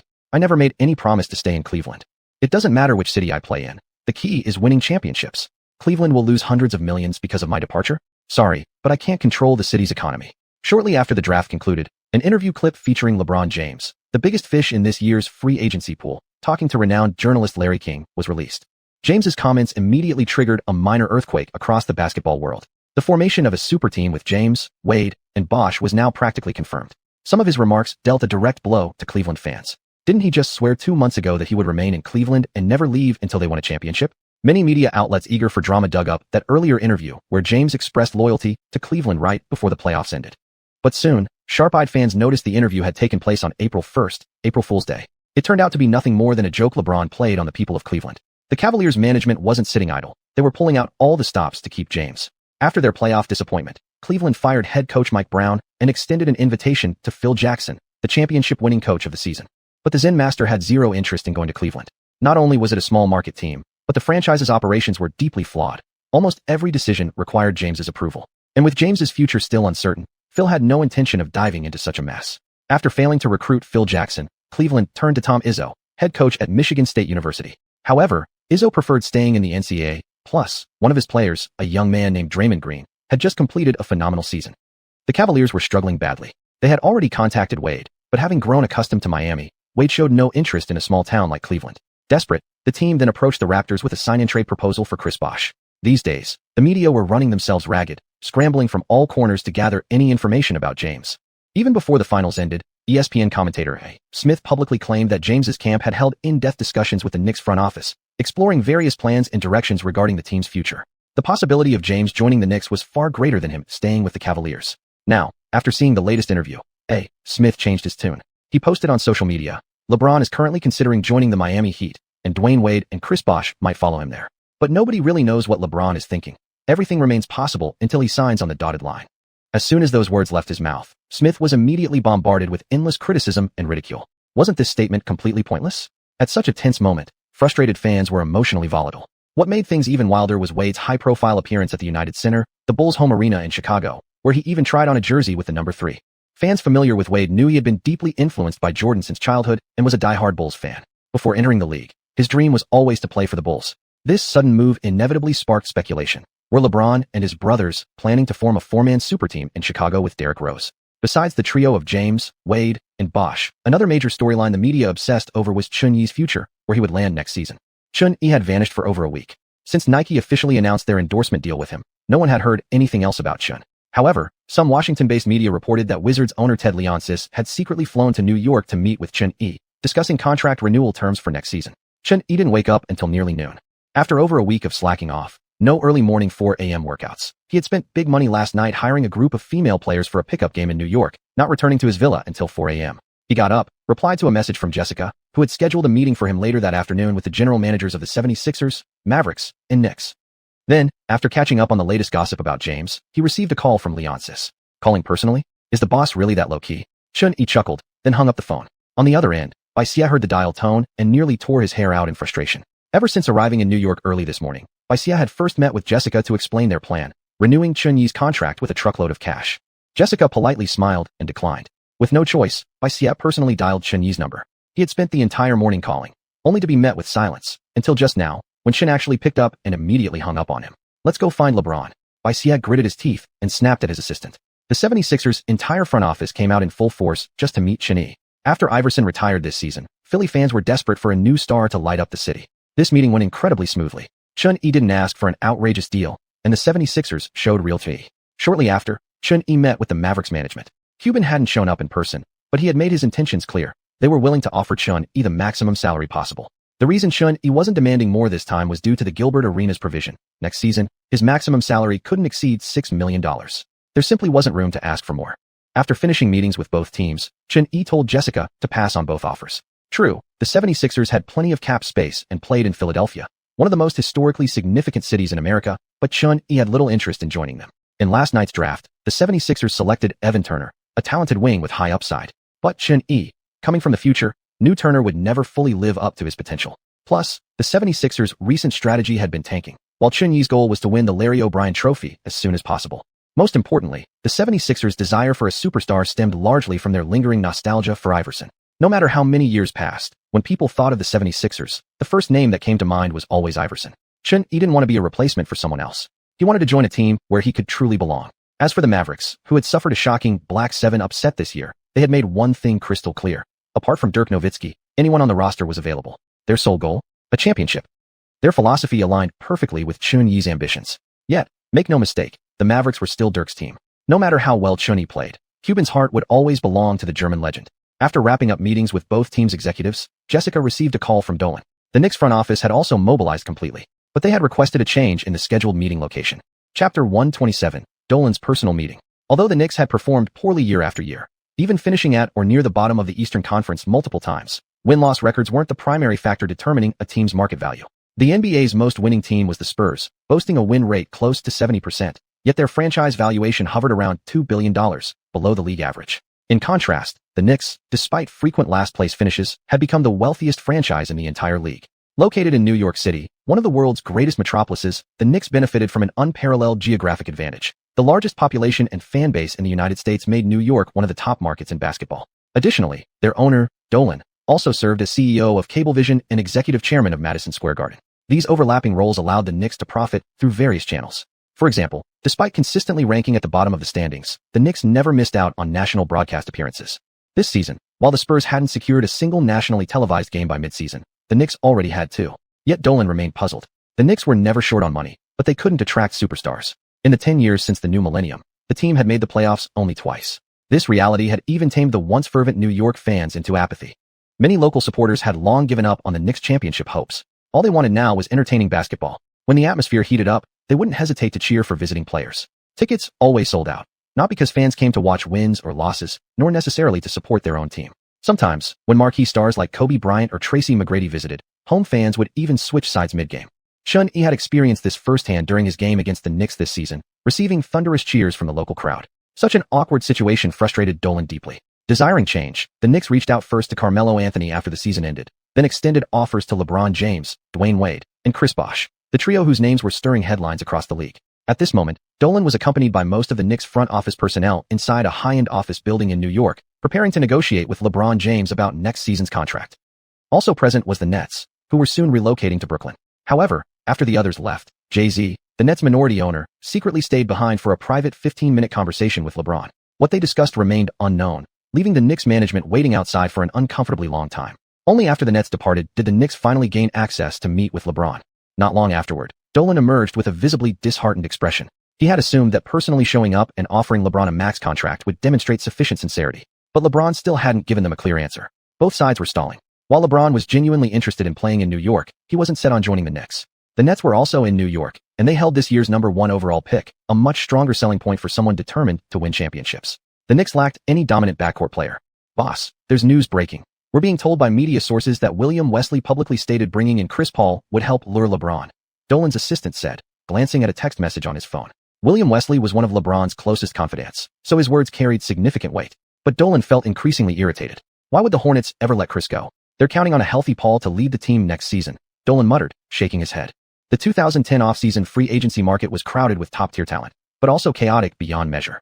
After the second round of the playoffs concluded, Sam Smith, a senior reporter for NBA.com, reported that following the Nuggets' elimination, Anthony believed staying in Denver offered no future, and he was nearly certain to join the Knicks. Rumors about Anthony moving to the Knicks had circulated throughout the season, but none had been officially confirmed. When Dolan saw the confirmation that Anthony was indeed joining, he was stunned. Of course, he desperately wanted such a prolific scorer, but Anthony's contract hadn't expired yet, and the Nuggets had repeatedly rejected trade proposals from New York. Which other stars have we been in contact with? Dolan asked. The assistant pulled out a stack of files and replied, We've got a meeting scheduled later today with Chun-E, who played for the Wizards last season. Chun-E. Dolan paused, reflecting briefly. Mike, D'Antoni really likes this kid. One of the main reasons we drafted Jimmy Lin from Harvard was because Mike saw similarities between him and Chun. I'll go see him myself. But he's just a rookie, the assistant said, surprised upon hearing that Dolan wanted to meet him personally. According to what we've heard, representatives from Philadelphia and Dallas have already discussed potential signings with him. Is it perhaps too much to have the boss himself go see him? Dolan waved his hand dismissively. He's the greatest rookie in history. Judging by his performance this season, he's both immediately impactful and brimming with unlimited potential. Mike has told me more than once that if Chun were playing for the Knicks, he'd unleash an even more terrifying level of play. The assistant nodded and immediately began arranging the next steps. Wait, Dolan said after a moment of thought. Contact their agent. We need to change the meeting location. Dolan fully understood that Chun-Yi's marketability rivaled that of any superstar. New York had to show genuine sincerity. Chun-Yi followed Jessica into a luxury apartment in Manhattan. When Chun learned that the Knicks executives had arranged the meeting here, he was taken aback. This wasn't the kind of place where business meetings usually happened. Even more surprising was that only Dolan, the owner of the Knicks, was there to greet them. Dolan was the principal owner of the franchise, and showing up alone like this was a significant gesture of respect toward Chun-Yi. Chun, hello. Hello. Chun smiled and shook Dolan's hand. After some polite small talk, Dolan launched into how closely he had been following Chun's career, mentioning how he made time to watch his games whenever possible, doing his best to portray himself as a devoted fan. Nearly half an hour passed before the two finally delved into serious discussion. Mr. Chun, I sincerely invite you to join the New York Knicks, Dolan said. I know, Chun replied with a smile. There are over 20 other teams out there who seem just as sincere. Dolan chuckled awkwardly, then pressed on. But no team can offer you a better fit than the Knicks. The Knicks commanded the league's largest fan base and media market. Exposure here was incomparable to that of smaller market teams. This was where Dolan felt most confident. This season, your magical performances drove Washington fans wild. But imagine how much bigger you'd be if you played in New York. I guarantee your popularity would skyrocket, Dolan continued. Chun responded with a grin. In theory, New York should be incredibly attractive to any star. But then why haven't any big names joined in recent years? If so, wouldn't the Knicks' record be far better than it is now? His question momentarily left Dolan speechless. I'd like to damn well know that myself. Our front office has been actively pursuing stars in recent years, and our salary cap space is extremely healthy. The team will offer you the highest possible contract within the salary rules. The fans here in New York are desperate for a rising superstar to save this franchise. I guarantee that if you join us, you'll receive exposure far beyond anything you experienced last season. As he spoke, Dolan gestured around the luxurious apartment. I truly hope to partner with someone like you, a future legend. If you come play in New York, the team will take care of every single concern you have. I also hope we can become friends. And this apartment, consider it my welcome gift to you. Chapter 128, Chun-Yi's terms. Dolan's words stirred no emotion in Chun-Yi. His maximum contract this year could only reach $5.8 million. Was that really something the team couldn't afford? After signing a flood of endorsement deals recently, his NBA salary would account for less than a quarter of his total income. Just Nike alone paid him twice as much in 1 year as his entire potential salary for this season.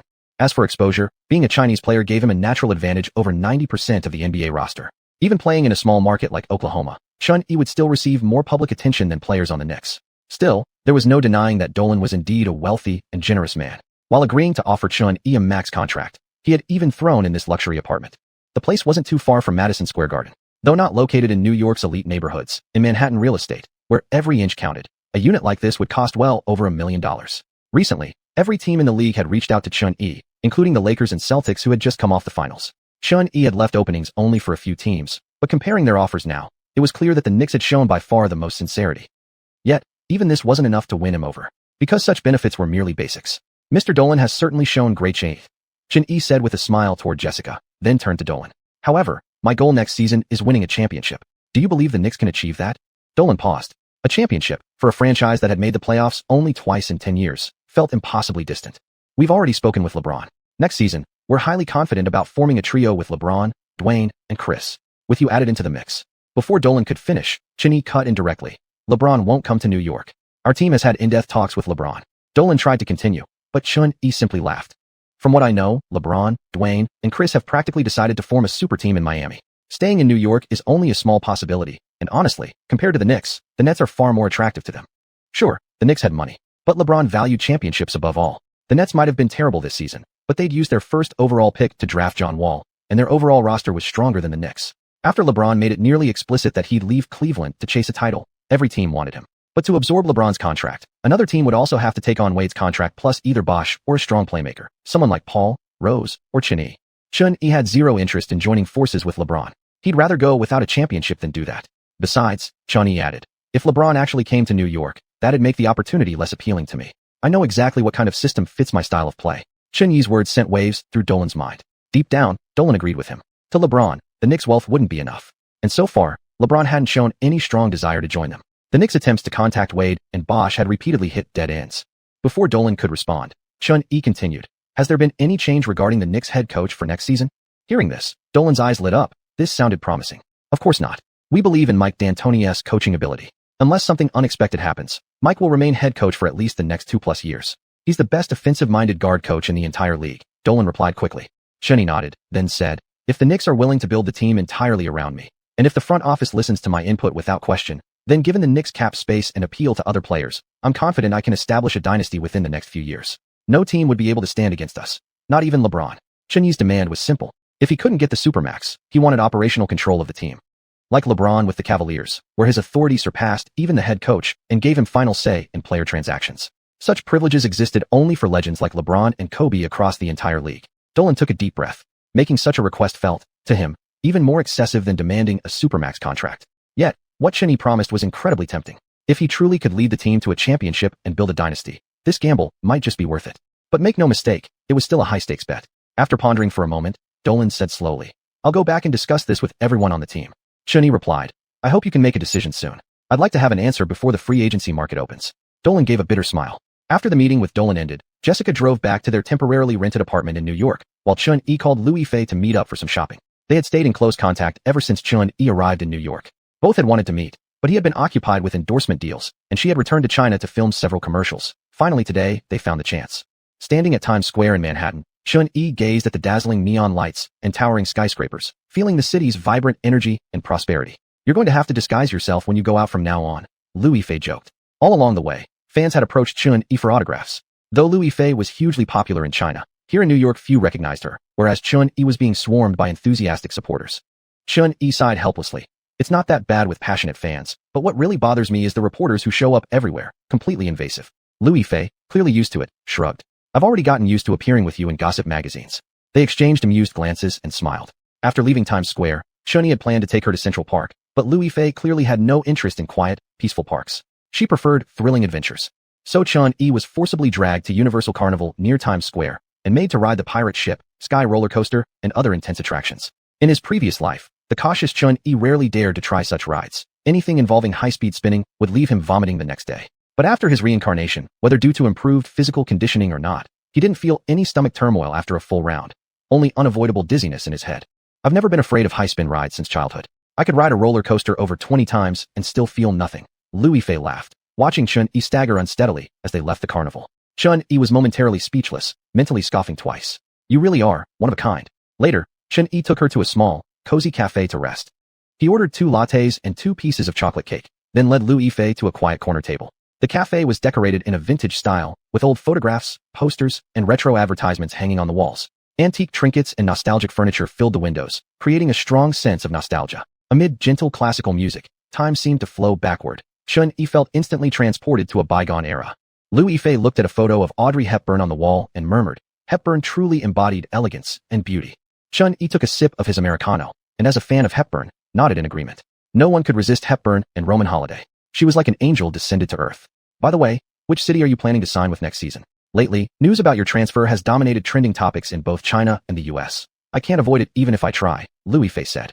It'll be decided soon. Chun-Yi looked out the window. New York is truly a city full of energy. It always draws people in with its unique charm. Chapter 129, The Alliance Explodes. Chun-Yi's new team. July 1st, 2010, NBA free agency officially opened. Although league rules stipulated that teams could only contact free agents and negotiate contracts after the market officially opened, behind-the-scenes conversations between teams and stars had already begun as soon as the finals ended. In addition to James, Wade, and Bosh, other superstars like Pierce, Ray Allen, Kobe, and Nowitzki also became free agents.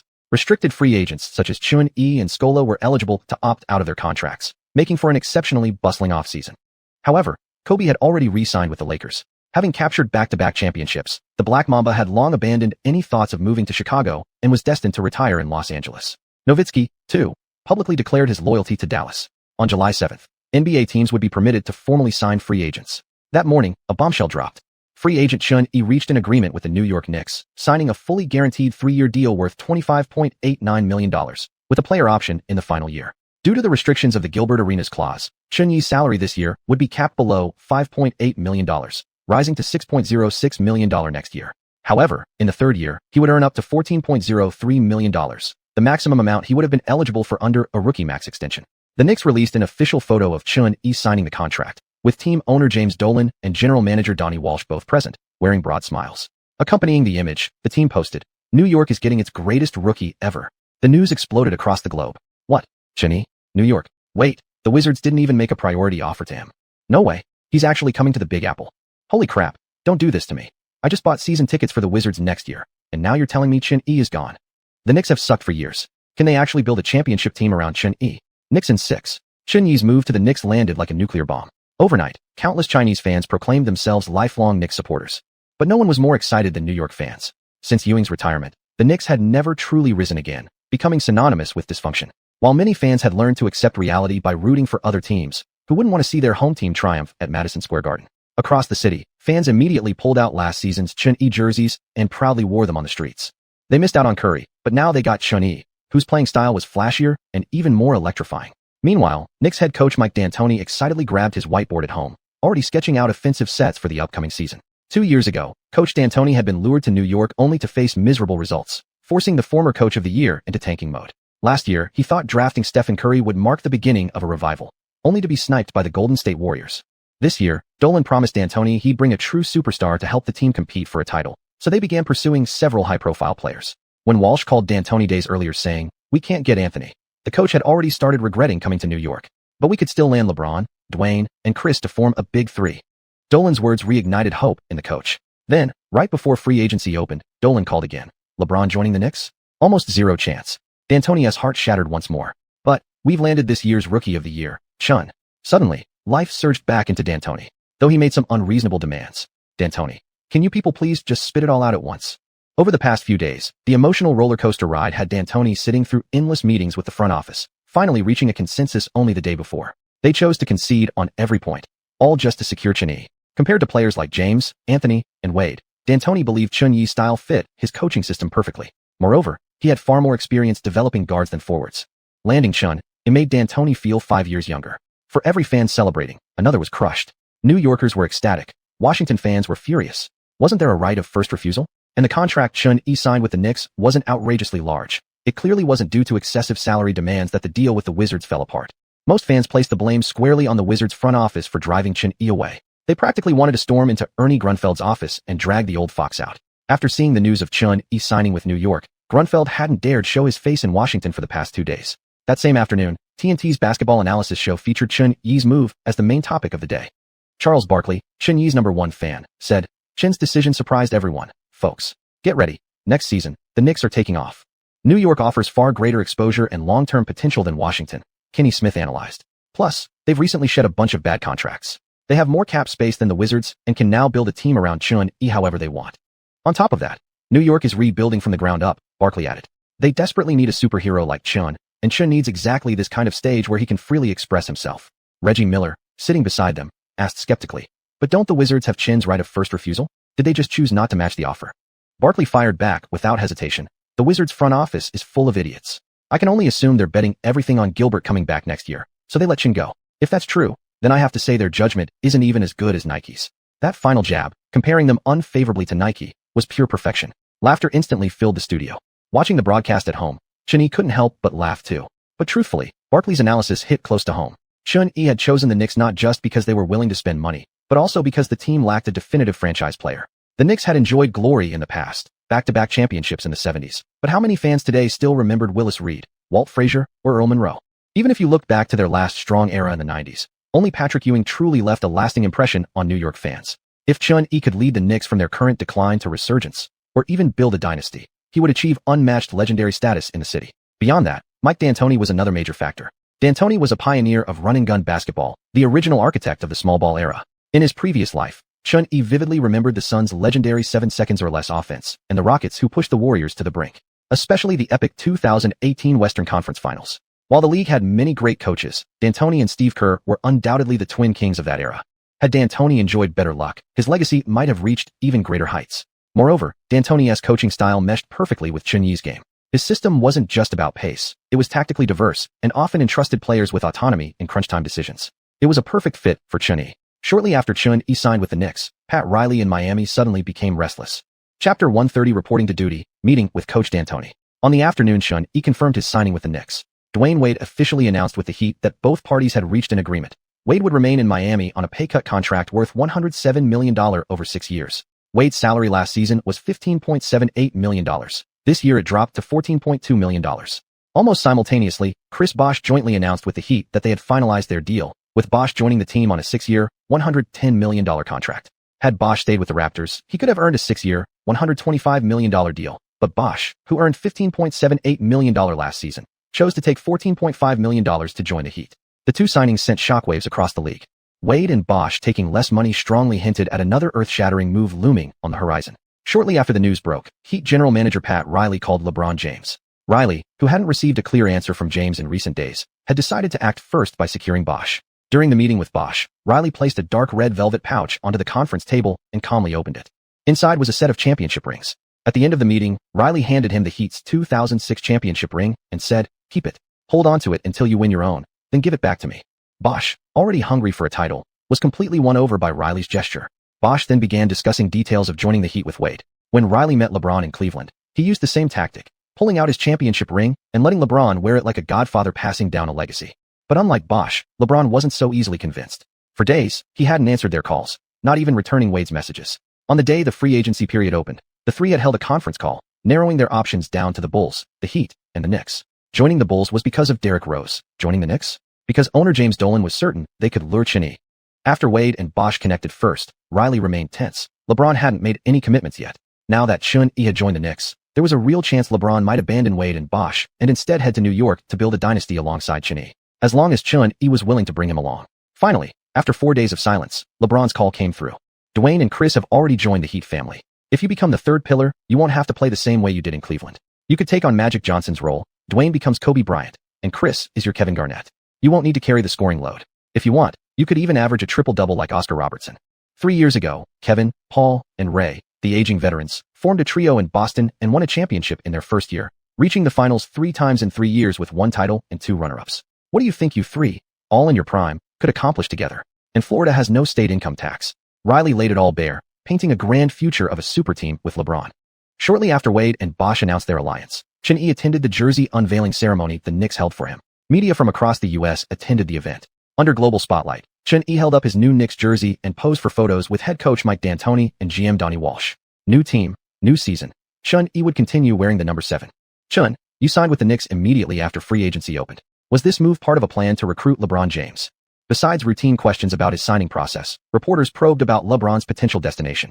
After all, the Knicks signing Chun-Yi and the Heat securing Bosh and Wade seemed to be moves aimed squarely at luring LeBron. Faced with such a question, Chun-Yi almost wanted to say, "What the hell does that have to do with me?" Instead, he smiled and replied, "You should ask Dwayne and Chris that." In fact, LeBron had been calling Chun-Yi daily before, talking about teaming up. But after Chun-Yi clearly stated he wasn't interested, LeBron stopped contacting him. Additionally, now that Chun-Yi has been signed, will Carmelo Anthony and Amare Stoudemire still join the Knicks, as heavily speculated by the media? This question was clearly directed at GM Donnie Walsh. Walsh declined to comment. Privately, though, he was anxious. Although trade talks for Anthony with Denver had fallen through, re-signing Stoudemire, now a free agent, had been a top priority. D'Antoni was Stoudemire's mentor, and the two shared an unusually close relationship. Stoudemire himself was eager to join New York. However, Chun-Yi had previously emphasized that all roster moves and signings must go through his consultation. Regarding the pursuit of Stoudemire, Chun-Yi's response was a firm no. Stoudemire, averaging 23.1 points and 8.9 rebounds last season, the second-best center in the Western Conference. That kind of player was nearly impossible for the Knicks to pass up. But Chun-Yi was even more compelling. A rookie who shattered countless records and single-handedly carried his team into the Eastern Conference semifinals. Arguably the greatest rookie in NBA history. After a period of internal debate, the Knicks management, including D'Antoni, ultimately chose Chun-Yi over Stoudemire. For Donnie Walsh and Dolan, this was a high-stakes gamble. If the Knicks succeeded in the coming years, glory and acclaim would follow. But if they failed, Walsh would end up like former GM Isaiah Thomas, ousted without ceremony. After the press conference ended, Chun-Yi stayed behind at Madison Square Garden to have an in-depth conversation with next season's head coach, D'Antoni. "I didn't miss a single one of your games last season. I know your game very well," D'Antoni said with a smile. "You played shooting guard several times during road games with the Wizards, but I want you focused on playing point guard next season, not running off ball. What matters most to me is offensive pace. You know both my son's teams and last year's Knicks ranked among the league leaders in possessions per game. So we need a backcourt star who can score and facilitate, someone who can be our primary playmaker." Chun-Yi nodded. D'Antoni's coaching philosophy aligned perfectly with his own style, so he had no intention of rejecting the request. In D'Antoni's eyes, Chun-Yi wasn't just a scoring machine. He also showed a strong willingness to pass. He was capable of putting up over 20 points while dishing out double-digit assists each night. With a bit of refinement, there was no doubt Chun-Yi could average more than 10 assists per game, a supercharged version of Nash.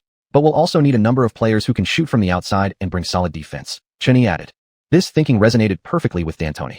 After clearing out several contracts, he already had a mental list of potential targets for the upcoming offseason. Yet as their conversation continued, D'Antoni found himself increasingly stunned by some of Chun-Yi's ideas.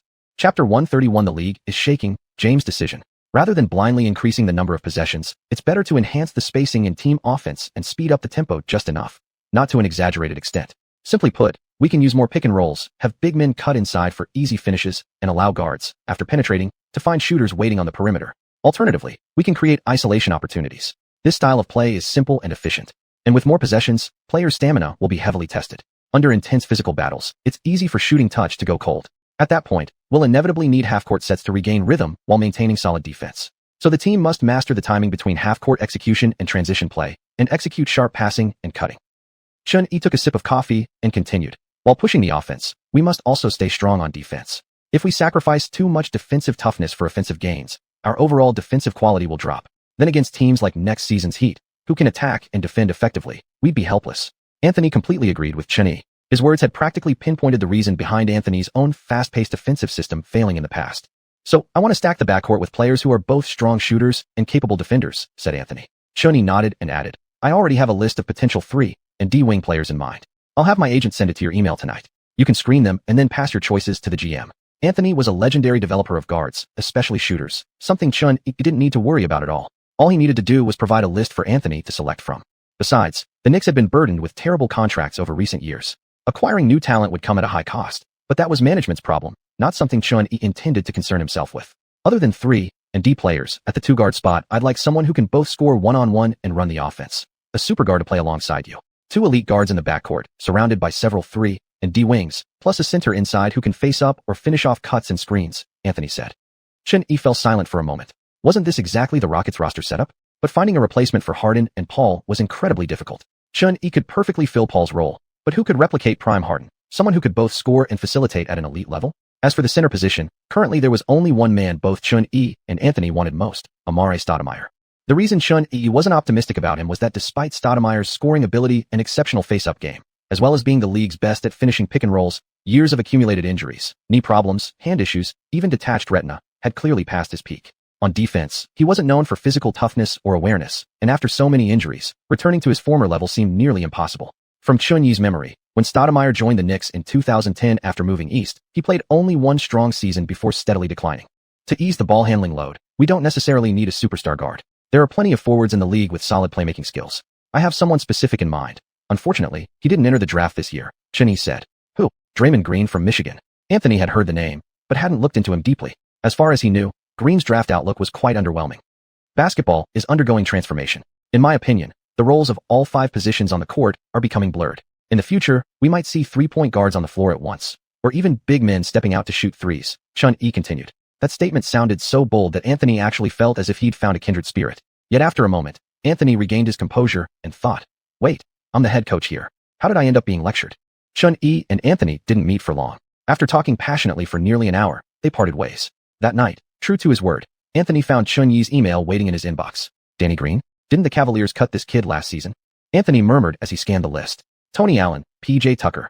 The list Xianxia sent included numerous players, even some playing overseas or in the G League, and that confused Anthony. After leaving Madison Square Garden, Xianxia returned directly to his new home in New York.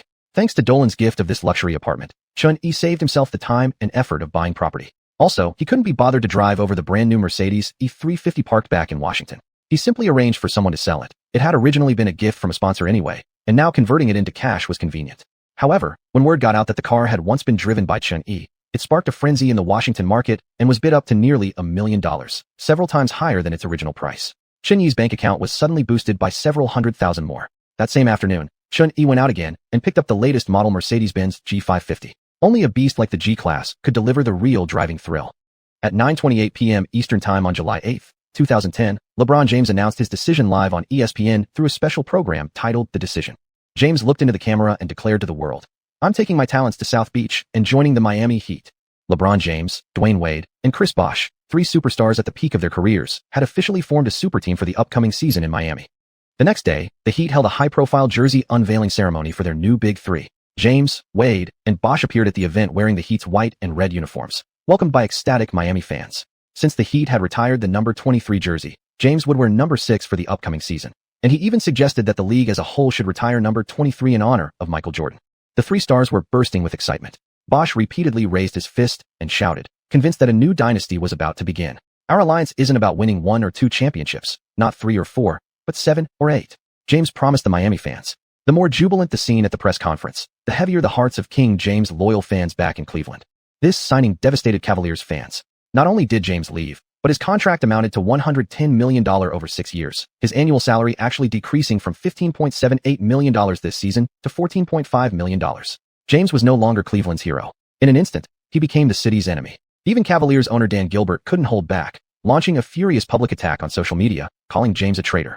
Enraged fans burned their number 23 jerseys bearing the name James in public, and street murals depicting James quickly disappeared. While fans and media heavily criticized the formation of the Big Three, NBA Commissioner David Stern wasn't particularly troubled. In fact, he felt a quiet sense of excitement. To him, the Heat super team would draw enormous attention, boost ticket sales, even on the road, and ultimately benefit the entire NBA.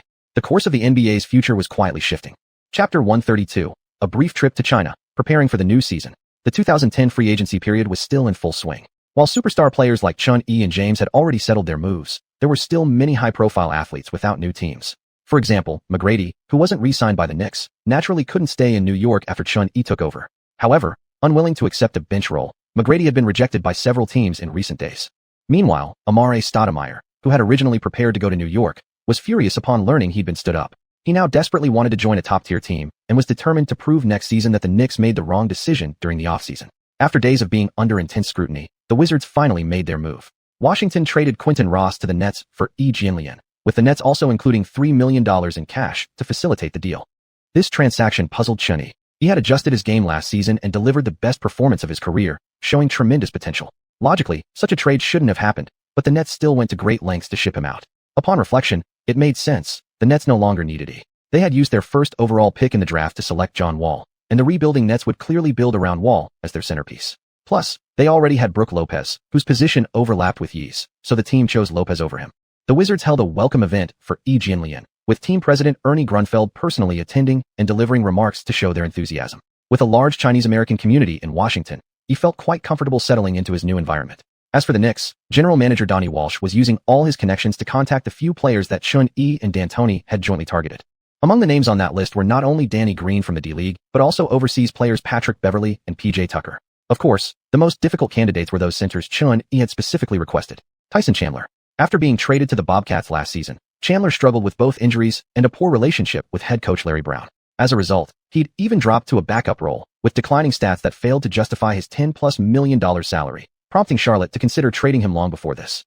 Now, the challenge facing the Knicks was competition from the Raptors and Mavericks, both eager to acquire Chandler. Toronto was the first to drop out. They proposed a deal involving Jose Calderon and Louis Amundsen, but Calderon's $30+ million contract was simply too toxic a salary for Bobcats owner Michael Jordan to take on. The offers from Dallas and New York were very close, and the Mavericks, coming off a disappointing season, were highly motivated to land a defensive anchor like Chandler in the paint. Upon hearing this, Chun-Yi decided to follow LeBron James' playbook and personally called Chandler. "You know, I'm extremely good at running pick and rolls. Come to the Knicks, and your achievements and stats will definitely surpass what you achieved with the Hornets." That single sentence was enough to win Chandler over. He had felt stifled and frustrated playing in Charlotte last season. He missed the highlight reel pick and roll chemistry he once shared with Chris Paul in New Orleans. In his eyes, Chun-Yi played a similar style to Paul, and wasn't inferior in execution. New York was more appealing than Dallas, especially since the Knicks promised Chandler a starting role. Therefore, Chandler was personally eager to play in New York next season. Michael Jordan, the Bobcats owner, deeply respected player autonomy and agreed to send Chandler to the Knicks in exchange for Eddie House, Tony Douglas, and some cash considerations. House and Douglas fit well with Charlotte's upcoming need for point guards. Once Chandler was secured, Chun-Yi stepped back from further player transactions, leaving the rest entirely to the front office. Donnie Walsh had additional responsibilities beyond fulfilling Chun-Yi's roster requests. He was also struggling hard to shed some of the team's damaging contracts. His predecessor, Isaiah Thomas, had left behind numerous financial disasters. The worst was Eddie Curry's 6-year, $56 million, poison pill contract. Over the past 2 seasons, the now overweight Curry had appeared in just 21 games while collecting multi-million-dollar paychecks. Beyond that, Thomas had recklessly overspent during trades involving Ron Artest and Stephon Marbury. And even before Thomas, GM Scott Layden had made questionable decisions, most notably giving Allen Houston a 6-year, $100 million deal early in the century despite averaging less than 20 points per game, a contract that severely restricted the team's flexibility in signing other talent. It was precisely due to these consecutive management blunders that the Knicks had never regained prominence in the new millennium. But none of that concerned Chun-Yi anymore. He trusted the front office to bring in the players he wanted. All Chun-Yi had to do now was enjoy his vacation and prepare for the activities during his trip to China. Beijing in August was scorching hot. The moment Chun-Yi stepped off the plane, he felt as if he'd been roasted alive. Yet the sweltering heat didn't dampen the fans' enthusiasm at all. From the terminal of Beijing Capital International Airport all the way down to the parking lot, the area was packed with people, almost every single one wearing Chun-Yi's jersey. Chun-Yi was nearly startled when he first saw the scene. This spectacle was even more intense than the celebrity airport pickups he'd seen in his previous life involving certain pop stars or idols. During this China tour, Chun-Yi not only needed to promote the NBA and boost its popularity in China, but also had to help Nike market their brand and shoes. His signature shoe was still in the design phase, but Nike had already created several exclusive personal colorways for him in a short amount of time. What he wore today was the white and orange New York Knicks colorway of the Kobe 5 series. The first 2 days of the China tour were spent at basketball camps interacting with fans, playing one-on-one games, team matchups, and various fun competitions.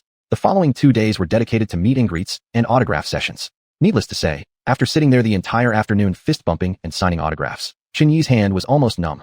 Besides expressing their admiration and love for Chun-Yi, some particularly bold fans cheekily asked him about Louis Fei. These kinds of gossip questions didn't even require Chun-Yi to respond. His assistant standing nearby would quickly intercept them before they reached him. After finishing all company-arranged events, Chun-Yi flew back to his hometown to visit his parents. With their son now worth over $100 million, Chun-Yi's parents had naturally become the center of attention among relatives and friends lately. But Chun-Yi returned this time extremely low-key. To him, extended family meant little. He just wanted to quietly spend some peaceful time at home with his parents. After returning home, his mom looked at him with a mischievous glint in her eyes. "I heard on TV that you're dating that Louis Fei girl. When are you bringing her home so I can take a look?" Chun-Yi awkwardly replied, "Don't believe those gossip reporters on TV spouting nonsense." Since his parents didn't want to live in the United States, Chun-Yi bought them a small villa in the city where he grew up. He later picked out a dignified Audi A8 for his father as a daily driver. The third-generation A8 had just launched this year, and the car perfectly matched his dad's temperament. In addition, Chun-Yi purchased an entire building for them to manage. They could collect rent from tenants whenever they wanted, keeping themselves occupied and avoiding boredom. He stayed home for only 1 week before flying back to New York. By this time, most players on the free agent market had already found new teams, and the Knicks had largely completed assembling the teammates Chun-Yi wanted. It was time for Chun-Yi to return immediately, begin training with his new teammates, and prepare early for the upcoming season. Chapter 133, Duel On, Uneasy because money can't be spent. After returning to New York, Chun-Yi immediately met with his new teammates. In late July, the Knicks offered Al Harrington, who had averaged 17.7 points and 5.6 rebounds per game last season, to the Rockets for Shane Battier. Rockets general manager Daryl Morey had been actively working during the offseason to improve the team's strength. The Rockets had struggled badly last season, hovering below a 50% win rate from the very beginning. Led by Morey, the front office was trying to pull the franchise out of its slump through strategic moves in the offseason. At this point, apart from Yao Ming, no player on the Rockets was untouchable. Even if Yao failed to perform well upon his return next season, he might also be put on the trading block. Morey wanted to rebuild the team entirely. In the frontcourt, they preferred Andre Iguodala from the 76ers, but given that Harrington was a stronger scorer compared to Battier and could provide immediate contribution, the Rockets readily accepted the Knicks trade offer, Battier plus a protected top 10 pick in the 2011 first round for Harrington. Battier was an old favorite among Chinese fans. When he joined the Knicks, many Chinese supporters who rooted for the team warmly welcomed him. Battier himself was thrilled about playing in New York. As a veteran, he said he was long past caring about starting versus coming off the bench and was fully willing to accept a reserve role. This made Coach D'Antoni very comfortable. For the upcoming season, he planned to use Battier as a backup small forward, essentially as the sixth man. As for the starting small forward position, both Chun-Yi and Coach D agreed it required a player with size, defensive ability, shooting, and some playmaking skills. The one player who best fit this profile was Hedo Turkoglu. Turkoglu had been traded from the Magic to the Raptors the previous season, something Chun-Yi believed was the key reason why the Magic would falter this year. However, Turkoglu failed to fit into Toronto's system. Most of the ball-handling duties went to Jose Calderon and Jarrett Jack, which prevented Turkoglu from utilizing his playmaking strengths. As a result, his stats dropped sharply. Turkoglu was on a 5-year, $53 million contract, earning over $10 million that season. With such a high salary and subpar performance, the Raptors were already considering moving him. Donnie Walsh proposed trading center David Lee. David Lee's performance last season was impeccable, even earning him an all-star selection. An all-star caliber big man like him perfectly filled the void left by Bosh, and his contract matched Turkoglu's salary almost exactly, making the trade go through smoothly. With Turkoglu joining the team, Chun-Yi felt the Knicks' rise was drawing ever closer. Players like Turkoglu were freaks of nature, built like a 5, sized like a 4, shooting like a 2, passing like a 1, yet playing the 3. It was simply unnatural. As for backup wing options, acquiring Ryan Anderson and PJ Tucker proved straightforward. Anderson, still on his rookie contract after entering the league in 2008, was acquired from the Magic in exchange for cash, a few role players, and a 2013 second-round draft pick. PJ Tucker, currently an NBA castoff who had played in Ukraine last season and was now unemployed, jumped at the Knicks' invitation and quickly reported to New York, signing a super cheap 2-year, $1 million deal. Beverly and Danny Green followed the same pattern. One had been playing overseas, the other a second-round pick who had played only 20 games before being cut by the Cavaliers last season. Both rushed to join as soon as they heard from the Knicks, worried the offer might be withdrawn. Each signed a 1-year, $500,000 fully guaranteed contract. At shooting guard, the two players Chun-Yi had personally designated were Trevor Ariza and Tony Allen. Ariza wasn't suited to be a team's centerpiece. He was still on a 5-year, $33.95 million contract and was part of Houston's trade plans, making him a natural fit for the Knicks. The Rockets agreed to absorb Eddie Curry's contract. Curry's deal had only 1 year remaining and could be waived the following year, while Ariza still had 4 years left. Morey felt he came out slightly ahead. Free agent Tony Allen was signed to a 3-year, $9.7 million deal. A tenacious perimeter defender, he had even made the all-defensive second team in Chun-Yi's memory. After securing players for all other positions, Chun-Yi chose Sean Livingston as his backup. Livingston had been signed to 2 short-term deals by the Wizards in February last year before being re-signed permanently. After his major injury, it had been difficult for him to find a stable team, and given his deep respect for Chun-Yi, he accepted the Knicks' offer immediately. The Knicks had assembled a roster packed with shooters and defensive specialists. The only issue left was finding a backup center. Olda had initially set his sights on Bargnani from the Raptors, but Chun-Yi strongly opposed it. Bargnani was one of the rare stretch big men of this era, standing 2.13 meters tall with an extremely long shooting range and a solid 37% three-point shooting percentage, making him a high-quality offensive weapon. However, his defense was terrible. He basically contributed nothing on the boards, lacked value for money, and as the Raptors' current centerpiece, he would never accept a reserve role. The player Chun-Yi recommended was Niai. Niai was a beast. In the early stages of his career, he played as a powerful, brute force interior presence. Later, during his time with the Rockets, he transformed into a more technical player, his post moves and soft touch resembling Luis Scola, and he had even given every team in the league an egg. Chun-Yi believed that Denver's rise in the past 2 years was due to 2 key factors, the arrival of Chauncey Billups and the emergence of Niai. Honestly, Chun-Yi didn't expect much chance of trading for Niai. The Nuggets wouldn't let him go easily. But unexpectedly, after being stood up by the Knicks, Amare Stoudemire reached an agreement with Denver. A 3-team deal involving the Knicks, Suns, and Nuggets was completed. The Suns used a sign-in trade to send Stoudemire to Denver, which allowed them to acquire a $16.5 million trade exception from the Knicks, while the Knicks landed Niai and Stoudemire joined the Nuggets. Chun-Yi felt like this trade was heaven sent. Niai had originally been drafted by the Knicks in 2002 before being traded to Denver. Now returning to New York, it felt like destiny. Under the combined persuasion of D'Antoni and Chun-Yi, Xianxia agreed to come off the bench, as long as his playing time was guaranteed. The Knicks' final 15-man roster was now complete. Center, Tyson Chandler, Xianxia. Power forward, Gallinari, P.J. Tucker, Ryan Anderson. Small forward, Hedo Turkoglu, Shane Battier, Wilson Chandler. Shooting guard, Trevor Ariza, Tony Allen, Danny Green. Point guard, Chun-E, Beverly, Sean Livingston, Jeremy Lin. The total payroll of this roster amounted to over $67 million, ranking 18th across the league. The highest salary belonged to Chandler at $12.6 million. The entire team was built around low-cost, high-efficiency contributors. Ultimately, the Knicks' remarkably cost-effective roster came down to Chun-Yi's almost supernatural eye for talent. Players like P.J. Tucker and Tony Allen, who hadn't yet been recognized as elite defenders, were still on very affordable contracts. This season's luxury tax threshold was set at $70.3 million. For the first time in years, Dolan wasn't paying the tax, and he actually felt a bit uneasy, even doubting whether this team could really compete. Should management bring in some higher-paid players? Since the turn of the century, the Knicks had never fallen outside the top 3 in team payroll, and for 6 years, they'd ranked first in the entire league. Yet despite those massive payrolls, the Knicks remained a terrible team. Dolan now felt anxious about not being able to spend his money. Money meant nothing to Dolan. He wasn't afraid to spend it. All he wanted was for the team's performance to improve. But seeing the determined looks in Chun-Yi's and Coach D'Antoni's eyes during the meeting in his office, Dolan and Donnie Walsh unconditionally trusted their head coach and franchise cornerstone. With all teammates assembled, the Knicks began their first full team practice session of the new season. Chapter 134, Knicks in-house training. Inside the Knicks training facility, Jeremy Lin, the rookie drafted by the Knicks this year, felt an instant sense of familiarity when he saw Chun-Yi. Hi Chun-Yi. My entire family are huge fans of yours. Jeremy excitedly ran over to greet him. Just being able to play in New York was already a dream come true for Jeremy, let alone now sharing a team with his idol, Chun-Yi. Even more remarkable was that Jeremy hadn't felt even a hint of discrimination or oppression within this team, something completely different from all his previous basketball experiences. Hey Jimmy, Chun-Yi smiled. Chun-Yi knew that a big part of why Jeremy had been picked up by the Knicks this year was because of himself. Jeremy had skipped 2 extra years of struggling and landed directly in New York, finally free from having to sleep on teammates' couches. But the strangest twist was that Pat Beverly had also been brought onto the team this year. Once again, the two were competing for the same role. Truly, fate was impossible to defy. Still, under Coach D'Antoni's system, Jeremy might not necessarily perform worse than Beverly. D'Antoni held Jeremy in high regard. After watching his performances in the Ivy League, he'd become genuinely impressed. If the Knicks hadn't acquired Chun-Yi this year, D'Antoni would have tried to develop Jeremy in exactly the same mold as Chun-Yi, and indeed, Jeremy's draft blueprint had originally been Chun-Yi. Of course, NBA draft comparisons were often ridiculous.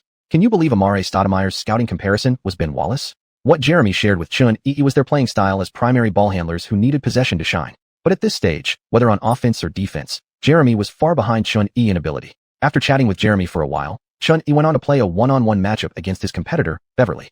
Patrick, you need to fully unleash your intensity during games. You should cling to your opponent like a rabid dog, Chun-Yi said after sinking a fadeaway jumper. Beverly was aggressive defensively, yes, but he still couldn't shake off those dirty habits. Just moments ago, Chun-Yi had nearly been shoved off balance by one of his subtle fouls during a drive. Nonetheless, a championship-contending team needed someone ruthless like him. Beverly nodded and replied, anyone looking to score on me is going to pay a price. During his junior year, Beverly had been suspended for 1 year by his college due to academic misconduct involving a plagiarized paper, forcing him to leave school and seek opportunities in Europe. Even after being drafted by the Heat last year, he remained overseas to continue playing. Despite just arriving, Beverly showed no signs of discomfort. During the recent one-on-one session with Chun-Yi, he revealed his wild, relentless nature. Though his physical tools were average, his wingspan, height, and athleticism offered no real advantage. He fought desperately for every single defensive stop. Even if he fell down during one possession, in the very next one, he'd be right back in front of his man, ready to fight again. Exactly how Chun-Yi remembered Beverly. In contrast, Danny Green, the other future defensive mastermind, was noticeably more reserved. Danny stood off to the side, quietly shooting jumpers while listening to Chun-Yi and Beverly exchange words. Though he'd won an NCAA championship with North Carolina in his senior year, no teams had shown much confidence in him. Older rookies already faced tough odds in the draft, especially players whose styles lacked standout traits.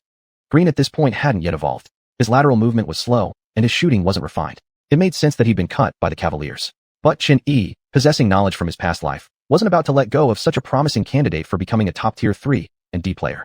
Dan, I've watched your college tapes. Your three-point percentage looked solid at 37.5%, but the college three-point line is shorter and the defenders you faced were weak. That's why adjusting to the NBA will be tough. Back in college, you were a jack of all trades, but to survive here, I suggest you focus entirely on improving your outside shooting and defense. Chun-Yi sent Beverly off to train with Turkoglu, then turned to Danny Green and spoke. Hearing that Chun-Yi had actually studied his college days, Green felt a quiet surge of excitement inside. Ever since entering the NBA, he'd almost become invisible. Faced with Chun-Yi's advice, and after hitting roadblock after roadblock, Green naturally took every word to heart. This past year had taught him the harsh truth that he wasn't blessed with elite natural talent. After D'Antoni assigned individual training tasks to everyone, he gathered Danny Green, PJ Tucker, Trevor Ariza, Jeremy Lin, and others for shooting drills, while Danilo Gallinari and Ryan Anderson stood nearby, serving as shooting coaches.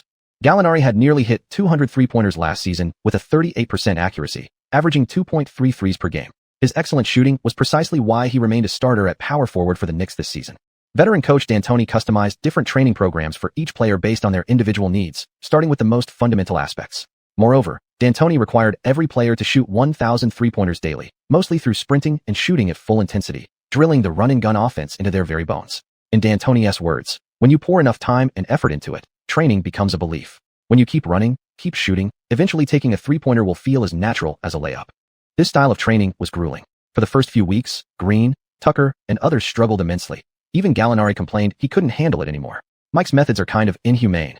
On one particular day of intense practice, Donnie Walsh stopped by the gym and sighed upon seeing the players drenched in sweat, relentlessly shooting. Standing nearby while barely breaking a sweat, Chinny nodded. With this approach, I feel even Shaquille O'Neal could develop a decent jumper. At the beginning, Xianxia had trained diligently alongside the team, but as time passed, he found it harder and harder to keep up. Since he could just allocate stat points through his system, he'd been slacking off for about half a month now. Still, whenever the team held shooting competitions, he remained the most accurate shooter. D'Antoni said, to engrave emotion into a player's muscle memory requires between 18,000 to 20,000 repetitions. Developing a reliable shot isn't easy. Donnie Walsh shook his head, then added, the trade period isn't over yet. There are still plenty of solid performers from last season available in free agency. Are we sure we don't need reinforcements? Apparently, Dolan still felt uneasy unless money was being spent. A championship team doesn't necessarily need a bunch of stars stacked together. As long as our roster gels well, we'll absolutely become a dynasty, Chun-Yi said calmly. Donnie Walsh reluctantly nodded. The entire Knicks front office had chosen to trust Chun-Yi. After a moment of contemplation, a name suddenly popped into Chun-Yi's mind, and he added, actually, there is one guy who would be perfect for us. Who? D'Antoni and Donnie Walsh asked simultaneously. Jeff Bzdelik. Chapter 135, Tofu Pudding Must Be Spicy. The name, Bzdelik, was very familiar to D'Antoni. Between 2002 and 2004, he had served as the head coach of the Nuggets, but was later replaced by George Karl due to consistently poor team performance. Chun-Yi knew even more. Bzdelik built his career on defense. Although he didn't achieve much as a head coach, during his time as an assistant coach with the Grizzlies in the 2014-15 season, and then as a defensive assistant with the Rockets from 2016 to 2017, he elevated Houston's defense to middle-of-the-pack levels despite lacking qualified defenders. The following year, after Chris Paul, PJ Tucker, and others joined, the Rockets' defense reached historic levels. It could be said that having Bzdelik as a defensive assistant was a key factor enabling D'Antoni to lead the Rockets to greater success and more balanced play than he had with the Suns. In Chun-Yi's memory, Bzdelik's defensive schemes were highly adaptable and tailored to individual players.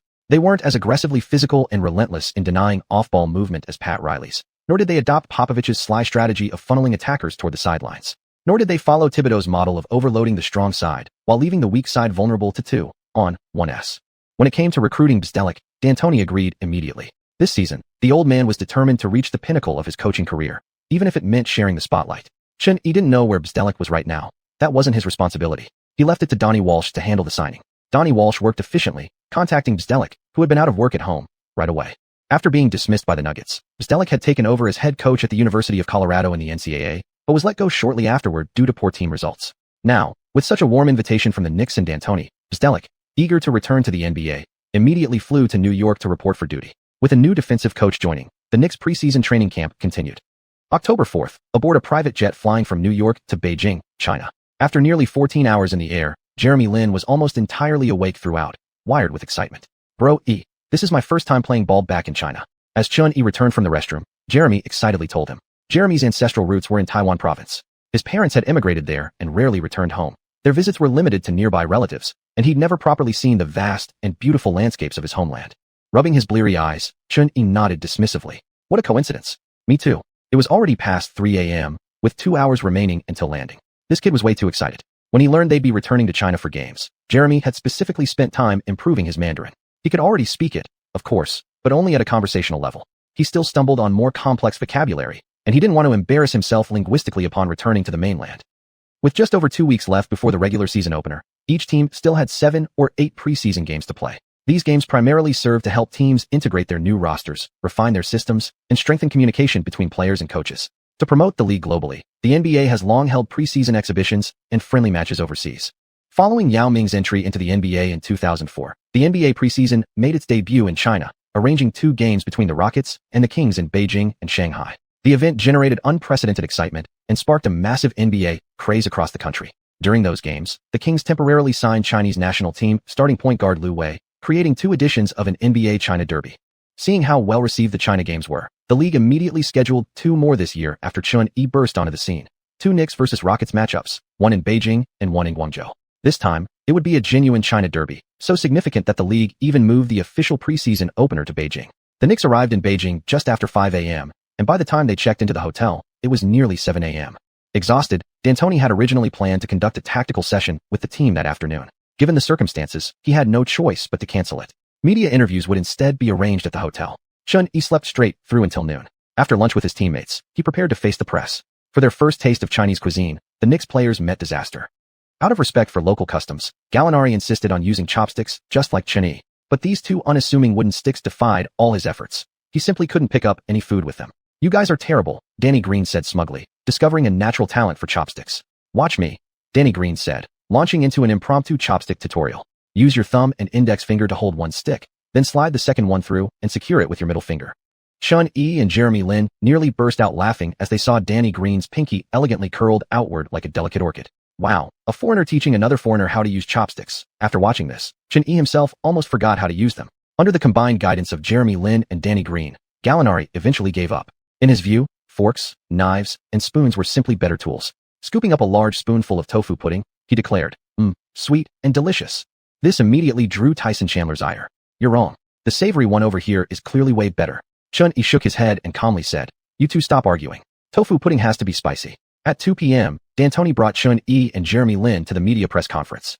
The rest of the Knicks players would take interviews separately in their hotel rooms. Click, click, click. When Xuanhuan arrived at the media room, a barrage of camera flashes erupted simultaneously. In addition to major international outlets like ESPN, virtually every major Chinese media organization was present.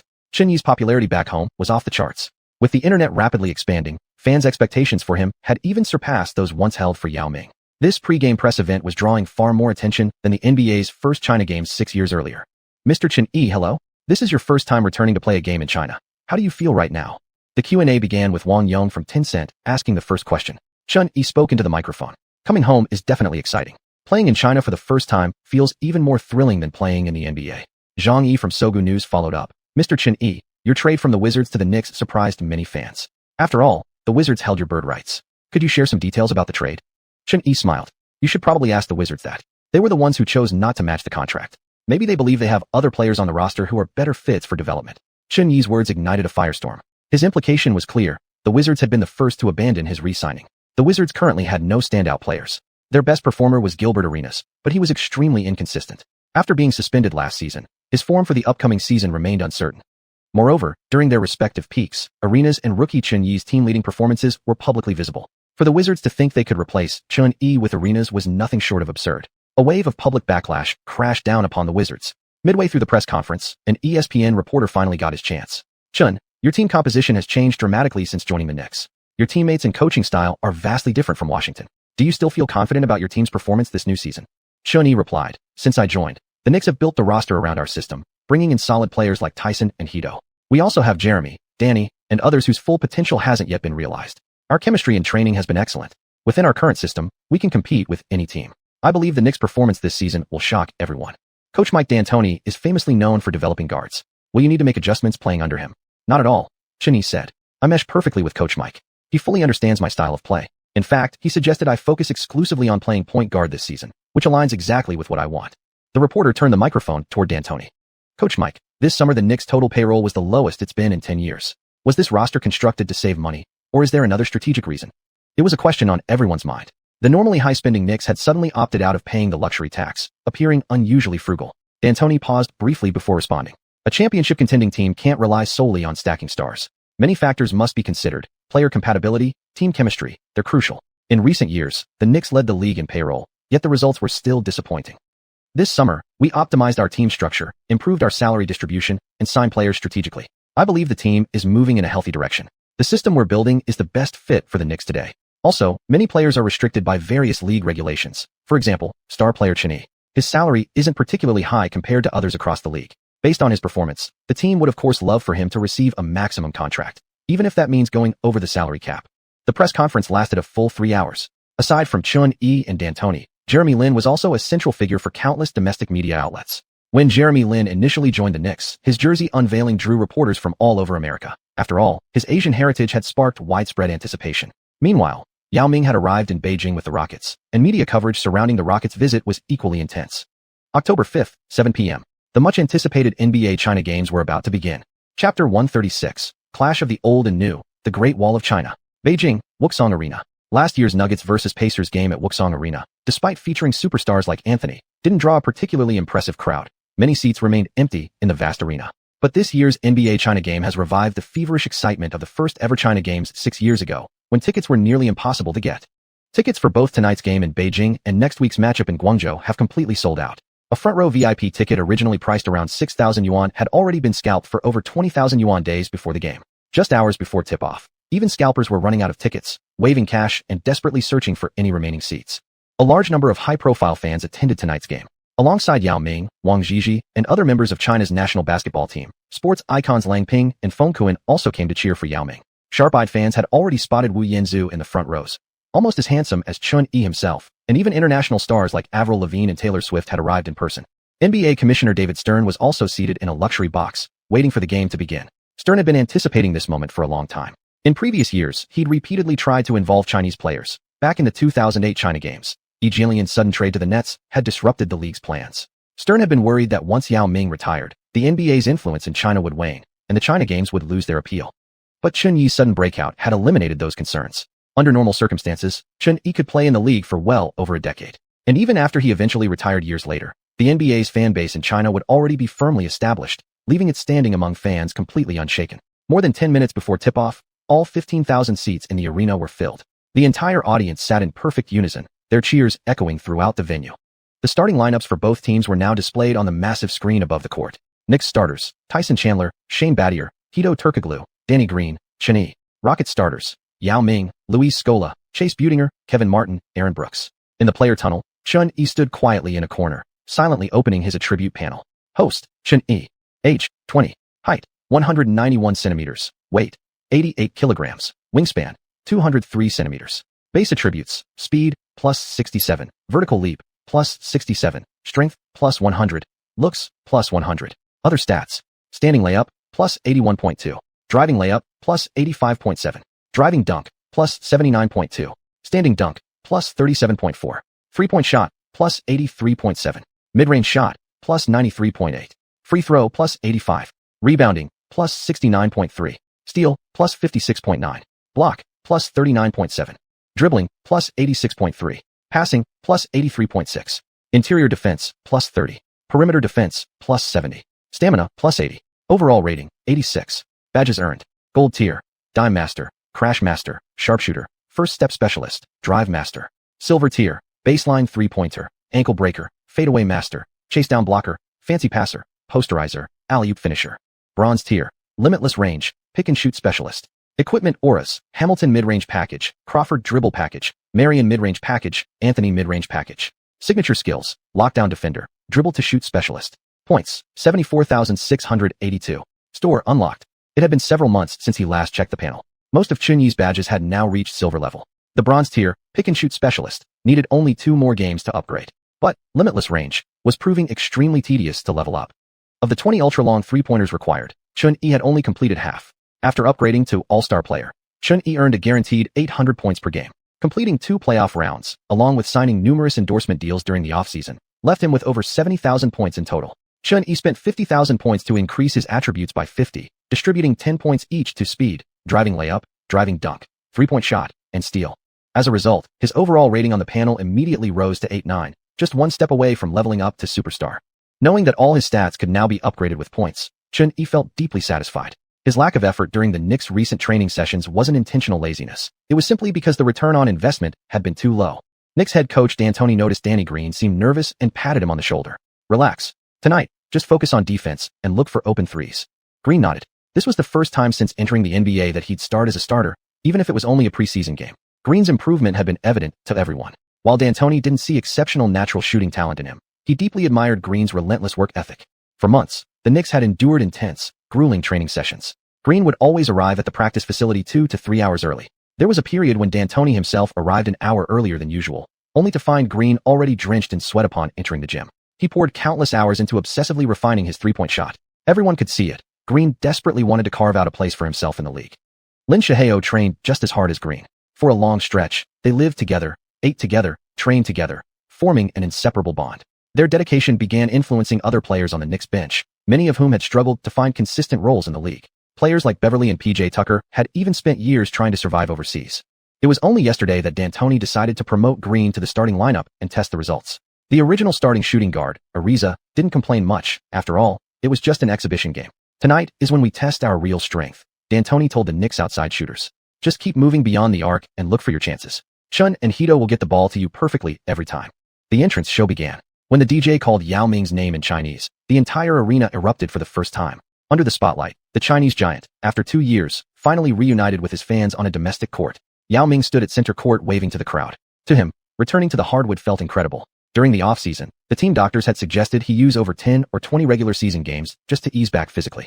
Rockets head coach Rick Adelman planned to strictly enforce a 24-minute limit on Yao during the regular season. As for the preseason, the less he played, the better. But tonight, Yao had personally asked the coach to let him play around 20 minutes, because this game was being held right in his hometown.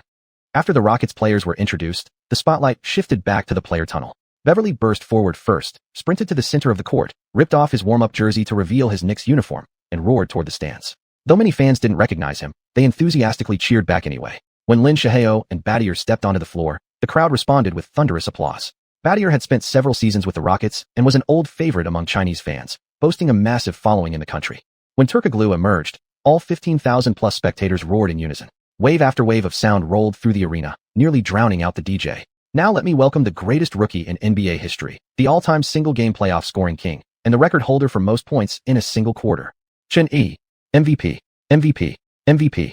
Chun Yi's entrance sent the entire arena into absolute chaos. The majority of fans leapt to their feet, cheering wildly. Fans wearing Chun Yi jerseys got so excited they tore them off and waved them overhead, only to quickly be stopped by security. Chun Yi's popularity is off the charts. His star power has even overshadowed Yao Ming tonight. Zhang Heli exclaimed, watching the spectacle unfold. Yu Jia added, what Chun Yi has achieved in the NBA is simply mind-blowing. Yesterday I checked online and found he actually has more fans than Yao Ming. That's truly astonishing. Yang Yi chuckled. Chun Yi is a guard, and his playing style is far flashier than Yao's. Whether it's individual ability or team success, he's already surpassed Yao at the same stage. It's only natural. Zhang Heli continued, the atmosphere tonight is absolutely electric. Compared to past China games, which felt rather flat, this doesn't even feel like a preseason game. It's hotter than a CBA finals. The China games have always been the most popular sporting events in the country, and with both Chun Yi and Yao Ming playing tonight, it naturally draws a massive following among Chinese fans. Whether domestic or overseas, fans are focused almost entirely on their favorite stars, Yang Yi said, nodding. Yu Jia fully agreed and added, like 2 years ago when the Bucks played the Warriors, the tickets sold poorly and attendance was mediocre. Even in 2007, when the beloved LeBron James and Dwight Howard faced off in Shanghai, though attendance was decent, the overall impact was still underwhelming. Tonight, not only does the Chinese derby promise excitement, but the matchup between Yao Ming and his former teammate Battier also attracts a large number of fans. Yang Yi continued. Players from both teams gathered at center court. After tapping fists with Chun Yi, Yao Ming warmly embraced his longtime teammate Battier. Coach D'Antoni decided to start Battier instead of Gallinari, taking into account Battier's relationship with Yao Ming, while also wanting to evaluate how effective Battier would be as a starter. In the backcourt, Chun Yi stretched his leg muscles. Yao Ming and Chandler stood near the center logo, waiting for the referee to toss the ball into the air. A half-head taller than Chandler, Yao leaped powerfully, securing the opening possession for the Rockets. The much-anticipated NBA clash between old legend and rising star has officially begun. Chapter 137, Opening Logo Show. Brooks brought the ball up slowly for the Rockets. Scola set a screen and then rolled back near the free-throw line, where he received the pass and intelligently dished it with a bounce pass to Yao Ming under the basket. It was obvious to everyone watching this China game who the centerpiece was. Rockets head coach Adelman naturally built his offensive strategy around Yao Ming. The moment Yao caught the ball, the Wuxia arena erupted into thunderous applause. Chandler, Knicks' #1 enforcer, raised his right hand high, focusing intently on the basketball in Yao's hands. Yao fixed his eyes on the rim, gripping the ball tightly as he faked a shot, then immediately drove toward the basket with his left foot. Chandler stepped back slightly, but kept his right hand up front to contest the shot. After one dribble, Yao quickly absorbed the momentum, turning halfway to his left while pressing his back against Chandler and gathering the ball. Chandler lunged forward instinctively, but Yao's footwork and shoulder fakes made it impossible to predict which way he would turn next. With subtle shoulder jukes, Yao suddenly spun to his right, and elevated into a fadeaway jumper. What does it mean when a 7 feet 5 inches player executes a turnaround fadeaway jump shot on the court? The answer is simple: unstoppable. Chandler jumped with all his strength, yet still fell nearly 3 feet short. The ball arced gracefully through the air and swished cleanly through the net. Yao scored the first 2 points for the Rockets. This turnaround jumper instantly ignited the crowd. That's the feeling. Yao Ming's signature fadeaway jumper. Almost no one can stop this move. Yang Yi exclaimed from the commentary booth. Zhang Heli nodded in agreement. Yao's fadeaway stride is massive. His single step backward covers what would take others multiple steps. Add in his height. Who can possibly block that? Yu Jia chimed in. Yao's touch on his shot is incredibly soft. His mid-range game is one of his greatest weapons, an extremely rare skill among centers. The Knicks' first possession. Chun-Yi calmly dribbled across half-court, stopping well beyond the three-point line, about 5 steps out, and began casually bouncing the ball in place. Brooks, guarding him, stood cautiously in front at first, then nervously took a small step back as he saw the Knicks players starting to cut. But Chun-Yi didn't initiate his attack. What is Chun-Yi doing? Surely he isn't planning to shoot from this spot. Yu Jia asked, puzzled. 15 seconds of the shot clock had already drained away as Chun-Yi held the ball. Yang Yi, widely known as the #1 Chun-Yi hype man in China, said calmly. Based on my understanding of him, actually, it's very possible. No sooner had Yang Yi finished speaking than Chun-Yi locked onto the rim, then glanced briefly at the center court logo. With 7 seconds left on the shot clock, Chun gathered the ball and launched into a pure vertical jump shot. Brooks, seeing the shooting motion, turned pale with shock and desperately lunged forward to contest. Under the eyes of 15,000 fans in the arena, the ball streaked toward the basket. Swish. Chun-Yi's logo range, three-pointer showcase. Holy! Yu Jian nearly screamed. On the bench, Beverly and Lin Shihao were almost jumping out of their seats. Shots from such extreme range had an overwhelming visual impact on the audience. Less than a minute into the game, this shot instantly sent the entire wuxia arena into a frenzy. True, hardcore fans of Chun-Yi weren't entirely surprised. After all, he pulled off similar logo 3 attempts multiple times last season, especially after that rookie challenge game. But there's a world of difference between live and on-screen viewing. This is just ridiculous. After all these years watching basketball, who dares to take a shot from that spot at the start of a game? All I can say is, Chun-Yi is freaking amazing. This deep three-pointer instantly earned Chun-Yi another wave of new fans. To be honest, Zhang Heli said with a wry smile, if it's Chun-Yi taking the shot, somehow it doesn't even seem that unreasonable anymore. Yang Yi added coolly. What's crazy is that Chun-Yi used a perfectly normal jump shot form just now. The sheer power he possesses is terrifying. As Chun-Yi retreated on defense, giving a one-handed three-pointer signal, he muttered to himself, another +1 to my badge points. If I attempt a few of these every game, within about 10 games I should be able to upgrade my badge to silver. His current three-point rating stood at 93, and with the infinite range badge boosting him, shots from this distance weren't particularly difficult. During training, he'd even experimented with shooting from behind the center line, maintaining a make rate of around 40%, something that once caused the hard-working Danny Green to seriously question his own life choices. On the Rockets' second possession, Yao Ming screened for Brooks on the perimeter, then rolled toward the basket and received the pass inside. Battier, well aware of his old teammate's dominance in the paint, immediately double-teamed Yao the instant he caught the ball. Faced with the double team from Battier and Chandler, Yao didn't want to battle them both physically down low. He leaned his shoulder into Chandler, using his bulk to hold him off, then took a large step into the painted area with his left leg and began to turn toward the basket, elevating into a jump shot. With his right arm fully extended, he lofted the ball high into the air, flicked his wrist lightly, and the basketball dropped cleanly through the rim. The hook shot, the signature move of every old-school big man. The Knicks' second-chance possession. Chun-Yi didn't call for an isolation. At the top of the key, he had Battier set a screen, then crossed over behind Brooks and drove toward the paint. Scott, anticipating that Chun-Yi might pass back to the arc, quickly positioned himself in front of Battier to cut off the passing lane. As Chun-Yi rushed toward the basket, he encountered Yao Ming's help defense. Yao stood like a mountain under the rim. Chun-Yi abandoned his initial thought of trying to dunk over him. Instead, he jumped, turned backward, and prepared to make a pass. Scott saw Chun-Yi's movement and smirked. He'd already predicted your passing route. Battier shifted toward the 45-degree corner, and Scott swiftly moved into position, ready to steal. But though Chun-Yi faced the top of the key, the direction of his wrist flick was toward the right. Fancy passer. As the badge flashed, Danny Green at the baseline corner received the pass wide open. Green hesitated for just a moment. By the time he released the shot, Kevin Martin had already closed out. A slight contest, and the three-pointer clanked off the rim. Under the basket, Chandler snatched the rebound from Yao Ming's hands and passed it to Turkoglu. Turkoglu backed down Batty at the elbow. Chun-Yi and Battier executed a cross screen near the free throw line. Chun-Yi faked a pick by covering his crotch, then Battier sprinted toward the 45-degree corner. The move drew the attention of both Rockets guards, who immediately converged in a double team, while Chandler inside pulled Yao away from the restricted area. Seizing the moment, Chun-Yi immediately cut backdoor toward the undefended rim. With sharp instinct, Turkoglu delivered the pass early. Ball arrives exactly as player arrives. Chun-Yi took off on one foot and threw down a powerful one-handed dunk. What a play. The Knicks' coordination on this possession was incredible. Yu Jia exclaimed. Yang Yi analyzed. Battier is a legitimate threat from beyond the arc, so when he sprints outward, he naturally draws the attention of two Rockets guards. That created the perfect opening for Chunyi's backdoor cut. And Turkoglu's passing vision and accuracy are elite. The timing on that pass was exceptional, sent before Chunyi even reached the basket. Exactly. If the players didn't have real three-point range, this entire play would be meaningless, Zhang Heli nodded. Wuxia suddenly realized. No wonder the Knicks stocked up on so many shooters this season and brought in Turkoglu, a playmaking forward. Looks like their new system isn't just about run and gun. It makes their off-ball cutting and screening equally unstoppable. Seeing his team clicking well, D'Antoni was in high spirits. Chapter 138, Passing the Torch. After the first quarter, the score stood at 26-20, with the Knicks holding a 6-point lead. Adelman, who had originally planned for Yao Ming to take it easy during the preseason, allowed him to play 10 minutes in the first quarter after Yao requested it. Given the chance to play, Yao restrained himself on offense, avoiding physical battles with Chandler inside. Instead, he relied mostly on turnaround hooks and fadeaway jumpers. Yao hadn't stopped working on his shooting throughout the offseason. Returning to the court after a year away, he scored 10 points in the first quarter with smooth touch, adding 5 rebounds as well. Chunyi played only 5 minutes in the first quarter, scoring 5 points with 3 assists before heading to the bench for rest. D'Antoni's primary goal in the preseason was team integration, so he made sure nearly every player on the roster got some playing time. With Chunyi and Turkoglu running the show, the Knicks spent most of the first quarter launching three-pointers from beyond the arc, and their accuracy was surprisingly high. After speeding up their offensive pace, the Knicks attempted 14 three-pointers in the quarter, making 6. During the break, the Knicks bench buzzed with positive energy. Players excitedly discussed their three-point attempts, with the hottest topic being Chunyi's spectacular logo-range shot. Only Danny Green seemed discouraged. In the first quarter, Green found himself open for 3 three-point attempts, but all clanged off the rim. Sitting beside Green, Chunyi encouraged him. "Danny, your performance was great. Your defense has improved dramatically compared to last season. Kevin Martin only made 1 basket under your tight coverage." D'Antoni added, "Danny, you're hesitating too much on your shot.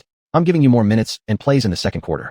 I won't take you out until you've missed 100 times, so you still have 97 shots left." Stunned by his coach's words and looking into Chunyi's determined eyes, Green began to rebuild his confidence within. The second quarter began, and both teams adjusted their lineups. The Rockets' 5-man unit featured Yao Ming, Brad Miller, Hayes, Kevin Martin, and Kyle Lowry. The Knicks countered with Xuanhuan, PJ Tucker, Danny Green, Tony Allen, and Chunyi. The Knicks gained possession for the opening possession. Chunyi brought the ball up to the top of the key, executed a quick crossover followed by 2 dribble moves, and easily blew past Lowry. Little cannon, Lowry wasn't bad defensively. While not as explosive offensively as Brooks, his strong frame and solid footwork anchored Houston's perimeter defense, hence Adelman's generous minutes for him. But when it came to strength and speed, even Lowry had to step aside against Chunyi. Penetrating easily into the paint, Chunyi immediately drew a double team from Miller and Hayes. Instead of attempting a turnaround jumper after using his back to absorb contact from Hayes, Chunyi kept his dribble alive and delivered a pass down low to Danny Green.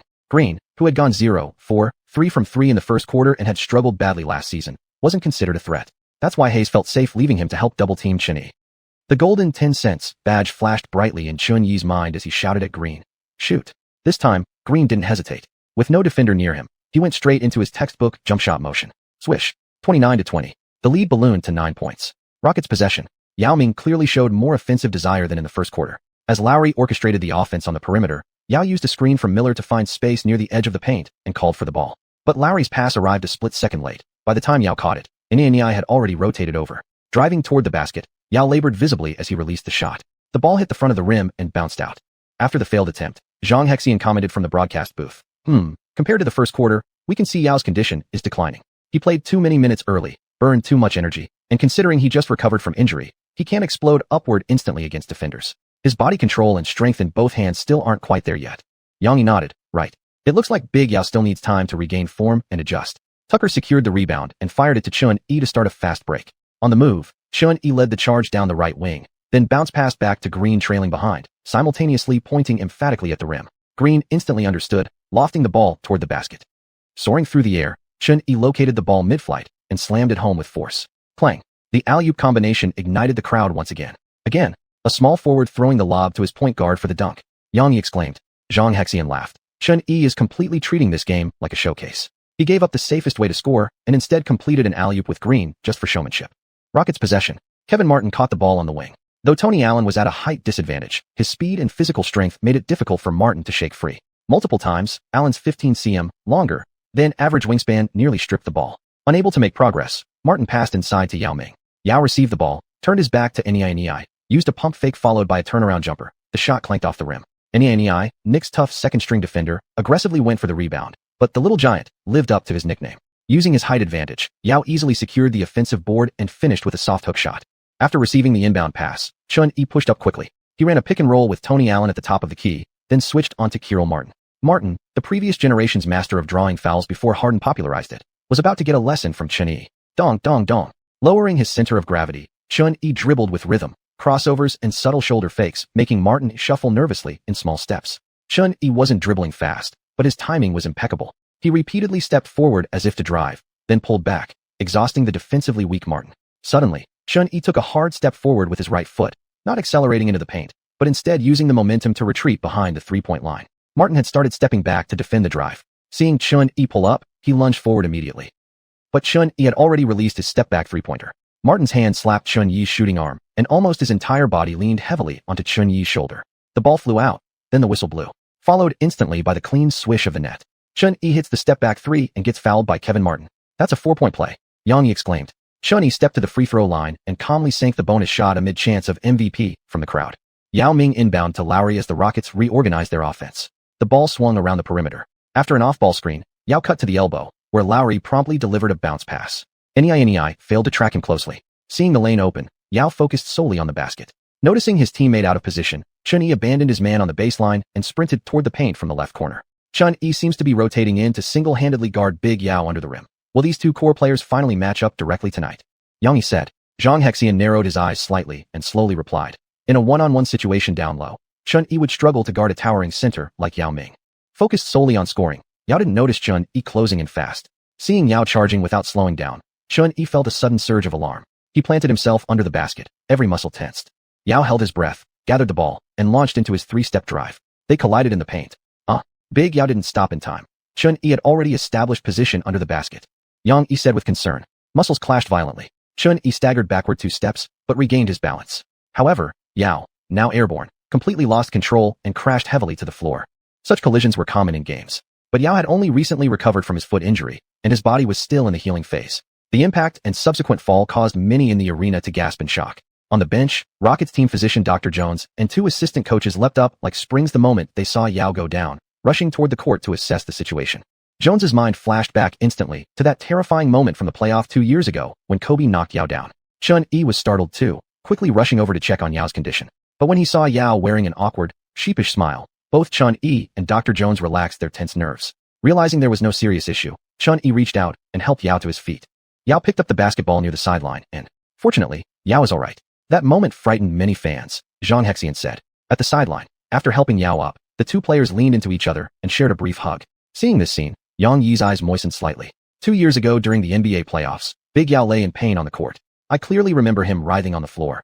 Back then we realized that even the mightiest frame can't withstand the cruelty of injury. But today, this giant of Chinese men's basketball is no longer alone. A new force has risen to lift up the fallen Great Wall of China. Chun-Yi, this young man, is the new hope for Chinese men's basketball. He will carry forward the legacy of the aging Yao Ming and lead our national team into a new era. Xiuxian was also deeply moved. When he saw Yao Ming pass the ball to Chun-Yi, he truly believed this was a moment of succession, a passing of the torch from one generation to the next. Chapter 139, Shared MVP. After Yao Ming got up, he was called for an offensive foul, giving the Knicks possession of the ball. Although Yao was unharmed, the incident shocked Rockets head coach Rick Adelman, who immediately called a timeout. After the timeout, Adelman quickly substituted Yao out, unwilling to take any further risks. He decided from then on to strictly limit Yao's playing time in future games to ensure his health as much as possible. Faced with his coach's decision, Yao sat on the bench and gave a helpless smile, choosing not to insist on returning to the game. While satisfying fans' desire to see him play was important, Yao knew he was Houston's biggest hope for the upcoming season. Moreover, he deeply desired to keep his body healthy enough to at least last until 2012. After Yao left the court, fans didn't criticize him. Instead, they gave him applause. After all, Chun-Yi was still on the floor. Chun-Yi drove past Kyle Lowry once again, penetrating into the paint. Facing Miller's defense, he executed a spin move to get past him. Meanwhile, PJ Tucker cut back from the baseline to the 45-degree corner. Chun-Yi's pass arrived right on time. Tucker knocked down his first three-point attempt. The Rockets launched their counterattack. Miller replaced Yao in the starting lineup. Kevin Martin used a screen from Miller, then cut inside where Miller received the ball and went up for a layup. But Chun-Yi, staying glued behind him, wouldn't let it happen so easily. Boom. Chun-Yi leaped over Miller's back and delivered a thunderous block straight down onto the rim. Great block. Miller didn't expect Chun-Yi to be lurking behind. He was completely focused on the basket and didn't notice the defender waiting behind him, Xianxia commented. Zhang Heli added. Miller really made a careless mistake, daring to turn his back to Chun-Yi. Now he's been thoroughly shut down. Yang Yi was momentarily speechless. Coach Zhang's phrasing sounded oddly suggestive. With Yao sitting on the sideline resting calmly, he watched as Chun Yi orchestrated the offense with drives, outside shooting, and crisp passing. Yao couldn't help but sigh inwardly. If only he'd had such a reliable teammate during the Beijing Olympics 2 years ago. As Yao drifted into thought, the gap between the two teams continued to widen. The Knicks' group of shooters caught fire tonight. After regaining his confidence, Danny Green hit 2 3-pointers in the second half. Sharpshooters like Danilo Gallinari and Ryan Anderson took turns attacking the opposing basket from beyond the arc. In contrast, the Rockets' backcourt lacked scoring firepower. Once Kevin Martin was locked down by Tony Allen and Ariza, the team relied almost entirely on Aaron Brooks. When the final buzzer sounded, the broadcast camera panned to Chun Yi and Yao Ming. On the arena's giant screen, the two players each occupied half the display, 96-88. In this year's first China game, the Knicks defeated the Rockets by 8 points, earning a win to open their preseason campaign. Yao played 12 minutes, finishing with 12 points, 6 rebounds, 2 steals, and 1 assist. He also delivered a massive, sky-high block on a former teammate late in the first quarter. His 12 points marked a personal preseason high. On the Knicks side, after Yao came out early in the second quarter, Chun Yi was soon subbed out too, not returning until the fourth quarter. Playing 24 minutes, Chun Yi recorded a well-rounded stat line, 18 points, 4 rebounds, 7 assists, 2 steals, and 2 blocks. Tyson Chandler contributed 7 points and 6 rebounds, while fellow playmaker Hito Turkoglu added 8 points and 5 assists. Jeremy Lin, playing his first official game, also showed promise, scoring 6 points with perfect shooting efficiency and dishing out 2 assists in 10 minutes off the bench. The main goal of this game was roster integration. Mike D'Antoni gave nearly every player some court time. While on the floor, Chun Yi consistently distributed the ball, creating opportunities for his teammates. The Knicks' emerging group of 3 and D-wing players began to show their value, draining a total of 19 three-pointers and treating the crowd to a long-range shooting spectacle. Meanwhile, defensive enforcers like Tony Allen and Patrick Beverley imposed their physicality on the Rockets' perimeter. Kevin Martin, held to 2-4-10 shooting, looked utterly frustrated, so demoralized that he seemed to forget he even had the ability to draw fouls. After the game, Yao Ming and Chun Yi were jointly named MVPs of the China game. Chun Yi stood out with the most impressive stats and unparalleled control over the game. He truly deserves this MVP award, Yang Yi said as he watched Chun Yi and Yao share the honor. But Yao was given the MVP title not because he performed the best tonight, but because his influence throughout this game was simply unmatched. Zhang Heli nodded in agreement, and Yu Jia added, "There's no issue with this MVP award." After the game, Yao Ming gave a few media interviews before hastily flying back with the team to Houston, where they would face the Magic at home on October 7th. It was said that Howard had started practicing post moves a full month in advance to prepare for the return of Yao Ming, even inviting Hakeem Olajuwon himself for personal coaching. Unfortunately, Dwight's technique was just too rough. After instructing him, Hakeem sighed helplessly. "Dwight, I think you should just stick to playing with your body. Cherish the gift God gave you." The Knicks' next game was on October 9th, when they would visit Minnesota to take on the rebuilding Timberwolves. With no rush to return to the U.S., the entire Knicks roster took a day off after the game. Early the next morning, by the time Chun Yi got up for breakfast, Jeremy Lin and Danny Green had already spent an hour walking around Beijing. The two foreigners were completely fascinated by everything in the city. E.g., any tips about being in China? Jeremy asked while chewing on a steamed bun. "Just don't act crazy," Chun Yi replied casually. "And watch out riding electric scooters, you might get caught by traffic cops." Seeing how idle everyone was, Chun Yi decided to lead the team on a trip to hike the Great Wall after breakfast. For Battier, the experience carried deep memories. He had climbed the wall with Yao 2 years ago during a previous China game, but he still marveled. To stand atop this magnificent structure once again is awe-inspiring. We've walked about 1 kilometer, yet the entire wall stretches nearly 10,000 kilometers. How did humans ever build this? It's absolutely incredible. After touring the Great Wall, the entire Knicks squad tried out the dryland sled run at xiuxian. Having grown up doing similar things, Chun Yi found it boring and tugged at Jeremy Lin, saying, "Let's head back quickly. Why don't we go play a couple of League of Legends matches?" Jeremy was originally a Dota player, but after being pulled into Chun Yi's world, he became hopelessly addicted. Jeremy pointed toward the side. "E.g., there are reporters over there. The sled run is just so much fun." Seeing the camera turn his way, Chun Yi composed himself and spoke with sparkling eyes. "If not for basketball, we wouldn't have the chance to experience this. I'm truly grateful for everything right in front of me." Chapter 140. The China Games conclude. October 9th, Minneapolis, Target Center. For once, the Huskies had made a rare correct decision. Kevin Love, who was still a second-year rookie last season, had already shown tremendous potential, prompting the front office to trade Jefferson and acquire Kurtinitis Korver and 2 first-round picks, officially establishing Love as the franchise cornerstone and offensive centerpiece in the paint. In addition, they acquired Michael Beasley via trade in the free agency market.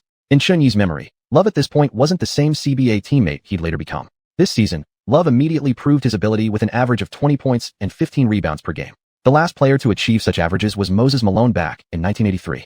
Not only that, Love also showed significant improvement in offensive playmaking and three-point shooting. His career-defining performances, 31 points and 31 rebounds, along with 52 consecutive double-doubles, all occurred during this very season. These achievements earned Love an All-Star selection and the NBA Most Improved Player award. Unfortunately, during this year's draft, the Timberwolves completely ignored the butterfly effect brought by Chun-Yi and still selected Wesley Johnson with the 5th overall pick, perfectly missing out on future All-Stars like Hayward and Paul George. Had their management possessed even slightly better drafting insight, the Timberwolves over these past few years might actually have been somewhat competitive. Still, this version of the Timberwolves didn't deserve Chun-Yi's full attention just yet. Aside from Love and Beasley, the rest of the roster barely reached the level of average rotation players. Their wings and backcourt were utterly outclassed by the Knicks. Chun-Yi needed only minimal effort to dismantle them. 15 points and 5 assists in just 13 minutes of first-half play. Before he even had the chance to push harder in the second half, the Timberwolves completely collapsed. Final score, 107-83, a commanding road victory for the Knicks over the Huskies. October 14th. New York fans finally welcomed the Knicks' first home game of the new season. Though only a preseason match, Madison Square Garden was packed to the rafters that night. Ever since Chun-Yi joined the Knicks, fans had been eagerly awaiting this moment. Added to that, the team had undergone a massive overhaul during the offseason, raising New Yorkers' expectations for this rebranded squad to unprecedented levels. Tonight's opponent was the previous season's runners-up, the Celtics. Apart from Rasheed Wallace retiring and Tony Allen moving to the Knicks, Boston's core lineup remained largely unchanged. They further bolstered their interior defense by signing Shaquille O'Neal in the offseason. After the Lakers defeated the Celtics to claim their 5th championship of the new century, not only were the Celtics devastated, O'Neal was too.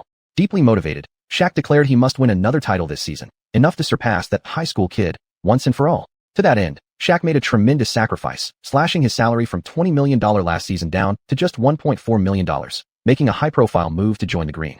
What a legend this big man was. The starting lineup of Shaq, Garnett, Pierce, Ray Allen, and Rondo looked undeniably glamorous, but undeniably old.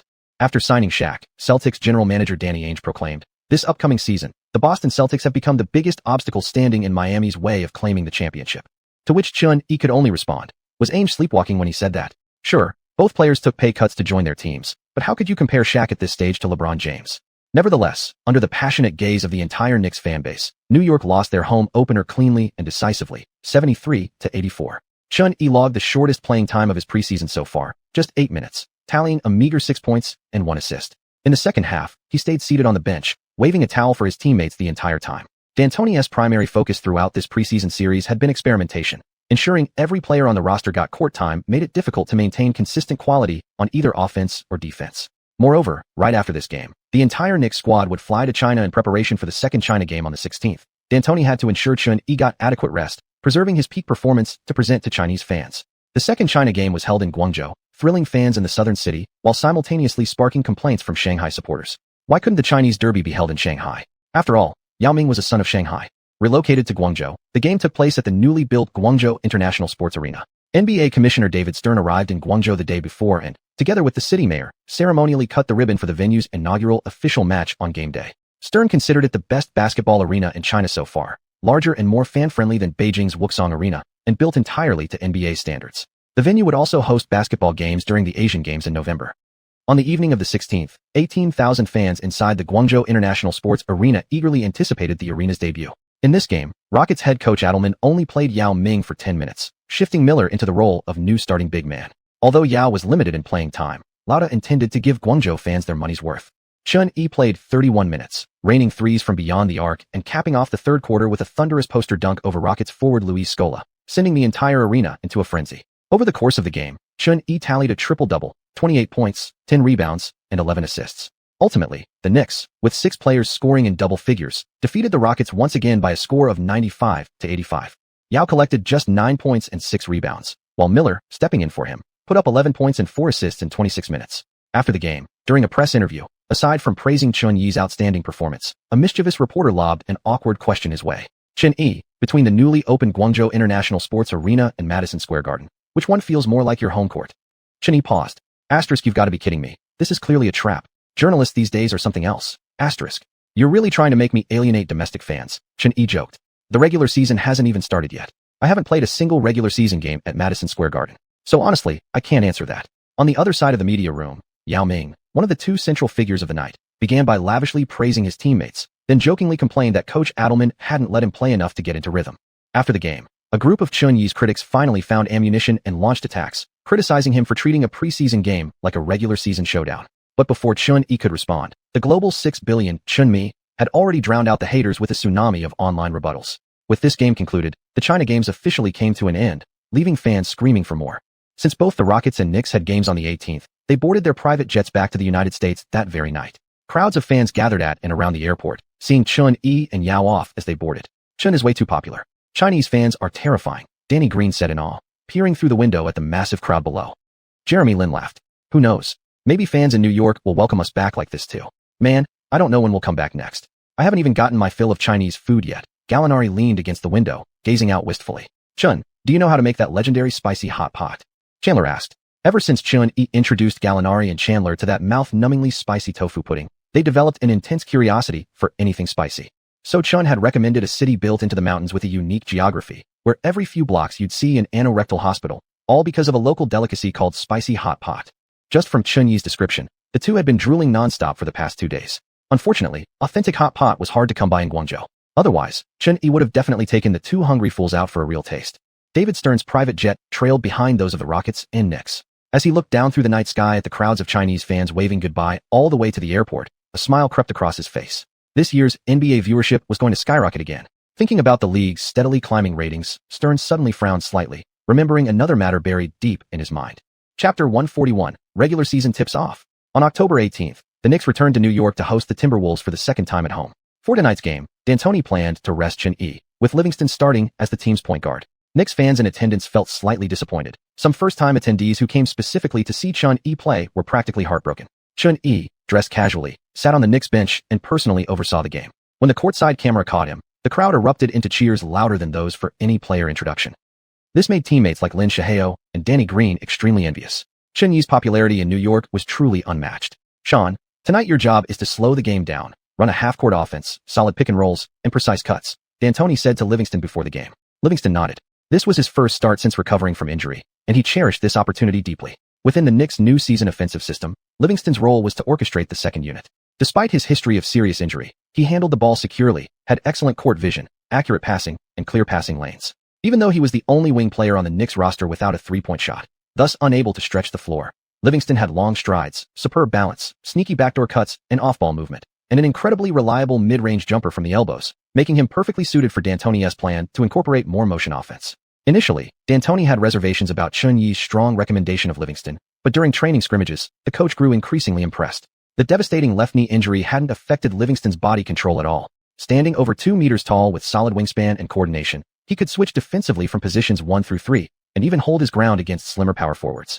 Of course, D'Antoni only started Livingston to test out roster chemistry, not overly concerned about the outcome. Nevertheless, the Timberwolves were simply too weak. The rotated Knicks lineup easily swept them again, winning 88-69. With Chandler and Inyi dominating inside, backed by defensive stalwarts on the wings such as Tony Allen, Danny Green, PJ Tucker, and others, the Timberwolves failed to score 70 points, a rare occurrence in recent seasons. After the game, Minnesota's small number of loyal fans vented their frustrations online. How unfair were the Knicks? They acted meek against elite teams like the Celtics, yet came hard after rebuilding squads like the Timberwolves, bringing regular season-level defense into what was supposed to be a development-focused preseason game. To that, D'Antoni could only shrug. We're already sitting Chun Yi out. How much more mercy do you want? On October 21st, the Knicks would play the second-to-last preseason game, this time against the New Jersey Nets. New Jersey was just across the river from Manhattan. Chun Yi didn't even need to take a flight to reach the away venue. The league originally scheduled this matchup hoping for another China Derby, but then the Nets traded Yi Jianlian to the Wizards, ruining the league executives' plans. Stern regretted it. He should have arranged a Knicks-Wizards game instead. Not only would that have provided the attention-grabbing China Derby angle, but also allowed the league to capitalize on Chun Yi's rivalry with Washington. The preseason buzz might have rivaled that of the regular season. Xuanhuan, the Nets' rookie point guard selected first overall, had been performing impressively throughout summer league and preseason games, especially in Las Vegas. This version of Wall seemed even more dominant than Chun Yi remembered. He looked like he was playing in a lower dimension, averaging 25.6 points, 4.7 rebounds, 8.2 assists, and 2.5 steals per game. He led the summer league in both scoring and assists, was named most outstanding player, and led the Nets to a perfect 4-0 record.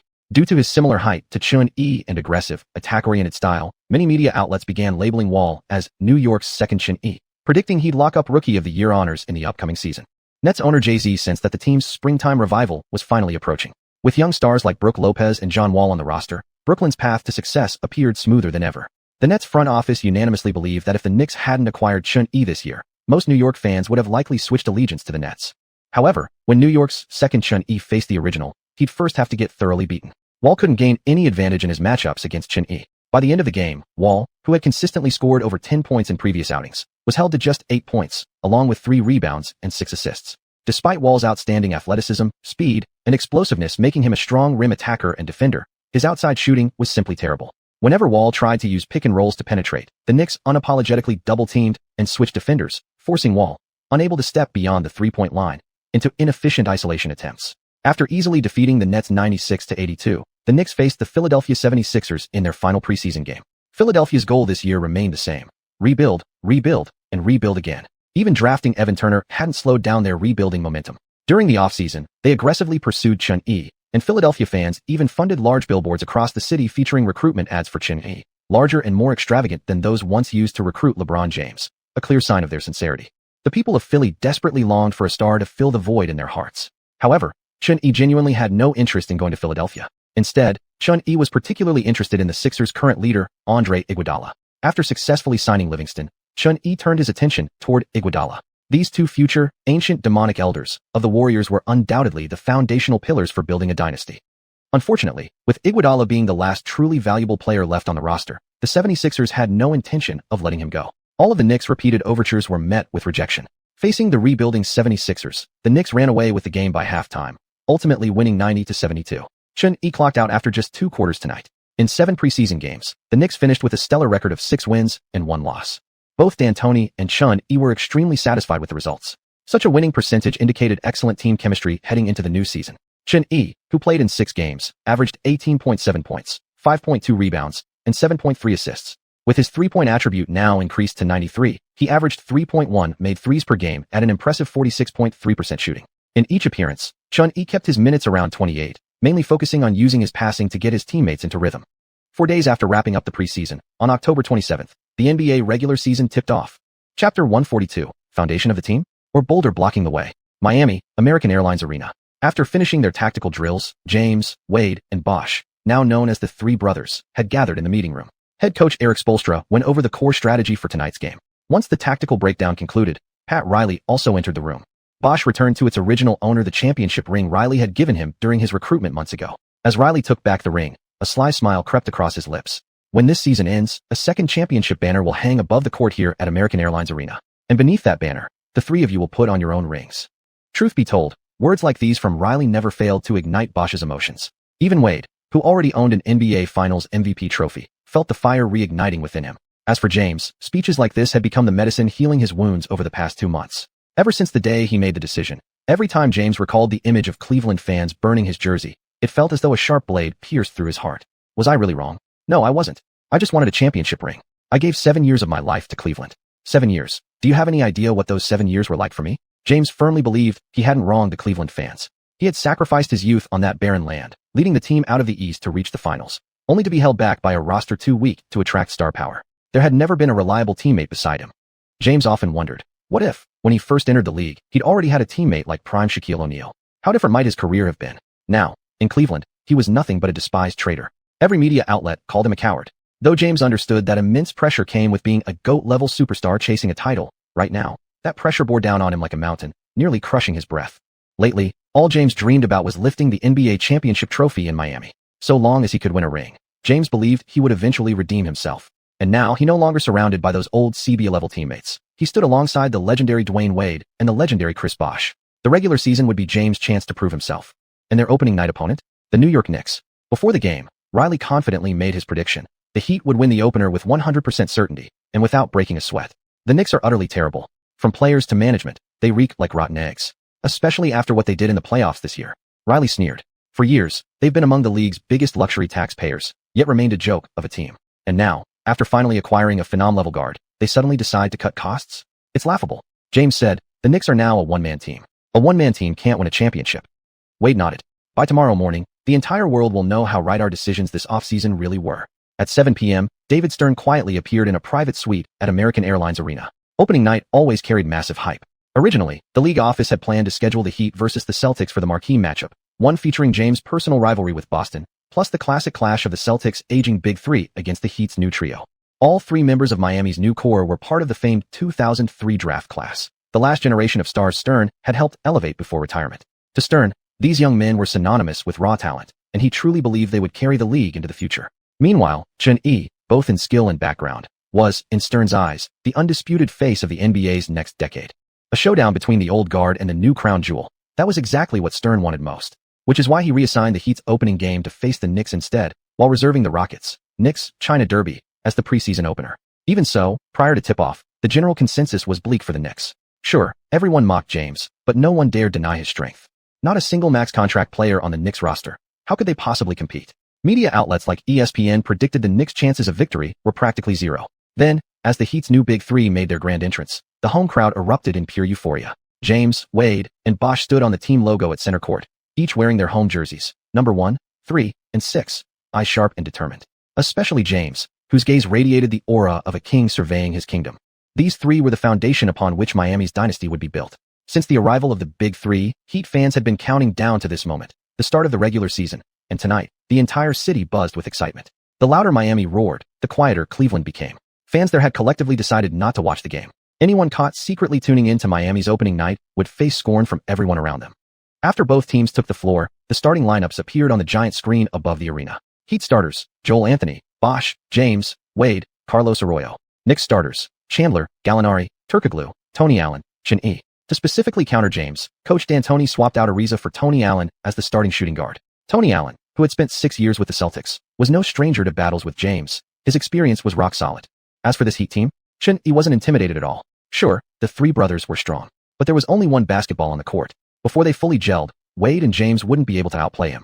Beyond the Big Three, the rest of Miami's roster was mediocre at best, shallow in depth, and their backcourt defense was practically non-existent.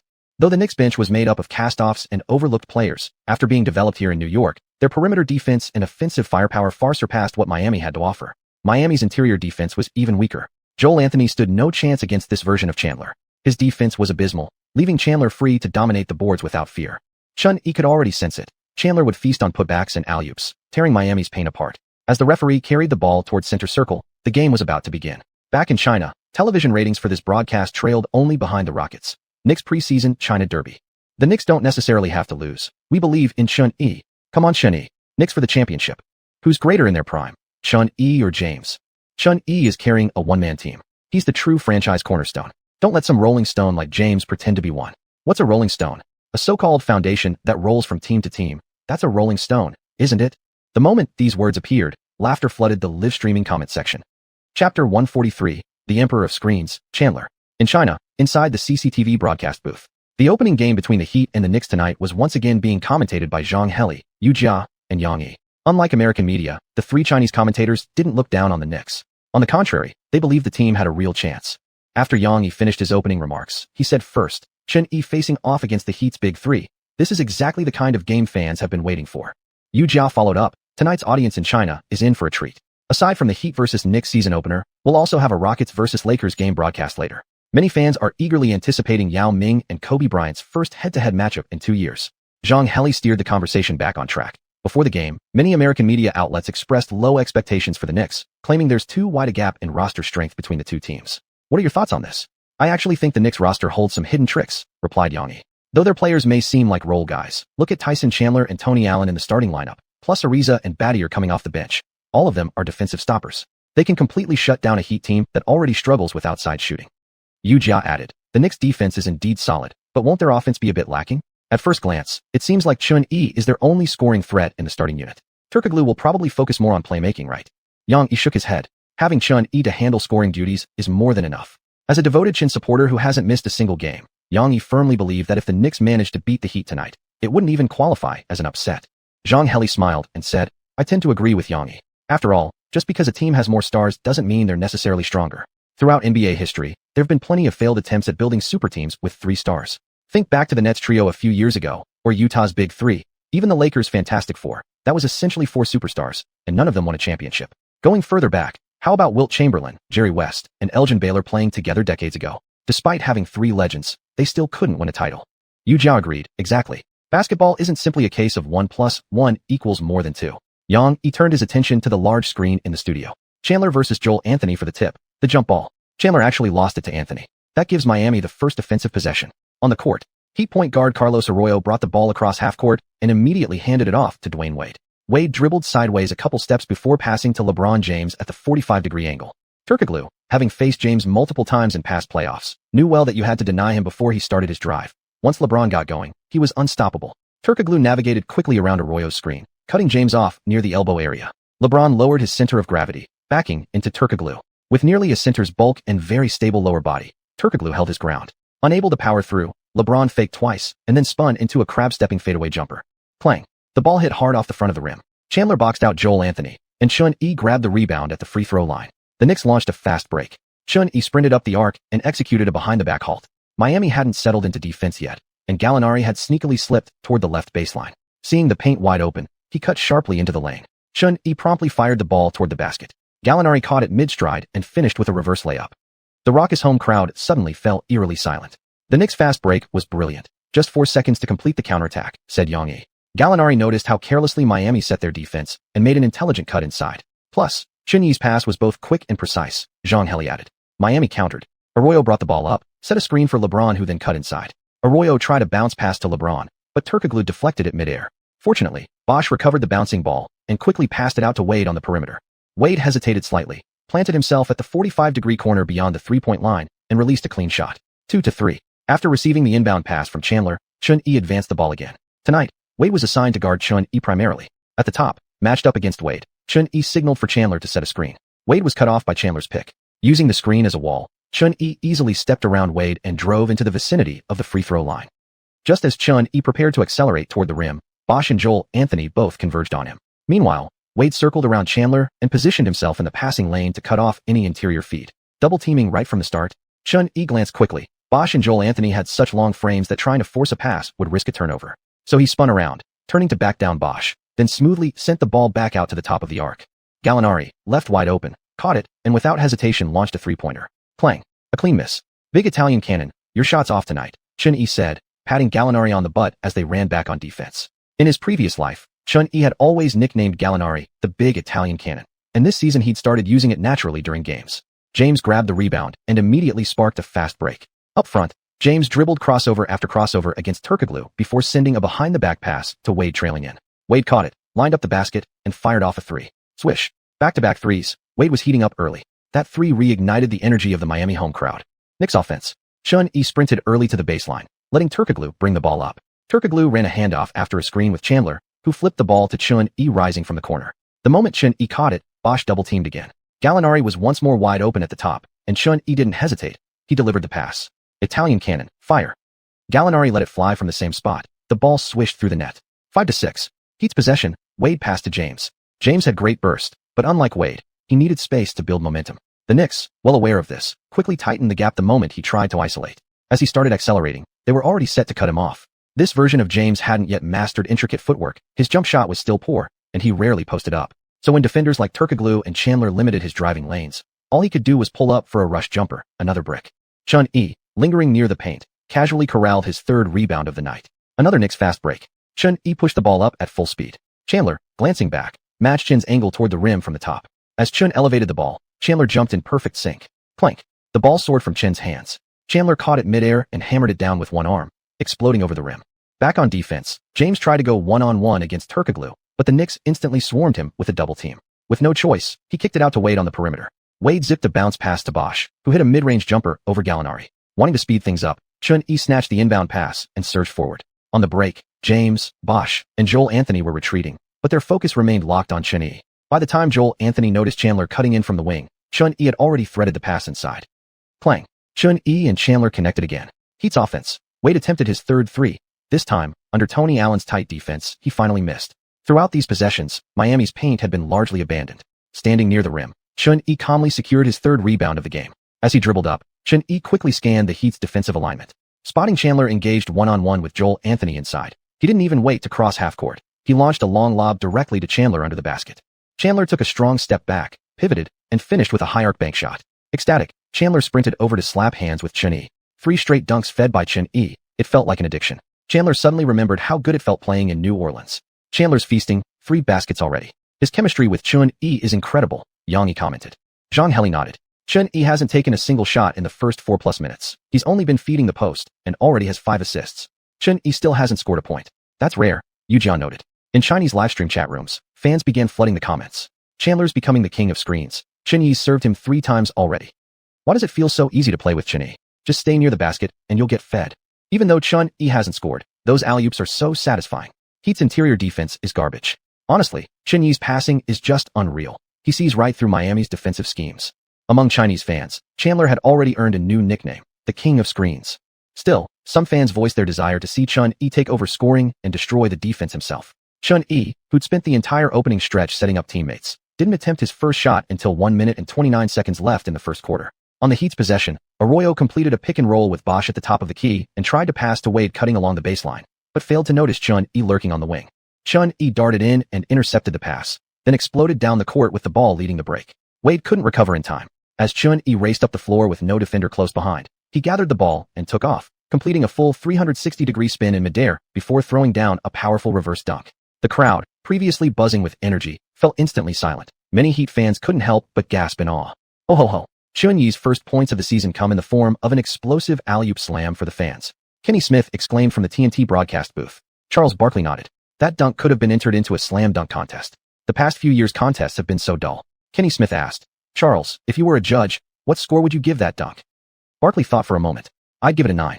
I'd only give it a perfect 10 if it managed to ignite the passion of the Heat fans. Xianyi's steal and slam sequence brought the Heat's momentum to a complete halt, forcing a timeout. Meanwhile, both teams began making substitutions. After playing over 10 minutes, Xianyi was taken out by Coach D'Antoni. The first quarter ended with the score 34-28 in favor of the Knicks on the road, a 6-point lead. This silenced many pregame critics who had written off the Knicks. Although it was only the first quarter, New York had dominated throughout. Even some home fans started feeling uneasy, as the Knicks' pressure had been overwhelming. Offensively, they rained threes while also dismantling Miami's defense in the half-court with crisp ball movement. Defensively, they suffocated James, who had been expected to carry Miami. It felt like the Knicks knew exactly how to neutralize him. If not for Wade's hot start, scoring inside and out through sheer individual brilliance, the deficit would have been even larger. But more eye-popping than the scoreline was Xianyi's stat line.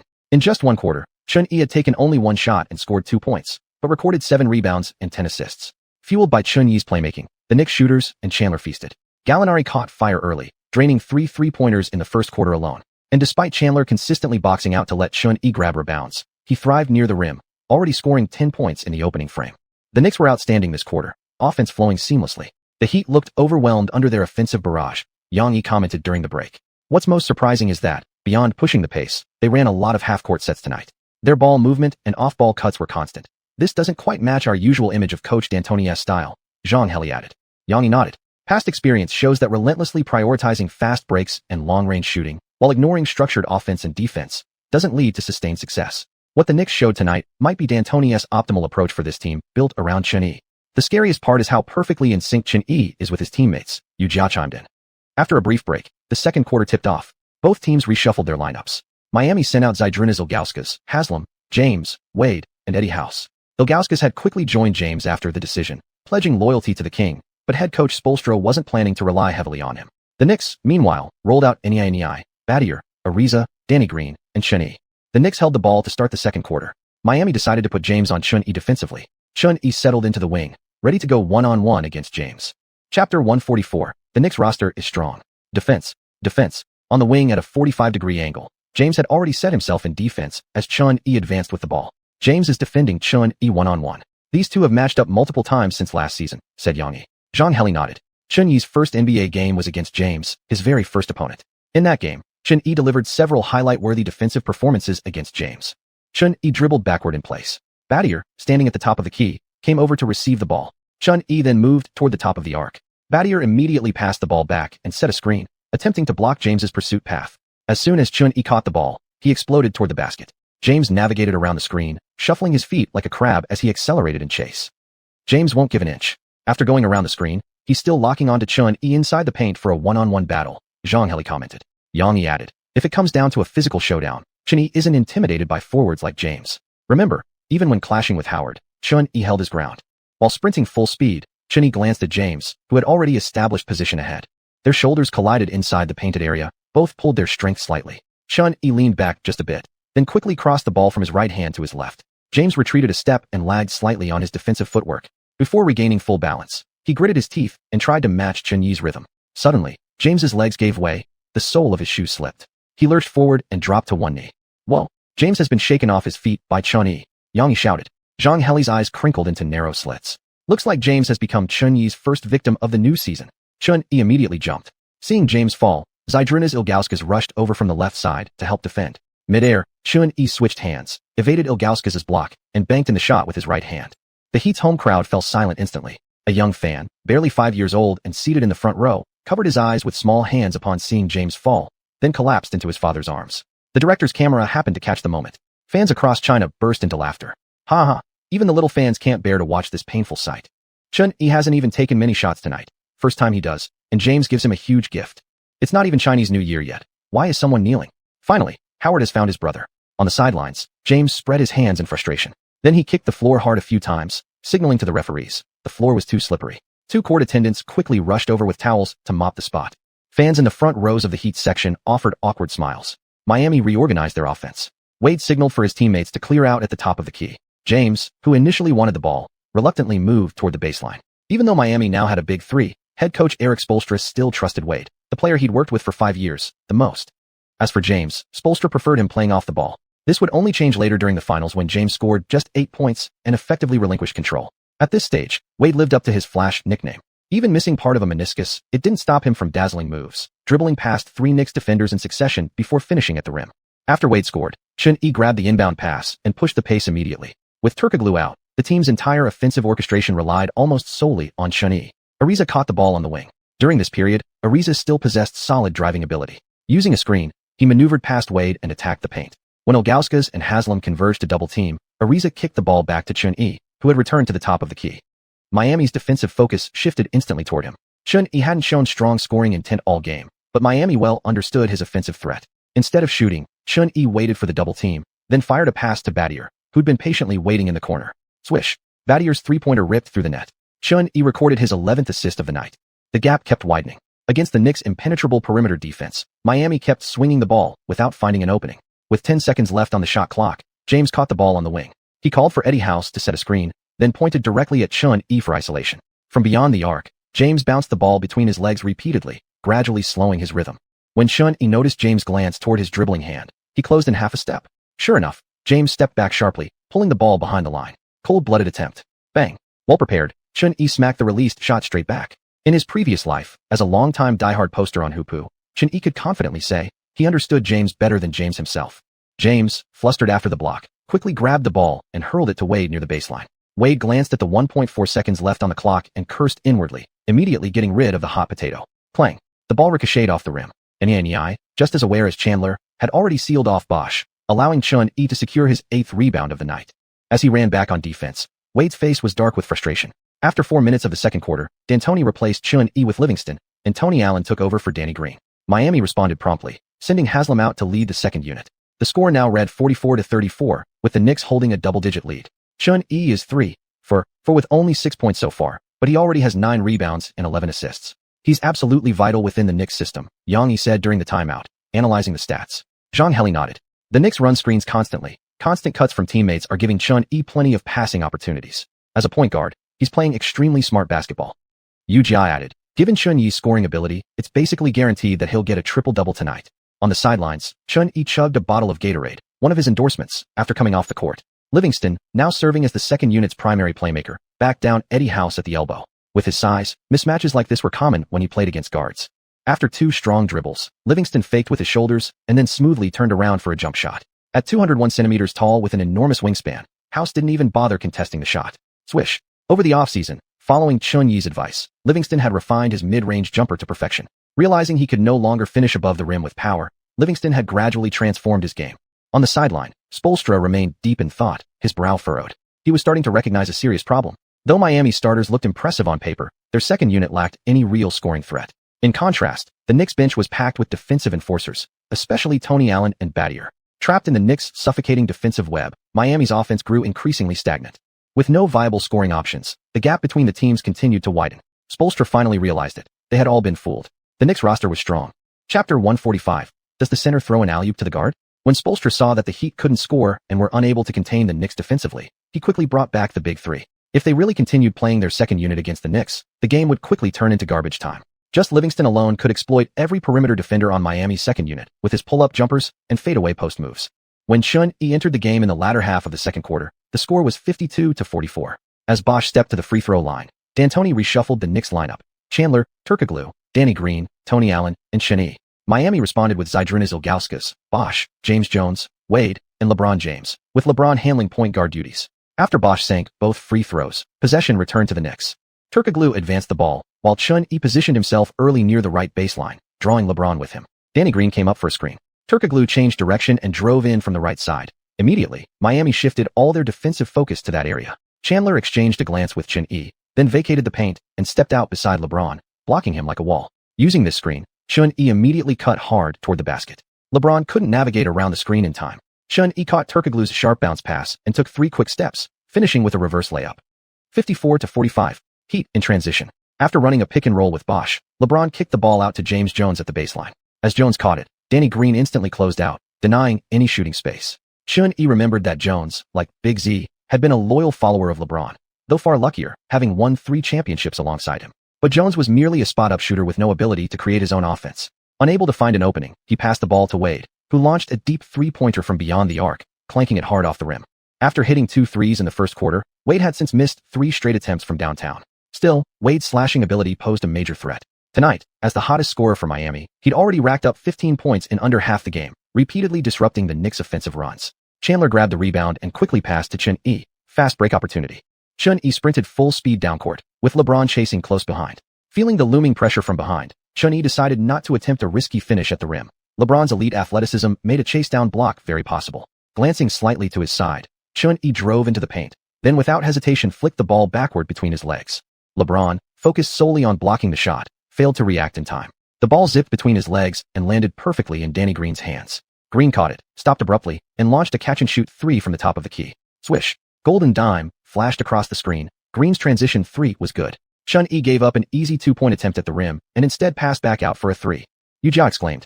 Xianxia added. xiuxian clearly recognized the high risk of driving through LeBron. It was smarter to find an open teammate on the perimeter. What do you think, Coach Zhang? Zhang Heli nodded. That was a very intelligent play. What amazes me most is xiuxian's court vision. He was able to precisely identify his teammate's position during a fast break. Hearing the crisp net snap, LeBron couldn't help but glare at Danny Green. They had briefly been teammates last season, though Green was a fringe player back then. In LeBron's memory, he'd shown nothing remarkable, especially with his shooting. Yet tonight, Green had already hit 3 3-pointers and was also playing solid defense. How did he suddenly become so good after joining the Knicks? Were his old teammates just pretending he sucked all along? LeBron grimly inbound the ball. Wade brought it up and handed control to LeBron to orchestrate the offense. Haslam set a screen and rolled inside. LeBron immediately fed him the ball in the paint. Chandler, standing tall under the basket, met Haslam with a massive, sky-high block. xiuxian scooped up the loose ball and pushed the break. On the move, he fired a long pass to Tony Allen, who had already streaked into the restricted area, and Allen calmly laid it in off the glass. On the sideline, Spoelstra's brow was deeply furrowed. If this kept up, Miami was going to get blown out. Fortunately, on the next possession, Wade used a screen and explosive first step to blow past Tony Allen, finishing through contact against Turkoglu at the rim and earning a trip to the line. As Wade stepped up to shoot his free throw, the Heat crowd finally rekindled their energy. Having been dominated for most of the first half, the stark contrast to their expectations had nearly driven fans toward the exits. After the free throw, Miami narrowed the gap to 12 points. Next possession, xiuxian has the ball in transition. Right now, Miami needs to focus on stopping his pick and roll with Chandler. Once Chandler gets an opening to roll inside, it's almost guaranteed to end in a highlight alley-oop dunk, Zhang Heli said, watching the big screen. Xiuxian nodded. The Knicks are gradually settling into their preferred and familiar rhythm. After setting up in the backcourt, xiuxian called for another pick and roll. He used the screen to explode toward the paint, drawing a double team from Haslam and Bosch. Instead of trying to force through the 1-on-2 pressure, xiuxian passed out to Danny Green at the baseline. Green faked a shot but couldn't shake Jones, so he dribbled over to the wing at the top of the key. Chandler came up from the arc to receive the ball. In his vision, xiuxian was already sprinting down the baseline, 1 foot already crossing into the lane. Haslam had no chance keeping up with xiuxian's full-speed dash. By the time xiuxian reached the basket, Chandler had already launched the pass from outside. xiuxian leaped, both hands reaching the ball midair, then violently threw it down through the hoop. Clang. Alley-oop Terminator. xiuxian hung on the rim for a moment before dropping down. An excited Chandler ran over to slap his hand. Back in his Hornets days, Chandler had always been the one waiting under the basket for Paul to feed him. Now in New York, it was xiuxian dishing out the treats. But this was actually the first time Chandler had initiated the alley-oop as the passer connecting with a guard. There was something oddly satisfying about just flinging the ball toward the rim and knowing someone else would finish it. Huh, Xianxia exclaimed. A center throwing the lob to a point guard? Zhang Heli was also stunned. In all my years of commentary, I've never seen a center assist a guard like that. Just moments ago we were talking about how Miami needs to stop Chandler rolling to the rim for easy dunks. But now it looks like they're not the only ones feasting under the basket, Wuxia joked. Zhang Heli added. With this basket, Xianxia now has 10 points tonight, along with 10 rebounds and 13 assists. He's recorded a triple-double before halftime, is even over. Wuxia said. Xianxia has been extremely team-oriented tonight, and he's also added 3 steals. Could he replicate last season's quadruple-double magic in this opener? 1 quadruple-double is already a miracle. 2 would be unprecedented. A quadruple-double is incredibly difficult, but Xianxia's ceiling is still far beyond this. There's over 20 minutes left in the game. What happens next can only be imagined, Yang said. Chapter 146, LeBron did it too. After D'Antoni's initial experiment with the motion offense and perimeter lockdown system, the Knicks scored 68 points in the first half, while the Heat managed only 52. The Knicks had built a 16-point lead by halftime. If not for Wade and James being able to score through individual brilliance, the gap would have been even wider, given how weak Miami's second unit was, full of castoffs and misfits. When our shooters get open looks in the second half, don't hesitate, D'Antoni told his team during halftime, clipboard in hand. We only hit 12 threes in the first half, which isn't up to our new season expectations. This team isn't that strong, Xianxia said. I think we should push the pace even harder. Let's try to turn this into a blowout by the third quarter. D'Antoni glanced at Xianxia, momentarily stunned, then lowered his head and chuckled quietly. The motion offense felt great. The Knicks were flawless on both ends, but he hadn't dared to imagine they could put the game out of reach so early in the second half. Besides, who in the entire league would say this new Heat trio wasn't dangerous? Still, forcing a championship favorite like Miami into garbage time during the season opener? That kind of thrill sounded pretty damn good. He turned to Chandler and NEI. Focus on boxing out in the paint. Let our guards grab rebounds whenever possible. Increase fast break opportunities. That'll shorten our offensive possessions too. Hearing this, Xianxia couldn't help but feel secretly delighted. Chandler's solid positioning in the first half had made rebounding a breeze. Xianxia already had 10 boards at the break. Last season, he recorded double-doubles in many games. If someone had boxed out for him back then, he'd have posted triple-doubles far more often. Why did the future Durantula rack up so many triple-doubles? Aside from his relentless hustle, Steven Adams silently set screens and sealed off defenders for him year after year in OKC. Chandler didn't mind doing the dirty work. Although he only had 3 rebounds himself, he'd scored 18 points, mostly finishing easy cuts to the basket. Coming back from halftime, Xianxia was already itching to get back on the court and dominate the glass. This wasn't stat padding, it was tactical rebounding, accelerating the team's transition tempo. All for the win. To start the second half, the Knicks lineup featured Chandler, Gallinari, Turkoglu, Ariza, and Xianxia. Miami countered with Joel Anthony, Big Z, James, Wade, and Eddie House. Since D'Antoni wanted to speed up the offense, there was no need yet to bring in defensive specialists like Battier or Tony Allen. Instead, he needed scorers like Gallinari to keep the pressure on. On New York's first possession, Xianxia drove toward the free throw line using a screen, then lobbed the ball inside to Chandler. Facing a 3-man front at the rim, Chandler turned and attempted a hook shot. It clanked off the iron. The Heat grabbed the rebound, and James brought the ball up. James was feeling uneasy. He'd shot just 4 of 10 in the first half, scoring only 11 points including free throws. At halftime, he'd clearly told Spoelstra he needed more touches in the second half. Only through consistent shot volume could he regain his rhythm. Wade didn't mind giving up the ball. As long as their trio worked together to win, he was willing to make any sacrifice. Now, James advanced like a bulldozer, driving hard into the paint before firing a bounce pass to Wade. Wade dazzled with a slick Euro step, slicing past the Knicks' interior defense. As he neared the rim, he tossed the ball high toward the backboard. The arc was too high. Chandler jumped but failed to block it. From the wing, James exploded toward the basket like lightning. Clang.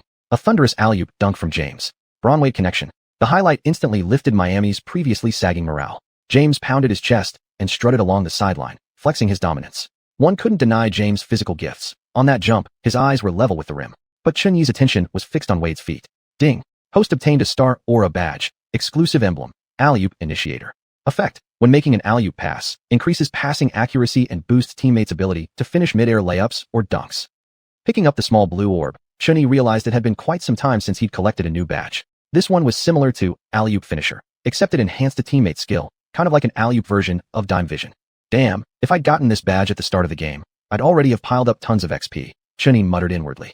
He already had 5 alley-oops with Chandler in the first half alone. If he'd gotten that badge earlier, he could have farmed XP and leveled up much faster. Knicks offensive possession. Xianxia pushed the ball quickly up the court, used a screen, and drove all the way to the free throw line. Chandler dropped back into the paint, immediately drawing Miami's attention. As all defenders collapsed inward, Xianxia whipped the ball out to the baseline. Italian cannon, fire. Gallinari caught it in a wide-open position and released instantly. Miami inbound quickly. They needed fast counters in the second half. They had to close the gap now. Otherwise, the debut game of their new Big Three would be ruined by garbage time. A humiliating outcome for both the coach and the trio. Wade's drive drew New York's focus too. As defenders shifted toward him, Wade dished to James. Veteran Battier and sturdy Turkoglu might have made life hard for James, but now guarded by Gallinari, James went straight to work. Gallinari tried hard to contest, only to get posterized by a ferocious dunk from James. 2 straight dunks eased James' frustration. He glared viciously at the rim, a flicker of dominance blazing in his eyes. Humiliated by the dunk, Gallinari was visibly annoyed, silently vowing to retaliate with a 3-pointer on the next possession. The Knicks countered. Chandler posted up Big Z, waited for Miami's double team, then passed back out to Xuan at the baseline. Xuan faked a shot, sending Eddie House flying, then attacked the rim. With a dramatic mid-air Euro step, he avoided Joel Anthony's weak help defense and laid it in off the glass. On Miami's end, Wade isolated Ariza. His ghost-like burst left Iron Jaw helpless, especially with James setting a solid screen. Wade swiftly cut from the top to the basket. Clang. After spinning past Chandler, Wade rose up over Gallinari for an emphatic slam. James met Wade with a fiery chest bump. Clearly, only individual brilliance could crack this defense. Gallinari stared wide-eyed after being dunked on, again, and silently bent down to retrieve the ball. Chandler patted his head reassuringly. It's okay, man. That was Dwayne Wade. Xuan added while catching the ball. And LeBron just did it too. Gallinari shot Xuan a dirty look and muttered something under his breath. Though Xuan couldn't hear him, reading his lips clearly revealed the phrase, MMP. Guess I should stop cursing in Chinese in the locker room. Soon all these Knicks guys will pick up my profanity. Back at the top, Xuan isolated against Eddie House. Guards of his size stood no chance stopping Xuan from driving if he wanted to. But Xuan didn't rush. After calling for the ball, he calmly dribbled between his legs, rhythmically shifting House's xiuxian. One step forward with his right foot, House instinctively stepped back to defend the drive. Instantly, Xuan exploded backward, gathered the ball, and launched a step-back 3. A sharp, elegant arc. Swish. The net snapped crisply as the ball fell through. Xuan with his signature step-back 3, his first 3-pointer of the game, said Yang. Right after Xuan shot, James and Wade switched to full chase mode. James knocked down a turnaround jumper from the elbow. Then, in the next possession, Wade intercepted Turkoglu's pass, sprinted the other way, drove past Ariza, and drew the foul. A quick 5-0 run energized the Heat fans once more. Their poor first-half performance? Just early kinks in the Big Three's chemistry. After halftime adjustments, they believed Miami would storm back. But the Knicks, who deliberately eased up on defense to prioritize offensive tempo, weren't afraid of a rally. Now fully engaged, Xuan attacked the rim repeatedly in the following possessions. Miami responded with double teams. An all-out shootout began. Midway through the third quarter, the score stood at 77-65. James and Wade's scoring surge had steadied Miami's offense. When Bosh checked in, he didn't demand touches. He knew one ball wasn't enough for 3 stars. Someone had to sacrifice. Bosh quietly embraced his role as an interior grinder. Yet, Miami's glaring lack of outside shooting became increasingly evident. Everyone knew how shaky James and Wade's outside shooting could be. It all came down to Shogun on any given night. Mario Chalmers, their only real 3-point threat, struggled to find space against New York's perimeter defense and kept missing. Meanwhile, the Knicks were on fire beyond the arc. When D'Antoni unleashed his signature run-and-gun system, no shooter in the league wouldn't want to play for him. In the final stretch, D'Antoni subbed Xuan out and showed no intention of bringing him back. The second unit, Turkoglu and Livingston, shared playmaking duties. By the end of the third quarter, seeing the score difference remain around 12 points, Xuan felt somewhat disappointed. Looking at Miami's tactical setup, the trio of James, Wade, and Bosh had almost played the entire third quarter. Clearly, Spoelstra was rejecting any idea of letting them rest before the game officially ended. 3 quarters down, the score now reads 85-73. The Knicks have led throughout, but they haven't fully converted their advantage into a decisive victory yet. Miami still has a chance to rally in the final quarter, xiuxian explained. After being silent for most of the game, Yang looked at the stat sheet and said, Xuan's stats look kind of strange. On the big screen, the starters' statistics were displayed. For the Knicks, Chandler led with 23 points, followed closely by Gallinari with 20. Xuan only had 18. But behind the scoring numbers were another set of figures. 15 rebounds, 17 assists. Xuan, who had already recorded a triple-double by halftime, continued to pile up his stats. 18 points, 16 rebounds, 17 assists, a massive triple-double. And what's terrifying is that there are still 12 minutes left in the game. Xianxia exclaimed in awe. Jia took a deep breath upon seeing these numbers. This level of all-around performance was simply too overwhelming. Yang murmured softly. What exactly is Xuan's limit? In the fourth quarter, both the Heat and the Knicks sent their starting lineups back onto the court. Possession in hand, Miami pushed forward rapidly. After a pick-and-roll between James and Bosh at the top of the key, Bosh immediately cut toward the rim. James delivered a bounce pass inside. Bosh caught it, and, facing Danny Green's defense, used the height advantage to easily bank in the shot. The Knicks countered. After Xuan passed out to Gallinari, he moved into the paint looking for an opportunity. Gallinari then swung the ball to Tony Allen, left slightly open near the baseline. Tony Allen attempted a 3-pointer, but the rim rejected his shot. Chandler boxed out Bosh and Anthony in the paint, allowing Xuan to grab the offensive rebound effortlessly and finish with a soft floater. Scoring his 20th point, Xuan also secured his 17th rebound. Wade's eyes turned sharp. Dribbling across half-court, he called for a screen and drove straight into the paint. Penetrating the defense, Wade spun and extended his right arm for a delicate finger roll. Simultaneously, he collided with Battier, lost balance, and fell to the ground. The referee's whistle blew. Wade didn't miss the opportunity for a 3-point play, calmly sinking the free throw. A slight smirk appeared on Xuan's lips. He could accept the narrowing margin better than most. especially since he was dead set on chasing a new statistical milestone. Besides, Miami wouldn't come back relying solely on one man's explosion. Xiuxian slowly advanced the ball up the court. As he brought it from the wing to the top, Wade and Arroyo both converged on him in a double team. After Battier set an off-ball screen for Chandler, Xiuxian whipped the ball toward the basket. Chandler followed through, backing into Joel Anthony and easily dropping in a hook shot. Xiuxian's passing is incredibly fast. It looks as if the ball itself is directing Chandler's movement. Xiuxian now has 18 assists. The commentators on CCTV's broadcast desk could barely contain themselves. On the next possession, after Chandler swatted Joel Anthony's audacious attempt into the stands with a thunderous block, Xiuxian calmly retrieved the rebound and instantly launched a fast break. He fired the ball ahead to Gallinari sprinting up the floor. A perfect dime later, Gallinari drained a trailing three-pointer. As they slapped hands, Xiuxian said, "It's not that you're hot. It's because I passed perfectly." Gallinari shot Xiuxian a fierce glare. New York's defense began to loosen. James charged into the lane, taking several steps before launching into a powerful tomahawk dunk that made the rim visibly shake. His arms flexed, muscles tensed. James roared loudly, unleashing his emotions. Xiuxian brought the ball back to organize another offense. At the same spot at the top of the key, after Chandler set a screen, he immediately cut toward the basket. Xiuxian dribbled forward in sync. As Chandler muscled past Joel Anthony under the rim, Xiuxian already delivered the ball into his hands. Chandler went up strong, the ball bouncing 3 times on the rim before finally dropping through. After scoring, Chandler, who had been constantly delivering tonight, finally let loose with a roar of his own. "Brothers in heart, we've got each other's backs. I set the screens, you carry us on offense." 20 points and 20 assists. Xianxia shouted excitedly. Could that legendary stat line actually be happening? Zhanghaji asked.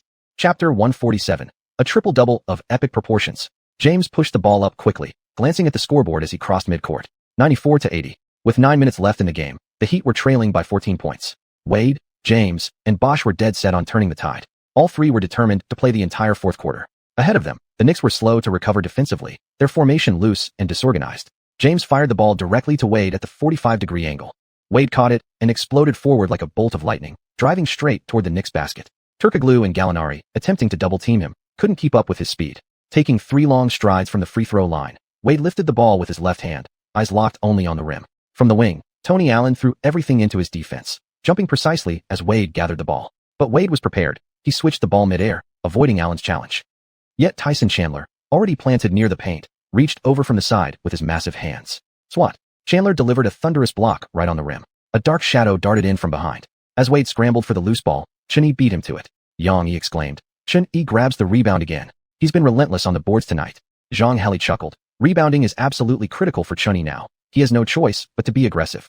After securing the ball, Xiuxian turned and sprinted back up court, launching a fast break.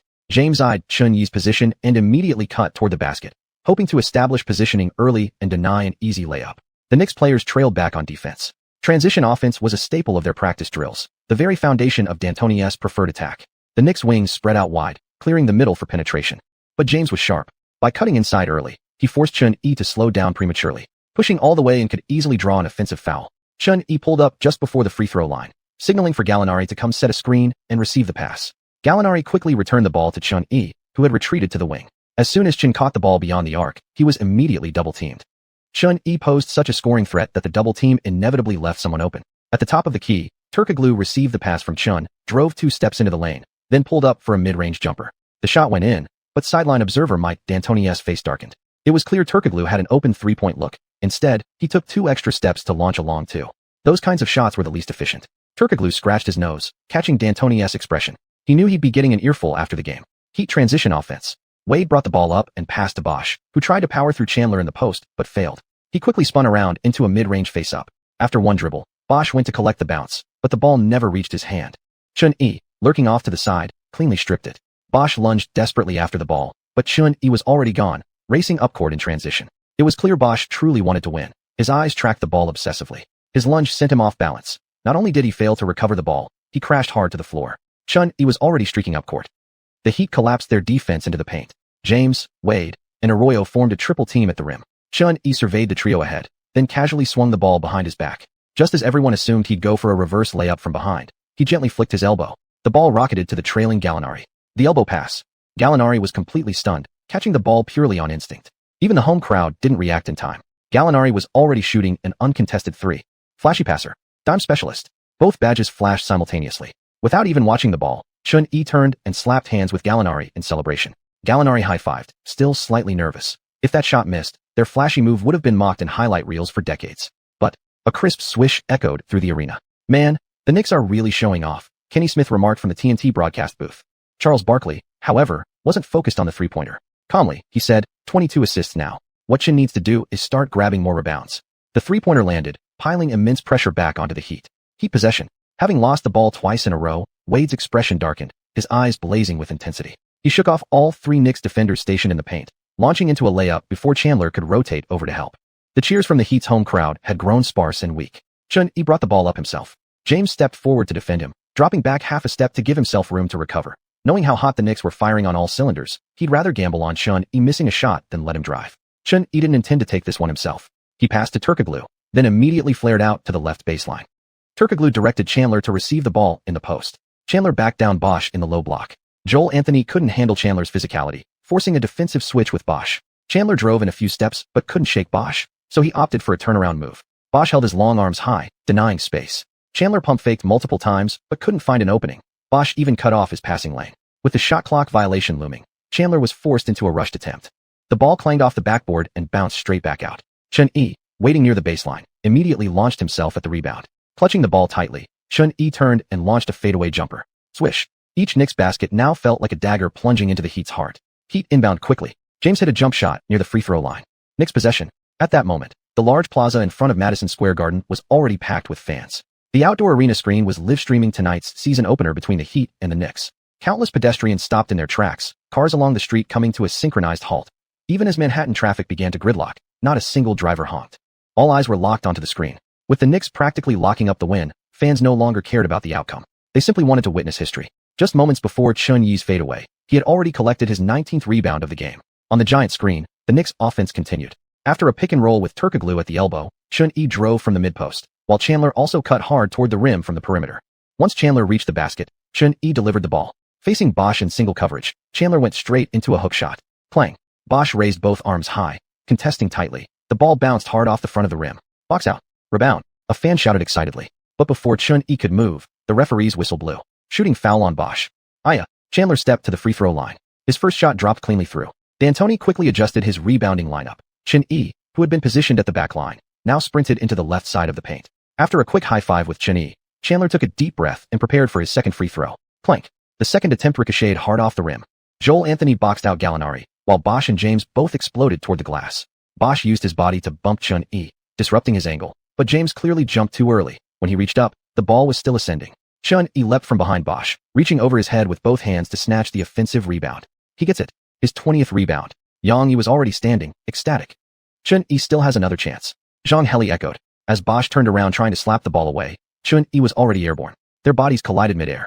Bosh, facing Chun-Yi one-on-one in the paint for the first time, felt a flood of force crash into his chest. Shocked by the sheer impact, he was shoved aside. Chun-Yi released the ball with his right hand. The ball kissed the glass and dropped in. D'Antoni immediately called timeout. After Chun-Yi secured the board, powered up through contact, and finished the putback, all of New York erupted. Madison Square Garden exploded in a deafening roar, a tidal wave of sound. The 20-20 milestone was complete. In this season opener, Chun-Yi had delivered a celebration fit for the city of New York.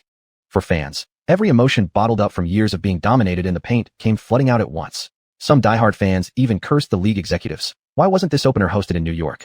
They could have witnessed this legendary moment live. The Knicks bench had completely lost it. Beverley and Lin Shiheo waved their towels wildly. Gallinari, coming off the court, threw his arms around Chun-Yi's neck and screamed in pure passion. The camera zoomed in on Chun-Yi, standing in front of the bench, pounding his chest in celebration. The second ever 20-20-20 game in NBA history is born, Yang Yi said, trying to calm his voice. Yu Zhao laughed. The last guy to do it was Wilt Chamberlain. He recorded 22 points, 25 rebounds, and 21 assists in a regular season game back in 1968. I wasn't even born yet. Missed seeing that miracle. Yang Yi joined in. Me neither. Looks like only Coach Zhang had the privilege of living in that era. Zhang Heli's eyes crinkled into slits. I was still a kid back then. But this record had been buried for 42 years. We once thought it nearly impossible to ever break again. Yet tonight, Chun-Yi has shown us that there's no record he can't shatter. Scattered applause of congratulations rose from Heat fans, while most were left feeling disappointed.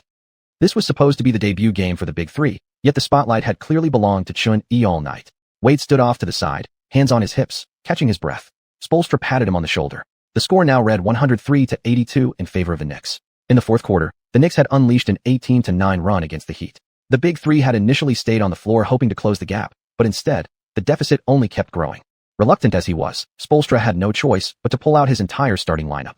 With over 4 minutes remaining and a deficit of more than 20 points, the comeback was virtually impossible, especially with the Heat's morale plummeting. Continuing the game would only serve to inflate Chen Yi's stat line. Once D'Antoni saw the Heat's starters leaving the court, he consulted with Chun Yi before also subbing in the bench unit. The final 4 minutes of the season opener had completely devolved into garbage time. Chapter 148. No record is unbreakable. In the end, the Knicks dominated the Heat on the road, winning 112-94 and claiming victory in the season opener. After the game, CCTV's trio of commentators remained utterly stunned. A triple-double with all stats over 20. No matter which area you look at, this kind of historic, massive triple-double is almost unbelievable. Tonight, Chun Yi delivered a breathtaking performance to the entire world, said Yang Yi, his palms now soaked with sweat. This season, Chun Yi no longer needs to prove his scoring ability. A triple, over 20 performance like this? The Knicks are about to welcome a new king capable of reshaping the entire league. Chinese fans exploded with excitement. 20 points, 20 rebounds, 20 assists. This is the greatest stat line I've ever seen in my life. This is even more shocking than Kobe's 81-point massacre years ago. My God, is there really a player who can achieve something like this? A miracle. I've just witnessed the birth of a miracle. What are the Heat? What are their big three? Gotti, Knicks for the championship. Chun Yi played 36 minutes in total, shooting 8 of 14 from the field, 1 of 2 from three-point range, and 5 of 5 from the free throw line, recording a legendary triple-double, 22 points, 20 rebounds, 22 assists, 4 steals, and 2 blocks. With 4 minutes left in the game, D'Antoni had asked Chun Yi if he wanted to stay on the court, only to be firmly declined. The Heat had already conceded defeat by the end of the fourth quarter, pulling their starters and bringing in reserves. Even if Chun had stayed on, critics might have questioned whether he was padding his stats, and since the supersized triple-double was already secured, it made more sense to rest on the bench. For minutes wouldn't make much difference anyway. Achieving a triple, 30 was nearly impossible. In the future, Westbrook, playing for Oklahoma City against the Lakers, would also record a triple, over 20 performance. However, that game had long entered garbage time, yet Westbrook stayed on just to chase a few more rebounds. Thus, although a triple, over 20 stat line is incredibly impressive, many fans still criticized Westbrook for stat padding. But tonight, Miami had been fighting hard to close the gap throughout, keeping their big three on the floor well into the fourth quarter. Chun wasn't lingering in meaningless minutes. He earned every one of his numbers legitimately. Who could possibly accuse him of stat padding? Besides, these kinds of records are nearly impossible to fabricate even intentionally. In his previous life, when Chun Yi played NBA 2K, he'd once put up 60 points with 20 assists, or even 70 points and 20 assists, but grabbing 20 rebounds was always brutally difficult. In fact, even in video games where you can tweak settings or cheat, achieving a triple, over 20 isn't guaranteed. The Knicks were firing on all cylinders tonight. Aside from Chun Yi's super triple-double, the team sank a total of 25 three-pointers, shattering last year's record of 23 set by the Magic. Of those 25 threes, Gallinari contributed 7 and scored a career-high 31 points. Chandler, feasting on easy buckets, poured in 27 points and 5 rebounds, also setting a personal best for scoring. Beyond scoring, Chandler perfectly fulfilled his role of screening and positioning for Chun Yi. Without such support, facing an opponent like Joel Anthony, Chun might easily have pulled down 10 or more boards himself. Additionally, the Knicks bench provided solid firepower. Livingston scored 12 points, while Jeremy Lin, making his NBA debut, went wild in garbage time, dropping 10 points without mercy. On the Heat side, Wade led all scorers with 26 points, adding 4 rebounds and 5 assists. James finished with 21 points and 7 assists. The other superstar, Bosh, had a rough night, managing only 9 points and 3 rebounds. The Heat were utterly stifled by New York's ironclad defense, shooting a dismal 36.8% overall. They connected on only 7 three-pointers, less than half of what the Knicks hit. The trio combined for 56 points, but failed to win over the fans. By the time the final quarter turned into garbage time, half the home crowd had already left. Rows of empty seats stood exposed, littered with popcorn tubs and discarded drink bottles. James felt deeply frustrated. From the very beginning, he struggled to find his rhythm. The cold shooting early on, coupled with defensive lapses exploited repeatedly by the Knicks, left him feeling off. What's more, during the game, James hadn't even realized how insane Chun Yi's stats were becoming. Chun played so unassumingly that if you focused solely on his scoring, you'd assume he wasn't in top offensive form, until you glanced at the other categories. Heaven help us. Right now, James couldn't help but regret not showing greater sincerity during the offseason to join forces with Chun Yi on the Knicks. Had he teamed up with a backcourt star of Chun Yi's caliber, wouldn't winning a championship become effortless? At that thought, James suddenly felt a deep sense of uncertainty about his future. Of course, in the post-game interview, James still expressed full confidence in his team, saying that tonight's loss was simply due to insufficient team chemistry and a serious underestimation of the Knicks' fighting strength. Meanwhile, on the Knicks side, reporters had already surrounded the players' locker room. Tonight was truly historic. This is the first time since Wilt Chamberlain that a player has recorded a 20-point, 20-rebound, 20-assist game. How do you feel right now? What are your thoughts on your own performance? An ESPN special correspondent asked beside Chun Yi. Chun Yi didn't act cocky. He calmly replied, though breaking records has become somewhat routine for me, Even I find such stats hard to believe. I have to thank my teammates. Without their support, I couldn't have achieved this. You've broken Wilt's records multiple times now. Do you have any ambitions to chase the single-game 100-point mark in the future? Xianxia said, there's no record that can't be broken. The reporter pressed on, many people doubted the Knicks before the game, but you silenced everyone with an outstanding performance. What are your goals for this new season? A slight smirk curled Xianxia's lips. Tonight, our team broke the franchise record for three-pointers made. Tyson and Danilo both set career highs in scoring. Our offense is explosive, and our defense is flawless. As for whether the Knicks are strong or not, I think even someone who knows nothing about basketball can see that clearly. The new Knicks team that Coach Mike and I built over the offseason has only one goal, winning the championship. After finishing with the reporters, Xianxia quickly went to shower, then prepared to fly overnight with the team to Toronto to face the Raptors. Inside the shower room, Xianxia received system rewards. Ding! Host successfully achieved the triple, 20-plus milestone. Additional reward of 5,000 points. Ding! Host led the team to break the franchise single-game three-pointer record. Additional reward of 5,000 points. Alongside the base 890 points from tonight's game, the extra points for record-breaking brought his total earnings to 10,890 points. He now had over 40,000 points remaining in his balance. With Chan Man Tsung of personal abilities, Xianxia found earning points increasingly easier. He spent 20,000 points to exchange for 20 attribute points, all allocated to perimeter defense, instantly boosting his perimeter defense rating to 90. Nowadays, the Knicks were essentially packed with defensive beasts. As the leader, Xianxia had to elevate his own defensive capabilities as well.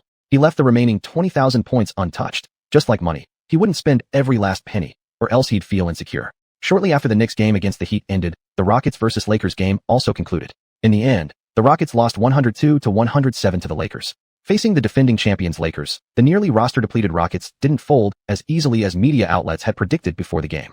From the outset, the Rockets displayed solid offensive capability. Even in the final minute, the score to Jair was only 2 points.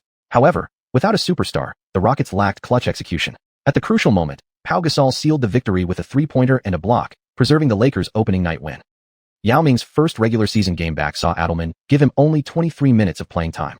Though he struggled offensively and scored just 9 points, he pulled down 11 rebounds. Many fans believe that if a healthy Yao Ming had been there to contain Gasol, the Rockets might not have lost. On October 27th, the entire Knicks squad arrived in Toronto in the early morning hours. With no tactical practice held in the afternoon, they readied themselves straight for the game. The Raptors, having lost Bosh in the offseason and acquiring David Lee from the Knicks in exchange for Turkoglu, had established their intention to build around DeMar DeRozan, Xianxia's fellow 2009 draft class rookie. Before the game, David Lee warmly greeted D'Antoni. After making the All-Star team last season, his market value had soared. However, this Raptors squad stood no chance against the Knicks.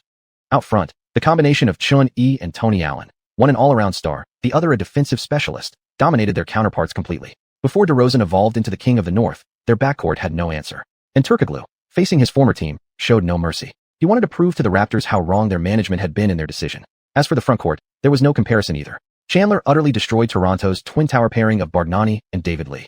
Without consistent ball possession, David Lee struggled to make an impact. And while Bargnani was a scoring threat, his defense was non-existent. Chandler feasted yet again. Scoring a game-high 23 points, Chandler suddenly felt like he was rediscovering himself. Maybe he wasn't just a rim-protecting center after all. Playing offense felt pretty good too. The bench lineup was even more overwhelming. Defensive enforcers like Tony Allen and Battier were forces even the Heat couldn't handle. In the end, despite the Knicks playing on a back-to-back after traveling, the Raptors still couldn't stop their offensive onslaught, falling 90-108 at home. Xianxia, who played a relatively relaxed game, logged 31 minutes and recorded 22 points, 6 rebounds, and 8 assists, along with 2 steals and 1 block. DeMar DeRozan felt deeply frustrated watching Xianxia's performance over these 2 games. Both rookies from the 2009 draft class. How could the gap between them be so vast? After the game, Xianxia still offered DeRozan some advice. Work more on your three-point shooting. Xianxia remembered clearly how strange DeRozan was. His mid-range jumper was extremely accurate, his fadeaway pull-up effortless, yet he never developed a reliable three-point shot. There was one season in San Antonio when DeRozan attempted fewer threes than some centers. Xianxia didn't believe in the idea of lacking shooting talent. If a giant like Brook Lopez could eventually develop a consistent three-point shot, then someone like DeRozan, who already had solid fundamentals, should have no excuse. Classic-style play might sound romantic, but it won't win championships. He wondered if Lowry would still come to Toronto to reunite the Junkyard Dogs duo in this timeline. But even if they did become teammates again, this time around it would be Xianxia dominating them, not James. Chapter 149, 7-Second Offense. On October 29th, the Knicks traveled to Boston to face an aging Celtics team. The new season had started with a 3-game road trip, and over these past 3 days, Xianxia had spent most of his time on airplanes. After their finals loss last season, Rasheed Wallace of the Celtics announced his retirement, while Kendrick Perkins, injured, was still recovering, both departures significantly weakening Boston's interior defense. However, during the offseason, They signed Shaquille O'Neal to bolster the frontcourt and named him the starting center. Looking solely at the Celtics' starting lineup, O'Neal, Garnett, Pierce, Ray Allen, and Rondo, if all five were in their prime, it wouldn't be an exaggeration to say this roster was guaranteed at least a finals appearance, if not a championship. Back in his prime, Shaq alone could win a title even with high school players around him. But now, the big shark was too old to swim. His purpose in coming to Boston was simply to grab one more ring before retiring. Shaq himself later admitted this honestly in a post-retirement interview. He joined the Cavaliers, and then the Celtics chasing Kobe's total championships. After leaving the Lakers, Kobe won 2 titles, while Shaq only added 1 more, driving him mad. This desire is completely understandable. Just as when Shaq won with Miami, Kobe couldn't stay still and immediately told fans to go buy his jersey from the Bulls. But let's be fair, when it comes to comparing FMVPs, Shaq still holds the edge over Kobe. In fact, back during the offseason when Shaq announced his move to Boston, Xuanhuan really wanted to tell him, "Shaq, you won't succeed with the Celtics. If you want a shot at surpassing Kobe's ring count, come join the Knicks as a backup." History has already proven it. This Celtics squad was no longer in championship contention. The Celtics' Big Three had already been over 30 when they teamed up. 3 years later, Father Time had taken its toll. That's also why nobody criticized them for super teaming back then. But now everyone blasts the Heat's Big Three. And worse than age, injuries piled up. This Celtics team resembled the 2004 Pistons. Their original cornerstone, Kevin Garnett, just returning from major injury, averaging only 14 points and 7 rebounds per game. The man who once dunked above the rim in 2008 couldn't even finish layups by the 2010 finals, much like Rasheed Wallace's decline with Detroit. Plus, Perkins was half lost due to injury. Ironically, the most improved player was Rajon Rondo. Had they beaten the Lakers in last season's finals, Rondo might have even taken home the FMVP. This season, Perkins was barely playable, and Tony Allen, their former perimeter defensive anchor, had been poached by the Knicks. So effectively, the Celtics had already stepped out of the title race. Back to the game. Now the referee walked towards center court at the TD Garden, ready to tip off. Celtics starters: O'Neal, Garnett, Pierce, Ray Allen, Rondo. Knicks starters: Chandler, Gallinari, Turkoglu, Tony Allen, Xuanhuan. The 38-year-old Shark couldn't jump anymore. Chandler easily won the opening tip for the Knicks. Xuanhuan brought the ball up. Rondo guarded him at the top. Xuanhuan exchanged a quick glance with Chandler, who immediately flared out from the paint to set a screen. O'Neal remained anchored in the paint, hesitating whether to step out. But already using the pick, Xuanhuan took one dribble and rose for a mid-range jumper near the free throw line. Swish. Pick and jump specialist. 2-0. Xuanhuan hits the mid-range to open the scoring for the team. Why didn't Shaq come out to defend the screen? Yanni asked, puzzled. Zhang Heli chuckled. Shaq never changed that habit. Even late in his career, he still hated defending pick and rolls. I remember back in Orlando, and even with the Lakers, he'd just park himself in the paint and ignore everything else. When Chandler popped out, Xuanhuan already knew Shaq wouldn't come. Anyone who knows Shaq understands. It's not that he disliked defending screens. He simply lacked the instinct to leave the paint at all. During the Kings-Lakers era, Sacramento exploited this by running pick and rolls between their point guard and center. Xuanhuan remembered clearly, no matter how Bibby shot, Shaq stayed in the paint, rarely venturing beyond the free throw line, maybe just stretching an arm to bother the shot. Shaq once said he had no respect for big men shooting from the perimeter. That wasn't real isolation. Luckily for him, he played 20 years too early. In today's small ball era, staying glued to the paint wouldn't fly. Modern point guards don't just settle for mid-range after a screen. They launch threes the moment they turn the corner. Boston launched their first counterattack. The ball swung around the perimeter, but the Celtics couldn't find an opening. The Knicks' perimeter defense was suffocating, and Tony Allen, having once played for the Celtics, knew their offensive patterns all too well. Rondo could only feed the ball into the post to Shaq. Shaq couldn't back down Chandler, and after 2 pump fakes, he strained upward, attempting a tough bank shot. But Chandler rose with his right hand high, and bang, the ball was swatted clean. Shaquille felt like that block didn't just hit the ball, but slapped him in the face. Mid-air, he clung onto the rebound and immediately leaped again, forcing the ball through the rim. After the basket, Shaq wiped sweat from his forehead as a sudden rush of noise filled his ears. The Knicks were already on the move. For aging Celtics hadn't even made it back on defense before Xuanhuan brought the ball up court. Gallinari waited near the baseline, ready to fire. Italian cannon loading. Swish. Xuanhuan assisted Gallinari on a three-pointer. On Boston's next possession, the ageless Ray Allen answered with a step-back triple over Turkoglu at the top of the key. Gallinari scooped up the ball and quickly fired it back to Xuanhuan. Another fast break for New York. Xiuxian capitalized on the mismatch, softly floating the ball toward the rim for a thunderous alley-oop with Chandler. 7-5. Rondo took a deep breath, calmly bringing the ball up. Kevin Garnett received the ball at the elbow. Turgot, assigned to guard him tonight, tried to hold his ground. KG leaned hard into Turgot, attempting to muscle his way inside but failed. Instead, he turned around and launched a vintage Iron Man jumper. As the ball soared, Garnett already pictured himself pounding his chest in celebration, roaring with defiance. But the ball had other plans. Clang. It bounced hard off the rim. Chandler boxed out Shaq near the paint, while Xuanhuan sprinted from the free throw line into the lane, easily grabbing the rebound before reversing direction and racing back down court. Only Rondo trailed behind. Xuanhuan dribbled to the top of the arc, executed a behind-the-back hesitation move, then stepped back over Rondo for a three. The ball traced a perfect arc, straight through the net. The score jumped to 10-5. The Knicks are playing fast tonight. Yang observed.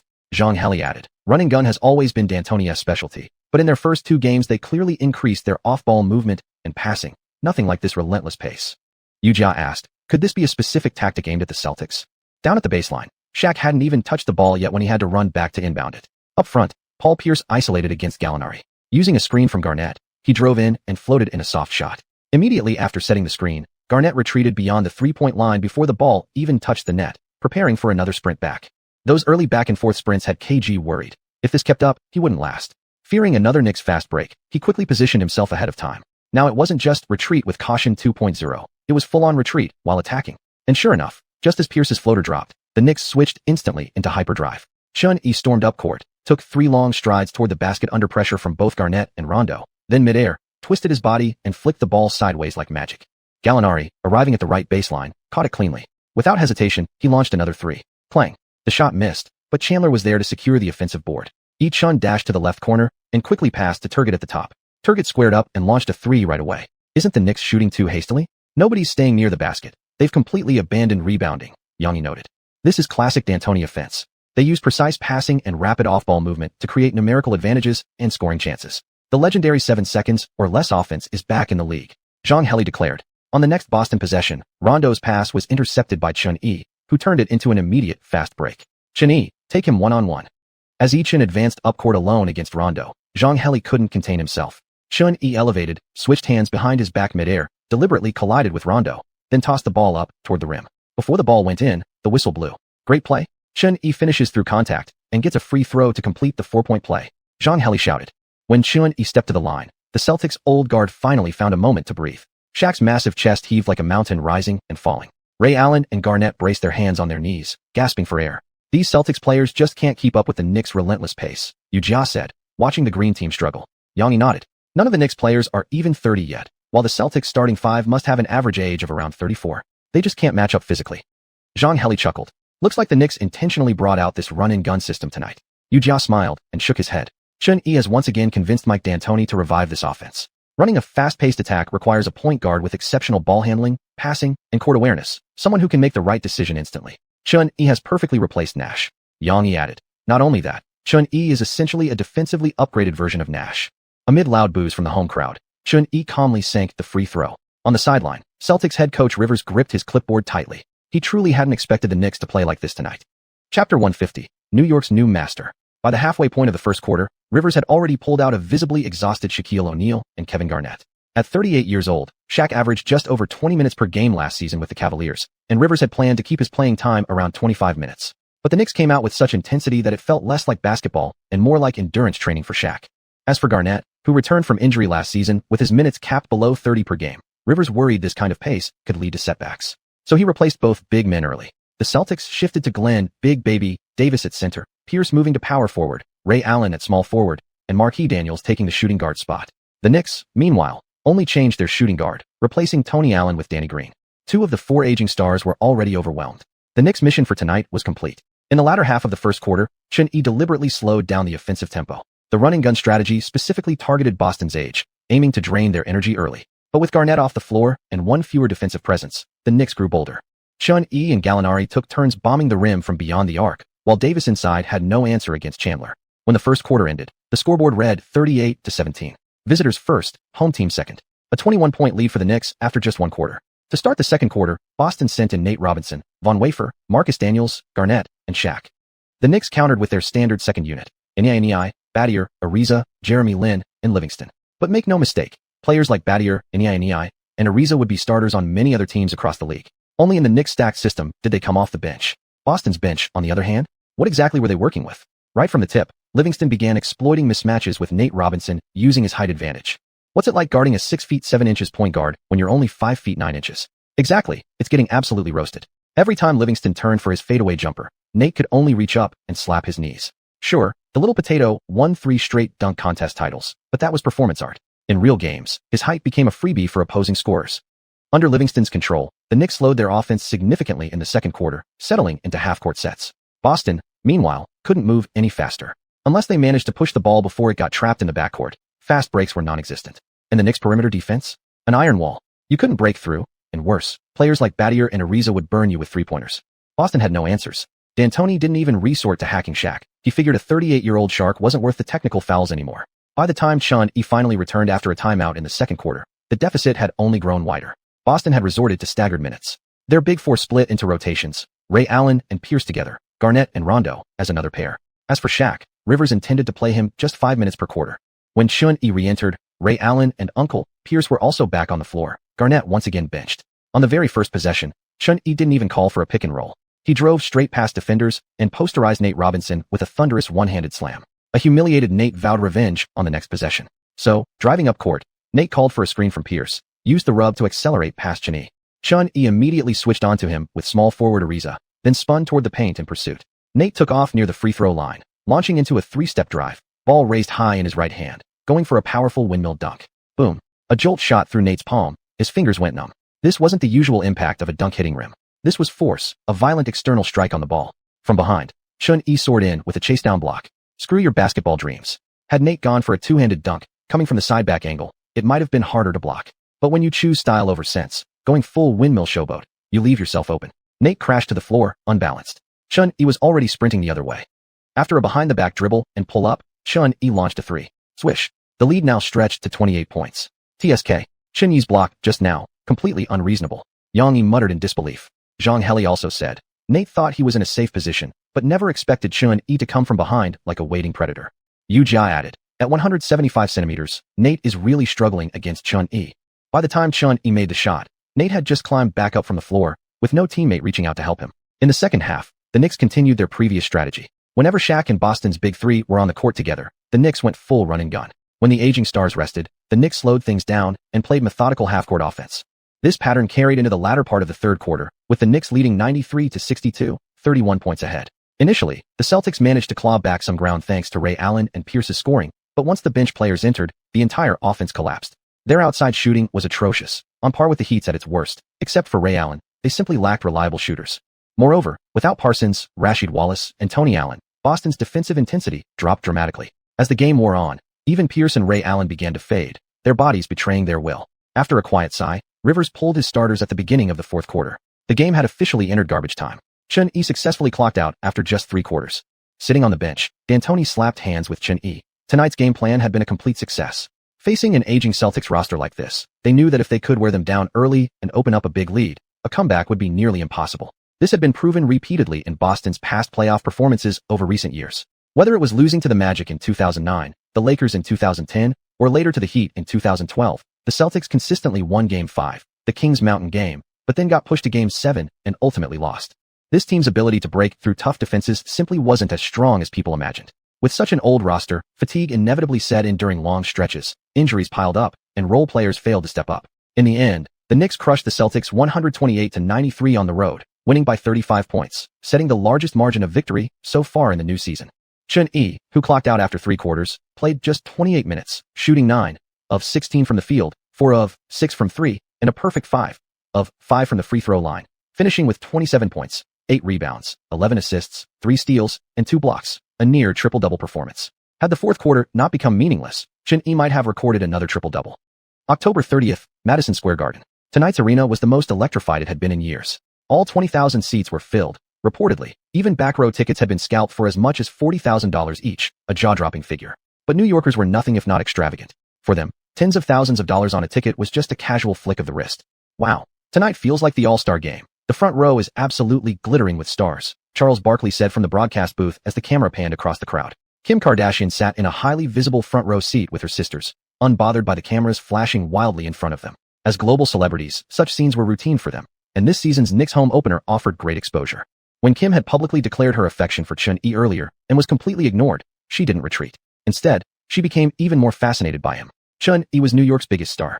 Anyone linked to him could gain unimaginable fame and fortune. A few days ago, Louis Fay had also asked Xianxia for tickets and was now sitting just behind the basket, proudly wearing his new Knicks jersey. For her, now that Xianxia had moved to New York, meeting up would be much easier. They both lived in Manhattan. Taylor brought her best friend to the game tonight too. As America's #1 Shin fan, Taylor wouldn't miss this night for anything. As the Knicks pre-game introductions began, all the lights in the arena suddenly went dark. The arena DJ shouted, "Let's welcome the New York Knicks of the 2010 to 2011 season." The camera shifted to the player tunnel. As the Knicks players emerged, fans roared in excitement. And naturally, Xianxia, the team's centerpiece, made his entrance last. Let us welcome the greatest rookie in NBA history, the record holder for most points in a single playoff game, the man who resurrected the Knicks' new era from the distant east. Xian. No sooner had the DJ finished than Xian stepped out from the tunnel. The atmosphere exploded. 20,000 fans screamed in unison, their voices shaking the entire arena. In the front rows, fans frantically waved their Knicks 7 jerseys, welcoming the new master of Madison Square Garden. Xian. Xian's adrenaline surged. The atmosphere at Madison Square Garden was electrifying, and the Knicks' morale was sky high. Xianxia remarked at the scene, "Wow, this is incredibly intense. The way New York welcomes him feels just like when Xian plays in China." Yang smiled, "Of course. The Knicks haven't had a superstar with such limitless potential in years." Tonight, the Knicks faced the Portland Trail Blazers, Wuxia said. The Blazers have maintained solid strength over recent seasons and remain a strong team in the Western Conference. Yang nodded. Even though the Blazers' center, Greg Oden, is once again sidelined, star guard Brandon Roy has returned from injury this season, keeping Portland highly competitive in the West. Before the game began, the starting lineups for both teams flashed on the big screen. Knicks, Chandler, Gallinari, Turkoglu, Ariza, Chen. Trail Blazers, Marcus Camby, Aldridge, Batum, Andre Miller, Roy. The two teams headed to center court for the tip-off. Chapter 151, Grinding Stats? Not gonna happen. On the opening possession, after Chandler won the tip-off, he quickly tapped the ball to Chen at the backcourt. Chen brought the ball up himself and advanced toward the front court, where he was guarded by Portland's point guard Andre Miller. A small guard standing around 6 feet 1 inch like Miller was basically free points for Chen. Without even calling for a screen and roll, Chen used a series of quick in-and-out dribble fakes. Then, planting his right foot hard on the floor, he exploded past Miller with ease. Inside the paint, Marcus Camby raised his hands to contest, while Chandler quietly stepped back 1 step, ready to receive the pass. But Chen didn't dish it to Chandler. Instead, after taking off, he raised the ball high with his right hand and attacked the rim straight at Camby. Clang. The Posterizer badge gleamed brightly. Camby didn't even react in time. His entire body was knocked back 2 steps. When he looked up, Chen's right arm was already hanging from the rim. The very first play of the game, Chen just posterized Marcus Camby. Kenny Smith shouted in disbelief, even though he'd seen Chen dunk over centers many times before. This kind of spectacle, where a guard throws down a slam on a center, never gets old. Barkley added, Chen has already fired up the Knicks fans within the first 20 seconds. The crowd roared in unison. New York hadn't even fully settled into their seats when they were treated to such a visual feast. Wave after wave of sound swept through Madison Square Garden. Meanwhile, Camby, now the unwilling backdrop of that highlight, quickly inbounded the ball. Miller brought it up and passed to the team's franchise player, Roy. Roy isolated Ariza at the 45-degree spot, using continuous crossovers to drive toward the paint. Once Ariza retreated to the edge of the restricted area, Roy leaned against him and began turning toward the basket. Chandler came over from the paint to double team. Using his left foot as the pivot, Roy spun away from Ariza, then squeezed past Chandler, used a quick pump fake, and threaded himself through the gap between the two defenders. He jumped and laid the ball in smoothly. Roy finished a beautiful 1-on-2 move here, Yang said from the Chinese broadcast booth. Zhang Heli commented, Roy is playing injured tonight, but his competitive form seems pretty good so far. Last season, Roy had torn his right meniscus during a regular season game against the Lakers, ending his season. Just 8 days after surgery, he returned for the playoffs, but Portland was eliminated by the Suns in 6 games. But Chen knew one thing clearly. This season, Roy had completely lost the form of his prime. Back on offense, Chen continued to target Miller. He muscled his way inside, then easily spun past him and finished with a layup off the glass. 4-2. Miller rubbed his head helplessly, finally realizing there was no stopping Chen. He immediately communicated with Roy to switch assignments. Portland's offense. Once again, it goes to Roy. Yang narrated as the action unfolded. Roy isolates Ariza at the elbow, drives in, pulls back, and knocks down a mid-range jumper. After watching the ball bounce twice on the rim before dropping in, Zhang Heli said, Roy's shooting touch looks sharp tonight. He's 2-for-2 to start, with 4 straight points. On the next possession, Chen went to work again. With the defensive switch complete, Roy was now guarding Chen. Post-injury, Roy's athleticism was clearly compromised. As Chen rapidly switched directions with crossover dribbles, Roy struggled just trying to keep up. Dribble, dribble, dribble. At the top of the arc, Chen took a half step forward in a hesitation move. As Roy instinctively retreated to stay in front, Chen quickly pulled the ball back and stepped behind the 3-point line. Perfect jump shot form. The ball soared along an incredibly high arc. Swish. The clean net ripple sounded crisp and clear. The score now read 7-4. On the other end, Roy's jumper finally clanged off the rim. Chen grabbed the rebound near the paint and instantly launched a fast break. New York's transition speed was so explosive that even Miami, known for their run-and-gun style, would struggle to cope, let alone Portland. Mid-court, Chen tossed the ball ahead to Gallinari, who had already sprinted to the 45-degree angle. The Italian cannon fired for the first time and nailed the second 3-pointer for the Knicks. Portland slowly inbound the ball. Miller brought it up and ran a pick and roll with Camby. As Camby cut inside and caught the ball, lifting it up, boom, a palm strike from above. Chandler blocked it cleanly, let out a roar, and grabbed the rebound himself. Chen was already streaking down the court. With one hand, Chandler launched the outlet pass. Chen caught it in full stride, took 3 giant steps, and and slammed it home with an axe-handle dunk. Xuan-yi had now scored 9 straight points, fueling an 8-0 run that overwhelmed Portland. On their next offensive set, Aldridge backed down Gallinari in the post and finally got Portland 2 difficult points with his signature fadeaway jumper. Xuan-yi casually dribbled the ball to midcourt. Roy stood at the top of the arc, waiting to defend Chen's next move. However, Xuan-yi, standing on the Knicks' large center court logo, didn't rush to advance with the ball. Instead, he calmly directed his teammates into their positions near the basket. Roy suddenly realized what was happening and immediately charged toward Xuan-yi, attempting to close him out. But Xuan-yi gave him no chance. From the logo, he rose up for a straight pull-up jumper. The broadcaster's camera followed the ball as it streaked toward the rim. Swish! The first deep three-pointer of the new season. As soon as the long shot dropped, fans in the back rows of the home stand leapt to their feet, raising their arms with the DJ chanting, 3. Xuan-yi turned toward the crowd, formed a pistol with his finger, and blew across the barrel. With this deep three, infinite range had already triggered 17 times. Just 3 more deep threes would upgrade it to silver tier. Portland head coach Nate McMillan immediately called a timeout.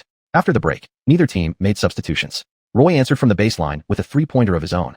In the first quarter, Portland funneled an unusually high number of possessions through Roy, which surprised Xuan-yi greatly. Roy had just returned from major injury. There was no reason to rush him back into such a heavy role. Even if eager to return, he should have come off the bench gradually to regain rhythm. Using him at such a high frequency only added more physical strain, especially with a medical staff supposed to be monitoring his health. The Knicks dominated throughout the first quarter, overwhelming Portland with their relentless offensive pace. Portland struggled to score not just because of Chandler's interior presence, but also due to New York's swarming wing defenders. Aside from Aldridge's mid-range game, only Roy could generate offense through isolation plays. Yet even then, this version of Roy was clearly trying his hardest, yet falling short. Late in the second quarter, when Xuan-yi returned with the starting lineup, he isolated Roy at the baseline, drove past him in a flash, then smoothly spun around a rotating Aldridge in the paint before soaring high and powerfully slamming the ball through the rim with both hands. Roy, left a step behind, silently muttered to himself, "It must feel incredible to be healthy." Beside him, Camby flinched as if feeling the vibration from the rim, the terrifying image of being posterized flashing again in his mind. Madison Square Garden erupted once more. The DJ stretched out the chant. Xuan-yi. 112-92. The Knicks crushed the Trailblazers at home. Xuan-yi played just 31 minutes tonight, shooting 10-4, 20 from the field, including 4 of 9 from beyond the arc and 7 of 8 from the free throw line. He finished with 31 points, 9 rebounds, and 10 assists, a near triple-double. Once again, he clocked out early in convincing fashion. In the fourth quarter, the obsessively meticulous Xuan-yi grew visibly uncomfortable seeing that rebound count stuck at 9. In the previous game against the Celtics, he'd also fallen 2 boards short. Only after intense internal debate and coach D'Antoni Estendoc had he resisted the urge to re-enter the game just to complete the triple-double. Gallinari, the Knicks' second-best performer tonight, scored 28 points. Over these 4 games under Xuan-yi's influence, Gallinari had averaged over 7 3-point attempts per game, hitting around 40%, showing rapid development. If he could improve defensively, he had real potential to become the next generation's elite 3 and D wing. Portland never offered much resistance early, and by the beginning of the fourth quarter, they had effectively conceded. Although Xuan-yi barely played in the final period, the game was still highly satisfying for Knicks fans. For the first 3 quarters, he had been firing on all cylinders, averaging a point per minute, which thrilled the crowd. The Knicks wrapped this one up quickly again. "Honestly, it's been a while since I've seen Xuan-yi playing in crunch time," Yang commented after the game. Xiuxian added, "He was just 1 rebound shy of his second triple-double of the season." Zhang Heli chuckled. "Just a few days ago, some people were claiming Xuan-yi is chasing stats this season, especially rebounds. But look, he barely plays in the fourth quarter. If he really wanted to pad his stats, wouldn't garbage time be way easier?" When Xuan-yi's fans saw critics accusing him of stat padding, they fired back angrily. "Have you ever seen someone chase stats by stopping at 8 or 9 rebounds? Besides, when you're executing team strategy, can you even call it stat padding?" Yang agreed. "Not every good stat line means someone's padding numbers. As we've analyzed before, the Knicks system relies on Xuan-yi's position to crash the glass." After the game, Xuan-yi took the initiative to embrace Roy. Roy had played exceptionally well tonight. In 35 minutes, he led his team with 29 points, adding 4 rebounds and 3 assists. During the second half, as Roy tried to single-handedly drag his team back into the game with one mid-range jumper after another, memories of his injury tugged at fans' hearts. Yet, admirable as his effort was, it wasn't enough to overcome this Knicks squad. 29 points, proof that Roy still had a little fuel left in the tank. Unfortunately, this brilliant guard's prime had been far too short, fading even faster than another prodigy, Rose. If memory served right, this season would be Roy's final chapter with the Trailblazers. Once his meniscus was fully removed later on, he'd exist only in the memories of Portland fans. With this victory over Portland, the Knicks extended their winning streak to 4 games, now leading the entire league in record. Xuan-yi also earned the Eastern Conference Player of the Week award. Had there been fewer games in October and no monthly award designated by the league for that month, otherwise the honor would have undoubtedly belonged to Xuan-yi, who was averaging 25.5 points, 10.8 rebounds, and 12.8 assists per game, a near triple-double every night. November 3rd, The Knicks, after 4 days of rest, were set to fly to their next away game. Xuanhuan was extremely dissatisfied with the league's scheduling this season, who in their right mind schedules 4 out of 5 games as road games at the start of the season. Their opponent on the 4th? None other than the Chicago Bulls. Having just faced off against the prodigious guard Roy, Xuanhuan was now about to go head-to-head with another young phenom, Rose. Chapter 152. This young man, damn it. November 4th, United Center in Chicago. Fans had arrived at the arena early. This year, Chicagoans could clearly sense their team was on the rise. Derrick Rose, the Bulls' starting point guard, had become a media spotlight lately, just like Xuanhuan. In the first 3 games of the season, the Bulls held a 2-1 record, with Rose averaging over 30 points and 10 assists per game, fully showcasing his talent. From Xuanhuan's memory, this season's Bulls would become the best team since Jordan retired.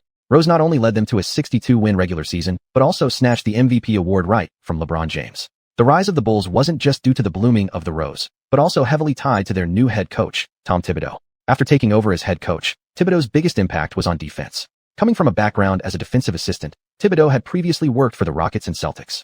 In 2008, he built the championship-level defensive system for Boston's Big Three, an achievement that spoke volumes about his capability. Upon arriving in Chicago, he quickly assembled a strong defensive framework. During his years with the Bulls, regardless of whether Rose stayed healthy or not, the team consistently remained among the top 4 in the Eastern Conference. By all accounts, Thibodeau played an absolutely pivotal role in the Bulls' revival. But when it came to defensive battles, this season's Knicks weren't afraid of any team. Their roster was stacked with defensive specialists who could form their own self-sustaining system.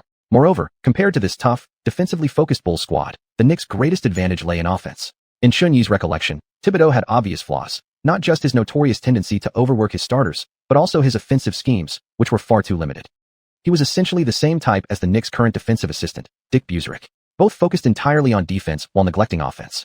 Buszrik had since accepted reality and settled into a purely supportive role under D'Antoni, focusing solely on defensive coaching. During the years when the Bulls battled fiercely with the Heat in the East, the reason they always lost came down to offense. More often than not, once they fell behind in the first half, they could never close the gap. Their only play was letting Rose go one-on-one like crazy. This problem persisted even until the moment Emperor James made his decision to and returned to Cleveland. It seemed as though Thibodeau could never overcome LeBron no matter what. And yet, the Bulls weren't exactly lacking offensive players. Besides Rose, who already had strong driving ability, they'd also acquired Carlos Boozer, the Jazz's core player, this season. But still, their offense remained utterly broken.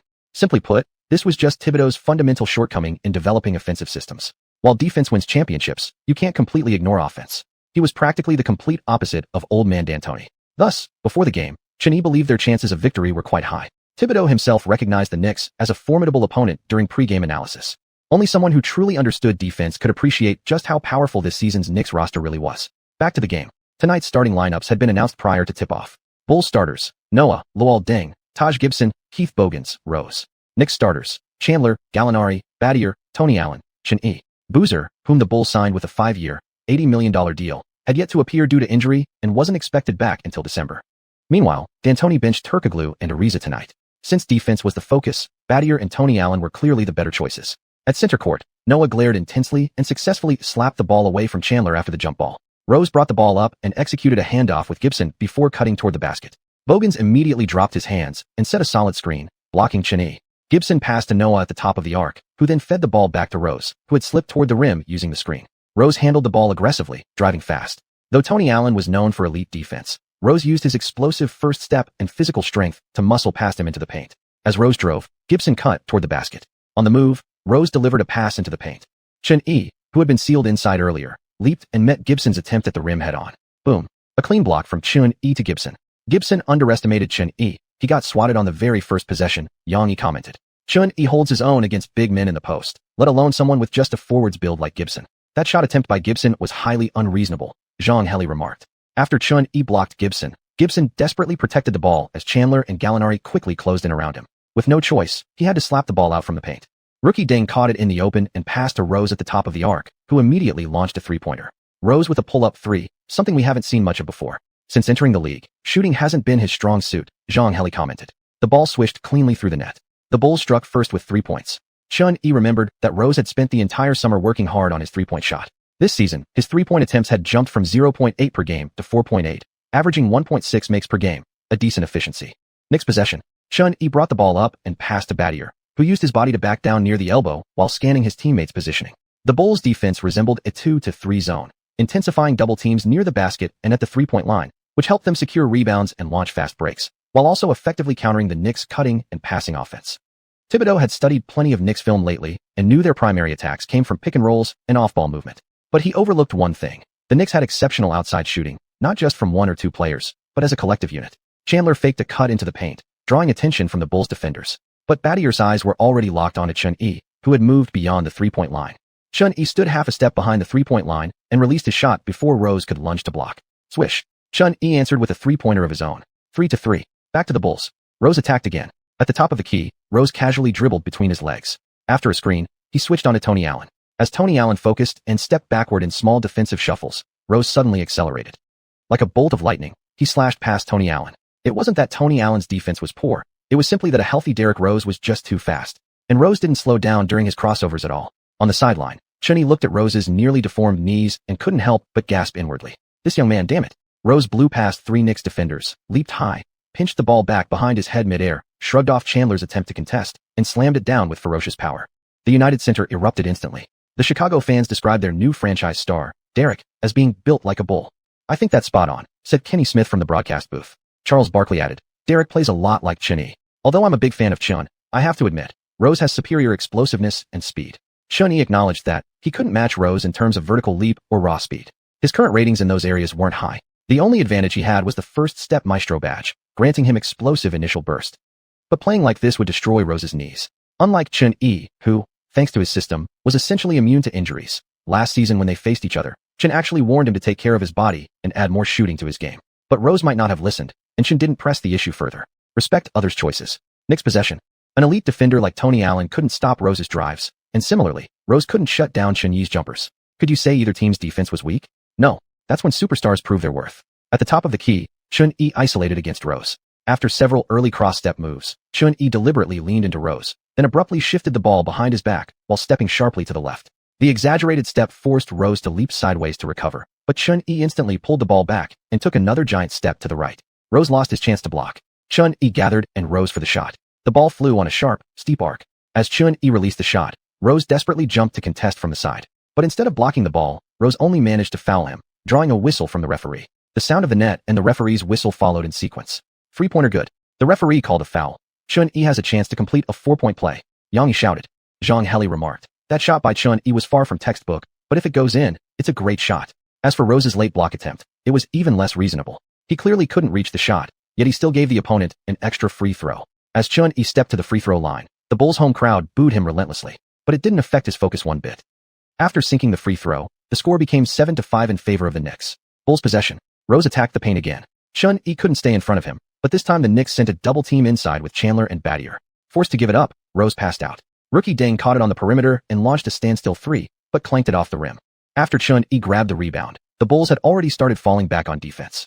Early retreat. This was Thibodeau's solution to counter the Knicks' fast-paced transition game. But the Knicks' fast break didn't always have to attack the rim. From near midcourt, Xuanhuan launched a long pass to Gallinari at the 45-degree angle. The Bulls' frontcourt players immediately swarmed him. Italian cannon, firing, playing. Under combined pressure from three defenders, the ball struck the front of the rim and bounced high into the air. Xuanhuan sprinted rapidly from the top of the arc toward the paint, leaped inside the lane, located the ball midair, then arched his back and violently swung his arm upward, sending the ball soaring in a perfect arc. Folding reverse, slam dunk. The United Center fell instantly silent. Only the vibrating sound of the rim after the dunk remained. Chapter 153. Even slamming gets tiring eventually, right? Another dunk that's guaranteed a spot in tonight's top 5 plays, Kenny Smith said. Charles Barkley stood up from his seat and exclaimed, Xuan just extinguished the Bulls fans' excitement all over again. Seriously, isn't he going to consider entering this year's dunk contest? The past few years have been so boring. Kenny glanced at him and added, now that I think about it, wouldn't he be perfect for the three-point contest too? The Bulls fans weren't actually discouraged, though. They still had full confidence in their star player. At the frontcourt, Rose had already brought the ball to the wing beyond the three-point line. Luol Deng set a screen and immediately sprinted toward the baseline. Nobody from the Knicks bothered chasing him, focusing all their attention on Rose instead. Faced with Xuanhuan's double team along with Gallinari, Rose remained fearless. He took a long step back, creating half a step of space against Gallinari, then darted straight through the gap between them, driving into the paint like a gust of wind. Battier and Chandler stood guard inside, one in front of the other. Rose planted his foot just before the free throw line and launched himself into the air, soaring over Battier. His body twisted midair like a corkscrew as he switched hands to avoid Chandler's block, then cradled the ball high with his right hand and finished with a tough, acrobatic finger roll. At that moment, the referee's whistle blew. Chandler had fouled on the shot. 1-on-4. Rose weaved through the paint, completely ignoring every layer of the Knicks' defense. Xianxia announced. Zhang Heli sighed in admiration. Such incredible talent. Rose and Chun-Yi will surely become the two biggest superstars of the league in the future. Wuxia added. Rose not only made the basket, but also came with thorns. He drew a foul on Tyson Chandler. Chun-Yi, Gallinari, and others exchanged glances, then shrugged and smiled helplessly. In his previous life, Chun-Yi had watched countless highlight reels of a pre-injury prime Derrick Rose, but only now, experiencing it firsthand, did he truly grasp how terrifying Rose's ability to attack the rim really was. Moreover, tonight Rose was playing noticeably smarter than before. Last season, Chun-Yi had faced Rose several times. Rose loved attacking the basket and often used difficult, contortionist up and unders to evade defenders midair. But tonight, Chun noticed Rose subtly seeking out physical contact during his drives, deliberately drawing fouls from the referees. In Chun-Yi's memory, Rose was averaging nearly 3 more free throw attempts per game this season compared to last, and his shooting percentage had improved as well. This was a major reason behind his increased scoring average. The Chicago crowd, whose spirits had just been dampened by Chun-Yi's performance, instantly reignited with Rose's explosive play. MVP. MVP. The entire arena roared in unison, a stark contrast to the silence that greeted Chun-Yi's free throws moments earlier. Rose calmly sank the free throw. The first quarter was essentially a battle between the two stars, each matching the other blow for blow, while the rest of the players dutifully held down the defensive end.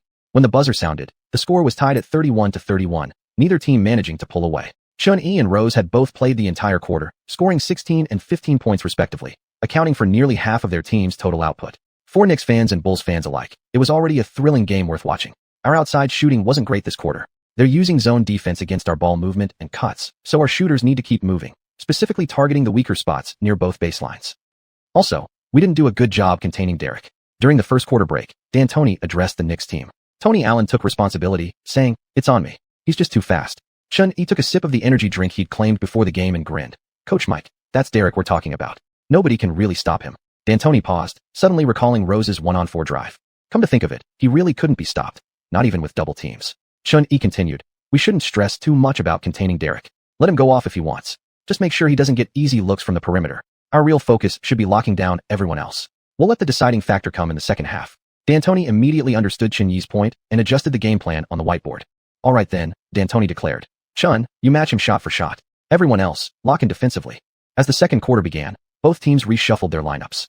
The Knicks sent out Niai, Turkoglu, Danny Green, Ariza, and Livingston. The Bulls countered with Akissi, Luol Deng, James Johnson, Korver, and CJ Watson. The Knicks' second unit was operating on a completely different level, utterly overwhelming their opponents. Akai, still a rookie, couldn't stop Niai's full force attacks in the paint, while Watson on the backcourt was a full head shorter than Livingston. As D'Antoni watched from the sidelines, seeing Livingston repeatedly hitting pull-up jumpers and backing down Watson for easy buckets, he couldn't help but sigh. Using Livingston as the sixth man against smaller second-unit guards was just too effective. Moreover, there was no comparison between the two teams in terms of overall offense and defense. Besides Niai, every Knick possessed solid three-point range, and their defensive intensity far surpassed that of the Bulls. On Chicago's side, Korver was the only one with any real outside shooting touch.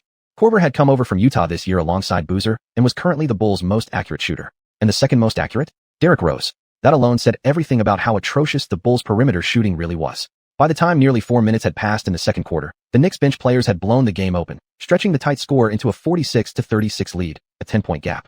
Thibodeau couldn't take it anymore. He immediately made substitutions, sending Rose and Gibson back onto the floor. Seeing Rose warming up at the sideline, Coach D responded in the next possession by subbing Chun-Yi and Tony Allen back in.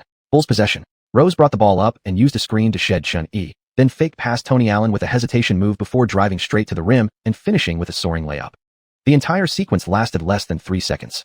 "Rose is incredibly fast, just 3 seconds, and the job's done," Zhang Heli remarked. Yang Yi added, "This pace is even quicker than the Knicks' 7-second offense." Chun-Yi brought the ball back up, ran a pick and roll with Turkoglu, then dished to Niai. In a one-on-one matchup with Akai under the basket, Niai didn't even use a pump fake. He just powered up and slammed it home with 2 hands. Akai stumbled backward after being posterized.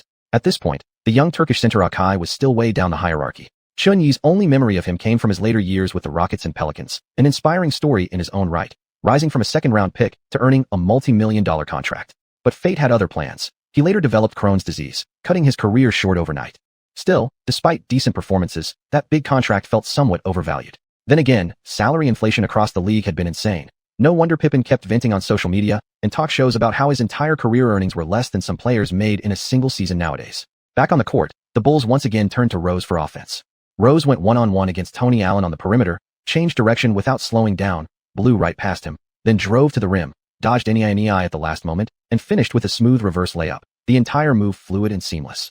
Deafening cheers erupted from the United Center crowd. Next possession, Chun-Yi deployed Wu Huang's bulldozer-style attack, shoulder-checking past Rose all the way into the paint. As Akai and Deng converged in a double team, he kicked it out to Danny Green in the corner.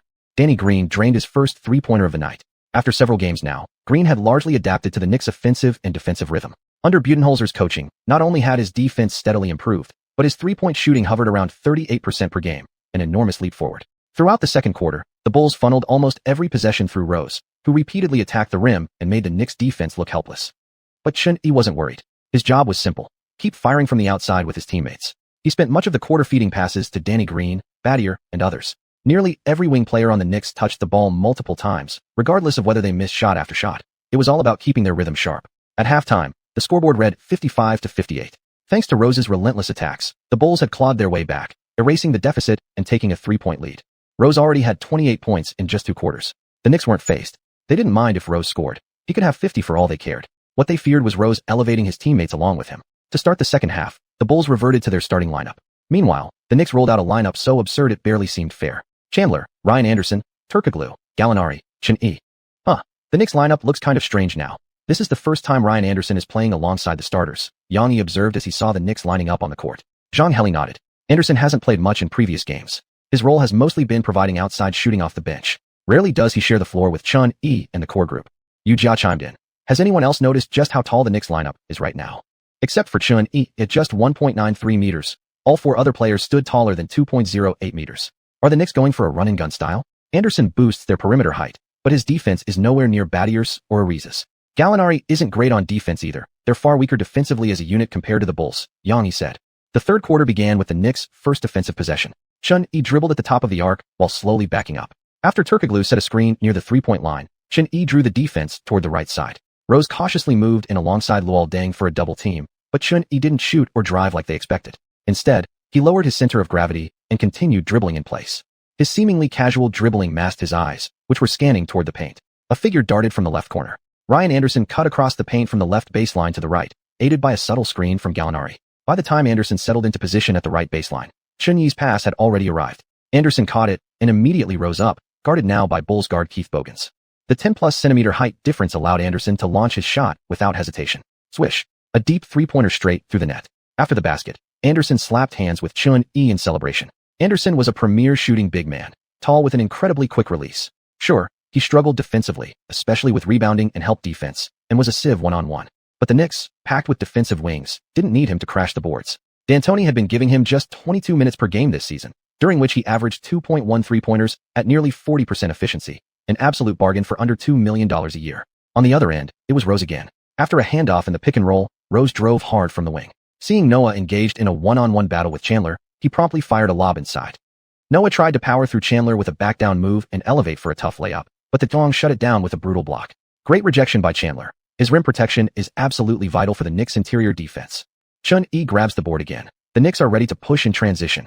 Even as the words left the commentator's mouth, Chun-Yi had already fired the ball ahead to Gallinari, who was sprinting to the 45-degree angle. Gallinari caught it, paused briefly to set his feet, then launched his shot. The Italian cannon's second attempt of the night finally found the bottom. 2 straight threes, just like that. The score flipped to 61-58. Back on offense, seeing how quickly the Knicks transitioned, Rose handed the ball off to Gibson at center court, then quickly relocated to the corner. Gibson passed it right back.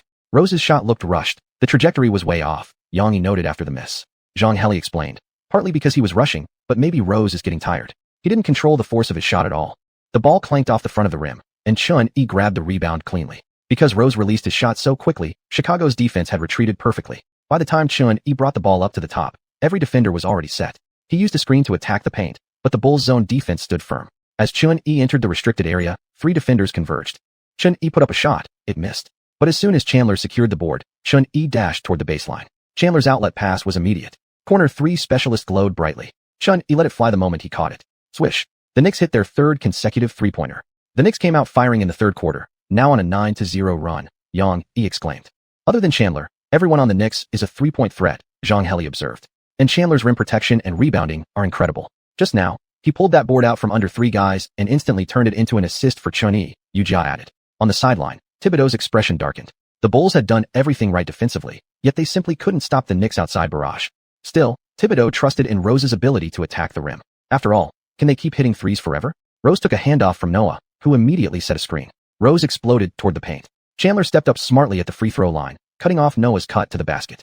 Rose, intending originally to finish with an alley-oop, saw the play collapse and quickly changed course, pulling up into a floater. The high-arching shot kissed off the glass and dropped in cleanly. The Knicks weren't fazed by Rose scoring inside. Their focus remained on disrupting his connection with teammates. Sure, you can keep attacking the rim, but even you'll tire eventually, won't you? Chapter 154. A chase-down block from Xuanhuan. The Knicks continued their offensive possession. Chandler attempted a post-up against Noah but missed, then grabbed the offensive rebound and went up for a second chance. However, Noah let out a roar and met Chandler at the rim with a powerful chase-down block. A furious Chandler immediately tried to fight for the ball again, but under pressure he batted it out of bounds. Possession turned over to the Bulls. Noah celebrated his block with an intense shout, passionately trying to project a tough guy image for the Chicago fans. In this game, the battles between Chandler and Noah in the paint were mostly stalemates. Neither could consistently score on the other. One was Defensive Player of the Year in 2012, the other in 2014. When these two clashed head-on, it truly came down to a draw. Chandler ran toward the sideline to pressure the inbound pass, silently thinking to himself, asterisk man, life's so much easier when you're just eating cakes. Who wants to face up and struggle like this? Asterisk. The ball ended up back in Rose's hands. The ball goes back to Rose to initiate, Yang commented. Zhang Heli expressed concern. Rose is scoring explosively tonight, but can the Bulls really rely solely on him for their offense? Yu followed up. The Bulls have been playing incredibly tough defense this season, but the Knicks are also a team known for defense. With the way New York is defending, Chicago's other players have no openings, whether cutting inside or facing up. All of Rose's points tonight come purely from individual brilliance. The Bulls' offense once again started with a pick and roll between Rose and Noah. After setting the screen, Noah caught the ball in place. He originally intended to pass to Rose, who had cut toward the low post, but Xuanhuan, seeing Noah's sluggish movement, lunged in without hesitation and slapped the ball clean away. After the steal, Turkoglu quickly picked up the loose ball and pushed forward. When Xuanhuan called for the ball on the wing, the retreating Bulls defenders instantly swarmed him, but that left Chandler wide open cutting toward the basket. Chandler caught the pass and dunked uncontested. This play forced the Bulls into a timeout. It was clear to Thibodeau, the team had fallen into the Knicks' trap since early in the third quarter, and if they kept playing this way, they'd be led around by the nose. Stay tight on the perimeter, watch their movement, and your defenders should stick right on them.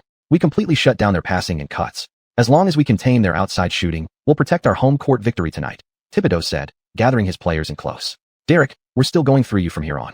Use your drives to break apart their defense. Thibodeau turned and told Rose. Rose nodded from the bench, breathing heavily in big, deep gasps. When it came to his coach's demands, Rose, the man of few words and relentless action, never backed down. Thibodeau believed that as long as Rose relentlessly attacked the Knicks' interior, combined with their ironclad defense, New York wouldn't be able to create much damage. On the Knicks' side, Xuanhuan wiped sweat from his brow and exchanged a knowing smile with D'Antoni. From across the court, watching Rose gasping for breath, Xuanhuan knew it wouldn't be long before the Bulls collapsed. The first half's high-intensity defense would have crushed him too, if not for the energy drinks he'd obtained through his system.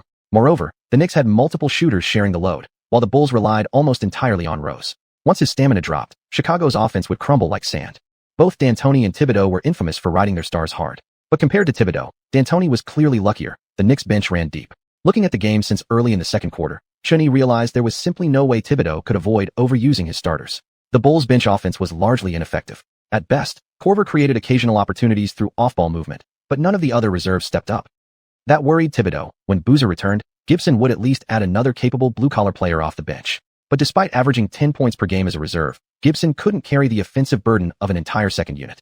In contrast, any random player pulled from the Knicks bench could make an impact. Truth be told, Thibodeau's coaching strengths always leaned more toward defense than offense. Combine that with an underwhelming backup cast, and he had no choice but to keep Rose on the floor to carry the scoring load. Yet Xuanhuan believed the reason the Bulls had found success this season was their emphasis on ball movement. The team was filled with high IQ players who willingly shared the ball, and with Rose's ability to finish, it made for smooth sailing during the regular season. But in the playoffs, when their offensive limitations weren't addressed, progress became impossible. After the timeout, Thibodeau carefully considered his options, then decided once again to send Korver back into the game. Korver, however, didn't provide any real help for the Bulls. The Knicks' group of tenacious perimeter defenders weren't about to give him any space to move and launch three-pointers. For most of the game, the Bulls relied solely on Rose's isolation plays. Chicago fans were thoroughly entertained tonight. Every drive Rose made toward the basket sent the crowd into a frenzy. Right until the end of the third quarter, Rose, who had already logged 33 minutes, kept relentlessly using his individual brilliance to battle multiple defenders at once, violently attacking the rim again and again. Exciting as it was, a glance at the scoreboard raised some doubts. 87-73, visitors first, home team second. And looking at the clock, there were still 1:23 left in the third quarter. The Bulls were already down by 14 points. Despite Rose's constant penetration into the paint, the Knicks kept answering with three-pointers. In the third quarter alone, New York hit 7 triples. With 1 3-pointer against 1 2-pointer, how could the Bulls possibly keep up?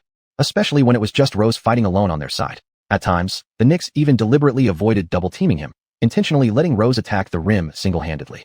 The two teams entered the fourth quarter with a double-digit score gap. On Chicago's first possession of the final quarter, Rose, who had played the entire third, returned to the floor shouldering all offensive hopes for the team. Same crossover without deceleration, but this time around, Rose was clearly much slower. As he drove into the paint, Gallinari gave Xuanhuan enough space, and Xuanhuan leaped alongside Rose's momentum. Chandler and Xuanhuan instantly formed a trapping force on Rose. Boom. After maneuvering past Chandler's block with a finger roll, Rose had no energy left to notice Xuanhuan lurking behind. The ball was redirected by an external force, striking the backboard before falling straight to the floor. Chase down specialist. A massive rejection from Xuanhuan right onto the board. Rose stumbled upon landing, while the Knicks had already launched a fast break. Turkoglu orchestrated the play up front, with Tony Allen cutting in from the wing.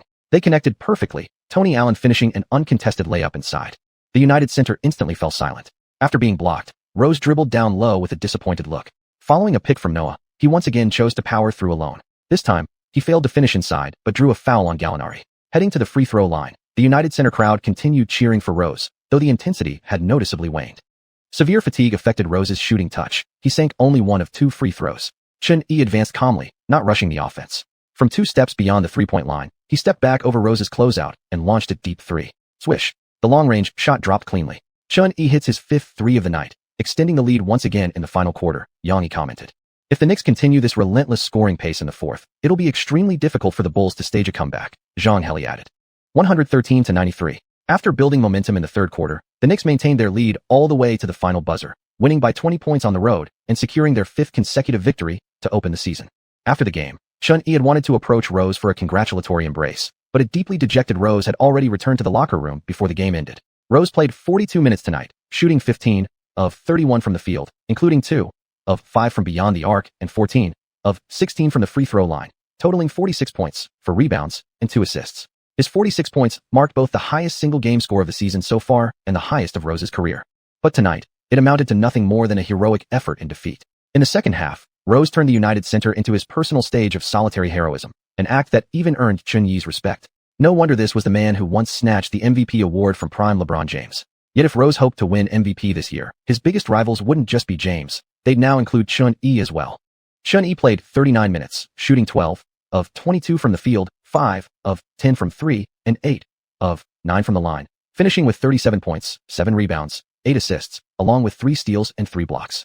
Though Xuanhuan scored fewer points than Rose, his efficiency was higher, and his stat line far more complete. Xuanhuan felt thoroughly satisfied with his performance. Early on, both teams showcased elite defense, making every point hard-earned, a true test of star players' ability to break down tough defenses.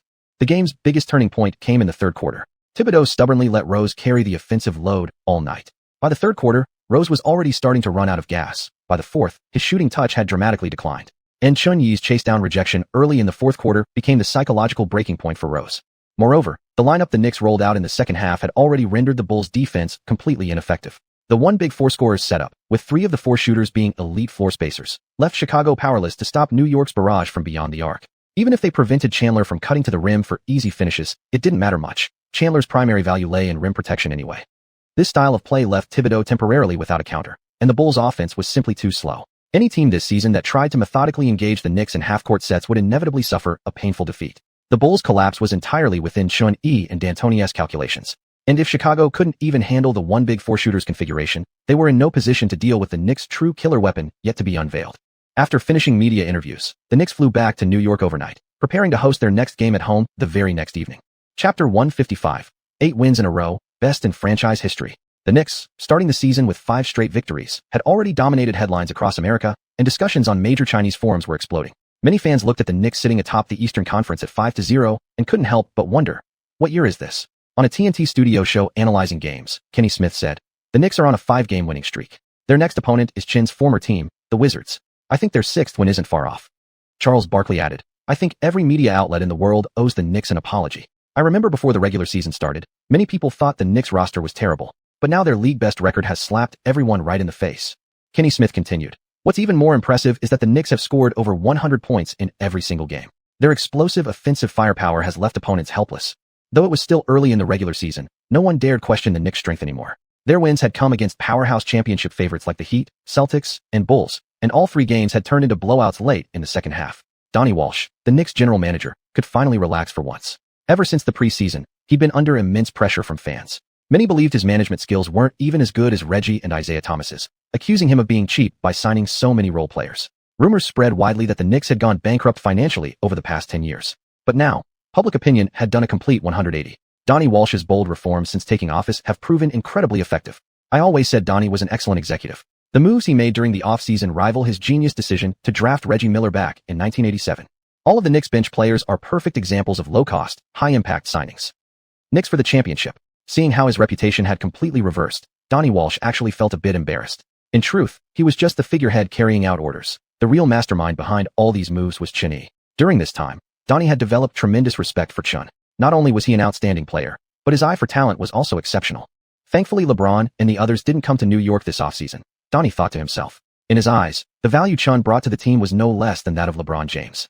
On the evening of November 5th, Knicks fans welcomed their team home with roaring cheers. That night, the Knicks faced off against the Washington Wizards. This game carried immense hype, not only because of the highly anticipated Chinese derby between Chun-Yi and Jianlian, but also due to Chen's first confrontation against his former team. Exactly why the Wizards had let go of Chun-Yi had become one of the league's biggest unsolved mysteries. Before the game, the recently returned Gilbert Arenas already declared to the media and Washington fans that there was no need to miss Chun-Yi. He would prove tonight who truly ruled the backcourt.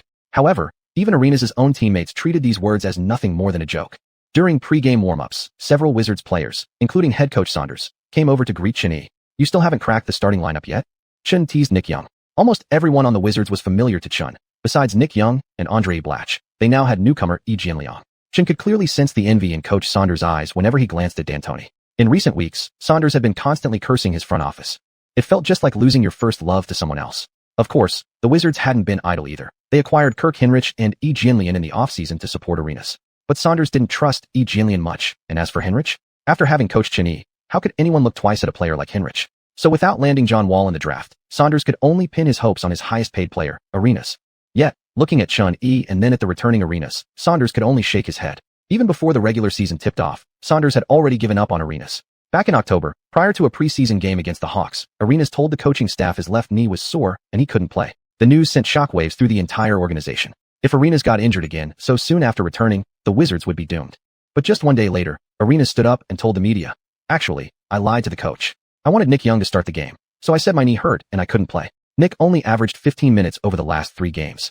I think he needs experience, and he deserves more opportunities." When Saunders heard about it, he was immediately speechless. What the hell? Playing Good Samaritan? Are you a damn elementary school kid? Making jokes out of something like this? Arenas, who received a fine from the team, didn't take the incident seriously at all. He thought his action was cool, like a gang boss helping out his younger brother, and believed he'd earn even more respect within the Wizards going forward. Nick Young, the other main figure in the incident, also became a media focus. In response, all Nick could do was say helplessly, "I don't know anything. There's no behind-the-scenes deal between me and him. I just played when the coach told me to." Now, that's what I call a low-maintenance leader like Chun-Yi. The game between the Knicks and the Wizards was effectively over by the third quarter. Both teams began rotating their starters out gradually as the fourth quarter started. By the end of the third quarter, the Knicks had already built a 30-point lead. Charles Barkley commented, "Gilbert has indeed proven one thing. That Chun is the true king of the backcourt." The final buzzer sounded with the Knicks crushing the Wizards 112-81 at home, securing their 6th consecutive win of the new season. Chun-Yi once again clocked out after just 3 quarters, finishing with 28 points, 6 rebounds, 7 assists, 4 steals, and 1 block in only 31 minutes of play. 2 of those 4 steals came directly off Arenas. Post-injury Arenas not only had a more fragile physique, but also lost his explosive first step, completely dominated by Chun-Yi on both ends of the floor. Yet despite shooting just 6 of 20 and bricking 14 shots, Arenas still refused to admit defeat after the game, claiming the loss wasn't due to skill, but merely poor rhythm. "Look, I went 8 for 4 from 3 and still scored 18 points. Arenas grinned at the reporters. After watching Arenas' post-game interview, Chun-Yi concluded, "This season, the Wizards are truly beyond saving." With this victory over Washington, the Knicks extended their winning streak to 6. The longest winning streak in Knicks history was 18 games, set during the 1969-70 season. Breaking that record might be tough, but they can certainly aim for the 7-game season opening streak set in 1993-94. On November 7th, ahead of the Knicks matchup against the 76ers, Yang commented, "That year, the Knicks finished second in the East and advanced all the way to the finals, pushing Hakeem Olajuwon's Rockets to 7 grueling games. It was the peak of the Knicks' performance in the last 20 years, Zhang Heli added. The 76ers came into the game with a 1-5 record. Chun-Yi felt confident about securing this win. After committing to building around Andre Iguodala, the 76ers had abandoned tanking. Chun-Yi remembered clearly that from 2010 to 2012, Philadelphia made the playoffs for 2 straight seasons before trading Iguodala to Denver and fully entering rebuild mode. Though the 76ers were indeed playoff caliber, their current strength still paled in comparison to the Knicks. Their young guard Drew Holiday was steadily improving, but tonight, facing Xuanhuan, he suffered the first true meltdown of his career. When Xuanhuan buried an ultra-long three-pointer from the center court logo during the third quarter, Holiday completely lost his composure. A staunchly defensive-minded player, Holiday never imagined basketball could be played like this. In the end, the Knicks successfully defended their home court, earning their 7th win of the season and tying the franchise record for most consecutive wins to start a season. More importantly, Xuanhuan finally achieved his long-awaited triple-double for the night. Clocking out after 3 quarters felt great, but it limited stat accumulation. Xuanhuan had narrowly missed multiple triple-doubles in previous games. Backed by Xuanhuan's dominant performance of 25 points, 10 rebounds, 15 assists, 2 steals, and 1 block, the Knicks defeated the 76ers 106-96. Once again, Xuanhuan was named Eastern Conference Player of the Week for the first week of November. The 7-game winning streak had sent New York fans into a frenzy. A whole wave of self-proclaimed 20-year diehard Knicks fans suddenly emerged out of nowhere. On November 9th, after a day of rest, the Knicks flew to Milwaukee. Jennings, who last season barely lost out to Xuanhuan for a spot on the all-rookie first team, was slowly coming to terms with the reality that Xuanhuan was simply better. Before the new season tipped off, Jennings still harbored some resentment, but seeing the Knicks' 7-0 record, he chose to stay quiet and keep working on his now infamous bricklaying jumper. This season, Jennings felt he had improved slightly, not only raising his scoring average but also boosting his efficiency. Yet Bucks fans had already seen through Jennings' true nature. The kid might have had that insane 55-point game last season, but the more you analyze his stats, the more you realize he's just a damn bricklaying machine. Averaging 15.5 points in his rookie year and 16.2 in his second season. Sounds decent, right? Seems like slight improvement, but his shooting percentages were 37.1% and 39% across those 2 seasons. Good enough to literally bend rims out of shape. Ever the sharp-tongued critic, Charles Barkley said on air, the Bucks rim repairman should thank Brandon for existing. Otherwise, he might have been out of a job. Kenny Smith added, looks like not starting Brandon in last year's rookie challenge, but choosing Xuanhuan instead was the right call after all. Barkley nodded. Not only that, I think the league should take back Brandon's all-rookie first-team spot. James from Oklahoma City was clearly more deserving. His efficiency is way ahead of Brandon's. Jennings felt deeply stung by the comments. Tonight at home, Jennings treated Bucks fans to another showcase of his ever-consistent iron-forging technique in the first quarter. Amidst the relentless clanging of missed shots, the Knicks took a commanding 41-19 lead after just 1 quarter. Even as the Bucks stubbornly fought on in the second quarter, trying desperately to claw their way back, the Knicks, firing on all cylinders, had no intention of making it a game, raining down threes relentlessly. Against a team this poor defensively and offensively wasteful with bricks, D'Antoni's run-and-gun system was simply unstoppable. The Bucks didn't even make it to the third quarter before they completely folded. Final score, 107-80, Knicks dominate the Bucks on the road. Ironsmith Jennings' stat line of 5-4-20 with 11 points was painfully ugly. Xuanhuan, meanwhile, set a new low for minutes played this season, logging just 27 minutes and finishing with a modest 21 points, 5 rebounds, and 6 assists. 8 straight wins. The Knicks set a new franchise record for best start of the season. Chapter 156, The New Badge, Quick Draw. November 10th, New York, Madison Square Garden. The Knicks returned to their home court riding an 8-game winning streak, and the passion of New York fans burned like roaring flames. Tonight's opponent was the Golden State Warriors, and the Knicks were aiming for their 9th consecutive win. Ever since the start of the new season, all 4 of the Knicks' home games had sold out Madison Square Garden. Yet even outside the arena, fans without tickets refused to leave, waving Knicks banners in Manhattan Plaza, turning the entire city into a sea of Knicks posters. The Warriors' backcourt is aggressive. Stay focused, everyone. We already made history last game. Tonight, our goal is to extend that winning streak even further. D'Antoni encouraged his players in the tunnel before the game. Golden State Warriors had welcomed new owners this season, Joe Lacob and Peter Guber, who declared their ambition to elevate the Warriors into the ranks of America's top sports franchises. Judged by future standards, Joe Lacob's vision was undoubtedly exceptional. After taking over, he laid the foundation for what would become the Warriors dynasty. But Xuanhuan, as a man from another time, was determined to prevent the chain of moves that would shape that future. Joe Lacob certainly knew how to win hearts. Xuanhuan remembered most vividly how during Game 6 of the 2016 playoffs between the Thunder and the Warriors, after Thompson rained down 11 three-pointers to save Golden State, Lacob actually knelt down to worship Thompson right in the player tunnel. This year, the Warriors hadn't changed much in roster. The backcourt remained the Curry-Monta-Ellis duo, but they had strengthened their front line by drafting Cousins.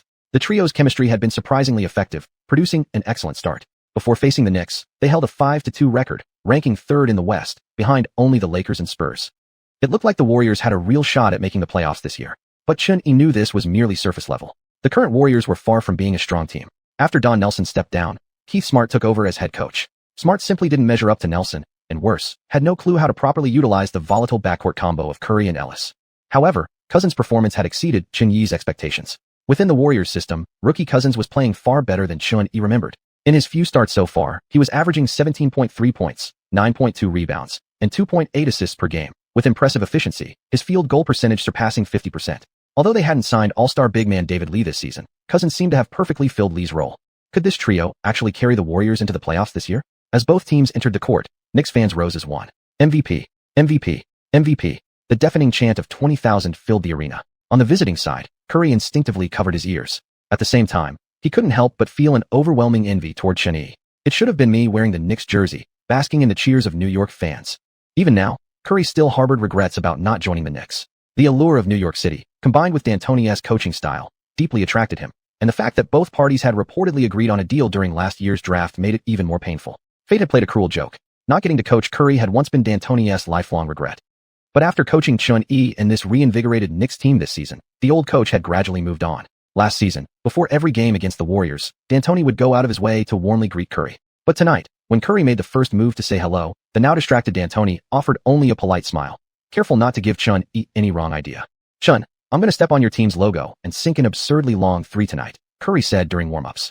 They'd become friends after the All-Star game, even occasionally meeting up in the off-season for shooting workouts. Xuanxia shrugged. "Oh, then I'll make two." Curry froze, then clenched his teeth, a sudden fierce competitive fire igniting in his heart. It wasn't arrogance from Xuanxia. He really planned to attempt 2 deep threes tonight. His skill, limitless range, needed exactly 2 more successful ultra-long-range three-pointers to level up to silver. On the giant screen above the arena, the starting lineups for tonight's game were displayed. Knicks starters: Chandler, Gallinari, Turkoglu, Tony Allen, Xuanxia. Warriors starters: Andris Biedrins, Cousins, Dorell Wright, Ellis, Curry. Judging by the rosters alone, both teams boasted formidable offensive firepower. The Knicks needed no explanation, but the Warriors' backcourt duo was among the most aggressive offensively in the entire league.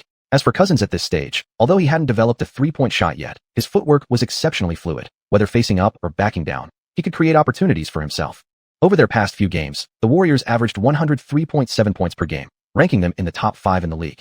But unlike the Knicks, who were loaded with defensive beasts, the Warriors' defense was clearly paper-thin. Looking at their backcourt, Xuanxia was confident he could tear either one apart. On the court, both teams began the game with a jump ball. Xuanxia won possession and immediately targeted Curry on the opening play. Curry's frail frame couldn't withstand Xuanxia's physical drive. Even though his foot speed managed to keep up Van Chang, the Knicks' first possession ended with Xuanxia effortlessly scoring inside with a one-on-one finish. The Warriors' first offensive possession. Monta Ellis isolated Tony Allen at the wing, around the 45-degree angle. He crossed over with a behind-the-back move, exploded toward the paint, and elevated over Gallinari. Chandler also leapt to contest. But Ellis, caught between 2 defenders, shifted the ball mid-air with an outrageous, high-arching finger roll that kissed the glass and dropped in. Such a difficult finish even made Xuanxia whistle in surprise. In Xuanxia's eyes, Ellis was finally entering his true prime this season.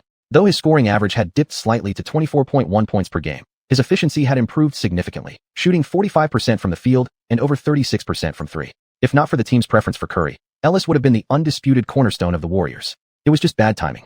Last year, Warriors GM Larry Riley's comment, "We'll build around a point guard, not a shooting guard," had deeply hurt Ellis. That finger roll by Ellis was incredibly difficult, hitting the shot while being squeezed from both sides, said Yang from the commentary booth. "His style is dazzling and crowd-pleasing. I remember he has a huge fan base in China too," added Zhang Heli. Ellis celebrated the basket with a high-five to Curry, the two seemingly putting past tensions behind them. Back on offense, the Knicks once again called upon Xuanxia to attack Curry. The Warriors responded instantly with a double team. As Cousins and Wright rotated in from the wing, Xuanxia softly lofted the ball toward the rim. Chandler sprinted into the paint and soared, dunking forcefully over Biedrins with one hand. Yang commented on the brutal highlight. Another connection between Xuanxia and Chandler. No team has found a way to stop their pick-and-roll chemistry yet. Zhang Heli nodded. Xuanxia's drives are already so dangerous. If you double him, your paint is wide open, and his decision-making is so diverse. Just now, he could have just as easily kicked it out to Gallinari for a 3. Yu Jia chimed in. This season, Chandler's scoring has jumped from last year's 6.5 points per game to 13.7, nearly doubling, despite him being a pure rim-protecting big man. Just 2 possessions in, Xuanxia already felt tonight's victory was locked in. The Warriors simply had no defense. Their defensive anchor in the paint, Biedrins, had never fully recovered from last season's injury. His vertical leap and reaction time were severely diminished. Now, he relied solely on instincts to defend. The Warriors attacked again. Cousins posted up against Gallinari in the low block, using slick footwork to dance around him before calmly finishing with a turnaround jumper. 4-4. Beyond the arc, Xuanxia didn't drive this time. After using Turkoglu's screen, he pulled up from the top of the key and launched a clean jumper. Swish. The ball traced a graceful arc through the air and dropped perfectly through the net. Xuanxia's first three-pointer of the night. Pick-and-shoot specialist lit up, This successful catch-and-shoot after a screen completed the badge's upgrade. After the basket, Xian smirked and raised an eyebrow at Curry. Feeling taunted, Curry was determined to answer back. At the top of the key, Curry took on Xian one-on-one. Dribbling rapidly from side to side, Curry used a quick hesitation move to create separation, then drove hard toward the rim. Xian stayed glued to him, cutting off the angle. Curry leaned his shoulder into Xian's chest, absorbed the contact, then stepped back behind the three-point line. Xian lunged forward to contest, but Curry had already released the ball. The ball arced unusually high, spinning rapidly through the air. A fraction of a second later, the clean swish rang out. A three-pointer from Curry, his answer. He still used his signature one-motion release, letting the ball fly the moment he began his jump. The form wasn't textbook. It looked more like he was pushing the ball upward than shooting it, but it came down to one word: fast. It was said that Curry's shooting form had been designed by his father, Del Curry, based on his physique, specifically engineered to release the shot with such lightning speed that defenders couldn't react in time. After the basket, Curry bit down on his mouthguard and gave Xian a pat on the shoulder. But Xian simply slapped him on the backside before immediately shifting his focus elsewhere. His gaze locked onto the spot where Curry had just taken his shot. A small blue ball lay quietly on the floor. Ding. Host has picked up a star player aura, exclusive badge, quick release. This badge enables the host to release all types of jump shots faster, reducing chances of disruption. According to the system, this was an auxiliary type shooting badge. The non-upgradable part left Xian slightly puzzled. He decided to study this new badge after the game, then grabbed the ball and advanced again. Now that he'd obtained a new badge, Xian certainly hadn't forgotten about tonight's mission. Bringing the ball to mid-court, he saw Chandler already positioning himself near the rim, and without hesitation, launched an audacious, deep three-pointer from way beyond the arc. By now, D'Antoni had grown accustomed to Xian doing whatever he wanted on the court. At first, he'd strictly forbidden these reckless attempts, but after Xian actually started knocking down a few, D'Antoni could only choose to look the other way. Seeing this latest three clang off the rim, Curry breathed a sigh of relief. In the paint, Chandler secured the rebound with a leap, but Cousins and others quickly double-teamed him. Chandler passed out to Xian at the top of the key, who faked once, failed to shake Curry, then swiftly swung the ball to Gallinari at the 45-degree angle. The Italian cannon fired immediately. Swish. The Knicks' second three-pointer of the night. Chapter 157. When the fun ends, it's time to get serious. Compared to Curry, Xian's biggest advantage was that outside of his own freakish shooting accuracy, the Knicks also had firepower from players like Gallinari, as well as the champion dominating inside. Though the champion averaged only 7.1 rebounds per game, that was largely because Xian frequently did the dirty work of boxing out for him. This allowed Xian to shoot wildly from beyond the arc without any hesitation or guilt. The Warriors reset their offense. Monta Ellis drove into the paint and found himself 1-on-3. With Chandler cutting off his angle, Tony Allen and others quickly swarmed in, leaving Monta no passing option. He had no choice but to turn around and force up a contested jumper. Under pressure, Ellis' turnaround shot airballed completely. Biedrins lunged in and secured the offensive rebound, but with the Knicks collapsing back into the paint, he had no chance to shoot. As the shot clock wound down, he was forced to kick it back out to Ellis. Ellis, in turn, passed it to Curry. Only 1.7 seconds remained on the clock. Curry caught the ball near the baseline and without hesitation flung it toward the rim. Dunk. The buzzer sounded for the shot clock violation, followed immediately by the clean swish of the net. Curry had caught that desperate, blame-shifting pass. The first quarter had been pure offensive duel. Smart knew his team couldn't penetrate the Knicks' layered defense, so he adopted Nelson's old run-and-gun approach, letting Ellis and Curry take turns bombing from outside. The Knicks didn't prioritize perimeter defense either. D'Antoni, himself famous for fast-paced defense, wanted to outgun them. At the end of the first quarter, the score stood at 34-32, with the Warriors trailing by just 2 points. Curry had come out red-hot, hitting 3 of 4 from three-point range and scoring 13 points. Xian had 10 points of his own, along with 5 assists and 4 rebounds. Coming into the second quarter, the Knicks switched to a lineup of Nei, Ryan Anderson, Gallinari, Danny Green, and Xian. D'Antoni benched the more defensive-minded Tony Allen and Battier, replacing them with a twin-tower front line of Nei and Anderson. This Knicks lineup sacrificed defensive intensity for even greater offensive explosiveness. The Warriors stuck with their starting 5. Smart saw what D'Antoni was trying to do, but other than keeping Curry and Ellis on the floor, he had no real counter. If this turned into a pure shootout, the Warriors simply didn't have other reliable scorers. The Warriors scored first in the second quarter. Cousins showed excellent post moves, easily handling both Anderson and Gallinari in the low block. Anderson inbound from the backcourt, and Xian immediately took off sprinting. The entire Warriors team scrambled to keep up with the Knicks' pace. Xian reached the top of the key and immediately rose into a shooting motion. Golden State instantly shifted their defensive focus onto him, but Xian kept his peripheral vision locked on the paint. Nei was already barreling toward the basket. Xian drew a triple team, then, mid-air, flipped his wrist and redirected the ball, not a shot, but a push pass straight into Nei's hands. Nei finished the play with a thunderous one-handed dunk. It starts now, Yang said. The Knicks brought in this lineup just to go full run-and-gun. The Warriors are no strangers to run-and-gun either, Zhang Heli added. But can Smart, who replaced the legendary Nelson, really make it work? The Warriors reset on offense. Curry looked for an early shot from the perimeter, but but seeing Ellis backing down in the elbow area, he promptly passed inside and sprinted toward the baseline. Ellis had opened the first quarter with one spectacular drive, but afterward, Tony Allen completely shut him down. He finished 2 of 5 with only 5 points including free throws. Now facing Danny Green, whose defensive reputation wasn't as intimidating, Ellis confidently went one-on-one. After a triple threat move, Ellis called for a screen from Cousins, attacked hard into the lane, but Green expertly navigated around the screen and recovered tightly. Ellis jumped as if to pass back, but Ryan Anderson had already cut off the angle. Forced to shoot under pressure, Ellis clanked the shot off the rim. Xianxia established position just outside the restricted area, while Xuanhuan darted in from the baseline and grabbed the rebound. With the board secured, the Knicks launched into lightning-fast transition. By the time Xuan crossed midcourt, he'd already mapped out the entire passing lane in his mind. Gallinari, running full speed, caught the ball at the elbow and took long strides toward the basket. He soared and finished with a layup, the entire possession lasting less than 5 seconds. Warriors' turn. Cousins posted up against Anderson in the low block. Seeing the defender give him an inch, Cousins faked a drive, then stepped back and drained a smooth jumper. The Knicks aren't even seriously defending. They're just daring you to shoot, Yang said. Ever since the second half of the first quarter, the Knicks have basically been playing with their eyes only, letting the Warriors take their shots without real pressure, Zhang Heli analyzed. After Cousins made his shot, the Knicks didn't panic. They calmly kept to their rhythm. Xianxia instantly fired the ball to Xuanhuan for the push-up court. This time, the Warriors were smarter. They anticipated the Knicks cutting lanes and started swarming before Gallinari and the others even reached the three-point line. Xuanhuan, after checking his teammates' positions, pulled up from just inside the arc and launched the shot. The ball traced a sharp, rising arc. Swish. Xuanhuan's fast break three-pointer went down. With the quick release badge, Xuanhuan could genuinely feel his release speed had increased significantly. His Anthony jump shot package still used a traditional two-part motion, but the lift and release felt smoother and faster than ever. There's no stopping these chase-down threes. The Warriors simply can't contain the Knicks' pace. Curry quickly brought the ball past midcourt after receiving it. He knew full well that if the Knicks got into offensive rhythm, Golden State wouldn't be able to withstand their firepower, unless he matched them shot for shot. Carelessly dribbling near the three-point line, Curry glanced at the scoreboard, then stared at the Knicks' massive logo beneath his feet. One quick sideways step, and he launched a clean, no hesitation three. On TNT, Kenny Smith gasped, Steph with a three from half-court. Charles Barkley added, Steph's three ball is just as deadly as Chen's. The ultra-long three arced high through the air before dropping cleanly through the net. Curry clenched his mouthpiece and punched the air in celebration. The deep bomb sent the Warriors' morale soaring. The bench erupted. Only Monta Ellis shot a glance at Coach Smart, his eyes seemingly saying, See, he's doing it again, freaking chucking from everywhere. Smart glared back at Ellis. How else were they supposed to keep up with the Knicks if not by shooting like this? As Curry retreated on defense, he locked eyes with Xuanhuan and tapped his own chest. This time, Xuanhuan slowed his advance slightly. Xianxia saw Chen stop before midcourt and immediately moved up to set a screen. But Chen dribbled left with one hand and waved the other forward. Stay back. Move aside. I'm about to show off. Curry stepped forward immediately, knowing exactly what Chen was about to do. Chen rose straight up from the spot, launching from right on top of the logo. Gallinari's eyes followed the spinning ball as it flew. Swish. Gallinari's mouth dropped open into a perfect O, then sprinted over for a chest bump the moment the ball fell. This. Zhang Heli stuttered, momentarily speechless at the long-range shootout unfolding. Yang smiled faintly. Just another day for Xuanhuan.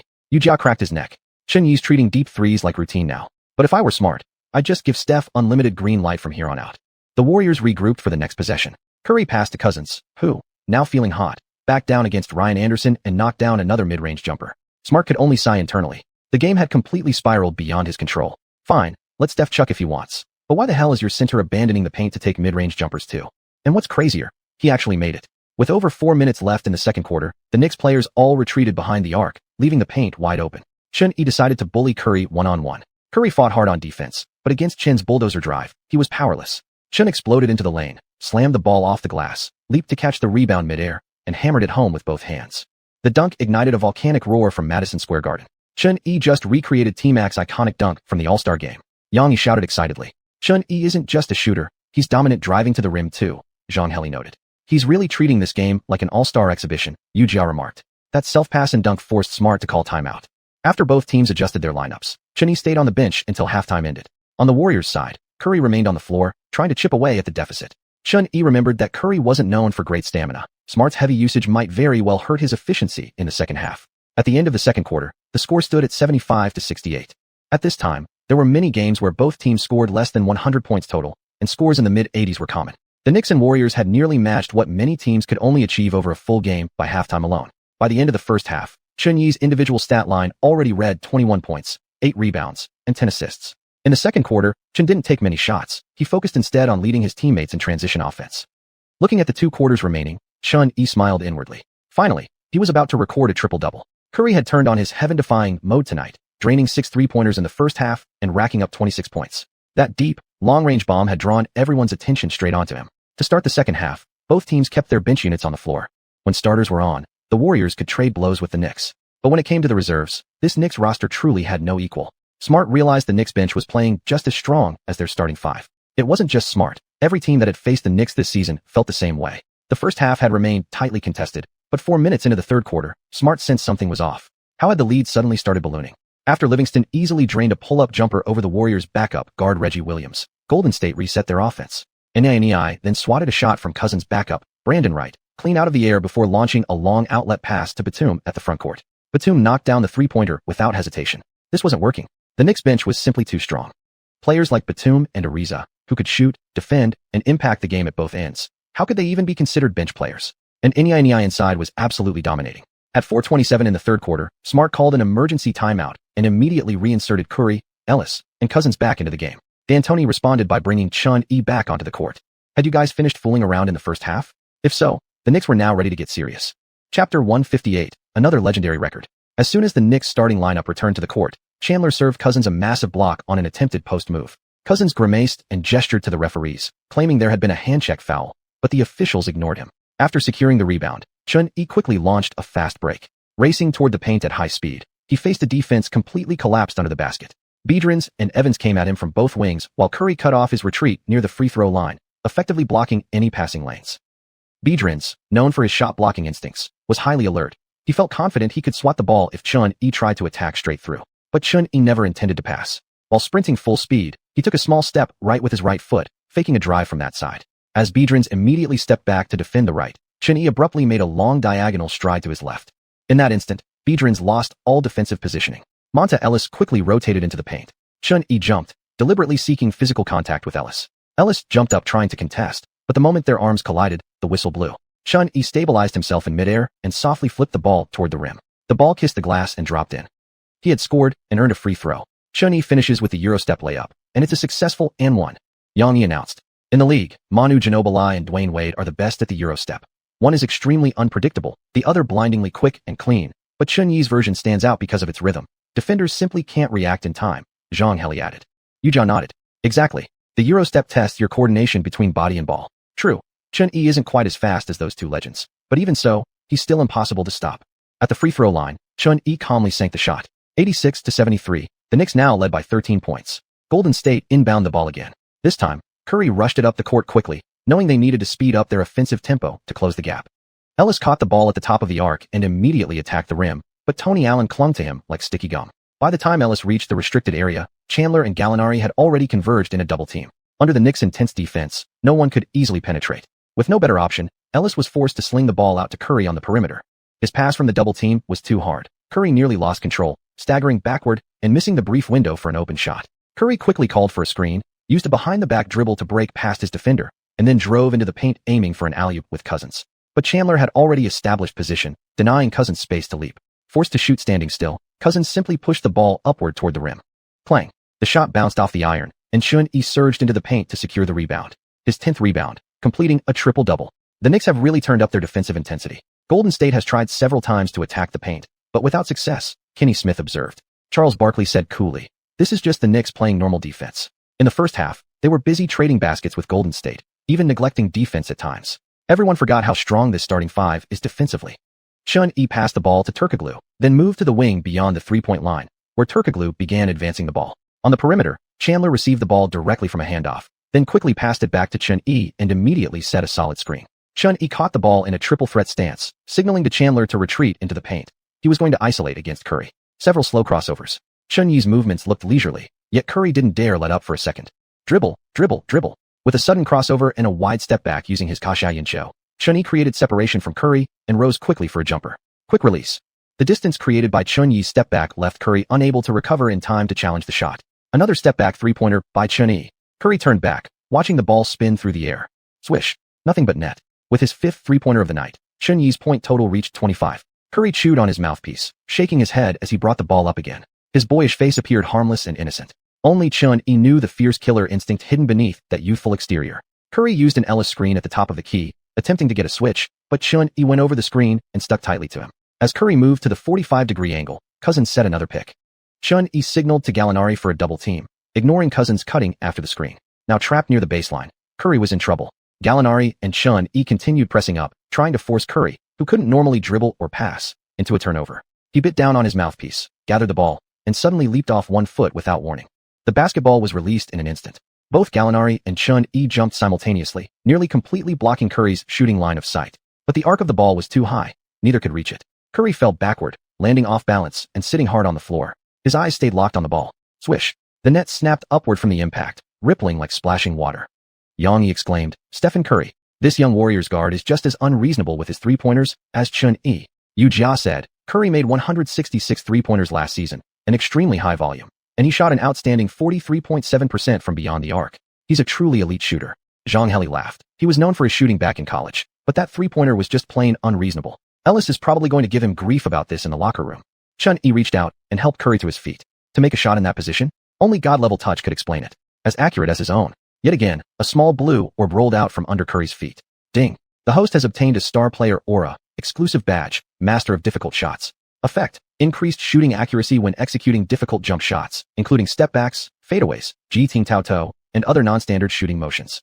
Another shooting badge. Curry had now given Xiuxian 2 shooting badges in this game.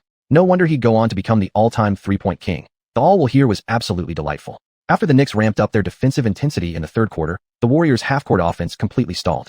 Their interior attacks were extremely difficult, and only because Curry knocked down 3 triples in the period did they manage to stabilize the game and avoid being blown out. With just 2 seconds left before the end of the third quarter, the Knicks launched their final play. Xiuxian caught the ball but didn't even cross midcourt. He immediately launched a shot. Unlimited range, delivered another assist. The half-court three-pointer dropped with pinpoint accuracy, piercing through the Warriors' basket like a blade.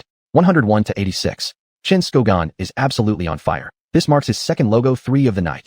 Kenny Smith said in disbelief. New York fans roared in unison, chanting Xiuxian's name. Cousins, seeing such an absurd, wild three-pointer actually go in, stood in disbelief at the front court, hands clutching his head. If there had been a surrender button in this game, Cousins would have already mashed it. Cousins square root, Ellis square root, Biedrin square root, White square root. Curry times.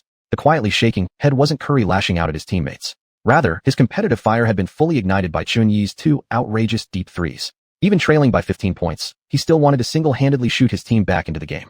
Curry already had 36 points through 3 quarters, hitting 8 three-pointers, shattering his personal single-game record, and that number was still climbing. Xiuxian's performance over the first 3 quarters was equally explosive. 38 points, 10 rebounds, 12 assists, a massive triple-double. Tonight was essentially a shooting showcase between 2 men. At the start of the fourth quarter, D'Antoni kept Xiuxian on the court, surrounding him with Chandler, Invincible, Battier, and Gallinari, the 4 sword-bearing guards. The Knicks increased their overall height, and with both enforcers on the floor simultaneously, Smart immediately realized the Warriors' interior would be destroyed in the final quarter. Now Smart pinned all his hopes on the seemingly fragile-looking Curry. The Knicks held the first possession of the fourth. Xiuxian advanced the ball at a slow pace. By the time he reached the top of the arc, the Warriors' defense was already set. It was the same matchup again. Xiuxian isolated against Curry at the arc, with Gallinari and Battier positioned along the baseline wings, while Chandler and Invincible hovered near the paint, clearing space for drives. Curry crouched low in front of Xiuxian. Xiuxian's dribbling wasn't fast or flashy, just simple between the legs and small front crossover moves, but each move radiated tension. Because no one could predict whether he'd explode toward the rim or step back for a 3. Both options were virtually unstoppable. Xiuxian chose the step back 3. Clang. Xiuxian finally misses. Yang lamented. On the ensuing possession, Monta Ellis, unable to penetrate, answered with a clanked mid-range jumper. Xiuxian used his positioning to grab the rebound. On the next defensive possession, Chandler set a screen for Xiuxian. Though Curry navigated over the screen and re-established himself in front of Xiuxian, Xiuxian's explosive burst instantly blew past him. White and Biedrins converged on him in the paint. Xiuxian lowered his center of gravity, protected the ball with both hands, took 3 driving steps, and finished with a soft floater near the rim. 40 points. A triple-double demonstrates a player's all-around skill set, and tonight Xiuxian not only achieved a triple-double, but also scored 40 points. Yang exclaimed excitedly. Zhang added. Xiuxian's abilities are fully reflected in his stats. Scoring 40 points along with a triple-double is no easy feat, and there are still 10 minutes left in the game. Fans must be wondering just how high his final numbers will go. Warriors possession. Curry's offense looked noticeably rushed this time. He launched a 3 from the top of the arc, but failed to bring his team closer. After the miss, Chandler grabbed the rebound and immediately fired it ahead to Xiuxian, who was already sprinting down the court. With no defender in sight, Xiuxian delivered a powerful tomahawk dunk straight through the heart of the home basket. On the other end, Monta Ellis finally hit a mid-range jumper, though those 2 points offered little relief for his team. On the next Knicks possession, Xiuxian passed the ball to Chandler and then crossed paths with Gallinari in a weaving cut. Chun-Yi caught the ball along the baseline and, with Curry guarding him, calmly rose up and drained a three right in his face. His 45th point of the night. Seeing Chun-Yi and Curry both catch fire from deep, Cousins suddenly felt the itch. After a quick handoff with Curry at the top, Curry immediately flared to the wing, ready for a pass, but suddenly realized Cousins hadn't passed it. Cousins lifted the ball above his head, saw no one guarding him, and promptly rose for a jump shot. The release wasn't fast, but the trajectory was perfectly straight. Swish. A three-pointer from Cousins in response. WTF. Kenny Smith blurted out in disbelief. DeMarcus from the Warriors is showing New York fans his long-range game too. Charles Barkley was equally stunned. The Knicks clearly didn't expect the opposing center could shoot. Chun-Yi hadn't anticipated Cousins would launch from the top either. He remembered that Cousins did eventually develop a three-point shot, but that wasn't until after 2015, right? Looks like joining the Warriors had accelerated Cousins' offensive evolution. Thrilled by his first career three-pointer, Cousins slapped hands hard with Curry. Shooting felt damn good, Cousins thought. He should definitely work on this going forward. The Knicks kept extending their lead. On the next possession, Chun-Yi fed the ball to Gallinari in the corner. Italy's cannon fired, and Chun-Yi's assist count climbed by 1. 13 assists now? Is Chun-Yi capable of breaking his personal bests across all categories tonight? Xiuxian asked. Xianxia shook his head. It'll be tough. He's still 7 assists short and 9 rebounds short. There are only 9 minutes left. Even if he plays every second, getting 20 rebounds and 20 assists is nearly impossible. After a moment of silence, Yang Yi gazed at Chun-Yi's stat line and slowly said, but it looks like Chun-Yi might be approaching another kind of legendary stat line. Chapter 159, 50-plus triple-double, standing alongside legends. Seeing that the score wasn't closing in at all, the Warriors grew increasingly desperate.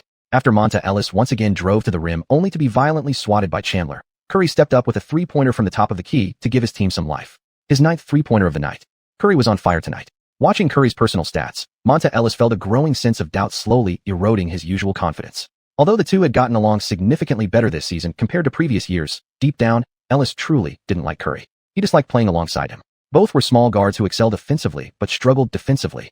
Pairing them together put immense strain on the team's defense. On offense, Ellis believed one star was enough. After all, he could do it all, while Curry, he just shot threes. Even if Curry did show potential, Ellis still couldn't understand why the front office would want to build the team around him.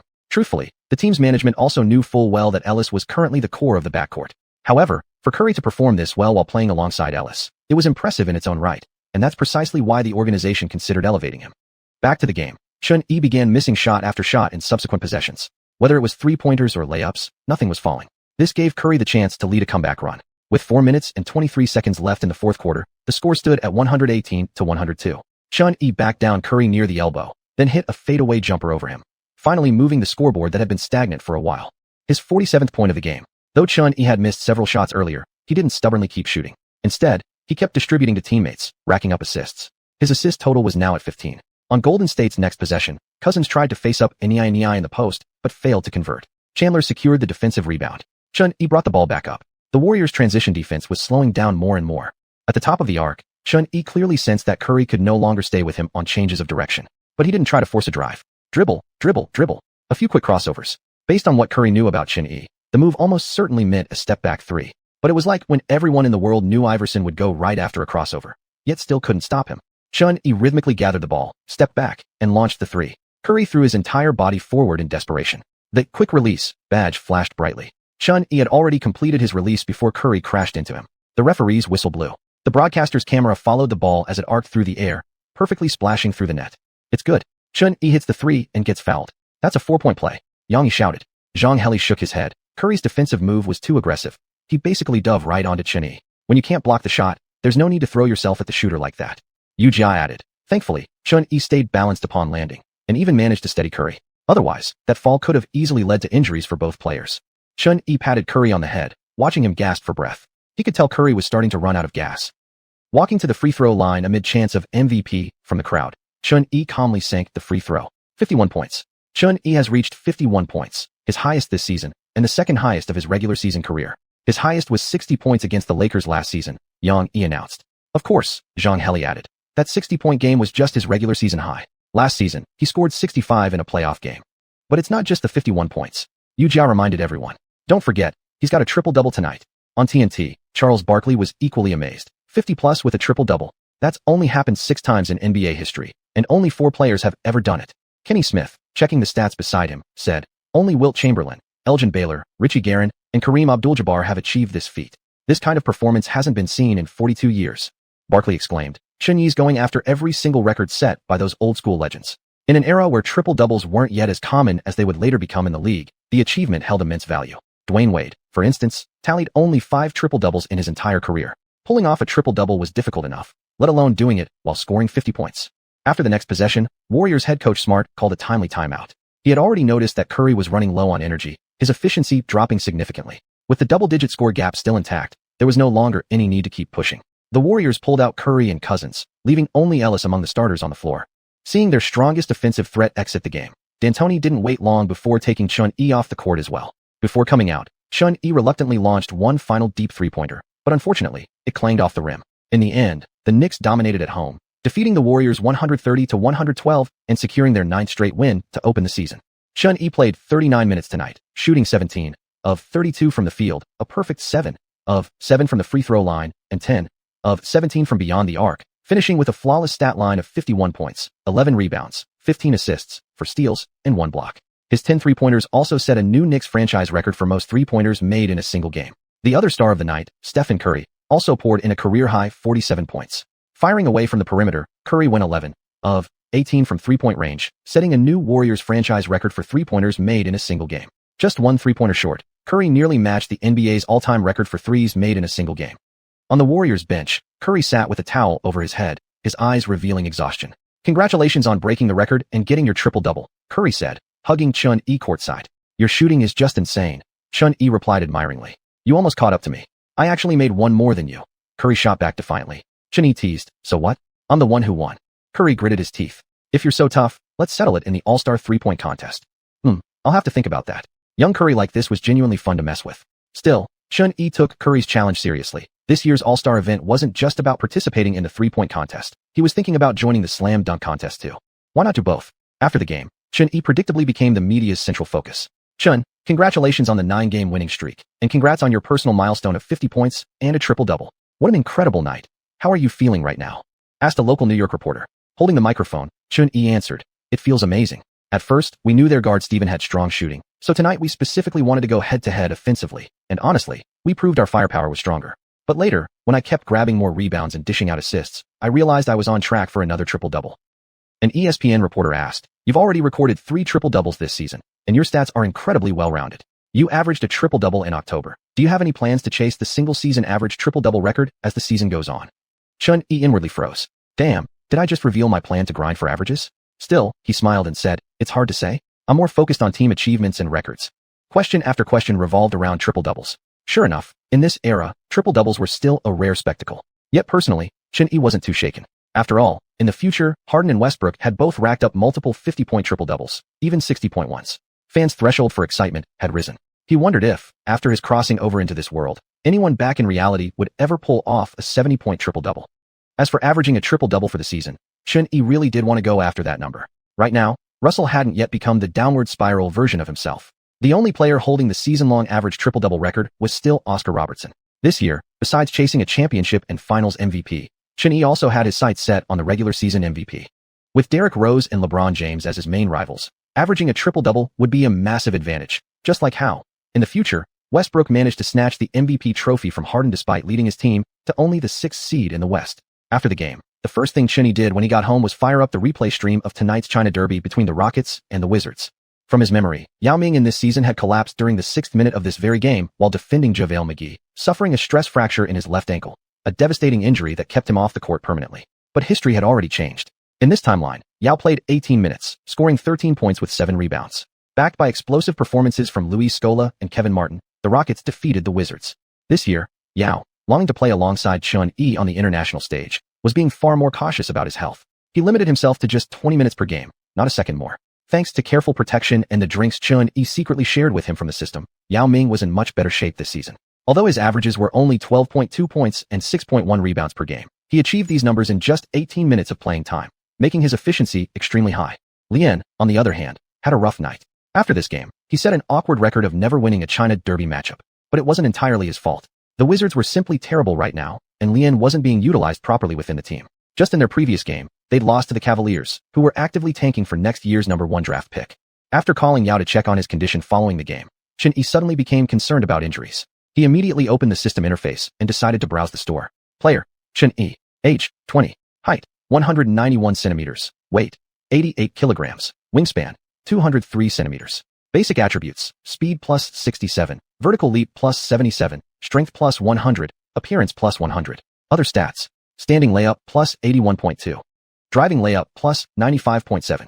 Driving dunk plus 91.2. Standing dunk plus 37.4. Three-point shot plus 94.7. Mid-range plus 95.8. Free throw plus 85. Rebounding plus 70.3. Steal plus 67.4. Block plus 40.2. Ball handling plus 89.3. Passing plus 85.6. Interior defense plus 30. Perimeter defense plus 90. Stamina plus 80. Overall rating, 89. Badges acquired. Diamond tier, rapid release. Gold tier, dime dropper, crash the boards, sharpshooter, first step maestro, finisher at the rim, ankle breaker. Silver tier, range extender, baseline hugger, fadeaway master, chase down blocker, fancy passer, posterizer, aerial finisher, pick and pop specialist. Bronze tier, aerial ally, tough shot maker. Equipped packages, Crawford handle pack, Carmelo Anthony mid-range fadeaway pack. Signature skills, lockdown defender, crossover shooting expert. Points, 28,994. Store unlocked. Chapter 160, impersonating NBA players. Unlimited range can only max out at silver tier. Chun-Yi murmured as he stared at his badge page. The two long-range three-pointers from the last game had successfully pushed the hardest to upgrade, unlimited range, to its next level, but to his surprise, its maximum level was capped at silver. Thinking about it though, this made sense. Bronze tier badges already gave Chun-Yi significant boosts. If he could upgrade this to gold or higher, shooting ultra-long threes would become effortless, leaving other teams no chance at all. Moreover, considering the point requirements for upgrading other badges, even if unlimited range could reach gold tier, needing 500 successful long-distance shots was far beyond what Chun-Yi could achieve in his entire career. Meanwhile, the new badge, quick release, was already at max level. No wonder it couldn't be upgraded further.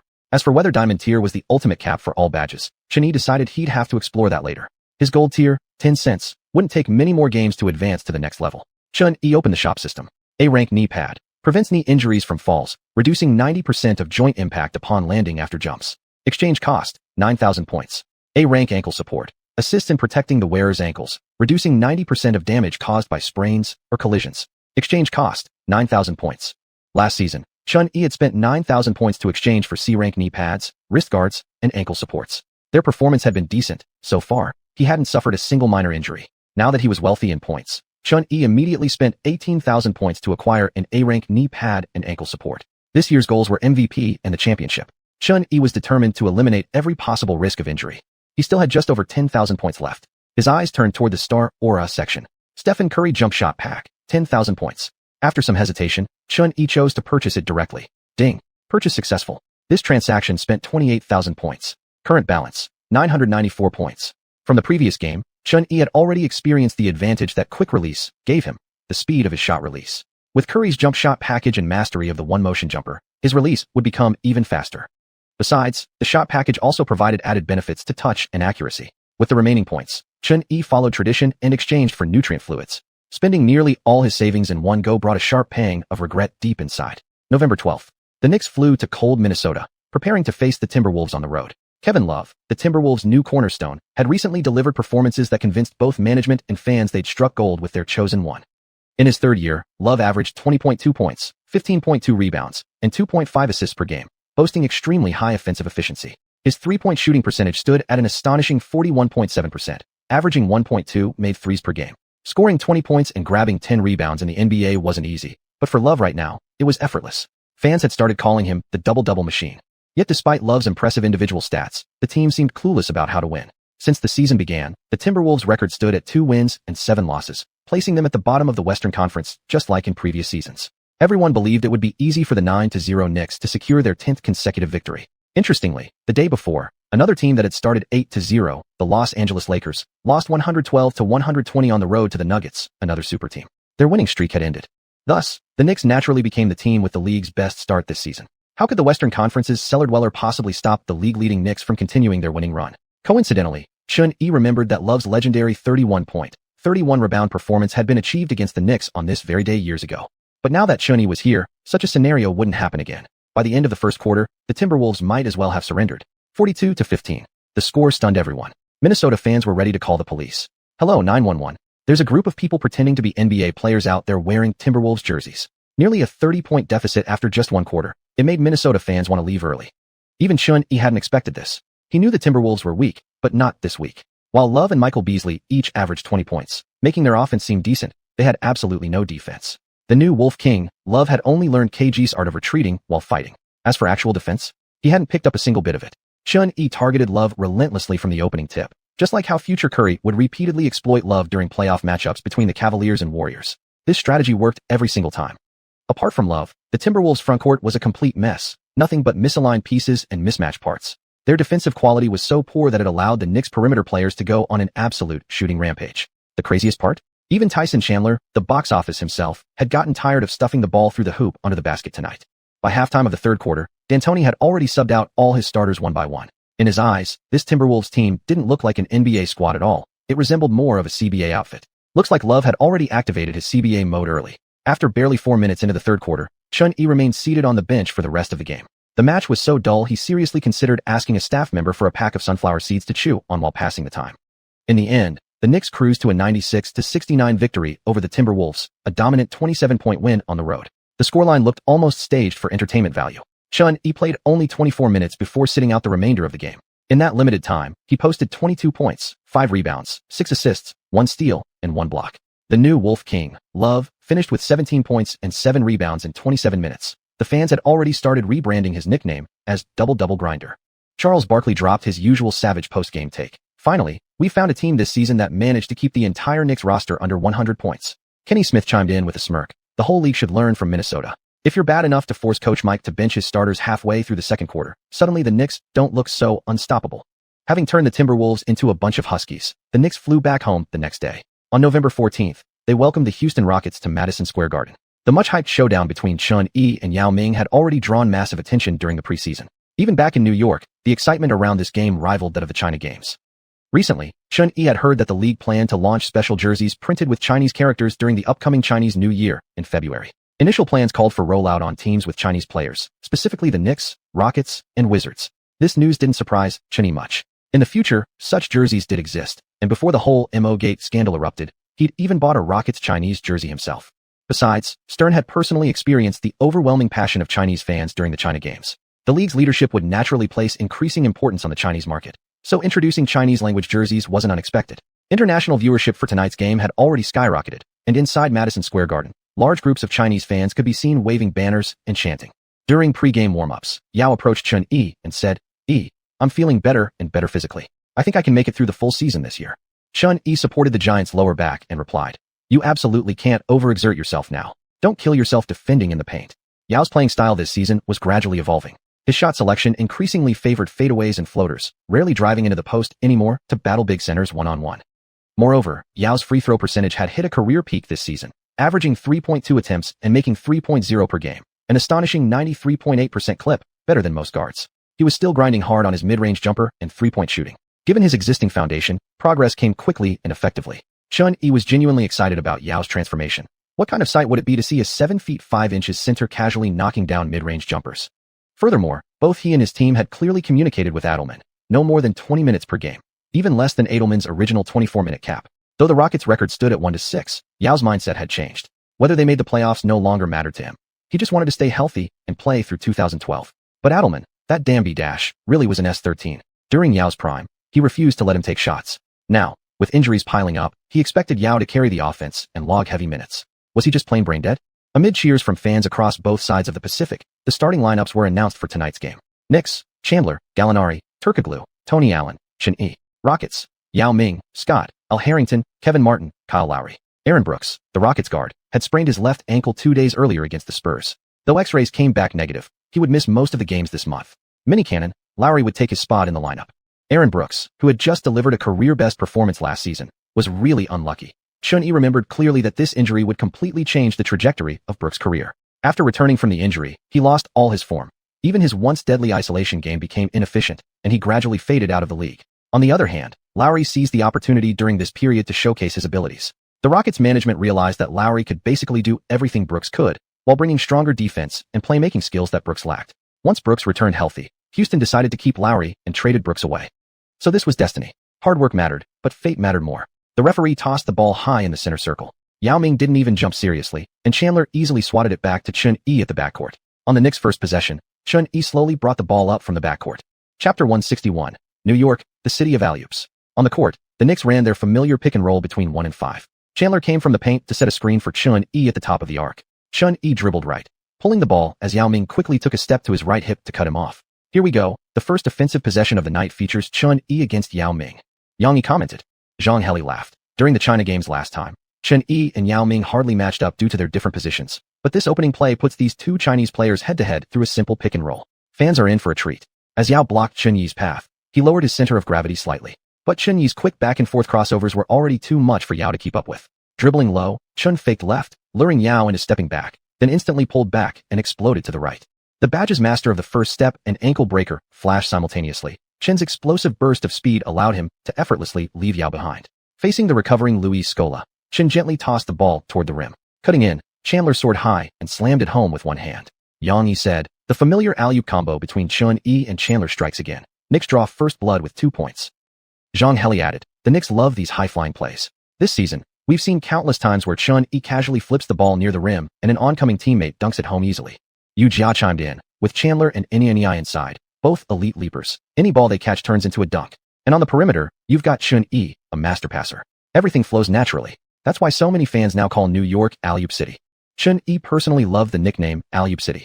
After all, alley-oop basketball was inherently spectacular. In the future, the Clippers led by Chris Paul, Blake Griffin, and DeAndre Jordan would win over countless fans purely through this electrifying style, even poaching Lakers supporters at their peak. Now the Knicks were taking that path years ahead of schedule, leaving the future Clippers with nowhere left to go. Moreover, this Knicks team was far superior to that future Clippers squad. Back then, aside from the alley-oops, the Clippers relied mostly on Paul and JJ Redick's three-point shooting, and maybe Crawford's isolation plays in the second unit. They lacked other effective offensive weapons. Both big men had rough skill sets. Griffin slowly improved, but Jordan never evolved beyond being a pure finisher.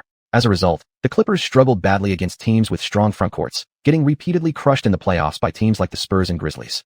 Hence the infamous Western Conference Finals floor meme. In contrast, besides their alley-oop game, the Knicks also shined with three-point shooting and fast-paced offense. On top of that, their defense remained rock solid.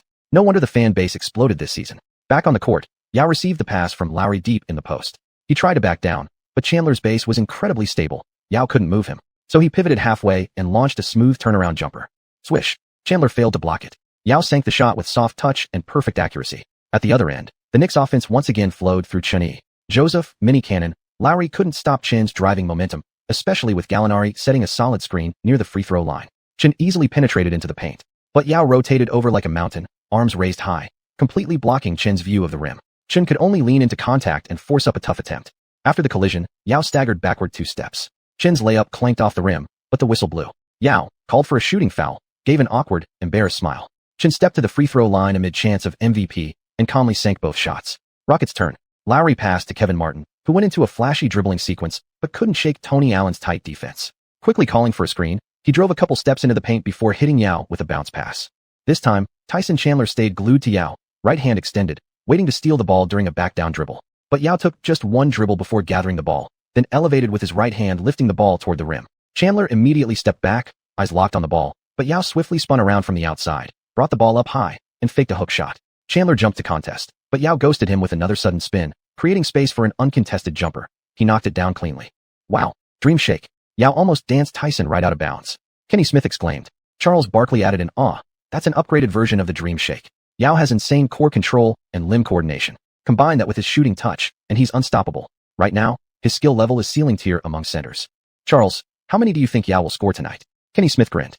Barkley replied, well, if he keeps shooting like this, hitting double digits is easy. Even 20 points is possible. Want to make a bet? Barkley quickly shook his head. No. Down low, Chandler looked helpless after being toyed with. How could you defend against footwork like that combined with such smooth shooting touch? The Knicks regained possession, and Xuan squared up against Lowry beyond the arc and launched a three-pointer right in his face. Clang. The disrespectful three clanked hard off the rim. Chandler leapt and snatched the rebound from Yao's hands. But as he went up for a putback, Yao's hand was already there. All Chandler heard was a loud smack. The ball immediately changed direction midair. Whoa. Chandler tried to power through, but Yao smacked it straight back. Zhang Heli called out.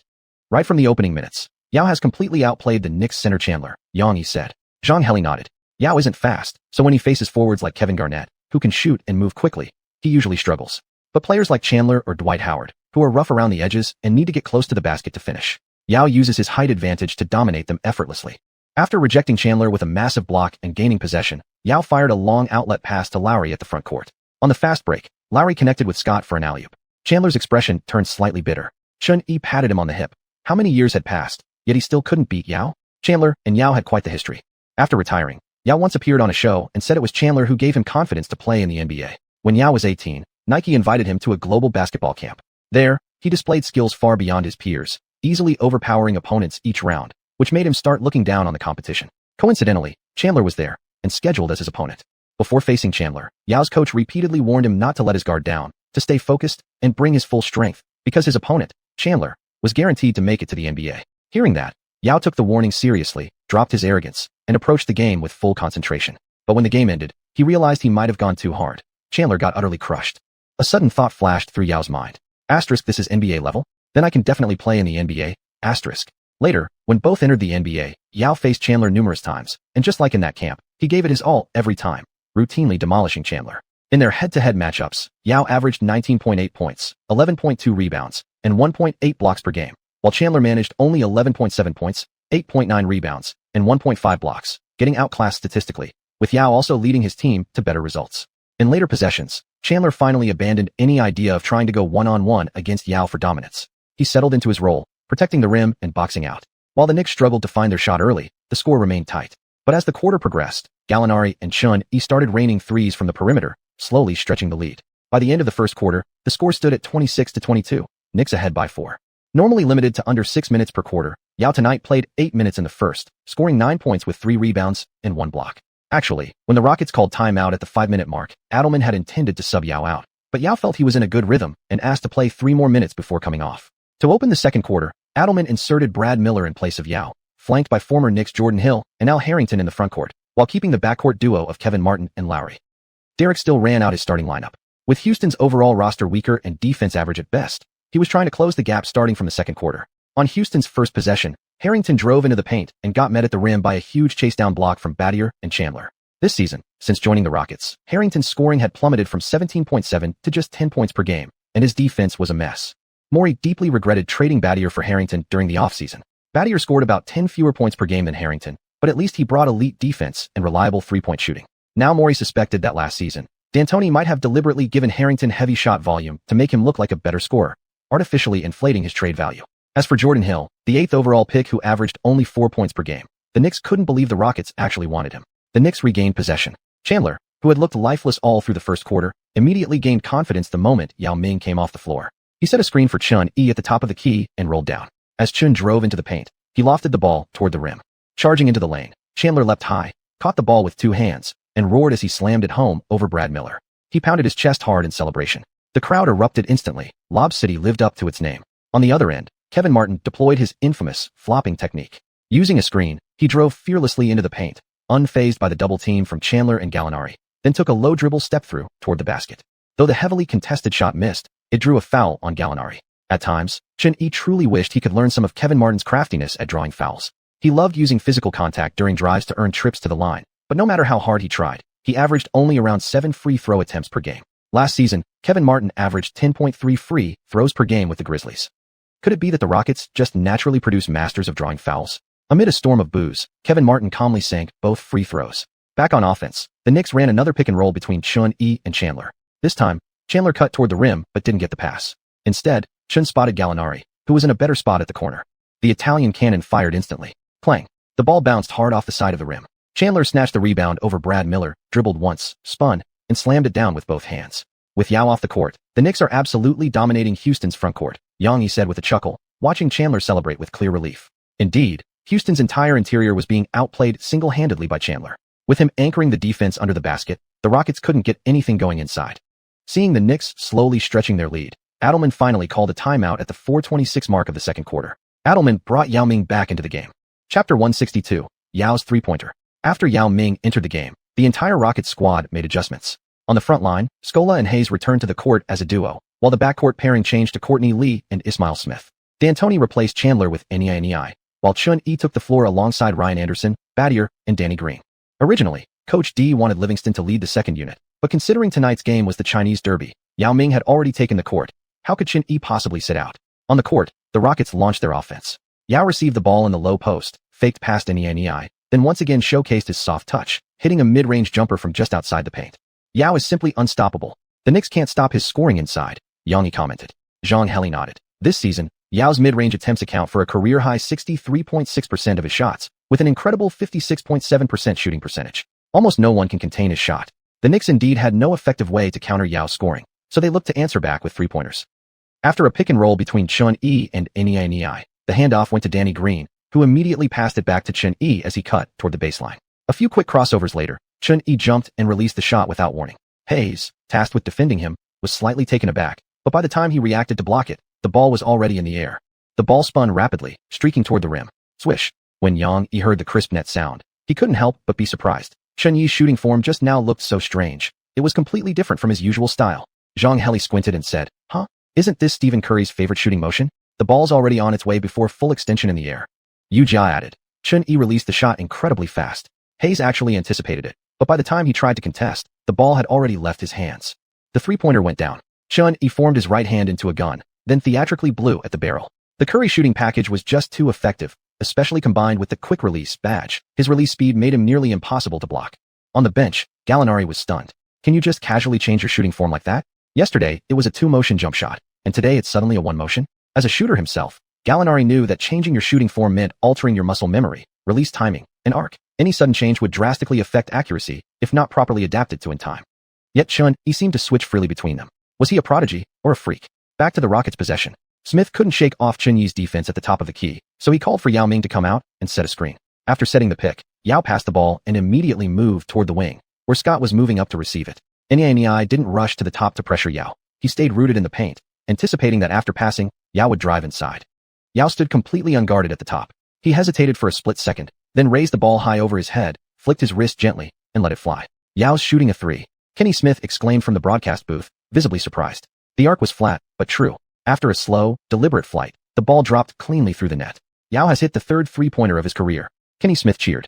Charles Barkley joked. Not surprising. The season before he got injured, Yao shot 100% from three. Though, granted, he only took one attempt.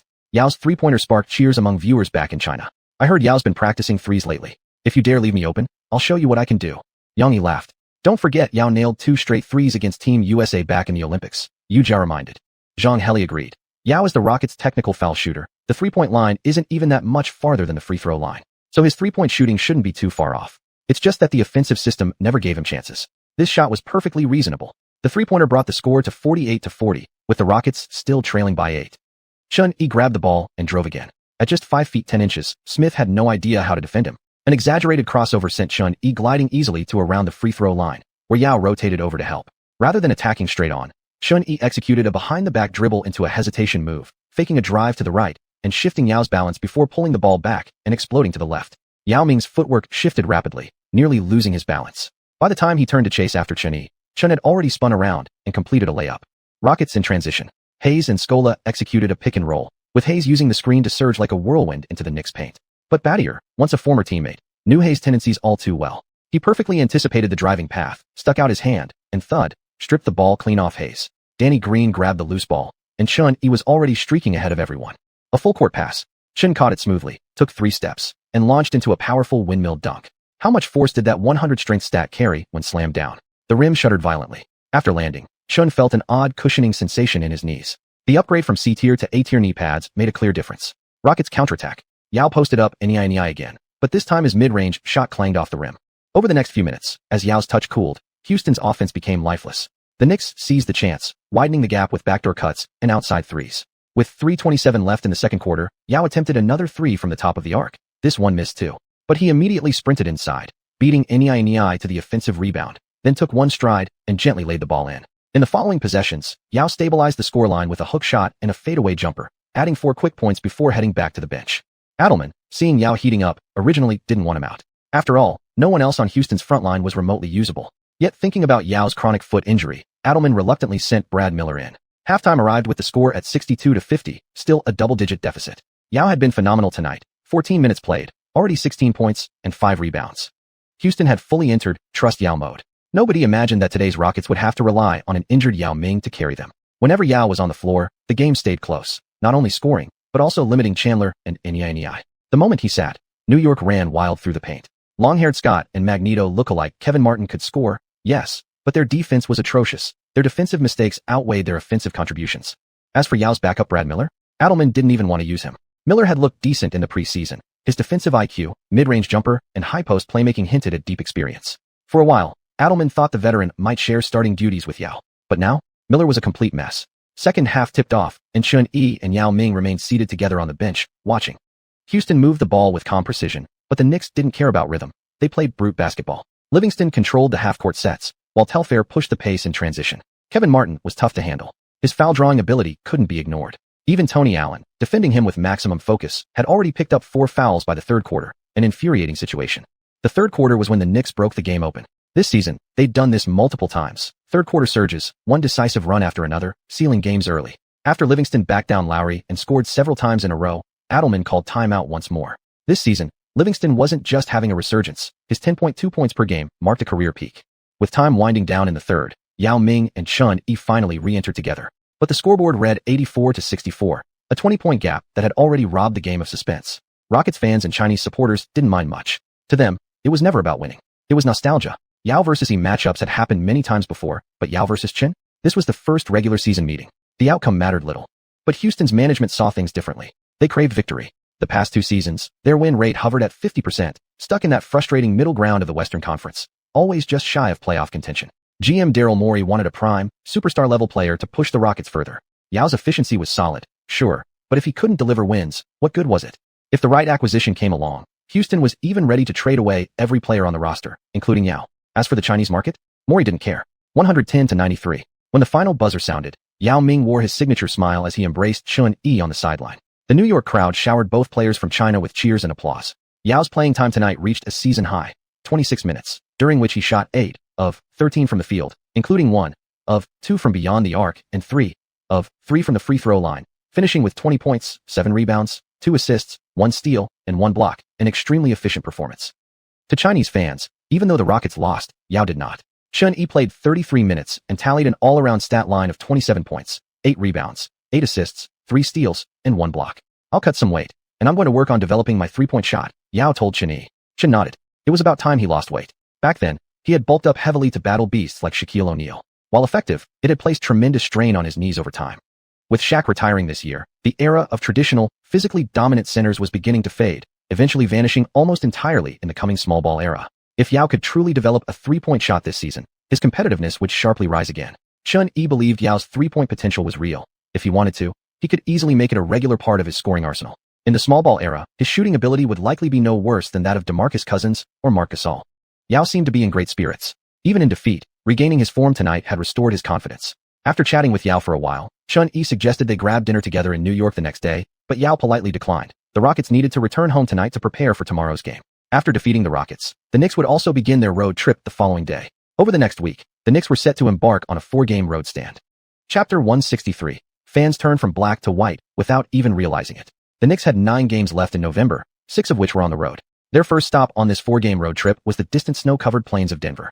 Due to the butterfly effect brought by Chun-Yi, the Nuggets had acquired Amare Stoudemire, ranked among the top 3 centers in the Western Conference this season, and Carmelo Anthony's mindset was gradually shifting. Ever since news began circulating before last season even ended that Anthony might join the New York Knicks, it was clear he no longer wanted to stay with the Nuggets. In Anthony's own words, after leading Denver to the Western Conference Finals in 2009, the team told him they wouldn't re-sign Chauncey Billups or Kenyon Martin, and were even planning to trade J.R. Smith and start rebuilding, a decision Anthony couldn't accept. But once Stoudemire landed in Denver during the offseason, Anthony never again mentioned wanting a trade to the front office. When news broke that Stoudemire, Anthony, and Billups would form a Big Three in Denver, Chun-Yi was genuinely surprised. Talk about fate. From Chun-Yi's memory, these 3 players were originally supposed to team up in New York, not Denver, and go through several disastrous years under coach Mike D'Antoni. So he clearly knew this season's Nuggets wouldn't go far. Anthony and Billups preferred half-court sets, while Stoudemire thrived in small ball systems. And whenever Billups fed Stoudemire the ball, Anthony, without the ball, became detached and ineffective. Their offensive roles and ball distribution needs were incompatible. In Chun-Yi's recollection, the future Knicks led by Anthony and Stoudemire performed even worse than during the Linsanity era. Besides, George Karl was not a coach skilled in running a small ball system. This season, Stoudemire struggled badly, his stats dropping to just 18.8 points and 8.3 rebounds per game. So acquiring Stoudemire turned out to be a foolish move for the Nuggets. With these 3 leading the team, Denver started the season with a modest 5-5 record. More often than not, Stoudemire's presence backfired. He couldn't adapt to Karl's system nor fit into the team's chemistry. At times when Anthony and Billups played together without Stoudemire, the team could actually eke out small wins. But as soon as Stoudemire stepped onto the court, the team began to fall behind. This outcome was clearly not what Anthony had hoped for. The team's inconsistent performance further intensified the existing friction between Anthony and head coach George Karl, resulting in multiple confrontations. Karl believed Anthony was too obsessed with the spotlight, focused only on personal scoring, unwilling to share the ball, and unwilling to contribute defensively, a selfish and unfit leader. Denver had tried switching different players like Iverson and then Billups to play alongside Anthony, but none worked. Karl thus concluded the problem lay with Anthony himself and pushed him to change his playing style, naturally provoking resistance. It was only a matter of time before the two became outright enemies. Ultimately, Anthony's obsession with offense and refusal to defend formed the core conflict between him and Karl. Xiuxian remembered that it wasn't just Anthony. Karl seemed to clash with many players throughout his career, and in the future, he'd repeatedly attack Anthony publicly on social media, holding grudges long after the fact. When a head coach and franchise player are at odds, such a team is doomed from the start. In the first quarter of the Knicks-Nuggets matchup, Anthony kept scoring through jump shots, and when the buzzer sounded, the Nuggets were actually leading by 2 points. But their overall offense lacked continuity, almost entirely reliant on Anthony carrying the load single-handedly. The Knicks capitalized on this, letting Anthony keep scoring in the second quarter while completely shutting down his teammates. Anthony was indeed firing on all cylinders, scoring 22 points all by himself in the first half. Yet the team began trailing anyway. In the third quarter, the Knicks switched into high gear.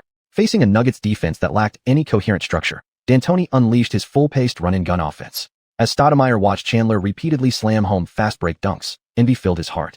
Anthony struggled to respond to New York's barrage of fast breaks and three-pointers. Though he still managed to score with his jumper, the entire team looked disorganized, like a bunch of strangers thrown together on a pickup court. They briefly regained rhythm under Billups' leadership, but every time Anthony and Stoudemire returned to the floor together, the team's chemistry instantly fell apart. Basketball is ultimately a team sport.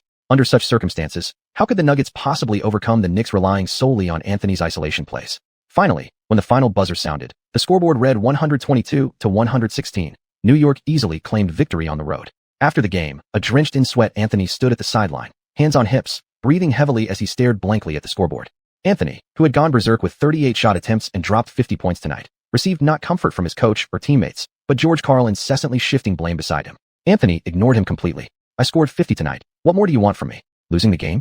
The loss was due to poor team chemistry and an utterly stupid head coach. George Karl couldn't help shaking his head at the team's current state. This situation was worse than simply trading Anthony to New York last offseason. Look at the opposing team's star, Xiuxian. Though he only scored 31 points, he also tallied 10 rebounds and 13 assists. He didn't just score, he perfectly orchestrated the team's offense. What kind of leader is someone who only knows how to isolate and score? George Karl couldn't wait to trade Anthony away right now. But immediately after the game, Anthony's camp moved faster than Karl ever could. Before the Knicks even arrived in Sacramento to face the Kings, Donnie Walsh received a call from Anthony's representatives, expressing strong interest in playing for New York. Donnie Walsh remained unfazed by the news. After all, the Knicks didn't need reinforcements right now. Not long after, a call came from the Nuggets front office. You wanted Carmelo in the offseason, right? Now Denver is willing to trade him. Just give us Xiuxian. Beep, beep, beep.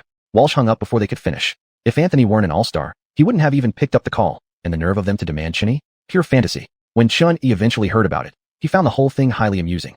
Though Anthony had explosive scoring ability, Xiuxian had zero interest in playing alongside such a player. Unless Anthony was willing to change his approach for the team, like he did late in his career, willing to play off-ball, then maybe, just maybe, Xiuxian could overlook his defensive shortcomings and consider letting him join the Knicks. But was that even possible? And besides, the Knicks couldn't afford another max salary shooter anyway. On November 17th, the Knicks faced the Kings on the road in a back-to-back game. The Kings were as terrible as ever, currently 2-7, battling the Timberwolves for one of the two worst records in the West. After losing DeMarcus Cousins to the Warriors during the draft, they were forced to settle on Derek Favors. Watching Cousins post 17 points and 9 rebounds with Golden State made the Kings management drool with envy. But for the Kings fans, it didn't matter much. They shared a similar mindset with New York fans of years past. The team had been bad for so long. How much worse could it get? At least they could go watch Warriors games instead. Sacramento was, after all, just a short trip from the Bay Area. 118-102, the Knicks easily defeated the Kings on the road.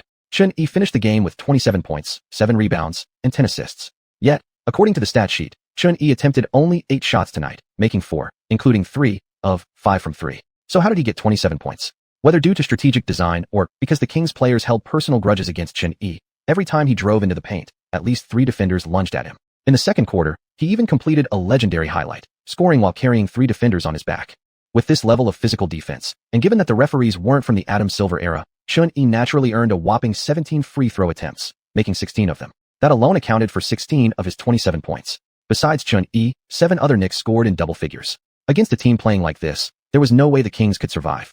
On November 19th, the Knicks traveled to the Bay Area, just next to Sacramento, for their second matchup of the season against the Golden State Warriors. Monta Ellis exploded tonight, playing 46 minutes, resting only 2 minutes in the first half, firing off 30 shots, and dropping 40 points. With Ellis taking so many shots, Curry didn't get the chance to wildly launch threes. He went 3 of 6 from deep and finished with 29 points, 5 rebounds, and 8 assists. Yet despite the backcourt duo combining for 69 points, they still couldn't overcome the Knicks. Tonight, facing a Warriors team with almost no defense, the Knicks, just like in the previous game, let it fly freely. They launched 45 three-pointers, hitting 24, nearly matching the franchise record of 25 threes set in their season opener. In terms of scoring, 6 Knicks reached double digits, with 3 of them surpassing 20 points. Chun-Yi, Chandler, and Gallinari combined for 84 points, leading the Knicks to a 122-113 victory over the Warriors for the second time this season.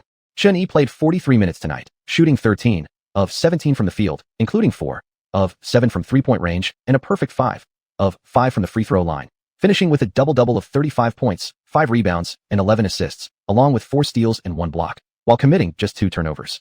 Gallinari knocked down 3 of 5 from beyond the arc for 26 points, while Chandler, no longer having Chun-Yi snatching rebounds behind him, posted a massive double-double of 26 points and 15 rebounds.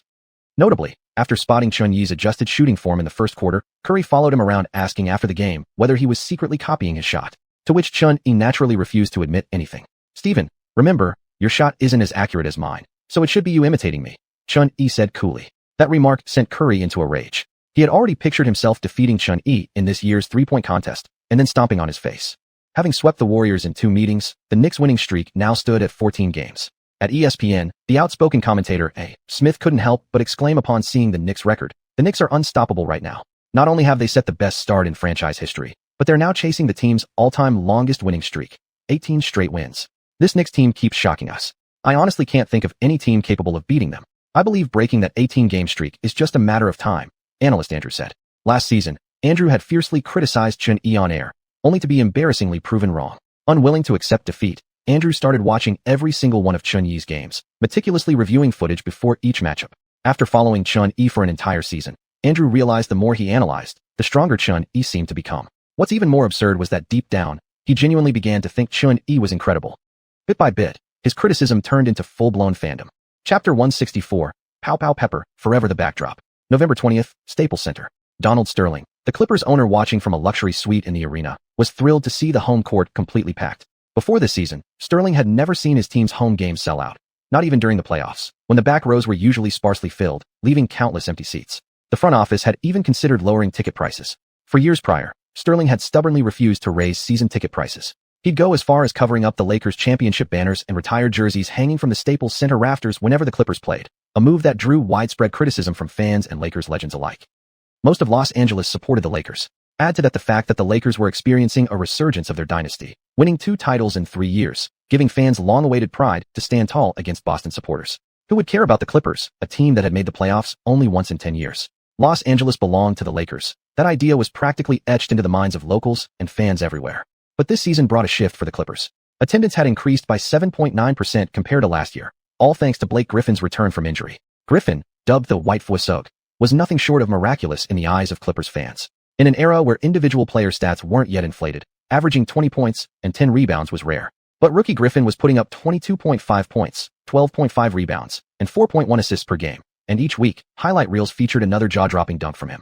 With his explosive athleticism and dominance on the court, fans began arguing that Griffin, as a rookie, had already surpassed LeBron James at the same stage. Before the game tipped off, Kenny Smith commented on the broadcast, "Blake is a superstar with immense potential. Him and Chun-Yi will be the future inside-outside duo of the league." Charles Barkley agreed. Blake's talent is unreal.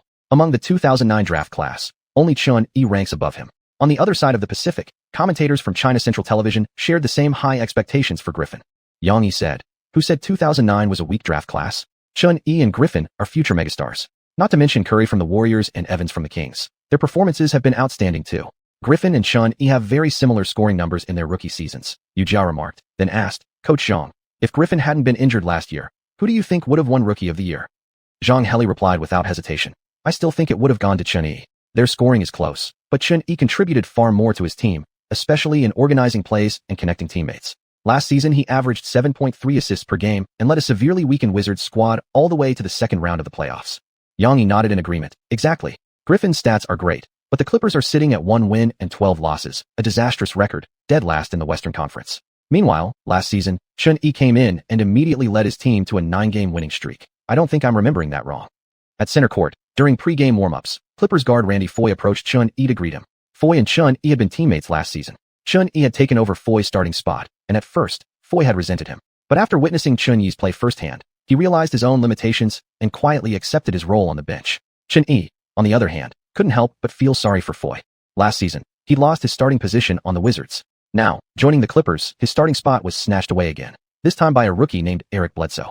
On the giant screen above the court, the starting lineups for both teams were already displayed during warm-ups. Knicks starters: Chandler, Gallinari, Turkoglu, Tony Allen, Chun-Yi. Clippers starters: DeAndre Jordan, Griffin, Ryan Gomez, Eric Gordon, Eric Bledsoe. At the opening tip, Iron Mike, Chandler let out a roar, but cleanly lost to DeAndre Jordan. Jordan truly lived up to his title as a tip-off king, boasting a 75% success rate on jump balls. It was like he dumped all his skill points into winning toss-ups. On the Clippers' first possession, Bledsoe drove into the paint and quickly passed to Griffin in the low post. Griffin dribbled toward the basket, backed hard into Gallinari, then spun around, single-handedly hoisted the ball, and elevated. Gallinari widened his eyes, trying to reach in from behind, but Griffin used his powerful back to shove him aside and violently slammed it down with one arm. The crowd erupted instantly. The first play had already lit a fire under the Clippers' faithful. Gallinari stared at the chiseled, muscle-packed Griffin and silently thought, seriously? He just went straight up and dunked? Chun-Yi had the ball at the top of the arc, isolated one-on-one against Eric Bledsoe. Back then, Chun-Yi had strongly recommended Bledsoe, a defensive gem with immense potential, to the Rockets, but Houston completely ignored him. He was later drafted by the Thunder and quickly traded to the Clippers during the offseason. Despite standing only 1.85 meters tall, Bledsoe weighed nearly 100 kilograms, with a terrifying wingspan of 2.02 meters. This tank-like build gave him the strength to battle forwards and even centers without being overpowered. As a rookie, Bledsoe lacked refined defensive experience. He relied mostly on his physical tools to disrupt defensive players. After a quick back-to-the-basket dribble move, Chun-Yi easily left Bledsoe behind. Chandler also came over to set a screen. Chun-Yi drove straight into the paint. DeAndre Jordan stepped up to help defend, but Chun-Yi danced past him with dazzling footwork, left, right, then left again, as if performing sleight of hand. Using a Euro step to create space, Chun-Yi calmly finished with a soft bank shot. Now having played close to Jordan, Chun-Yi couldn't help but notice how incredibly similar he looked to Lu Huangshu. And just like him, Jordan had arms that extended past his knees. His 2.29-meter wingspan made Griffin envious to the point of developing green-eyed monster syndrome. On the other end, the Clippers once again fed the ball to Griffin. This time, the Knicks didn't send Gallinari to get destroyed in the post. Instead, they stationed Chandler in the paint as the interior anchor. Griffin still tried to bully his way inside, but Chandler's physical presence loomed large. With both hands raised high, as Griffin took his crossover step and jumped for another dunk attempt, he found Chandler's massive hand already coming down hard on the ball. Forced to withdraw mid-air, Griffin switched to a push shot instead, but under such heavy disruption, the ball clanked off the side of the rim. Griffin quickly leapt for the offensive rebound, grabbed the board, and swiftly kicked it out to Gordon on the perimeter. Chandler's defense had been flawless. You think your tiny little arms can posterize me? Gordon used a screen and roll to switch onto Chun-Yi. Up close, Chun-Yi stared at Gordon's round face, and an image involuntarily popped into his mind. Pi equals 3.14159. S equals pi r superscript 2. Unable to shake off Chun-Yi's tight defense, Gordon called for repeated screens from Gomez, eventually getting free for a three-point attempt from the wing. Playing as a future primary wing scorer in Houston's small ball lineup, Gordon's three-pointers were purely based on feel. After the miss, Chandler held his ground in the post, while Chun-Yi sprinted in from the wing, secured the rebound, and immediately pushed the fast break. The Clippers retreated on defense quickly, determined not to let the Knicks gain an advantage through early offense or outnumbered situations. Chun-Yi crossed over Bledsoe with a sharp dribble move, then passed to Turkoglu on the wing before cutting toward the baseline. Once Turkoglu drew defensive attention, he promptly swung the ball down to Chun-Yi near the corner. Catching on the move, Chun-Yi attacked the rim directly. Gallinari set a low screen, and Chun-Yi drove with a diagonal step, finishing with a reverse layup. DeAndre Jordan leapt backward trying to contest, slapping hard on Chun-Yi's forearm and severely altering the ball's trajectory. Although the shot missed, the referee's whistle blew. Chun-Yi's forearm stung slightly, the pain proof of Jordan's absurd wingspan. Had it been Griffin blocking instead, the shot might have actually gone in. After settling himself, Chun-Yi calmly sank both free throws. Clippers possession. This time, Griffin didn't try to power through Iron Mike Chandler. Instead, he dribbled with multiple crossovers, stepped to the edge of the paint, and pulled up for a mid-range jumper. Swish. The ball dropped cleanly through the net. At this stage of his career, Griffin still took a significant portion of mid-range shots. Chun-Yi remembered clearly that in the future, Griffin would even develop a reliable three-point shot during his time in Detroit. The Knicks countered. Though Griffin showed decent efficiency around the basket and in mid-range, the Knicks treated these low-impact scoring attempts with complete indifference. On the court, Gallinari moved off a screen into an open spot, and Chun-Yi delivered a pinpoint pass into his hands. The Italian cannon had improved his shooting accuracy dramatically in recent games. Gallinari buried the three-pointer. Nothing but net. Back down court, Griffin continued to isolate against Chandler in the post, only to narrowly avoid a massive block on his finish at the rim. For Chandler, defending someone like Griffin, short arms and reliant on high-flying dunks, was relatively easy. As long as he denied Griffin space to elevate freely at the rim, his field goal percentage plummeted. The first quarter gap slowly widened due to Griffin's inefficient inside scoring and the Knicks' relentless three-point barrage from the outside. At 6:17 in the first quarter, the score stood at 18-13. After a timeout, Clippers head coach Dunleavy adjusted his lineup. He replaced Gomez and Bledsoe with Paul George at the 3 and Randy Foye taking over at point guard. In response, D'Antoni sent xiuxian onto the floor to double-team the Clippers' twin towers alongside Chandler, subbed Batum in for Turkoglu, and paired xuanhuan with Danny Green in the backcourt.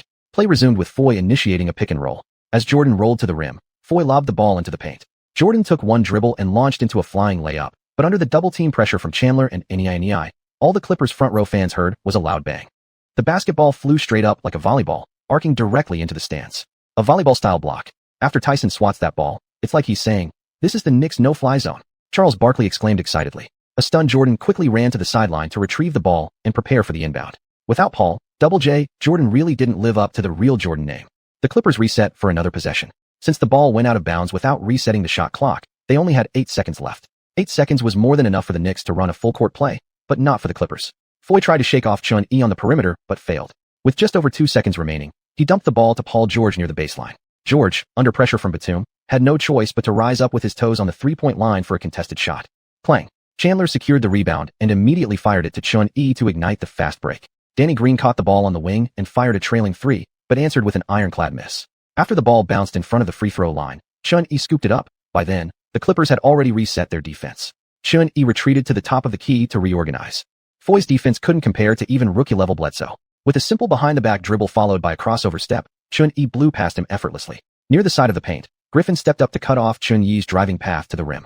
xuanhuan quickly pulled the ball back with a hesitation move, swiftly bouncing it from his left to his right hand. Griffin lunged toward the right. Seeing he'd shifted his opponent's xiuxian, xuanhuan instantly took a huge step backward, creating separation. Griffin, flustered, scrambled to recover and desperately matched xuanhuan's rhythm. Once Griffin started dancing to xuanhuan's tune, one thing became clear. He was destined to be xuanhuan's first backdrop of the night. With a seamless sequence of behind-the-back and between-the-legs dribbles, xuanhuan elegantly spun into the lane. Ankle breaker. At the exact moment the badge flashed, Griffin, who had been trying to close him down, completely lost his balance and collapsed helplessly onto the home court floor. The arena erupted in shock. xuanhuan faked out Blake with that crossover. He's got no mercy. He used that move on a big man. Kenny Smith said in disbelief. Barkley laughed. Using crossovers on big men isn't unusual. Back in the day, Stephon Marbury crossed Yao. Paul George, who had been guarding Batum near the baseline, immediately rushed headfirst into the paint after seeing his teammate go down. PG still can't kick that habit of becoming someone's poster. But by the time George reached the rim, xuanhuan was already soaring high above. Boom. The rim shook violently. Posterizer lit up bright. Chapter 165, Double Kill the Bobcats. On the bench, Gallinari and Beverly jumped up excitedly, waving their towels. The fans at Staples Center wanted to cheer along, but they held back. That dunk was absolutely electrifying. xuanhuan first crossed over Griffin, sending him stumbling to the ground, then spun past and posterized Paul George at the rim. Paul George could only hear a loud ringing in his ears as he lowered his head and ran forward to help Griffin up from the floor. Fellow sufferers of fate. They slapped each other's backsides in mutual consolation. xuanhuan hadn't originally planned on dunking over someone. There was completely open space inside when he drove. But what could he do? Paul George insisted on sneaking in from the baseline to become that backdrop. Indeed, in every superstar's iconic moment, you'll always find Paul George somewhere in the frame. On Clippers offense, Foye knew one-on-one with xuanhuan was hopeless. After calling for a screen from Griffin, he passed directly to Griffin rolling down the lane. With Jordan posing no offensive threat, xiuxian and Chandler immediately double-teamed him. Griffin still had the image of xuanhuan dunking over him replaying in his mind, a serious blow to a player famed for his own dunks.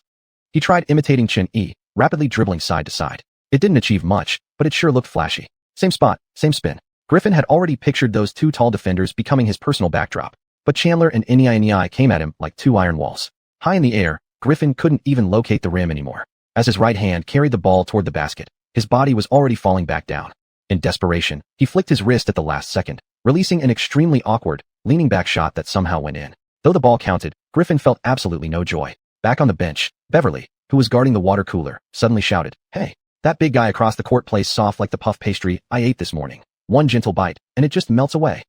Gallinari and Lin Xiaohao next to him burst into laughter. Psychological warfare from the sidelines was clearly effective. Griffin became furious, barely stopping himself from charging over to fight Beverly. "You can call me short, but what do you mean by calling me soft?" Before Griffin could fire back, The Knicks were already inbound the ball and ready to attack. Griffin silently memorized Beverly's face.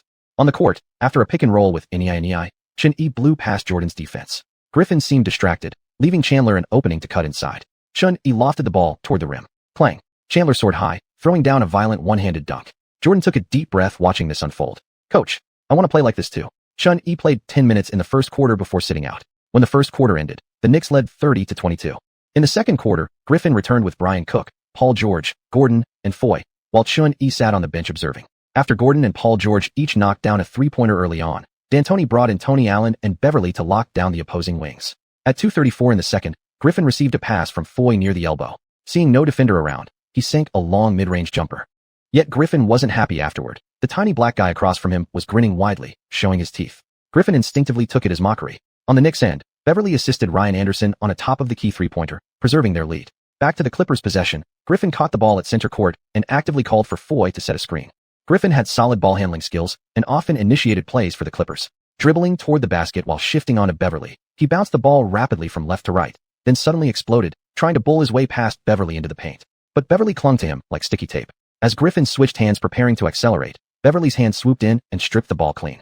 Up front, Beverly quickly pushed the advantage, assisting Ariza on a fast break layup. This season, Beverly averaged only 15 minutes per game, scoring 4.2 points and dishing 2.1 assists. But his defensive prowess was emerging, averaging 1.4 steals per game. Taller players like Griffin often found themselves vulnerable against Beverly's pesky ball pressure. Midway through the second quarter, Xian finally returned to the floor with the starting lineup. Griffin was still on the court, now paired with Jordan as the Clippers made a substitution. While leading the team against the Knicks bench, Griffin had successfully narrowed the gap. Aside from Chandler, the Knicks truly lacked anyone inside who could contain him. Xian advanced the ball to the top of the arc, where Turkoglu came up to set a screen. Xian pulled the ball toward the sideline as Paul George stepped in to defend.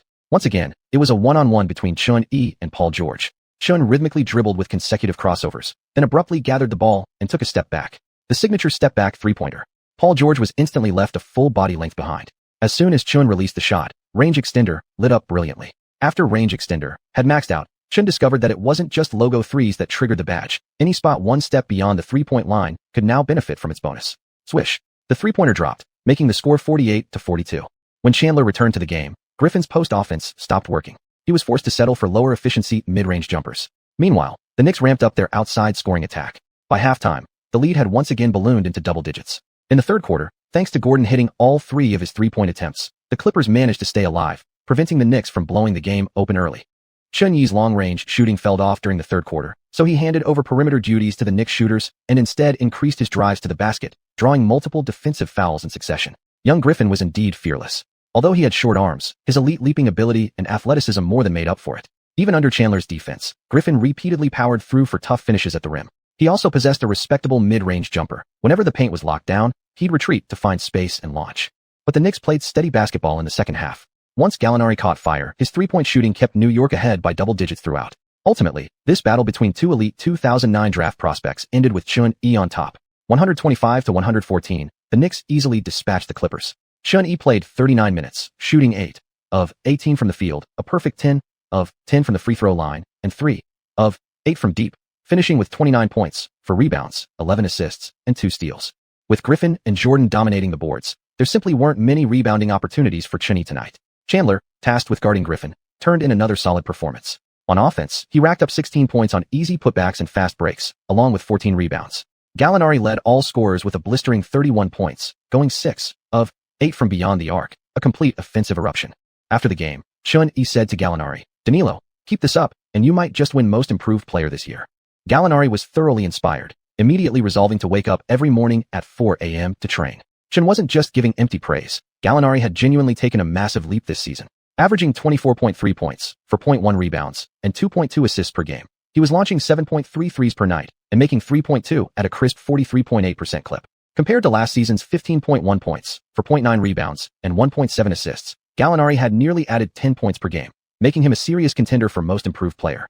On the Clippers side, Blake, White Thunder, Griffin played 44 minutes, resting only 4. He posted a massive double-double with 28 points, 13 rebounds, and 3 assists.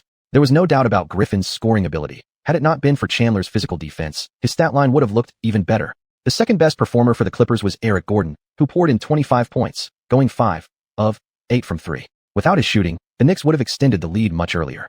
The other rookie, Paul George, played 28 minutes and finished with 10 points, 6 rebounds, and 4 assists, but also suffered 1 posterization and got crossed over twice. With Griffin around, Paul George as a fellow rookie didn't draw much attention, but the Clippers front office clearly saw his potential. His averages of 12.2 points, 4.6 rebounds, and 3.2 assists were slightly better than what Xuanhuan remembered from history. Given how weak the Clippers' wing position was, George received plenty of playing time, averaging 28.2 minutes per game, often alternating starts with Gomez. With Griffin and Paul George on board, plus DeAndre Jordan still developing, this Clippers team had considerable upside. They just needed a true superstar point guard to lift them into contention. Although, after tonight, their record fell to 1-13. After defeating the Clippers, the Knicks finally concluded their 4-game road trip, returning home on a 15-game winning streak. Their next opponent at home was the Charlotte Bobcats, fellow Eastern Conference rivals. Since becoming the team's majority owner this year, Mr. Jordan had finally gotten to live out his dream of running an NBA franchise. But again, it's the same old story. As great as Jordan was on the court, he was just as terrible off it. His ability as a front office executive was about as good as his baseball career. Still, his airness wanted to build something big. He had put in serious effort during the offseason to elevate this Bobcats team. For example, he signed Dominic McGuire and Sharon Collins, re-signed Tyrese Thomas, all role players, and traded away the team's starting guard Raymond Felton and center Tyson Chandler. Tyson Chandler was having the best season of his career with the Knicks, making an impact on both ends of the floor. As for Felton, who was sent to the Suns, he wasn't thriving under D'Antoni, but still averaging 15.3 points and 7.7 assists per game. When Jordan saw Chandler's performance, he nearly scratched his head bald. So you were just clowning me last season, huh? And what Charlotte got in return for Chandler? Eddie House and Tony Douglas. One averaged 8 points, the other just 4. Beyond poor judgment, the root problem was that Jordan just didn't want to spend money. This offseason was filled with big-name free agents.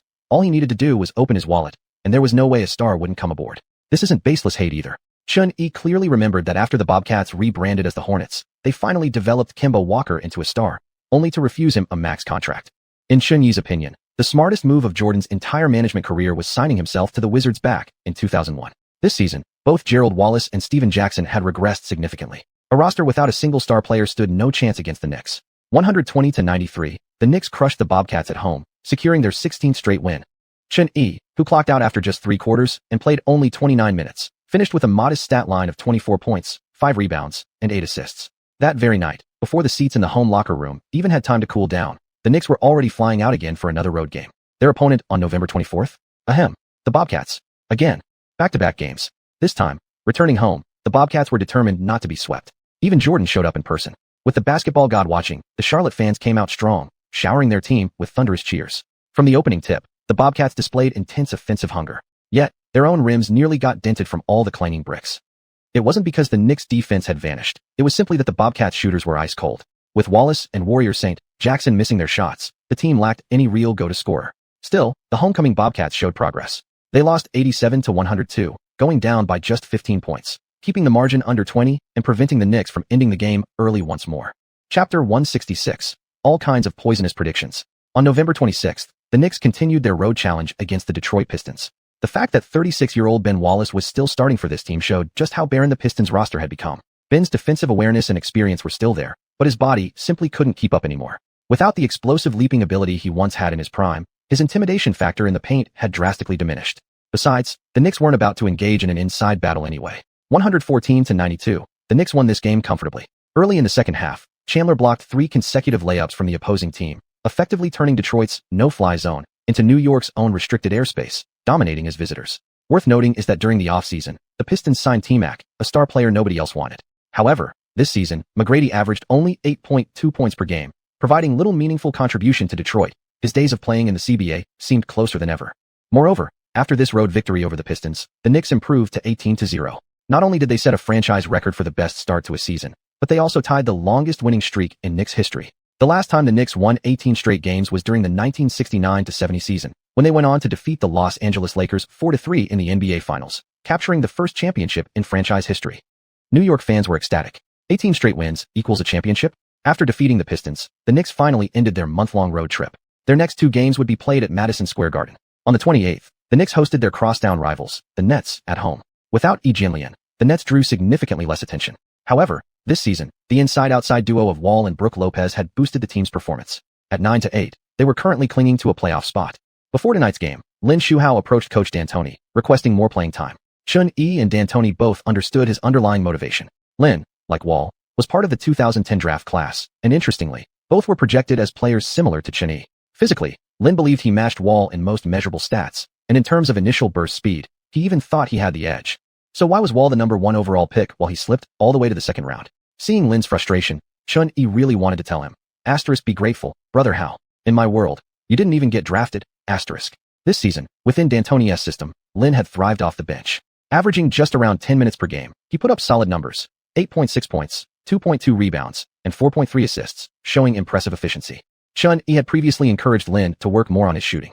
If his shot became more consistent, he could become a key rotation player for the Knicks. Tonight, Lin received 23 minutes of playing time, finishing with 12 points, 2 rebounds, and 5 assists, not bad at all. However, John Wall, the Nets' centerpiece, delivered the best performance of his NBA career. He went 14-4, 24 from the field, 8-4, 9 from the free throw line, totaling a game-high 36 points. His lack of a three-point shot remained a glaring weakness. He went 0-4, 2 from beyond the arc, but he relentlessly attacked the rim all night. His style closely resembled Derrick Rose's. The difference? Rose had actually developed his outside shot this year. Still, despite Wall's outstanding performance, it wasn't enough to save the Nets. The Knicks won at home, 110-101. Chun-Yi recorded his 5th triple-double of the season with 22 points, 11 rebounds, and 10 assists, leading the team to their 19th win and setting a new franchise record for consecutive victories. The Knicks' top scorer tonight was still Gallinari, who poured in 31 points, including an absurd 5-4-5 from three-point range. Ever since Chun-Yi told Gallinari he had a chance at winning Most Improved Player, Gallinari had found a renewed purpose. Lately, he hadn't been going out to clubs at all. Instead, whenever he had free time, he was in the gym working on his game. Chun-Yi was genuinely happy to see Gallinari shoot well, especially since Gallinari had assisted him countless times this season. If Gallinari were a bricklayer instead, Chun-Yi's stats would have taken a serious hit. After the game, John Wall proactively approached Chun-Yi to exchange jerseys. In media interviews, he said, "Chun will definitely become the strongest player in the entire league. I'm his biggest fan. I'm proud that I was compared to him coming into the draft. From now on, I'll use him as my benchmark." Unbeknownst to many, Chun-Yi had just gained another loyal admirer. With their 19th straight win, the Knicks' 19-0 record stood atop the Eastern Conference, leading the entire league. During this stretch, they consistently dominated trending topics in both China and the United States. The Knicks are the strongest contenders for the championship this season, Kenny Smith declared.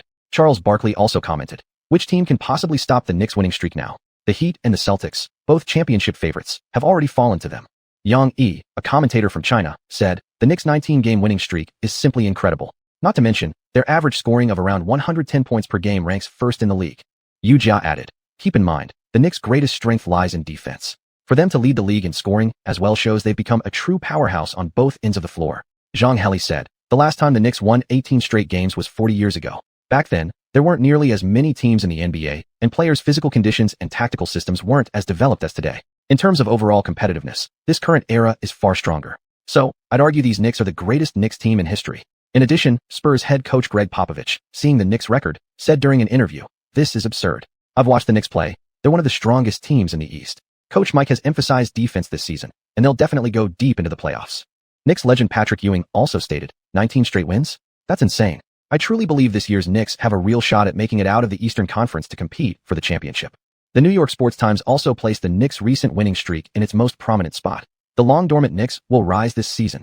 In a local New York poll titled Favorite Teams in the Big Apple, Chun-Yi ranked first with an overwhelming 85% of the vote, while second place went to Mariano Rivera, a future Hall of Famer from baseball's New York Yankees.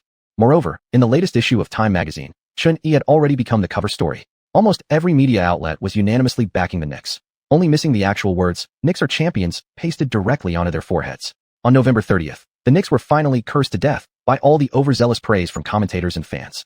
Hosting the Atlanta Hawks at Madison Square Garden, the Knicks engaged in a bizarre, unforgettable bricklaying festival. The Hawks entered the game with a 9-7 record, sitting 6th in the East, but it was precisely this team that brought the Knicks' winning streak to an end.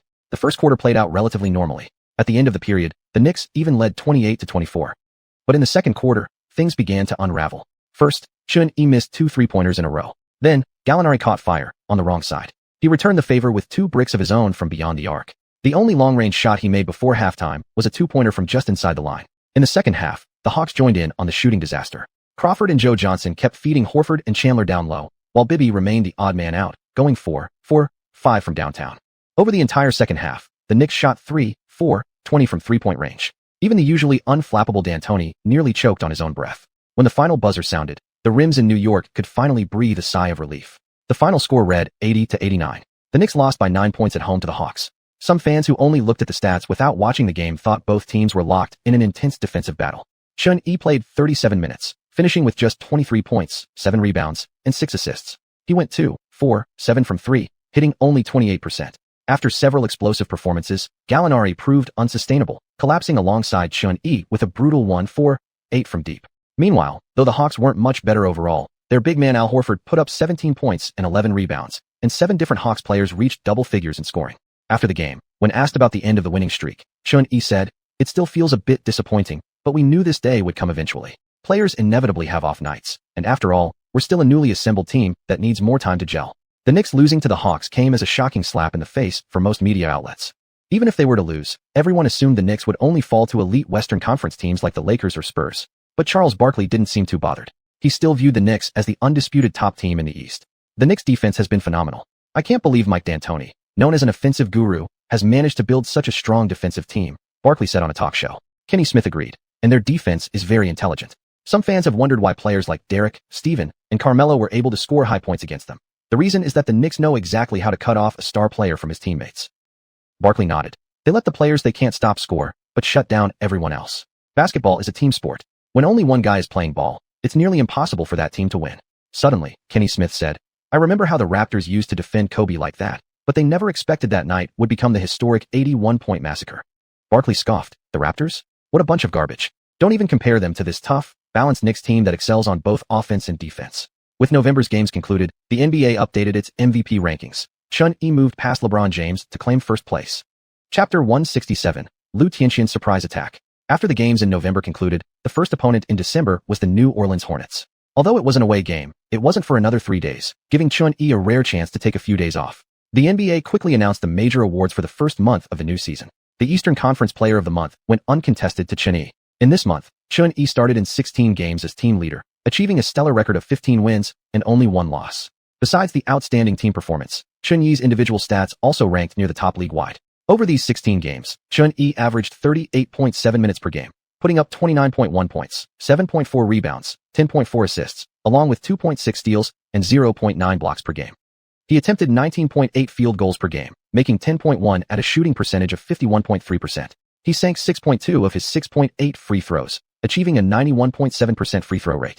From beyond the arc, he averaged 7.6 three-point attempts, making 3.4, good for an excellent 44.6% three-point accuracy. Considering his performances from October onward, Xuanhuan's average of 27.3 points placed him second in the league, just 0.4 points behind xiuxian, who ranked first.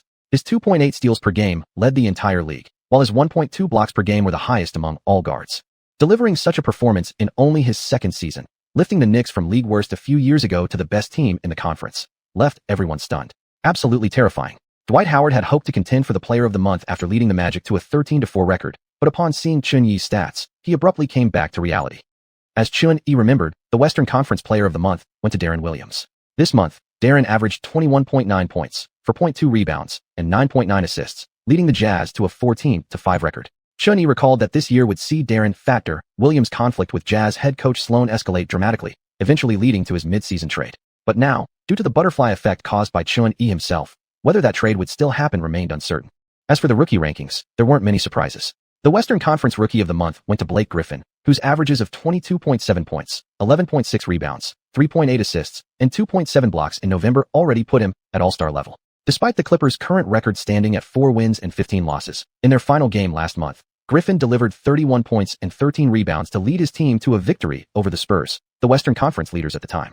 Duncan, his opposing frontcourt counterpart, managed only 8 points on a miserable 25% shooting. Griffin was now extremely popular in Los Angeles. Owner Donald Sterling believed he was no worse than Xuanhuan during his debut season, and the Clippers' future looked promising indeed.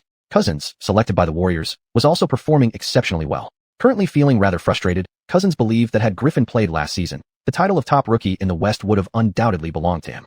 On the Eastern side, John Wall took home Rookie of the Month honors. Drafted by the Nets, Wall was faring significantly better than he had been in Washington during Xuanhuan's original timeline. Last month, he averaged 18.4 points, 5.1 rebounds, and 9.3 assists. Influenced by Xuanhuan, Wall had recently devoted heavy effort into improving his shooting.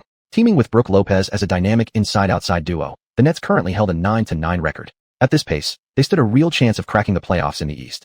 Unless Cousins exploded into superstardom, the Rookie of the Year award would almost certainly come down to a battle between Griffin and Wall. Xuanhuan remembered that Griffin was supposed to win Rookie of the Year this season, but with Wall's stats slightly improved and his team record better than Griffin's, if Wall carried the Nets into the postseason, perhaps the league might reconsider its choice. After reviewing the league's official stats, Chun-Yi lounged at home, idly playing League of Legends. Since Katarina launched last month, Chun-Yi had ridden her to nearly 20 consecutive ranked wins, climbing all the way to 2,200 LP. Back then, Lowell's rank system still used a point-based ranking. 2,200 was roughly equivalent to Diamond rank in later seasons. With gaming knowledge decades ahead of his time, Chun-Yi ruthlessly dominated the Rift. Plus, this was still the very first version of Katarina, even before the designers nerfed her repeatedly. Chun-Yi could practically carry 5-man teamfights single-handedly with her. Just as Chun-Yi finished a ranked match and reached the results screen, Liu Yifei arrived at his door, carrying a bag. "Hey, when did you get back?" Chun-Yi greeted her at the entrance. Ever since moving to New York, Chun-Yi had frequently met up with Liu Yifei, and their relationship had grown quite close. He'd even given her a spare key to his apartment. But recently, Liu Yifei had stayed in China filming her new movie, A Chinese Ghost Story, so they hadn't seen each other in a long time. "Just got back? We wrapped filming last week." Liu Yifei casually sat down on the sofa and pulled a small box from her bag. "Here, this is for you." Chun-Yi took the box. Inside was a phone. An iPhone 4. Chun-Yi opened it and smiled. "Looks great, though it's kind of tiny." Seeing Chun-Yi holding the phone like a mahjong tile, Liu Yifei couldn't help but laugh. "It fits me just fine. I forgot your hands are way bigger than mine. Looks like you'll still have to carry around a brick phone." "Thanks, I really like it." Chun-Yi set the phone up and placed it on his nightstand. The iPhone 4 was a legendary device, even if its size wasn't quite suited to him. Noticing Liu Yifei curiously eyeing the League of Legends client on his computer, Chun-Yi asked, "Want to play a quick match?" "Nah, I uninstalled after getting destroyed 0 to 15 last time. But we can play 2K instead." Liu Yifei shook her head and grabbed 2 controllers from the desk. "Sure." After hooking up the console to the TV, Liu Yifei picked the Lakers to go against Chun-Yi's Rockets. Honestly, despite having no talent for LOL, she was surprisingly good at console games. After one match, she only trailed by 50 points. After the first game, Liu Yifei protested, "No way. Your center is too overpowered. Let's repick teams."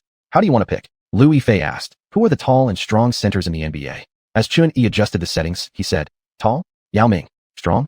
There are plenty. Shaquille O'Neal, Duncan, Wilt Chamberlain, Howard." Before he could finish, Liu Yifei cut in. "Then I'll take all 5 of those. You have to pick players under 180 centimeters, and they must be ones I've never heard of." She didn't know much about the NBA. She only knew basketball was a game for tall people. Chun-Yi paused. "Your team won't have anyone to handle the ball, and I might not even find 5 players under 180 centimeters. I don't care." In the end, due to Liu Yifei's stubbornness, Chun-Yi was forced to select 5 players around 180 centimeters tall. Even he himself wasn't allowed to play. And then he got utterly demolished. In 2K11, dominance in the paint still ruled the game. With Yao Ming's height, weight, and model rendering, the inside was completely impenetrable. Every time Chun-Yi drove into the lane, the opposing team could block his shot just by mashing buttons randomly. Even outside shots turned into easy rebounds for the opponent. After a grueling 20 minutes, Liu Yifei crushed Chun-Yi's team of 5 undersized players with her lineup of towering centers. "I won. You're so bad." Liu Yifei proudly tossed her controller onto the sofa. "That doesn't count. That's cheating." Chun-Yi protested, a fierce competitive instinct flaring within him. Getting called trash in a video game by a girl? Who could accept that? "No more games." Liu Yifei grinned. She wouldn't give Chun-Yi a chance to come back. "By the way, my new movie comes out around April next year. Will you be free then?" "Dunno. Probably not." Chun-Yi replied without hesitation. April would be the tail end of the regular season. He'd likely be preparing for the playoffs. He had already seen this version of A Chinese Ghost Story in his previous life. He remembered the plot differed significantly from the version starring Wang Xuxian, especially adding a romantic subplot between Yin Qixia and xiuxian. "Then when the overseas release drops, you'll watch it with me." Liu Yifei's beautiful eyes locked onto Chun-Yi's. Seeing him absent-mindedly nod, she quietly leaned closer, gently pressing her lips against his cheek before instantly turning away. Chun-Yi froze for a moment, then quickly snapped back to reality. "What the hell? Ambushing me?" Determined on revenge, Chun-Yi turned toward her, their eyes meeting. They were so close now they could feel each other's breath. Liu Yifei's throat subtly moved as she swallowed, her chest rising and falling rapidly. UMMPH. Before she could finish, Chun-Yi captured her lips, his fingers tightly gripping her wrist, leaving her completely immobilized. Chapter 168. Back-to-back steals, shutting down Paul. December 3rd, Chun-Yi traveled with the team to New Orleans for their first game of December. Faye had originally planned to attend the game in person at the New Orleans arena, but due to a last-minute commercial shoot, she had to stay in New York. For the past 2 days, Chun-Yi had been training in the mornings and spending afternoons on dates with Faye whenever possible. Ever since that day they played video games at his place, the final barrier between them had finally been broken. But Chun-Yi hadn't yet taken things too far. Rushing wouldn't be good. There was plenty of time ahead. The Hornets had hired a new head coach this season, Monty Williams. With a 13-5 record so far, they were on track for a strong season and looked poised to return to the playoffs. In order to retain Chris Paul, they traded away Darren Collison and Julian Wright during the offseason, acquiring Marco Bellinelli from the Raptors. The 2007 draft pick Bellinelli, like Danilo Gallinari, hailed from Italy and shared a reputation as an elite shooter. Last season, he appeared in 66 games for Toronto, averaging 7.1 points, 1.4 rebounds, and 1.3 assists per game. Including his previous 2 seasons with Golden State, he shot an impressive 38.8% from beyond the arc. Bellinelli was also on Chunyi's wish list for potential acquisitions, but the Hornets had beaten the Knicks to the punch. Chunyi remembered that Bellinelli's peak came during the 2014 season when the Spurs defeated the Heat for the championship. That year, he shot an astonishing 43% from three-point range and showed solid driving ability, plus excellent court vision and passing skills, ideal qualities for a secondary playmaker. If the Knicks could pair Bellinelli with Gallinari, those 2 Italian cannons, as he thought of them, would significantly boost the team's firepower.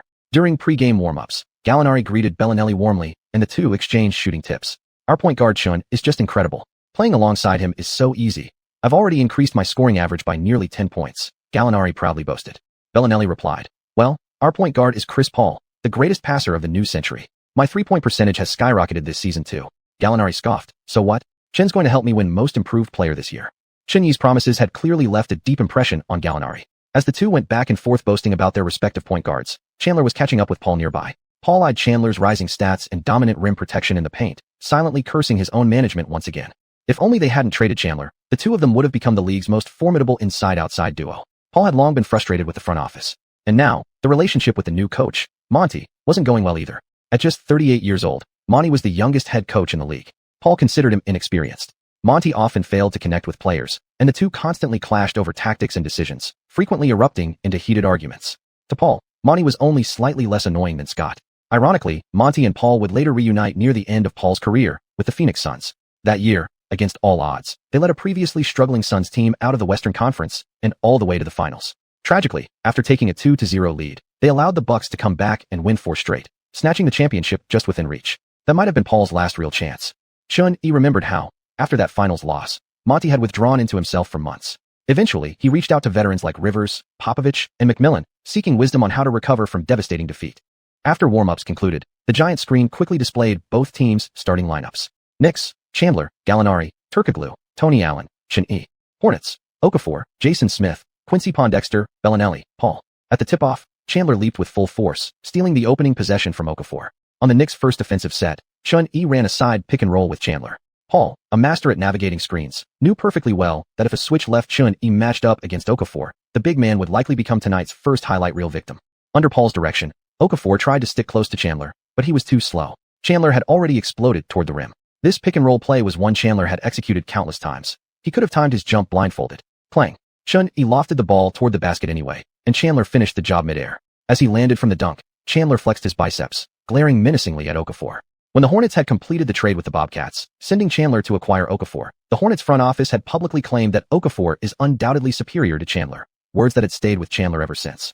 After completing this alley-oop assist, Chun-Yi's gold-tier dime master was just 2 assists away from upgrading.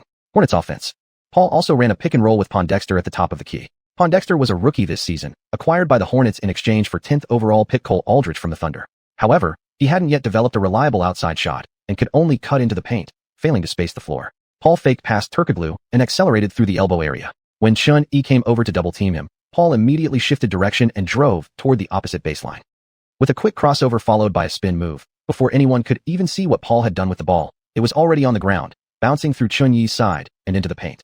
Okafor, cutting to the basket, caught the ball and attempted a one-handed dunk, but Chandler stood firm as the guardian of the restricted zone. Bang. The facts proved it. Chandler at this stage was better than Okafor. A towering block sent Okafor's attempt flying, the ball ricocheting near the free throw line, where Chun-Yi quickly snatched it up. The Knicks' specialty, fast break. Chun-Yi passed to Gallinari on the wing. Gallinari caught it near the baseline, glanced down at the three-point line, then let the shot go. Swish.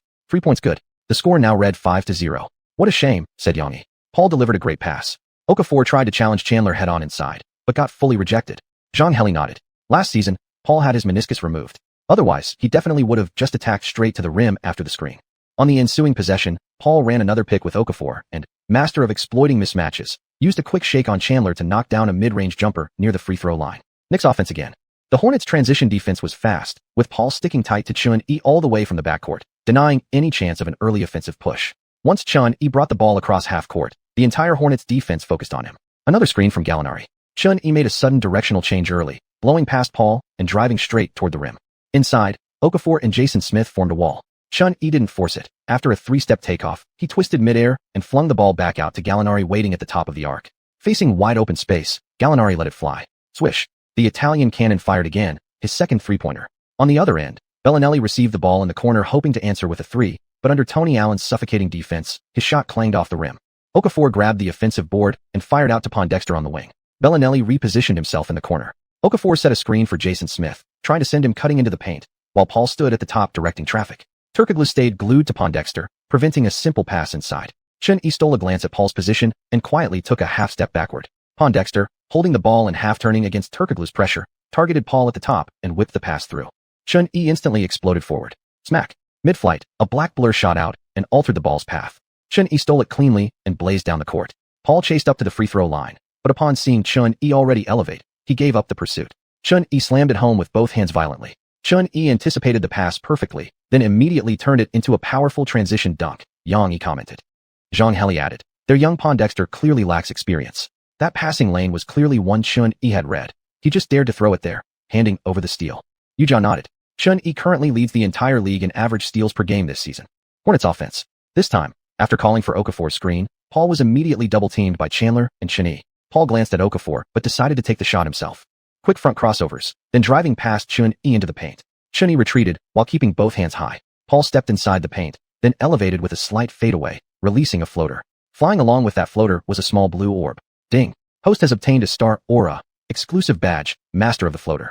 Effect, enhances players' ability to complete floaters and running jump shots. After claiming the badge, Xianxia caught the ball and began advancing again. At the top of the key, Xianxia faced off one-on-one against Paul. A series of rapid crossovers. Then Xianxia suddenly burst to the right, attempting to use the explosive speed boost from first step master to leave Paul behind. But Paul's lateral quickness was exceptional, staying glued to Xianxia the whole way, even swiping at the ball mid-drive. Paul's wingspan gave him a significant advantage, and his reaching motion forced Xianxia to lower his center of gravity. With his dribbling rhythm disrupted, Xianxia turned at the elbow and shifted into a back-down move. Paul's defense is very smart, Yang commented. He immediately stuck tight to Xianxia, using his hips to press firmly against Xianxia's legs, restricting his space to generate power and minimizing his chances to bend his knees and jump.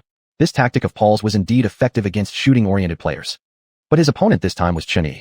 Xianxia drove his back into Paul once, then stepped back and rose up on one foot, twisting in midair to face the basket. Fadeaway jumper, single leg extended.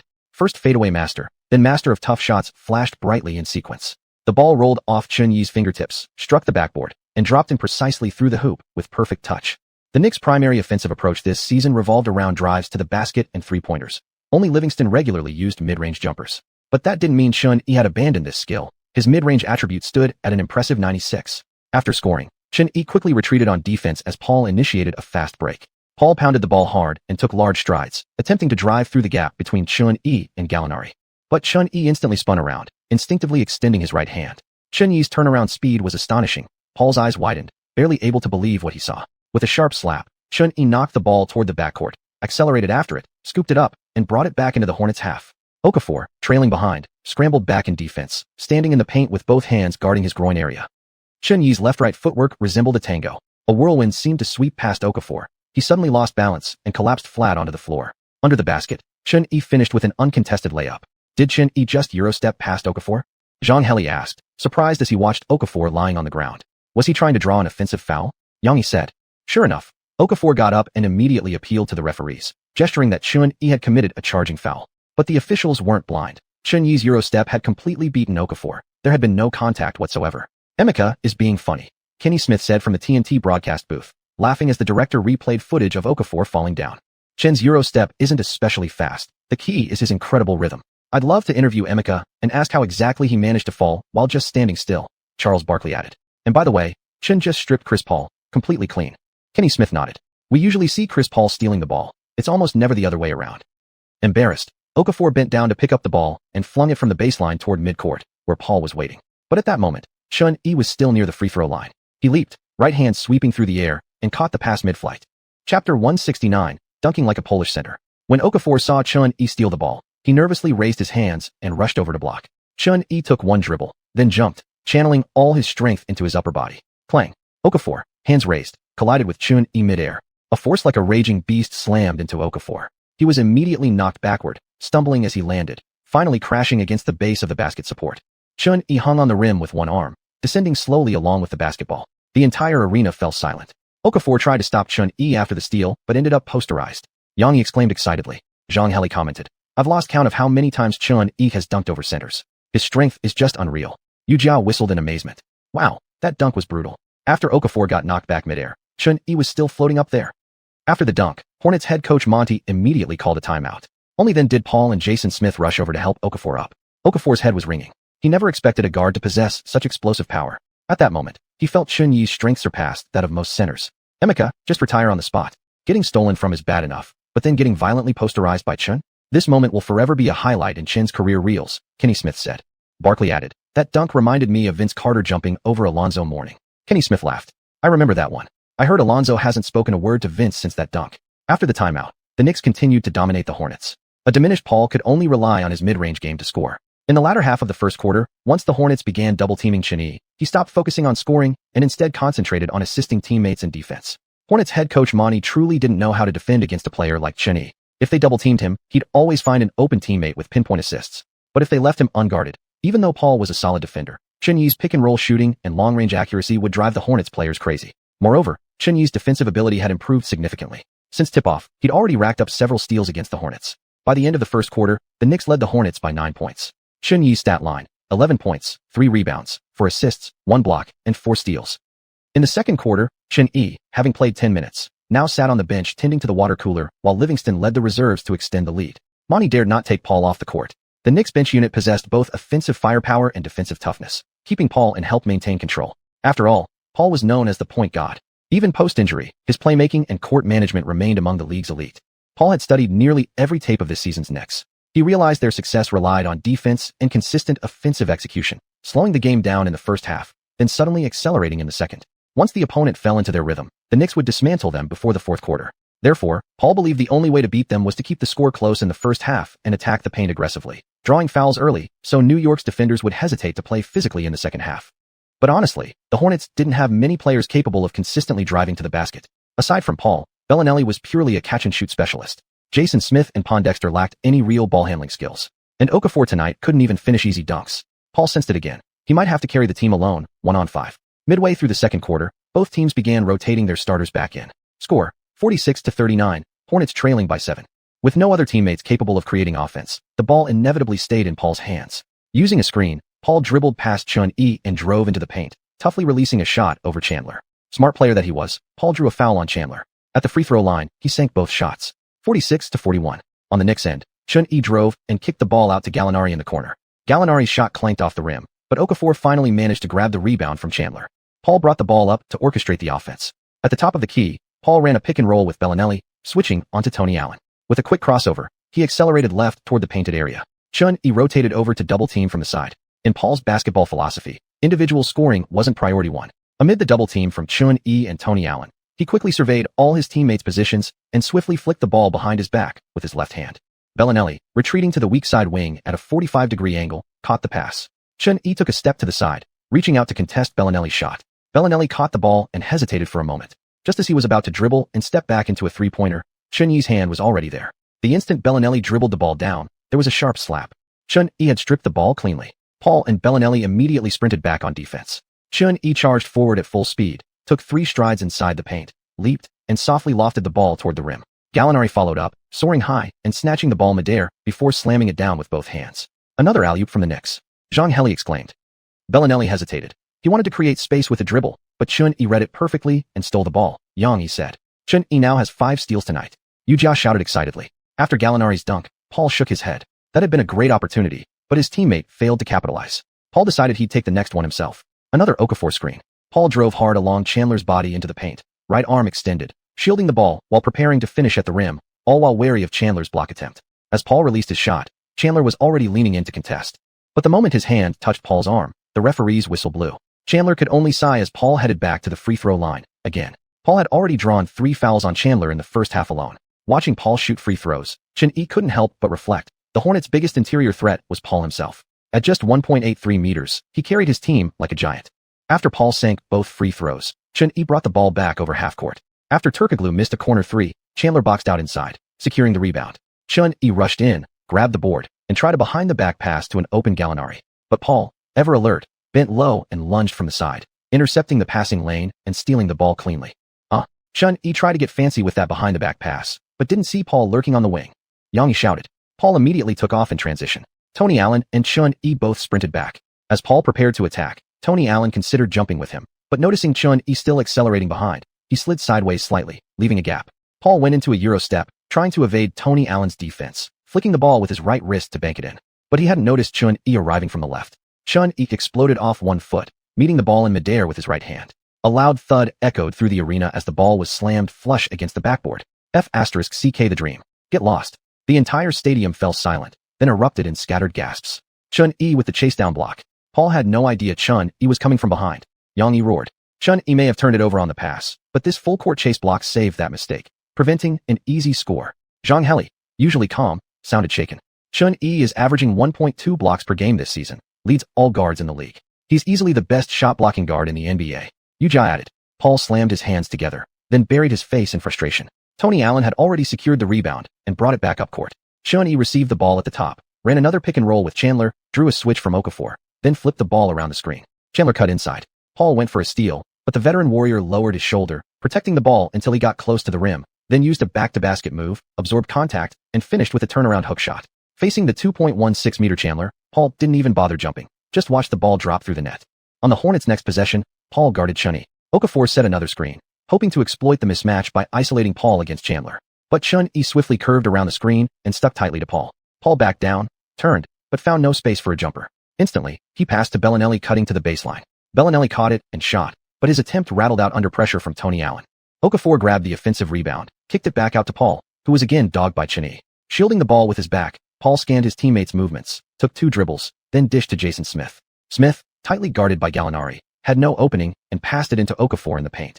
Okafor, faced with Chandler, saw Gallinari and Turkoglu collapsing inward. He faked a move, but trapped in a 3-man squeeze, had no chance to shoot. With the 24-second clock winding down, he could only whip the ball backward toward Paul's position. That was a terrible pass. Chun-Yi and Paul lunged for the ball at the same time, but Chun-Yi's longer wingspan gave him the edge, allowing him to reach it just before Paul. The ball, deflected by external force, altered its trajectory and rolled rapidly toward the Knicks' backcourt. Chun-Yi turned and accelerated. The ball was rolling too fast. By the time he bent down to scoop it up, he had already reached the sideline. Momentum carried Chun-Yi forward. Unable to stop himself, he leaped, twisted midair, and shoved the ball back onto the court before stumbling out of bounds. Chandler arrived right on cue, caught the pass, and slammed it home with both hands. Monty watched the scene unfold with deep concern. Okafor's passing tonight was as clumsy as a Polish center's. Oh my god, the first half isn't even over yet, and Chun-Yi already has 6 steals. Kenny Smith exclaimed from the TNT broadcast booth. How can the Hornets not even hold onto the ball under the Knicks' intense defense? Barkley asked. At halftime, Chun-Yi felt a storm of emotions inside. In the final 30 seconds of the second quarter, he had stolen the ball again, this time intercepting a pass from Paul after a pick and roll with Jason Smith. Damn, Chin's stat line is looking kind of insane, Gallinari muttered during halftime.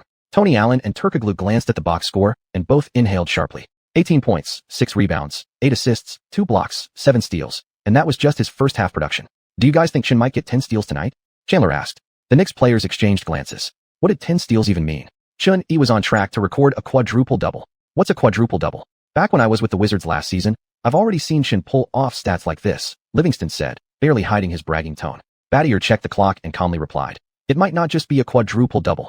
Chapter 170, Triple-Double, Quadruple Threat, the new king of point guards. New Orleans, Smoothie King Center. The third quarter of the game between the Knicks and the Hornets.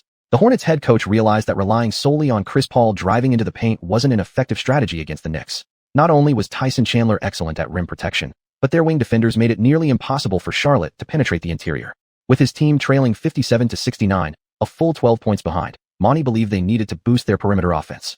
It was Monty's first season as a head coach, and he wasn't stubborn. He was eager to learn from the philosophies and systems of successful teams. For example, tonight he noticed how well Mike D'Antoni set up his offense, emphasizing high-volume three-point shooting while incorporating constant ball movement and cuts, keeping the ball rotating through every player's hands to maintain energy and rhythm. So he stressed that in the second half, the team should pass more, keep the ball moving around the court, and encourage both Paul and Marco Bellinelli to increase their three-point attempts. Anytime they had an open look, they had to shoot without hesitation. Charlotte's shooting percentage wasn't bad, and Paul remained steady with his mid-range game, but their two-point scoring pace couldn't match the Knicks' barrage of threes. Moreover, they had far too many turnovers in the first half, losing possession too often. On Charlotte's first offensive play of the possession, after Bellinelli missed a three-pointer from the wing, Chun-Yi grabbed the rebound at the elbow. He sprinted forward quickly, dishing the ball to Danilo Gallinari at the 45-degree angle, who smoothly adjusted his stance and launched the shot. Swish. Another three-pointer. Even the Italian cannon had his off moments. It's starting. The Knicks love this kind of fast break in the third quarter, said Yang Yi on CCTV. The Knicks are running and gunning in the second half. They're really good at opening up leads like this in the third quarter, often putting the game away before the fourth even begins, Xianxia added. Charlotte tried again on offense. After Paul ran a pick and roll with Posterizer at the top of the key, he failed to switch onto Turkoglu. Xuanhuan went over the screen and stayed glued to him. Paul signaled, prompting Bellinelli to come up from the baseline for a handoff, then immediately cut toward the corner. At the top, Posterizer was ready to receive the ball. Bellinelli used a behind-the-back dribble to create space from Tony Allen, then pushed the ball with both hands toward Posterizer. Xuanhuan extended his right arm. Snap asterisk. Paul looked helpless. His teammate had just handed Xuanhuan his 8th steal of the night. Xuanhuan casually dribbled past midcourt, then fired the ball to Turkoglu, who'd just reached the baseline. Swish. Another three-pointer. The lead instantly ballooned to 18 points. No way. Does Charlotte even get a chance to score? Kenny Smith stammered. Charles Barkley said, the Hornets coach is stupid. In situations like this, you just keep the ball in Chris Paul's hands and let him control it. In the first half of the third quarter, Xuanhuan committed several mistakes. Most were due to overly aggressive, gambling-style steals, which gave Charlotte brief opportunities to catch their breath. With 4 minutes and 17 seconds left in the quarter, Xuanhuan grabbed another rebound and pushed the ball in transition. This time, under combined pressure from Paul and Jason Smith, his fast break layup missed. Smith secured the rebound. Smith waved his arm, dodging Gallinari's attempt to strip the ball, then scanned for an outlet. But he didn't notice. Xuanhuan's pair of thieving hands had already crept in. Paul, backpedaling, was ready to receive the pass, but the ball never came. Confused, he turned to look. Smith was setting up defensively when suddenly, the ball was knocked out beyond the paint by Xuanhuan. Facing Smith one-on-one, Xuanhuan stood at the edge of the paint, took a slight hop on one foot, and banked in a 45-degree fadeaway. Xuanhuan's signature rooster standing on one leg move brings him to 20 points tonight, Xianxia commented. Xianxia paused, then said, 20 points is nothing special for Xuanhuan. It's that he also has 9 rebounds, 10 assists, and 9 steals. On the court, Paul sank a mid-range jumper to put 2 more points on the board for his team. The Knicks still held a commanding 16-point lead. Xuanhuan slowed the pace, settling into a half-court set. After a few passes found no openings, Chandler stepped out of the paint to set a solid off-ball screen on Jason Smith for Gallinari near the baseline. Gallinari cut from the right corner along the three-point line to the wing at the 45-degree spot, caught Xuanhuan's pass from the middle, and launched a three. Plank. Okafor's closeout was slow, but Gallinari's shot missed the rim. Jason Smith got to the ball inside a split second before Okafor, and though pressed tightly by the big man, flicked it gently with his fingertips toward the backcourt. Xuanhuan, having sealed off Paul, darted in from the free throw line, arms wide open, and pulled down the rebound. Credit that rebound to Xuanhuan, Xianxia exclaimed excitedly. Xianxia nodded. Of course it counts. Xuanhuan has a triple-double in less than 3 quarters. Xuanhuan dribbled out to the top of the arc, crossed over twice, then stepped back and launched a three-pointer right in Paul's face. Swish. The ball traced a sharp, beautiful arc through the air. Livingston stood up from the bench with a towel draped over his shoulder, raising his fingers into a 3. One more steal, Battier murmured beside him. Paul brought the ball up, signaling for Posterizer to set a screen as he prepared to drive hard to the basket. After being screened off, Turkoglu didn't stick tightly to Paul. Instead, he gave him a step of space, ready to let him drive in while staying positioned to close out on a shot. Turkoglu had over 20 centimeters on Paul and moved far more nimbly than a big man. He only needed to step forward slightly to contest any jumper. Seeing no opening after a series of crossovers, Paul began stepping sideways, preparing to pull up for a fadeaway jumper. But before he could retreat, Xuanhuan had already slipped around the screen and closed in. From behind, he reached in and knocked the ball loose. Every Knicks reserve leapt to their feet, breathless with anticipation. Paul panicked slightly, spinning around to protect the ball with his other hand. But he overreached, the ball bounced off his arm and rolled awkwardly away from his body. Xuanhuan timed his move perfectly, lunging forward with both hands outstretched. He secured the ball firmly against his chest, then, just before crashing to the floor, quickly pitched it ahead to Turkoglu. Chris chose to keep the ball in his own hands on this possession. That's usually his safest play, said Charles Barkley, rising slowly to his feet. But it didn't matter. Xuanhuan stripped it from Chris for the second time tonight, his 10th steal of the game. Turkoglu pushed the ball up fast, took 3 strides, jumped off the free throw line, and banked in a tough layup. Let's give it up for Xuanhuan. He's posted a quadruple-double. Look across NBA history. Quadruple-doubles have only been recorded 6 times, and Xuanhuan has now done it twice. This is an unprecedented performance.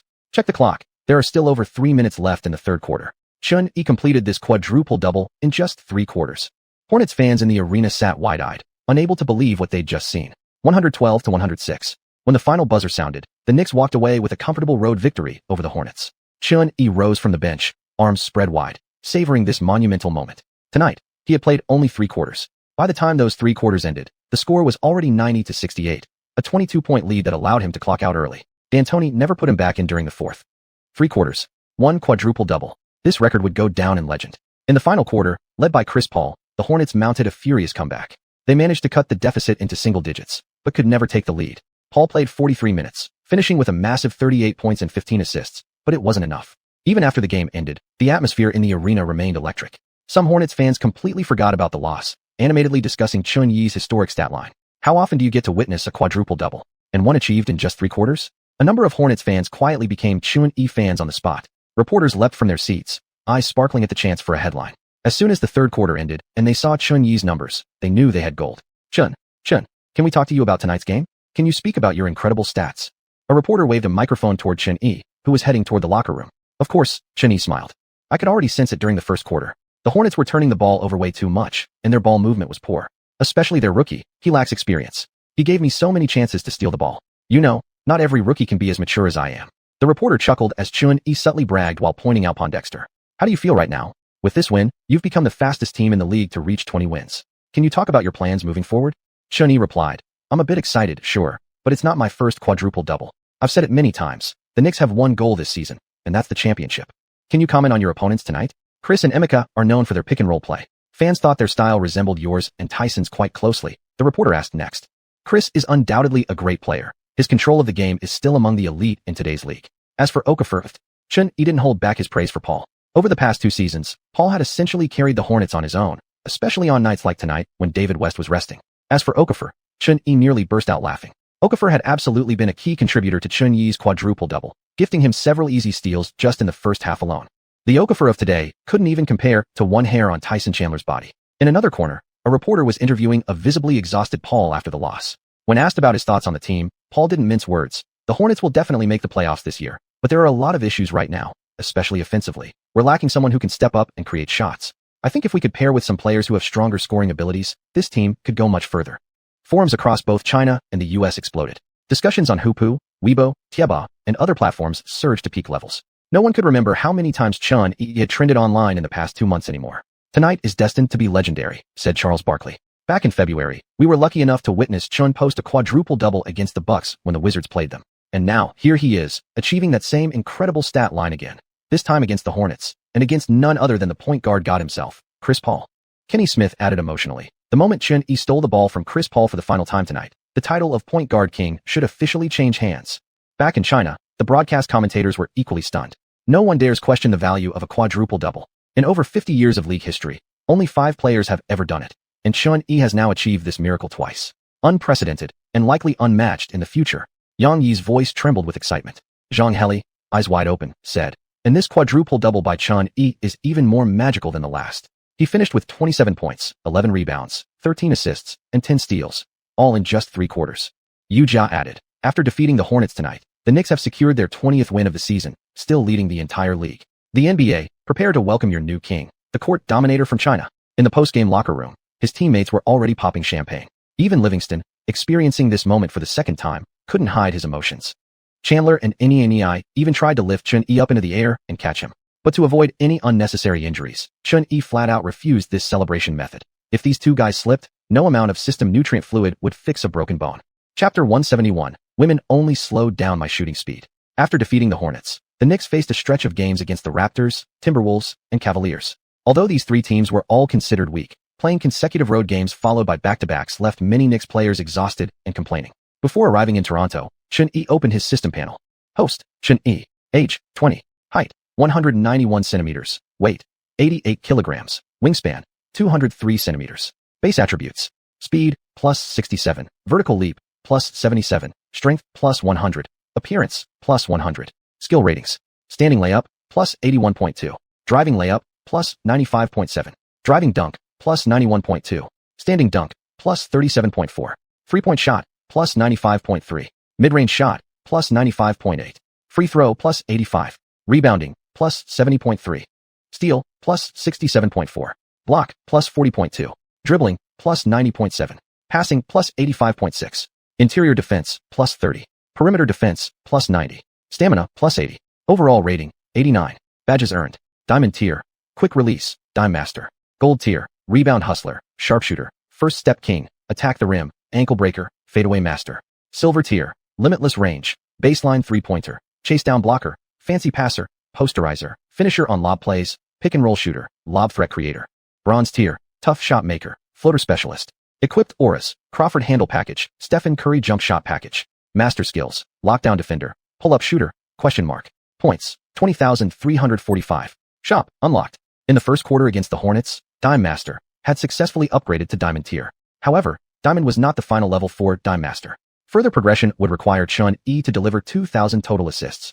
At around 10 assists per game on average this season, it would take nearly 3 full seasons to max out this badge, Chun-Yi murmured to himself, then shifted his focus to the mysterious question mark under Master Skills. What the hell is this question mark? He concentrated intently on the question mark behind the Master Skill section. Suddenly, the system's cold voice echoed again. After Dime Master reaches Diamond tier, the new Master Skill, Floor General, will be unlocked. Effect. During activation, the host can easily break ankles with crossover moves, and any pass thrown significantly increases teammates' shooting accuracy on catch-and-shoot attempts. Activation condition. Record 7 assists without a single turnover in one half. Hearing the explanation, Chun-Yi immediately perked up. This new Master Skill was incredibly strong, not only enhancing his ability to shake defenders off with crossovers, but also dramatically boosting teammates' shooting percentages.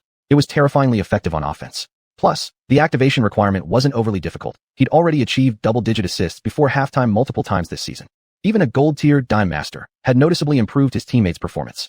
Now that it was upgraded to Diamond, the impact would only grow greater. Chun-Yi checked the stats.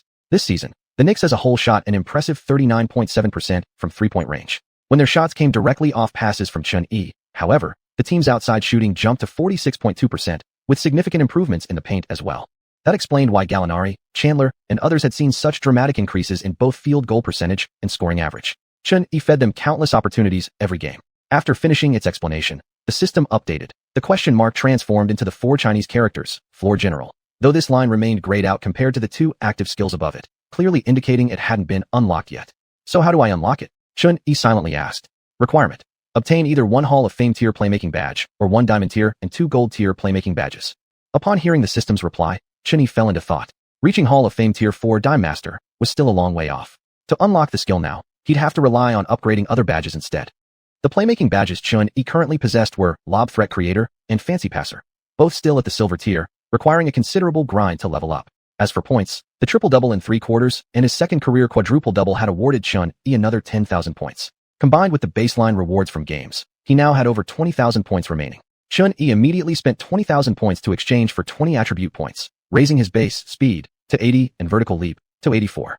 On December 5th, facing the Raptors, Chun-Yi went all out on assists. In the first half, he repeatedly connected with Chandler and Niai on alley-oop plays. During the first quarter alone, the Lob Threat Creator badge lit up 5 times. With a nearly 20-point lead at halftime, Chun-Yi turned flashy in the third quarter, showing off several elbow passes and no-look dimes, so quick that even the broadcast camera couldn't keep up.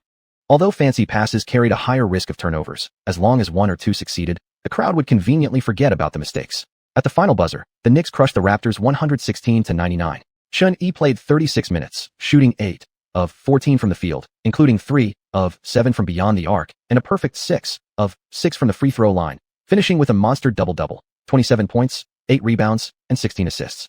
Gallinari had an Iron Man night, going 2 of 7 overall and 2 of 6 from 3. 3 of those shots were assists from Chun-Yi, all of them bricks. On the Raptors' side, their primary perimeter scorer, Bargnani, was completely out of rhythm. He failed to stop Chandler's cuts inside and offered nothing on offense. His signature 3-point shot went 0 for 4, making him the clear Game 1 offender. The second culprit was DeMar DeRozan, the young cornerstone the team management hoped to build around. After Chun-Yi, Griffin, and Curry, all fellow 2009 rookies, delivered standout performances, fans had begun expecting big things from DeRozan too. But tonight, playing 37 minutes, DeRozan managed just 2 of 11 from the field, didn't attempt a single three-pointer, and scored only 7 points on 3 of 3 free throws, leaving media and fans deeply disappointed. The outside world had already begun treating 2009 as a legendary draft class, with fans increasingly believing this cohort could rival the famed 2003 draft. On the 6th, the Knicks returned home to face the Timberwolves in a back-to-back. Ever since their previous drubbing at the hands of the Knicks, Love continued putting up solid stats each game, but most analysts and media outlets had already labeled him a stat padder. Before the game, Love trained relentlessly. The humiliation of being beaten so badly at home, becoming the first team to hold the Knicks under 100 points and earning mockery citywide, had dealt serious blows to his pride. Tonight, Love started strong offensively. He scored 10 points in the first quarter on perfect shooting, then nailed 2 threes in the second. At halftime, he'd actually led the Timberwolves to a 7-point lead over the Knicks. But in the second half, once the Knicks tightened their defense, Minnesota struggled to maintain momentum. Love was locked down by Chandler, looking like a completely different player compared to the first half. His shooting dropped below 40%, and as a notorious defensive liability, he couldn't contain New York's interior attack. Thanks to Chandler's relentless defense and scoring in the second half, along with Chun-Yi's perfect 4 of 4 from downtown, the Knicks completed the comeback, defeating the Timberwolves 121-114 and sending them back to being mere Huskies. Xianxia played 39 minutes, shooting 15 of 27 from the field, including 6 of 9 from 3 and 4 of 5 from the free throw line. He exploded for 40 points, 7 rebounds, 8 assists, 3 steals, and 1 block. His teammates caught fire from deep too. Gallinari rediscovered his stroke at home, hitting 5 of 8 threes for 21 points. Battier went 3 of 4, Turkoglu 2 of 3, and the team combined for 22 three-pointers. Love finally delivered a stable performance, posting a massive 33 points and 15 rebounds. Michael Beasley added 25 points of his own. Yet against the Knicks' collective three-point barrage, their efforts weren't enough to pull off the upset. On the 7th, the Knicks flew to Cleveland to take on the Cavaliers on the road. Although the previous game against the Timberwolves was at home, the grueling schedule meant the Knicks had played 3 consecutive nights, just as taxing as a true road back-to-back, with non-stop flights between cities. To keep the season compact and exciting, back-to-backs were an unavoidable reality for every NBA team. Yet such a dense schedule tested both physical endurance and team depth, significantly increasing the risk of injury. Like the future Kawhi Leonard, who skipped back-to-back games entirely to protect his body, and sometimes even sat out after just one half, such behavior had drawn criticism from all sides. Even teammates like Westbrook had publicly blasted him after games for his irresponsible attitude. With these back-to-backs, even Danilo hasn't been to a nightclub in ages, Xianxia joked on the plane. No, even if the schedule weren't tight, I still wouldn't go to those damn places. I've already laid out my training plan for the next 2 or 3 months, Gallinari declared solemnly. Danny Green said, has this kid actually changed? Jeremy Lin added. Danilo says he's going for the Most Improved Player award this season. Women only slowed down his shooting. Xianxia delivered the final blow. Oh, then why do I feel like he's been even colder lately? His performance in the last few games cost me several assists. Gallinari was momentarily speechless, the cabin filled with cheerful laughter. Xianxia didn't believe Gallinari's claims about avoiding nightclubs. Despite his honest appearance, the guy was actually the Knicks' biggest nightlife enthusiast. As for that training plan, Xianxia was certain it would be forgotten within days. After arriving in Cleveland at noon, the Knicks team rested briefly at the hotel before heading to the arena once local media finished their pre-game interviews. When Xianxia arrived at Quicken Loans Arena, he noticed something strange. Chapter 172, 12 points in the first quarter. As the Knicks bus slowly pulled up to the entrance of the arena, the entire team stepped out and walked into the venue amid cheers from fans lining the way, as if they were welcoming their own hometown team. In fact, many fans were wearing Knicks jerseys as they entered.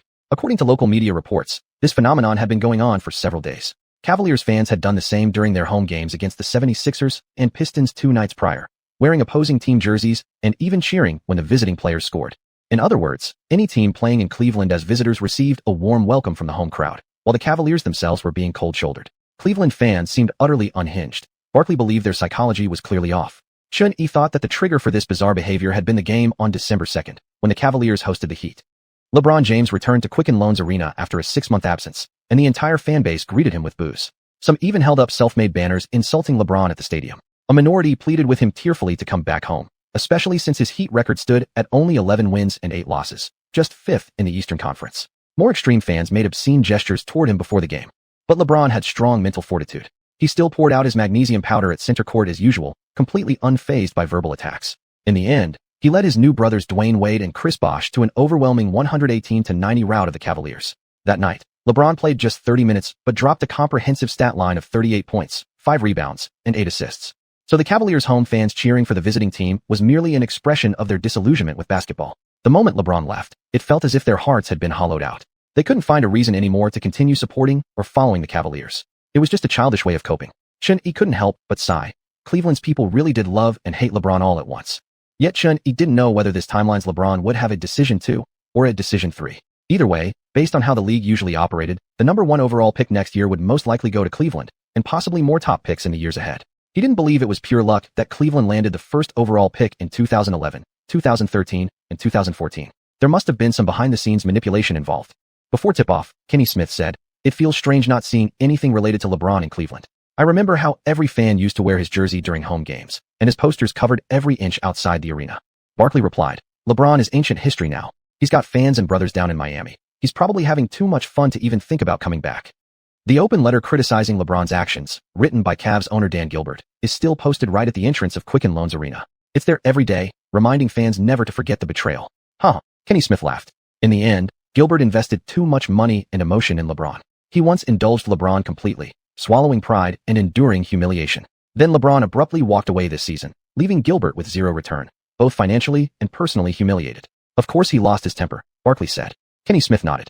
The fans feel the same. They lash out at LeBron in all sorts of extreme ways because they'd invested so deeply emotionally, had such high hopes. Now that love has turned into hatred, Tonight's starting lineups appeared on the giant screen above the court. Cavaliers starters: Anderson Varejao, Antawn Jamison, Anthony Parker, Mo Williams, Daniel Gibson. Knicks starters: Chandler, Gallinari, Turkoglu, Tony Allen, Xianxia. Jamison, who had played alongside Xuanhuan on the Cavaliers last season, joined Cleveland again during the offseason. He came over before the game and hugged Xuanxia in greeting. However, without Xuanxia feeding him the ball, Jamison's scoring average dropped to 18 points per game, still the highest on the Cavaliers roster. After losing LeBron and Zydrunas Ilgauskas this season, the Cavaliers truly had no real talent left. As a small market city, Cleveland couldn't attract stars, making it hard just to put together a decent starting lineup. Their backcourt featured Mo Williams and Daniel Gibson, both point guards under 6 feet tall, so head coach Byron Scott had no choice but to play them together. Scott, who had fled from Charlotte to take the Cavaliers' job, quickly realized something. Chris Paul might have been difficult and occasionally challenged him, but he was actually easy to coach. Here in Cleveland, the players couldn't even run a proper pick and roll. Scott felt his coaching reputation was crumbling and already regretted signing with the Cavaliers during the offseason. At center court, Chandler easily won the opening tip over Varejao, giving the Knicks the first possession. Xuanxia brought the ball up, guarded by Daniel Gibson. Gibson's official height was 6 feet 0 inches and weighed 190 pounds, but he appeared nearly half a head shorter than Xuanxia. What Xuanxia remembered most about Gibson was his 31-point performance in Game 6 of the Eastern Conference Finals years ago, helping the Cavaliers reach their first ever NBA Finals, a shooter with undeniable talent. Last season, Gibson averaged 2.7 three-point attempts per game and made 1.3, a relatively small sample size, yet his three-point percentage was an astonishing 47.7%. This season, with increased offensive usage, his three-point attempts had nearly doubled, yet he still maintained a solid 40% shooting rate. Still, no matter how accurate he was from deep, at that height and weight, defending Xuanxia was practically futile. After several crossovers, Xuanxia exploded into an enormous step-back crossover, leaving Gibson stumbling behind. Gibson only felt a gust of wind rush past his side. When he turned his head, Xuanxia was already driving toward the rim unimpeded. Former teammate Jamison saw Xuanxia heading for what was essentially an uncontested layup. Despite Gallinari's strong shooting threat, he had no choice but to abandon him and rotate into the paint. Xuanxia didn't shy away from contact, nor did he pass to Gallinari, who'd lately been struggling from the field. Instead, he soared high, absorbed the contact from Jamison midair, then switched hands and finished through the defender. Jamison staggered back 2 steps, and at that moment, the referee's whistle blew. Xuanxia has just completed a 3-point play to start the game, Young exclaimed. He was already used to such displays from Xuanxia. Against Daniel Gibson's defense, Xuanxia blew right past him in one move, Healy added. Jamison shook his head, same old Xuanxia. Xuanxia stepped to the free throw line as the entire Cavs crowd roared in unison. MVP. The scene even made Barkley chuckle. Are the home fans defecting right from the opening tip? Xuanxia calmly sank the free throw, giving the Knicks an early 3-point lead. On Cleveland's first offensive possession, Gibson ran a pick and roll with Jamison. Jamison rolled hard to the rim after setting the screen. Xuanxia navigated around the screen and cut off Gibson's passing lane, while Gallinari rotated into the paint. With no passing options, Gibson was forced to retreat back to the wing. He passed to Mo Williams, who then ran a pick and roll with Varejao, the big man cutting sharply toward the basket. But true to his nickname, Mo no pass, Williams chose not to dish it. Instead, he stepped back and launched a mid-range jumper. Clang. The shot missed badly. Xuanxia lunged into the paint and secured the rebound. Varejao actually had space to receive the pass and finish, but Mo no pass lives up to his name once again. He decided to take it himself, Young said. Lee laughed. Back when James was here, Mo Williams barely passed to anyone. Now that LeBron's gone, why would he start passing now? Knicks fast break. All 3 wings sprinted beyond the arc. Xuanxia paused at the top, faking a gather with his left hand. Gibson, on defense, immediately jumped. But Xuanxia hadn't touched the ball. He merely swept his hand beside it. Seeing Gibson airborne, Xuanxia accelerated straight into the paint. With no defender in sight, Xuanxia took 3 long strides and threw down a powerful one-handed tomahawk dunk. Cleveland fans erupted in cheers. The Cavs fans are treating Xuanxia like LeBron now. Same tomahawk dunk. Lee said. Young shook his head with a smile. Xuanxia's shooting threat is far greater than LeBron's. Just now, he easily faked out Gibson at the arc because this season the Knicks have hit so many transition threes. Defenders can't afford to relax for a second. Cleveland ran another pick and roll. This time, after Jamison rolled, Mo no pass finally decided to pass. But by the time Jamison caught the ball, Chandler was already firmly planted under the rim. Jamison tried a quick pump fake, but Chandler didn't flinch. His right arm stayed high while he locked Jamison's position. No room to shoot. With the 3-second count nearly expired, Jamison had no choice but to kick the ball back out to Gibson on the wing. Swish. Xuanxia, lurking nearby, read the play early, darted in, and reached with his right hand faster than Gibson could react, intercepting the pass cleanly. In an instant, Xuanxia was racing the other way in transition. With his speed stat boosted to 80, Xuanxia clearly felt faster on the break. By the time he stormed into the paint, Gibson was still outside the 3-point line. Xuanxia took off backward, then delivered a vicious reverse windmill slam, once again igniting the Cavs' faithful. The Knicks opened the game with a blistering 7-0 run. Cleveland's morale was visibly shaken. Mo Williams brought the ball up and, once again, called for a pick and roll.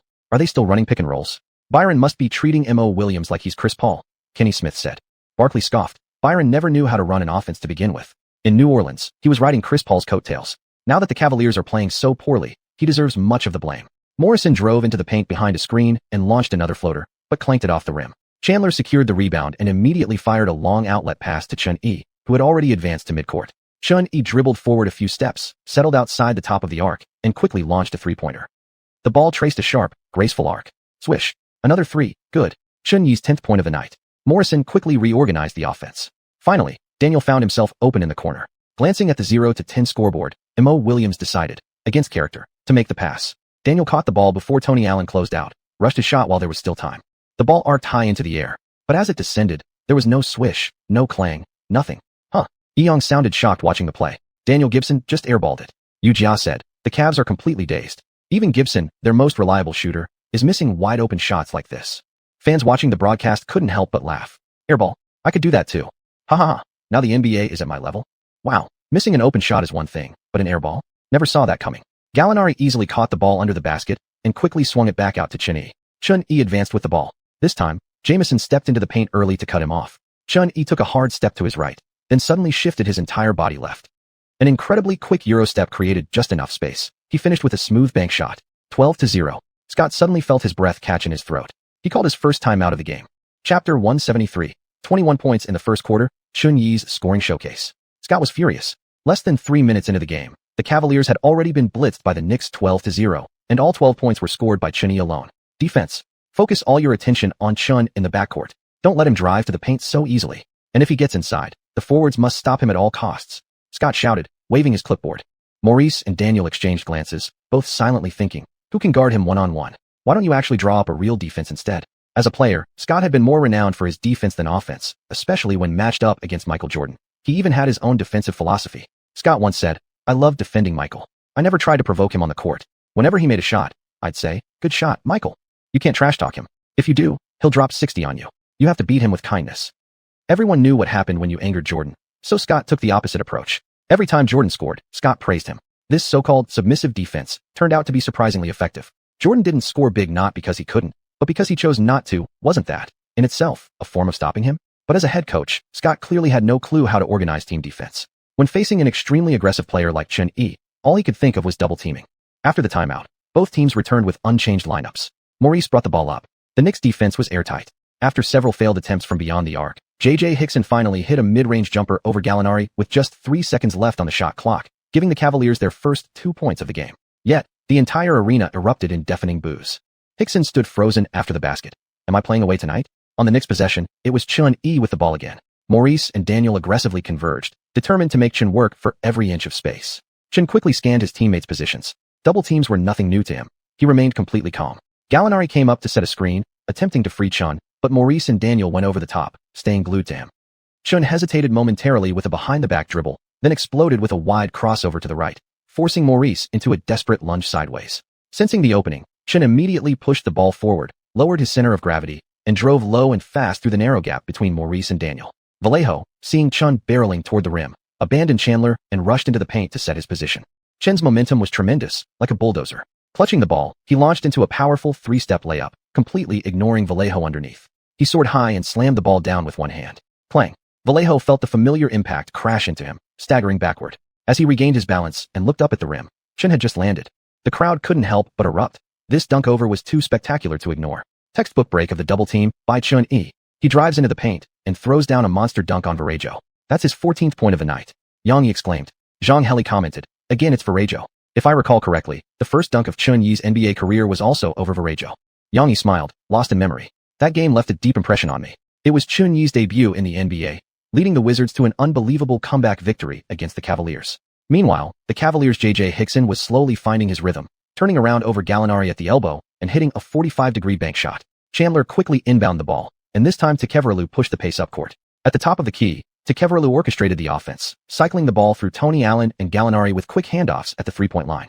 Off the wing, Chun used Chandler's screen for a curl cut, and Gallinari instantly delivered a bounce pass. Chun caught the ball and exploded toward the rim in long strides. With Maurice blocked, Vallejo switched on to Chun, but he couldn't keep up with Chun's speed. Seeing the danger, Anthony Parker had to abandon Xiuxian and rotate into the paint to contest the layup. Double team. Scott slammed his clipboard, shouting desperately as Chun prepared to launch. Maurice also rushed in to surround Chun, creating a three-man trap under the basket.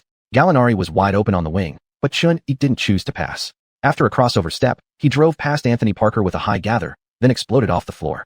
Maurice and Varejao leapt from both sides, waving their hands to contest, but Chun completed a mid-air crossover, an incredibly exaggerated up and under move.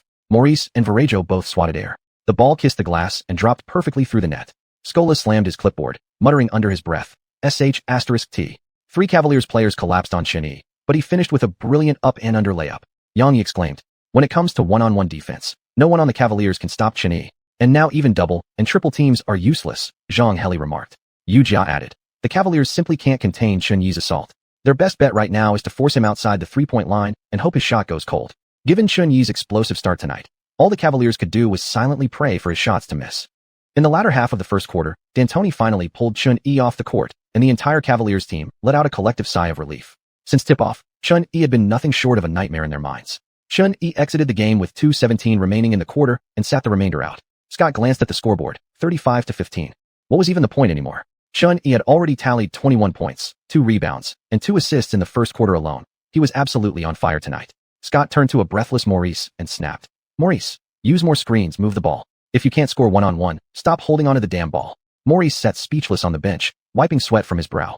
Cavaliers fans found the game wildly entertaining, as Chunyi's scoring spree kept their nerves on edge. As for their own struggling team, nobody really cared. Second quarter, same plan.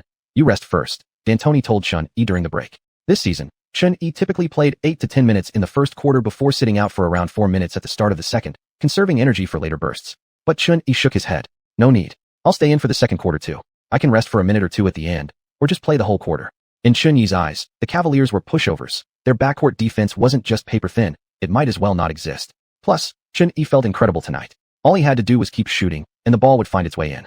On TNT, Charles Barkley said before the teams returned, at this rate, the Cavaliers won't survive past halftime. They're going to get blown out. Kenny Smith added, 21 points in the first quarter? Chunyi's trying to bury the Cavaliers before halftime.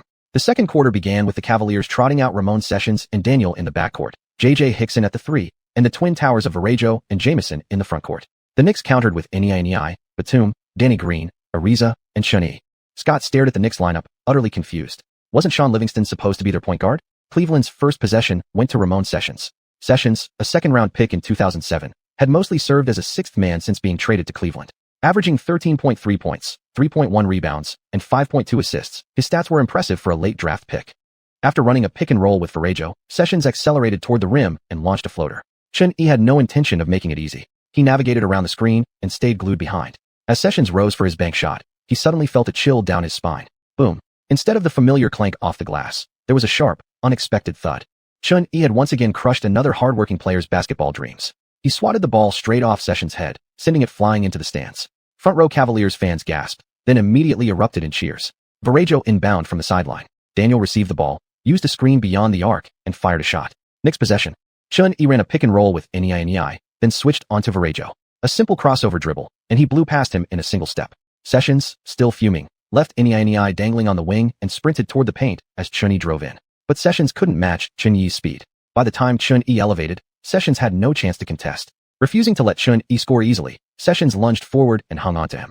The referee's whistle blew instantly. In midair, Xian felt a tremendous pressure on his shoulders and back, his body rapidly plummeting. Gritting his teeth, he flung the ball toward the backboard. The basketball hit the glass at a high angle and slowly dropped through the net. But the focus on the court was no longer on Xian's layup. A thunderous wave of boos erupted once again from the Cavaliers crowd. After the referee's whistle blew, play stopped, and nearly the entire Knicks team surrounded Sessions. Chapter 174, breaking the record again. Beverly jumped straight off the bench, grabbed Sessions by the collar and screamed, "FXX gay, that was a damn intentional foul." Sessions stood with his hands open in front of his chest, slowly backed into the corner near the baseline by the Knicks players. D'Antoni also threw down his clipboard and angrily protested toward the referees. Xian stood behind with his hands on his hips, smirking coldly. Let the underlings handle this kind of spotlight moment. Jamison ran over from center court to check on Xian, then pushed his way next to Sessions. Hey man, your defense was pretty dirty. Just go apologize to Xian, Jamison said. Sessions had expected support from a teammate, but hearing those words, his heart sank. Cavaliers head coach Scott was mortified by the scene. I told you to tighten up the defense, not commit blatant fouls like this. Scott felt deeply ashamed.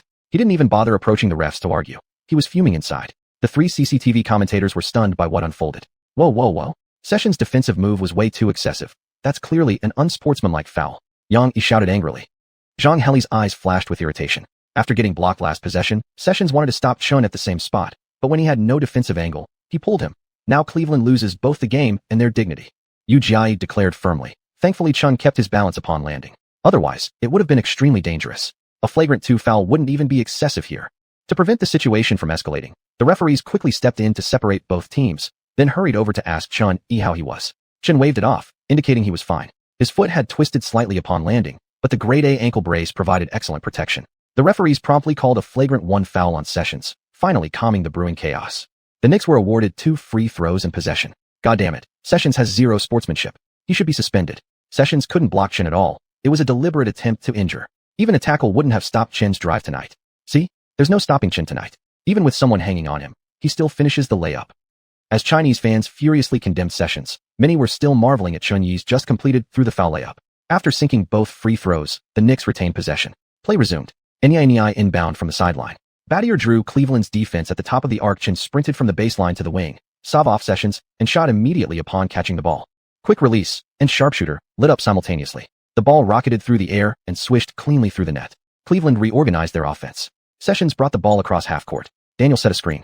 After the screen, Daniel immediately cut toward the baseline, looking for an open catch-and-shoot opportunity. Chin exchanged a glance with Ariza. Both instantly stepped up aggressively. Sessions tried to drive right, but slammed straight into Chun. Quickly switching the ball to his left hand, he drove left to break free. But Ariza stood like a small mountain, blocking his path once again. Sessions was forced into a back-to-the-basket position. Both Chun and Ariza used their arms to block off any passing lanes, pressing hard as they shoved him toward midcourt.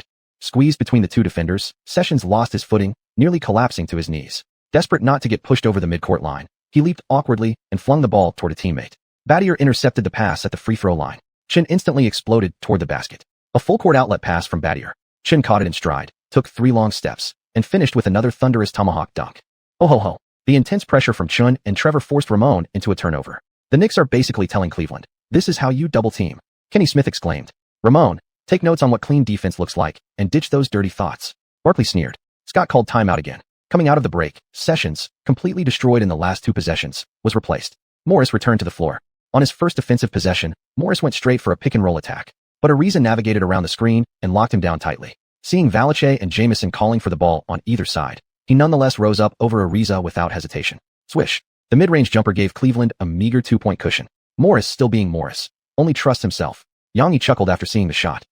Mo but Xuan was a nickname given to him by Chinese fans. It originated during his time with the Bucks when he constantly refused to pass the ball to Jianlian, preferring instead to rely on his jump shots and fast breaks for scoring. His lack of passing awareness only reinforced that label, and once he joined the Cavaliers, where he passed almost exclusively to James, the nickname stuck for good. But in today's Cavaliers roster, Morris genuinely had no teammate he could trust, so it made more sense to just build the offense around himself. Knicks offensive possession. Chun Yi drove into the paint and kicked the ball out to Danny Green at the 45-degree angle. Green caught it and quickly released his shot, but missed. Varejao raised his right hand high, ready to secure the rebound.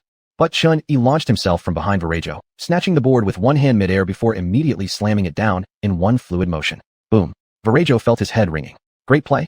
Chun Yi soared over Varejao and finished with a powerful putback dunk. Yang Yi shouted excitedly. Zhang Heli chuckled. Varejao's become the background act again. Yu Jia pondered aloud. I feel like Chun Yi is jumping even higher than before. Is it just me? After Chin's dunk, Green rushed over to celebrate with a chest bump. In the arena, Cavaliers fans were livid. Chun Yi waved both hands, urging the crowd to cheer even louder. Since Cleveland was so passionate tonight, Chun might as well treat this place like his home court. On the next possession, Morris used a screen and attacked the rim again, scoring once more. Chun brought the ball up to the top of the arc, executed several quick crossovers, then stepped back and fired a 3 over Morris. Swish. Morris didn't even have time to jump. He hadn't processed the shot yet, and Chun had already released a cold-blooded 3-pointer right in his face. Barkley rubbed his head. Chin's been nearly flawless from beyond the arc tonight. That's 4 threes in a row during the first half. Kenny Smith said. I'm starting to wonder, how exactly do you defend a Chun Yi in this kind of form? Midway through the second quarter, both teams adjusted their lineups, bringing back all starters. In the first 6 minutes of the quarter, Chun Yi had already taken 9 shots, making 6, including 3 of 4 from 3-point range and 3 of 3 from the free throw line, racking up 18 points in just one half quarter. Wow, Chun is showing us tonight just how elite his scoring ability truly is. He's already got 39 points before halftime. Kenny Smith marveled. Barkley said, how many points is this kid going to end up with tonight? Kenny Smith continued. Chun previously set the record for most points in a single regular season quarter with 35. There are still 6 minutes left in the second quarter. He's got a real shot at breaking that record. Barkley shook his head. Actually, Chen's real single-quarter record is 37 points. He proved he's the ultimate scorer last year in the playoffs against the Magic. Chen is an unbelievable player. Playoff defenses are tougher than in the regular season, yet his scoring output increases. Remember, he dropped 65 in a playoff game. His regular season high is only 60. Coming out of the timeout, Jamison hit a mid-range jumper over Gallinari. The Knicks now led the Cavaliers by over 30 points, with Xuanhuan alone accounting for 39 of them. Their defensive intensity had clearly begun to ease. Chandler hadn't gotten any easy dunks tonight, and since the opposing offense couldn't get anything going either, he'd basically been coasting on both ends. Up front, Xuanhuan drove hard into the paint again. Chandler, knowing who the star of the night was, vacated the space underneath the basket even before Chun initiated his move. With lightning-fast Euro steps, Chun slipped past the three interior defenders trying to double-team him, then finished a layup while leaning into Jamison, and the whistle blew. N1. A three-point play. Swish. After sinking the free throw, Chun-E reached his 42nd point of the night. Morris ran a pick-and-roll with Jamison, dribbled past Gallinari, and floated in a runner. But Xuan was playing pretty tough tonight too. Despite only dishing 2 assists so far, he'd scored 17 points, leading all Cavaliers players. Back on offense, Chun ran a pick-and-roll with Chandler. Chandler rolled toward the rim and immediately flipped the ball back to Chun. But instead of going for a standard alley-oop dunk as expected, Chandler threw the ball behind his back after reaching the basket. Chun sprinted in and took off from the free throw line. Boom. 44 points. Chandler didn't go for the safe dunk. He went for the spectacular. Xianxia said.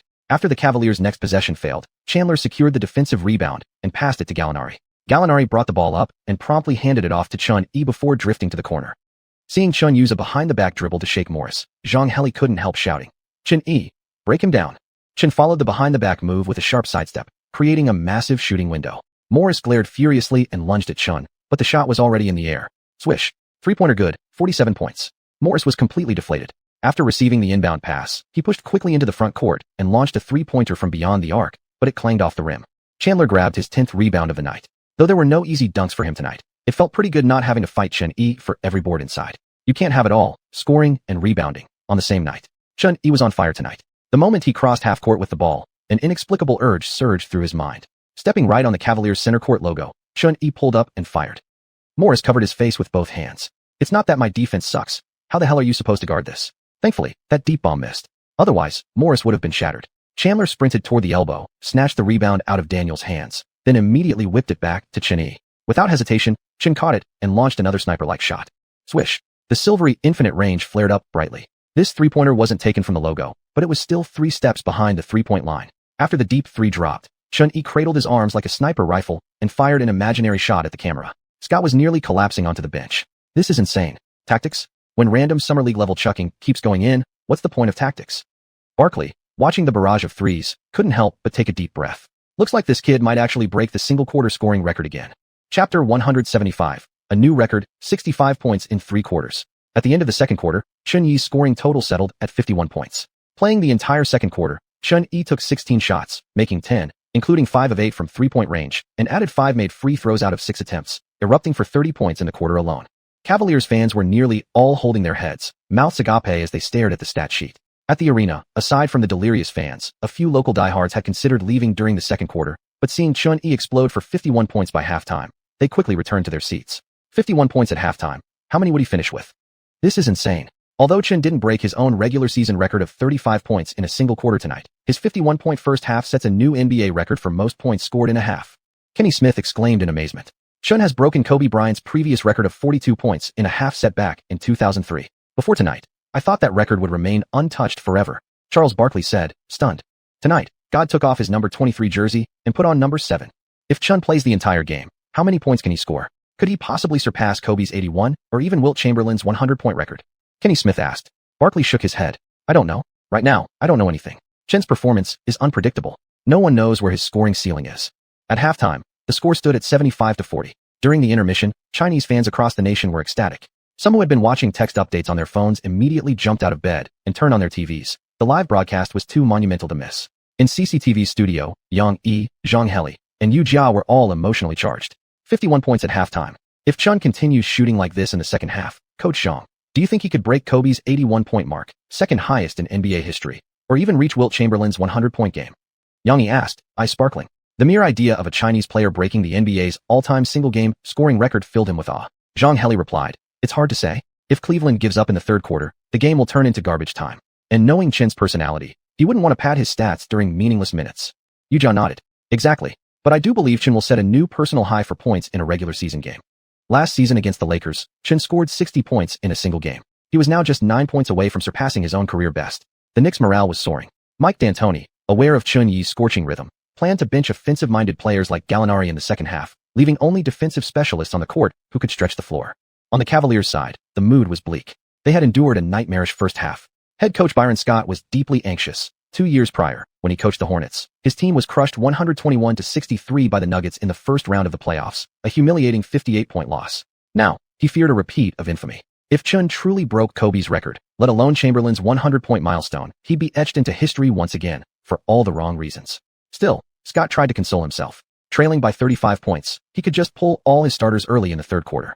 Let the game enter garbage time prematurely. Even if Chun racked up big numbers, it would just be empty stats. In the second half, I believe countless fans watching live will witness a miracle this morning, Xianxia declared as the third quarter began. Cleveland once again sent out their starting lineup, while the Knicks brought in Chandler, Niai, Battier, Tony Allen, and Chen. On Cleveland's first possession, Daniel buried a three-pointer from the corner. Daniel's shooting touch had returned in the second quarter. Without his 3 triples in the first half, the score gap would have been even wider. Chen advanced the ball past midcourt. As soon as he crossed half court, Daniel and Morris converged to double-team him. Though their double teams had failed repeatedly in the first half, they still refused to let Chen score easily. Chen swiftly passed the ball to Tony Allen at the top of the key, then cut toward the baseline to shake off the 2 defenders. Tony Allen executed a handoff with Chandler beyond the arc. Then Niai set a solid off-ball screen for Chun on the wing. Niai's broad frame completely sealed off Morris, who tried desperately to recover. By the time Chen reached the sideline at the 45-degree angle, Chandler's pass arrived perfectly. Jamison quickly rotated over to help. Chen faked a shot. Jamison bit instantly and flew backward. After one dribble, Chen stepped back and launched a three-pointer. Jameer panicked, and the moment he landed, he lunged toward Chun again, just as the referee's whistle blew. Almost simultaneously. Swish. Chun Yi's step-back three-pointer ripped through the net. Xianxia shouted excitedly, N1. Chun has just completed a 4-point play. After calmly sinking the free throw, Chun Yi's individual score climbed to 55 points. Cavaliers possession. Morris took the ball, called for a screen, and drove hard into the paint. Niai immediately followed him inside. Morris faked a move that sent Niai flying, then adjusted his body and released the shot. But Chandler had come over from behind. Chandler didn't even jump. He simply stretched out his hand like spiking a volleyball and swatted Morris's shot clean off the rim. Niai grabbed the rebound, and Chun was already sprinting up court. Another full-court outlet pass. Daniel gave chase with all his might, but still couldn't match Chun Yi's speed. Facing an empty rim, Chun launched himself into the air and slammed it home with both hands. 57 points. He's just 3 points away from matching his career-high scoring mark, Zhang Heli remarked. Xianxia added, for Chun 3 points is nothing. He could tie it in just one single possession. The Cavaliers quickly transitioned to offense. Morris and Jamison ran another pick and roll. Perhaps still shaken by Chandler's block, Morris, after penetrating the paint, passed the ball out to Jamison. Chun didn't switch aggressively, slowly moving behind Jamison to contest. Jamison backed down once, then stepped back and launched a mid-range jumper. Mu didn't shoot, he actually passed. Xianxia chuckled. Zhang Heli said. Jamison steps back and hits the jumper, but at this point, no one even cares how many points the Cavaliers are scoring anymore. Knicks possession, Chun had the ball again. All eyes across the arena focused on the top of the key. No screen called. The entire Knicks team clustered to the right side, leaving the middle and the paint completely open. Dribble, dribble, dribble. After several crossovers, Chun suddenly executed a behind-the-back dribble followed by a giant leap forward. The Crawford crossover. Morris was instantly thrown to the side. Ankle breaker. Master of the first step. Chun exploded forward, driving into the paint. Jamison tried to rotate over, but couldn't keep up with Chun Yi's blistering burst. Clang. Chun planted and launched into the air, delivering a thunderous two-handed dunk. Another powerful slam. And Chun still looks fresh as ever after all this. Kenny Smith exclaimed. Barkley said, I think he should rely more on jump shots to conserve energy, so he can keep scoring steadily later in the game. The Cavaliers' next shot missed. Valanciunas rolled to the basket after the screen and missed his layup. Chun snatched the defensive board and dashed up court. Up front, it was a one-on-one matchup between Chun and Jamison again. Chun slowly dribbled into the low post. Jamison dug his hips in, shoving and pushing against Chun. Chun powered his back once, then smoothly turned with the ball. Jamison had intended to use his body to seal Chun off, but as soon as he saw the turn, he spun to stay in front, only to be clearly outmatched in turning speed. Chun glided past Jamison, took one dribble, then exploded into his three-step drive. Valanciunas came racing from the backline to help, but Chun took a long stride, leaping to the other side of the rim. A reverse-angled finger roll. Thud. Swish. Off the glass, the ball dropped perfectly through the net. Chun At that moment, even the Cavs' home arena DJ was captivated by Chun performance, switching sides to cheer for him. 61 points. Chun has set a new personal best for points in a regular season game. Xianxia announced. That was a finish worthy of tonight's top 5 plays. Chun core strength and touch are simply phenomenal. Zhang Heli praised. Quicken Loans Arena. With 5:17 remaining in the third quarter, after Chen Yi effortlessly drove to the rim for another easy 2 points, Scott called a timeout, pulling all his starters off the floor, and exhaled deeply in relief. At the same time, D'Antoni also subbed out his main players. Chen Yi sat down on the bench as Beverly handed him a towel to wipe the sweat. The Cavaliers fans rose in unison, chanting, MVP, MVP. On the giant scoreboard, Chen Yi's stats flashed brightly. 65 points. 65 points through 3 quarters. Chapter 176. Fortunately not in the same draft class as Chen Yi. Chen Yi scored his 65th point with nearly half of the third quarter still remaining, breaking Kobe's previous record of 61 points through 3 quarters. Zhang Heli said while checking the statistics. Yang Yi added. In addition, Chen has set a new single-game scoring record for the Knicks franchise history. The previous holder was Bernard King, who once scored 60 points in a single game. Xiuxian commented, the game situation now essentially indicates garbage time has begun. Will Chen continue playing? Zhang Heli shook his head. Probably not. Chen almost never plays during garbage time. On the court, Chen Yi had remained seated on the bench since the end of the third quarter without returning to the game. During that time, D'Antoni had asked him whether he wanted to re-enter, but each time Chen declined. The point difference was too large, and considering the opposing coach had already conceded defeat, there was no point for Chen to stay on the court just to pad his stats. Doing so would only diminish the legacy of this remarkable achievement. When the final buzzer sounded, the score stood at 126-78. The Knicks crushed the Cavaliers on the road, giving Scott his second career 58-point massacre loss. Chen Yi played 29 minutes and 47 seconds in the game, shooting 23 of 35 from the field, 11 of 12 from the free throw line, and 9 of 16 from beyond the arc, finishing with 65 points, 5 rebounds, 4 assists, 3 steals, and 2 blocks. 65 points in 3 quarters, the first in NBA history. Which is harder, Chen's 65 in 3 quarters or Kobe's 62? Kenny Smith asked after the game. Charles Barkley replied, both are incredible, but keep in mind this is only Chen's second season. He's already showing such maturity. I can't believe there's a rookie on this planet this good. Kenny Smith glanced at social media and said, some fans online are arguing that Kobe's 62 was tougher because he faced the dominant Mavericks back then, whereas Chen was up against a fully rebuilding Cavaliers team. Barkley didn't deny that point, simply responding calmly. But Kobe played 33 minutes that night. Chen played under 30. If Chen had stayed on the floor for another 3 minutes with that kind of rhythm, how many points do you think he could have scored? Kenny Smith laughed. Yeah, it's really impossible to compare. After the game, as Chen Yi headed back to the locker room, Beverly handed him a white sheet of paper with the number 65 written on it. Ding. Congratulations, host, for breaking the franchise record for most points scored in a single game. Reward, 5,000 points. Ding. Congratulations, host, for breaking the NBA record for most points scored in 3 quarters. Reward, 5,000 points. Chen celebrated briefly in the locker room and received the system notifications when he entered the shower area. After changing clothes, D'Antoni brought Chen to the media interview room. When Chen appeared, the entire hall immediately erupted. Chen, congratulations on your career-high 65 points in a regular season game. What significance does this milestone hold for you personally? A reporter from ESPN asked. Chen replied, for me personally, it's not that big a deal. After all, I've already scored this many in the playoffs last season. He wasn't trying to brag. To Chen, 65 points didn't feel particularly special. What stood out tonight was simply how exhausting constant drives and shots were. He even felt a sense of emptiness after the game ended. The reporter continued, but this isn't just any 65-point game. You achieved it in 3 quarters. In the entire league's history, only you and Kobe Bryant have ever scored 60-plus points in 3 quarters. How do you compare yourself to Kobe? Who do you think is better? Chen's heart sank. This question was clearly a trap. Well, compared to Kobe, he's taller than me, and a bit heavier. His response sparked loud laughter among the reporters. Chen knew better than to step into such a minefield. Having played one great game shouldn't lead to direct comparisons with Kobe, especially since it could hurt his public image. After all, Kobe was still at his peak, having just won back-to-back finals MVPs. If any comparison were to be made, he'd rather wait until he himself had won a championship. Meanwhile, right after Chen hit 65 points, the Los Angeles dunking rivalry game between the Lakers and Clippers had also just concluded. In the final moments, DeAndre Jordan completed a dunk, giving the Clippers a 1-point lead with only 3.1 seconds left for the Lakers to respond. Derek Fisher received the inbound pass, but instead of taking a jump shot, drove straight into the paint and laid it in with 0.1 seconds remaining, lifting the Lakers to an 87-86 victory.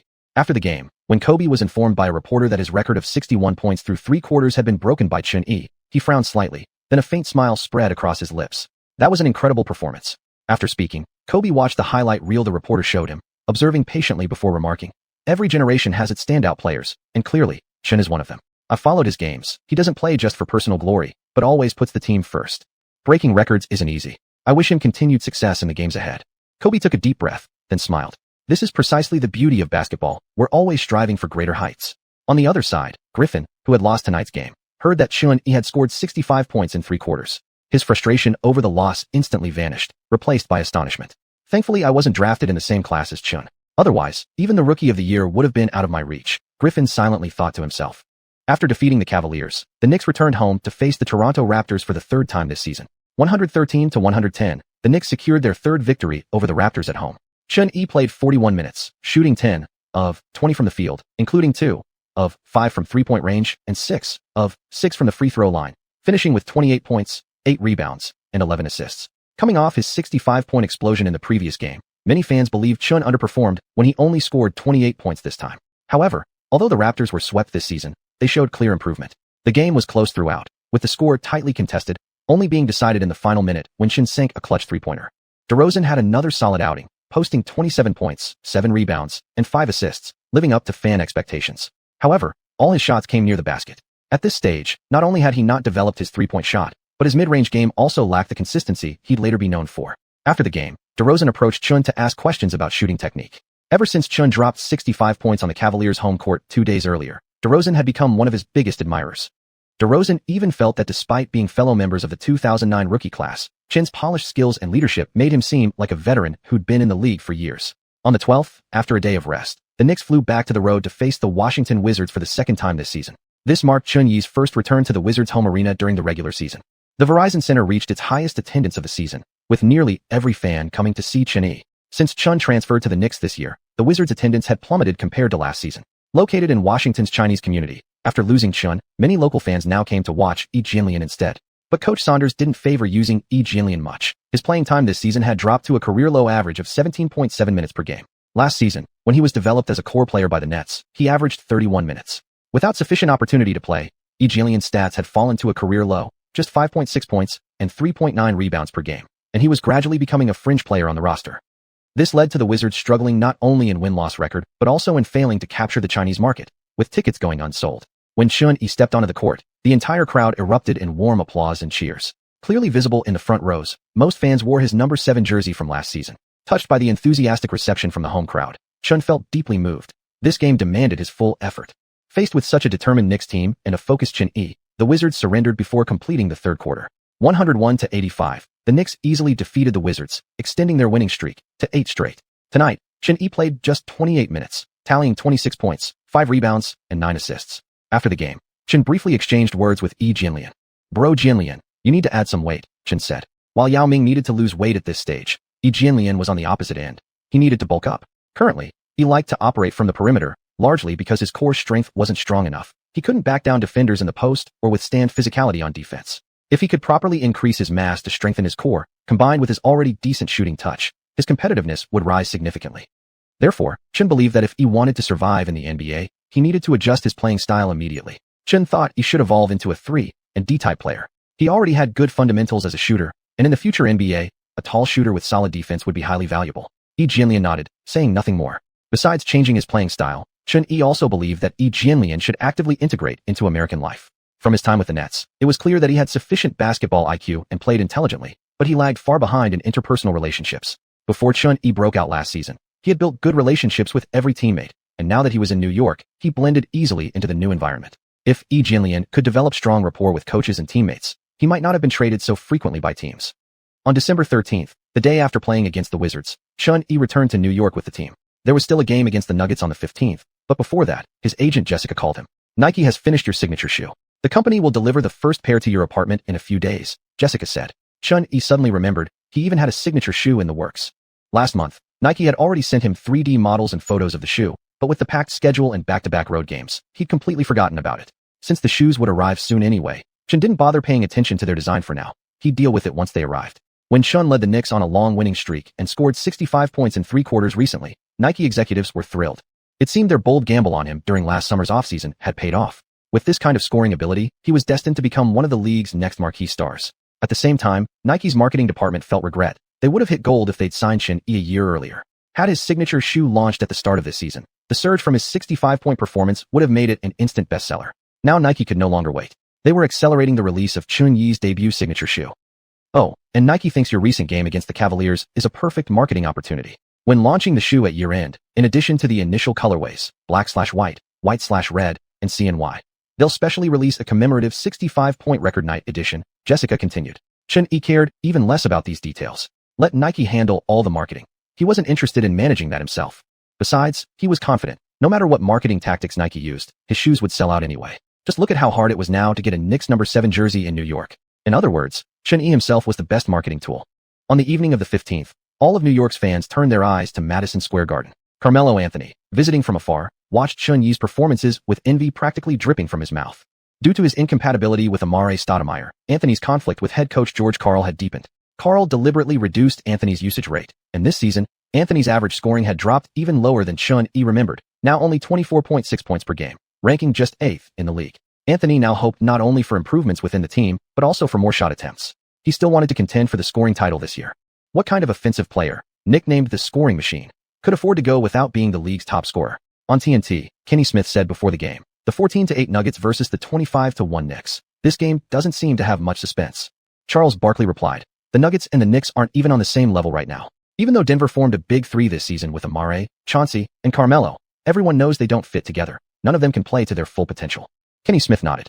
Not to mention, I've heard tensions among the Nuggets' big three are getting worse lately, especially between Carmelo and Amar'e. There are also repeated rumors of conflicts between coach George Karl and Carmelo. Barkley's expression turned serious as he criticized bluntly, once internal problems emerge in a team, no matter how talented the individual players are, they won't go far. In 2008, Denver actually found the formula for success, but then a series of mindless front office moves and certain players' unwillingness to adapt to the system led the team downhill. Chapter 177. Passing without looking at the receiver? Looking but not passing. The Nuggets' current winning percentage was enough to place them in the top 6 of the Western Conference. At the end of November, after both Anthony and Stoudemire had rested for 2 games each, Denver enjoyed a 5-game winning streak. However, once both players returned to the court together, they were hit with an unexpected 3-game losing streak.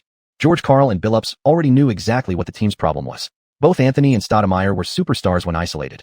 Each could lead a team to solid records individually, but when playing together, they just couldn't win. One of them had to go. Yet, the Nuggets hadn't finalized any concrete trade plans. Should they move Anthony or Stoudemire, or perhaps even package Billups along and rebuild the entire team from scratch? Billups himself had been having a rough season. To accommodate Anthony and Stoudemire's offensive roles, his average shot attempts this season had dropped below 10 per game, most of them long-range threes. He was currently attempting 4.7 three-pointers per game, making 2.1, good for a career-best 44.1% shooting. On the Madison Square Garden Jumbotron, the starting lineups were revealed. Tonight, George Karl still rolled with the big three of Anthony, Stoudemire, and Billups, alongside Sheldon Williams and Aaron Aflalo as the other starters. The Knicks lineup featured Chandler, Gallinari, Turkoglu, Tony Allen, and Xianxia. Coach Zhang, who do you think has the edge tonight? Yang Yi asked from the broadcast booth after seeing the lineups. Zhang Heli responded calmly. For a win, I'd lean toward the Knicks. After losing to the Hawks at the end of the month, they quietly went on a 9-game winning streak. Their morale is very high. Plus, we've discussed many times before that Anthony and Stoudemire simply don't fit well together. If Karl sticks with both of them starting, they'll likely be overwhelmed by the Knicks. Xiuxian nodded in agreement and added, since Xianxia's 65 points in 3 quarters, his last 2 performances have been relatively ordinary, scoring only 28 and 26 respectively. But compared to wins and losses, many people are actually more curious about how many points he'll score tonight. Yang Yi couldn't help but laugh at Xiuxia's words. Only 28 and 26 points? That's still outstanding, come on.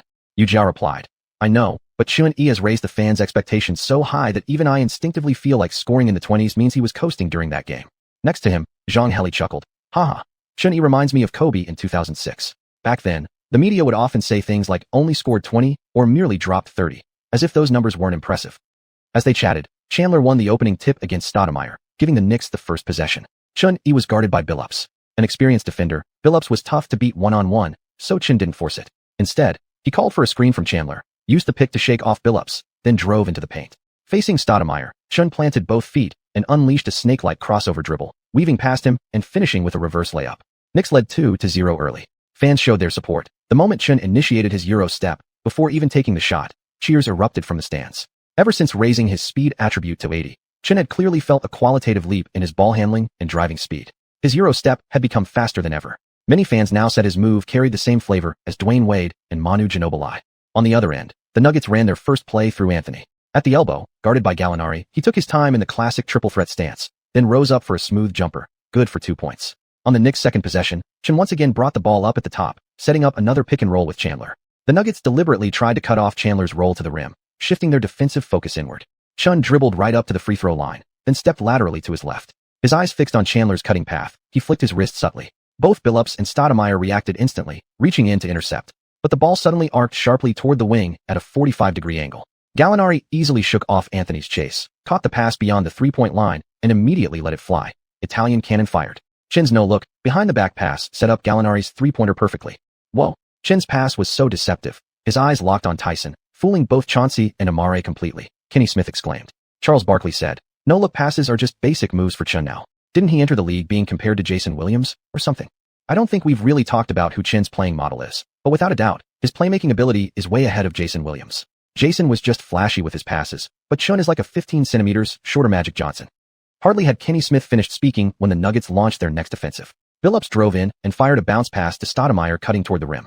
Stoudemire missed his layup under Chandler's pressure, grabbed his own rebound, then passed it back out to Afflalo on the perimeter. Afflalo brought the ball down to the baseline and handed it off to Anthony, posting up D-Way by xiuxian though. At the same time, Sheldon Williams set a silent off-ball screen for Stoudemire on the right wing. Stoudemire shook free from Chandler and raised his hand, cutting toward the basket. Anthony glanced at Stoudemire, took one dribble, powered up through his lower body, and rose for a fadeaway jumper over Gallinari. Carmelo's classic look but don't pass move. Swish. The shot dropped, but Stoudemire was clearly unhappy. He pursed his lips and muttered quietly into Anthony's ear as they ran back on defense. "Bro, I was wide open just now." "Yeah," Anthony nodded. "But Tyson was behind me. My shot was safer. Plus, you still had a chance to crash the boards for an offensive rebound." On the Knicks end, Chun-E and Chandler finally connected for the first time in the game. After breaking past Billups near the paint, Chin gently lofted the ball toward the rim. Chandler exploded upward, caught it midair with both hands, and slammed it through with authority. What a beautiful alley-oop. The entire arena is already chanting Lob City. Barkley shouted. The Nuggets came back again. Billups used a side screen to find space, stepped back, and launched a three-pointer. Clang. The shot bounced off the rim. Stoudemire battled Chandler for the offensive rebound in the paint. Seeing Chandler wouldn't bite on his pump fake, he kicked the ball out to Anthony. Anthony stepped back from the baseline and drained a three-pointer. Swish. The three tied the game at 7-7. Carmelo celebrated with his signature three-finger head tap, then slapped hands with Stoudemire. "Good job," Anthony said, patting Stoudemire's shoulder. "As long as you protect the glass inside, our offense will keep firing." They had been close friends for years. The recent tension caused by the team's losing streak had troubled Anthony. He believed that if only Stoudemire followed his lead, the team would evolve in a positive direction, and all conflicts would naturally dissolve. Stoudemire let out a deep sigh. His expression was hidden beneath his mask, but he could feel it clearly now. Anthony treated him merely as a blue-collar role player, someone to clean the glass and mop up misses in the paint. Knicks possession. Chun-E attempted a step-back three over Billups from the top of the key, but it missed. Chandler flew in for the offensive board and outlet to Turkoglu on the wing. Turkoglu brought the ball back beyond the arc. Tony Allen completed a handoff at the top, then relocated and found Chun-E sprinting to the baseline. Chun caught the ball, faked a shot to turn past Billups, took two dribbles toward the basket, and prepared to float it in. As Stoudemire stepped in to block, Chin snapped his wrist sharply, bouncing the ball off the floor between Stoudemire's legs directly to Chandler. Chandler leaped straight up and hammered home the dunk with both hands. Next possession, Anthony spun past Gallinari in the post, drove into the paint, and missed a reverse layup over Chandler. He immediately slapped his arm and yelled loudly at the referee, "Foul." But no call came. Chun-E snatched the defensive rebound and was already sprinting to midcourt. Up top, the Knicks broke into a numbers advantage. Gallinari received the ball on the wing, ready to shoot a chase-down three, when Afflalo rushed over to contest. With no room to shoot, Gallinari quickly passed back to Chun-E at the arc. Chun drove hard into the paint, with Billups scrambling to stay in front. Chun lofted the ball high toward the rim. Billups jumped but couldn't reach it. The arc was simply too high. Bang! The ball caromed off the backboard. Chun swiftly moved out of the way, leaving space for Chandler to cut in. Chandler soared, grabbed the rebound mid-flight, and threw it down with brute force. A lob off the backboard. Chun didn't go for glory himself. He used the glass to launch his teammate, Yang commented. Madison Square Garden is roaring. The Chun-E Chandler connection has become a nightly must-see show for the Knicks. Yuji added. Chun-E isn't showing much personal scoring desire tonight. He's choosing to create opportunities for his teammates, Zhang Heli observed. Stoudemire walked under the basket to retrieve the ball. The Knicks' fast-paced offense resonated deeply with him. It reminded him of his days playing alongside Nash. The swift lobs and seamless chemistry brought back memories he hadn't felt in a long time. At the end of the first quarter, the Knicks led the Nuggets 35-24, a solid 11-point advantage. Chun-E had played only 7 minutes in the first quarter. He attempted just 2 shots early in the game, missing his only three-pointer and scoring just 2 points. Yet even without scoring much, he remained the central hub of the Knicks offense. In the first quarter alone, he racked up 7 assists and 4 rebounds. Chandler kept feasting on Chun-Yi's lobs inside, dropping 12 points and grabbing 2 rebounds in the quarter, while Gallinari was even more efficient, pouring in 11 points at a perfect 100% shooting clip. For New York fans, though they hadn't seen Chun-E light it up with his own scoring at home yet, his alley-oop chemistry with Chandler was still pure entertainment. In the second quarter, George Karl began by subbing out Stoudemire and Billups, sending out a new unit with Chris Anderson, Kenyon Martin, Anthony, J.R. Smith, and Ty Lawson. Stoudemire's first quarter performance had been average, just 3 points and 4 rebounds. He struggled to gain an edge over Chandler in the post, and with Denver not committed to playing a fast-paced style built around him, his offensive impact was limited. His main role came down to boxing out and rebounding. But George Karl figured Anderson and Kenyon Martin could do that job just as well, and their defense was better than Stoudemire's. D'Antoni responded by bringing in Nei, Battier, Danny Green, Gallinari, and Xiuxian. Previously, D'Antoni had discovered that Xiuxian thrived when leading the bench unit in the second quarter. For this reason, over recent games he'd consistently started Xiuxian in the early part of the second quarter. With Gallinari's hot hand continuing from the first quarter, D'Antoni didn't want to cool him off with rest, so he kept him on the floor to pair with Xiuxian in the backcourt. Denver's first possession of the quarter. Both Stoudemire and Anthony were mediocre defenders. Now, the Anderson, Kenyon Martin front line brought a noticeable boost to Denver's interior defense. But their perimeter defense? Not so much. Aside from the unpredictable JR, Ty Lawson stood just 5 feet 10 inches. Fans in the arena couldn't even fathom how they contained the Knicks backcourt duo of Xiuxian and Gallinari. Lawson dribbled at the top, eyeing his matchup.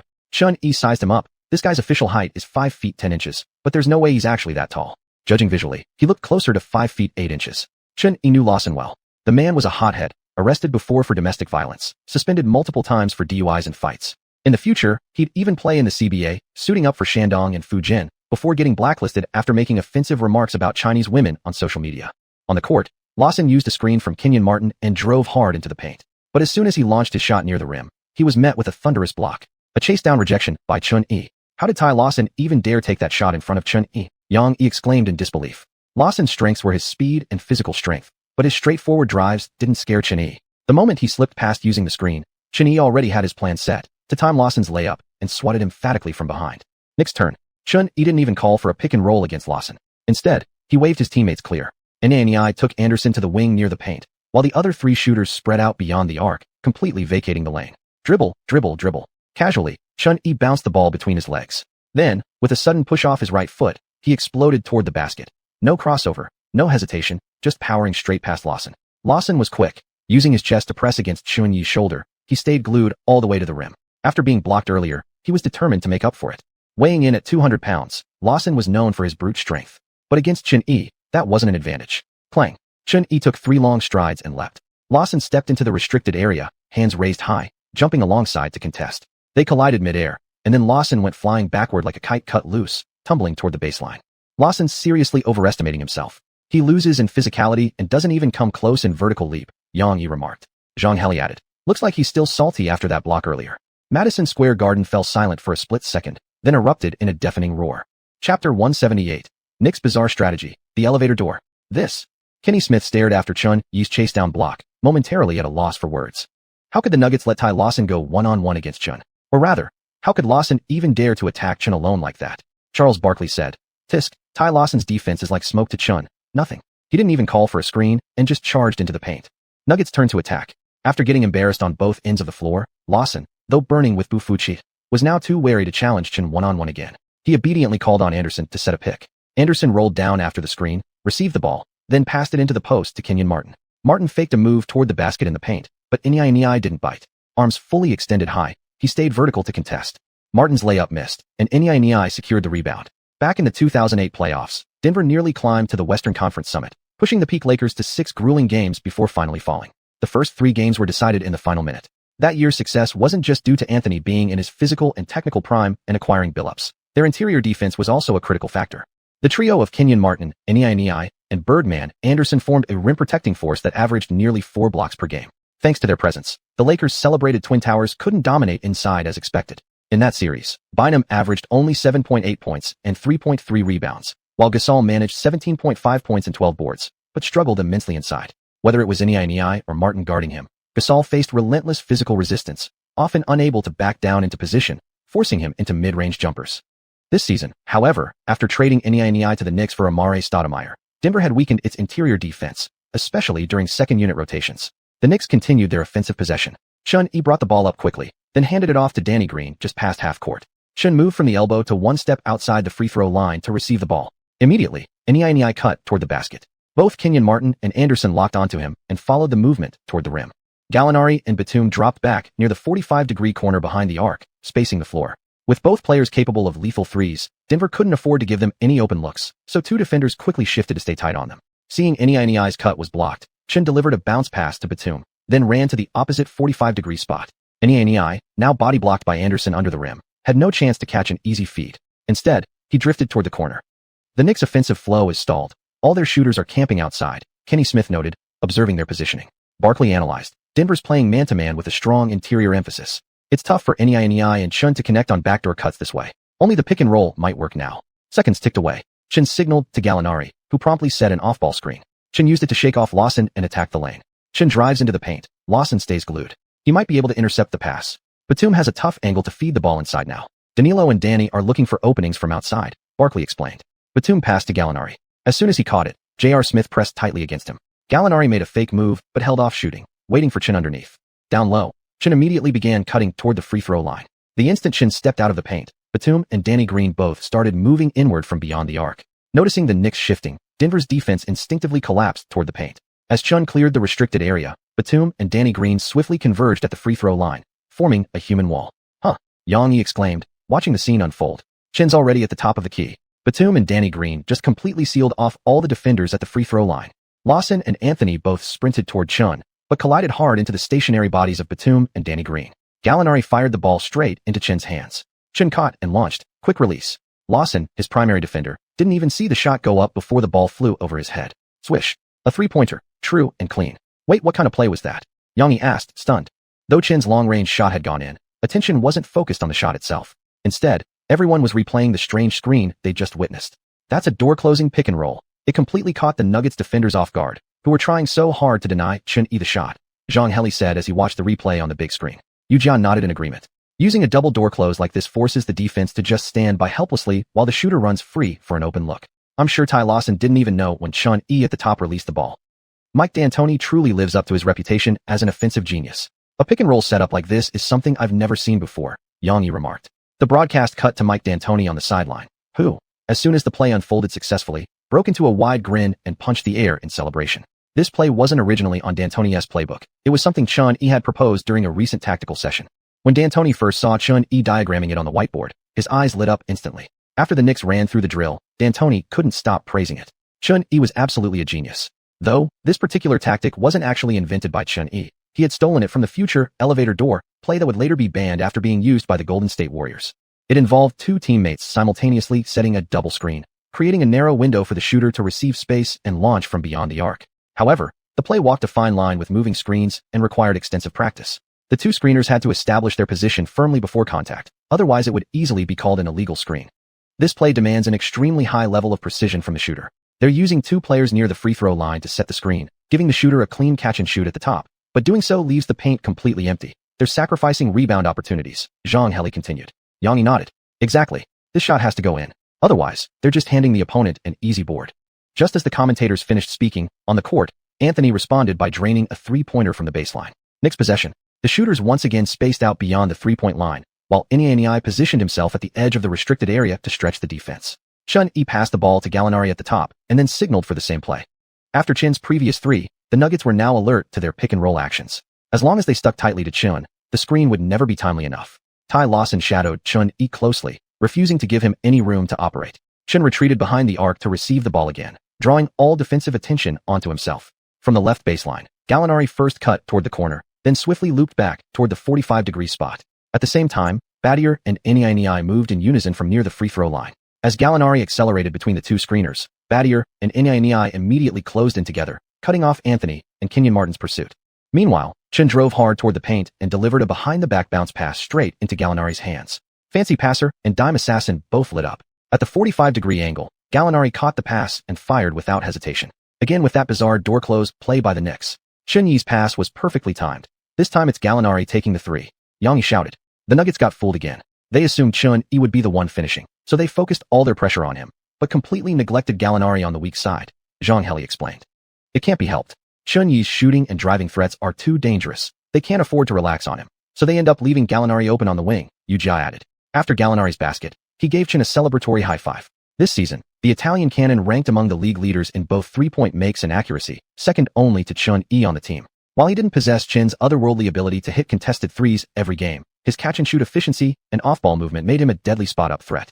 In the future, Steve Kerr would masterfully deploy the elevator door with the Splash Brothers. With Gallinari on the roster, the Knicks already had a perfect stand-in for prime Klay Thompson. The Nuggets proceeded with their half-court offense. After bringing the ball up, Anthony initiated isolation.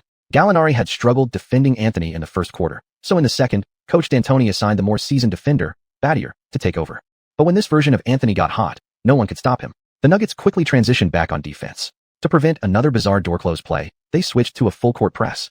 The Knicks attempted a wing pick-and-roll. Nei set a solid screen for Chun, and Anderson switched onto him with Lawson, initiating a defensive switch. But just as the Nuggets were completing the switch, Chun exploded forward. First step Maestro activated, using explosive acceleration to blow past the defense and drive into the lane. J.R. Smith rushed over to help, while Kenyon Martin rotated into the paint, ready to double-team. After driving into the paint, Chun abruptly stopped, spun past J.R. Smith, and instead of going for a layup, delivered a one-handed behind-the-back pass.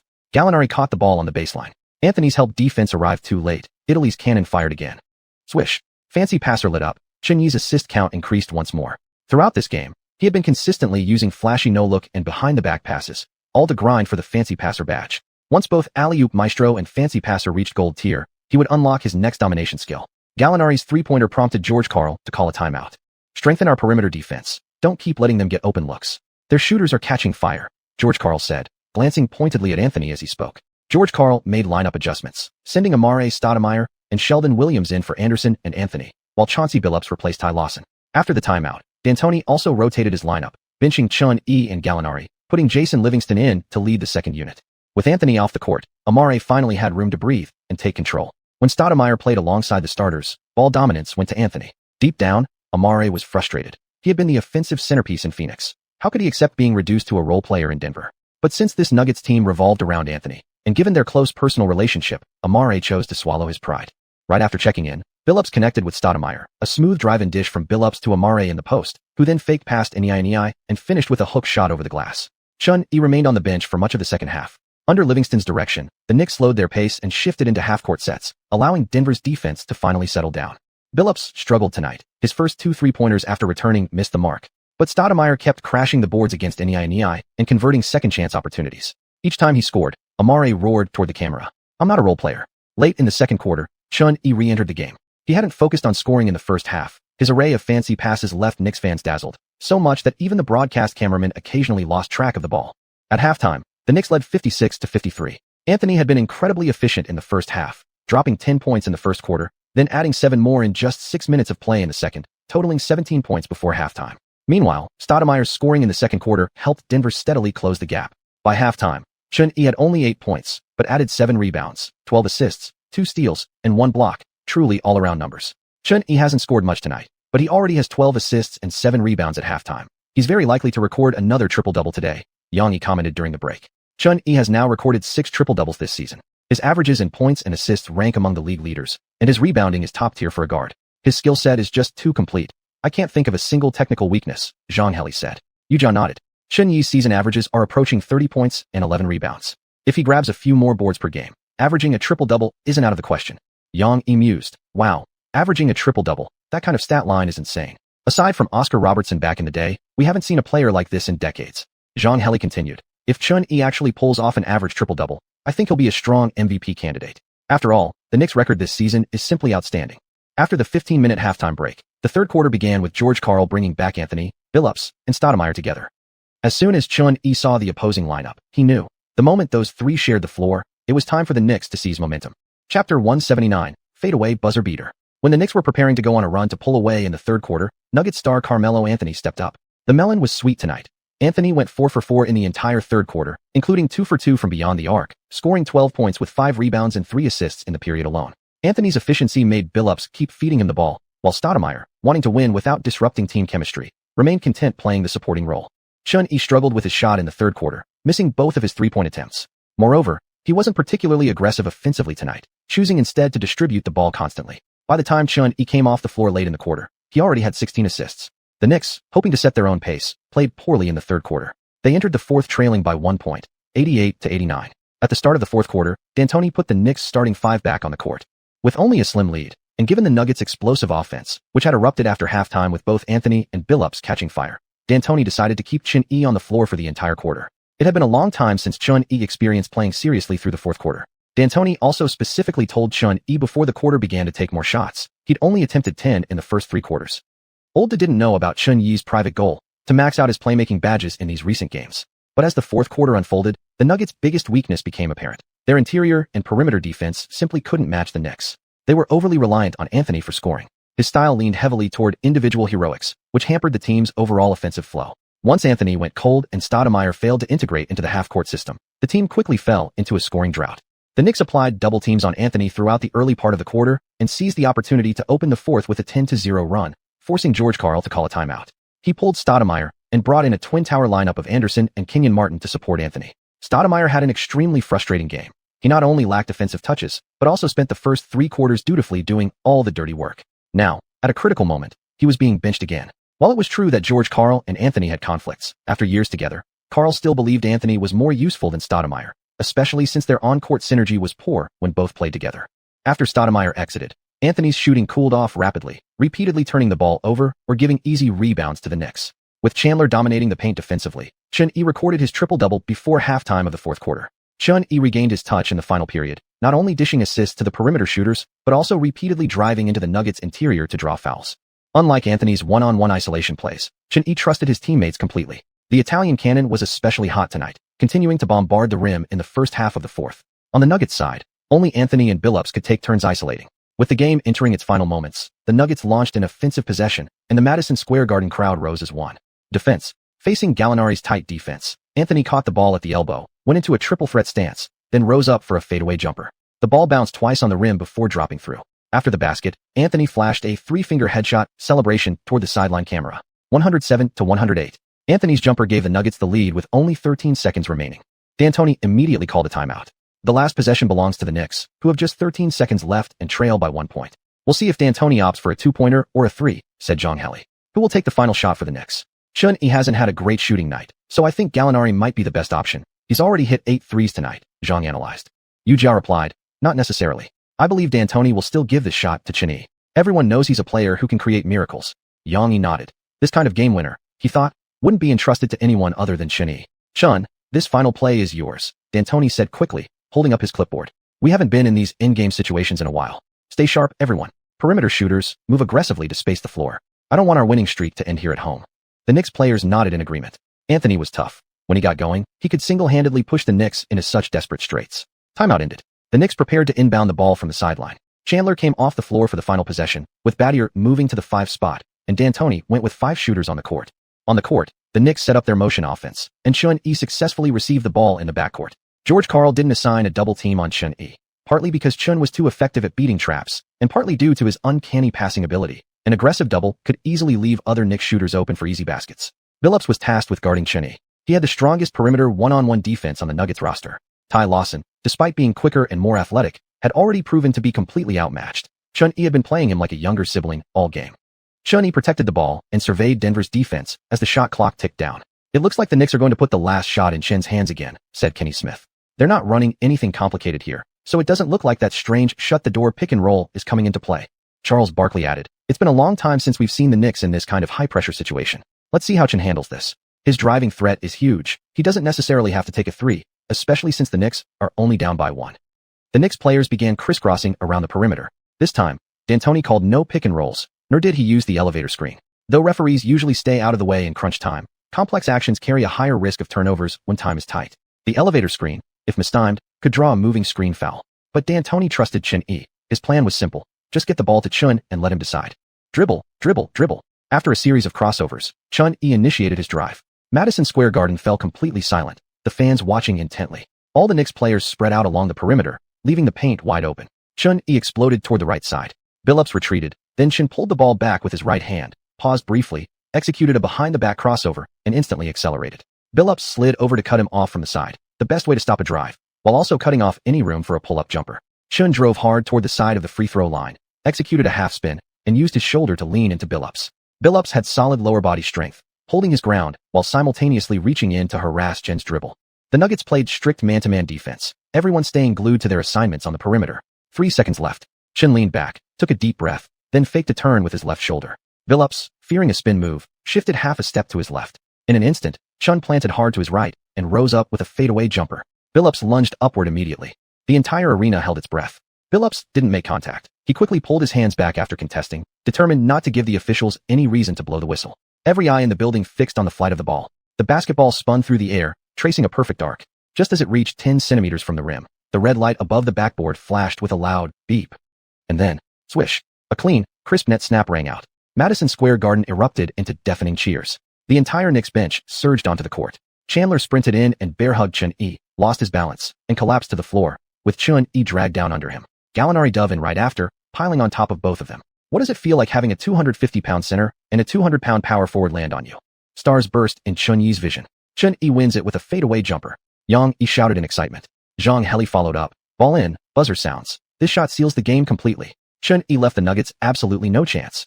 Billups slapped his thigh in frustration and covered his head with both hands. Anthony stood with a dejected look. Stoudemire immediately got up and started walking toward the tunnel.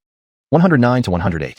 At home, the Knicks defeated the Nuggets at the final second on a fadeaway jumper by Chun-Yi, marking their second 9-game winning streak of the season at Madison Square Garden. Chun-Yi, who hadn't played such crucial fourth-quarter minutes in a long time, finished with 41 minutes on the floor. He shot 8 of 16 from the field, including 2 of 4 from 3 and 4 of 5 from the free throw line, finishing with 22 points, along with 11 rebounds, 18 assists, 3 steals, and 2 blocks, a triple-double. His 7th triple-double of the season. 6 Knicks scored in double figures. Gallinari led all scorers with a career-best 38 points, hitting 8 of 11 from beyond the arc, setting a new personal record for three-pointers in a single game. Chandler added 23 points and 12 rebounds. Danny Green chipped in 18 points, and Turkoglu finished with 12. For the Nuggets, franchise star Carmelo Anthony played 40 minutes and took 37 shots, making 15, including 4 of 10 from three-point range, and went a perfect 9 of 9 from the free throw line, finishing with a game-high 43 points, along with 13 rebounds and 5 assists. Billups had an average shooting night, scoring just 14 points, 9 of which came from beyond the arc, but he also dished out 7 assists. Stoudemire played 31 minutes and recorded a double-double with 16 points and 11 rebounds. Once again, Anthony found himself in the empty stat line club. In the previous game against the Knicks, he dropped 50 points but still couldn't lead his team to victory.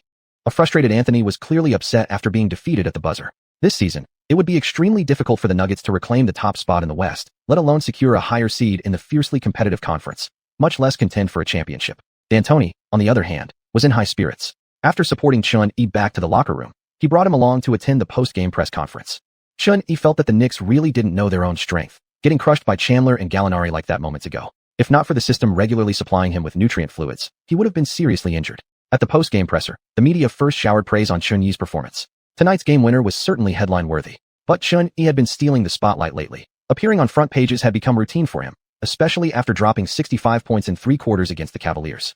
An ESPN reporter asked, "Chun, we noticed that in the first half you showed very little offensive aggression, mostly creating space for your teammates.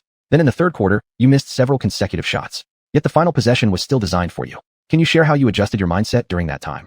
Without hesitation, Chun replied, "It wasn't that I didn't want to score. When my teammates have better shot opportunities, I'll pass without hesitation, because basketball is always a team sport. One-man hero ball ruins team chemistry. As for the final play, everyone trusted me, so I couldn't hesitate or shy away when it mattered most. When it's time to shoot, you have to take it decisively." As if he'd ever admit he was padding his assist numbers.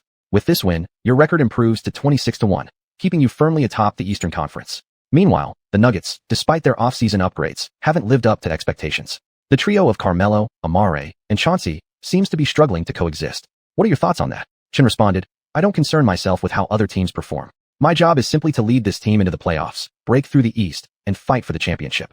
As for Carmelo, he's a great scorer, nothing more. That said, tonight proved the Nuggets are still strong. Even though they lost, making me play the entire fourth quarter isn't easy." The reporter chuckled awkwardly. Chin's interviews were still that same familiar brand of arrogance. In contrast to the Knicks' lively press conference, the Nuggets session was noticeably subdued. Anthony and Stoudemire each spoke to reporters in the locker room. Stoudemire's face was filled with dissatisfaction. From the third quarter onward until the game ended, he had only taken 1 shot, and during the crucial late stretch when they were closing the gap, he remained firmly glued to the bench. Coach Mike is amazing. The Knicks played like a real team, with smooth ball movement. Also, Danilo hit a lot of long-range shots tonight, but I'm not surprised. He's always been this good, Stoudemire said. After lavishing praise on the Knicks and D'Antoni, he specifically mentioned Gallinari, who had guarded Anthony, a comment that immediately lit up the journalists' ears. They could already smell tomorrow's headline. Rumors about friction and misunderstandings between Anthony and Stoudemire had long swirled, and now the media had fresh fuel to exploit. When Anthony sat down for his interview, reporters brought up the compatibility issues with Stoudemire once again. "As a team, of course I hope Amare can better integrate into our system. Maybe I've held the ball too much, maybe I should pass to him more. But if he has any issues with me, I'd prefer he come talk to me directly," Anthony said during the interview. Chapter 180, an unexpected 2-game losing streak.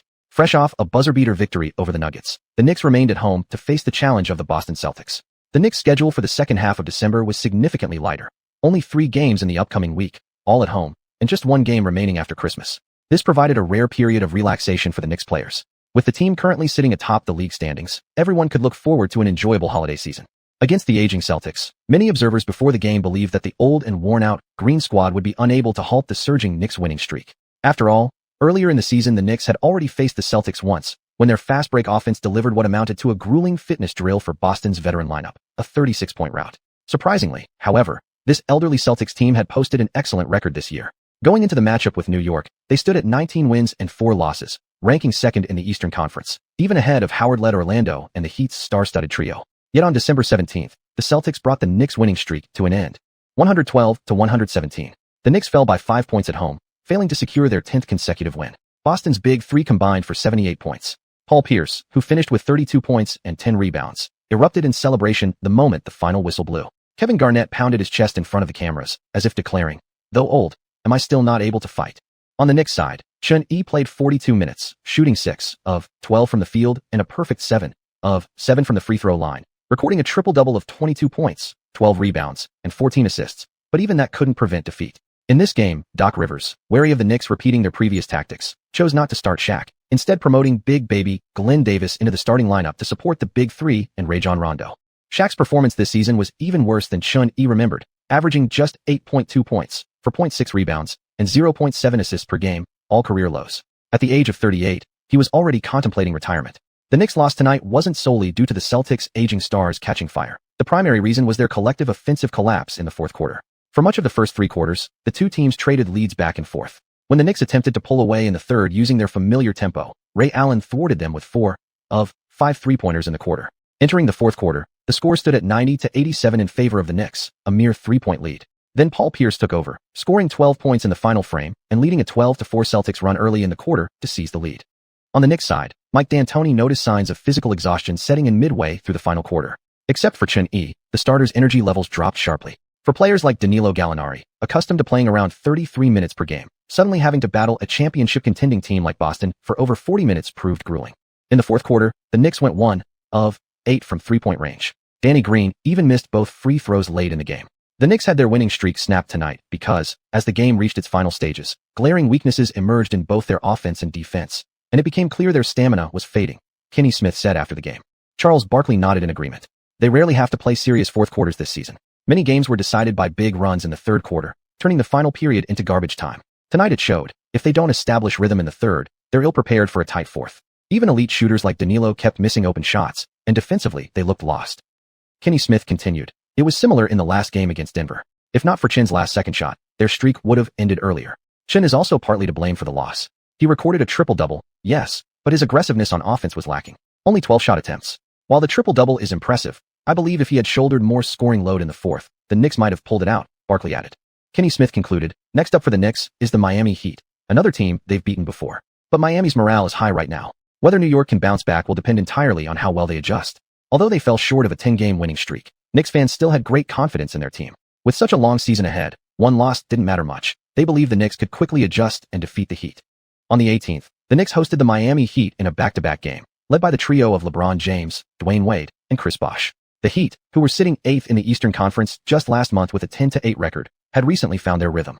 From the end of November through December, they had put together an impressive 10-game winning streak, climbing all the way up to 3rd place in the East.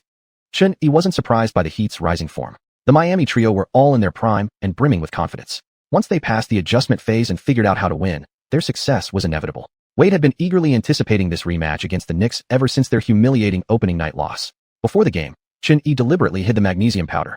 As usual, LeBron went to the scorer's table after warm-ups ready to toss it into the air, but couldn't find it anywhere. He grew increasingly frustrated until Gallinari eventually ratted out Xiuxian and produced the powder, restoring LeBron's mood. Yet when he finally threw the powder skyward, he was met with loud boos from the entire Madison Square Garden crowd. Xiuxian wondered, would LeBron really be affected tonight without his pre-game ritual?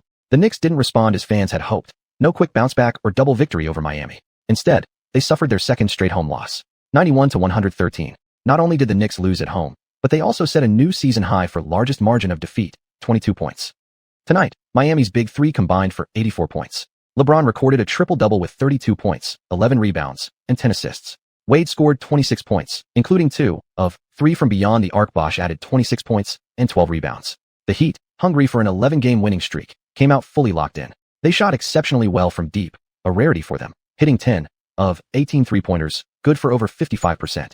Starting point guard Carlos Arroyo caught fire, going a perfect 3 of 3 from downtown.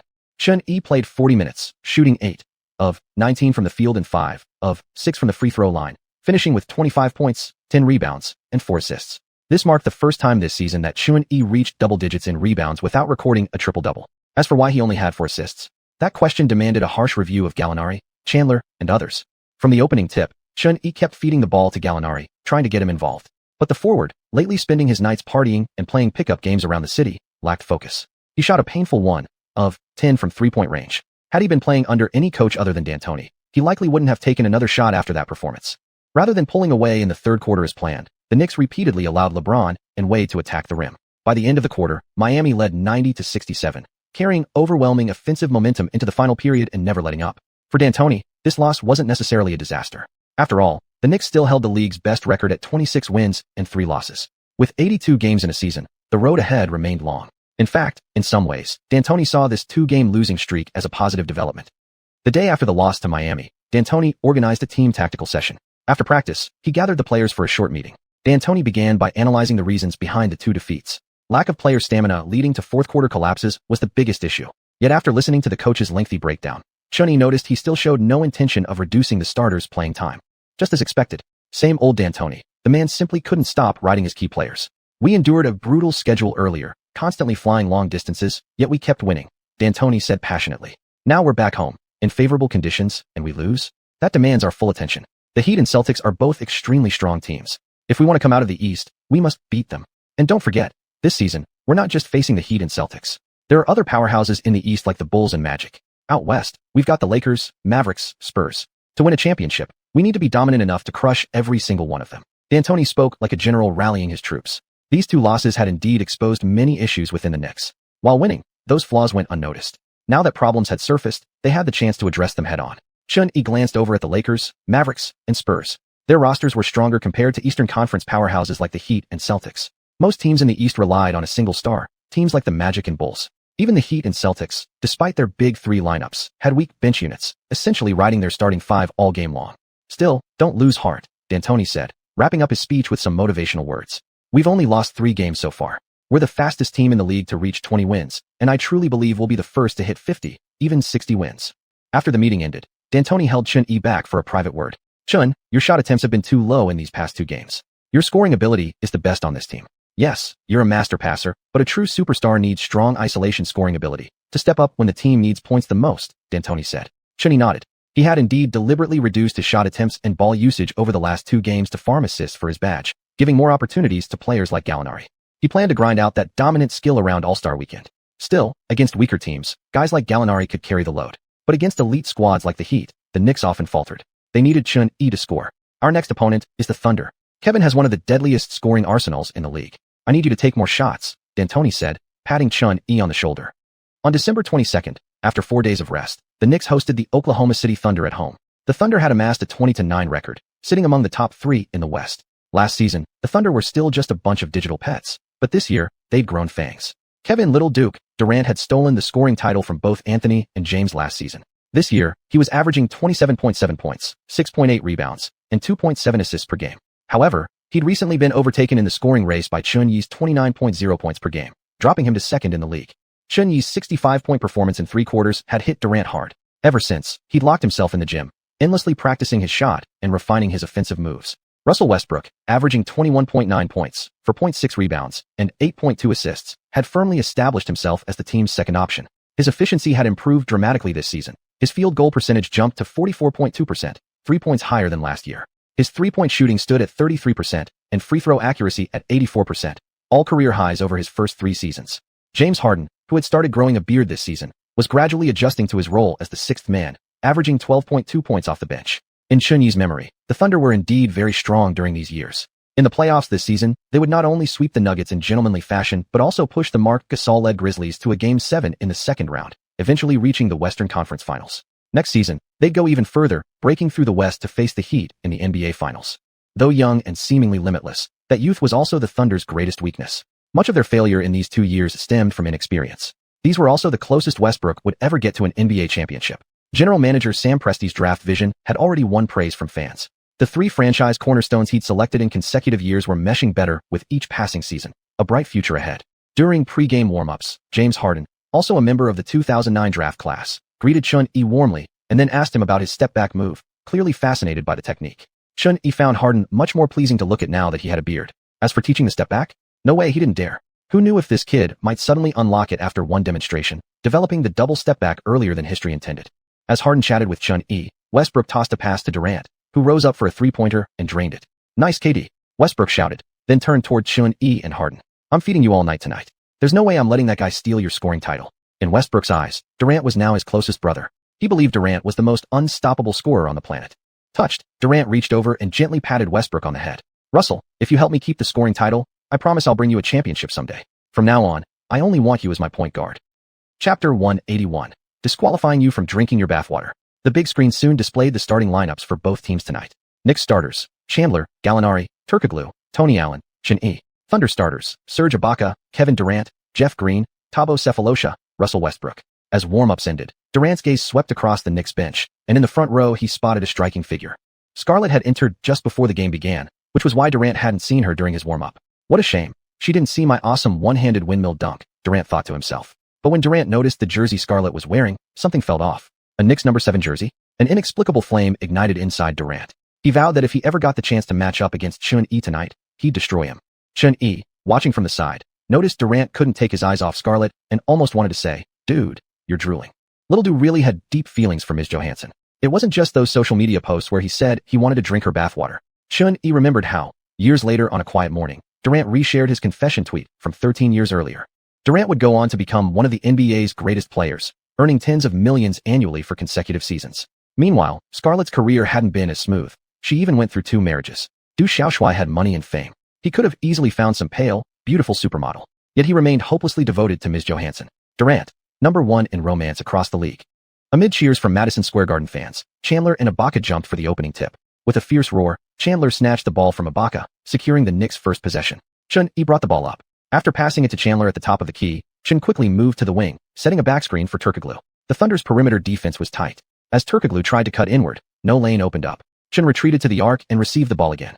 After the pick and roll with Chandler, Gallinari flared out to the wing. As the Thunder shifted focus toward Gallinari, Xuanhuan delivered a quick between-the-legs pass to Chandler rolling to the rim. Chandler used a slow-motion Euro step to fake past Ibaka and finished with a layup. Chandler, primarily known for defense, had been diligently refining his offensive moves. His Euro step still looked a bit clumsy, but it effortlessly shook Ibaka. Thunder offense. Westbrook advanced slowly with the ball, then flicked it to Durant at the elbow. Durant caught it and immediately noticed he wasn't being guarded by Turkoglu, but by Tony Allen. The Knicks are using Tony Allen to guard Durant. "Let's see how Durant handles this at the elbow," Yanni commented. Zhang Heli added. Everyone remembers Tony Allen clearly. He's been the Knicks' strongest perimeter defender this season. Back during the Lakers-Celtics rivalry, he did an outstanding job containing Kobe. Especially in Game 7 of last year's finals, he held Kobe to 6 of 24 shooting. At first glance, Durant didn't seem concerned about the man shorter than him. He planned to use his height advantage for an isolation jumper. But after 2 back-to-back dribbles, Durant sensed something was wrong. Tony Allen pressed tightly against him the moment he turned, using his hip to lock Durant's leg and eliminate any space to generate power. Durant found it difficult to bend his knees and shoot comfortably. Unable to launch a pull-up, Durant attempted to slip baseline into the paint, but experienced Tony Allen had already dropped back a step, cutting off the path. It was Kobe's favorite move, and Tony Allen had read it perfectly. Seeing Gallinari closing in, Durant crossed over once and abruptly launched a contested fadeaway. He sprang high into the air. With his height and silky smooth touch, it seemed unstoppable. Durant stood at a true center's height. Though he mostly played small forward, he was even taller than Ibaka, who played center. Though Ibaka wasn't the tallest on the Thunder, his lanky arms were definitely the longest. Clang. This time, Durant's shot felt awkward. The ball rattled off the side of the rim. Chandler secured the rebound. Tony Allen's defense is holding up well. Durant missed a pull-up in his favorite spot, Yang Yi observed. Yu Jia added. Durant is 2.11 meters tall. For the Knicks to deliberately assign 1.94-meter Tony Allen to guard him, they must have prepared for this. Knicks offense. After bringing the ball up court, Xuanhuan was quickly pressed by Westbrook, forced toward the sideline. After Gallinari set the screen, Xuanhuan used the pick to move to the wing at a 45-degree angle, switching onto Jeff Green. Thump, thump, thump. After a few quick crossovers, Xuanhuan suddenly stepped forward slightly with his left leg. Jeff Green instinctively thought he was driving forward and immediately took a half step back. The moment his left foot landed, Xuanhuan shifted backward to the right, planted firmly, and launched his shot. Swish. Xuanhuan launches his signature step-back three-pointer. Jeff Green completely loses any chance to contest. Yang Yi announced. Thunder's offense. Westbrook accelerated into the paint, and kicked the ball out to Ibaka, who then passed it to Durant. Tony Allen stuck to Durant like glue, denying him any space to receive the ball. This time, Durant didn't go for a jumper. Instead, after a wide crossover, he drove hard toward the rim. Tony Allen stayed perfectly in position. Durant's long arms were a nightmare for any defender, and as he jumped, he gently flicked his wrist. Clang. Under Tony Allen's tight pressure, Durant clanked another shot off the rim. Xuanhuan grabbed the defensive rebound and immediately pushed the ball up court. Knicks on the fast break. Xuanhuan sprinted with the ball, while Gallinari and Turkoglu flared out to the wings. With the Knicks' shooting threat so high, Westbrook and Sefolosha dared not double-team Xuanhuan. He charged straight toward the basket, stepping on the free throw line before finishing with a smooth Eurostep layup, evading the defense easily. 7-0. On the Thunder's next possession, Westbrook truly trusted Durant. After a pick and roll with Ibaka, he drove into the lane, having a clear path to draw contact. But instead, mid-air, he spun and found Durant spotting up on the wing. Durant caught the ball, took one dribble, and rose for a jump shot, swishing in his first mid-range basket of the night. An elated Durant pointed to the sky as he ran back on defense. "Hey, Kevin actually made a shot," Scarlett's best friend said after the basket. Scarlett smiled faintly. "So what? He plays ugly." Her friend nodded. "True, especially when compared to Chun. Look, he's scoring again." On the court, after crossing midcourt, Tony Allen came up to screen off Westbrook. Xuanhuan drove into the paint and finished over Sefolosha with a tough layup. Thunder's offense. Westbrook called for another screen, exploded past his defender, and thundered toward the rim, dunking over Gallinari with force. Young Westbrook was all fire and passion, pounding his chest toward the camera in celebration. Turkoglu inbound the ball and passed to Xuanhuan, who arrived at the top of the key just as Chandler expertly set a screen. The Thunder anticipated Chandler's role. As soon as Xuanhuan passed inside, two defenders converged, cutting off his drive. Chandler didn't force it. He quickly swung the ball to the open Gallinari. Westbrook and Sefolosha immediately closed out, but Gallinari tapped the ball down with a soft touch, delivering a sharp bounce pass right back to Xuanhuan. With a clean look, Xuanhuan didn't hesitate. He launched. Swish. Another three-pointer. That's his second three of the night. Xuanhuan has already dropped 10 points in just over 3 minutes. Yang exclaimed.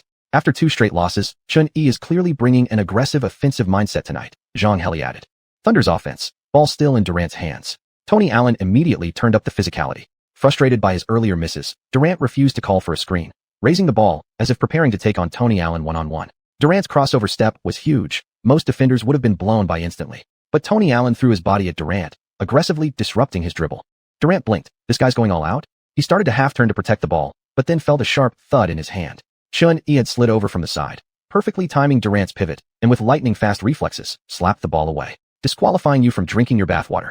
Xuanhuan took off in transition, slamming home a powerful two-handed tomahawk dunk on the empty rim. Madison Square Garden erupted. A blistering 14-4 opening run forced Thunder head coach Scott Brooks to call timeout early. As Durant watched Scarlett cheer wildly for Xuanhuan's dunk, the pain in his heart multiplied tenfold. After the timeout, the Knicks kept their starting 5 on the floor, while the Thunder reshuffled their lineup. James Harden replaced Sefolosha. Nick Collison subbed in for Jeff Green. Durant shifted to the 3 spot, bringing the Thunder's young trio onto the floor together. Sefolosha, the Thunder's starting shooting guard this season, averaged only 5.1 points per game, outperformed in both stats and efficiency by Harden. The Thunder's front office was beginning to seriously consider making Harden the permanent starter.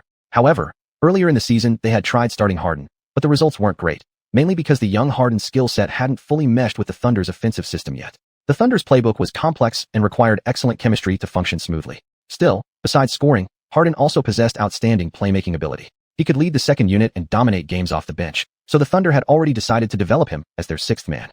With all 3 of the Thunder's young stars now on the floor together, Oklahoma City's offensive firepower intensified.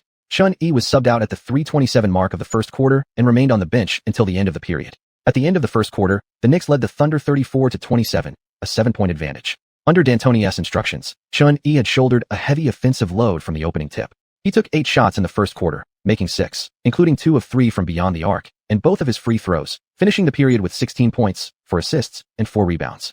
Durant struggled under Tony Allen's relentless defense, shooting just 2 of 7 for 4 points in the first quarter. Westbrook, however, shined tonight, playing the entire quarter and scoring 10 points on 4 of 6 shooting plus 2 free throws. Without his production, the Thunder might have been blown out in the first. D'Antoni was very pleased with Tony Allen's defensive performance. Xuanhuan had expected Durant's poor shooting night. Even elite scorers like Kobe feared Tony Allen's defense. It was no surprise that Durant, whose offensive arsenal wasn't yet refined, would struggle against him. Tony Allen had a special knack for defending top-tier scorers. In their 24 regular season matchups, Durant averaged 26.4 points, 8.1 rebounds, 3.4 assists, 1 steal, and 1.6 blocks per game, but also committed 3.3 turnovers per game while shooting 47.9% from the field and 33.1% from 3. For his career, Durant averaged 27.3 points, shot 49.9% from the field, and 38.5% from deep. Yet when facing Tony Allen, Durant's scoring average dipped below his career norm, his shooting percentages dropped, and his turnover rate increased. Clear proof that Allen's defense made an immediate impact.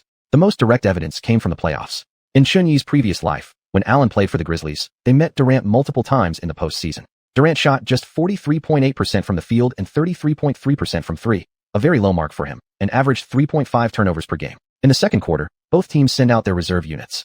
Harden's offensive facilitating skills were already beginning to shine. Right from the start of the quarter, he drove and dished repeatedly, helping his teammates chip away at the deficit. "They're very young," D'Antoni said, standing beside Xiuxian. "If they keep this core intact, they'll definitely become one of the strongest teams in the West in the future. Who do you think has the brightest future?" This question was one Xiuxian was uniquely qualified to answer. After all, these three had combined for 3 MVP awards in his past life. "Definitely Kevin," Xiuxian replied. "His scoring ability is historic." He didn't reveal any more than that. After all, if he said right now that Harden would evolve into a scoring monster who could go toe-to-toe with the super team Warriors, or that Westbrook would become the all-time leader in triple-doubles, who would believe him? D'Antoni smiled and said, "I actually like James the most. He plays smart and has great court vision. If he played under me, I guarantee his stats would skyrocket." Xiuxian was taken aback by those words, but deep down, he completely trusted what D'Antoni said. Looking back at the Thunder's roster, Xiuxian thought there was a real chance this year that Oklahoma City could emerge as a dark horse from the Western Conference.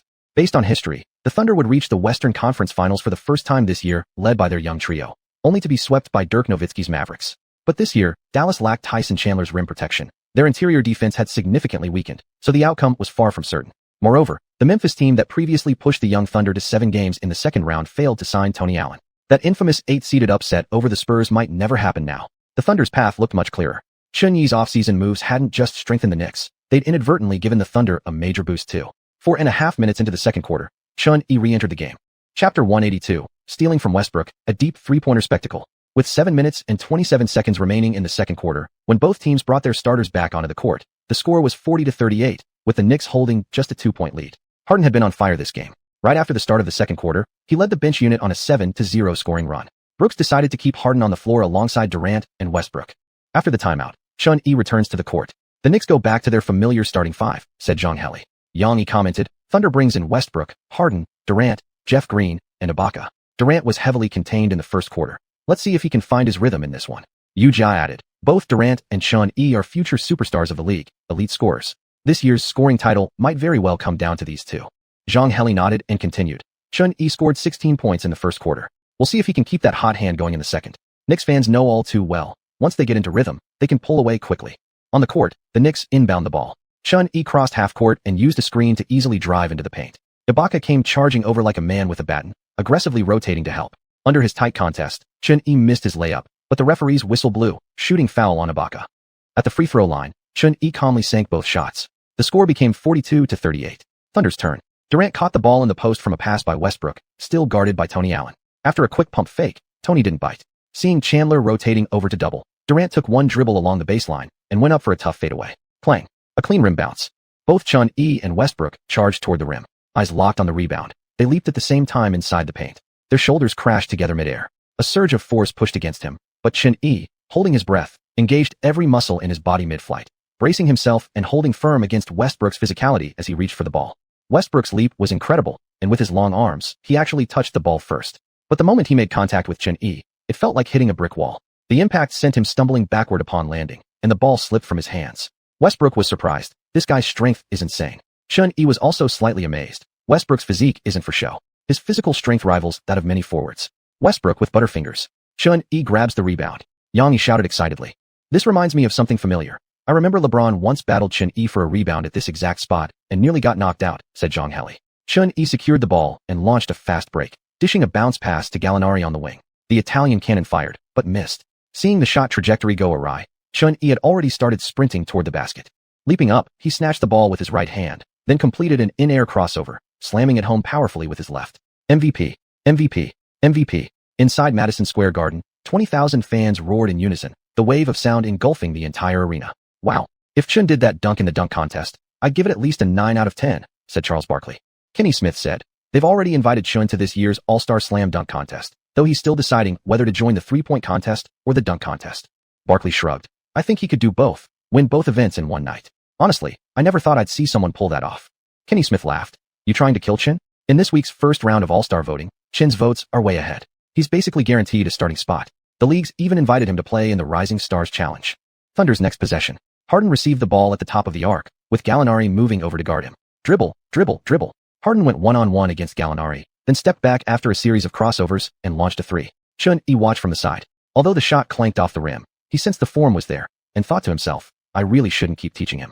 Once Harden fully develops that step-back move, combined with his fouling tactics, he'll become a nightmare for countless defenders.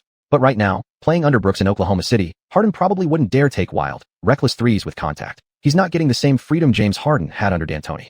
As Chandler prepared to secure the rebound, Westbrook had already charged in and snatched the ball right from his hands. Westbrook at this stage hadn't yet evolved into the triple-double machine he would become, but his hustle on every possession was undeniable. After grabbing the board, he quickly flipped the ball to Durant near the baseline. Durant caught it with Tony Allen sticking tight to him. After advancing a couple of dribbles, Durant went into a backdown against Tony Allen. His shoulder twitched slightly, then his body leaned gently backward. At the peak of his jump, he flicked his wrist and released the shot. Watching the effortless elevation and reach, Tony Allen didn't even bother to contest. It was an awkward, rhythmless fadeaway, but one that even elite defenders couldn't stop. Xiuxian couldn't help but take a deep breath. This kind of physical gift was like being spoon-fed by the heavens themselves. And though Durant looked thin, his core strength was excellent, making his shooting form incredibly stable. Swish. Durant drained the fadeaway over Tony Allen, finally releasing a long-held frustration. As he turned back on defense, he made sure to glance towards Scarlett sitting courtside. Kevin's interacting with you again, Scarlett's friend teased. Scarlett smiled softly and whispered, he looks so slim. When he shoots, his limbs stretch out like the chopsticks I used when eating Chinese food last week. The Knicks' offensive possession. Xiuxian received the ball on the wing, used a screen from Chandler, and launched a three-pointer, only to clang it off the rim. Chandler secured the defensive rebound and immediately swung it back out to Xiuxian at the top of the arc. This time, Xiuxian didn't shoot again. Instead, he passed it to Gallinari waiting near the corner. Gallinari faked a drive, sending Jeff Green flying past him. After a single step, he reset his balance and launched the shot. Swish. The three-pointer dropped. The Knicks' lead had now expanded to 7 points. On Thunder's next possession, Durant came off a screen and received the pass. One dribble forward, Tony Allen was right behind him, hounding every step. Both leapt simultaneously in the paint. Tony Allen fully contested the layup, but Durant's high bank shot rolled off the iron. Still, the referee's whistle blew. Tony Allen called for a shooting foul. Durant headed to the free throw line for 2 attempts. The moment he stepped to the line, Madison Square Garden erupted in loud boos. Unfazed, Durant rocked his shoulders back and forth before calmly sinking the first free throw. Back on defense, Westbrook turned to Tony Allen and said, "Stop chasing Kevin. You can't stop him. You should be guarding me." Tony Allen completely ignored him. In his mind, Durant remained his primary defensive assignment. Durant sank the second free throw as well. By the latter half of the second quarter, the score remained tight. On offense, Westbrook continued feeding Durant first. Once Durant found his rhythm through consecutive shots, even when Tony Allen played perfect defense, Durant still managed to score. At halftime, the scoreboard read 58-57, with the Knicks leading by just 1 point. After finding his touch in the second quarter, Durant had gone 6 of 10 from the field, 1 of 2 from beyond the arc, and 2 of 2 at the line, scoring 11 points in the period. As they walked off the court, Durant threw an arm around Westbrook's shoulder and smirked defiantly at Tony Allen. Tony Allen remained unfazed. He knew he'd done everything possible. He felt his defense had been solid. Xiuxian's shooting efficiency dipped slightly compared to the first quarter, scoring only 8 points in the second. But after deliberately increasing his shot attempts, he finished the first half with a stellar stat line: 24 points, 6 rebounds, and 7 assists. At halftime, D'Antoni addressed the Knicks players. Our defense in the first half was solid, especially Tony's work. But Kevin is a tough scorer to contain. We have to do our best to deny him clean catches. Also, we need more shots from beyond the arc. Our three-point percentage was over 30% in the first half, and they simply can't keep up with our outside shooting. On CCTV's broadcast, the commentators studied the stat sheet. Yang Yi said in surprise, given Xiuxian's assist rate, getting 3 more assists in the second half will be easy. A double-double tonight is almost guaranteed. Plus, he's been very aggressive on the glass. He might even finish with a triple-double. Zhang Heli added thoughtfully, why does watching Xiuxian get triple-doubles feel so effortless? In the last game, he was passing like crazy. If his teammates hadn't missed so many open shots, he might have recorded triple-doubles in 3 straight games. Yu Jia chuckled. Not only is Xiuxian an outstanding scorer, but he also has exceptional court vision and strong playmaking ability. His all-around performances are unreal each night. It seems like the only thing that could stop his triple-doubles is his own teammates. Yang Yi continued. In the first 29 games of this season alone, he's already recorded 8 triple-doubles, a feat many players never achieve in their entire careers. In the Thunder's locker room, Brooks was chatting with the young core trio. Kevin, it's clear they came prepared to target you tonight, but that doesn't matter. I want you to be more confident taking shots in the second half. Russell's penetration is a huge threat. He can create plenty of opportunities for you. Durant nodded. He vowed to score more in the second half and shut down Xiuxian completely. Xiuxian had become the biggest obstacle preventing him from securing another scoring title this season. The second half began, both teams returning with their starting lineups. Before the game resumed, D'Antoni patted Chun-Yi on the shoulder and said, "Keep increasing your shot attempts in the second half. It's been a while since we've had a three-quarter victory. Their offense is strong too." Chun-Yi smiled. "But as long as Tony locks down Kevin, we have a great chance to win." D'Antoni continued, "Their offense looks complex, but at its core, it revolves entirely around Russell and Kevin. A lot of their plays depend purely on star power to break through defenses." Chun-Yi nodded. Brooks, who had learned under George Karl of the Nuggets, had won Coach of the Year last season and led the Thunder to 50 wins. But tactically, he still had his limitations at this stage. Brooks' strength lay in player development and managing team dynamics. The Thunder roster was packed with fiery young players. Ibaka, Westbrook, and Perkins all had volatile tempers, and Perkins especially had a terrible relationship with Reggie Jackson. Yet internal conflicts were rare, and there had never been serious friction between coaches and players. Of course, Brooks wasn't just a pushover who coddled his players. Both Durant and Westbrook deeply respected him. But what left the strongest impression on Chun-Yi was Brooks' emotional pep talk after losing the finals to Miami, a speech that became legendary. Thunder's first possession of the second half. With no openings for either Westbrook or Durant on the right wing, the ball was passed back to Ibaka at the top of the arc. Ibaka powered into the paint against Chandler and put up a shot. With a loud thud, Chandler delivered a hard block right at the start of the third quarter, swatting it clean. Chandler grabbed the rebound midair and swiftly passed it to Chun-Yi behind him. Chun-Yi pushed the ball up quickly, drove through a double team from Westbrook and Jeff Green, then dished to Tekagol on the wing. Tekagol's wide-open three clanged off the rim. Chun-Yi sprinted in, grabbed the offensive board, and reset the offense. He posted up Westbrook near the baseline. Westbrook held his ground firmly, his lower body strength solid, refusing to give any space.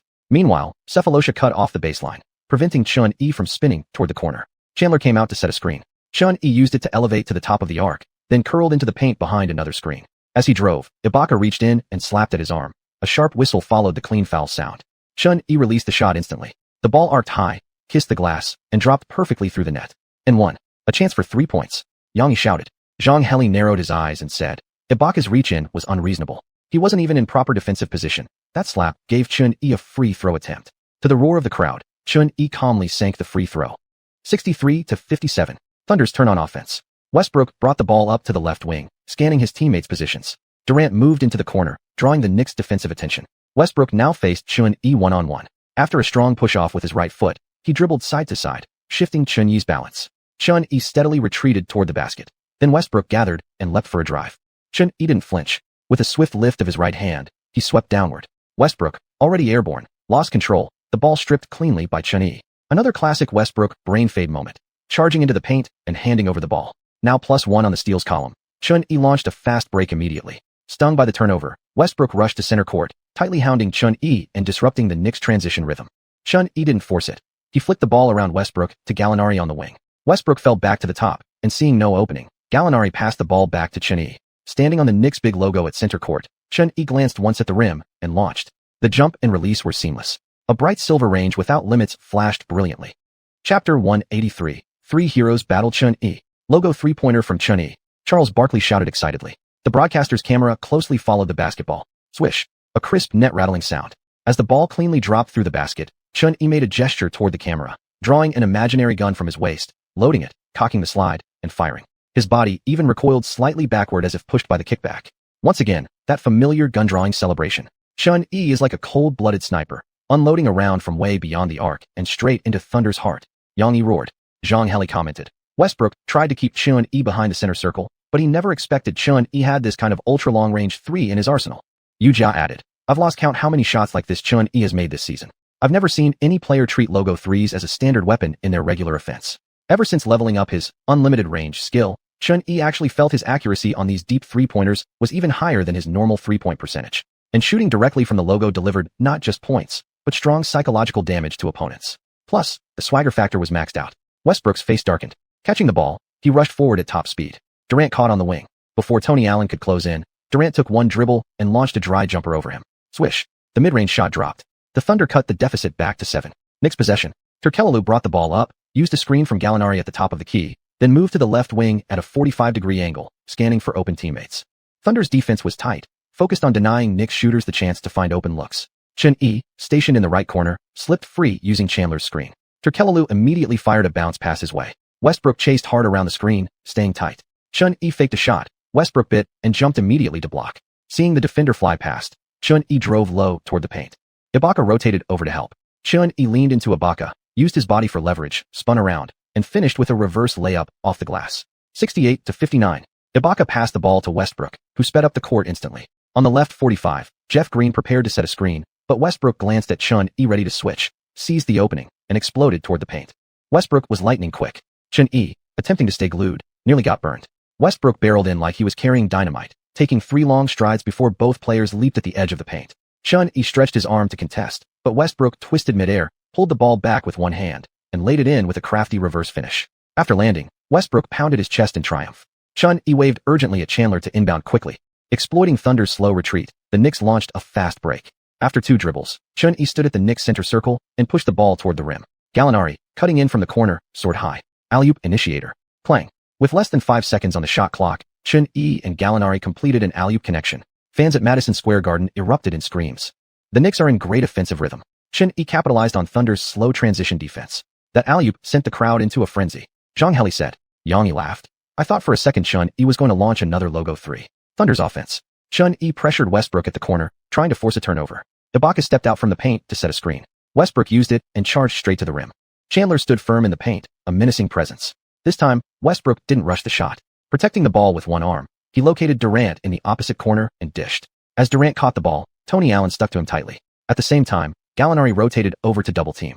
Together, they shoved Durant toward the sideline. Durant had no space to dribble, and every passing lane was sealed. After a moment of hesitation, he rose up between the 2 defenders and took a contested jumper. Tony Allen's suffocating defense put immense pressure on Durant. While Durant's scoring moves were nearly impossible to fully stop, Allen's job was simply to make sure Durant caught the ball in an uncomfortable spot, and then teammates would swarm without hesitation. The ball clanged off the side of the rim. Chun-Yi, boxing out Westbrook, grabbed the rebound and immediately launched a fast break. Westbrook chased fast, positioning himself beside Chun-Yi and reaching in to poke the ball. He kept applying physical pressure, trying to slow Chun-Yi down. Chun-Yi slammed the ball hard onto the floor, then exploded forward with extra burst. At the free throw line, Jeff Green planted himself, ready to cut off Chun-Yi. Chun-Yi gathered the ball instantly, pushed off with both legs, and executed an ultra-quick Euro step, gliding past Jeff Green. Jeff Green, who had intended to draw an offensive foul, was completely caught off guard by Chun-Yi's lightning-fast Euro step. He immediately turned back to chase and attempt to contest the layup. But after evading Green, Chun-Yi swiftly drove into the paint and finished with another bank shot. Swish. The ball dropped cleanly through the net. Chun-Yi is on fire right now. His Euro step completely left Jeff Green in the dust, Yang said. Durant was forced into that tough shot earlier. Thunder are starting to look a bit rushed, Xuanhuan commented. Westbrook patted Kevin Durant on the backside as he grabbed the ball. Kevin, post up. Use your back-to-the-basket game to destroy them. Durant nodded. Okay, their double teams come so fast. I just have to take whatever chance I get. On the front end, Westbrook passed to Thabo Sefolosha and began directing teammates' movements from the wing. After a series of off-ball screens, Durant received the ball on the wing. He dribbled between his legs several times, then executed a pump fake, a Hesse move. Tony Allen had to raise his hands to contest. In the next instant, Durant exploded past him, rose up in the lane over Chandler, and floated in a soft banker. Chandler quickly inbounded the ball from underneath. The pass flew across midcourt, landing perfectly in Chun-Yi's hands at the top of the key. The Knicks made an incredibly bold pass to speed up their offense. Yang exclaimed. After pulling the ball to the side, Chun-Yi immediately found Gallinari in the corner. Gallinari faked a 3-point shot, causing Durant to fly backward. But thanks to Durant's long wingspan, he was still able to contest, even while landing. Forced to adjust, Gallinari passed to Turkoglu. Turkoglu took one dribble and raised up for a jumper. Westbrook and Jeff Green both leapt to block. But from the corner of his eye, Turkoglu spotted Chun-Yi. At the top of the arc, Chun-Yi stood wide open. As soon as Chun-Yi caught the ball, he glanced down at his feet, already behind the 3-point line. With Westbrook not yet recovered, Chun-Yi launched his jump shot instantly. Before the ball even swished through the net, the Madison Square Garden crowd had already begun to roar. Swish. Another 3-pointer fell, the net rippling like splashing water. The Knicks' ball movement has been seamless. Thunder simply can't keep up, Yang said. Xianxia nodded. Their shooting accuracy is just too high. Thunder players can't afford any lapses when guarding the perimeter. Wuxia added. The New York fans are fully engaged, cheering before Chun-Yi even released the shot. Yang laughed. Chun-Yi just hit a logo 3 a moment ago. For him, a regular 3 like this is almost automatic. The fans know it. They're full of confidence. Brooks immediately called a timeout. The Knicks were heating up too fast. If their rhythm continued, they might unleash a devastating run. Brooks had to stop the bleeding. Brooks shouted at his players about improving their perimeter defense, urging Durant and Westbrook to increase their shot attempts. Facing such a ferocious offensive barrage, Brooks believed only Durant's scoring could answer. After the timeout, neither team made substitutions. Durant caught the ball deep in the post, backed down hard against Tony Allen twice, then turned and sank a smooth hook shot. Good for 2 points. Knicks possession. Chun-Yi fed the ball into Chandler, but under Ibaka's contest, Chandler's layup clanged off the rim. Westbrook grabbed the rebound and pushed the pace, took 2 dribbles straight at Chun-Yi, then pulled up for a zombie-style mid-range jumper, and nailed it. Thunder's offensive rhythm was reviving. Throughout the third quarter, the Der West duo stayed on the floor until the final seconds of the period, combining to take nearly every shot for Oklahoma City. Tony Allen played excellent defense, but still couldn't contain Durant. Led by Durant and Westbrook each scoring 11 points in the quarter, Thunder entered the fourth trailing only 90-87. Xianxia also played all 12 minutes of the third quarter. His shooting in the second half was nothing short of explosive, 5-4-5 from the field, including 2 of 2 from 3, and a perfect 6 of 6 from the free throw line. He scored 18 points in the quarter alone, adding 3 assists and 2 rebounds. End of 3 quarters. Xianxia now has 42 points, 8 rebounds, and 10 assists. That kind of performance is terrifying, Xianxia said, staring at the stat sheet. Zhang Heli whistled. He's just 2 rebounds away from his 9th triple-double of the season. And with his shooting this hot, scoring in the fourth will be easy. Could we be seeing another 50-point triple-double? Xiuxian said, it's very possible. Man, 2 50-point triple-doubles? Xianxia is starting to stand alongside Wilt Chamberlain and Elgin Baylor. On the bench, D'Antoni patted Xianxia on the shoulder. Score's still tight. We'll need you to take more shots in the fourth. Xianxia nodded. The opponent's resilience really was extraordinary. Under normal circumstances, when Xianxia put together a performance like this in the third quarter, the game would have been decided by now. But this Thunder team stubbornly kept the score close, refusing to let the Knicks go on a decisive run. This kind of resilience was purely built on raw talent. No strategy could counter it. It was no surprise that in the coming years, the Thunder would repeatedly rise to the top of the Western Conference. Tonight's opponent is strong. The Knicks have a real chance of emerging from the East this season. If we meet them in the finals, we'll need to bring our absolute best tonight. After speaking, Brooks turned to Harden. James, we need you to step up in the fourth quarter. Russell, focus on playmaking. Kevin and James, you two have to carry the offensive load. After a brief rest, the fourth quarter began. The Thunder lineup changed to Ibaka, Jeff Green, Durant, Harden, Westbrook. The Knicks also adjusted their lineup. Chandler, Gallinari, Ariza, Danny Green, Xianxia. Both teams have switched lineups for the final quarter. This is it, the decisive battle. Will the Thunder hand the Knicks their third straight loss, or will the Knicks defend their home court in New York? We'll find out now, Xianxia said, eyes locked on the big screen as the game resumed. On the first offensive possession of the quarter, Gallinari, feeling the tension, decided to loosen things up. From the wing beyond the three-point line, he launched a wild shot over Jeff Green's defense, an airball. Gallinari gulped, avoiding Xianxia's gaze. Thunder's offense now. A chorus of boos erupted at Madison Square Garden as New York fans roared, trying desperately to disrupt the opposition.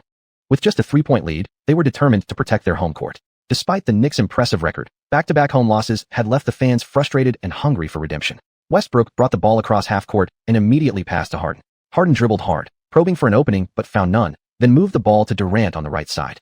Durant elevated the ball high, now guarded by Danny Green. Immediately, Westbrook came to set a screen, but Durant's stride was too long. The switch happened before he even rounded the pick. At the top of the arc, Durant faced off one-on-one against Xianxia. Durant backed into Xianxia, then started dribbling, preparing to spin past him. Xianxia pressed his chest firmly against Durant's shoulder, staying glued to him. As Durant gathered the ball to drive, he gave a slight shoulder bump, trying to use contact to create space. But Xianxia's upper body was rock solid, his arms always in position to disrupt. The move felt extremely awkward for Durant. He nearly lost his balance midair. Still, with his long arms, he barely managed to flick the ball into the basket. The layup counted. The Thunder trimmed the lead to just 1 point. Xianxia shook his head helplessly. He'd done everything right defensively. Knicks offense. Xianxia slowly advanced the ball, then handed it off to Gallinari once he reached the center circle. Even though the Italian cannon had just missed, Ignition Xianxia still gave him another chance. Fire. Swish. Gallinari took a step back and drained the three right in Jeff Green's face. Thunder countered quickly. Westbrook dribbled hard at Xianxia, shifted directions, exploded past him on the right, but his floater missed. Ibaka secured the rebound. Ibaka kicked the ball back out to Westbrook. Westbrook dribbled back behind the arc, then passed to his third brother, Harden. Harden crossed the ball back and forth in front of Danny Green, unable to shake him loose. Then, Westbrook came to set another pick. Xianxia switched on to Harden. Here we go again. This time it's Harden in isolation, Xianxia announced. Zhang Heli chuckled. Right from the start of the fourth quarter, the Thunder are putting Durant, Westbrook, and Harden one-on-one against Xianxia one after another. Looks like a well-planned strategy.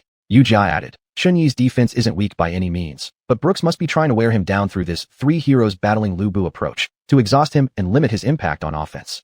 Harden drove past Xianxia with one powerful dribble, then pulled the ball back and quickly shifted toward the other side. As Xianxia tried to recover, Ibaka quietly slid into position. Xianxia was bumped aside, and Harden surged into the paint, finishing with a thunderous tomahawk dunk. This era of Harden was still all about explosive athleticism and gravity-defying dunks. Harden roared at the crowd. Xianxia picked up the ball, patted it once, then tossed it to Chandler, ready to push for a fast break. Fine. That's how you want to play? Chapter 184, 60-plus triple-double, unprecedented in history. Xianxia brought the ball up, executed a handoff with Gallinari at the top of the key, but didn't rush to initiate the offense. Tony Allen, though a fierce defender, was the least threatening shooter among the Knicks' perimeter players. As a result, Harden chose to double-team Xianxia alongside Westbrook instead of staying on Allen. Xianxia didn't try to break the double himself. Instead, He passed the ball out to Turkoglu on the right wing. Turkoglu then fed Chandler at the free throw line. The Thunder knew most of the Knicks' interior offense relied on alley-oops and cuts, so Ibaka stayed glued to the edge of the paint, denying Chandler easy access inside. After navigating through back-to-back off-ball screens from Tony Allen and Gallinari, Harden recovered to his defensive position. This gave Xiuxian a one-on-one isolation on the wing at the 45-degree angle. Westbrook crouched low, eyes locked intently on the ball in Xiuxian's hands. Tony Allen came up from the top to set a screen. Xiuxian switched on to Harden.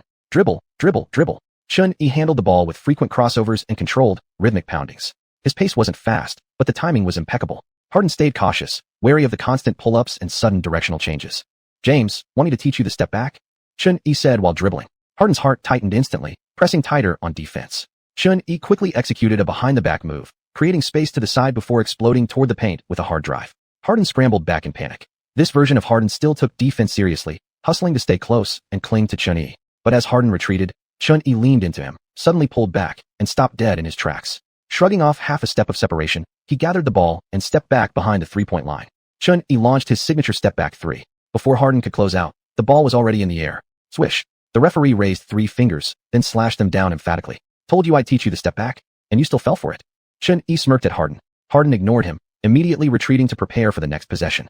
To Harden, Xiuxian's dribbling looked slow, but the rhythm was deadly. The sudden shift toward the basket caught him off guard. And even when Xiuxian said he'd show him the step back, Harden suspected the shot was coming and pressed up tightly. Yet he still couldn't react in time to the fake drive followed by the abrupt stop and retreat. Thunder offense. Durant posted up Tony Allen in the low block. As he turned, looking to muscle his way closer to the rim, he spotted Harden slipping open off a screen and immediately kicked the ball out. Harden, feeling confident tonight, caught and released from the corner, swishing his third three-pointer of the game. Kevin didn't force it against Tony. He made the right read and found James, who had the better look, Kenny Smith commented. Kevin is a superstar scorer, but he doesn't play selfishly. Even if Tony gave him trouble in the first half, he won't keep trying to prove a point. If Russell or James have better opportunities, he'll pass without hesitation, Barkley added. Kenny Smith nodded. I believe Kevin can fit into any roster, any system. Like Xiuxian, he's every coach's dream player. Knicks offense. The Thunder's defense focused almost entirely on the Knicks' perimeter threats. After using Chandler's screen, Xiuxian easily shook off Westbrook. Now only Jeff Green stood between Xiuxian and the rim. Ibaka considered helping, but Xiuxian charged forward from the right wing, accelerating past him. Planting his foot in the paint, Xiuxian ignored Green entirely, gathered, stepped, and exploded upward. Clang, then crash. He finished with an emphatic poster dunk. The roar inside Madison Square Garden rose in wave after wave. The crowd, led by the DJ, chanted Xiuxian's name in unison. Harden inbound and quickly handed the ball to Westbrook. Ibaka stepped out from the paint to set a screen. This early Ibaka hadn't developed his outside shot yet. Most of his attempts came near the rim. Xiuxian and Chandler immediately converged on Westbrook. Chandler played high defense, but Westbrook used a sharp crossover to slide past. Young Westbrook needed no finesse to beat a double. He relied purely on blinding speed. Driving to the rim, Westbrook cocked back for a powerful dunk.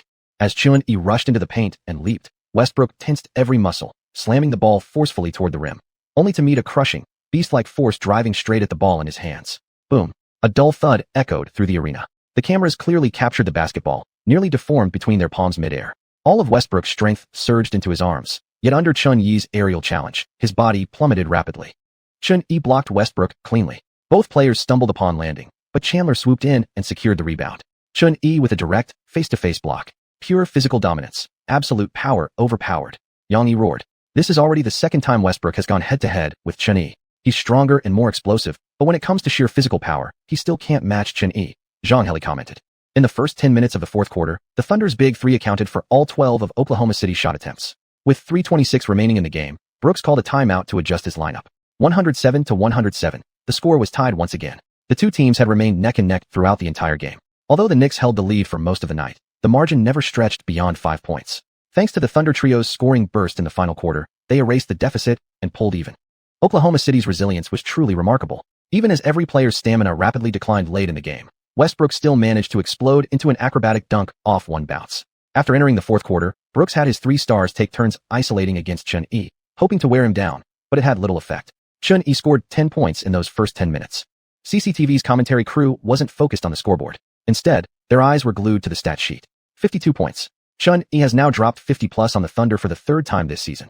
Xianxia shouted excitedly. Wuxia added. Look at the stats. Beyond those 52 points, Xiuxian also has 9 rebounds and 11 assists. Zhang Heli roared. Just 1 rebound away. Another 50-point triple-double is coming. After the timeout, the Knicks re-entered their offense. After Gallinari missed a 3 from the top of the key, Chandler grabbed the rebound and passed back out to Xiuxian on the perimeter. Chun-Yi, standing 3 steps behind the three-point line, signaled to Chandler, who began moving in to set a screen. Chun-Yi waved him off. No pick needed. Westbrook gave Chun-Yi some space. From that distance, he'd rather risk a deep three than allow Chun-Yi a driving lane. With 10 seconds left on the shot clock, Chun-Yi slowly advanced, dribbling with deliberate control. A series of crossovers, then a sudden burst to the left. Westbrook raised his right hand, staying tight. Chun-Yi shielded the ball with his left arm. A half-turn in motion failed to deceive Westbrook's balance, so he immediately shifted into a fadeaway jumper. Swish. 107 to 109. Fadeaway good. Thunder's turn. Westbrook drew Knicks defenders to the wing. Durant relocated to the top and rose for a pull-up three, clanked off the rim. No chance to take the lead. Knicks offense. After a screen with Chandler, Chun-Yi drove hard into the paint. Chandler rolled down, ready to receive. At the free throw line, Chun-Yi launched a lob into the air. Westbrook had already planted himself inside, collided with Chun-Yi mid-air during the pass, then collapsed to the floor. Chandler finished the alley-oop slam, but the referee blew the whistle. Offensive foul on Chun-Yi. Chun-Yi didn't argue. Westbrook had played it smart. Knowing he couldn't stop the Knicks pick and roll, he positioned himself early in the restricted area. Westbrook was helped up by his teammates, then inbound the ball again. Harden caught on the wing, drove low through Gallinari, and upon drawing a double team from Chandler in the paint, tried to kick it out to Durant. Smack. Chun-Yi, lurking on the weak side, read it perfectly and snatched the ball mid-flight. With the steal, the Knicks exploded in transition. Chun-Yi led a 1-on-3 fast break.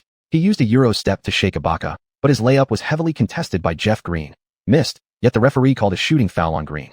2 free throws, both good. Chun-Yi extended the lead to 4 points and tallied his 56th point of the night. Thunder's possession. Westbrook ran a pick at the top, pulled up near the free throw line, and released his trademark robotic jumper. Clang. The ball hit the front rim and bounced high. Ibaka had boxed out Chandler, positioning for the rebound, but from the wing, Chun-Yi came sprinting like lightning, leapt high, plucking the board out of the sky like a crescent moon. His 10th rebound. Another 50-point triple-double is complete. Xianxia leaped to his feet at the commentary desk. Wuxia gasped. There are only 47 seconds left. The Knicks still have the ball. Could Chun-Yi get a 60-point triple-double? Chun-Yi brought the ball up himself. MVP. MVP. The Madison Square Garden crowd chanted in unison. The Jumbotron displayed how many 50-point triple-doubles had ever occurred in NBA history. Chun-Yi had now matched Wilt Chamberlain and Elgin Baylor, each with 2 such games. The Thunder couldn't afford any mistakes. Down by 4, this defensive stand would decide their fate. Chun-Yi isolated Harden on the wing. Crossover after crossover. Chun-Yi glanced at the shot clock, then, without rhythm, gathered and stepped back. Harden closed out hard, but Chun-Yi released the shot at blinding speed. Harden got his hand up just in time, but his body slammed into Chun-Yi. Both players crashed to the floor. The referee's whistle blew. At the same instant. Swish.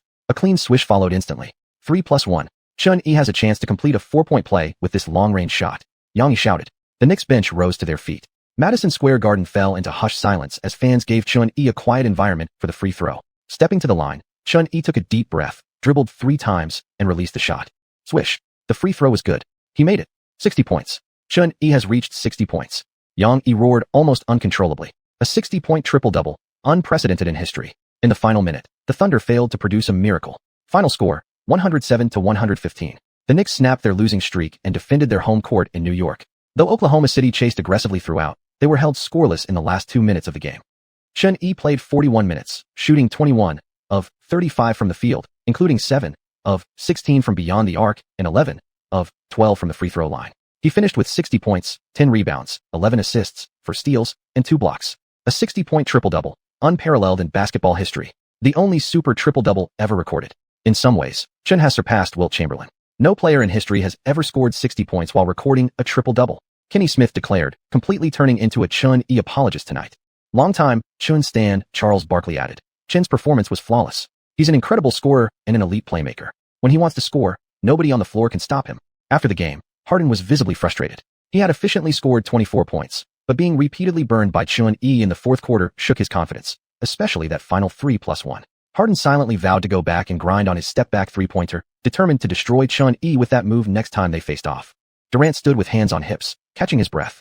Despite being tightly guarded by Tony Allen all night, he still led the Thunder with 36 points on over 45% shooting. KD was deeply frustrated. After tonight, Chun-Yi's scoring average would surge even higher. What hurt more was losing in front of Scarlett. Westbrook was disappointed too, but still went straight to congratulate Chun-Yi after the game. They exchanged a friendly slap and shared a warm embrace. Tonight, Chun-Yi had earned Westbrook's full respect, completely reshaping his understanding of the game. Who knew a triple-double could be achieved like this? After the game, the media room was packed. Journalists from around the world buzzed with anticipation as they waited for Chun-Yi to emerge from the locker room. Chun, congratulations on your 60-point triple-double, an unprecedented feat in history. How are you feeling right now? Asked a local New York reporter. Scoring 60 with a triple-double definitely excites me, Chun-Yi replied. When I hit that 3+1 in the fourth quarter, my teammates started celebrating early. But what thrills me even more is that we finally ended our losing streak. The reporter pressed on. You're now the league's scoring leader.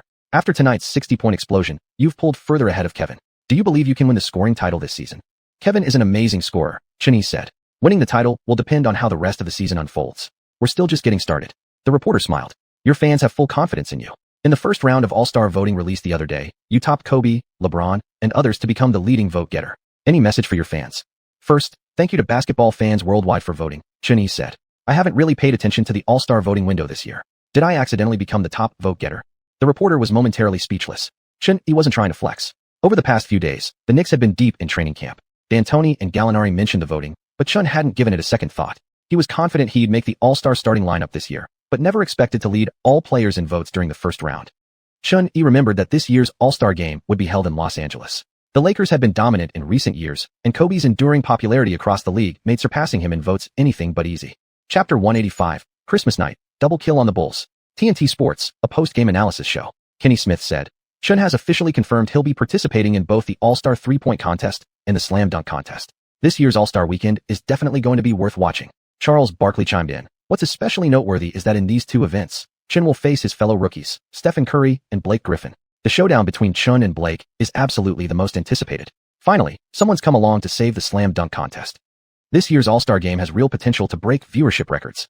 Chun is leading the voting by a huge margin. He's guaranteed a spot in the All-Star starting lineup, Kenny Smith added. On December 23rd, after Chun announced during the morning that he would participate in both the All-Star slam dunk and three-point contests, Stephen Curry sent him a teasing emoji through a private message on social media. Chun simply replied with a head pat emoji, which made Curry on the other side of the internet jump up in frustration. Chun had received the league's invitation at the beginning of the month. After some consideration, he originally intended to skip the three-point contest and focus solely on the slam dunk contest to challenge Griffin. But due to Curry's constant provocations, he decided to enter both contests and instead withdrew from the rookie challenge. Chun was very confident about this year's slam dunk contest. As Barkley mentioned, recent years' dunk contests had been terrible, mostly recycled stunts like jumping over props, costumes, or tributes to legends. Fans had long grown tired of it. Watching the dunk contest wasn't really about dunks anymore. It was more about the storylines, like this Superman bit or this 7-foot giant versus 5-foot underdog angle. The fact that Dwight Howard could win with nothing more than throwing on a Superman cape and slamming the ball proved just how lackluster the event had become. Having come from the future, Chun genuinely believed he could outshine everyone in creativity. As for the All-Star game itself, with support from Chinese fans and New York locals alike, it would have been nothing short of supernatural if Chun failed to make the starting lineup. Last season, Stern regretted not including Chun on the All-Star ballot due to his sky-high popularity. This year, once fans could vote, the world saw just how monstrous his popularity truly was. After the first round of All-Star voting concluded, Chun led the entire league with a staggering 780,000 votes. Right behind him, Kobe had 720,000, a full 60,000 votes fewer. In the Eastern Conference, LeBron trailed Chun by as many as 180,000 votes in the first round. Yao Ming also held a commanding lead among Western Conference centers, securing 430,000 votes, over 300,000 more than his closest competitor, Bynum, an astonishing gap. Yao had played it steady this season, averaging just 20.7 minutes per game. He kept himself well protected and was highly likely to appear in the All-Star game. In past years, Yao's ability to surpass Shaq as the West starting center was purely due to Chinese fan support. But Chun competing neck and neck with hometown favorite Kobe for the top vote-getter showed that his popularity in the U.S. was just as dominant. December 25th. After 2 days of rest, the Knicks returned home to host the Chicago Bulls for the second time this season. The NBA has always had a tradition of scheduling marquee matchups on Christmas night. The criteria for selecting Christmas Day games revolve around drama, grudges, rivalry, or high-profile stars battling for spotlight and market share. Everything is designed to grab attention. When Chun watched basketball in his previous life, those Christmas games were usually 23 versus 24, or the Cavaliers versus Warriors clashes, extremely high viewership affairs. This year, there were 6 Christmas games in total: Bulls versus Knicks, Heat versus Lakers, Celtics versus Magic, Trailblazers versus Warriors, and Nuggets versus Thunder. There was no shortage of intrigue this year. Not only the iconic 23 versus 24 matchup, but also the bitter Celtics-Magic rivalry and the showdown between Chun and Derrick Rose, 2 of the league's new faces. Madison Square Garden was decked out in festive splendor, transformed into a giant ice castle under the lights. Inside, the arena became a sea of red. Before fans entered, free Santa hats were handed out outside the venue. Alongside the Knicks mascot, a Santa Claus riding a reindeer also greeted guests, creating a rich holiday atmosphere. Carlos Boozer, the Bulls' all-star big man, had returned from injury earlier in the month. Despite fielding a twin-tower front line with Boozer and Noah, the Bulls lost even more decisively than their previous meeting, falling 98-113 to the Knicks, completely swept in a Christmas double killing. Apart from Korver, Literally no one else on the Bulls could shoot threes. They attempted just 14 three-pointers all night, making only 4, with Korver accounting for 3 of them. On the Knicks side, everyone was already thinking about finishing early to enjoy the holiday. They came out firing in the first half, and relying solely on a barrage of three-pointers, they built a lead of over 20 points by halftime. No matter how hard Rose drove into the paint in the second half, it made no difference. The Knicks shot 18, 4, 34 from beyond the arc, over 50%, and made more threes than the Bulls even attempted. Xianxia played 37 minutes tonight, once again posting a triple-double with 25 points, 11 rebounds, and 12 assists. The Knicks had 5 players score in double figures. Gallinari dropped 22 points, going 5 of 7 from 3. Chandler finished with 20 points and 10 rebounds. Turkoglu added 10 points, and Livingston chipped in 12. For the Bulls, apart from Rose's 32 points and Boozer's 24, no one else reached double digits. Without Sloan's pick-and-roll system and lacking outside shooters to space the floor, Boozer has struggled immensely this season. Despite increasing his shot attempts per game, his numbers have dipped from 19 and 11 to 17 and 9. Many people believe Yao Ming struggles against Boozer, pointing only to Boozer easily shooting jumpers over Yao or driving past him into the paint. But they completely ignore that Jazz also had Oker raining threes from the perimeter. Under Sloan's system, the pick-and-roll combination of Boozer and Darren Williams was extremely effective. After being screened by Boozer, Houston's guards couldn't recover quickly enough, forcing Yao to hedge out on Darren.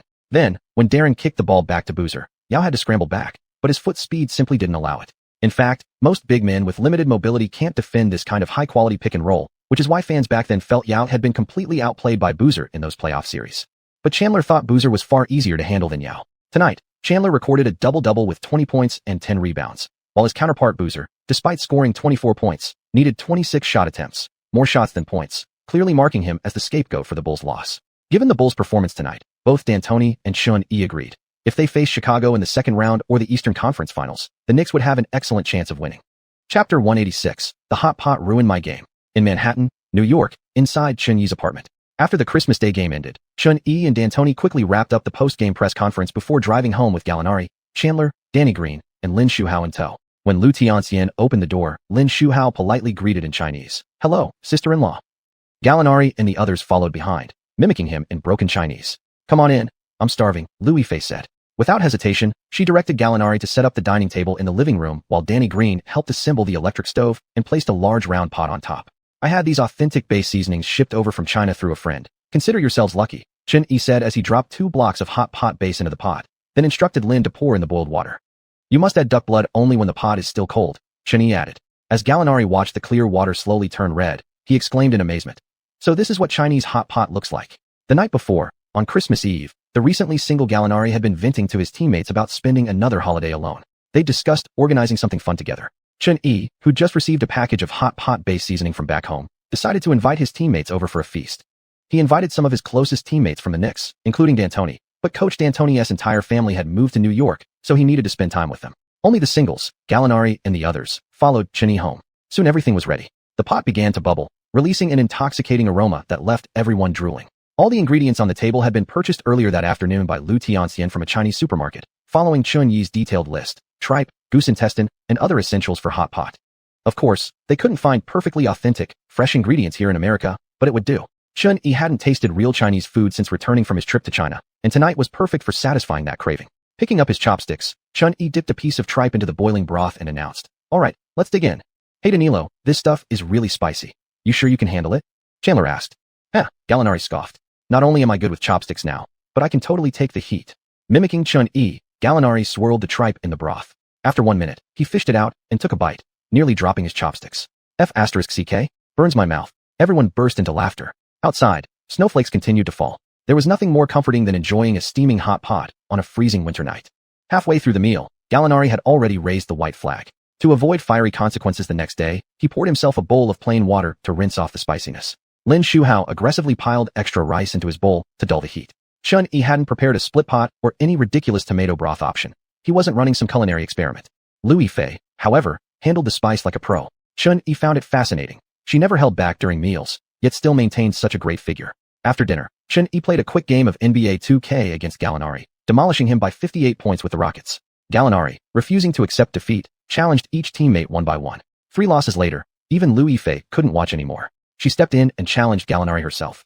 After 10 minutes of play, she beat him by a double-digit margin. Lin sighed and patted Gallinari on the shoulder. "Danilo, what happened? How did you lose to a girl?" Danny Green deadpanned. "You're truly a black hole at video games." Face flushed red, Gallinari snapped. "There's something wrong with this game. Why is my 3-point rating only 85? I'm way better in real life. This isn't fair. It's rigged. Rematch. If you suck, practice more. Don't play if you can't take it. Chun Yi shot back. Not long after, Chun Yi sent Curry a photo of their hot pot feast. His phone rang almost instantly. You eat hot pot without inviting me? Unacceptable. Curry complained. You were playing a game. I couldn't exactly call you mid-match. By the way, how'd you do tonight? Chun Yi remembered that Curry always made eating hot pot a priority during every China visit. The guy was obsessed. Curry went silent for a few seconds. Let's just talk about hot pot instead. After chatting briefly, Chun Yi hung up and immediately checked the Warriors' game against the Trailblazers that night. The Warriors won 109-102 at home on Christmas Day, but Curry's performance had been abysmal. He shot just 2 of 15 overall, including a painfully ugly 0-4-5 from beyond the arc, finishing with only 4 points. Coach Smart had seen enough. He pulled Curry after just 29 minutes. In contrast, Monta Ellis, his rival, exploded for 39 points tonight, leading the Warriors to a successful comeback victory in the fourth quarter. Ellis couldn't wrap his head around where exactly he fell short of Curry in the eyes of the front office. After the Warriors' game against the Trailblazers concluded, the other 3 Christmas Day matchups also came to an end. The Heat, powered by their trio's dominant performance, easily defeated the Lakers on the road, securing their 23rd win of the season and solidifying their position as the likely 3rd seed in the East. LeBron James recorded a triple-double with 27 points, 10 assists, and 11 rebounds. Meanwhile, Kobe Bryant put up a steady but quiet performance at home, shooting just 6 of 16 en route to 17 points. In the matchup between the Thunder and Nuggets, fans expected another scoring duel between Durant and Anthony, but Anthony sat out due to rest. Kevin Durant's 44-point explosion turned into a one-man show as the Nuggets fell 108-114 to the Thunder. As for Howard-led Magic, they completed their revenge against the Celtics tonight. The two teams engaged in a defensive battle, finishing with a final score of 86-74. Neither squad reached 90 points. After Christmas, the Knicks enjoyed a rare 3-day break before flying to Orlando on the morning of December 30th to play their final game of the year. In Orlando, Chun Yi continued his consistent effort, scoring 16 points with 5 rebounds in the first half, but surprisingly dished out 0 assists. Of course, anyone watching the game knew that Chun Yi recording no assists wasn't due to selfish play, but rather because his teammates were simply ice cold. From the opening tip, he aggressively looked to set up his teammates whenever possible. But an obsessed Danilo Gallinari missed all 3 of his 3-point attempts in the first half, while Chandler kept missing easy finishes inside. Ultimately, the Knicks lost to the Magic 103-116, marking their 4th loss of the season. Chun Yi played 45 minutes tonight, resting for only 3, finishing with 29 points, 9 rebounds, and 6 assists, simply unable to carry the team's brick-laying crew.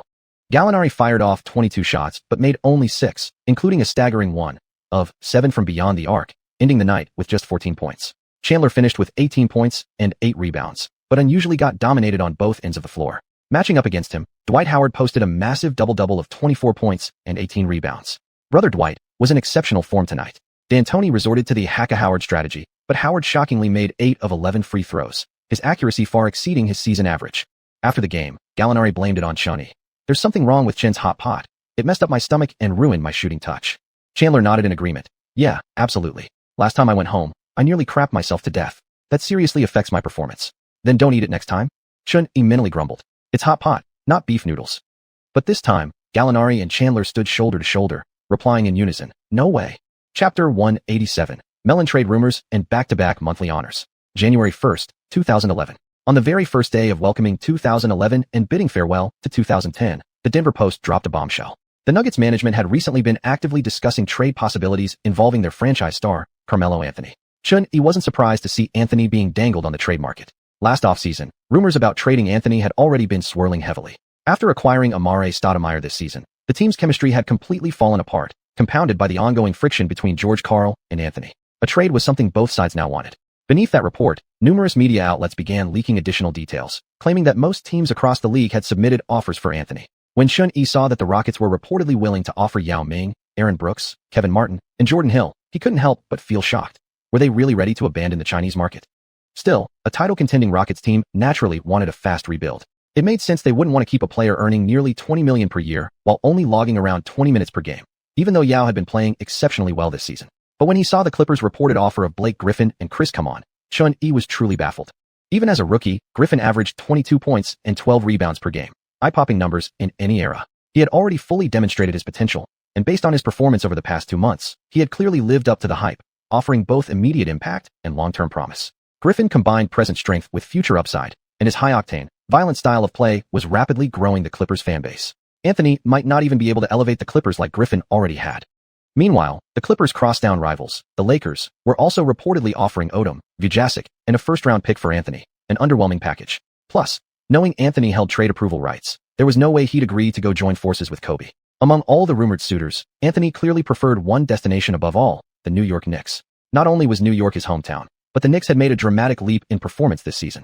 Anthony firmly believed that if he could team up with Xuanhuan, the Knicks would be guaranteed a championship this year. Desperate to return home and play in New York, Anthony couldn't fathom why the Knicks had turned him down. When the trade rumors surfaced today, Donnie Walsh felt tempted again. But after Xuanhuan shot down the previous trade proposal, he didn't dare bring it up in front of him once more. Xuanhuan didn't know where Anthony would ultimately land, but he was certain of one thing. It definitely wouldn't be the Knicks. Who could the Knicks possibly offer in exchange for Anthony? Danilo Gallinari, Tyson Chandler, and Tony Allen? Don't be ridiculous. At their current stage, losing even one key player would significantly weaken the team. Besides, Xuanhuan didn't believe Anthony was even better than Gallinari within D'Antoni's system. In Xuanhuan's view, 2011 marked a definitive turning point in Anthony's career. From this point onward, one half of the famed 2003 duo, Anthony, would completely lose any basis for comparison with LeBron James. Likewise, 2011 also represented a pivotal moment of generational transition across the league. The NBA's landscape would undergo a series of dramatic shifts over the next decade, from the era of super teams to the small ball revolution, followed by superstars rapidly switching franchises. During this period, the NBA's global influence grew stronger than ever before. In Xuanhuan's memory, this decade was the most thrilling era of the NBA. As a new generation of stars, Curry, Harden, Westbrook, rose onto the scene, the old guard still held their ground throughout the 2010s. Dirk Nowitzki finally achieved his championship dream in 2011. Tim Duncan triumphantly avenged his loss and captured another title in 2014. Kobe Bryant scored 60 points in his final game in 2016. This decade was filled with unforgettable teams and players. Amid the swirling trade rumors surrounding Anthony, the NBA's awards for December were officially announced. Following historical precedent, the Player of the Month award for the Eastern Conference would have been shared by LeBron James and Dwayne Wade. Last month, LeBron averaged 25.2 points, 7.9 rebounds, and 6.8 assists while shooting 51.1% from the field and 44.6% from three. Wade averaged 27.9 points, 6.9 rebounds, and 4.1 assists. The two brothers were syncing up perfectly, and having found their winning formula, led the Heat to a perfect 15-0 record in December.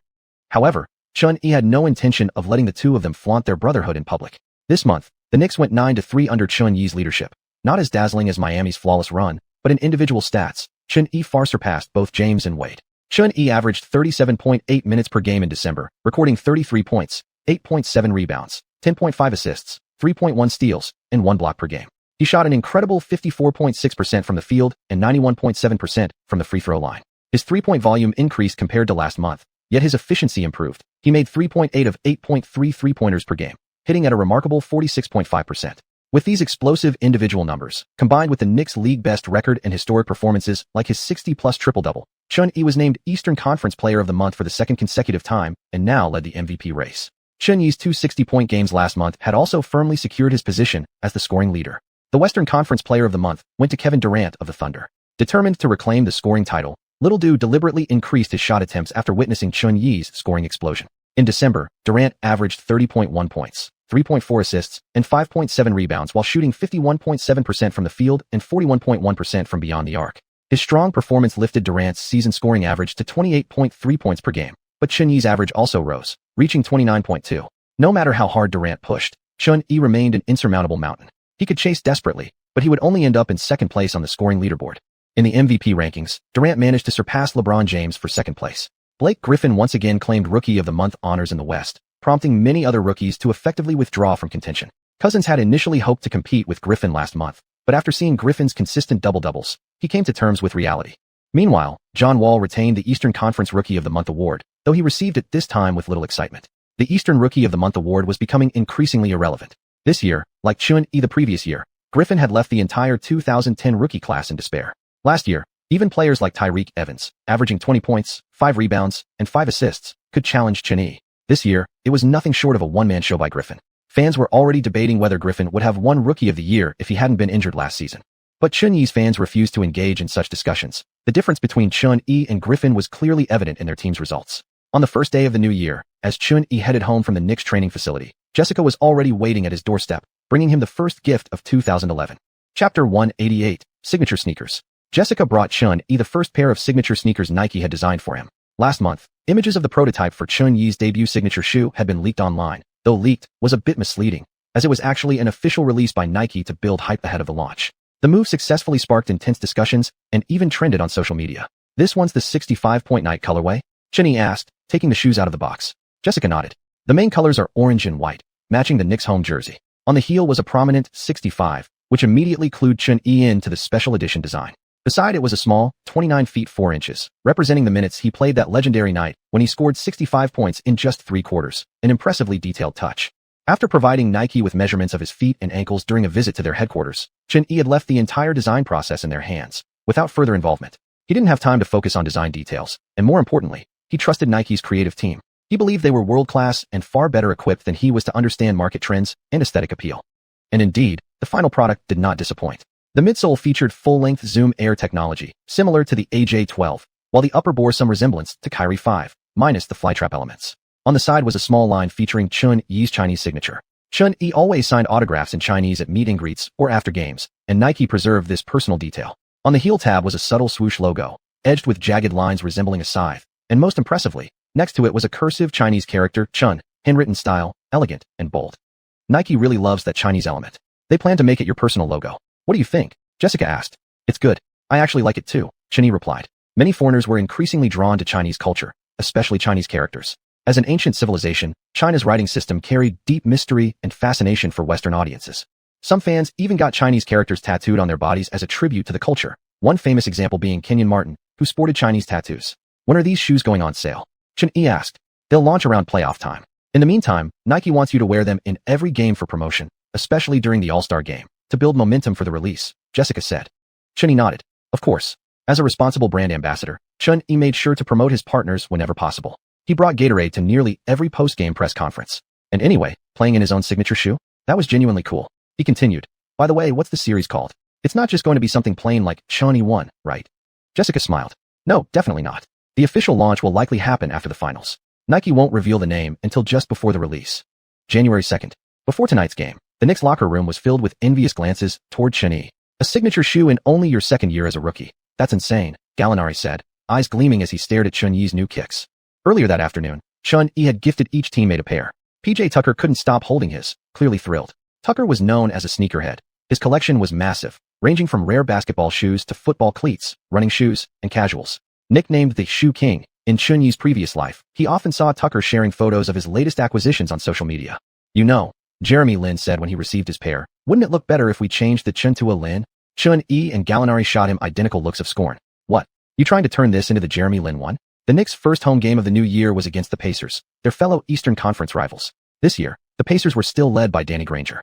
Granger was in the prime of his career, averaging over 25 points, 5 rebounds, and 3 assists per game. With a current record of 14 wins and 17 losses, he was leading Indiana toward a potential playoff return. While Granger's individual numbers were impressive, it was clear he struggled to elevate the team beyond the early playoff rounds. In Xianxia's memory, the true rise of the Pacers began only after Granger got injured and the front office promoted Paul George. In that future timeline, Pau Jack, known as Pau Gio, would eventually lead the team to 2 Eastern Conference Finals appearances, even pushing peak LeBron James to a Game 7. But this year, the Pacers didn't draft Paul George. Pau Jack had been snatched by the Clippers, and instead used the 9th overall pick to select Greg Monroe, strengthening their frontcourt. That night, every Knick except Chandler and Ni wore Xianxia's brand new signature sneakers. The shoes were custom designed to fit Xianxia's foot structure, making them ideal for guards and wings, but less comfortable for the 2 big men in the paint. Fueled by the new footwear, the Knicks cruised to a 108-86 victory at home, securing their first win of the new year. Xianxia played 36 minutes, shooting 9 of 17 from the field, a perfect 3-4-3 from three-point range, and 9-4-9 at the free throw line. He finished with a near triple-double, 30 points, 7 rebounds, 9 assists, along with 2 steals and 1 block. Gallinari, who scored 26 points, never missed a chance for showmanship. After the game, staring straight into the camera, he said, "Wearing Chen's new kicks, I feel like my shot is more on point. Even though I went 2 of 8 from 3 tonight, the vibe is just incredible." Gallinari, Nike, send me the check. After the game, Xianxia's signature shoe sparked a massive online buzz, quickly overshadowing discussions about the game itself. Nike executives saw the viral momentum and felt confident. The hefty contract signed during the offseason was already paying off. Players of Xianxia's caliber brought huge returns, and they could already sense that this summer sneaker release would be a runaway hit. As Xianxia walked down the tunnel after the game, he grabbed a pen, signed one of his new sneakers, then tossed it, along with his jersey, into the stands, igniting a frenzied scramble among fans. January started off lighter in terms of schedule compared to December, but after defeating the Pacers, the Knicks were about to face a gauntlet of Western Conference powerhouses. On the 4th, the Knicks would host the top-seeded Spurs. Chapter 189, Battle for the Top of the League. January 4th, New York, Madison Square Garden. Tonight's opponent for the Knicks was the Spurs. D'Antoni had arrived early at the arena to organize tactical drills. It was clear that Coach D cared deeply about this game. There was no denying D'Antoni's excellence, yet between him and greatness there always seemed to be one man, Popovich. Back during his Suns days, D'Antoni had been repeatedly dominated by Popovich. Even though his run-and-gun offense reshaped the league's landscape, he could never get past the Spurs.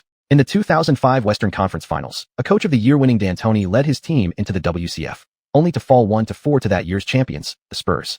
In the 2006-2007 playoffs, his Suns achieved their second-best record in franchise history at 61 wins and 21 losses, but once again ran into the Spurs in the second round of the West. This time, the series lasted until Game 6, but the Suns still lost 2-4. Then in 2008, when D'Antoni led the Suns into the postseason for the last time, they fell again to the Spurs in the first round. While injuries and suspensions played significant roles in those defeats, Popovich seemed destined to be D'Antoni's kryptonite. Before the game, Xiuxian said to D'Antoni in the tunnel, "When it comes to three-pointers, no team in the league matches us. And if it comes down to half-court offense, the Knicks still aren't afraid of the Spurs." Xiuxian could see how much this game meant to D'Antoni. It was clearly the most important game of the season so far. D'Antoni nodded solemnly, his usual joking demeanor gone, eyes resolute as he replied, "Tonight's opponent is strong. We need to fully unleash the power of our system, focus on defense." After both teams took the floor, the starting lineups appeared on the giant screen. The Knicks starters remained Chandler, Gallinari, Turkoglu, Tony Allen, and Xiuxian. The Spurs lineup featured Duncan, Richard Jefferson, DeJuan Blair, Manu Ginobili, and Tony Parker. After defeating the Lakers and Mavericks at the end of December, the Spurs matched the Knicks' record, sitting atop the Western Conference with a 29-4 record and sharing first place across the entire league. This marquee matchup between the East's top team and the West's best was nationally televised, drawing even more attention than the season opener. At the CCTV commentary desk, Yang Yi said after the player introductions, "East versus West, number 1 versus number 1. Whomever wins tonight will remain alone at the summit of the league." Yu Jia added, "D'Antoni and Popovich are old rivals. They've faced each other multiple times in the playoffs, and almost always it's been Popovich who comes out on top. Coach Zhang, do you think this reinvigorated Knicks team can beat this iron-willed Spurs squad this season?" Zhang Heli picked up the thread. "Both D'Antoni and Popovich are familiar figures to fans. I believe D'Antoni can only succeed when coaching within a system that suits him. The prerequisite for his system is a star point guard, like Nash and Phoenix, or Xiuxian this season. He also needs a solid big man, like Stoudemire back then, or Chandler and Xianxia this year. Plus, he must have a group of reliable three-point shooters on the perimeter." Yang Yi nodded. "You're absolutely right, Coach Zhang. Without these elements, it's difficult for D'Antoni to elevate a team. Last season's Knicks record proved exactly that." Zhang continued, "As for the Spurs, under Popovich they've carved out a unique identity in the league. Since he took over in 1996, they've won 3 championships, remaining elite for over a decade. In truth, Popovich himself is the system. Regardless of championship counts, his coaching ability is beyond question, whereas D'Antoni still has something to prove." Players from both sides slowly gathered near center court, preparing for the tip-off. Xiuxian surveyed the Spurs roster. A wave of pressure washed over him. This might be the most intense game of the season. This year's Spurs were as strong as ever, or perhaps they'd simply never truly weakened. Xiuxian knew the Spurs' history well. Ever since drafting Duncan, San Antonio's front office had avoided major trades. Like meticulous craftsmen, they preserved their core trio, the famed Big Three, and made only minor adjustments around the edges. Under Duncan's leadership, they'd won 4 titles. 2 summers ago, the Spurs had moved on from Bruce Bowen, a symbol of their era, acquiring Richard Jefferson in return. This past offseason, they'd added only Gary Neal and Brazilian center splitter, a draft pick from years prior. To many observers, it looked like the Spurs had lost their edge in the West. After being eliminated in the first round last season, fans believed they would gradually fade away alongside Duncan.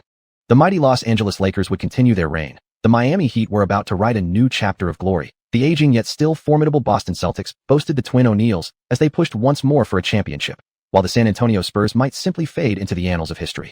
But Popovich, the old fox whose tactics always kept opponents guessing, had once again surprised everyone. No one expected that Ginobili, after many years riding the bench, would now be starting regularly throughout the season. And it was precisely this move that had lifted the Spurs back atop the Western Conference. At the opening tip, the expressionless Duncan snatched the first possession from Chandler. Tony Parker brought the ball up and then passed it into the post where Duncan stood. Duncan was matched up against Chandler.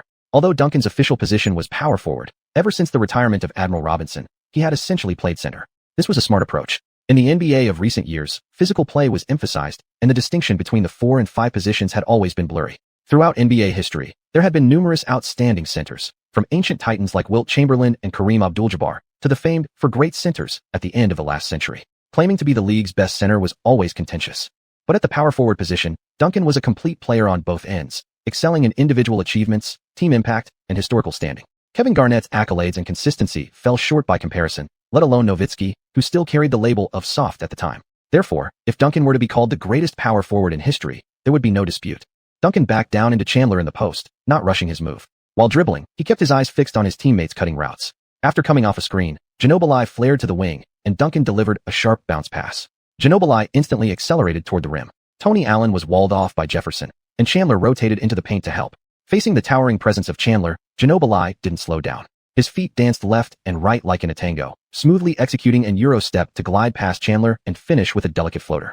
The Yao doll had drawn blood, nothing left alive in his path. After the basket, Duncan reached over and patted Ginobili on the head. At this stage, the snake assassin was transitioning from his long, flowing hair to a shorter cut. His hairline still full and lush, perfect under Duncan's palm.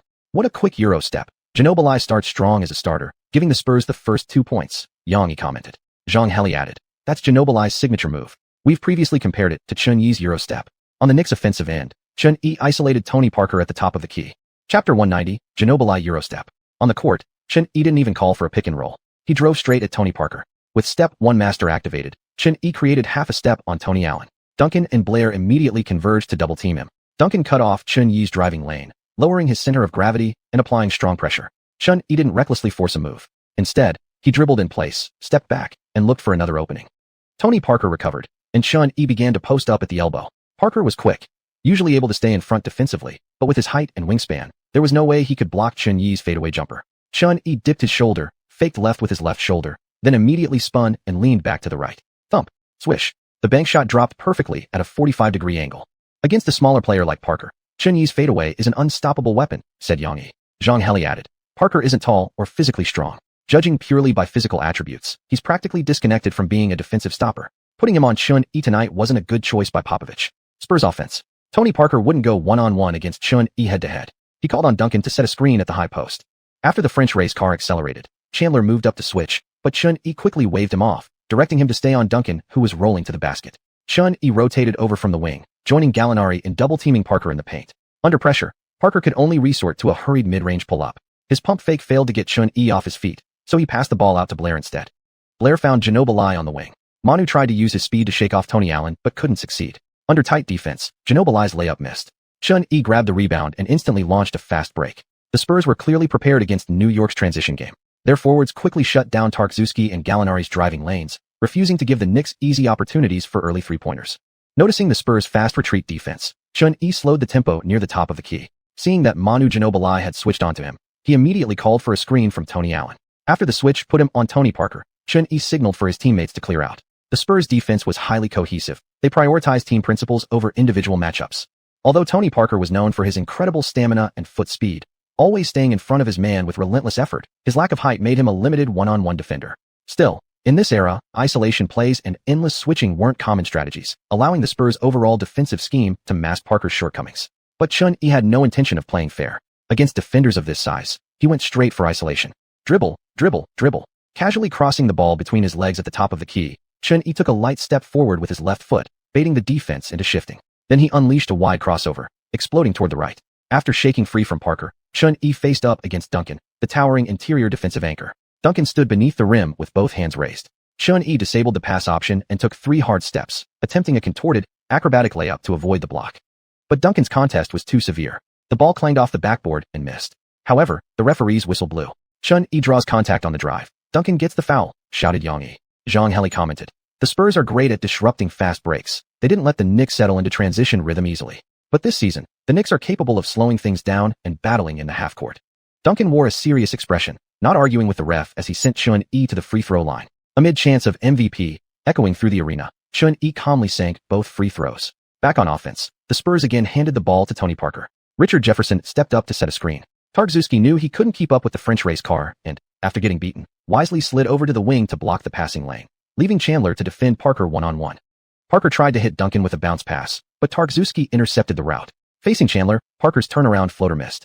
Chandler secured the board and immediately fired the ball ahead to Chun-Yi, already sprinting past midcourt. Ginobili and Richard Jefferson rushed into the paint. Now, Chun-Yi attacked the basket 1-on-2 in the frontcourt. After gathering the ball, he used a lightning-fast Euro step in either direction. Ginobili couldn't stay with him. 6-2. New York held the early lead. Chin just scored a layup using Manu's own signature move, said Kenny Smith on TNT. Charles Barkley analyzed. The Knicks' inside and outside defense isn't inferior to the Spurs. Even if Tony gets through the screen, Unless he finds a clean pass, it'll be tough to penetrate Tyson's defense. Kenny Smith nodded. Tony isn't as sneaky as Chun. If Chun were in that spot just now, he wouldn't have turned around. He'd have driven straight through the contact, looking to draw a foul. Barkley continued. From these two offensive possessions, the Knicks are putting tremendous defensive pressure on the Spurs.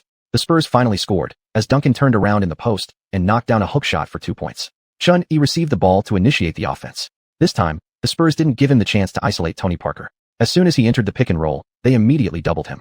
Chun-Yi didn't pass to the wide-open Tony Allen. Instead, he motioned for Gallinari to come over and set another screen, then stepped back at an angle and launched a deep three-pointer. This sudden long-range attack left Ginobili no time to jump and contest. The ball, spinning at high velocity, rocketed toward the rim.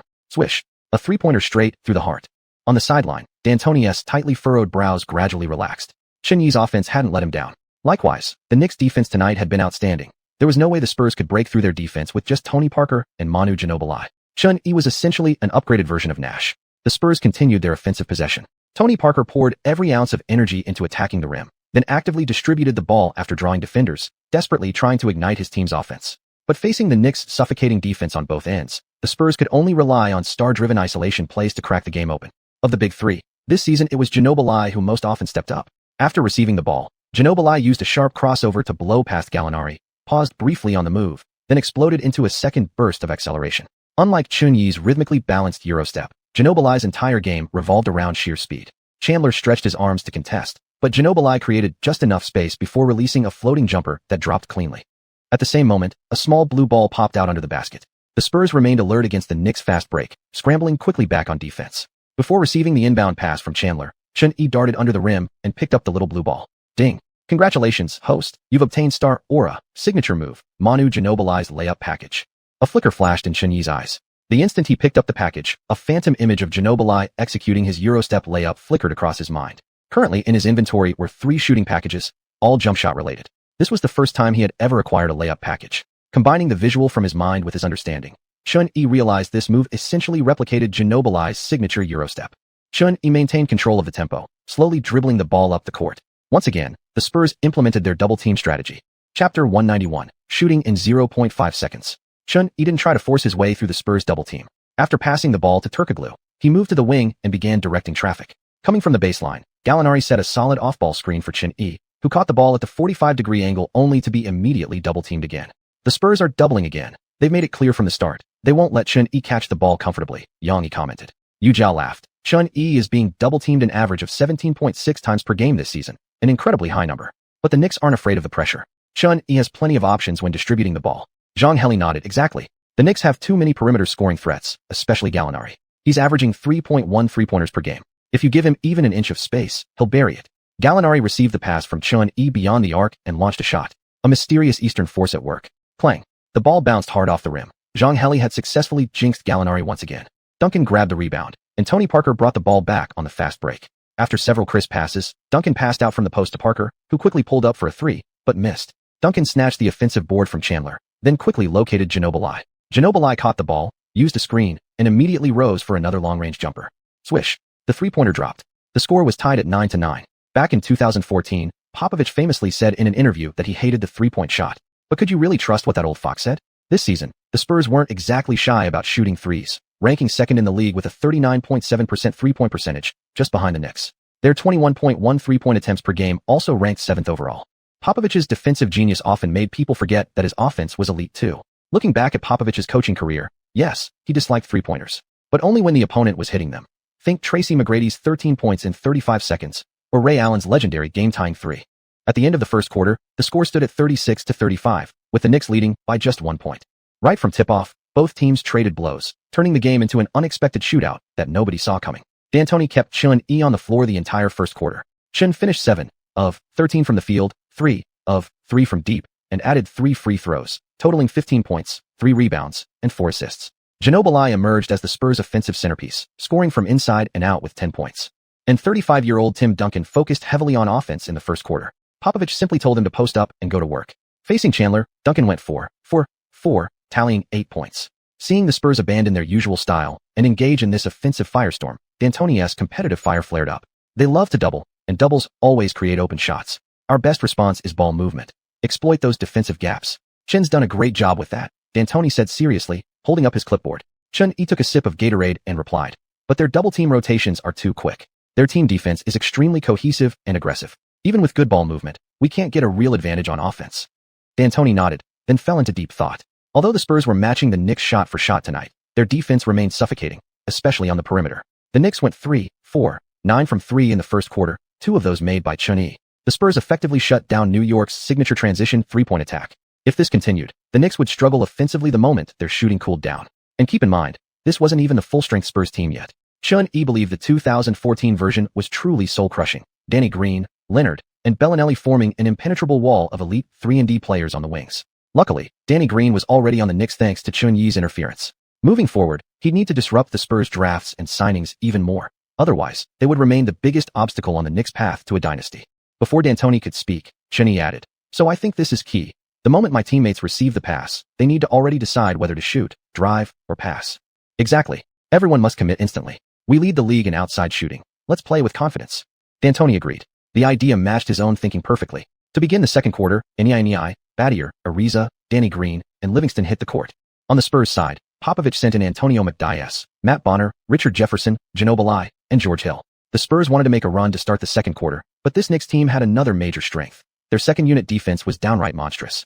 For the first half of the quarter, San Antonio's offensive engine remained Ginobili. After Livingston hit a jumper, the Argentine assassin launched a quick attack. Coming off a pick-and-roll with Jefferson, Ginobili drove hard into the paint, spun past Xianxia, and sank a tough, fading jumper. Ginobili at this moment was truly elite. During his prime, he could effectively play like Jordan for 2 quarters. If only he could sustain that level longer, he'd have a real shot at being remembered as a top 5 shooting guard in history. After 4 minutes of bench unit play, the score gap remained unchanged. When Popovich subbed Tony Parker back in for Ginobili, D'Antoni responded with his own adjustment. Taking advantage of San Antonio's temporary lack of a primary scorer, D'Antoni went straight back to the core lineup. Chandler, Xianxia, Battier, Gallinari, and Chun-Yi. When Chun-Yi returned to the floor, the score was tied 44-44. Despite the Knicks' strong defensive second unit, they hadn't completely shut down the Spurs offense. The game was even again. Chun-Yi brought the ball up, and once again, the Spurs threw an immediate double team at him without hesitation. Chun-Yi stepped back and launched a pass to Battier before the defense fully recovered. Battier, already lined up with the basket, fired a 3. He missed, the ball clanging hard off the rim. But inside, the twin towers of Chandler and Xianxia loomed large. The Spurs stood no chance on the rebound. Chandler secured the board, then quickly kicked it back out to Chun-Yi. At the top of the key, Chun-Yi faked a 3, then exploded toward the paint. Before the Spurs could rotate to help in the lane, he delivered a sharp behind-the-back bounce pass to Gallinari. The Italian cannon loaded and fired instantly. Swish. The 3 arced sharply through the air and dropped cleanly through the net. On the Spurs' next possession, after George Hill missed a jumper, Chun-Yi grabbed the rebound and immediately pushed the pace. Gallinari's cutting path was cut off again. Parker and Jefferson's double team denied him any chance for a transition 3.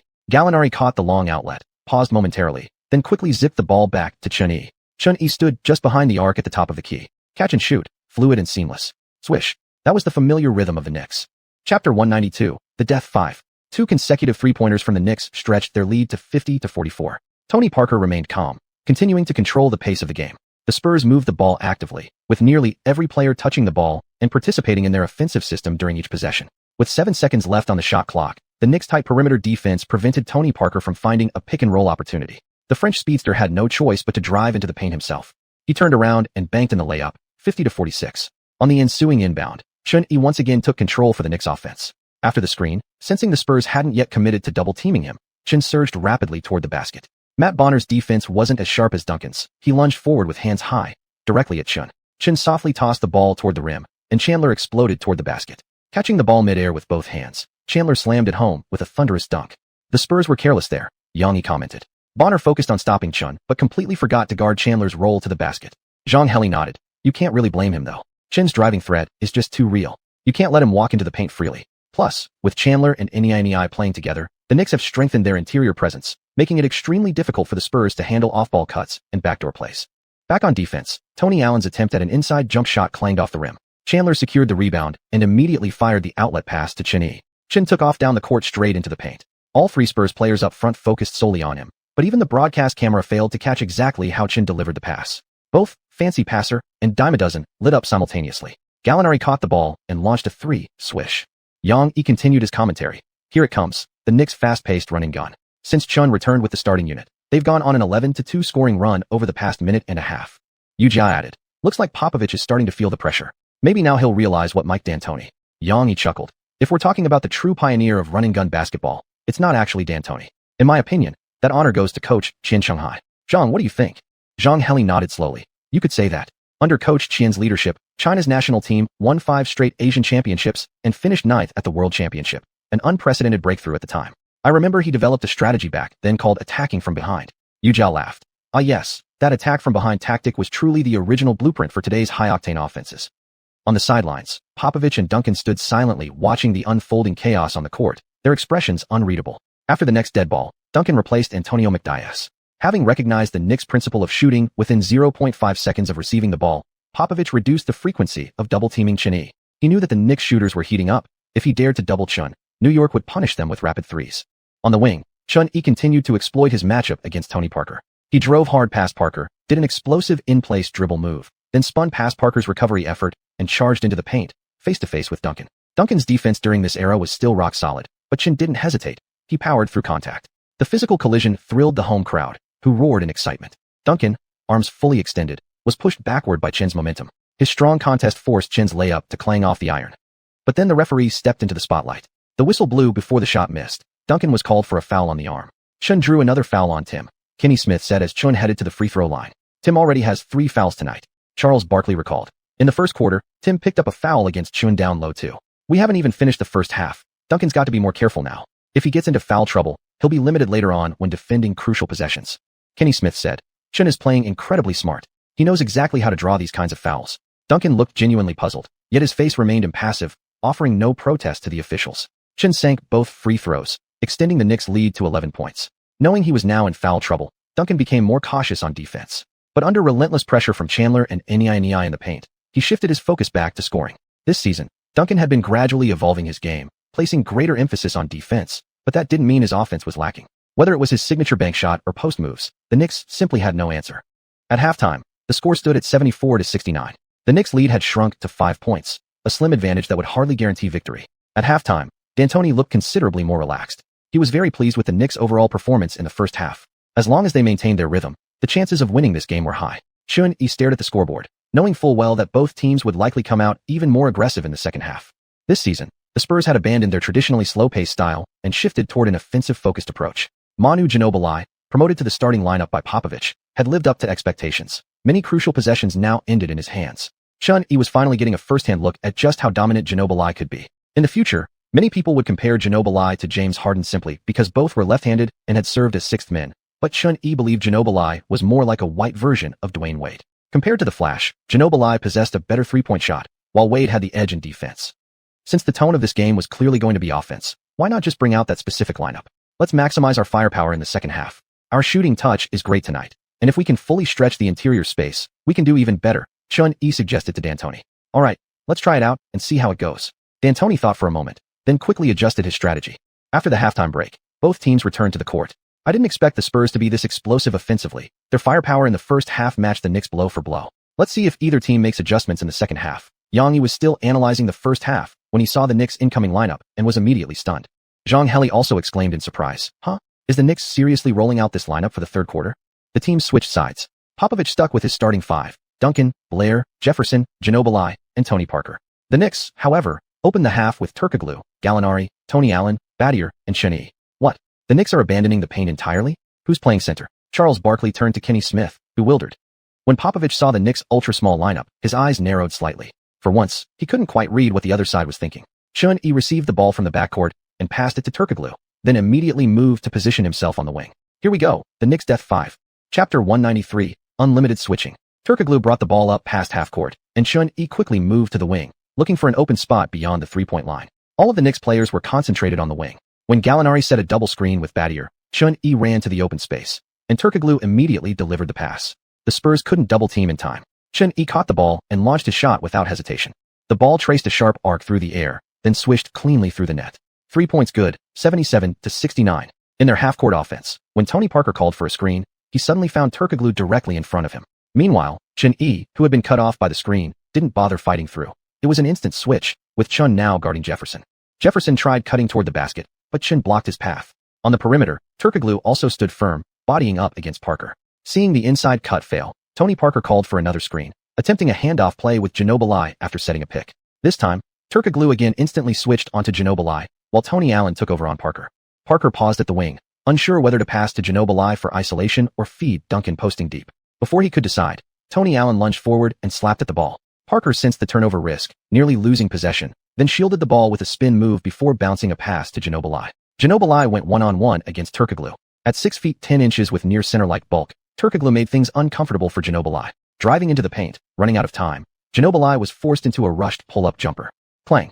The shot bounced hard off the rim. The Knicks are switching incredibly decisively. There's real method behind this lineup, Kenny Smith observed. Barkley nodded. All 5 guys on the floor are defensive beasts. Sure, they don't have a traditional center, but Hito's frame is strong enough to hold ground inside.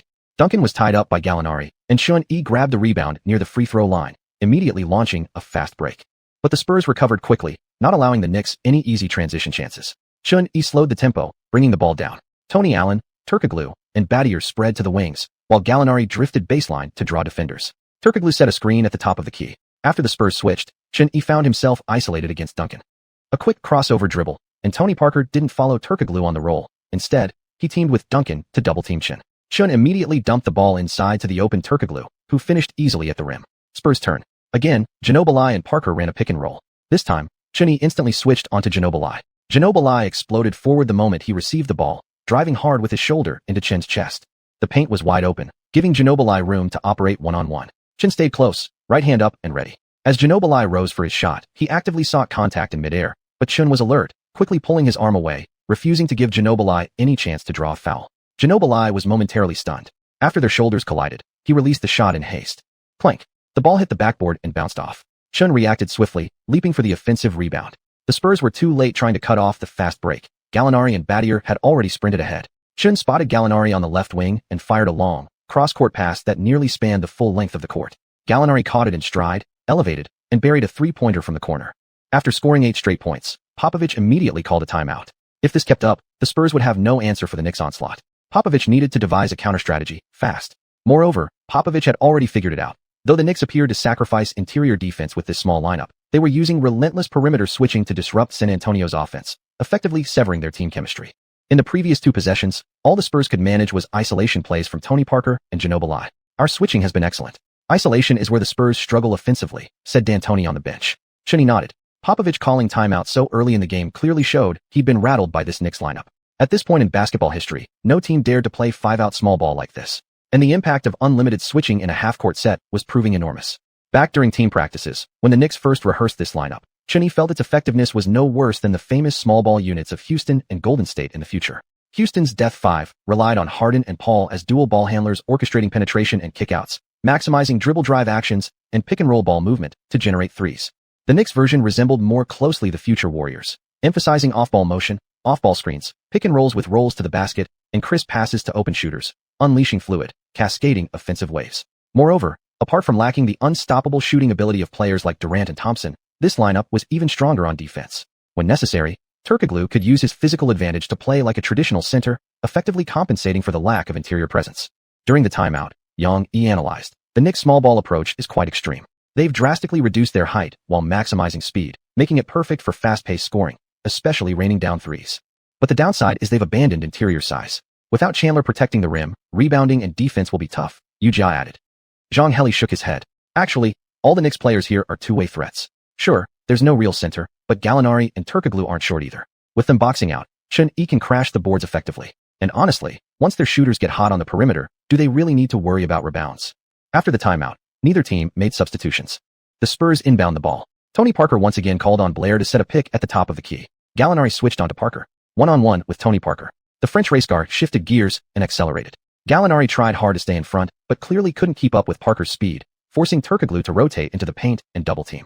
Parker quickly spun past and found Duncan's cutting position, delivering a bounce pass to the basket. Duncan finished easily with a layup. The Knicks immediately inbound the ball. After crossing half court, xiuxian passed directly to Battier. Battier settled into his stance and launched another shot. Swish. Three-pointer good. Battier has picked up xiuxian and Gallinari's shooting form since joining the Knicks. Just launching over Jefferson like that. Yang remarked. Zhang Heli chuckled. Battier already had solid three-point range. Now he's got specific offensive sets designed for him, and D'Antoni wants exactly this kind of shot. It's completely justified. Spurs possession. This time, Tony Parker didn't call for a screen. He dribbled toward the wing, keeping xiuxian in front, then delivered a bounce pass to Duncan at the elbow. Duncan, guarded by Turkoglu, didn't rush his move. Instead, he signaled for Blair to step up and set a screen. Now Gallinari was left one-on-one with Duncan on the edge of the paint. Gallinari pressed tightly. Duncan backed down, absorbed contact, then gathered and turned, tossing up a hook shot right over Gallinari. The ball rattled lightly off the rim a couple times before dropping through. Hook shot good. Seeing the Spurs score on consecutive possessions, D'Antoni on the sideline frowned slightly. Xian, noticing Gallinari getting targeted twice in a row, couldn't help but think, Popovich really is an old fox. He'd already found the Knicks' defensive weak spot this quickly. Chapter 194. Xian on the march, leaving no grass behind. The Knicks' system of infinite switching did have its flaws. While all 5 players on the court could defend to some extent, there was always one weakest link, and that was Danilo Gallinari. Gallinari's height gave him an advantage when defending smaller players in mismatch situations. Even if he got beat, he could still contest the shot. However, when guarding other forwards at his position, he often struggled due to inferior speed or strength. Within this season's Knicks system, Gallinari mostly played the power forward role and provided only average defensive contributions, basically, not dragging down the team's overall defense. Popovich quickly recognized this weakness and identified a solution. Use star players to repeatedly attack the opponent's weakest defender. Moreover, unlimited switching isn't particularly effective against superstars. For example, during the era of Cavaliers 2.0, LeBron James routinely torched Golden State's famed for horsemen frontline, each a defensive powerhouse with ideal size, yet couldn't be contained. LeBron averaging over 30 points per game in the finals was the ultimate proof. The same goes for Stephen Curry. Although unlimited switching is indeed the best strategy to slow Curry down, it can't fully shut him off. It merely disrupts his rhythm rather than stopping him outright, because true superstars possess positionless isolation scoring ability. Nonetheless, Xian still believed it was impossible for the Spurs to completely and instantly dismantle the Knicks' switching scheme. Tim Duncan had been outstanding offensively in the first 2 quarters, but neither Xian nor D'Antoni thought he could carry the entire offense by himself. Although nicknamed the number 21 rookie, fans had clearly noticed this season that Duncan's competitive edge was fading. His scoring average had dropped to 13.4 points per game, and Popovich had reduced his minutes to a career-low 28.4 per game. Rather than framing it as Duncan gradually shifting focus to defense and reinventing himself, it was more accurate to say he'd come to terms with the fact that he was getting old. As for Ginobili, the player having the best season among the Spurs, New York didn't need to worry too much. They could simply wear him down over time. Manu's physical stamina had always been the biggest limitation of his career. Tony Parker, the youngest member of the famed GDP trio, faced significant challenges breaking down New York's perimeter defense through isolations. With his limited height, such attempts weren't realistic. In summary, the Spurs' greatest strength lay in their team-oriented system, both offensively and defensively. Everything they did revolved around collective execution, which explained why San Antonio had remained elite for the past decade. Thus, while using star isolation plays was an effective way to counter the Knicks' switching defense, and although Popovich understood this concept, the Spurs simply weren't built to win games that way. On the court, Xian used a screen to drive into the paint and finished with a floater once again. San Antonio's offensive pace remained sluggish. Tony Parker took Gallinari one-on-one and missed a jumper. Duncan grabbed the offensive rebound and put it back in. Skoglu launched a long pass directly from the baseline to Xian near midcourt. Before the game, Popovich had specifically prepared for Xian's habit of bombing three-pointers from logo range, so Parker stayed glued to him the moment he crossed half-court. After Tony Allen set a screen, Xian accelerated toward the wing. Faced with Ginobili's tight defense, he quickly reversed the ball to Battier in the corner. Battier followed the 0.5-second release principle, catch and shoot without hesitation. Clang. The shot missed. Xian sprinted into the paint and snatched the offensive board. With the 24-second clock reset, he passed the ball to Skoglu and cut toward the baseline, dragging Parker with him toward the basket. As Gallinari and Battier shifted near the free-throw line, Xian suddenly exploded back toward the top of the key. Slipping through the gap between them, Gallinari and Battier immediately closed out on Parker. Skoglu fired a pass from the wing. Wide open, Xian leapt and released the shot instantly. Swish. Another one. If you can't grab rebounds off Duncan, then forget about rebounds altogether. The Knicks unleashed their signature elevator door screen again. San Antonio countered. Tony Allen dribbled past Gallinari and pulled up for a jumper, but missed. Skoglu battled under the rim against Duncan as Xian secured the rebound and immediately launched a full-court outlet pass.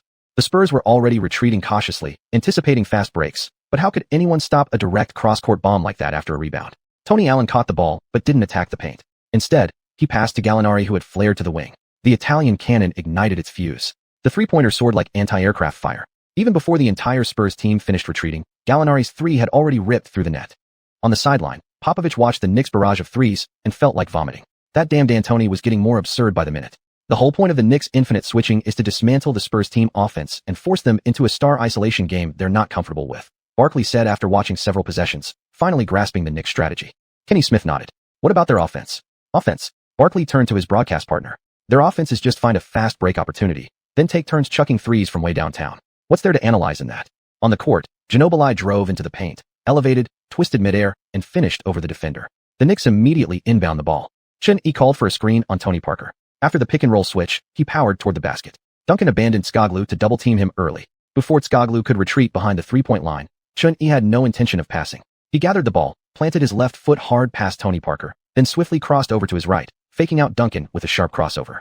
After a smooth snake-like dribbling sequence, Xian floated the ball gently off the glass. Fadeaway master activated. The ball swished cleanly through the net.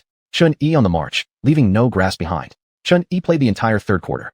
The Knicks briefly rolled out their small ball lineup early in the period and saw decent results, but D'Antoni reverted to the regular starting five later in the quarter. The small lineup was merely an experimental option for D'Antoni. It was originally intended only for catch-up situations when trailing or for closing games late in the fourth. With Gallinari's defensive shortcomings and Tony Allen struggling from beyond the arc, the Knicks' small unit wasn't stable enough to be unstoppable. By the middle of the third quarter, both Skoglu and Battier started cooling down as well. On the Spurs side, Duncan had already amassed 28 points and 12 rebounds through three quarters. Before Chandler entered the game, the Knicks lacked interior defensive presence and simply couldn't stop Duncan's onslaught. However, the Spurs' overall three-point shooting remained cold. They went 1 of 4 in the first half of the third quarter and soon abandoned outside shots altogether, returning to their bread-and-butter half-court offense. While the Knicks' small lineup struggled to contain Duncan inside, field goal efficiency from two-point range still couldn't match the firepower of the three-pointer. At the end of three quarters, the score stood at 105-90, with the Knicks holding a commanding 15-point lead heading into the final period. The margin was substantial, but D'Antoni didn't let up. Against most teams, this would have already become a three-quarter blowout.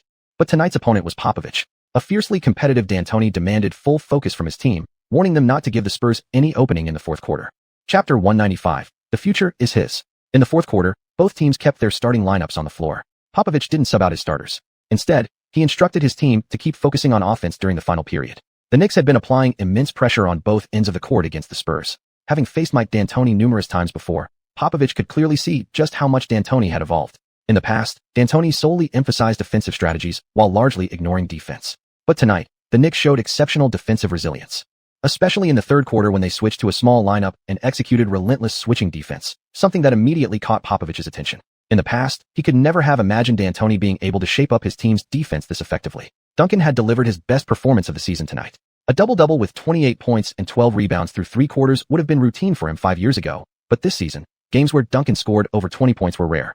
On top of that, his shooting efficiency was over 55%.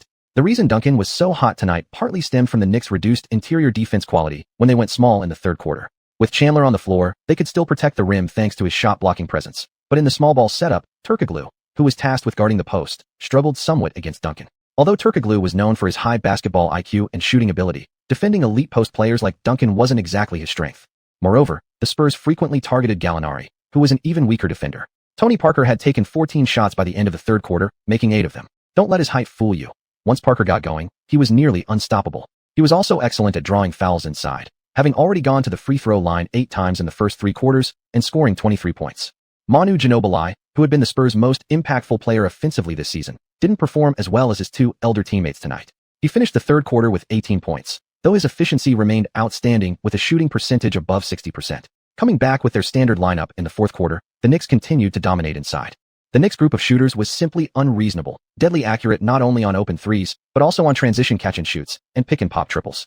This made it impossible for the Spurs, who kept trying to mount a comeback, to ever close the gap, no matter how hard they fought. With 5 minutes left in the fourth quarter, Madison Square Garden was roaring. After coming off a screen, Xian drove straight into the paint, turning past Blair without opting to pass, his eyes locked solely on the basket. Duncan took a step toward the hoop, attempting to use his body to brace against Xian, but the fired-up Xian didn't flinch. Clutching the ball with both hands, he exploded upward like a spring from solid ground, every muscle taut, slamming it home right over Duncan. Bang! Xian's body crashed down like an xuanhuan through the rim. Duncan braced with his legs, but after absorbing the impact, he staggered backward. Posterizer activated.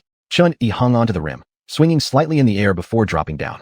Home fans leapt to their feet in pure excitement. Though highlight dunks happened almost every night at Madison Square Garden, seeing different players as the backdrop always sent chills down their spines. This time, the backdrop was none other than Tim Duncan, the greatest power forward in NBA history. D'Antoni was so thrilled, he nearly smashed his clipboard in celebration. What use was a playbook when coaching a player like Xian? Just give him the ball and step aside. D'Antoni couldn't help but reflect back. Had he possessed an outside player like Xian during the Suns' epic battles with the Spurs years ago, one who could shoot, drive, and defend at an elite level, would the Suns have finally broken through? Xian. After that dunk, the New York crowd erupted completely. Xian roared and pounded his chest, celebrating directly in front of Duncan. The future can only be mine. Yang Yi could barely stay seated. At such a critical moment in the game, Chen Yi's poster dunk was absolutely jaw-dropping. We're talking about Tim Duncan here. Yes, he's nearing 35, but he still makes All-NBA teams every year and was named to last season's All-Defensive Second Team. It's as if Chen Yi is declaring to Duncan and the entire Spurs franchise, your era is over. Zhang Heli was so stunned he momentarily lost his words. After that dunk, the score read 120-107, with the Knicks still holding a double-digit lead. With 1 minute and 12 seconds remaining, Chen Yi assisted Gallinari on a deep corner three that all but sealed the game. Popovich immediately called a timeout. Coming back from a deficit of nearly 20 points in just over a minute was unrealistic. Although Popovich desperately wanted to win, he chose to pull his starters. Each member of the famed GDP trio had already played over 35 minutes tonight. He needed to fully mitigate the risk of injury. In the end, the Knicks defeated the Spurs 131-115 at home, securing their position as the league's top team. As the final buzzer sounded, D'Antoni couldn't help but applaud his players. For him, the satisfaction of beating the Spurs was second only to winning a championship. Popovich gave D'Antoni a thumbs up, and the two exchanged polite words. But the moment they entered the tunnel, Popovich's face darkened instantly. He had already begun planning how to beat the Knicks next time. A thoroughly exhilarating victory. Before the game, many didn't believe the Knicks could defeat the Spurs. After all, they're a relatively new team, and in fans' eyes, Popovich has always had D'Antoni's number, Yang Yi said.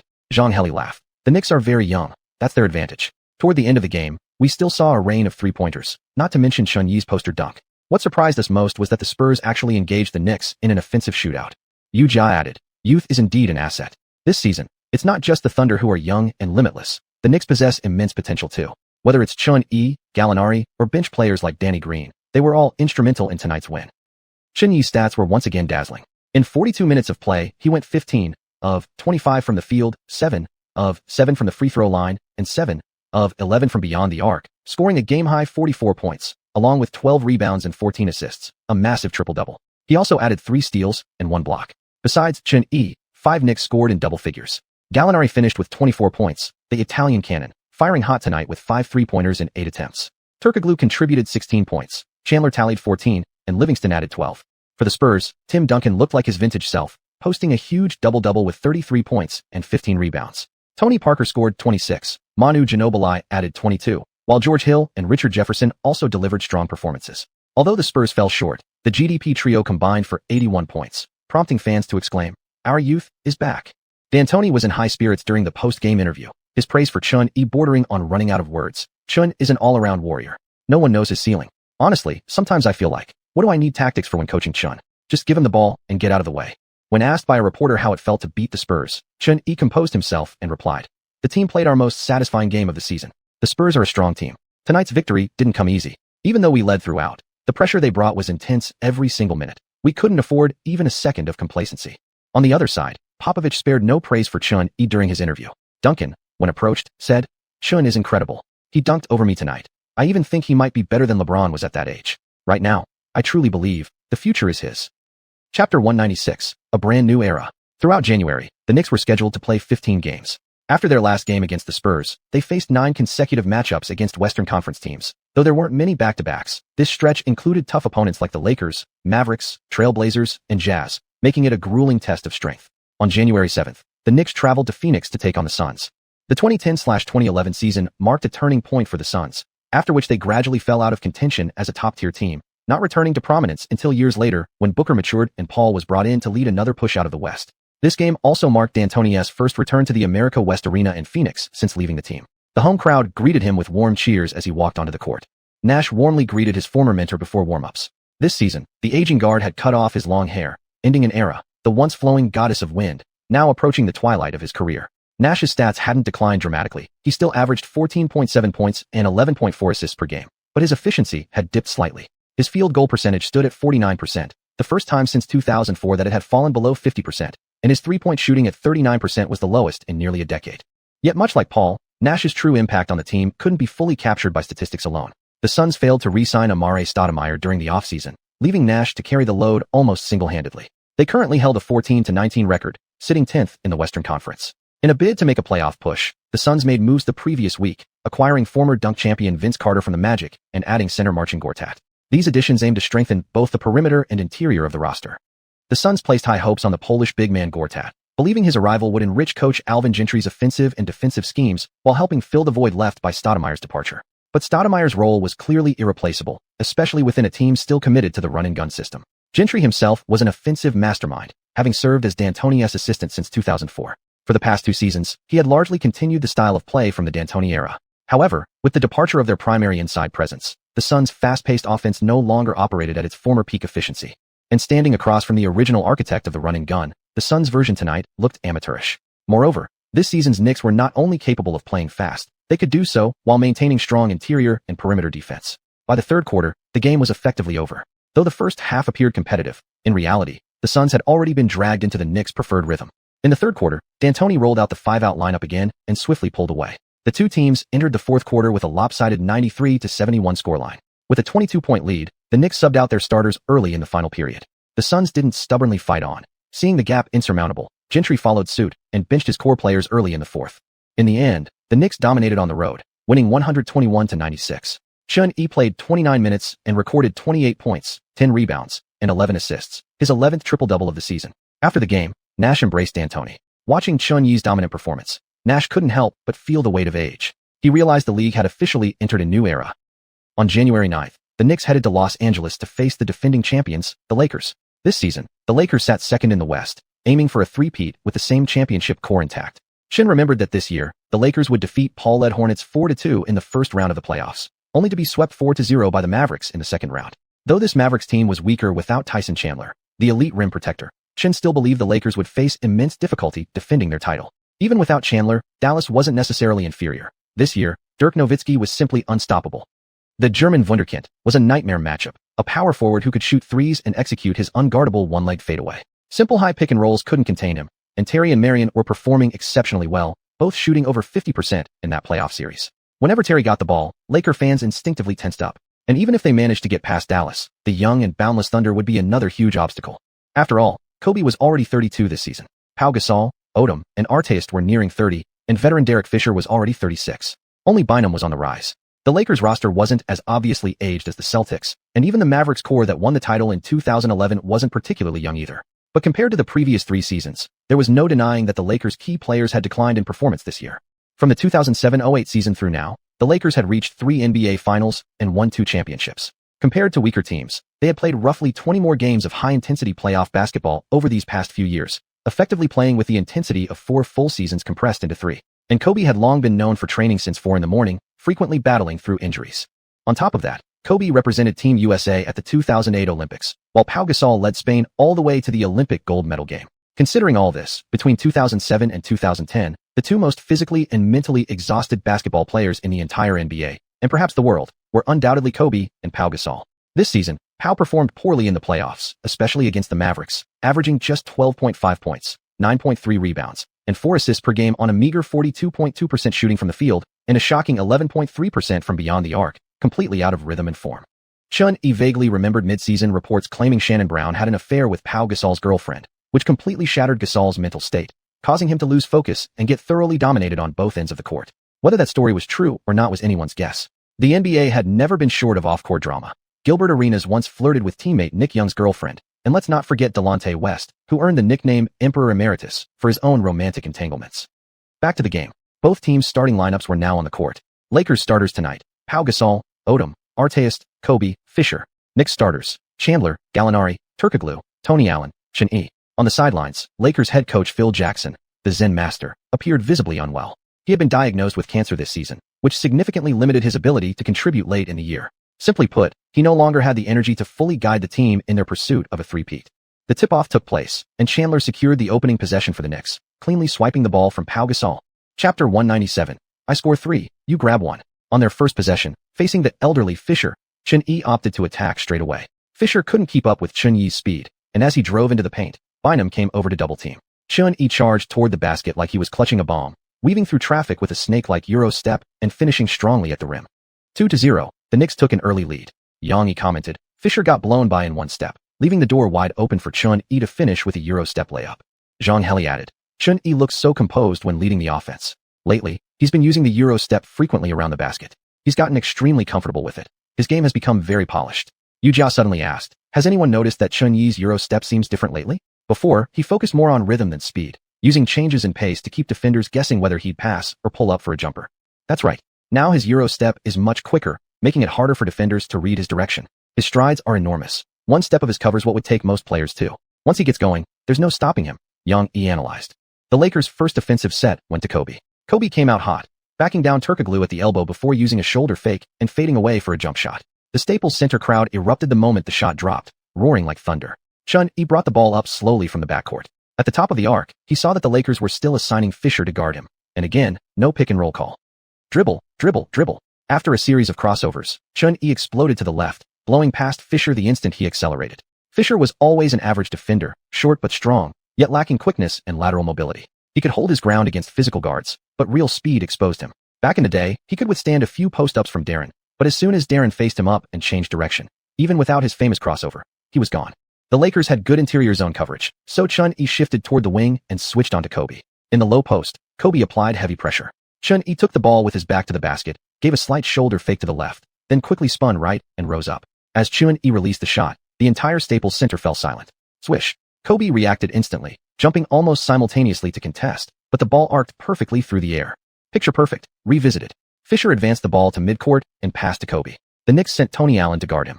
Tony Allen had deep experience defending Kobe. In last year's Game 7 of the Finals, Allen held Kobe to 3 of 24 shooting, and throughout that series, Kobe shot only 40%. Though Kobe eventually won the championship, he later admitted that Tony Allen was the best defender he'd ever faced.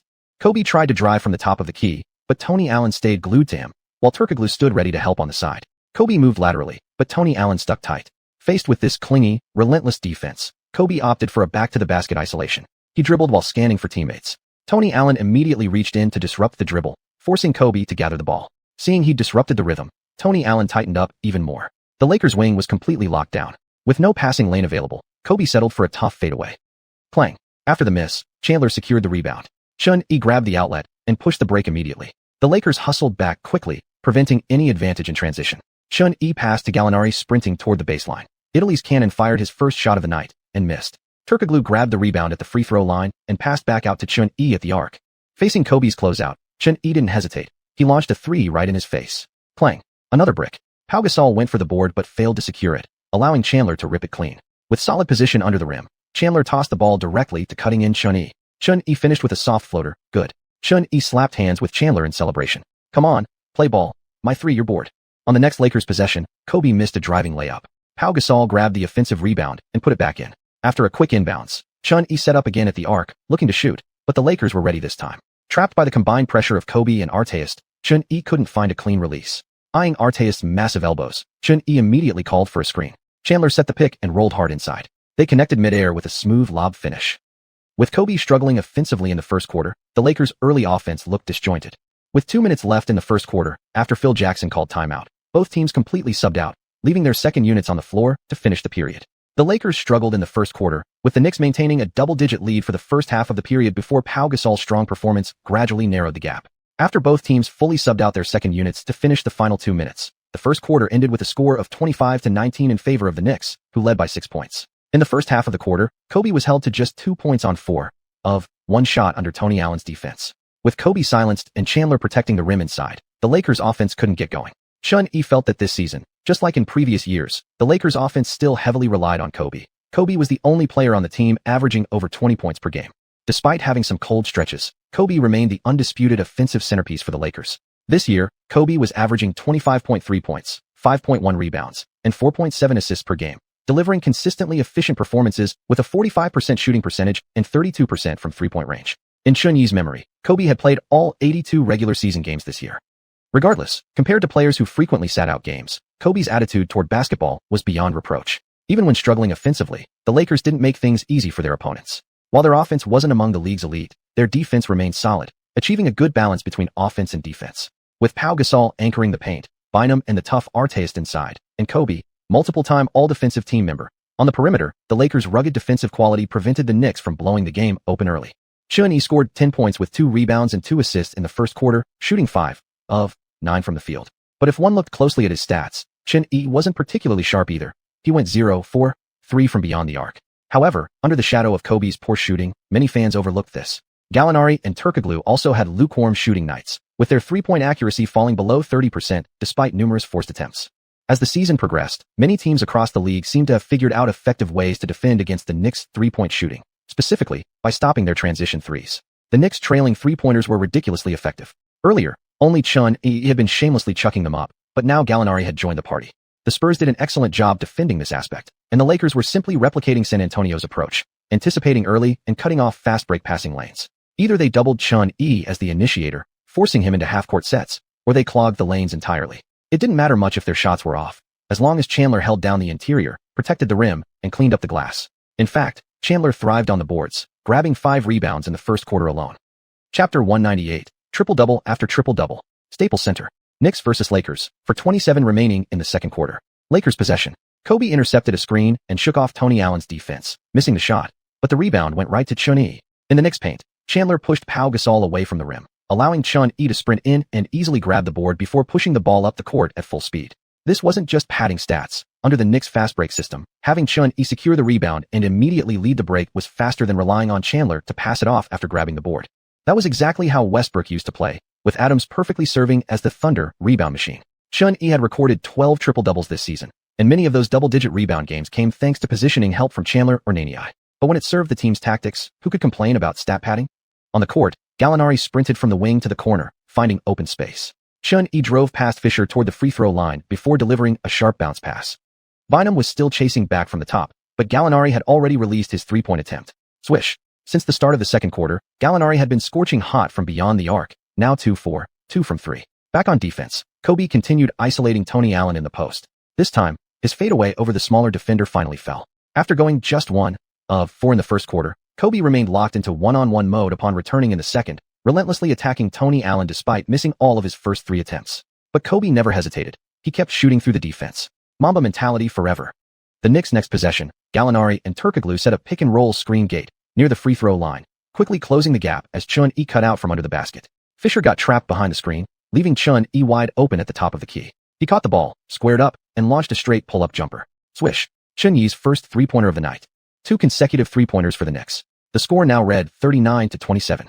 Once again, the Knicks execute their signature elevator door play. When you have an elite outside shooter like Chun-Yi, it's nearly impossible to defend these coordinated double screens that slam shut on the defender, Yang-Yi analyzed.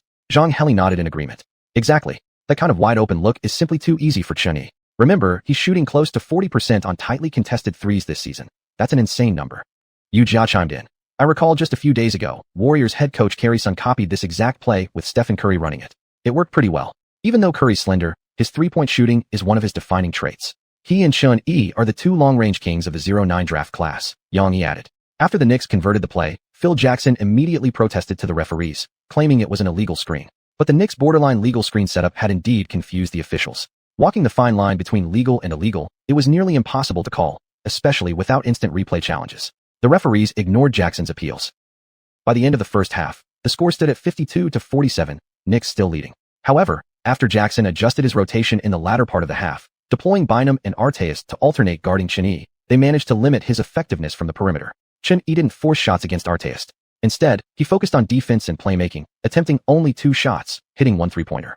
Kobe scored 7 points in the second quarter, a decent-looking stat line, but his efficiency was dreadful. 3, 4, 10, just 30% shooting. D'Antoni grinned as he reviewed Kobe's numbers, growing ever more pleased with his decision to sign Tony Allen during the offseason. Not only was Allen containing Kobe, but even Durant had struggled against him, shutting down an opposing team's primary scorer for a mere $3 million. What incredible value. Kobe felt frustrated throughout the game.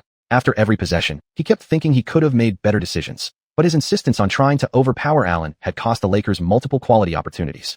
During a timeout, Jackson pulled Kobe aside, emphasizing the need to shift focus toward defense. Tony knows your moves too well. Their perimeter defense is strong. If we want to beat them, we need to win through defense. Kobe nodded repeatedly, his deep respect for the legendary coach evident. In the second half, Chun-Yi stayed on the floor, coming out with Livingston to anchor the second unit. In many games, Chun-Yi led the second lineup. Whenever D'Antoni thought about Chun-Yi's seemingly endless stamina, his habit of heavily rotating starters kicked in once again. With Chun-Yi orchestrating from the backcourt, Livingston moved to the 3 spot, while Danny Green manned the 2. During this stretch, Green had shown tremendous improvement on both defense and three-point shooting. His 38% three-point percentage had already prompted D'Antoni to consider designing a dedicated three-point play for him. Kobe was resting on the bench, and Odom became the focal point of the Lakers' second unit. Odom immediately knocked down a three-pointer from the wing over Battier upon entering the game, cutting the Knicks' lead to just 2 points. This season, Odom had been excelling in his role as 6th man, averaging 14.4 points per game, second only to Kobe and Pau Gasol on the Lakers roster. His 38.2% three-point shooting marked a career high, and his overall field goal percentage was above 53%. Xiuxian remembered clearly that Odom would go on to win the 6th Man of the Year award this season. However, this year's renaissance from Livingston had also been impressive, putting him firmly in contention for that same honor. On the other end, the Knicks quickly inbound and pushed the pace. Nani set a screen for Xiuxian before immediately cutting into the paint, and Xiuxian delivered with a perfectly timed alley-oop pass. The Lakers' offense lacked rhythm. Shannon Brown grabbed the ball at the baseline and drove hard, attempting to attack Nani, but failed. His layup clanked off the rim. Xiuxian quickly secured the rebound, and both Danny Green and Livingston were already sprinting in transition. Xiuxian launched a full-court diagonal pass to Green on the wing. Livingston had already penetrated near the free-throw line, but Green hesitated for a split second, then instead of passing inside, pulled up and fired a three. Swish. A clean, crisp net snap. The three went straight down. Xianxia chuckled. The Knicks are playing with confidence now. Danny Green didn't opt for the safe two by passing to Livingston. He took the shot himself. Good thing he's on the Knicks. On another team, that kind of decision might have earned him a quick trip to the bench, xianxia added. For D'Antoni, Green's choice was music to his ears. This season, the Knicks' fast break thrived on precisely these kinds of trailing three-pointers. Over at TNT, Charles Barkley said, from that last possession, Xiuxian now has 13 points, 6 rebounds, and 7 assists. With half the game left, it looks like he's charging toward another triple-double tonight.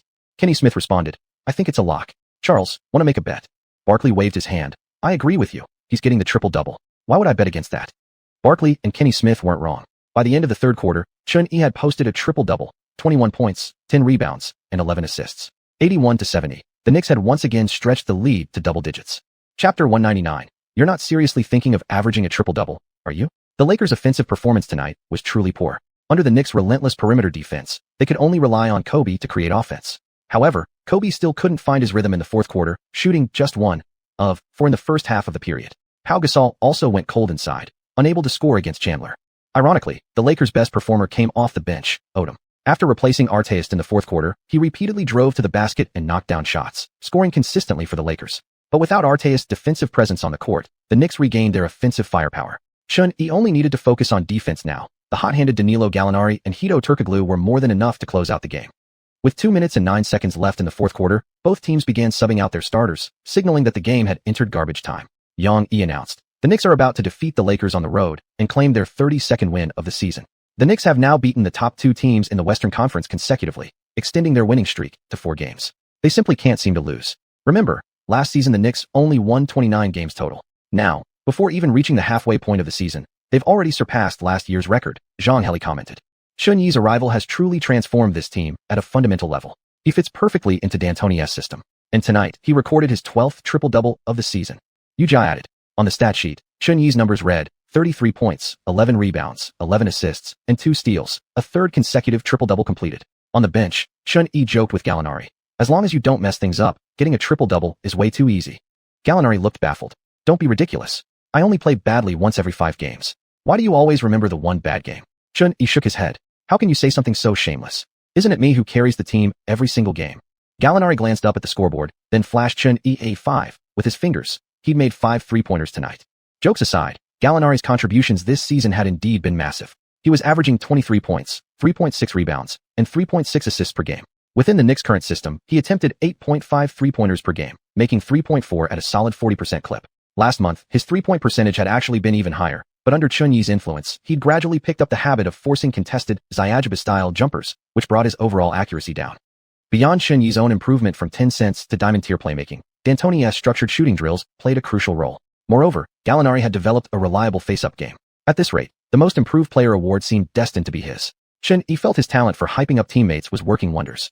He turned to Chandler and said, Tyson, keep pushing hard. Next season, you might just win Defensive Player of the Year. Chandler's eyes lit up. Actually, I think I could win it this season. Keep striving, Tyson. Xiuxian laughed. Chandler was the Knicks' defensive anchor in the paint, but Xiuxian knew the odds were heavily stacked against him winning DPOY this year. His competition included Dwight Howard, Kevin Garnett, and Joakim Noah. He believed DPOY would most likely go to Howard for a 3rd straight year. Last month, the Magic underwent a near-complete roster overhaul, trading away Vince Carter and Rashard Lewis, turning into a 1-star team. With increased offensive responsibility, Howard's averages rose to 24.2 points, 14.1 rebounds, 1.5 assists, and 2.4 blocks per game.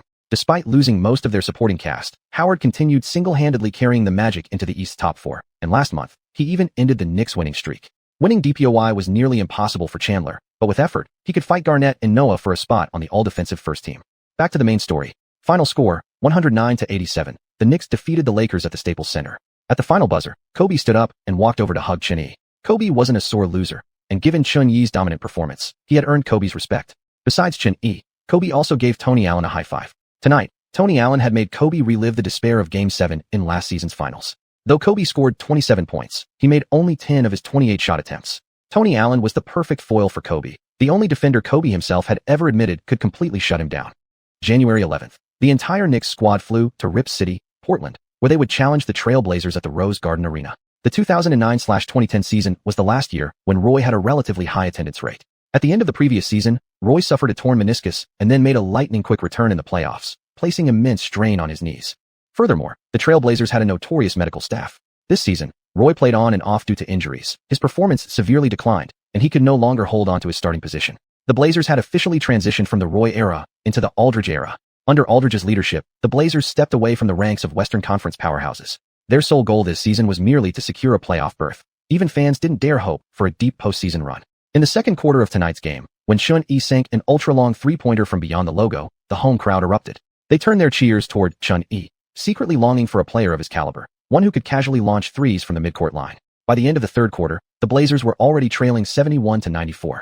In the fourth, Chun-Yi stayed on the bench again, finishing another three-quarter night. Despite playing just 28 minutes, Chun-Yi still recorded a triple-double with 21 points, 10 rebounds, and 14 assists, leading the Knicks to a 118-91 victory over the Trail Blazers and extending their winning streak to 4 games. 4 straight triple-doubles. You're not actually planning to average a triple-double this season, are you? Gallinari said to Chun-Yi after the game. Chun-Yi smiled without responding. Was my intention really that obvious? Seeing Chun-Yi's expression, Gallinari already knew everything. He took a deep breath and said, "You've been feeding me dreams this whole time, but I forgot. You're currently ranked first on the MVP ladder." D'Antoni overheard their conversation and quietly chuckled. If Chun-Yi truly managed to average a triple-double, combined with the Knicks' league-leading record, there would be no reason for the league to deny him the MVP award. After defeating the Trail Blazers, the entire Knicks team immediately flew to Salt Lake City for a back-to-back showdown against the Jazz. On this 4-game Western road trip, the Knicks had already won 3. With their impressive 33-4 record, no one could reasonably doubt they'd cap off 2011 with a 6-game win streak. Chapter 200. Going after Jordan? Or chasing Chamberlain? Whenever everyone thinks the Knicks won't have any slip-ups, they almost certainly do. On January 12th, the Knicks lost 125-131 to the Jazz on the road, suffering their first defeat of the year. The game was an intense offensive battle, with both teams combining for over 60 points in every quarter. The Knicks played well, arguably showing no signs of back-to-back fatigue.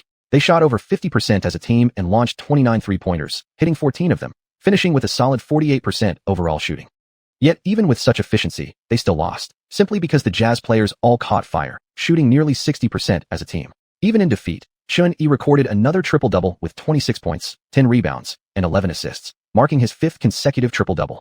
Danilo Gallinari exploded once again, going 7 of 8 from beyond the arc and dropping 32 points. Ever since he developed the skill package for shooting over defenders, D'Antoni had added more ball-handling three-point sets specifically for him. Yet after the game, fans watching through cameras noticed something odd. Knicks head coach D'Antoni walked off the court laughing and chatting with his players, while Jazz head coach Sloan wore a dark expression, engaging in a heated argument with Darren Williams on the bench. It was as if the Knicks were the real winners of the night. D'Antoni wasn't particularly bothered by the loss. His team had performed well enough, and one defeat wouldn't change much. The Knicks still held the best record in the league. The immediate trigger for Sloan's confrontation with Darren came late in the fourth quarter. On the sideline, Sloan instructed Kirilenko to set a screen and then roll into the low post. But Darren, on the floor, gestured for teammates to run perimeter actions focused on three-pointers. After the next timeout, Chun-Yi clearly heard Sloan snap at Darren. "If you want to change the play, at least discuss it with me." To which Darren replied, "I got what I wanted, and we scored on that possession." Chun-Yi understood perfectly. The rift between Sloan and Darren had already reached irreconcilable levels. The days leading to Sloan's resignation and Darren's trade were drawing closer. The messy falling out between Darren and his mentor Sloan was complicated. This season, after Utah shipped out Boozer, Darren gained more freedom and saw his averages rise to 21 points and 10 assists per game. Now, Darren was like a talented, opinionated but rebellious teenager who believed Sloan's old-school system was obsolete, convinced he could win games on his own terms. In the NBA 10 years down the line, many superstars would hold similar beliefs, and most coaches would simply go along with it, letting franchise icons play however they pleased. But Darren had the misfortune of being coached by Sloan, a coach so old school that none were older. He ruled the team with absolute authority. It was Sloan who personally insisted on drafting Darren. Even when the entire Jazz front office wanted Chris Paul in the 2005 draft, Sloan stubbornly demanded Darren. That alone revealed Sloan's temperament. After selecting Darren, Sloan invested tremendous effort into shaping him, treating him like the next Stockton, hoping Darren would one day become a legendary point guard just like John. Sloan constantly reminded Darren how Stockton never missed a single practice, never arrived late, never forced to play or ran an unauthorized set throughout his entire career. How Stockton embodied professionalism in every way. It felt like psychological manipulation, classic emotional pressure. Now that Darren could no longer endure this burden, the conflict naturally escalated beyond repair. So Fat Darren desperately wanted the team to trade him. He was never happy playing in Salt Lake City. He craved a big market, a freer system, a fresh start. After all, frozen Salt Lake had never been a destination for stars. Back in the 90s, there was even a saying around the league, "You don't behave? We'll trade you to Salt Lake City." It was an exaggeration. When Mailman Malone first arrived, he reportedly muttered, "What the hell did I do to deserve this?" From what Chun-Yi remembered, the resolution of this master-apprentice feud eventually turned the Jazz into a Western Conference laughingstock, one that wouldn't recover until drafting Mitchell and Gobert years later. However, due to the butterfly effect caused by Chun-Yi's presence, whether Utah would even land those two players remained uncertain. What intrigued Chun-Yi most was where Darren would be traded this season. Brooklyn was definitely out of the question. The Nets front office was fully committed to Brook Lopez and John Wall. On January 14th, returning home, the Knicks defeated the Kings 108-83 at Madison Square Garden, securing their 35th win of the season. This season's Kings were just as bad as Chun-Yi remembered. After failing to draft Cousins, they used the 4th overall pick to select Derek Favors, who didn't bring any meaningful improvement to the team's strength. Last season's best performer, Evans, was forced to give up the starting point guard role to Marcus Thornton. This season, the foolish management shifted him to the small forward position and labeled him a swingman. It became the turning point in Evans' career. Due to his inherent disadvantages in height and weight, Evans struggled playing on the wing. Coupled with his inconsistent shooting and the physicality of stronger opponents, Evans' field goal percentage dropped by a full 5% compared to his rookie year, down to just 40%. His per-game averages fell to 17.8 points, 4.8 rebounds, and 5.6 assists, laying the groundwork for his eventual decline. After this game, Chun-Yi once again topped trending topics. Defeating the Western Conference's bottom-ranked Kings wasn't surprising. What made him dominate headlines across platforms was his stat line from tonight. Chun-Yi played 37 minutes, shooting 13 of 19 from the field, including 4 of 7 from beyond the arc and 5 of 6 at the free throw line. He finished with a triple-double, 35 points, 12 rebounds, 11 assists, 3 steals, and 2 blocks. 6 consecutive triple-doubles. Chun-Yi has recorded his 15th triple-double of the season. Since the new year, he's posted a triple-double in 6 straight games. Yang said, staring at his two co-panelists in amazement after the night's broadcast. Zhang Heli, looking at Chun-Yi's stats, whistled in disbelief. Looks like he's aiming to break Jordan and Oscar Robertson's record of 7 consecutive triple-doubles. No wonder people call Chun-Yi the record breaker. Wuxia added, I think it goes even further. Chun-Yi isn't just chasing Jordan. He's got his eyes on Wilt Chamberlain's record of 9 straight triple-doubles. Yang continued, Chun-Yi's numbers are insane. Fans are already debating whether he can average a triple-double this season. Given the Knicks system, I believe games where Chun-Yi grabs double-digit rebounds will be very frequent. Add in his scoring and playmaking, and averaging a triple-double is highly possible. I've already forgotten that Chun-Yi is only a sophomore. Zhang Heli said. Chapter 201, United We Stand Knicks. The day after the Knicks defeated the Kings, the 4th round of voting for the 2011 NBA All-Star Game came to a close. Chun-Yi currently led the league with 1.8 million votes, nearly 50,000 more than Kobe Bryant in second place. Chun-Yi had topped Kobe in each of the previous voting rounds, and despite the global army of over 6 billion Kobe fans pushing hard to close the gap, they still couldn't shake Chun-Yi's immense worldwide popularity. However, the official announcement of this year's All-Star starters wouldn't come until January 28th, and voting would continue for another 10+ days. Lakers fans in Los Angeles had already begun organizing campaigns to rally votes for Kobe. Kobe hadn't participated in last year's All-Star Game, leaving fans feeling the event lacked its usual star power. This year, with Kobe confirmed to play, his legions of supporters were eager to see him shine on the big stage, especially since this year's All-Star Game would be held at Staples Center. As the host, Kobe was determined to claim the title of top vote-getter. But the combined strength of New York and Chinese fans couldn't be ignored, and it would be no easy task for Kobe to overtake Chun-Yi. Coming in behind Kobe was Dwight Howard, though he trailed by over 200,000 votes, let alone challenging Chun-Yi. He had effectively bowed out of the race for top vote-getter. Last year's All-Star MVP, LeBron James, received only 1.51 million votes, placing him 4th overall. It seemed that the decision and his move to Miami during the summer had cost the young king a massive number of supporters. In the Western Conference voting, Yao Ming had also surpassed 1.3 million votes after 4 rounds, leading all centers in the West by a wide margin, over 300,000 more than second place Andrew Bynum. Amare Stoudemire, now playing for the Nuggets, had seen his performance decline this season and ranked only 3rd among vote-getters. Yao Ming's spot as the starting center for the West was all but locked in. This would mark Yao Ming's 8th trip to the All-Star Game in his career. Despite Chun-Yi's sudden emergence and breakout success, Yao had not lost the support of Chinese fans. While they celebrated Chun-Yi, fans back home still deeply respected the veteran who had contributed so much to Chinese men's basketball. Moreover, Yao had a loyal fan base in Houston, especially after the team's playoff run 2 years prior. Local Houston fans had overwhelmingly cast their ballots for him. Discussion around the All-Star Game remained red-hot, and alongside debates about the main game, Fans were also highly interested in this year's slam dunk contest and three-point contest. This year's three-point contest promised serious drama, with a lineup including Ray Allen, James Jones, Stephen Curry, and Xianxia, making the outcome highly uncertain. Ray Allen was widely considered the greatest shooter in history, while Curry, Jones, and Xianxia ranked among the most elite shooters in the league today. Even Xianxia himself couldn't guarantee victory against such a group. After all, three-point shooting heavily depended on xiuxian on any given night. If one of these supernaturally accurate shooters caught fire, they wouldn't hesitate to dominate. Especially Curry. Compared to the three-point contest, the slam dunk contest drew even greater attention. The list of participants had been announced earlier in the month: Blake Griffin, JaVale McGee, DeMar DeRozan, and Xianxia. Once fans saw Xianxia and Blake Griffin listed together, they immediately declared this would surely be the most exciting dunk contest in recent memory. They'd finally be spared the spectacle of 5 feet 7 inches guards trying to jump over Superman again.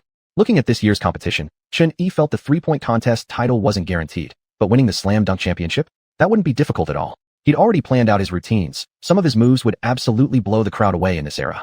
In Xianxia's memory, Griffin had won the dunk contest this year. But whenever he rewatched the event, he thought McGee actually had championship-level talent too. In fact, Xianxia believed McGee's idea of dunking twice in a row and finishing with an alley-oop from a teammate deserved a perfect score. Griffin's car-leaping dunk was impressive, sure, but he jumped over the hood. Had he cleared the roof instead, the visual impact would have been far greater. But whether it was soaring over a hood or dunking 2 balls at once, both paled in comparison to the dunks Xianxia had in mind. On January 17th, the Knicks hosted the Suns at Madison Square Garden for the second time this season.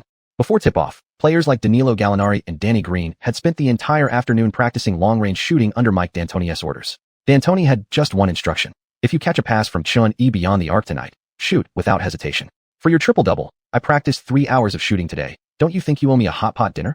Gallinari joked with Xianxia after warm-ups. Xianxia shot back immediately. What do you mean for your triple-double? Practicing your shooting for the sake of winning the game. Isn't that just basic professional responsibility? Danilo, your mindset needs serious improvement. Gallinari wanted to argue back, but he couldn't find the words. Why did this guy always make chasing stats sound so reasonable? Or was it actually reasonable? Gallinari fell into a brief moment of doubt. Chandler chimed in. Chun, you can't talk like that to a player who's about to play in the All-Star game. Oh, I almost forgot. You've got a real shot at making the main roster this year, Xianxia said with a smile. Chandler added. Ever since his votes passed 700,000, this kid's been walking around the locker room with his head held high. Unable to take the sarcastic remarks any longer, Gallinari walked over to the sideline and picked up a ball to keep practicing his shooting. If I set solid screens for you tonight, will you treat me to a hot pot dinner? Chandler whispered near Xianxia's ear after Gallinari had moved away. Xianxia shook his head. These guys couldn't even handle spicy food, yet insisted on eating it, just like how kids would scare themselves watching horror movies, afraid but still refusing to look away. Still, jokes aside, before the game even began, every member of the Knicks, including D'Antoni, had reached a shared understanding. Their top priority tonight was helping Xianxia tie the record of 7 consecutive triple-doubles, jointly held by Jordan and Oscar Robertson. D'Antoni believed it was most important for Xianxia to get his triple-double tonight, even if they lost. After so many wins, relaxing just once wouldn't hurt. In Coach D's mind, stats still mattered a great deal, especially since one game wouldn't impact their standings anyway. After warm-ups ended and D'Antoni delivered his pre-game pep talk, both teams gathered at center court. Tonight, the Suns' starting 5 were Channing Frye, Robin Lopez, Grant Hill, Vince Carter, and Nash. The Knicks' starting lineup consisted of Chandler, Gallinari, Turkoglu, Ariza, and Xianxia. D'Antoni made an adjustment to the starting lineup, swapping Tony Allen for Ariza, for one simple reason: to boost the Knicks' firepower from beyond the arc. Tony Allen was strong on defense, but offensively he was clearly limited. Giving Ariza more playing time emphasized that the Knicks were going all out on offense tonight. As the referee tossed the ball into the air, the game officially tipped off. The end.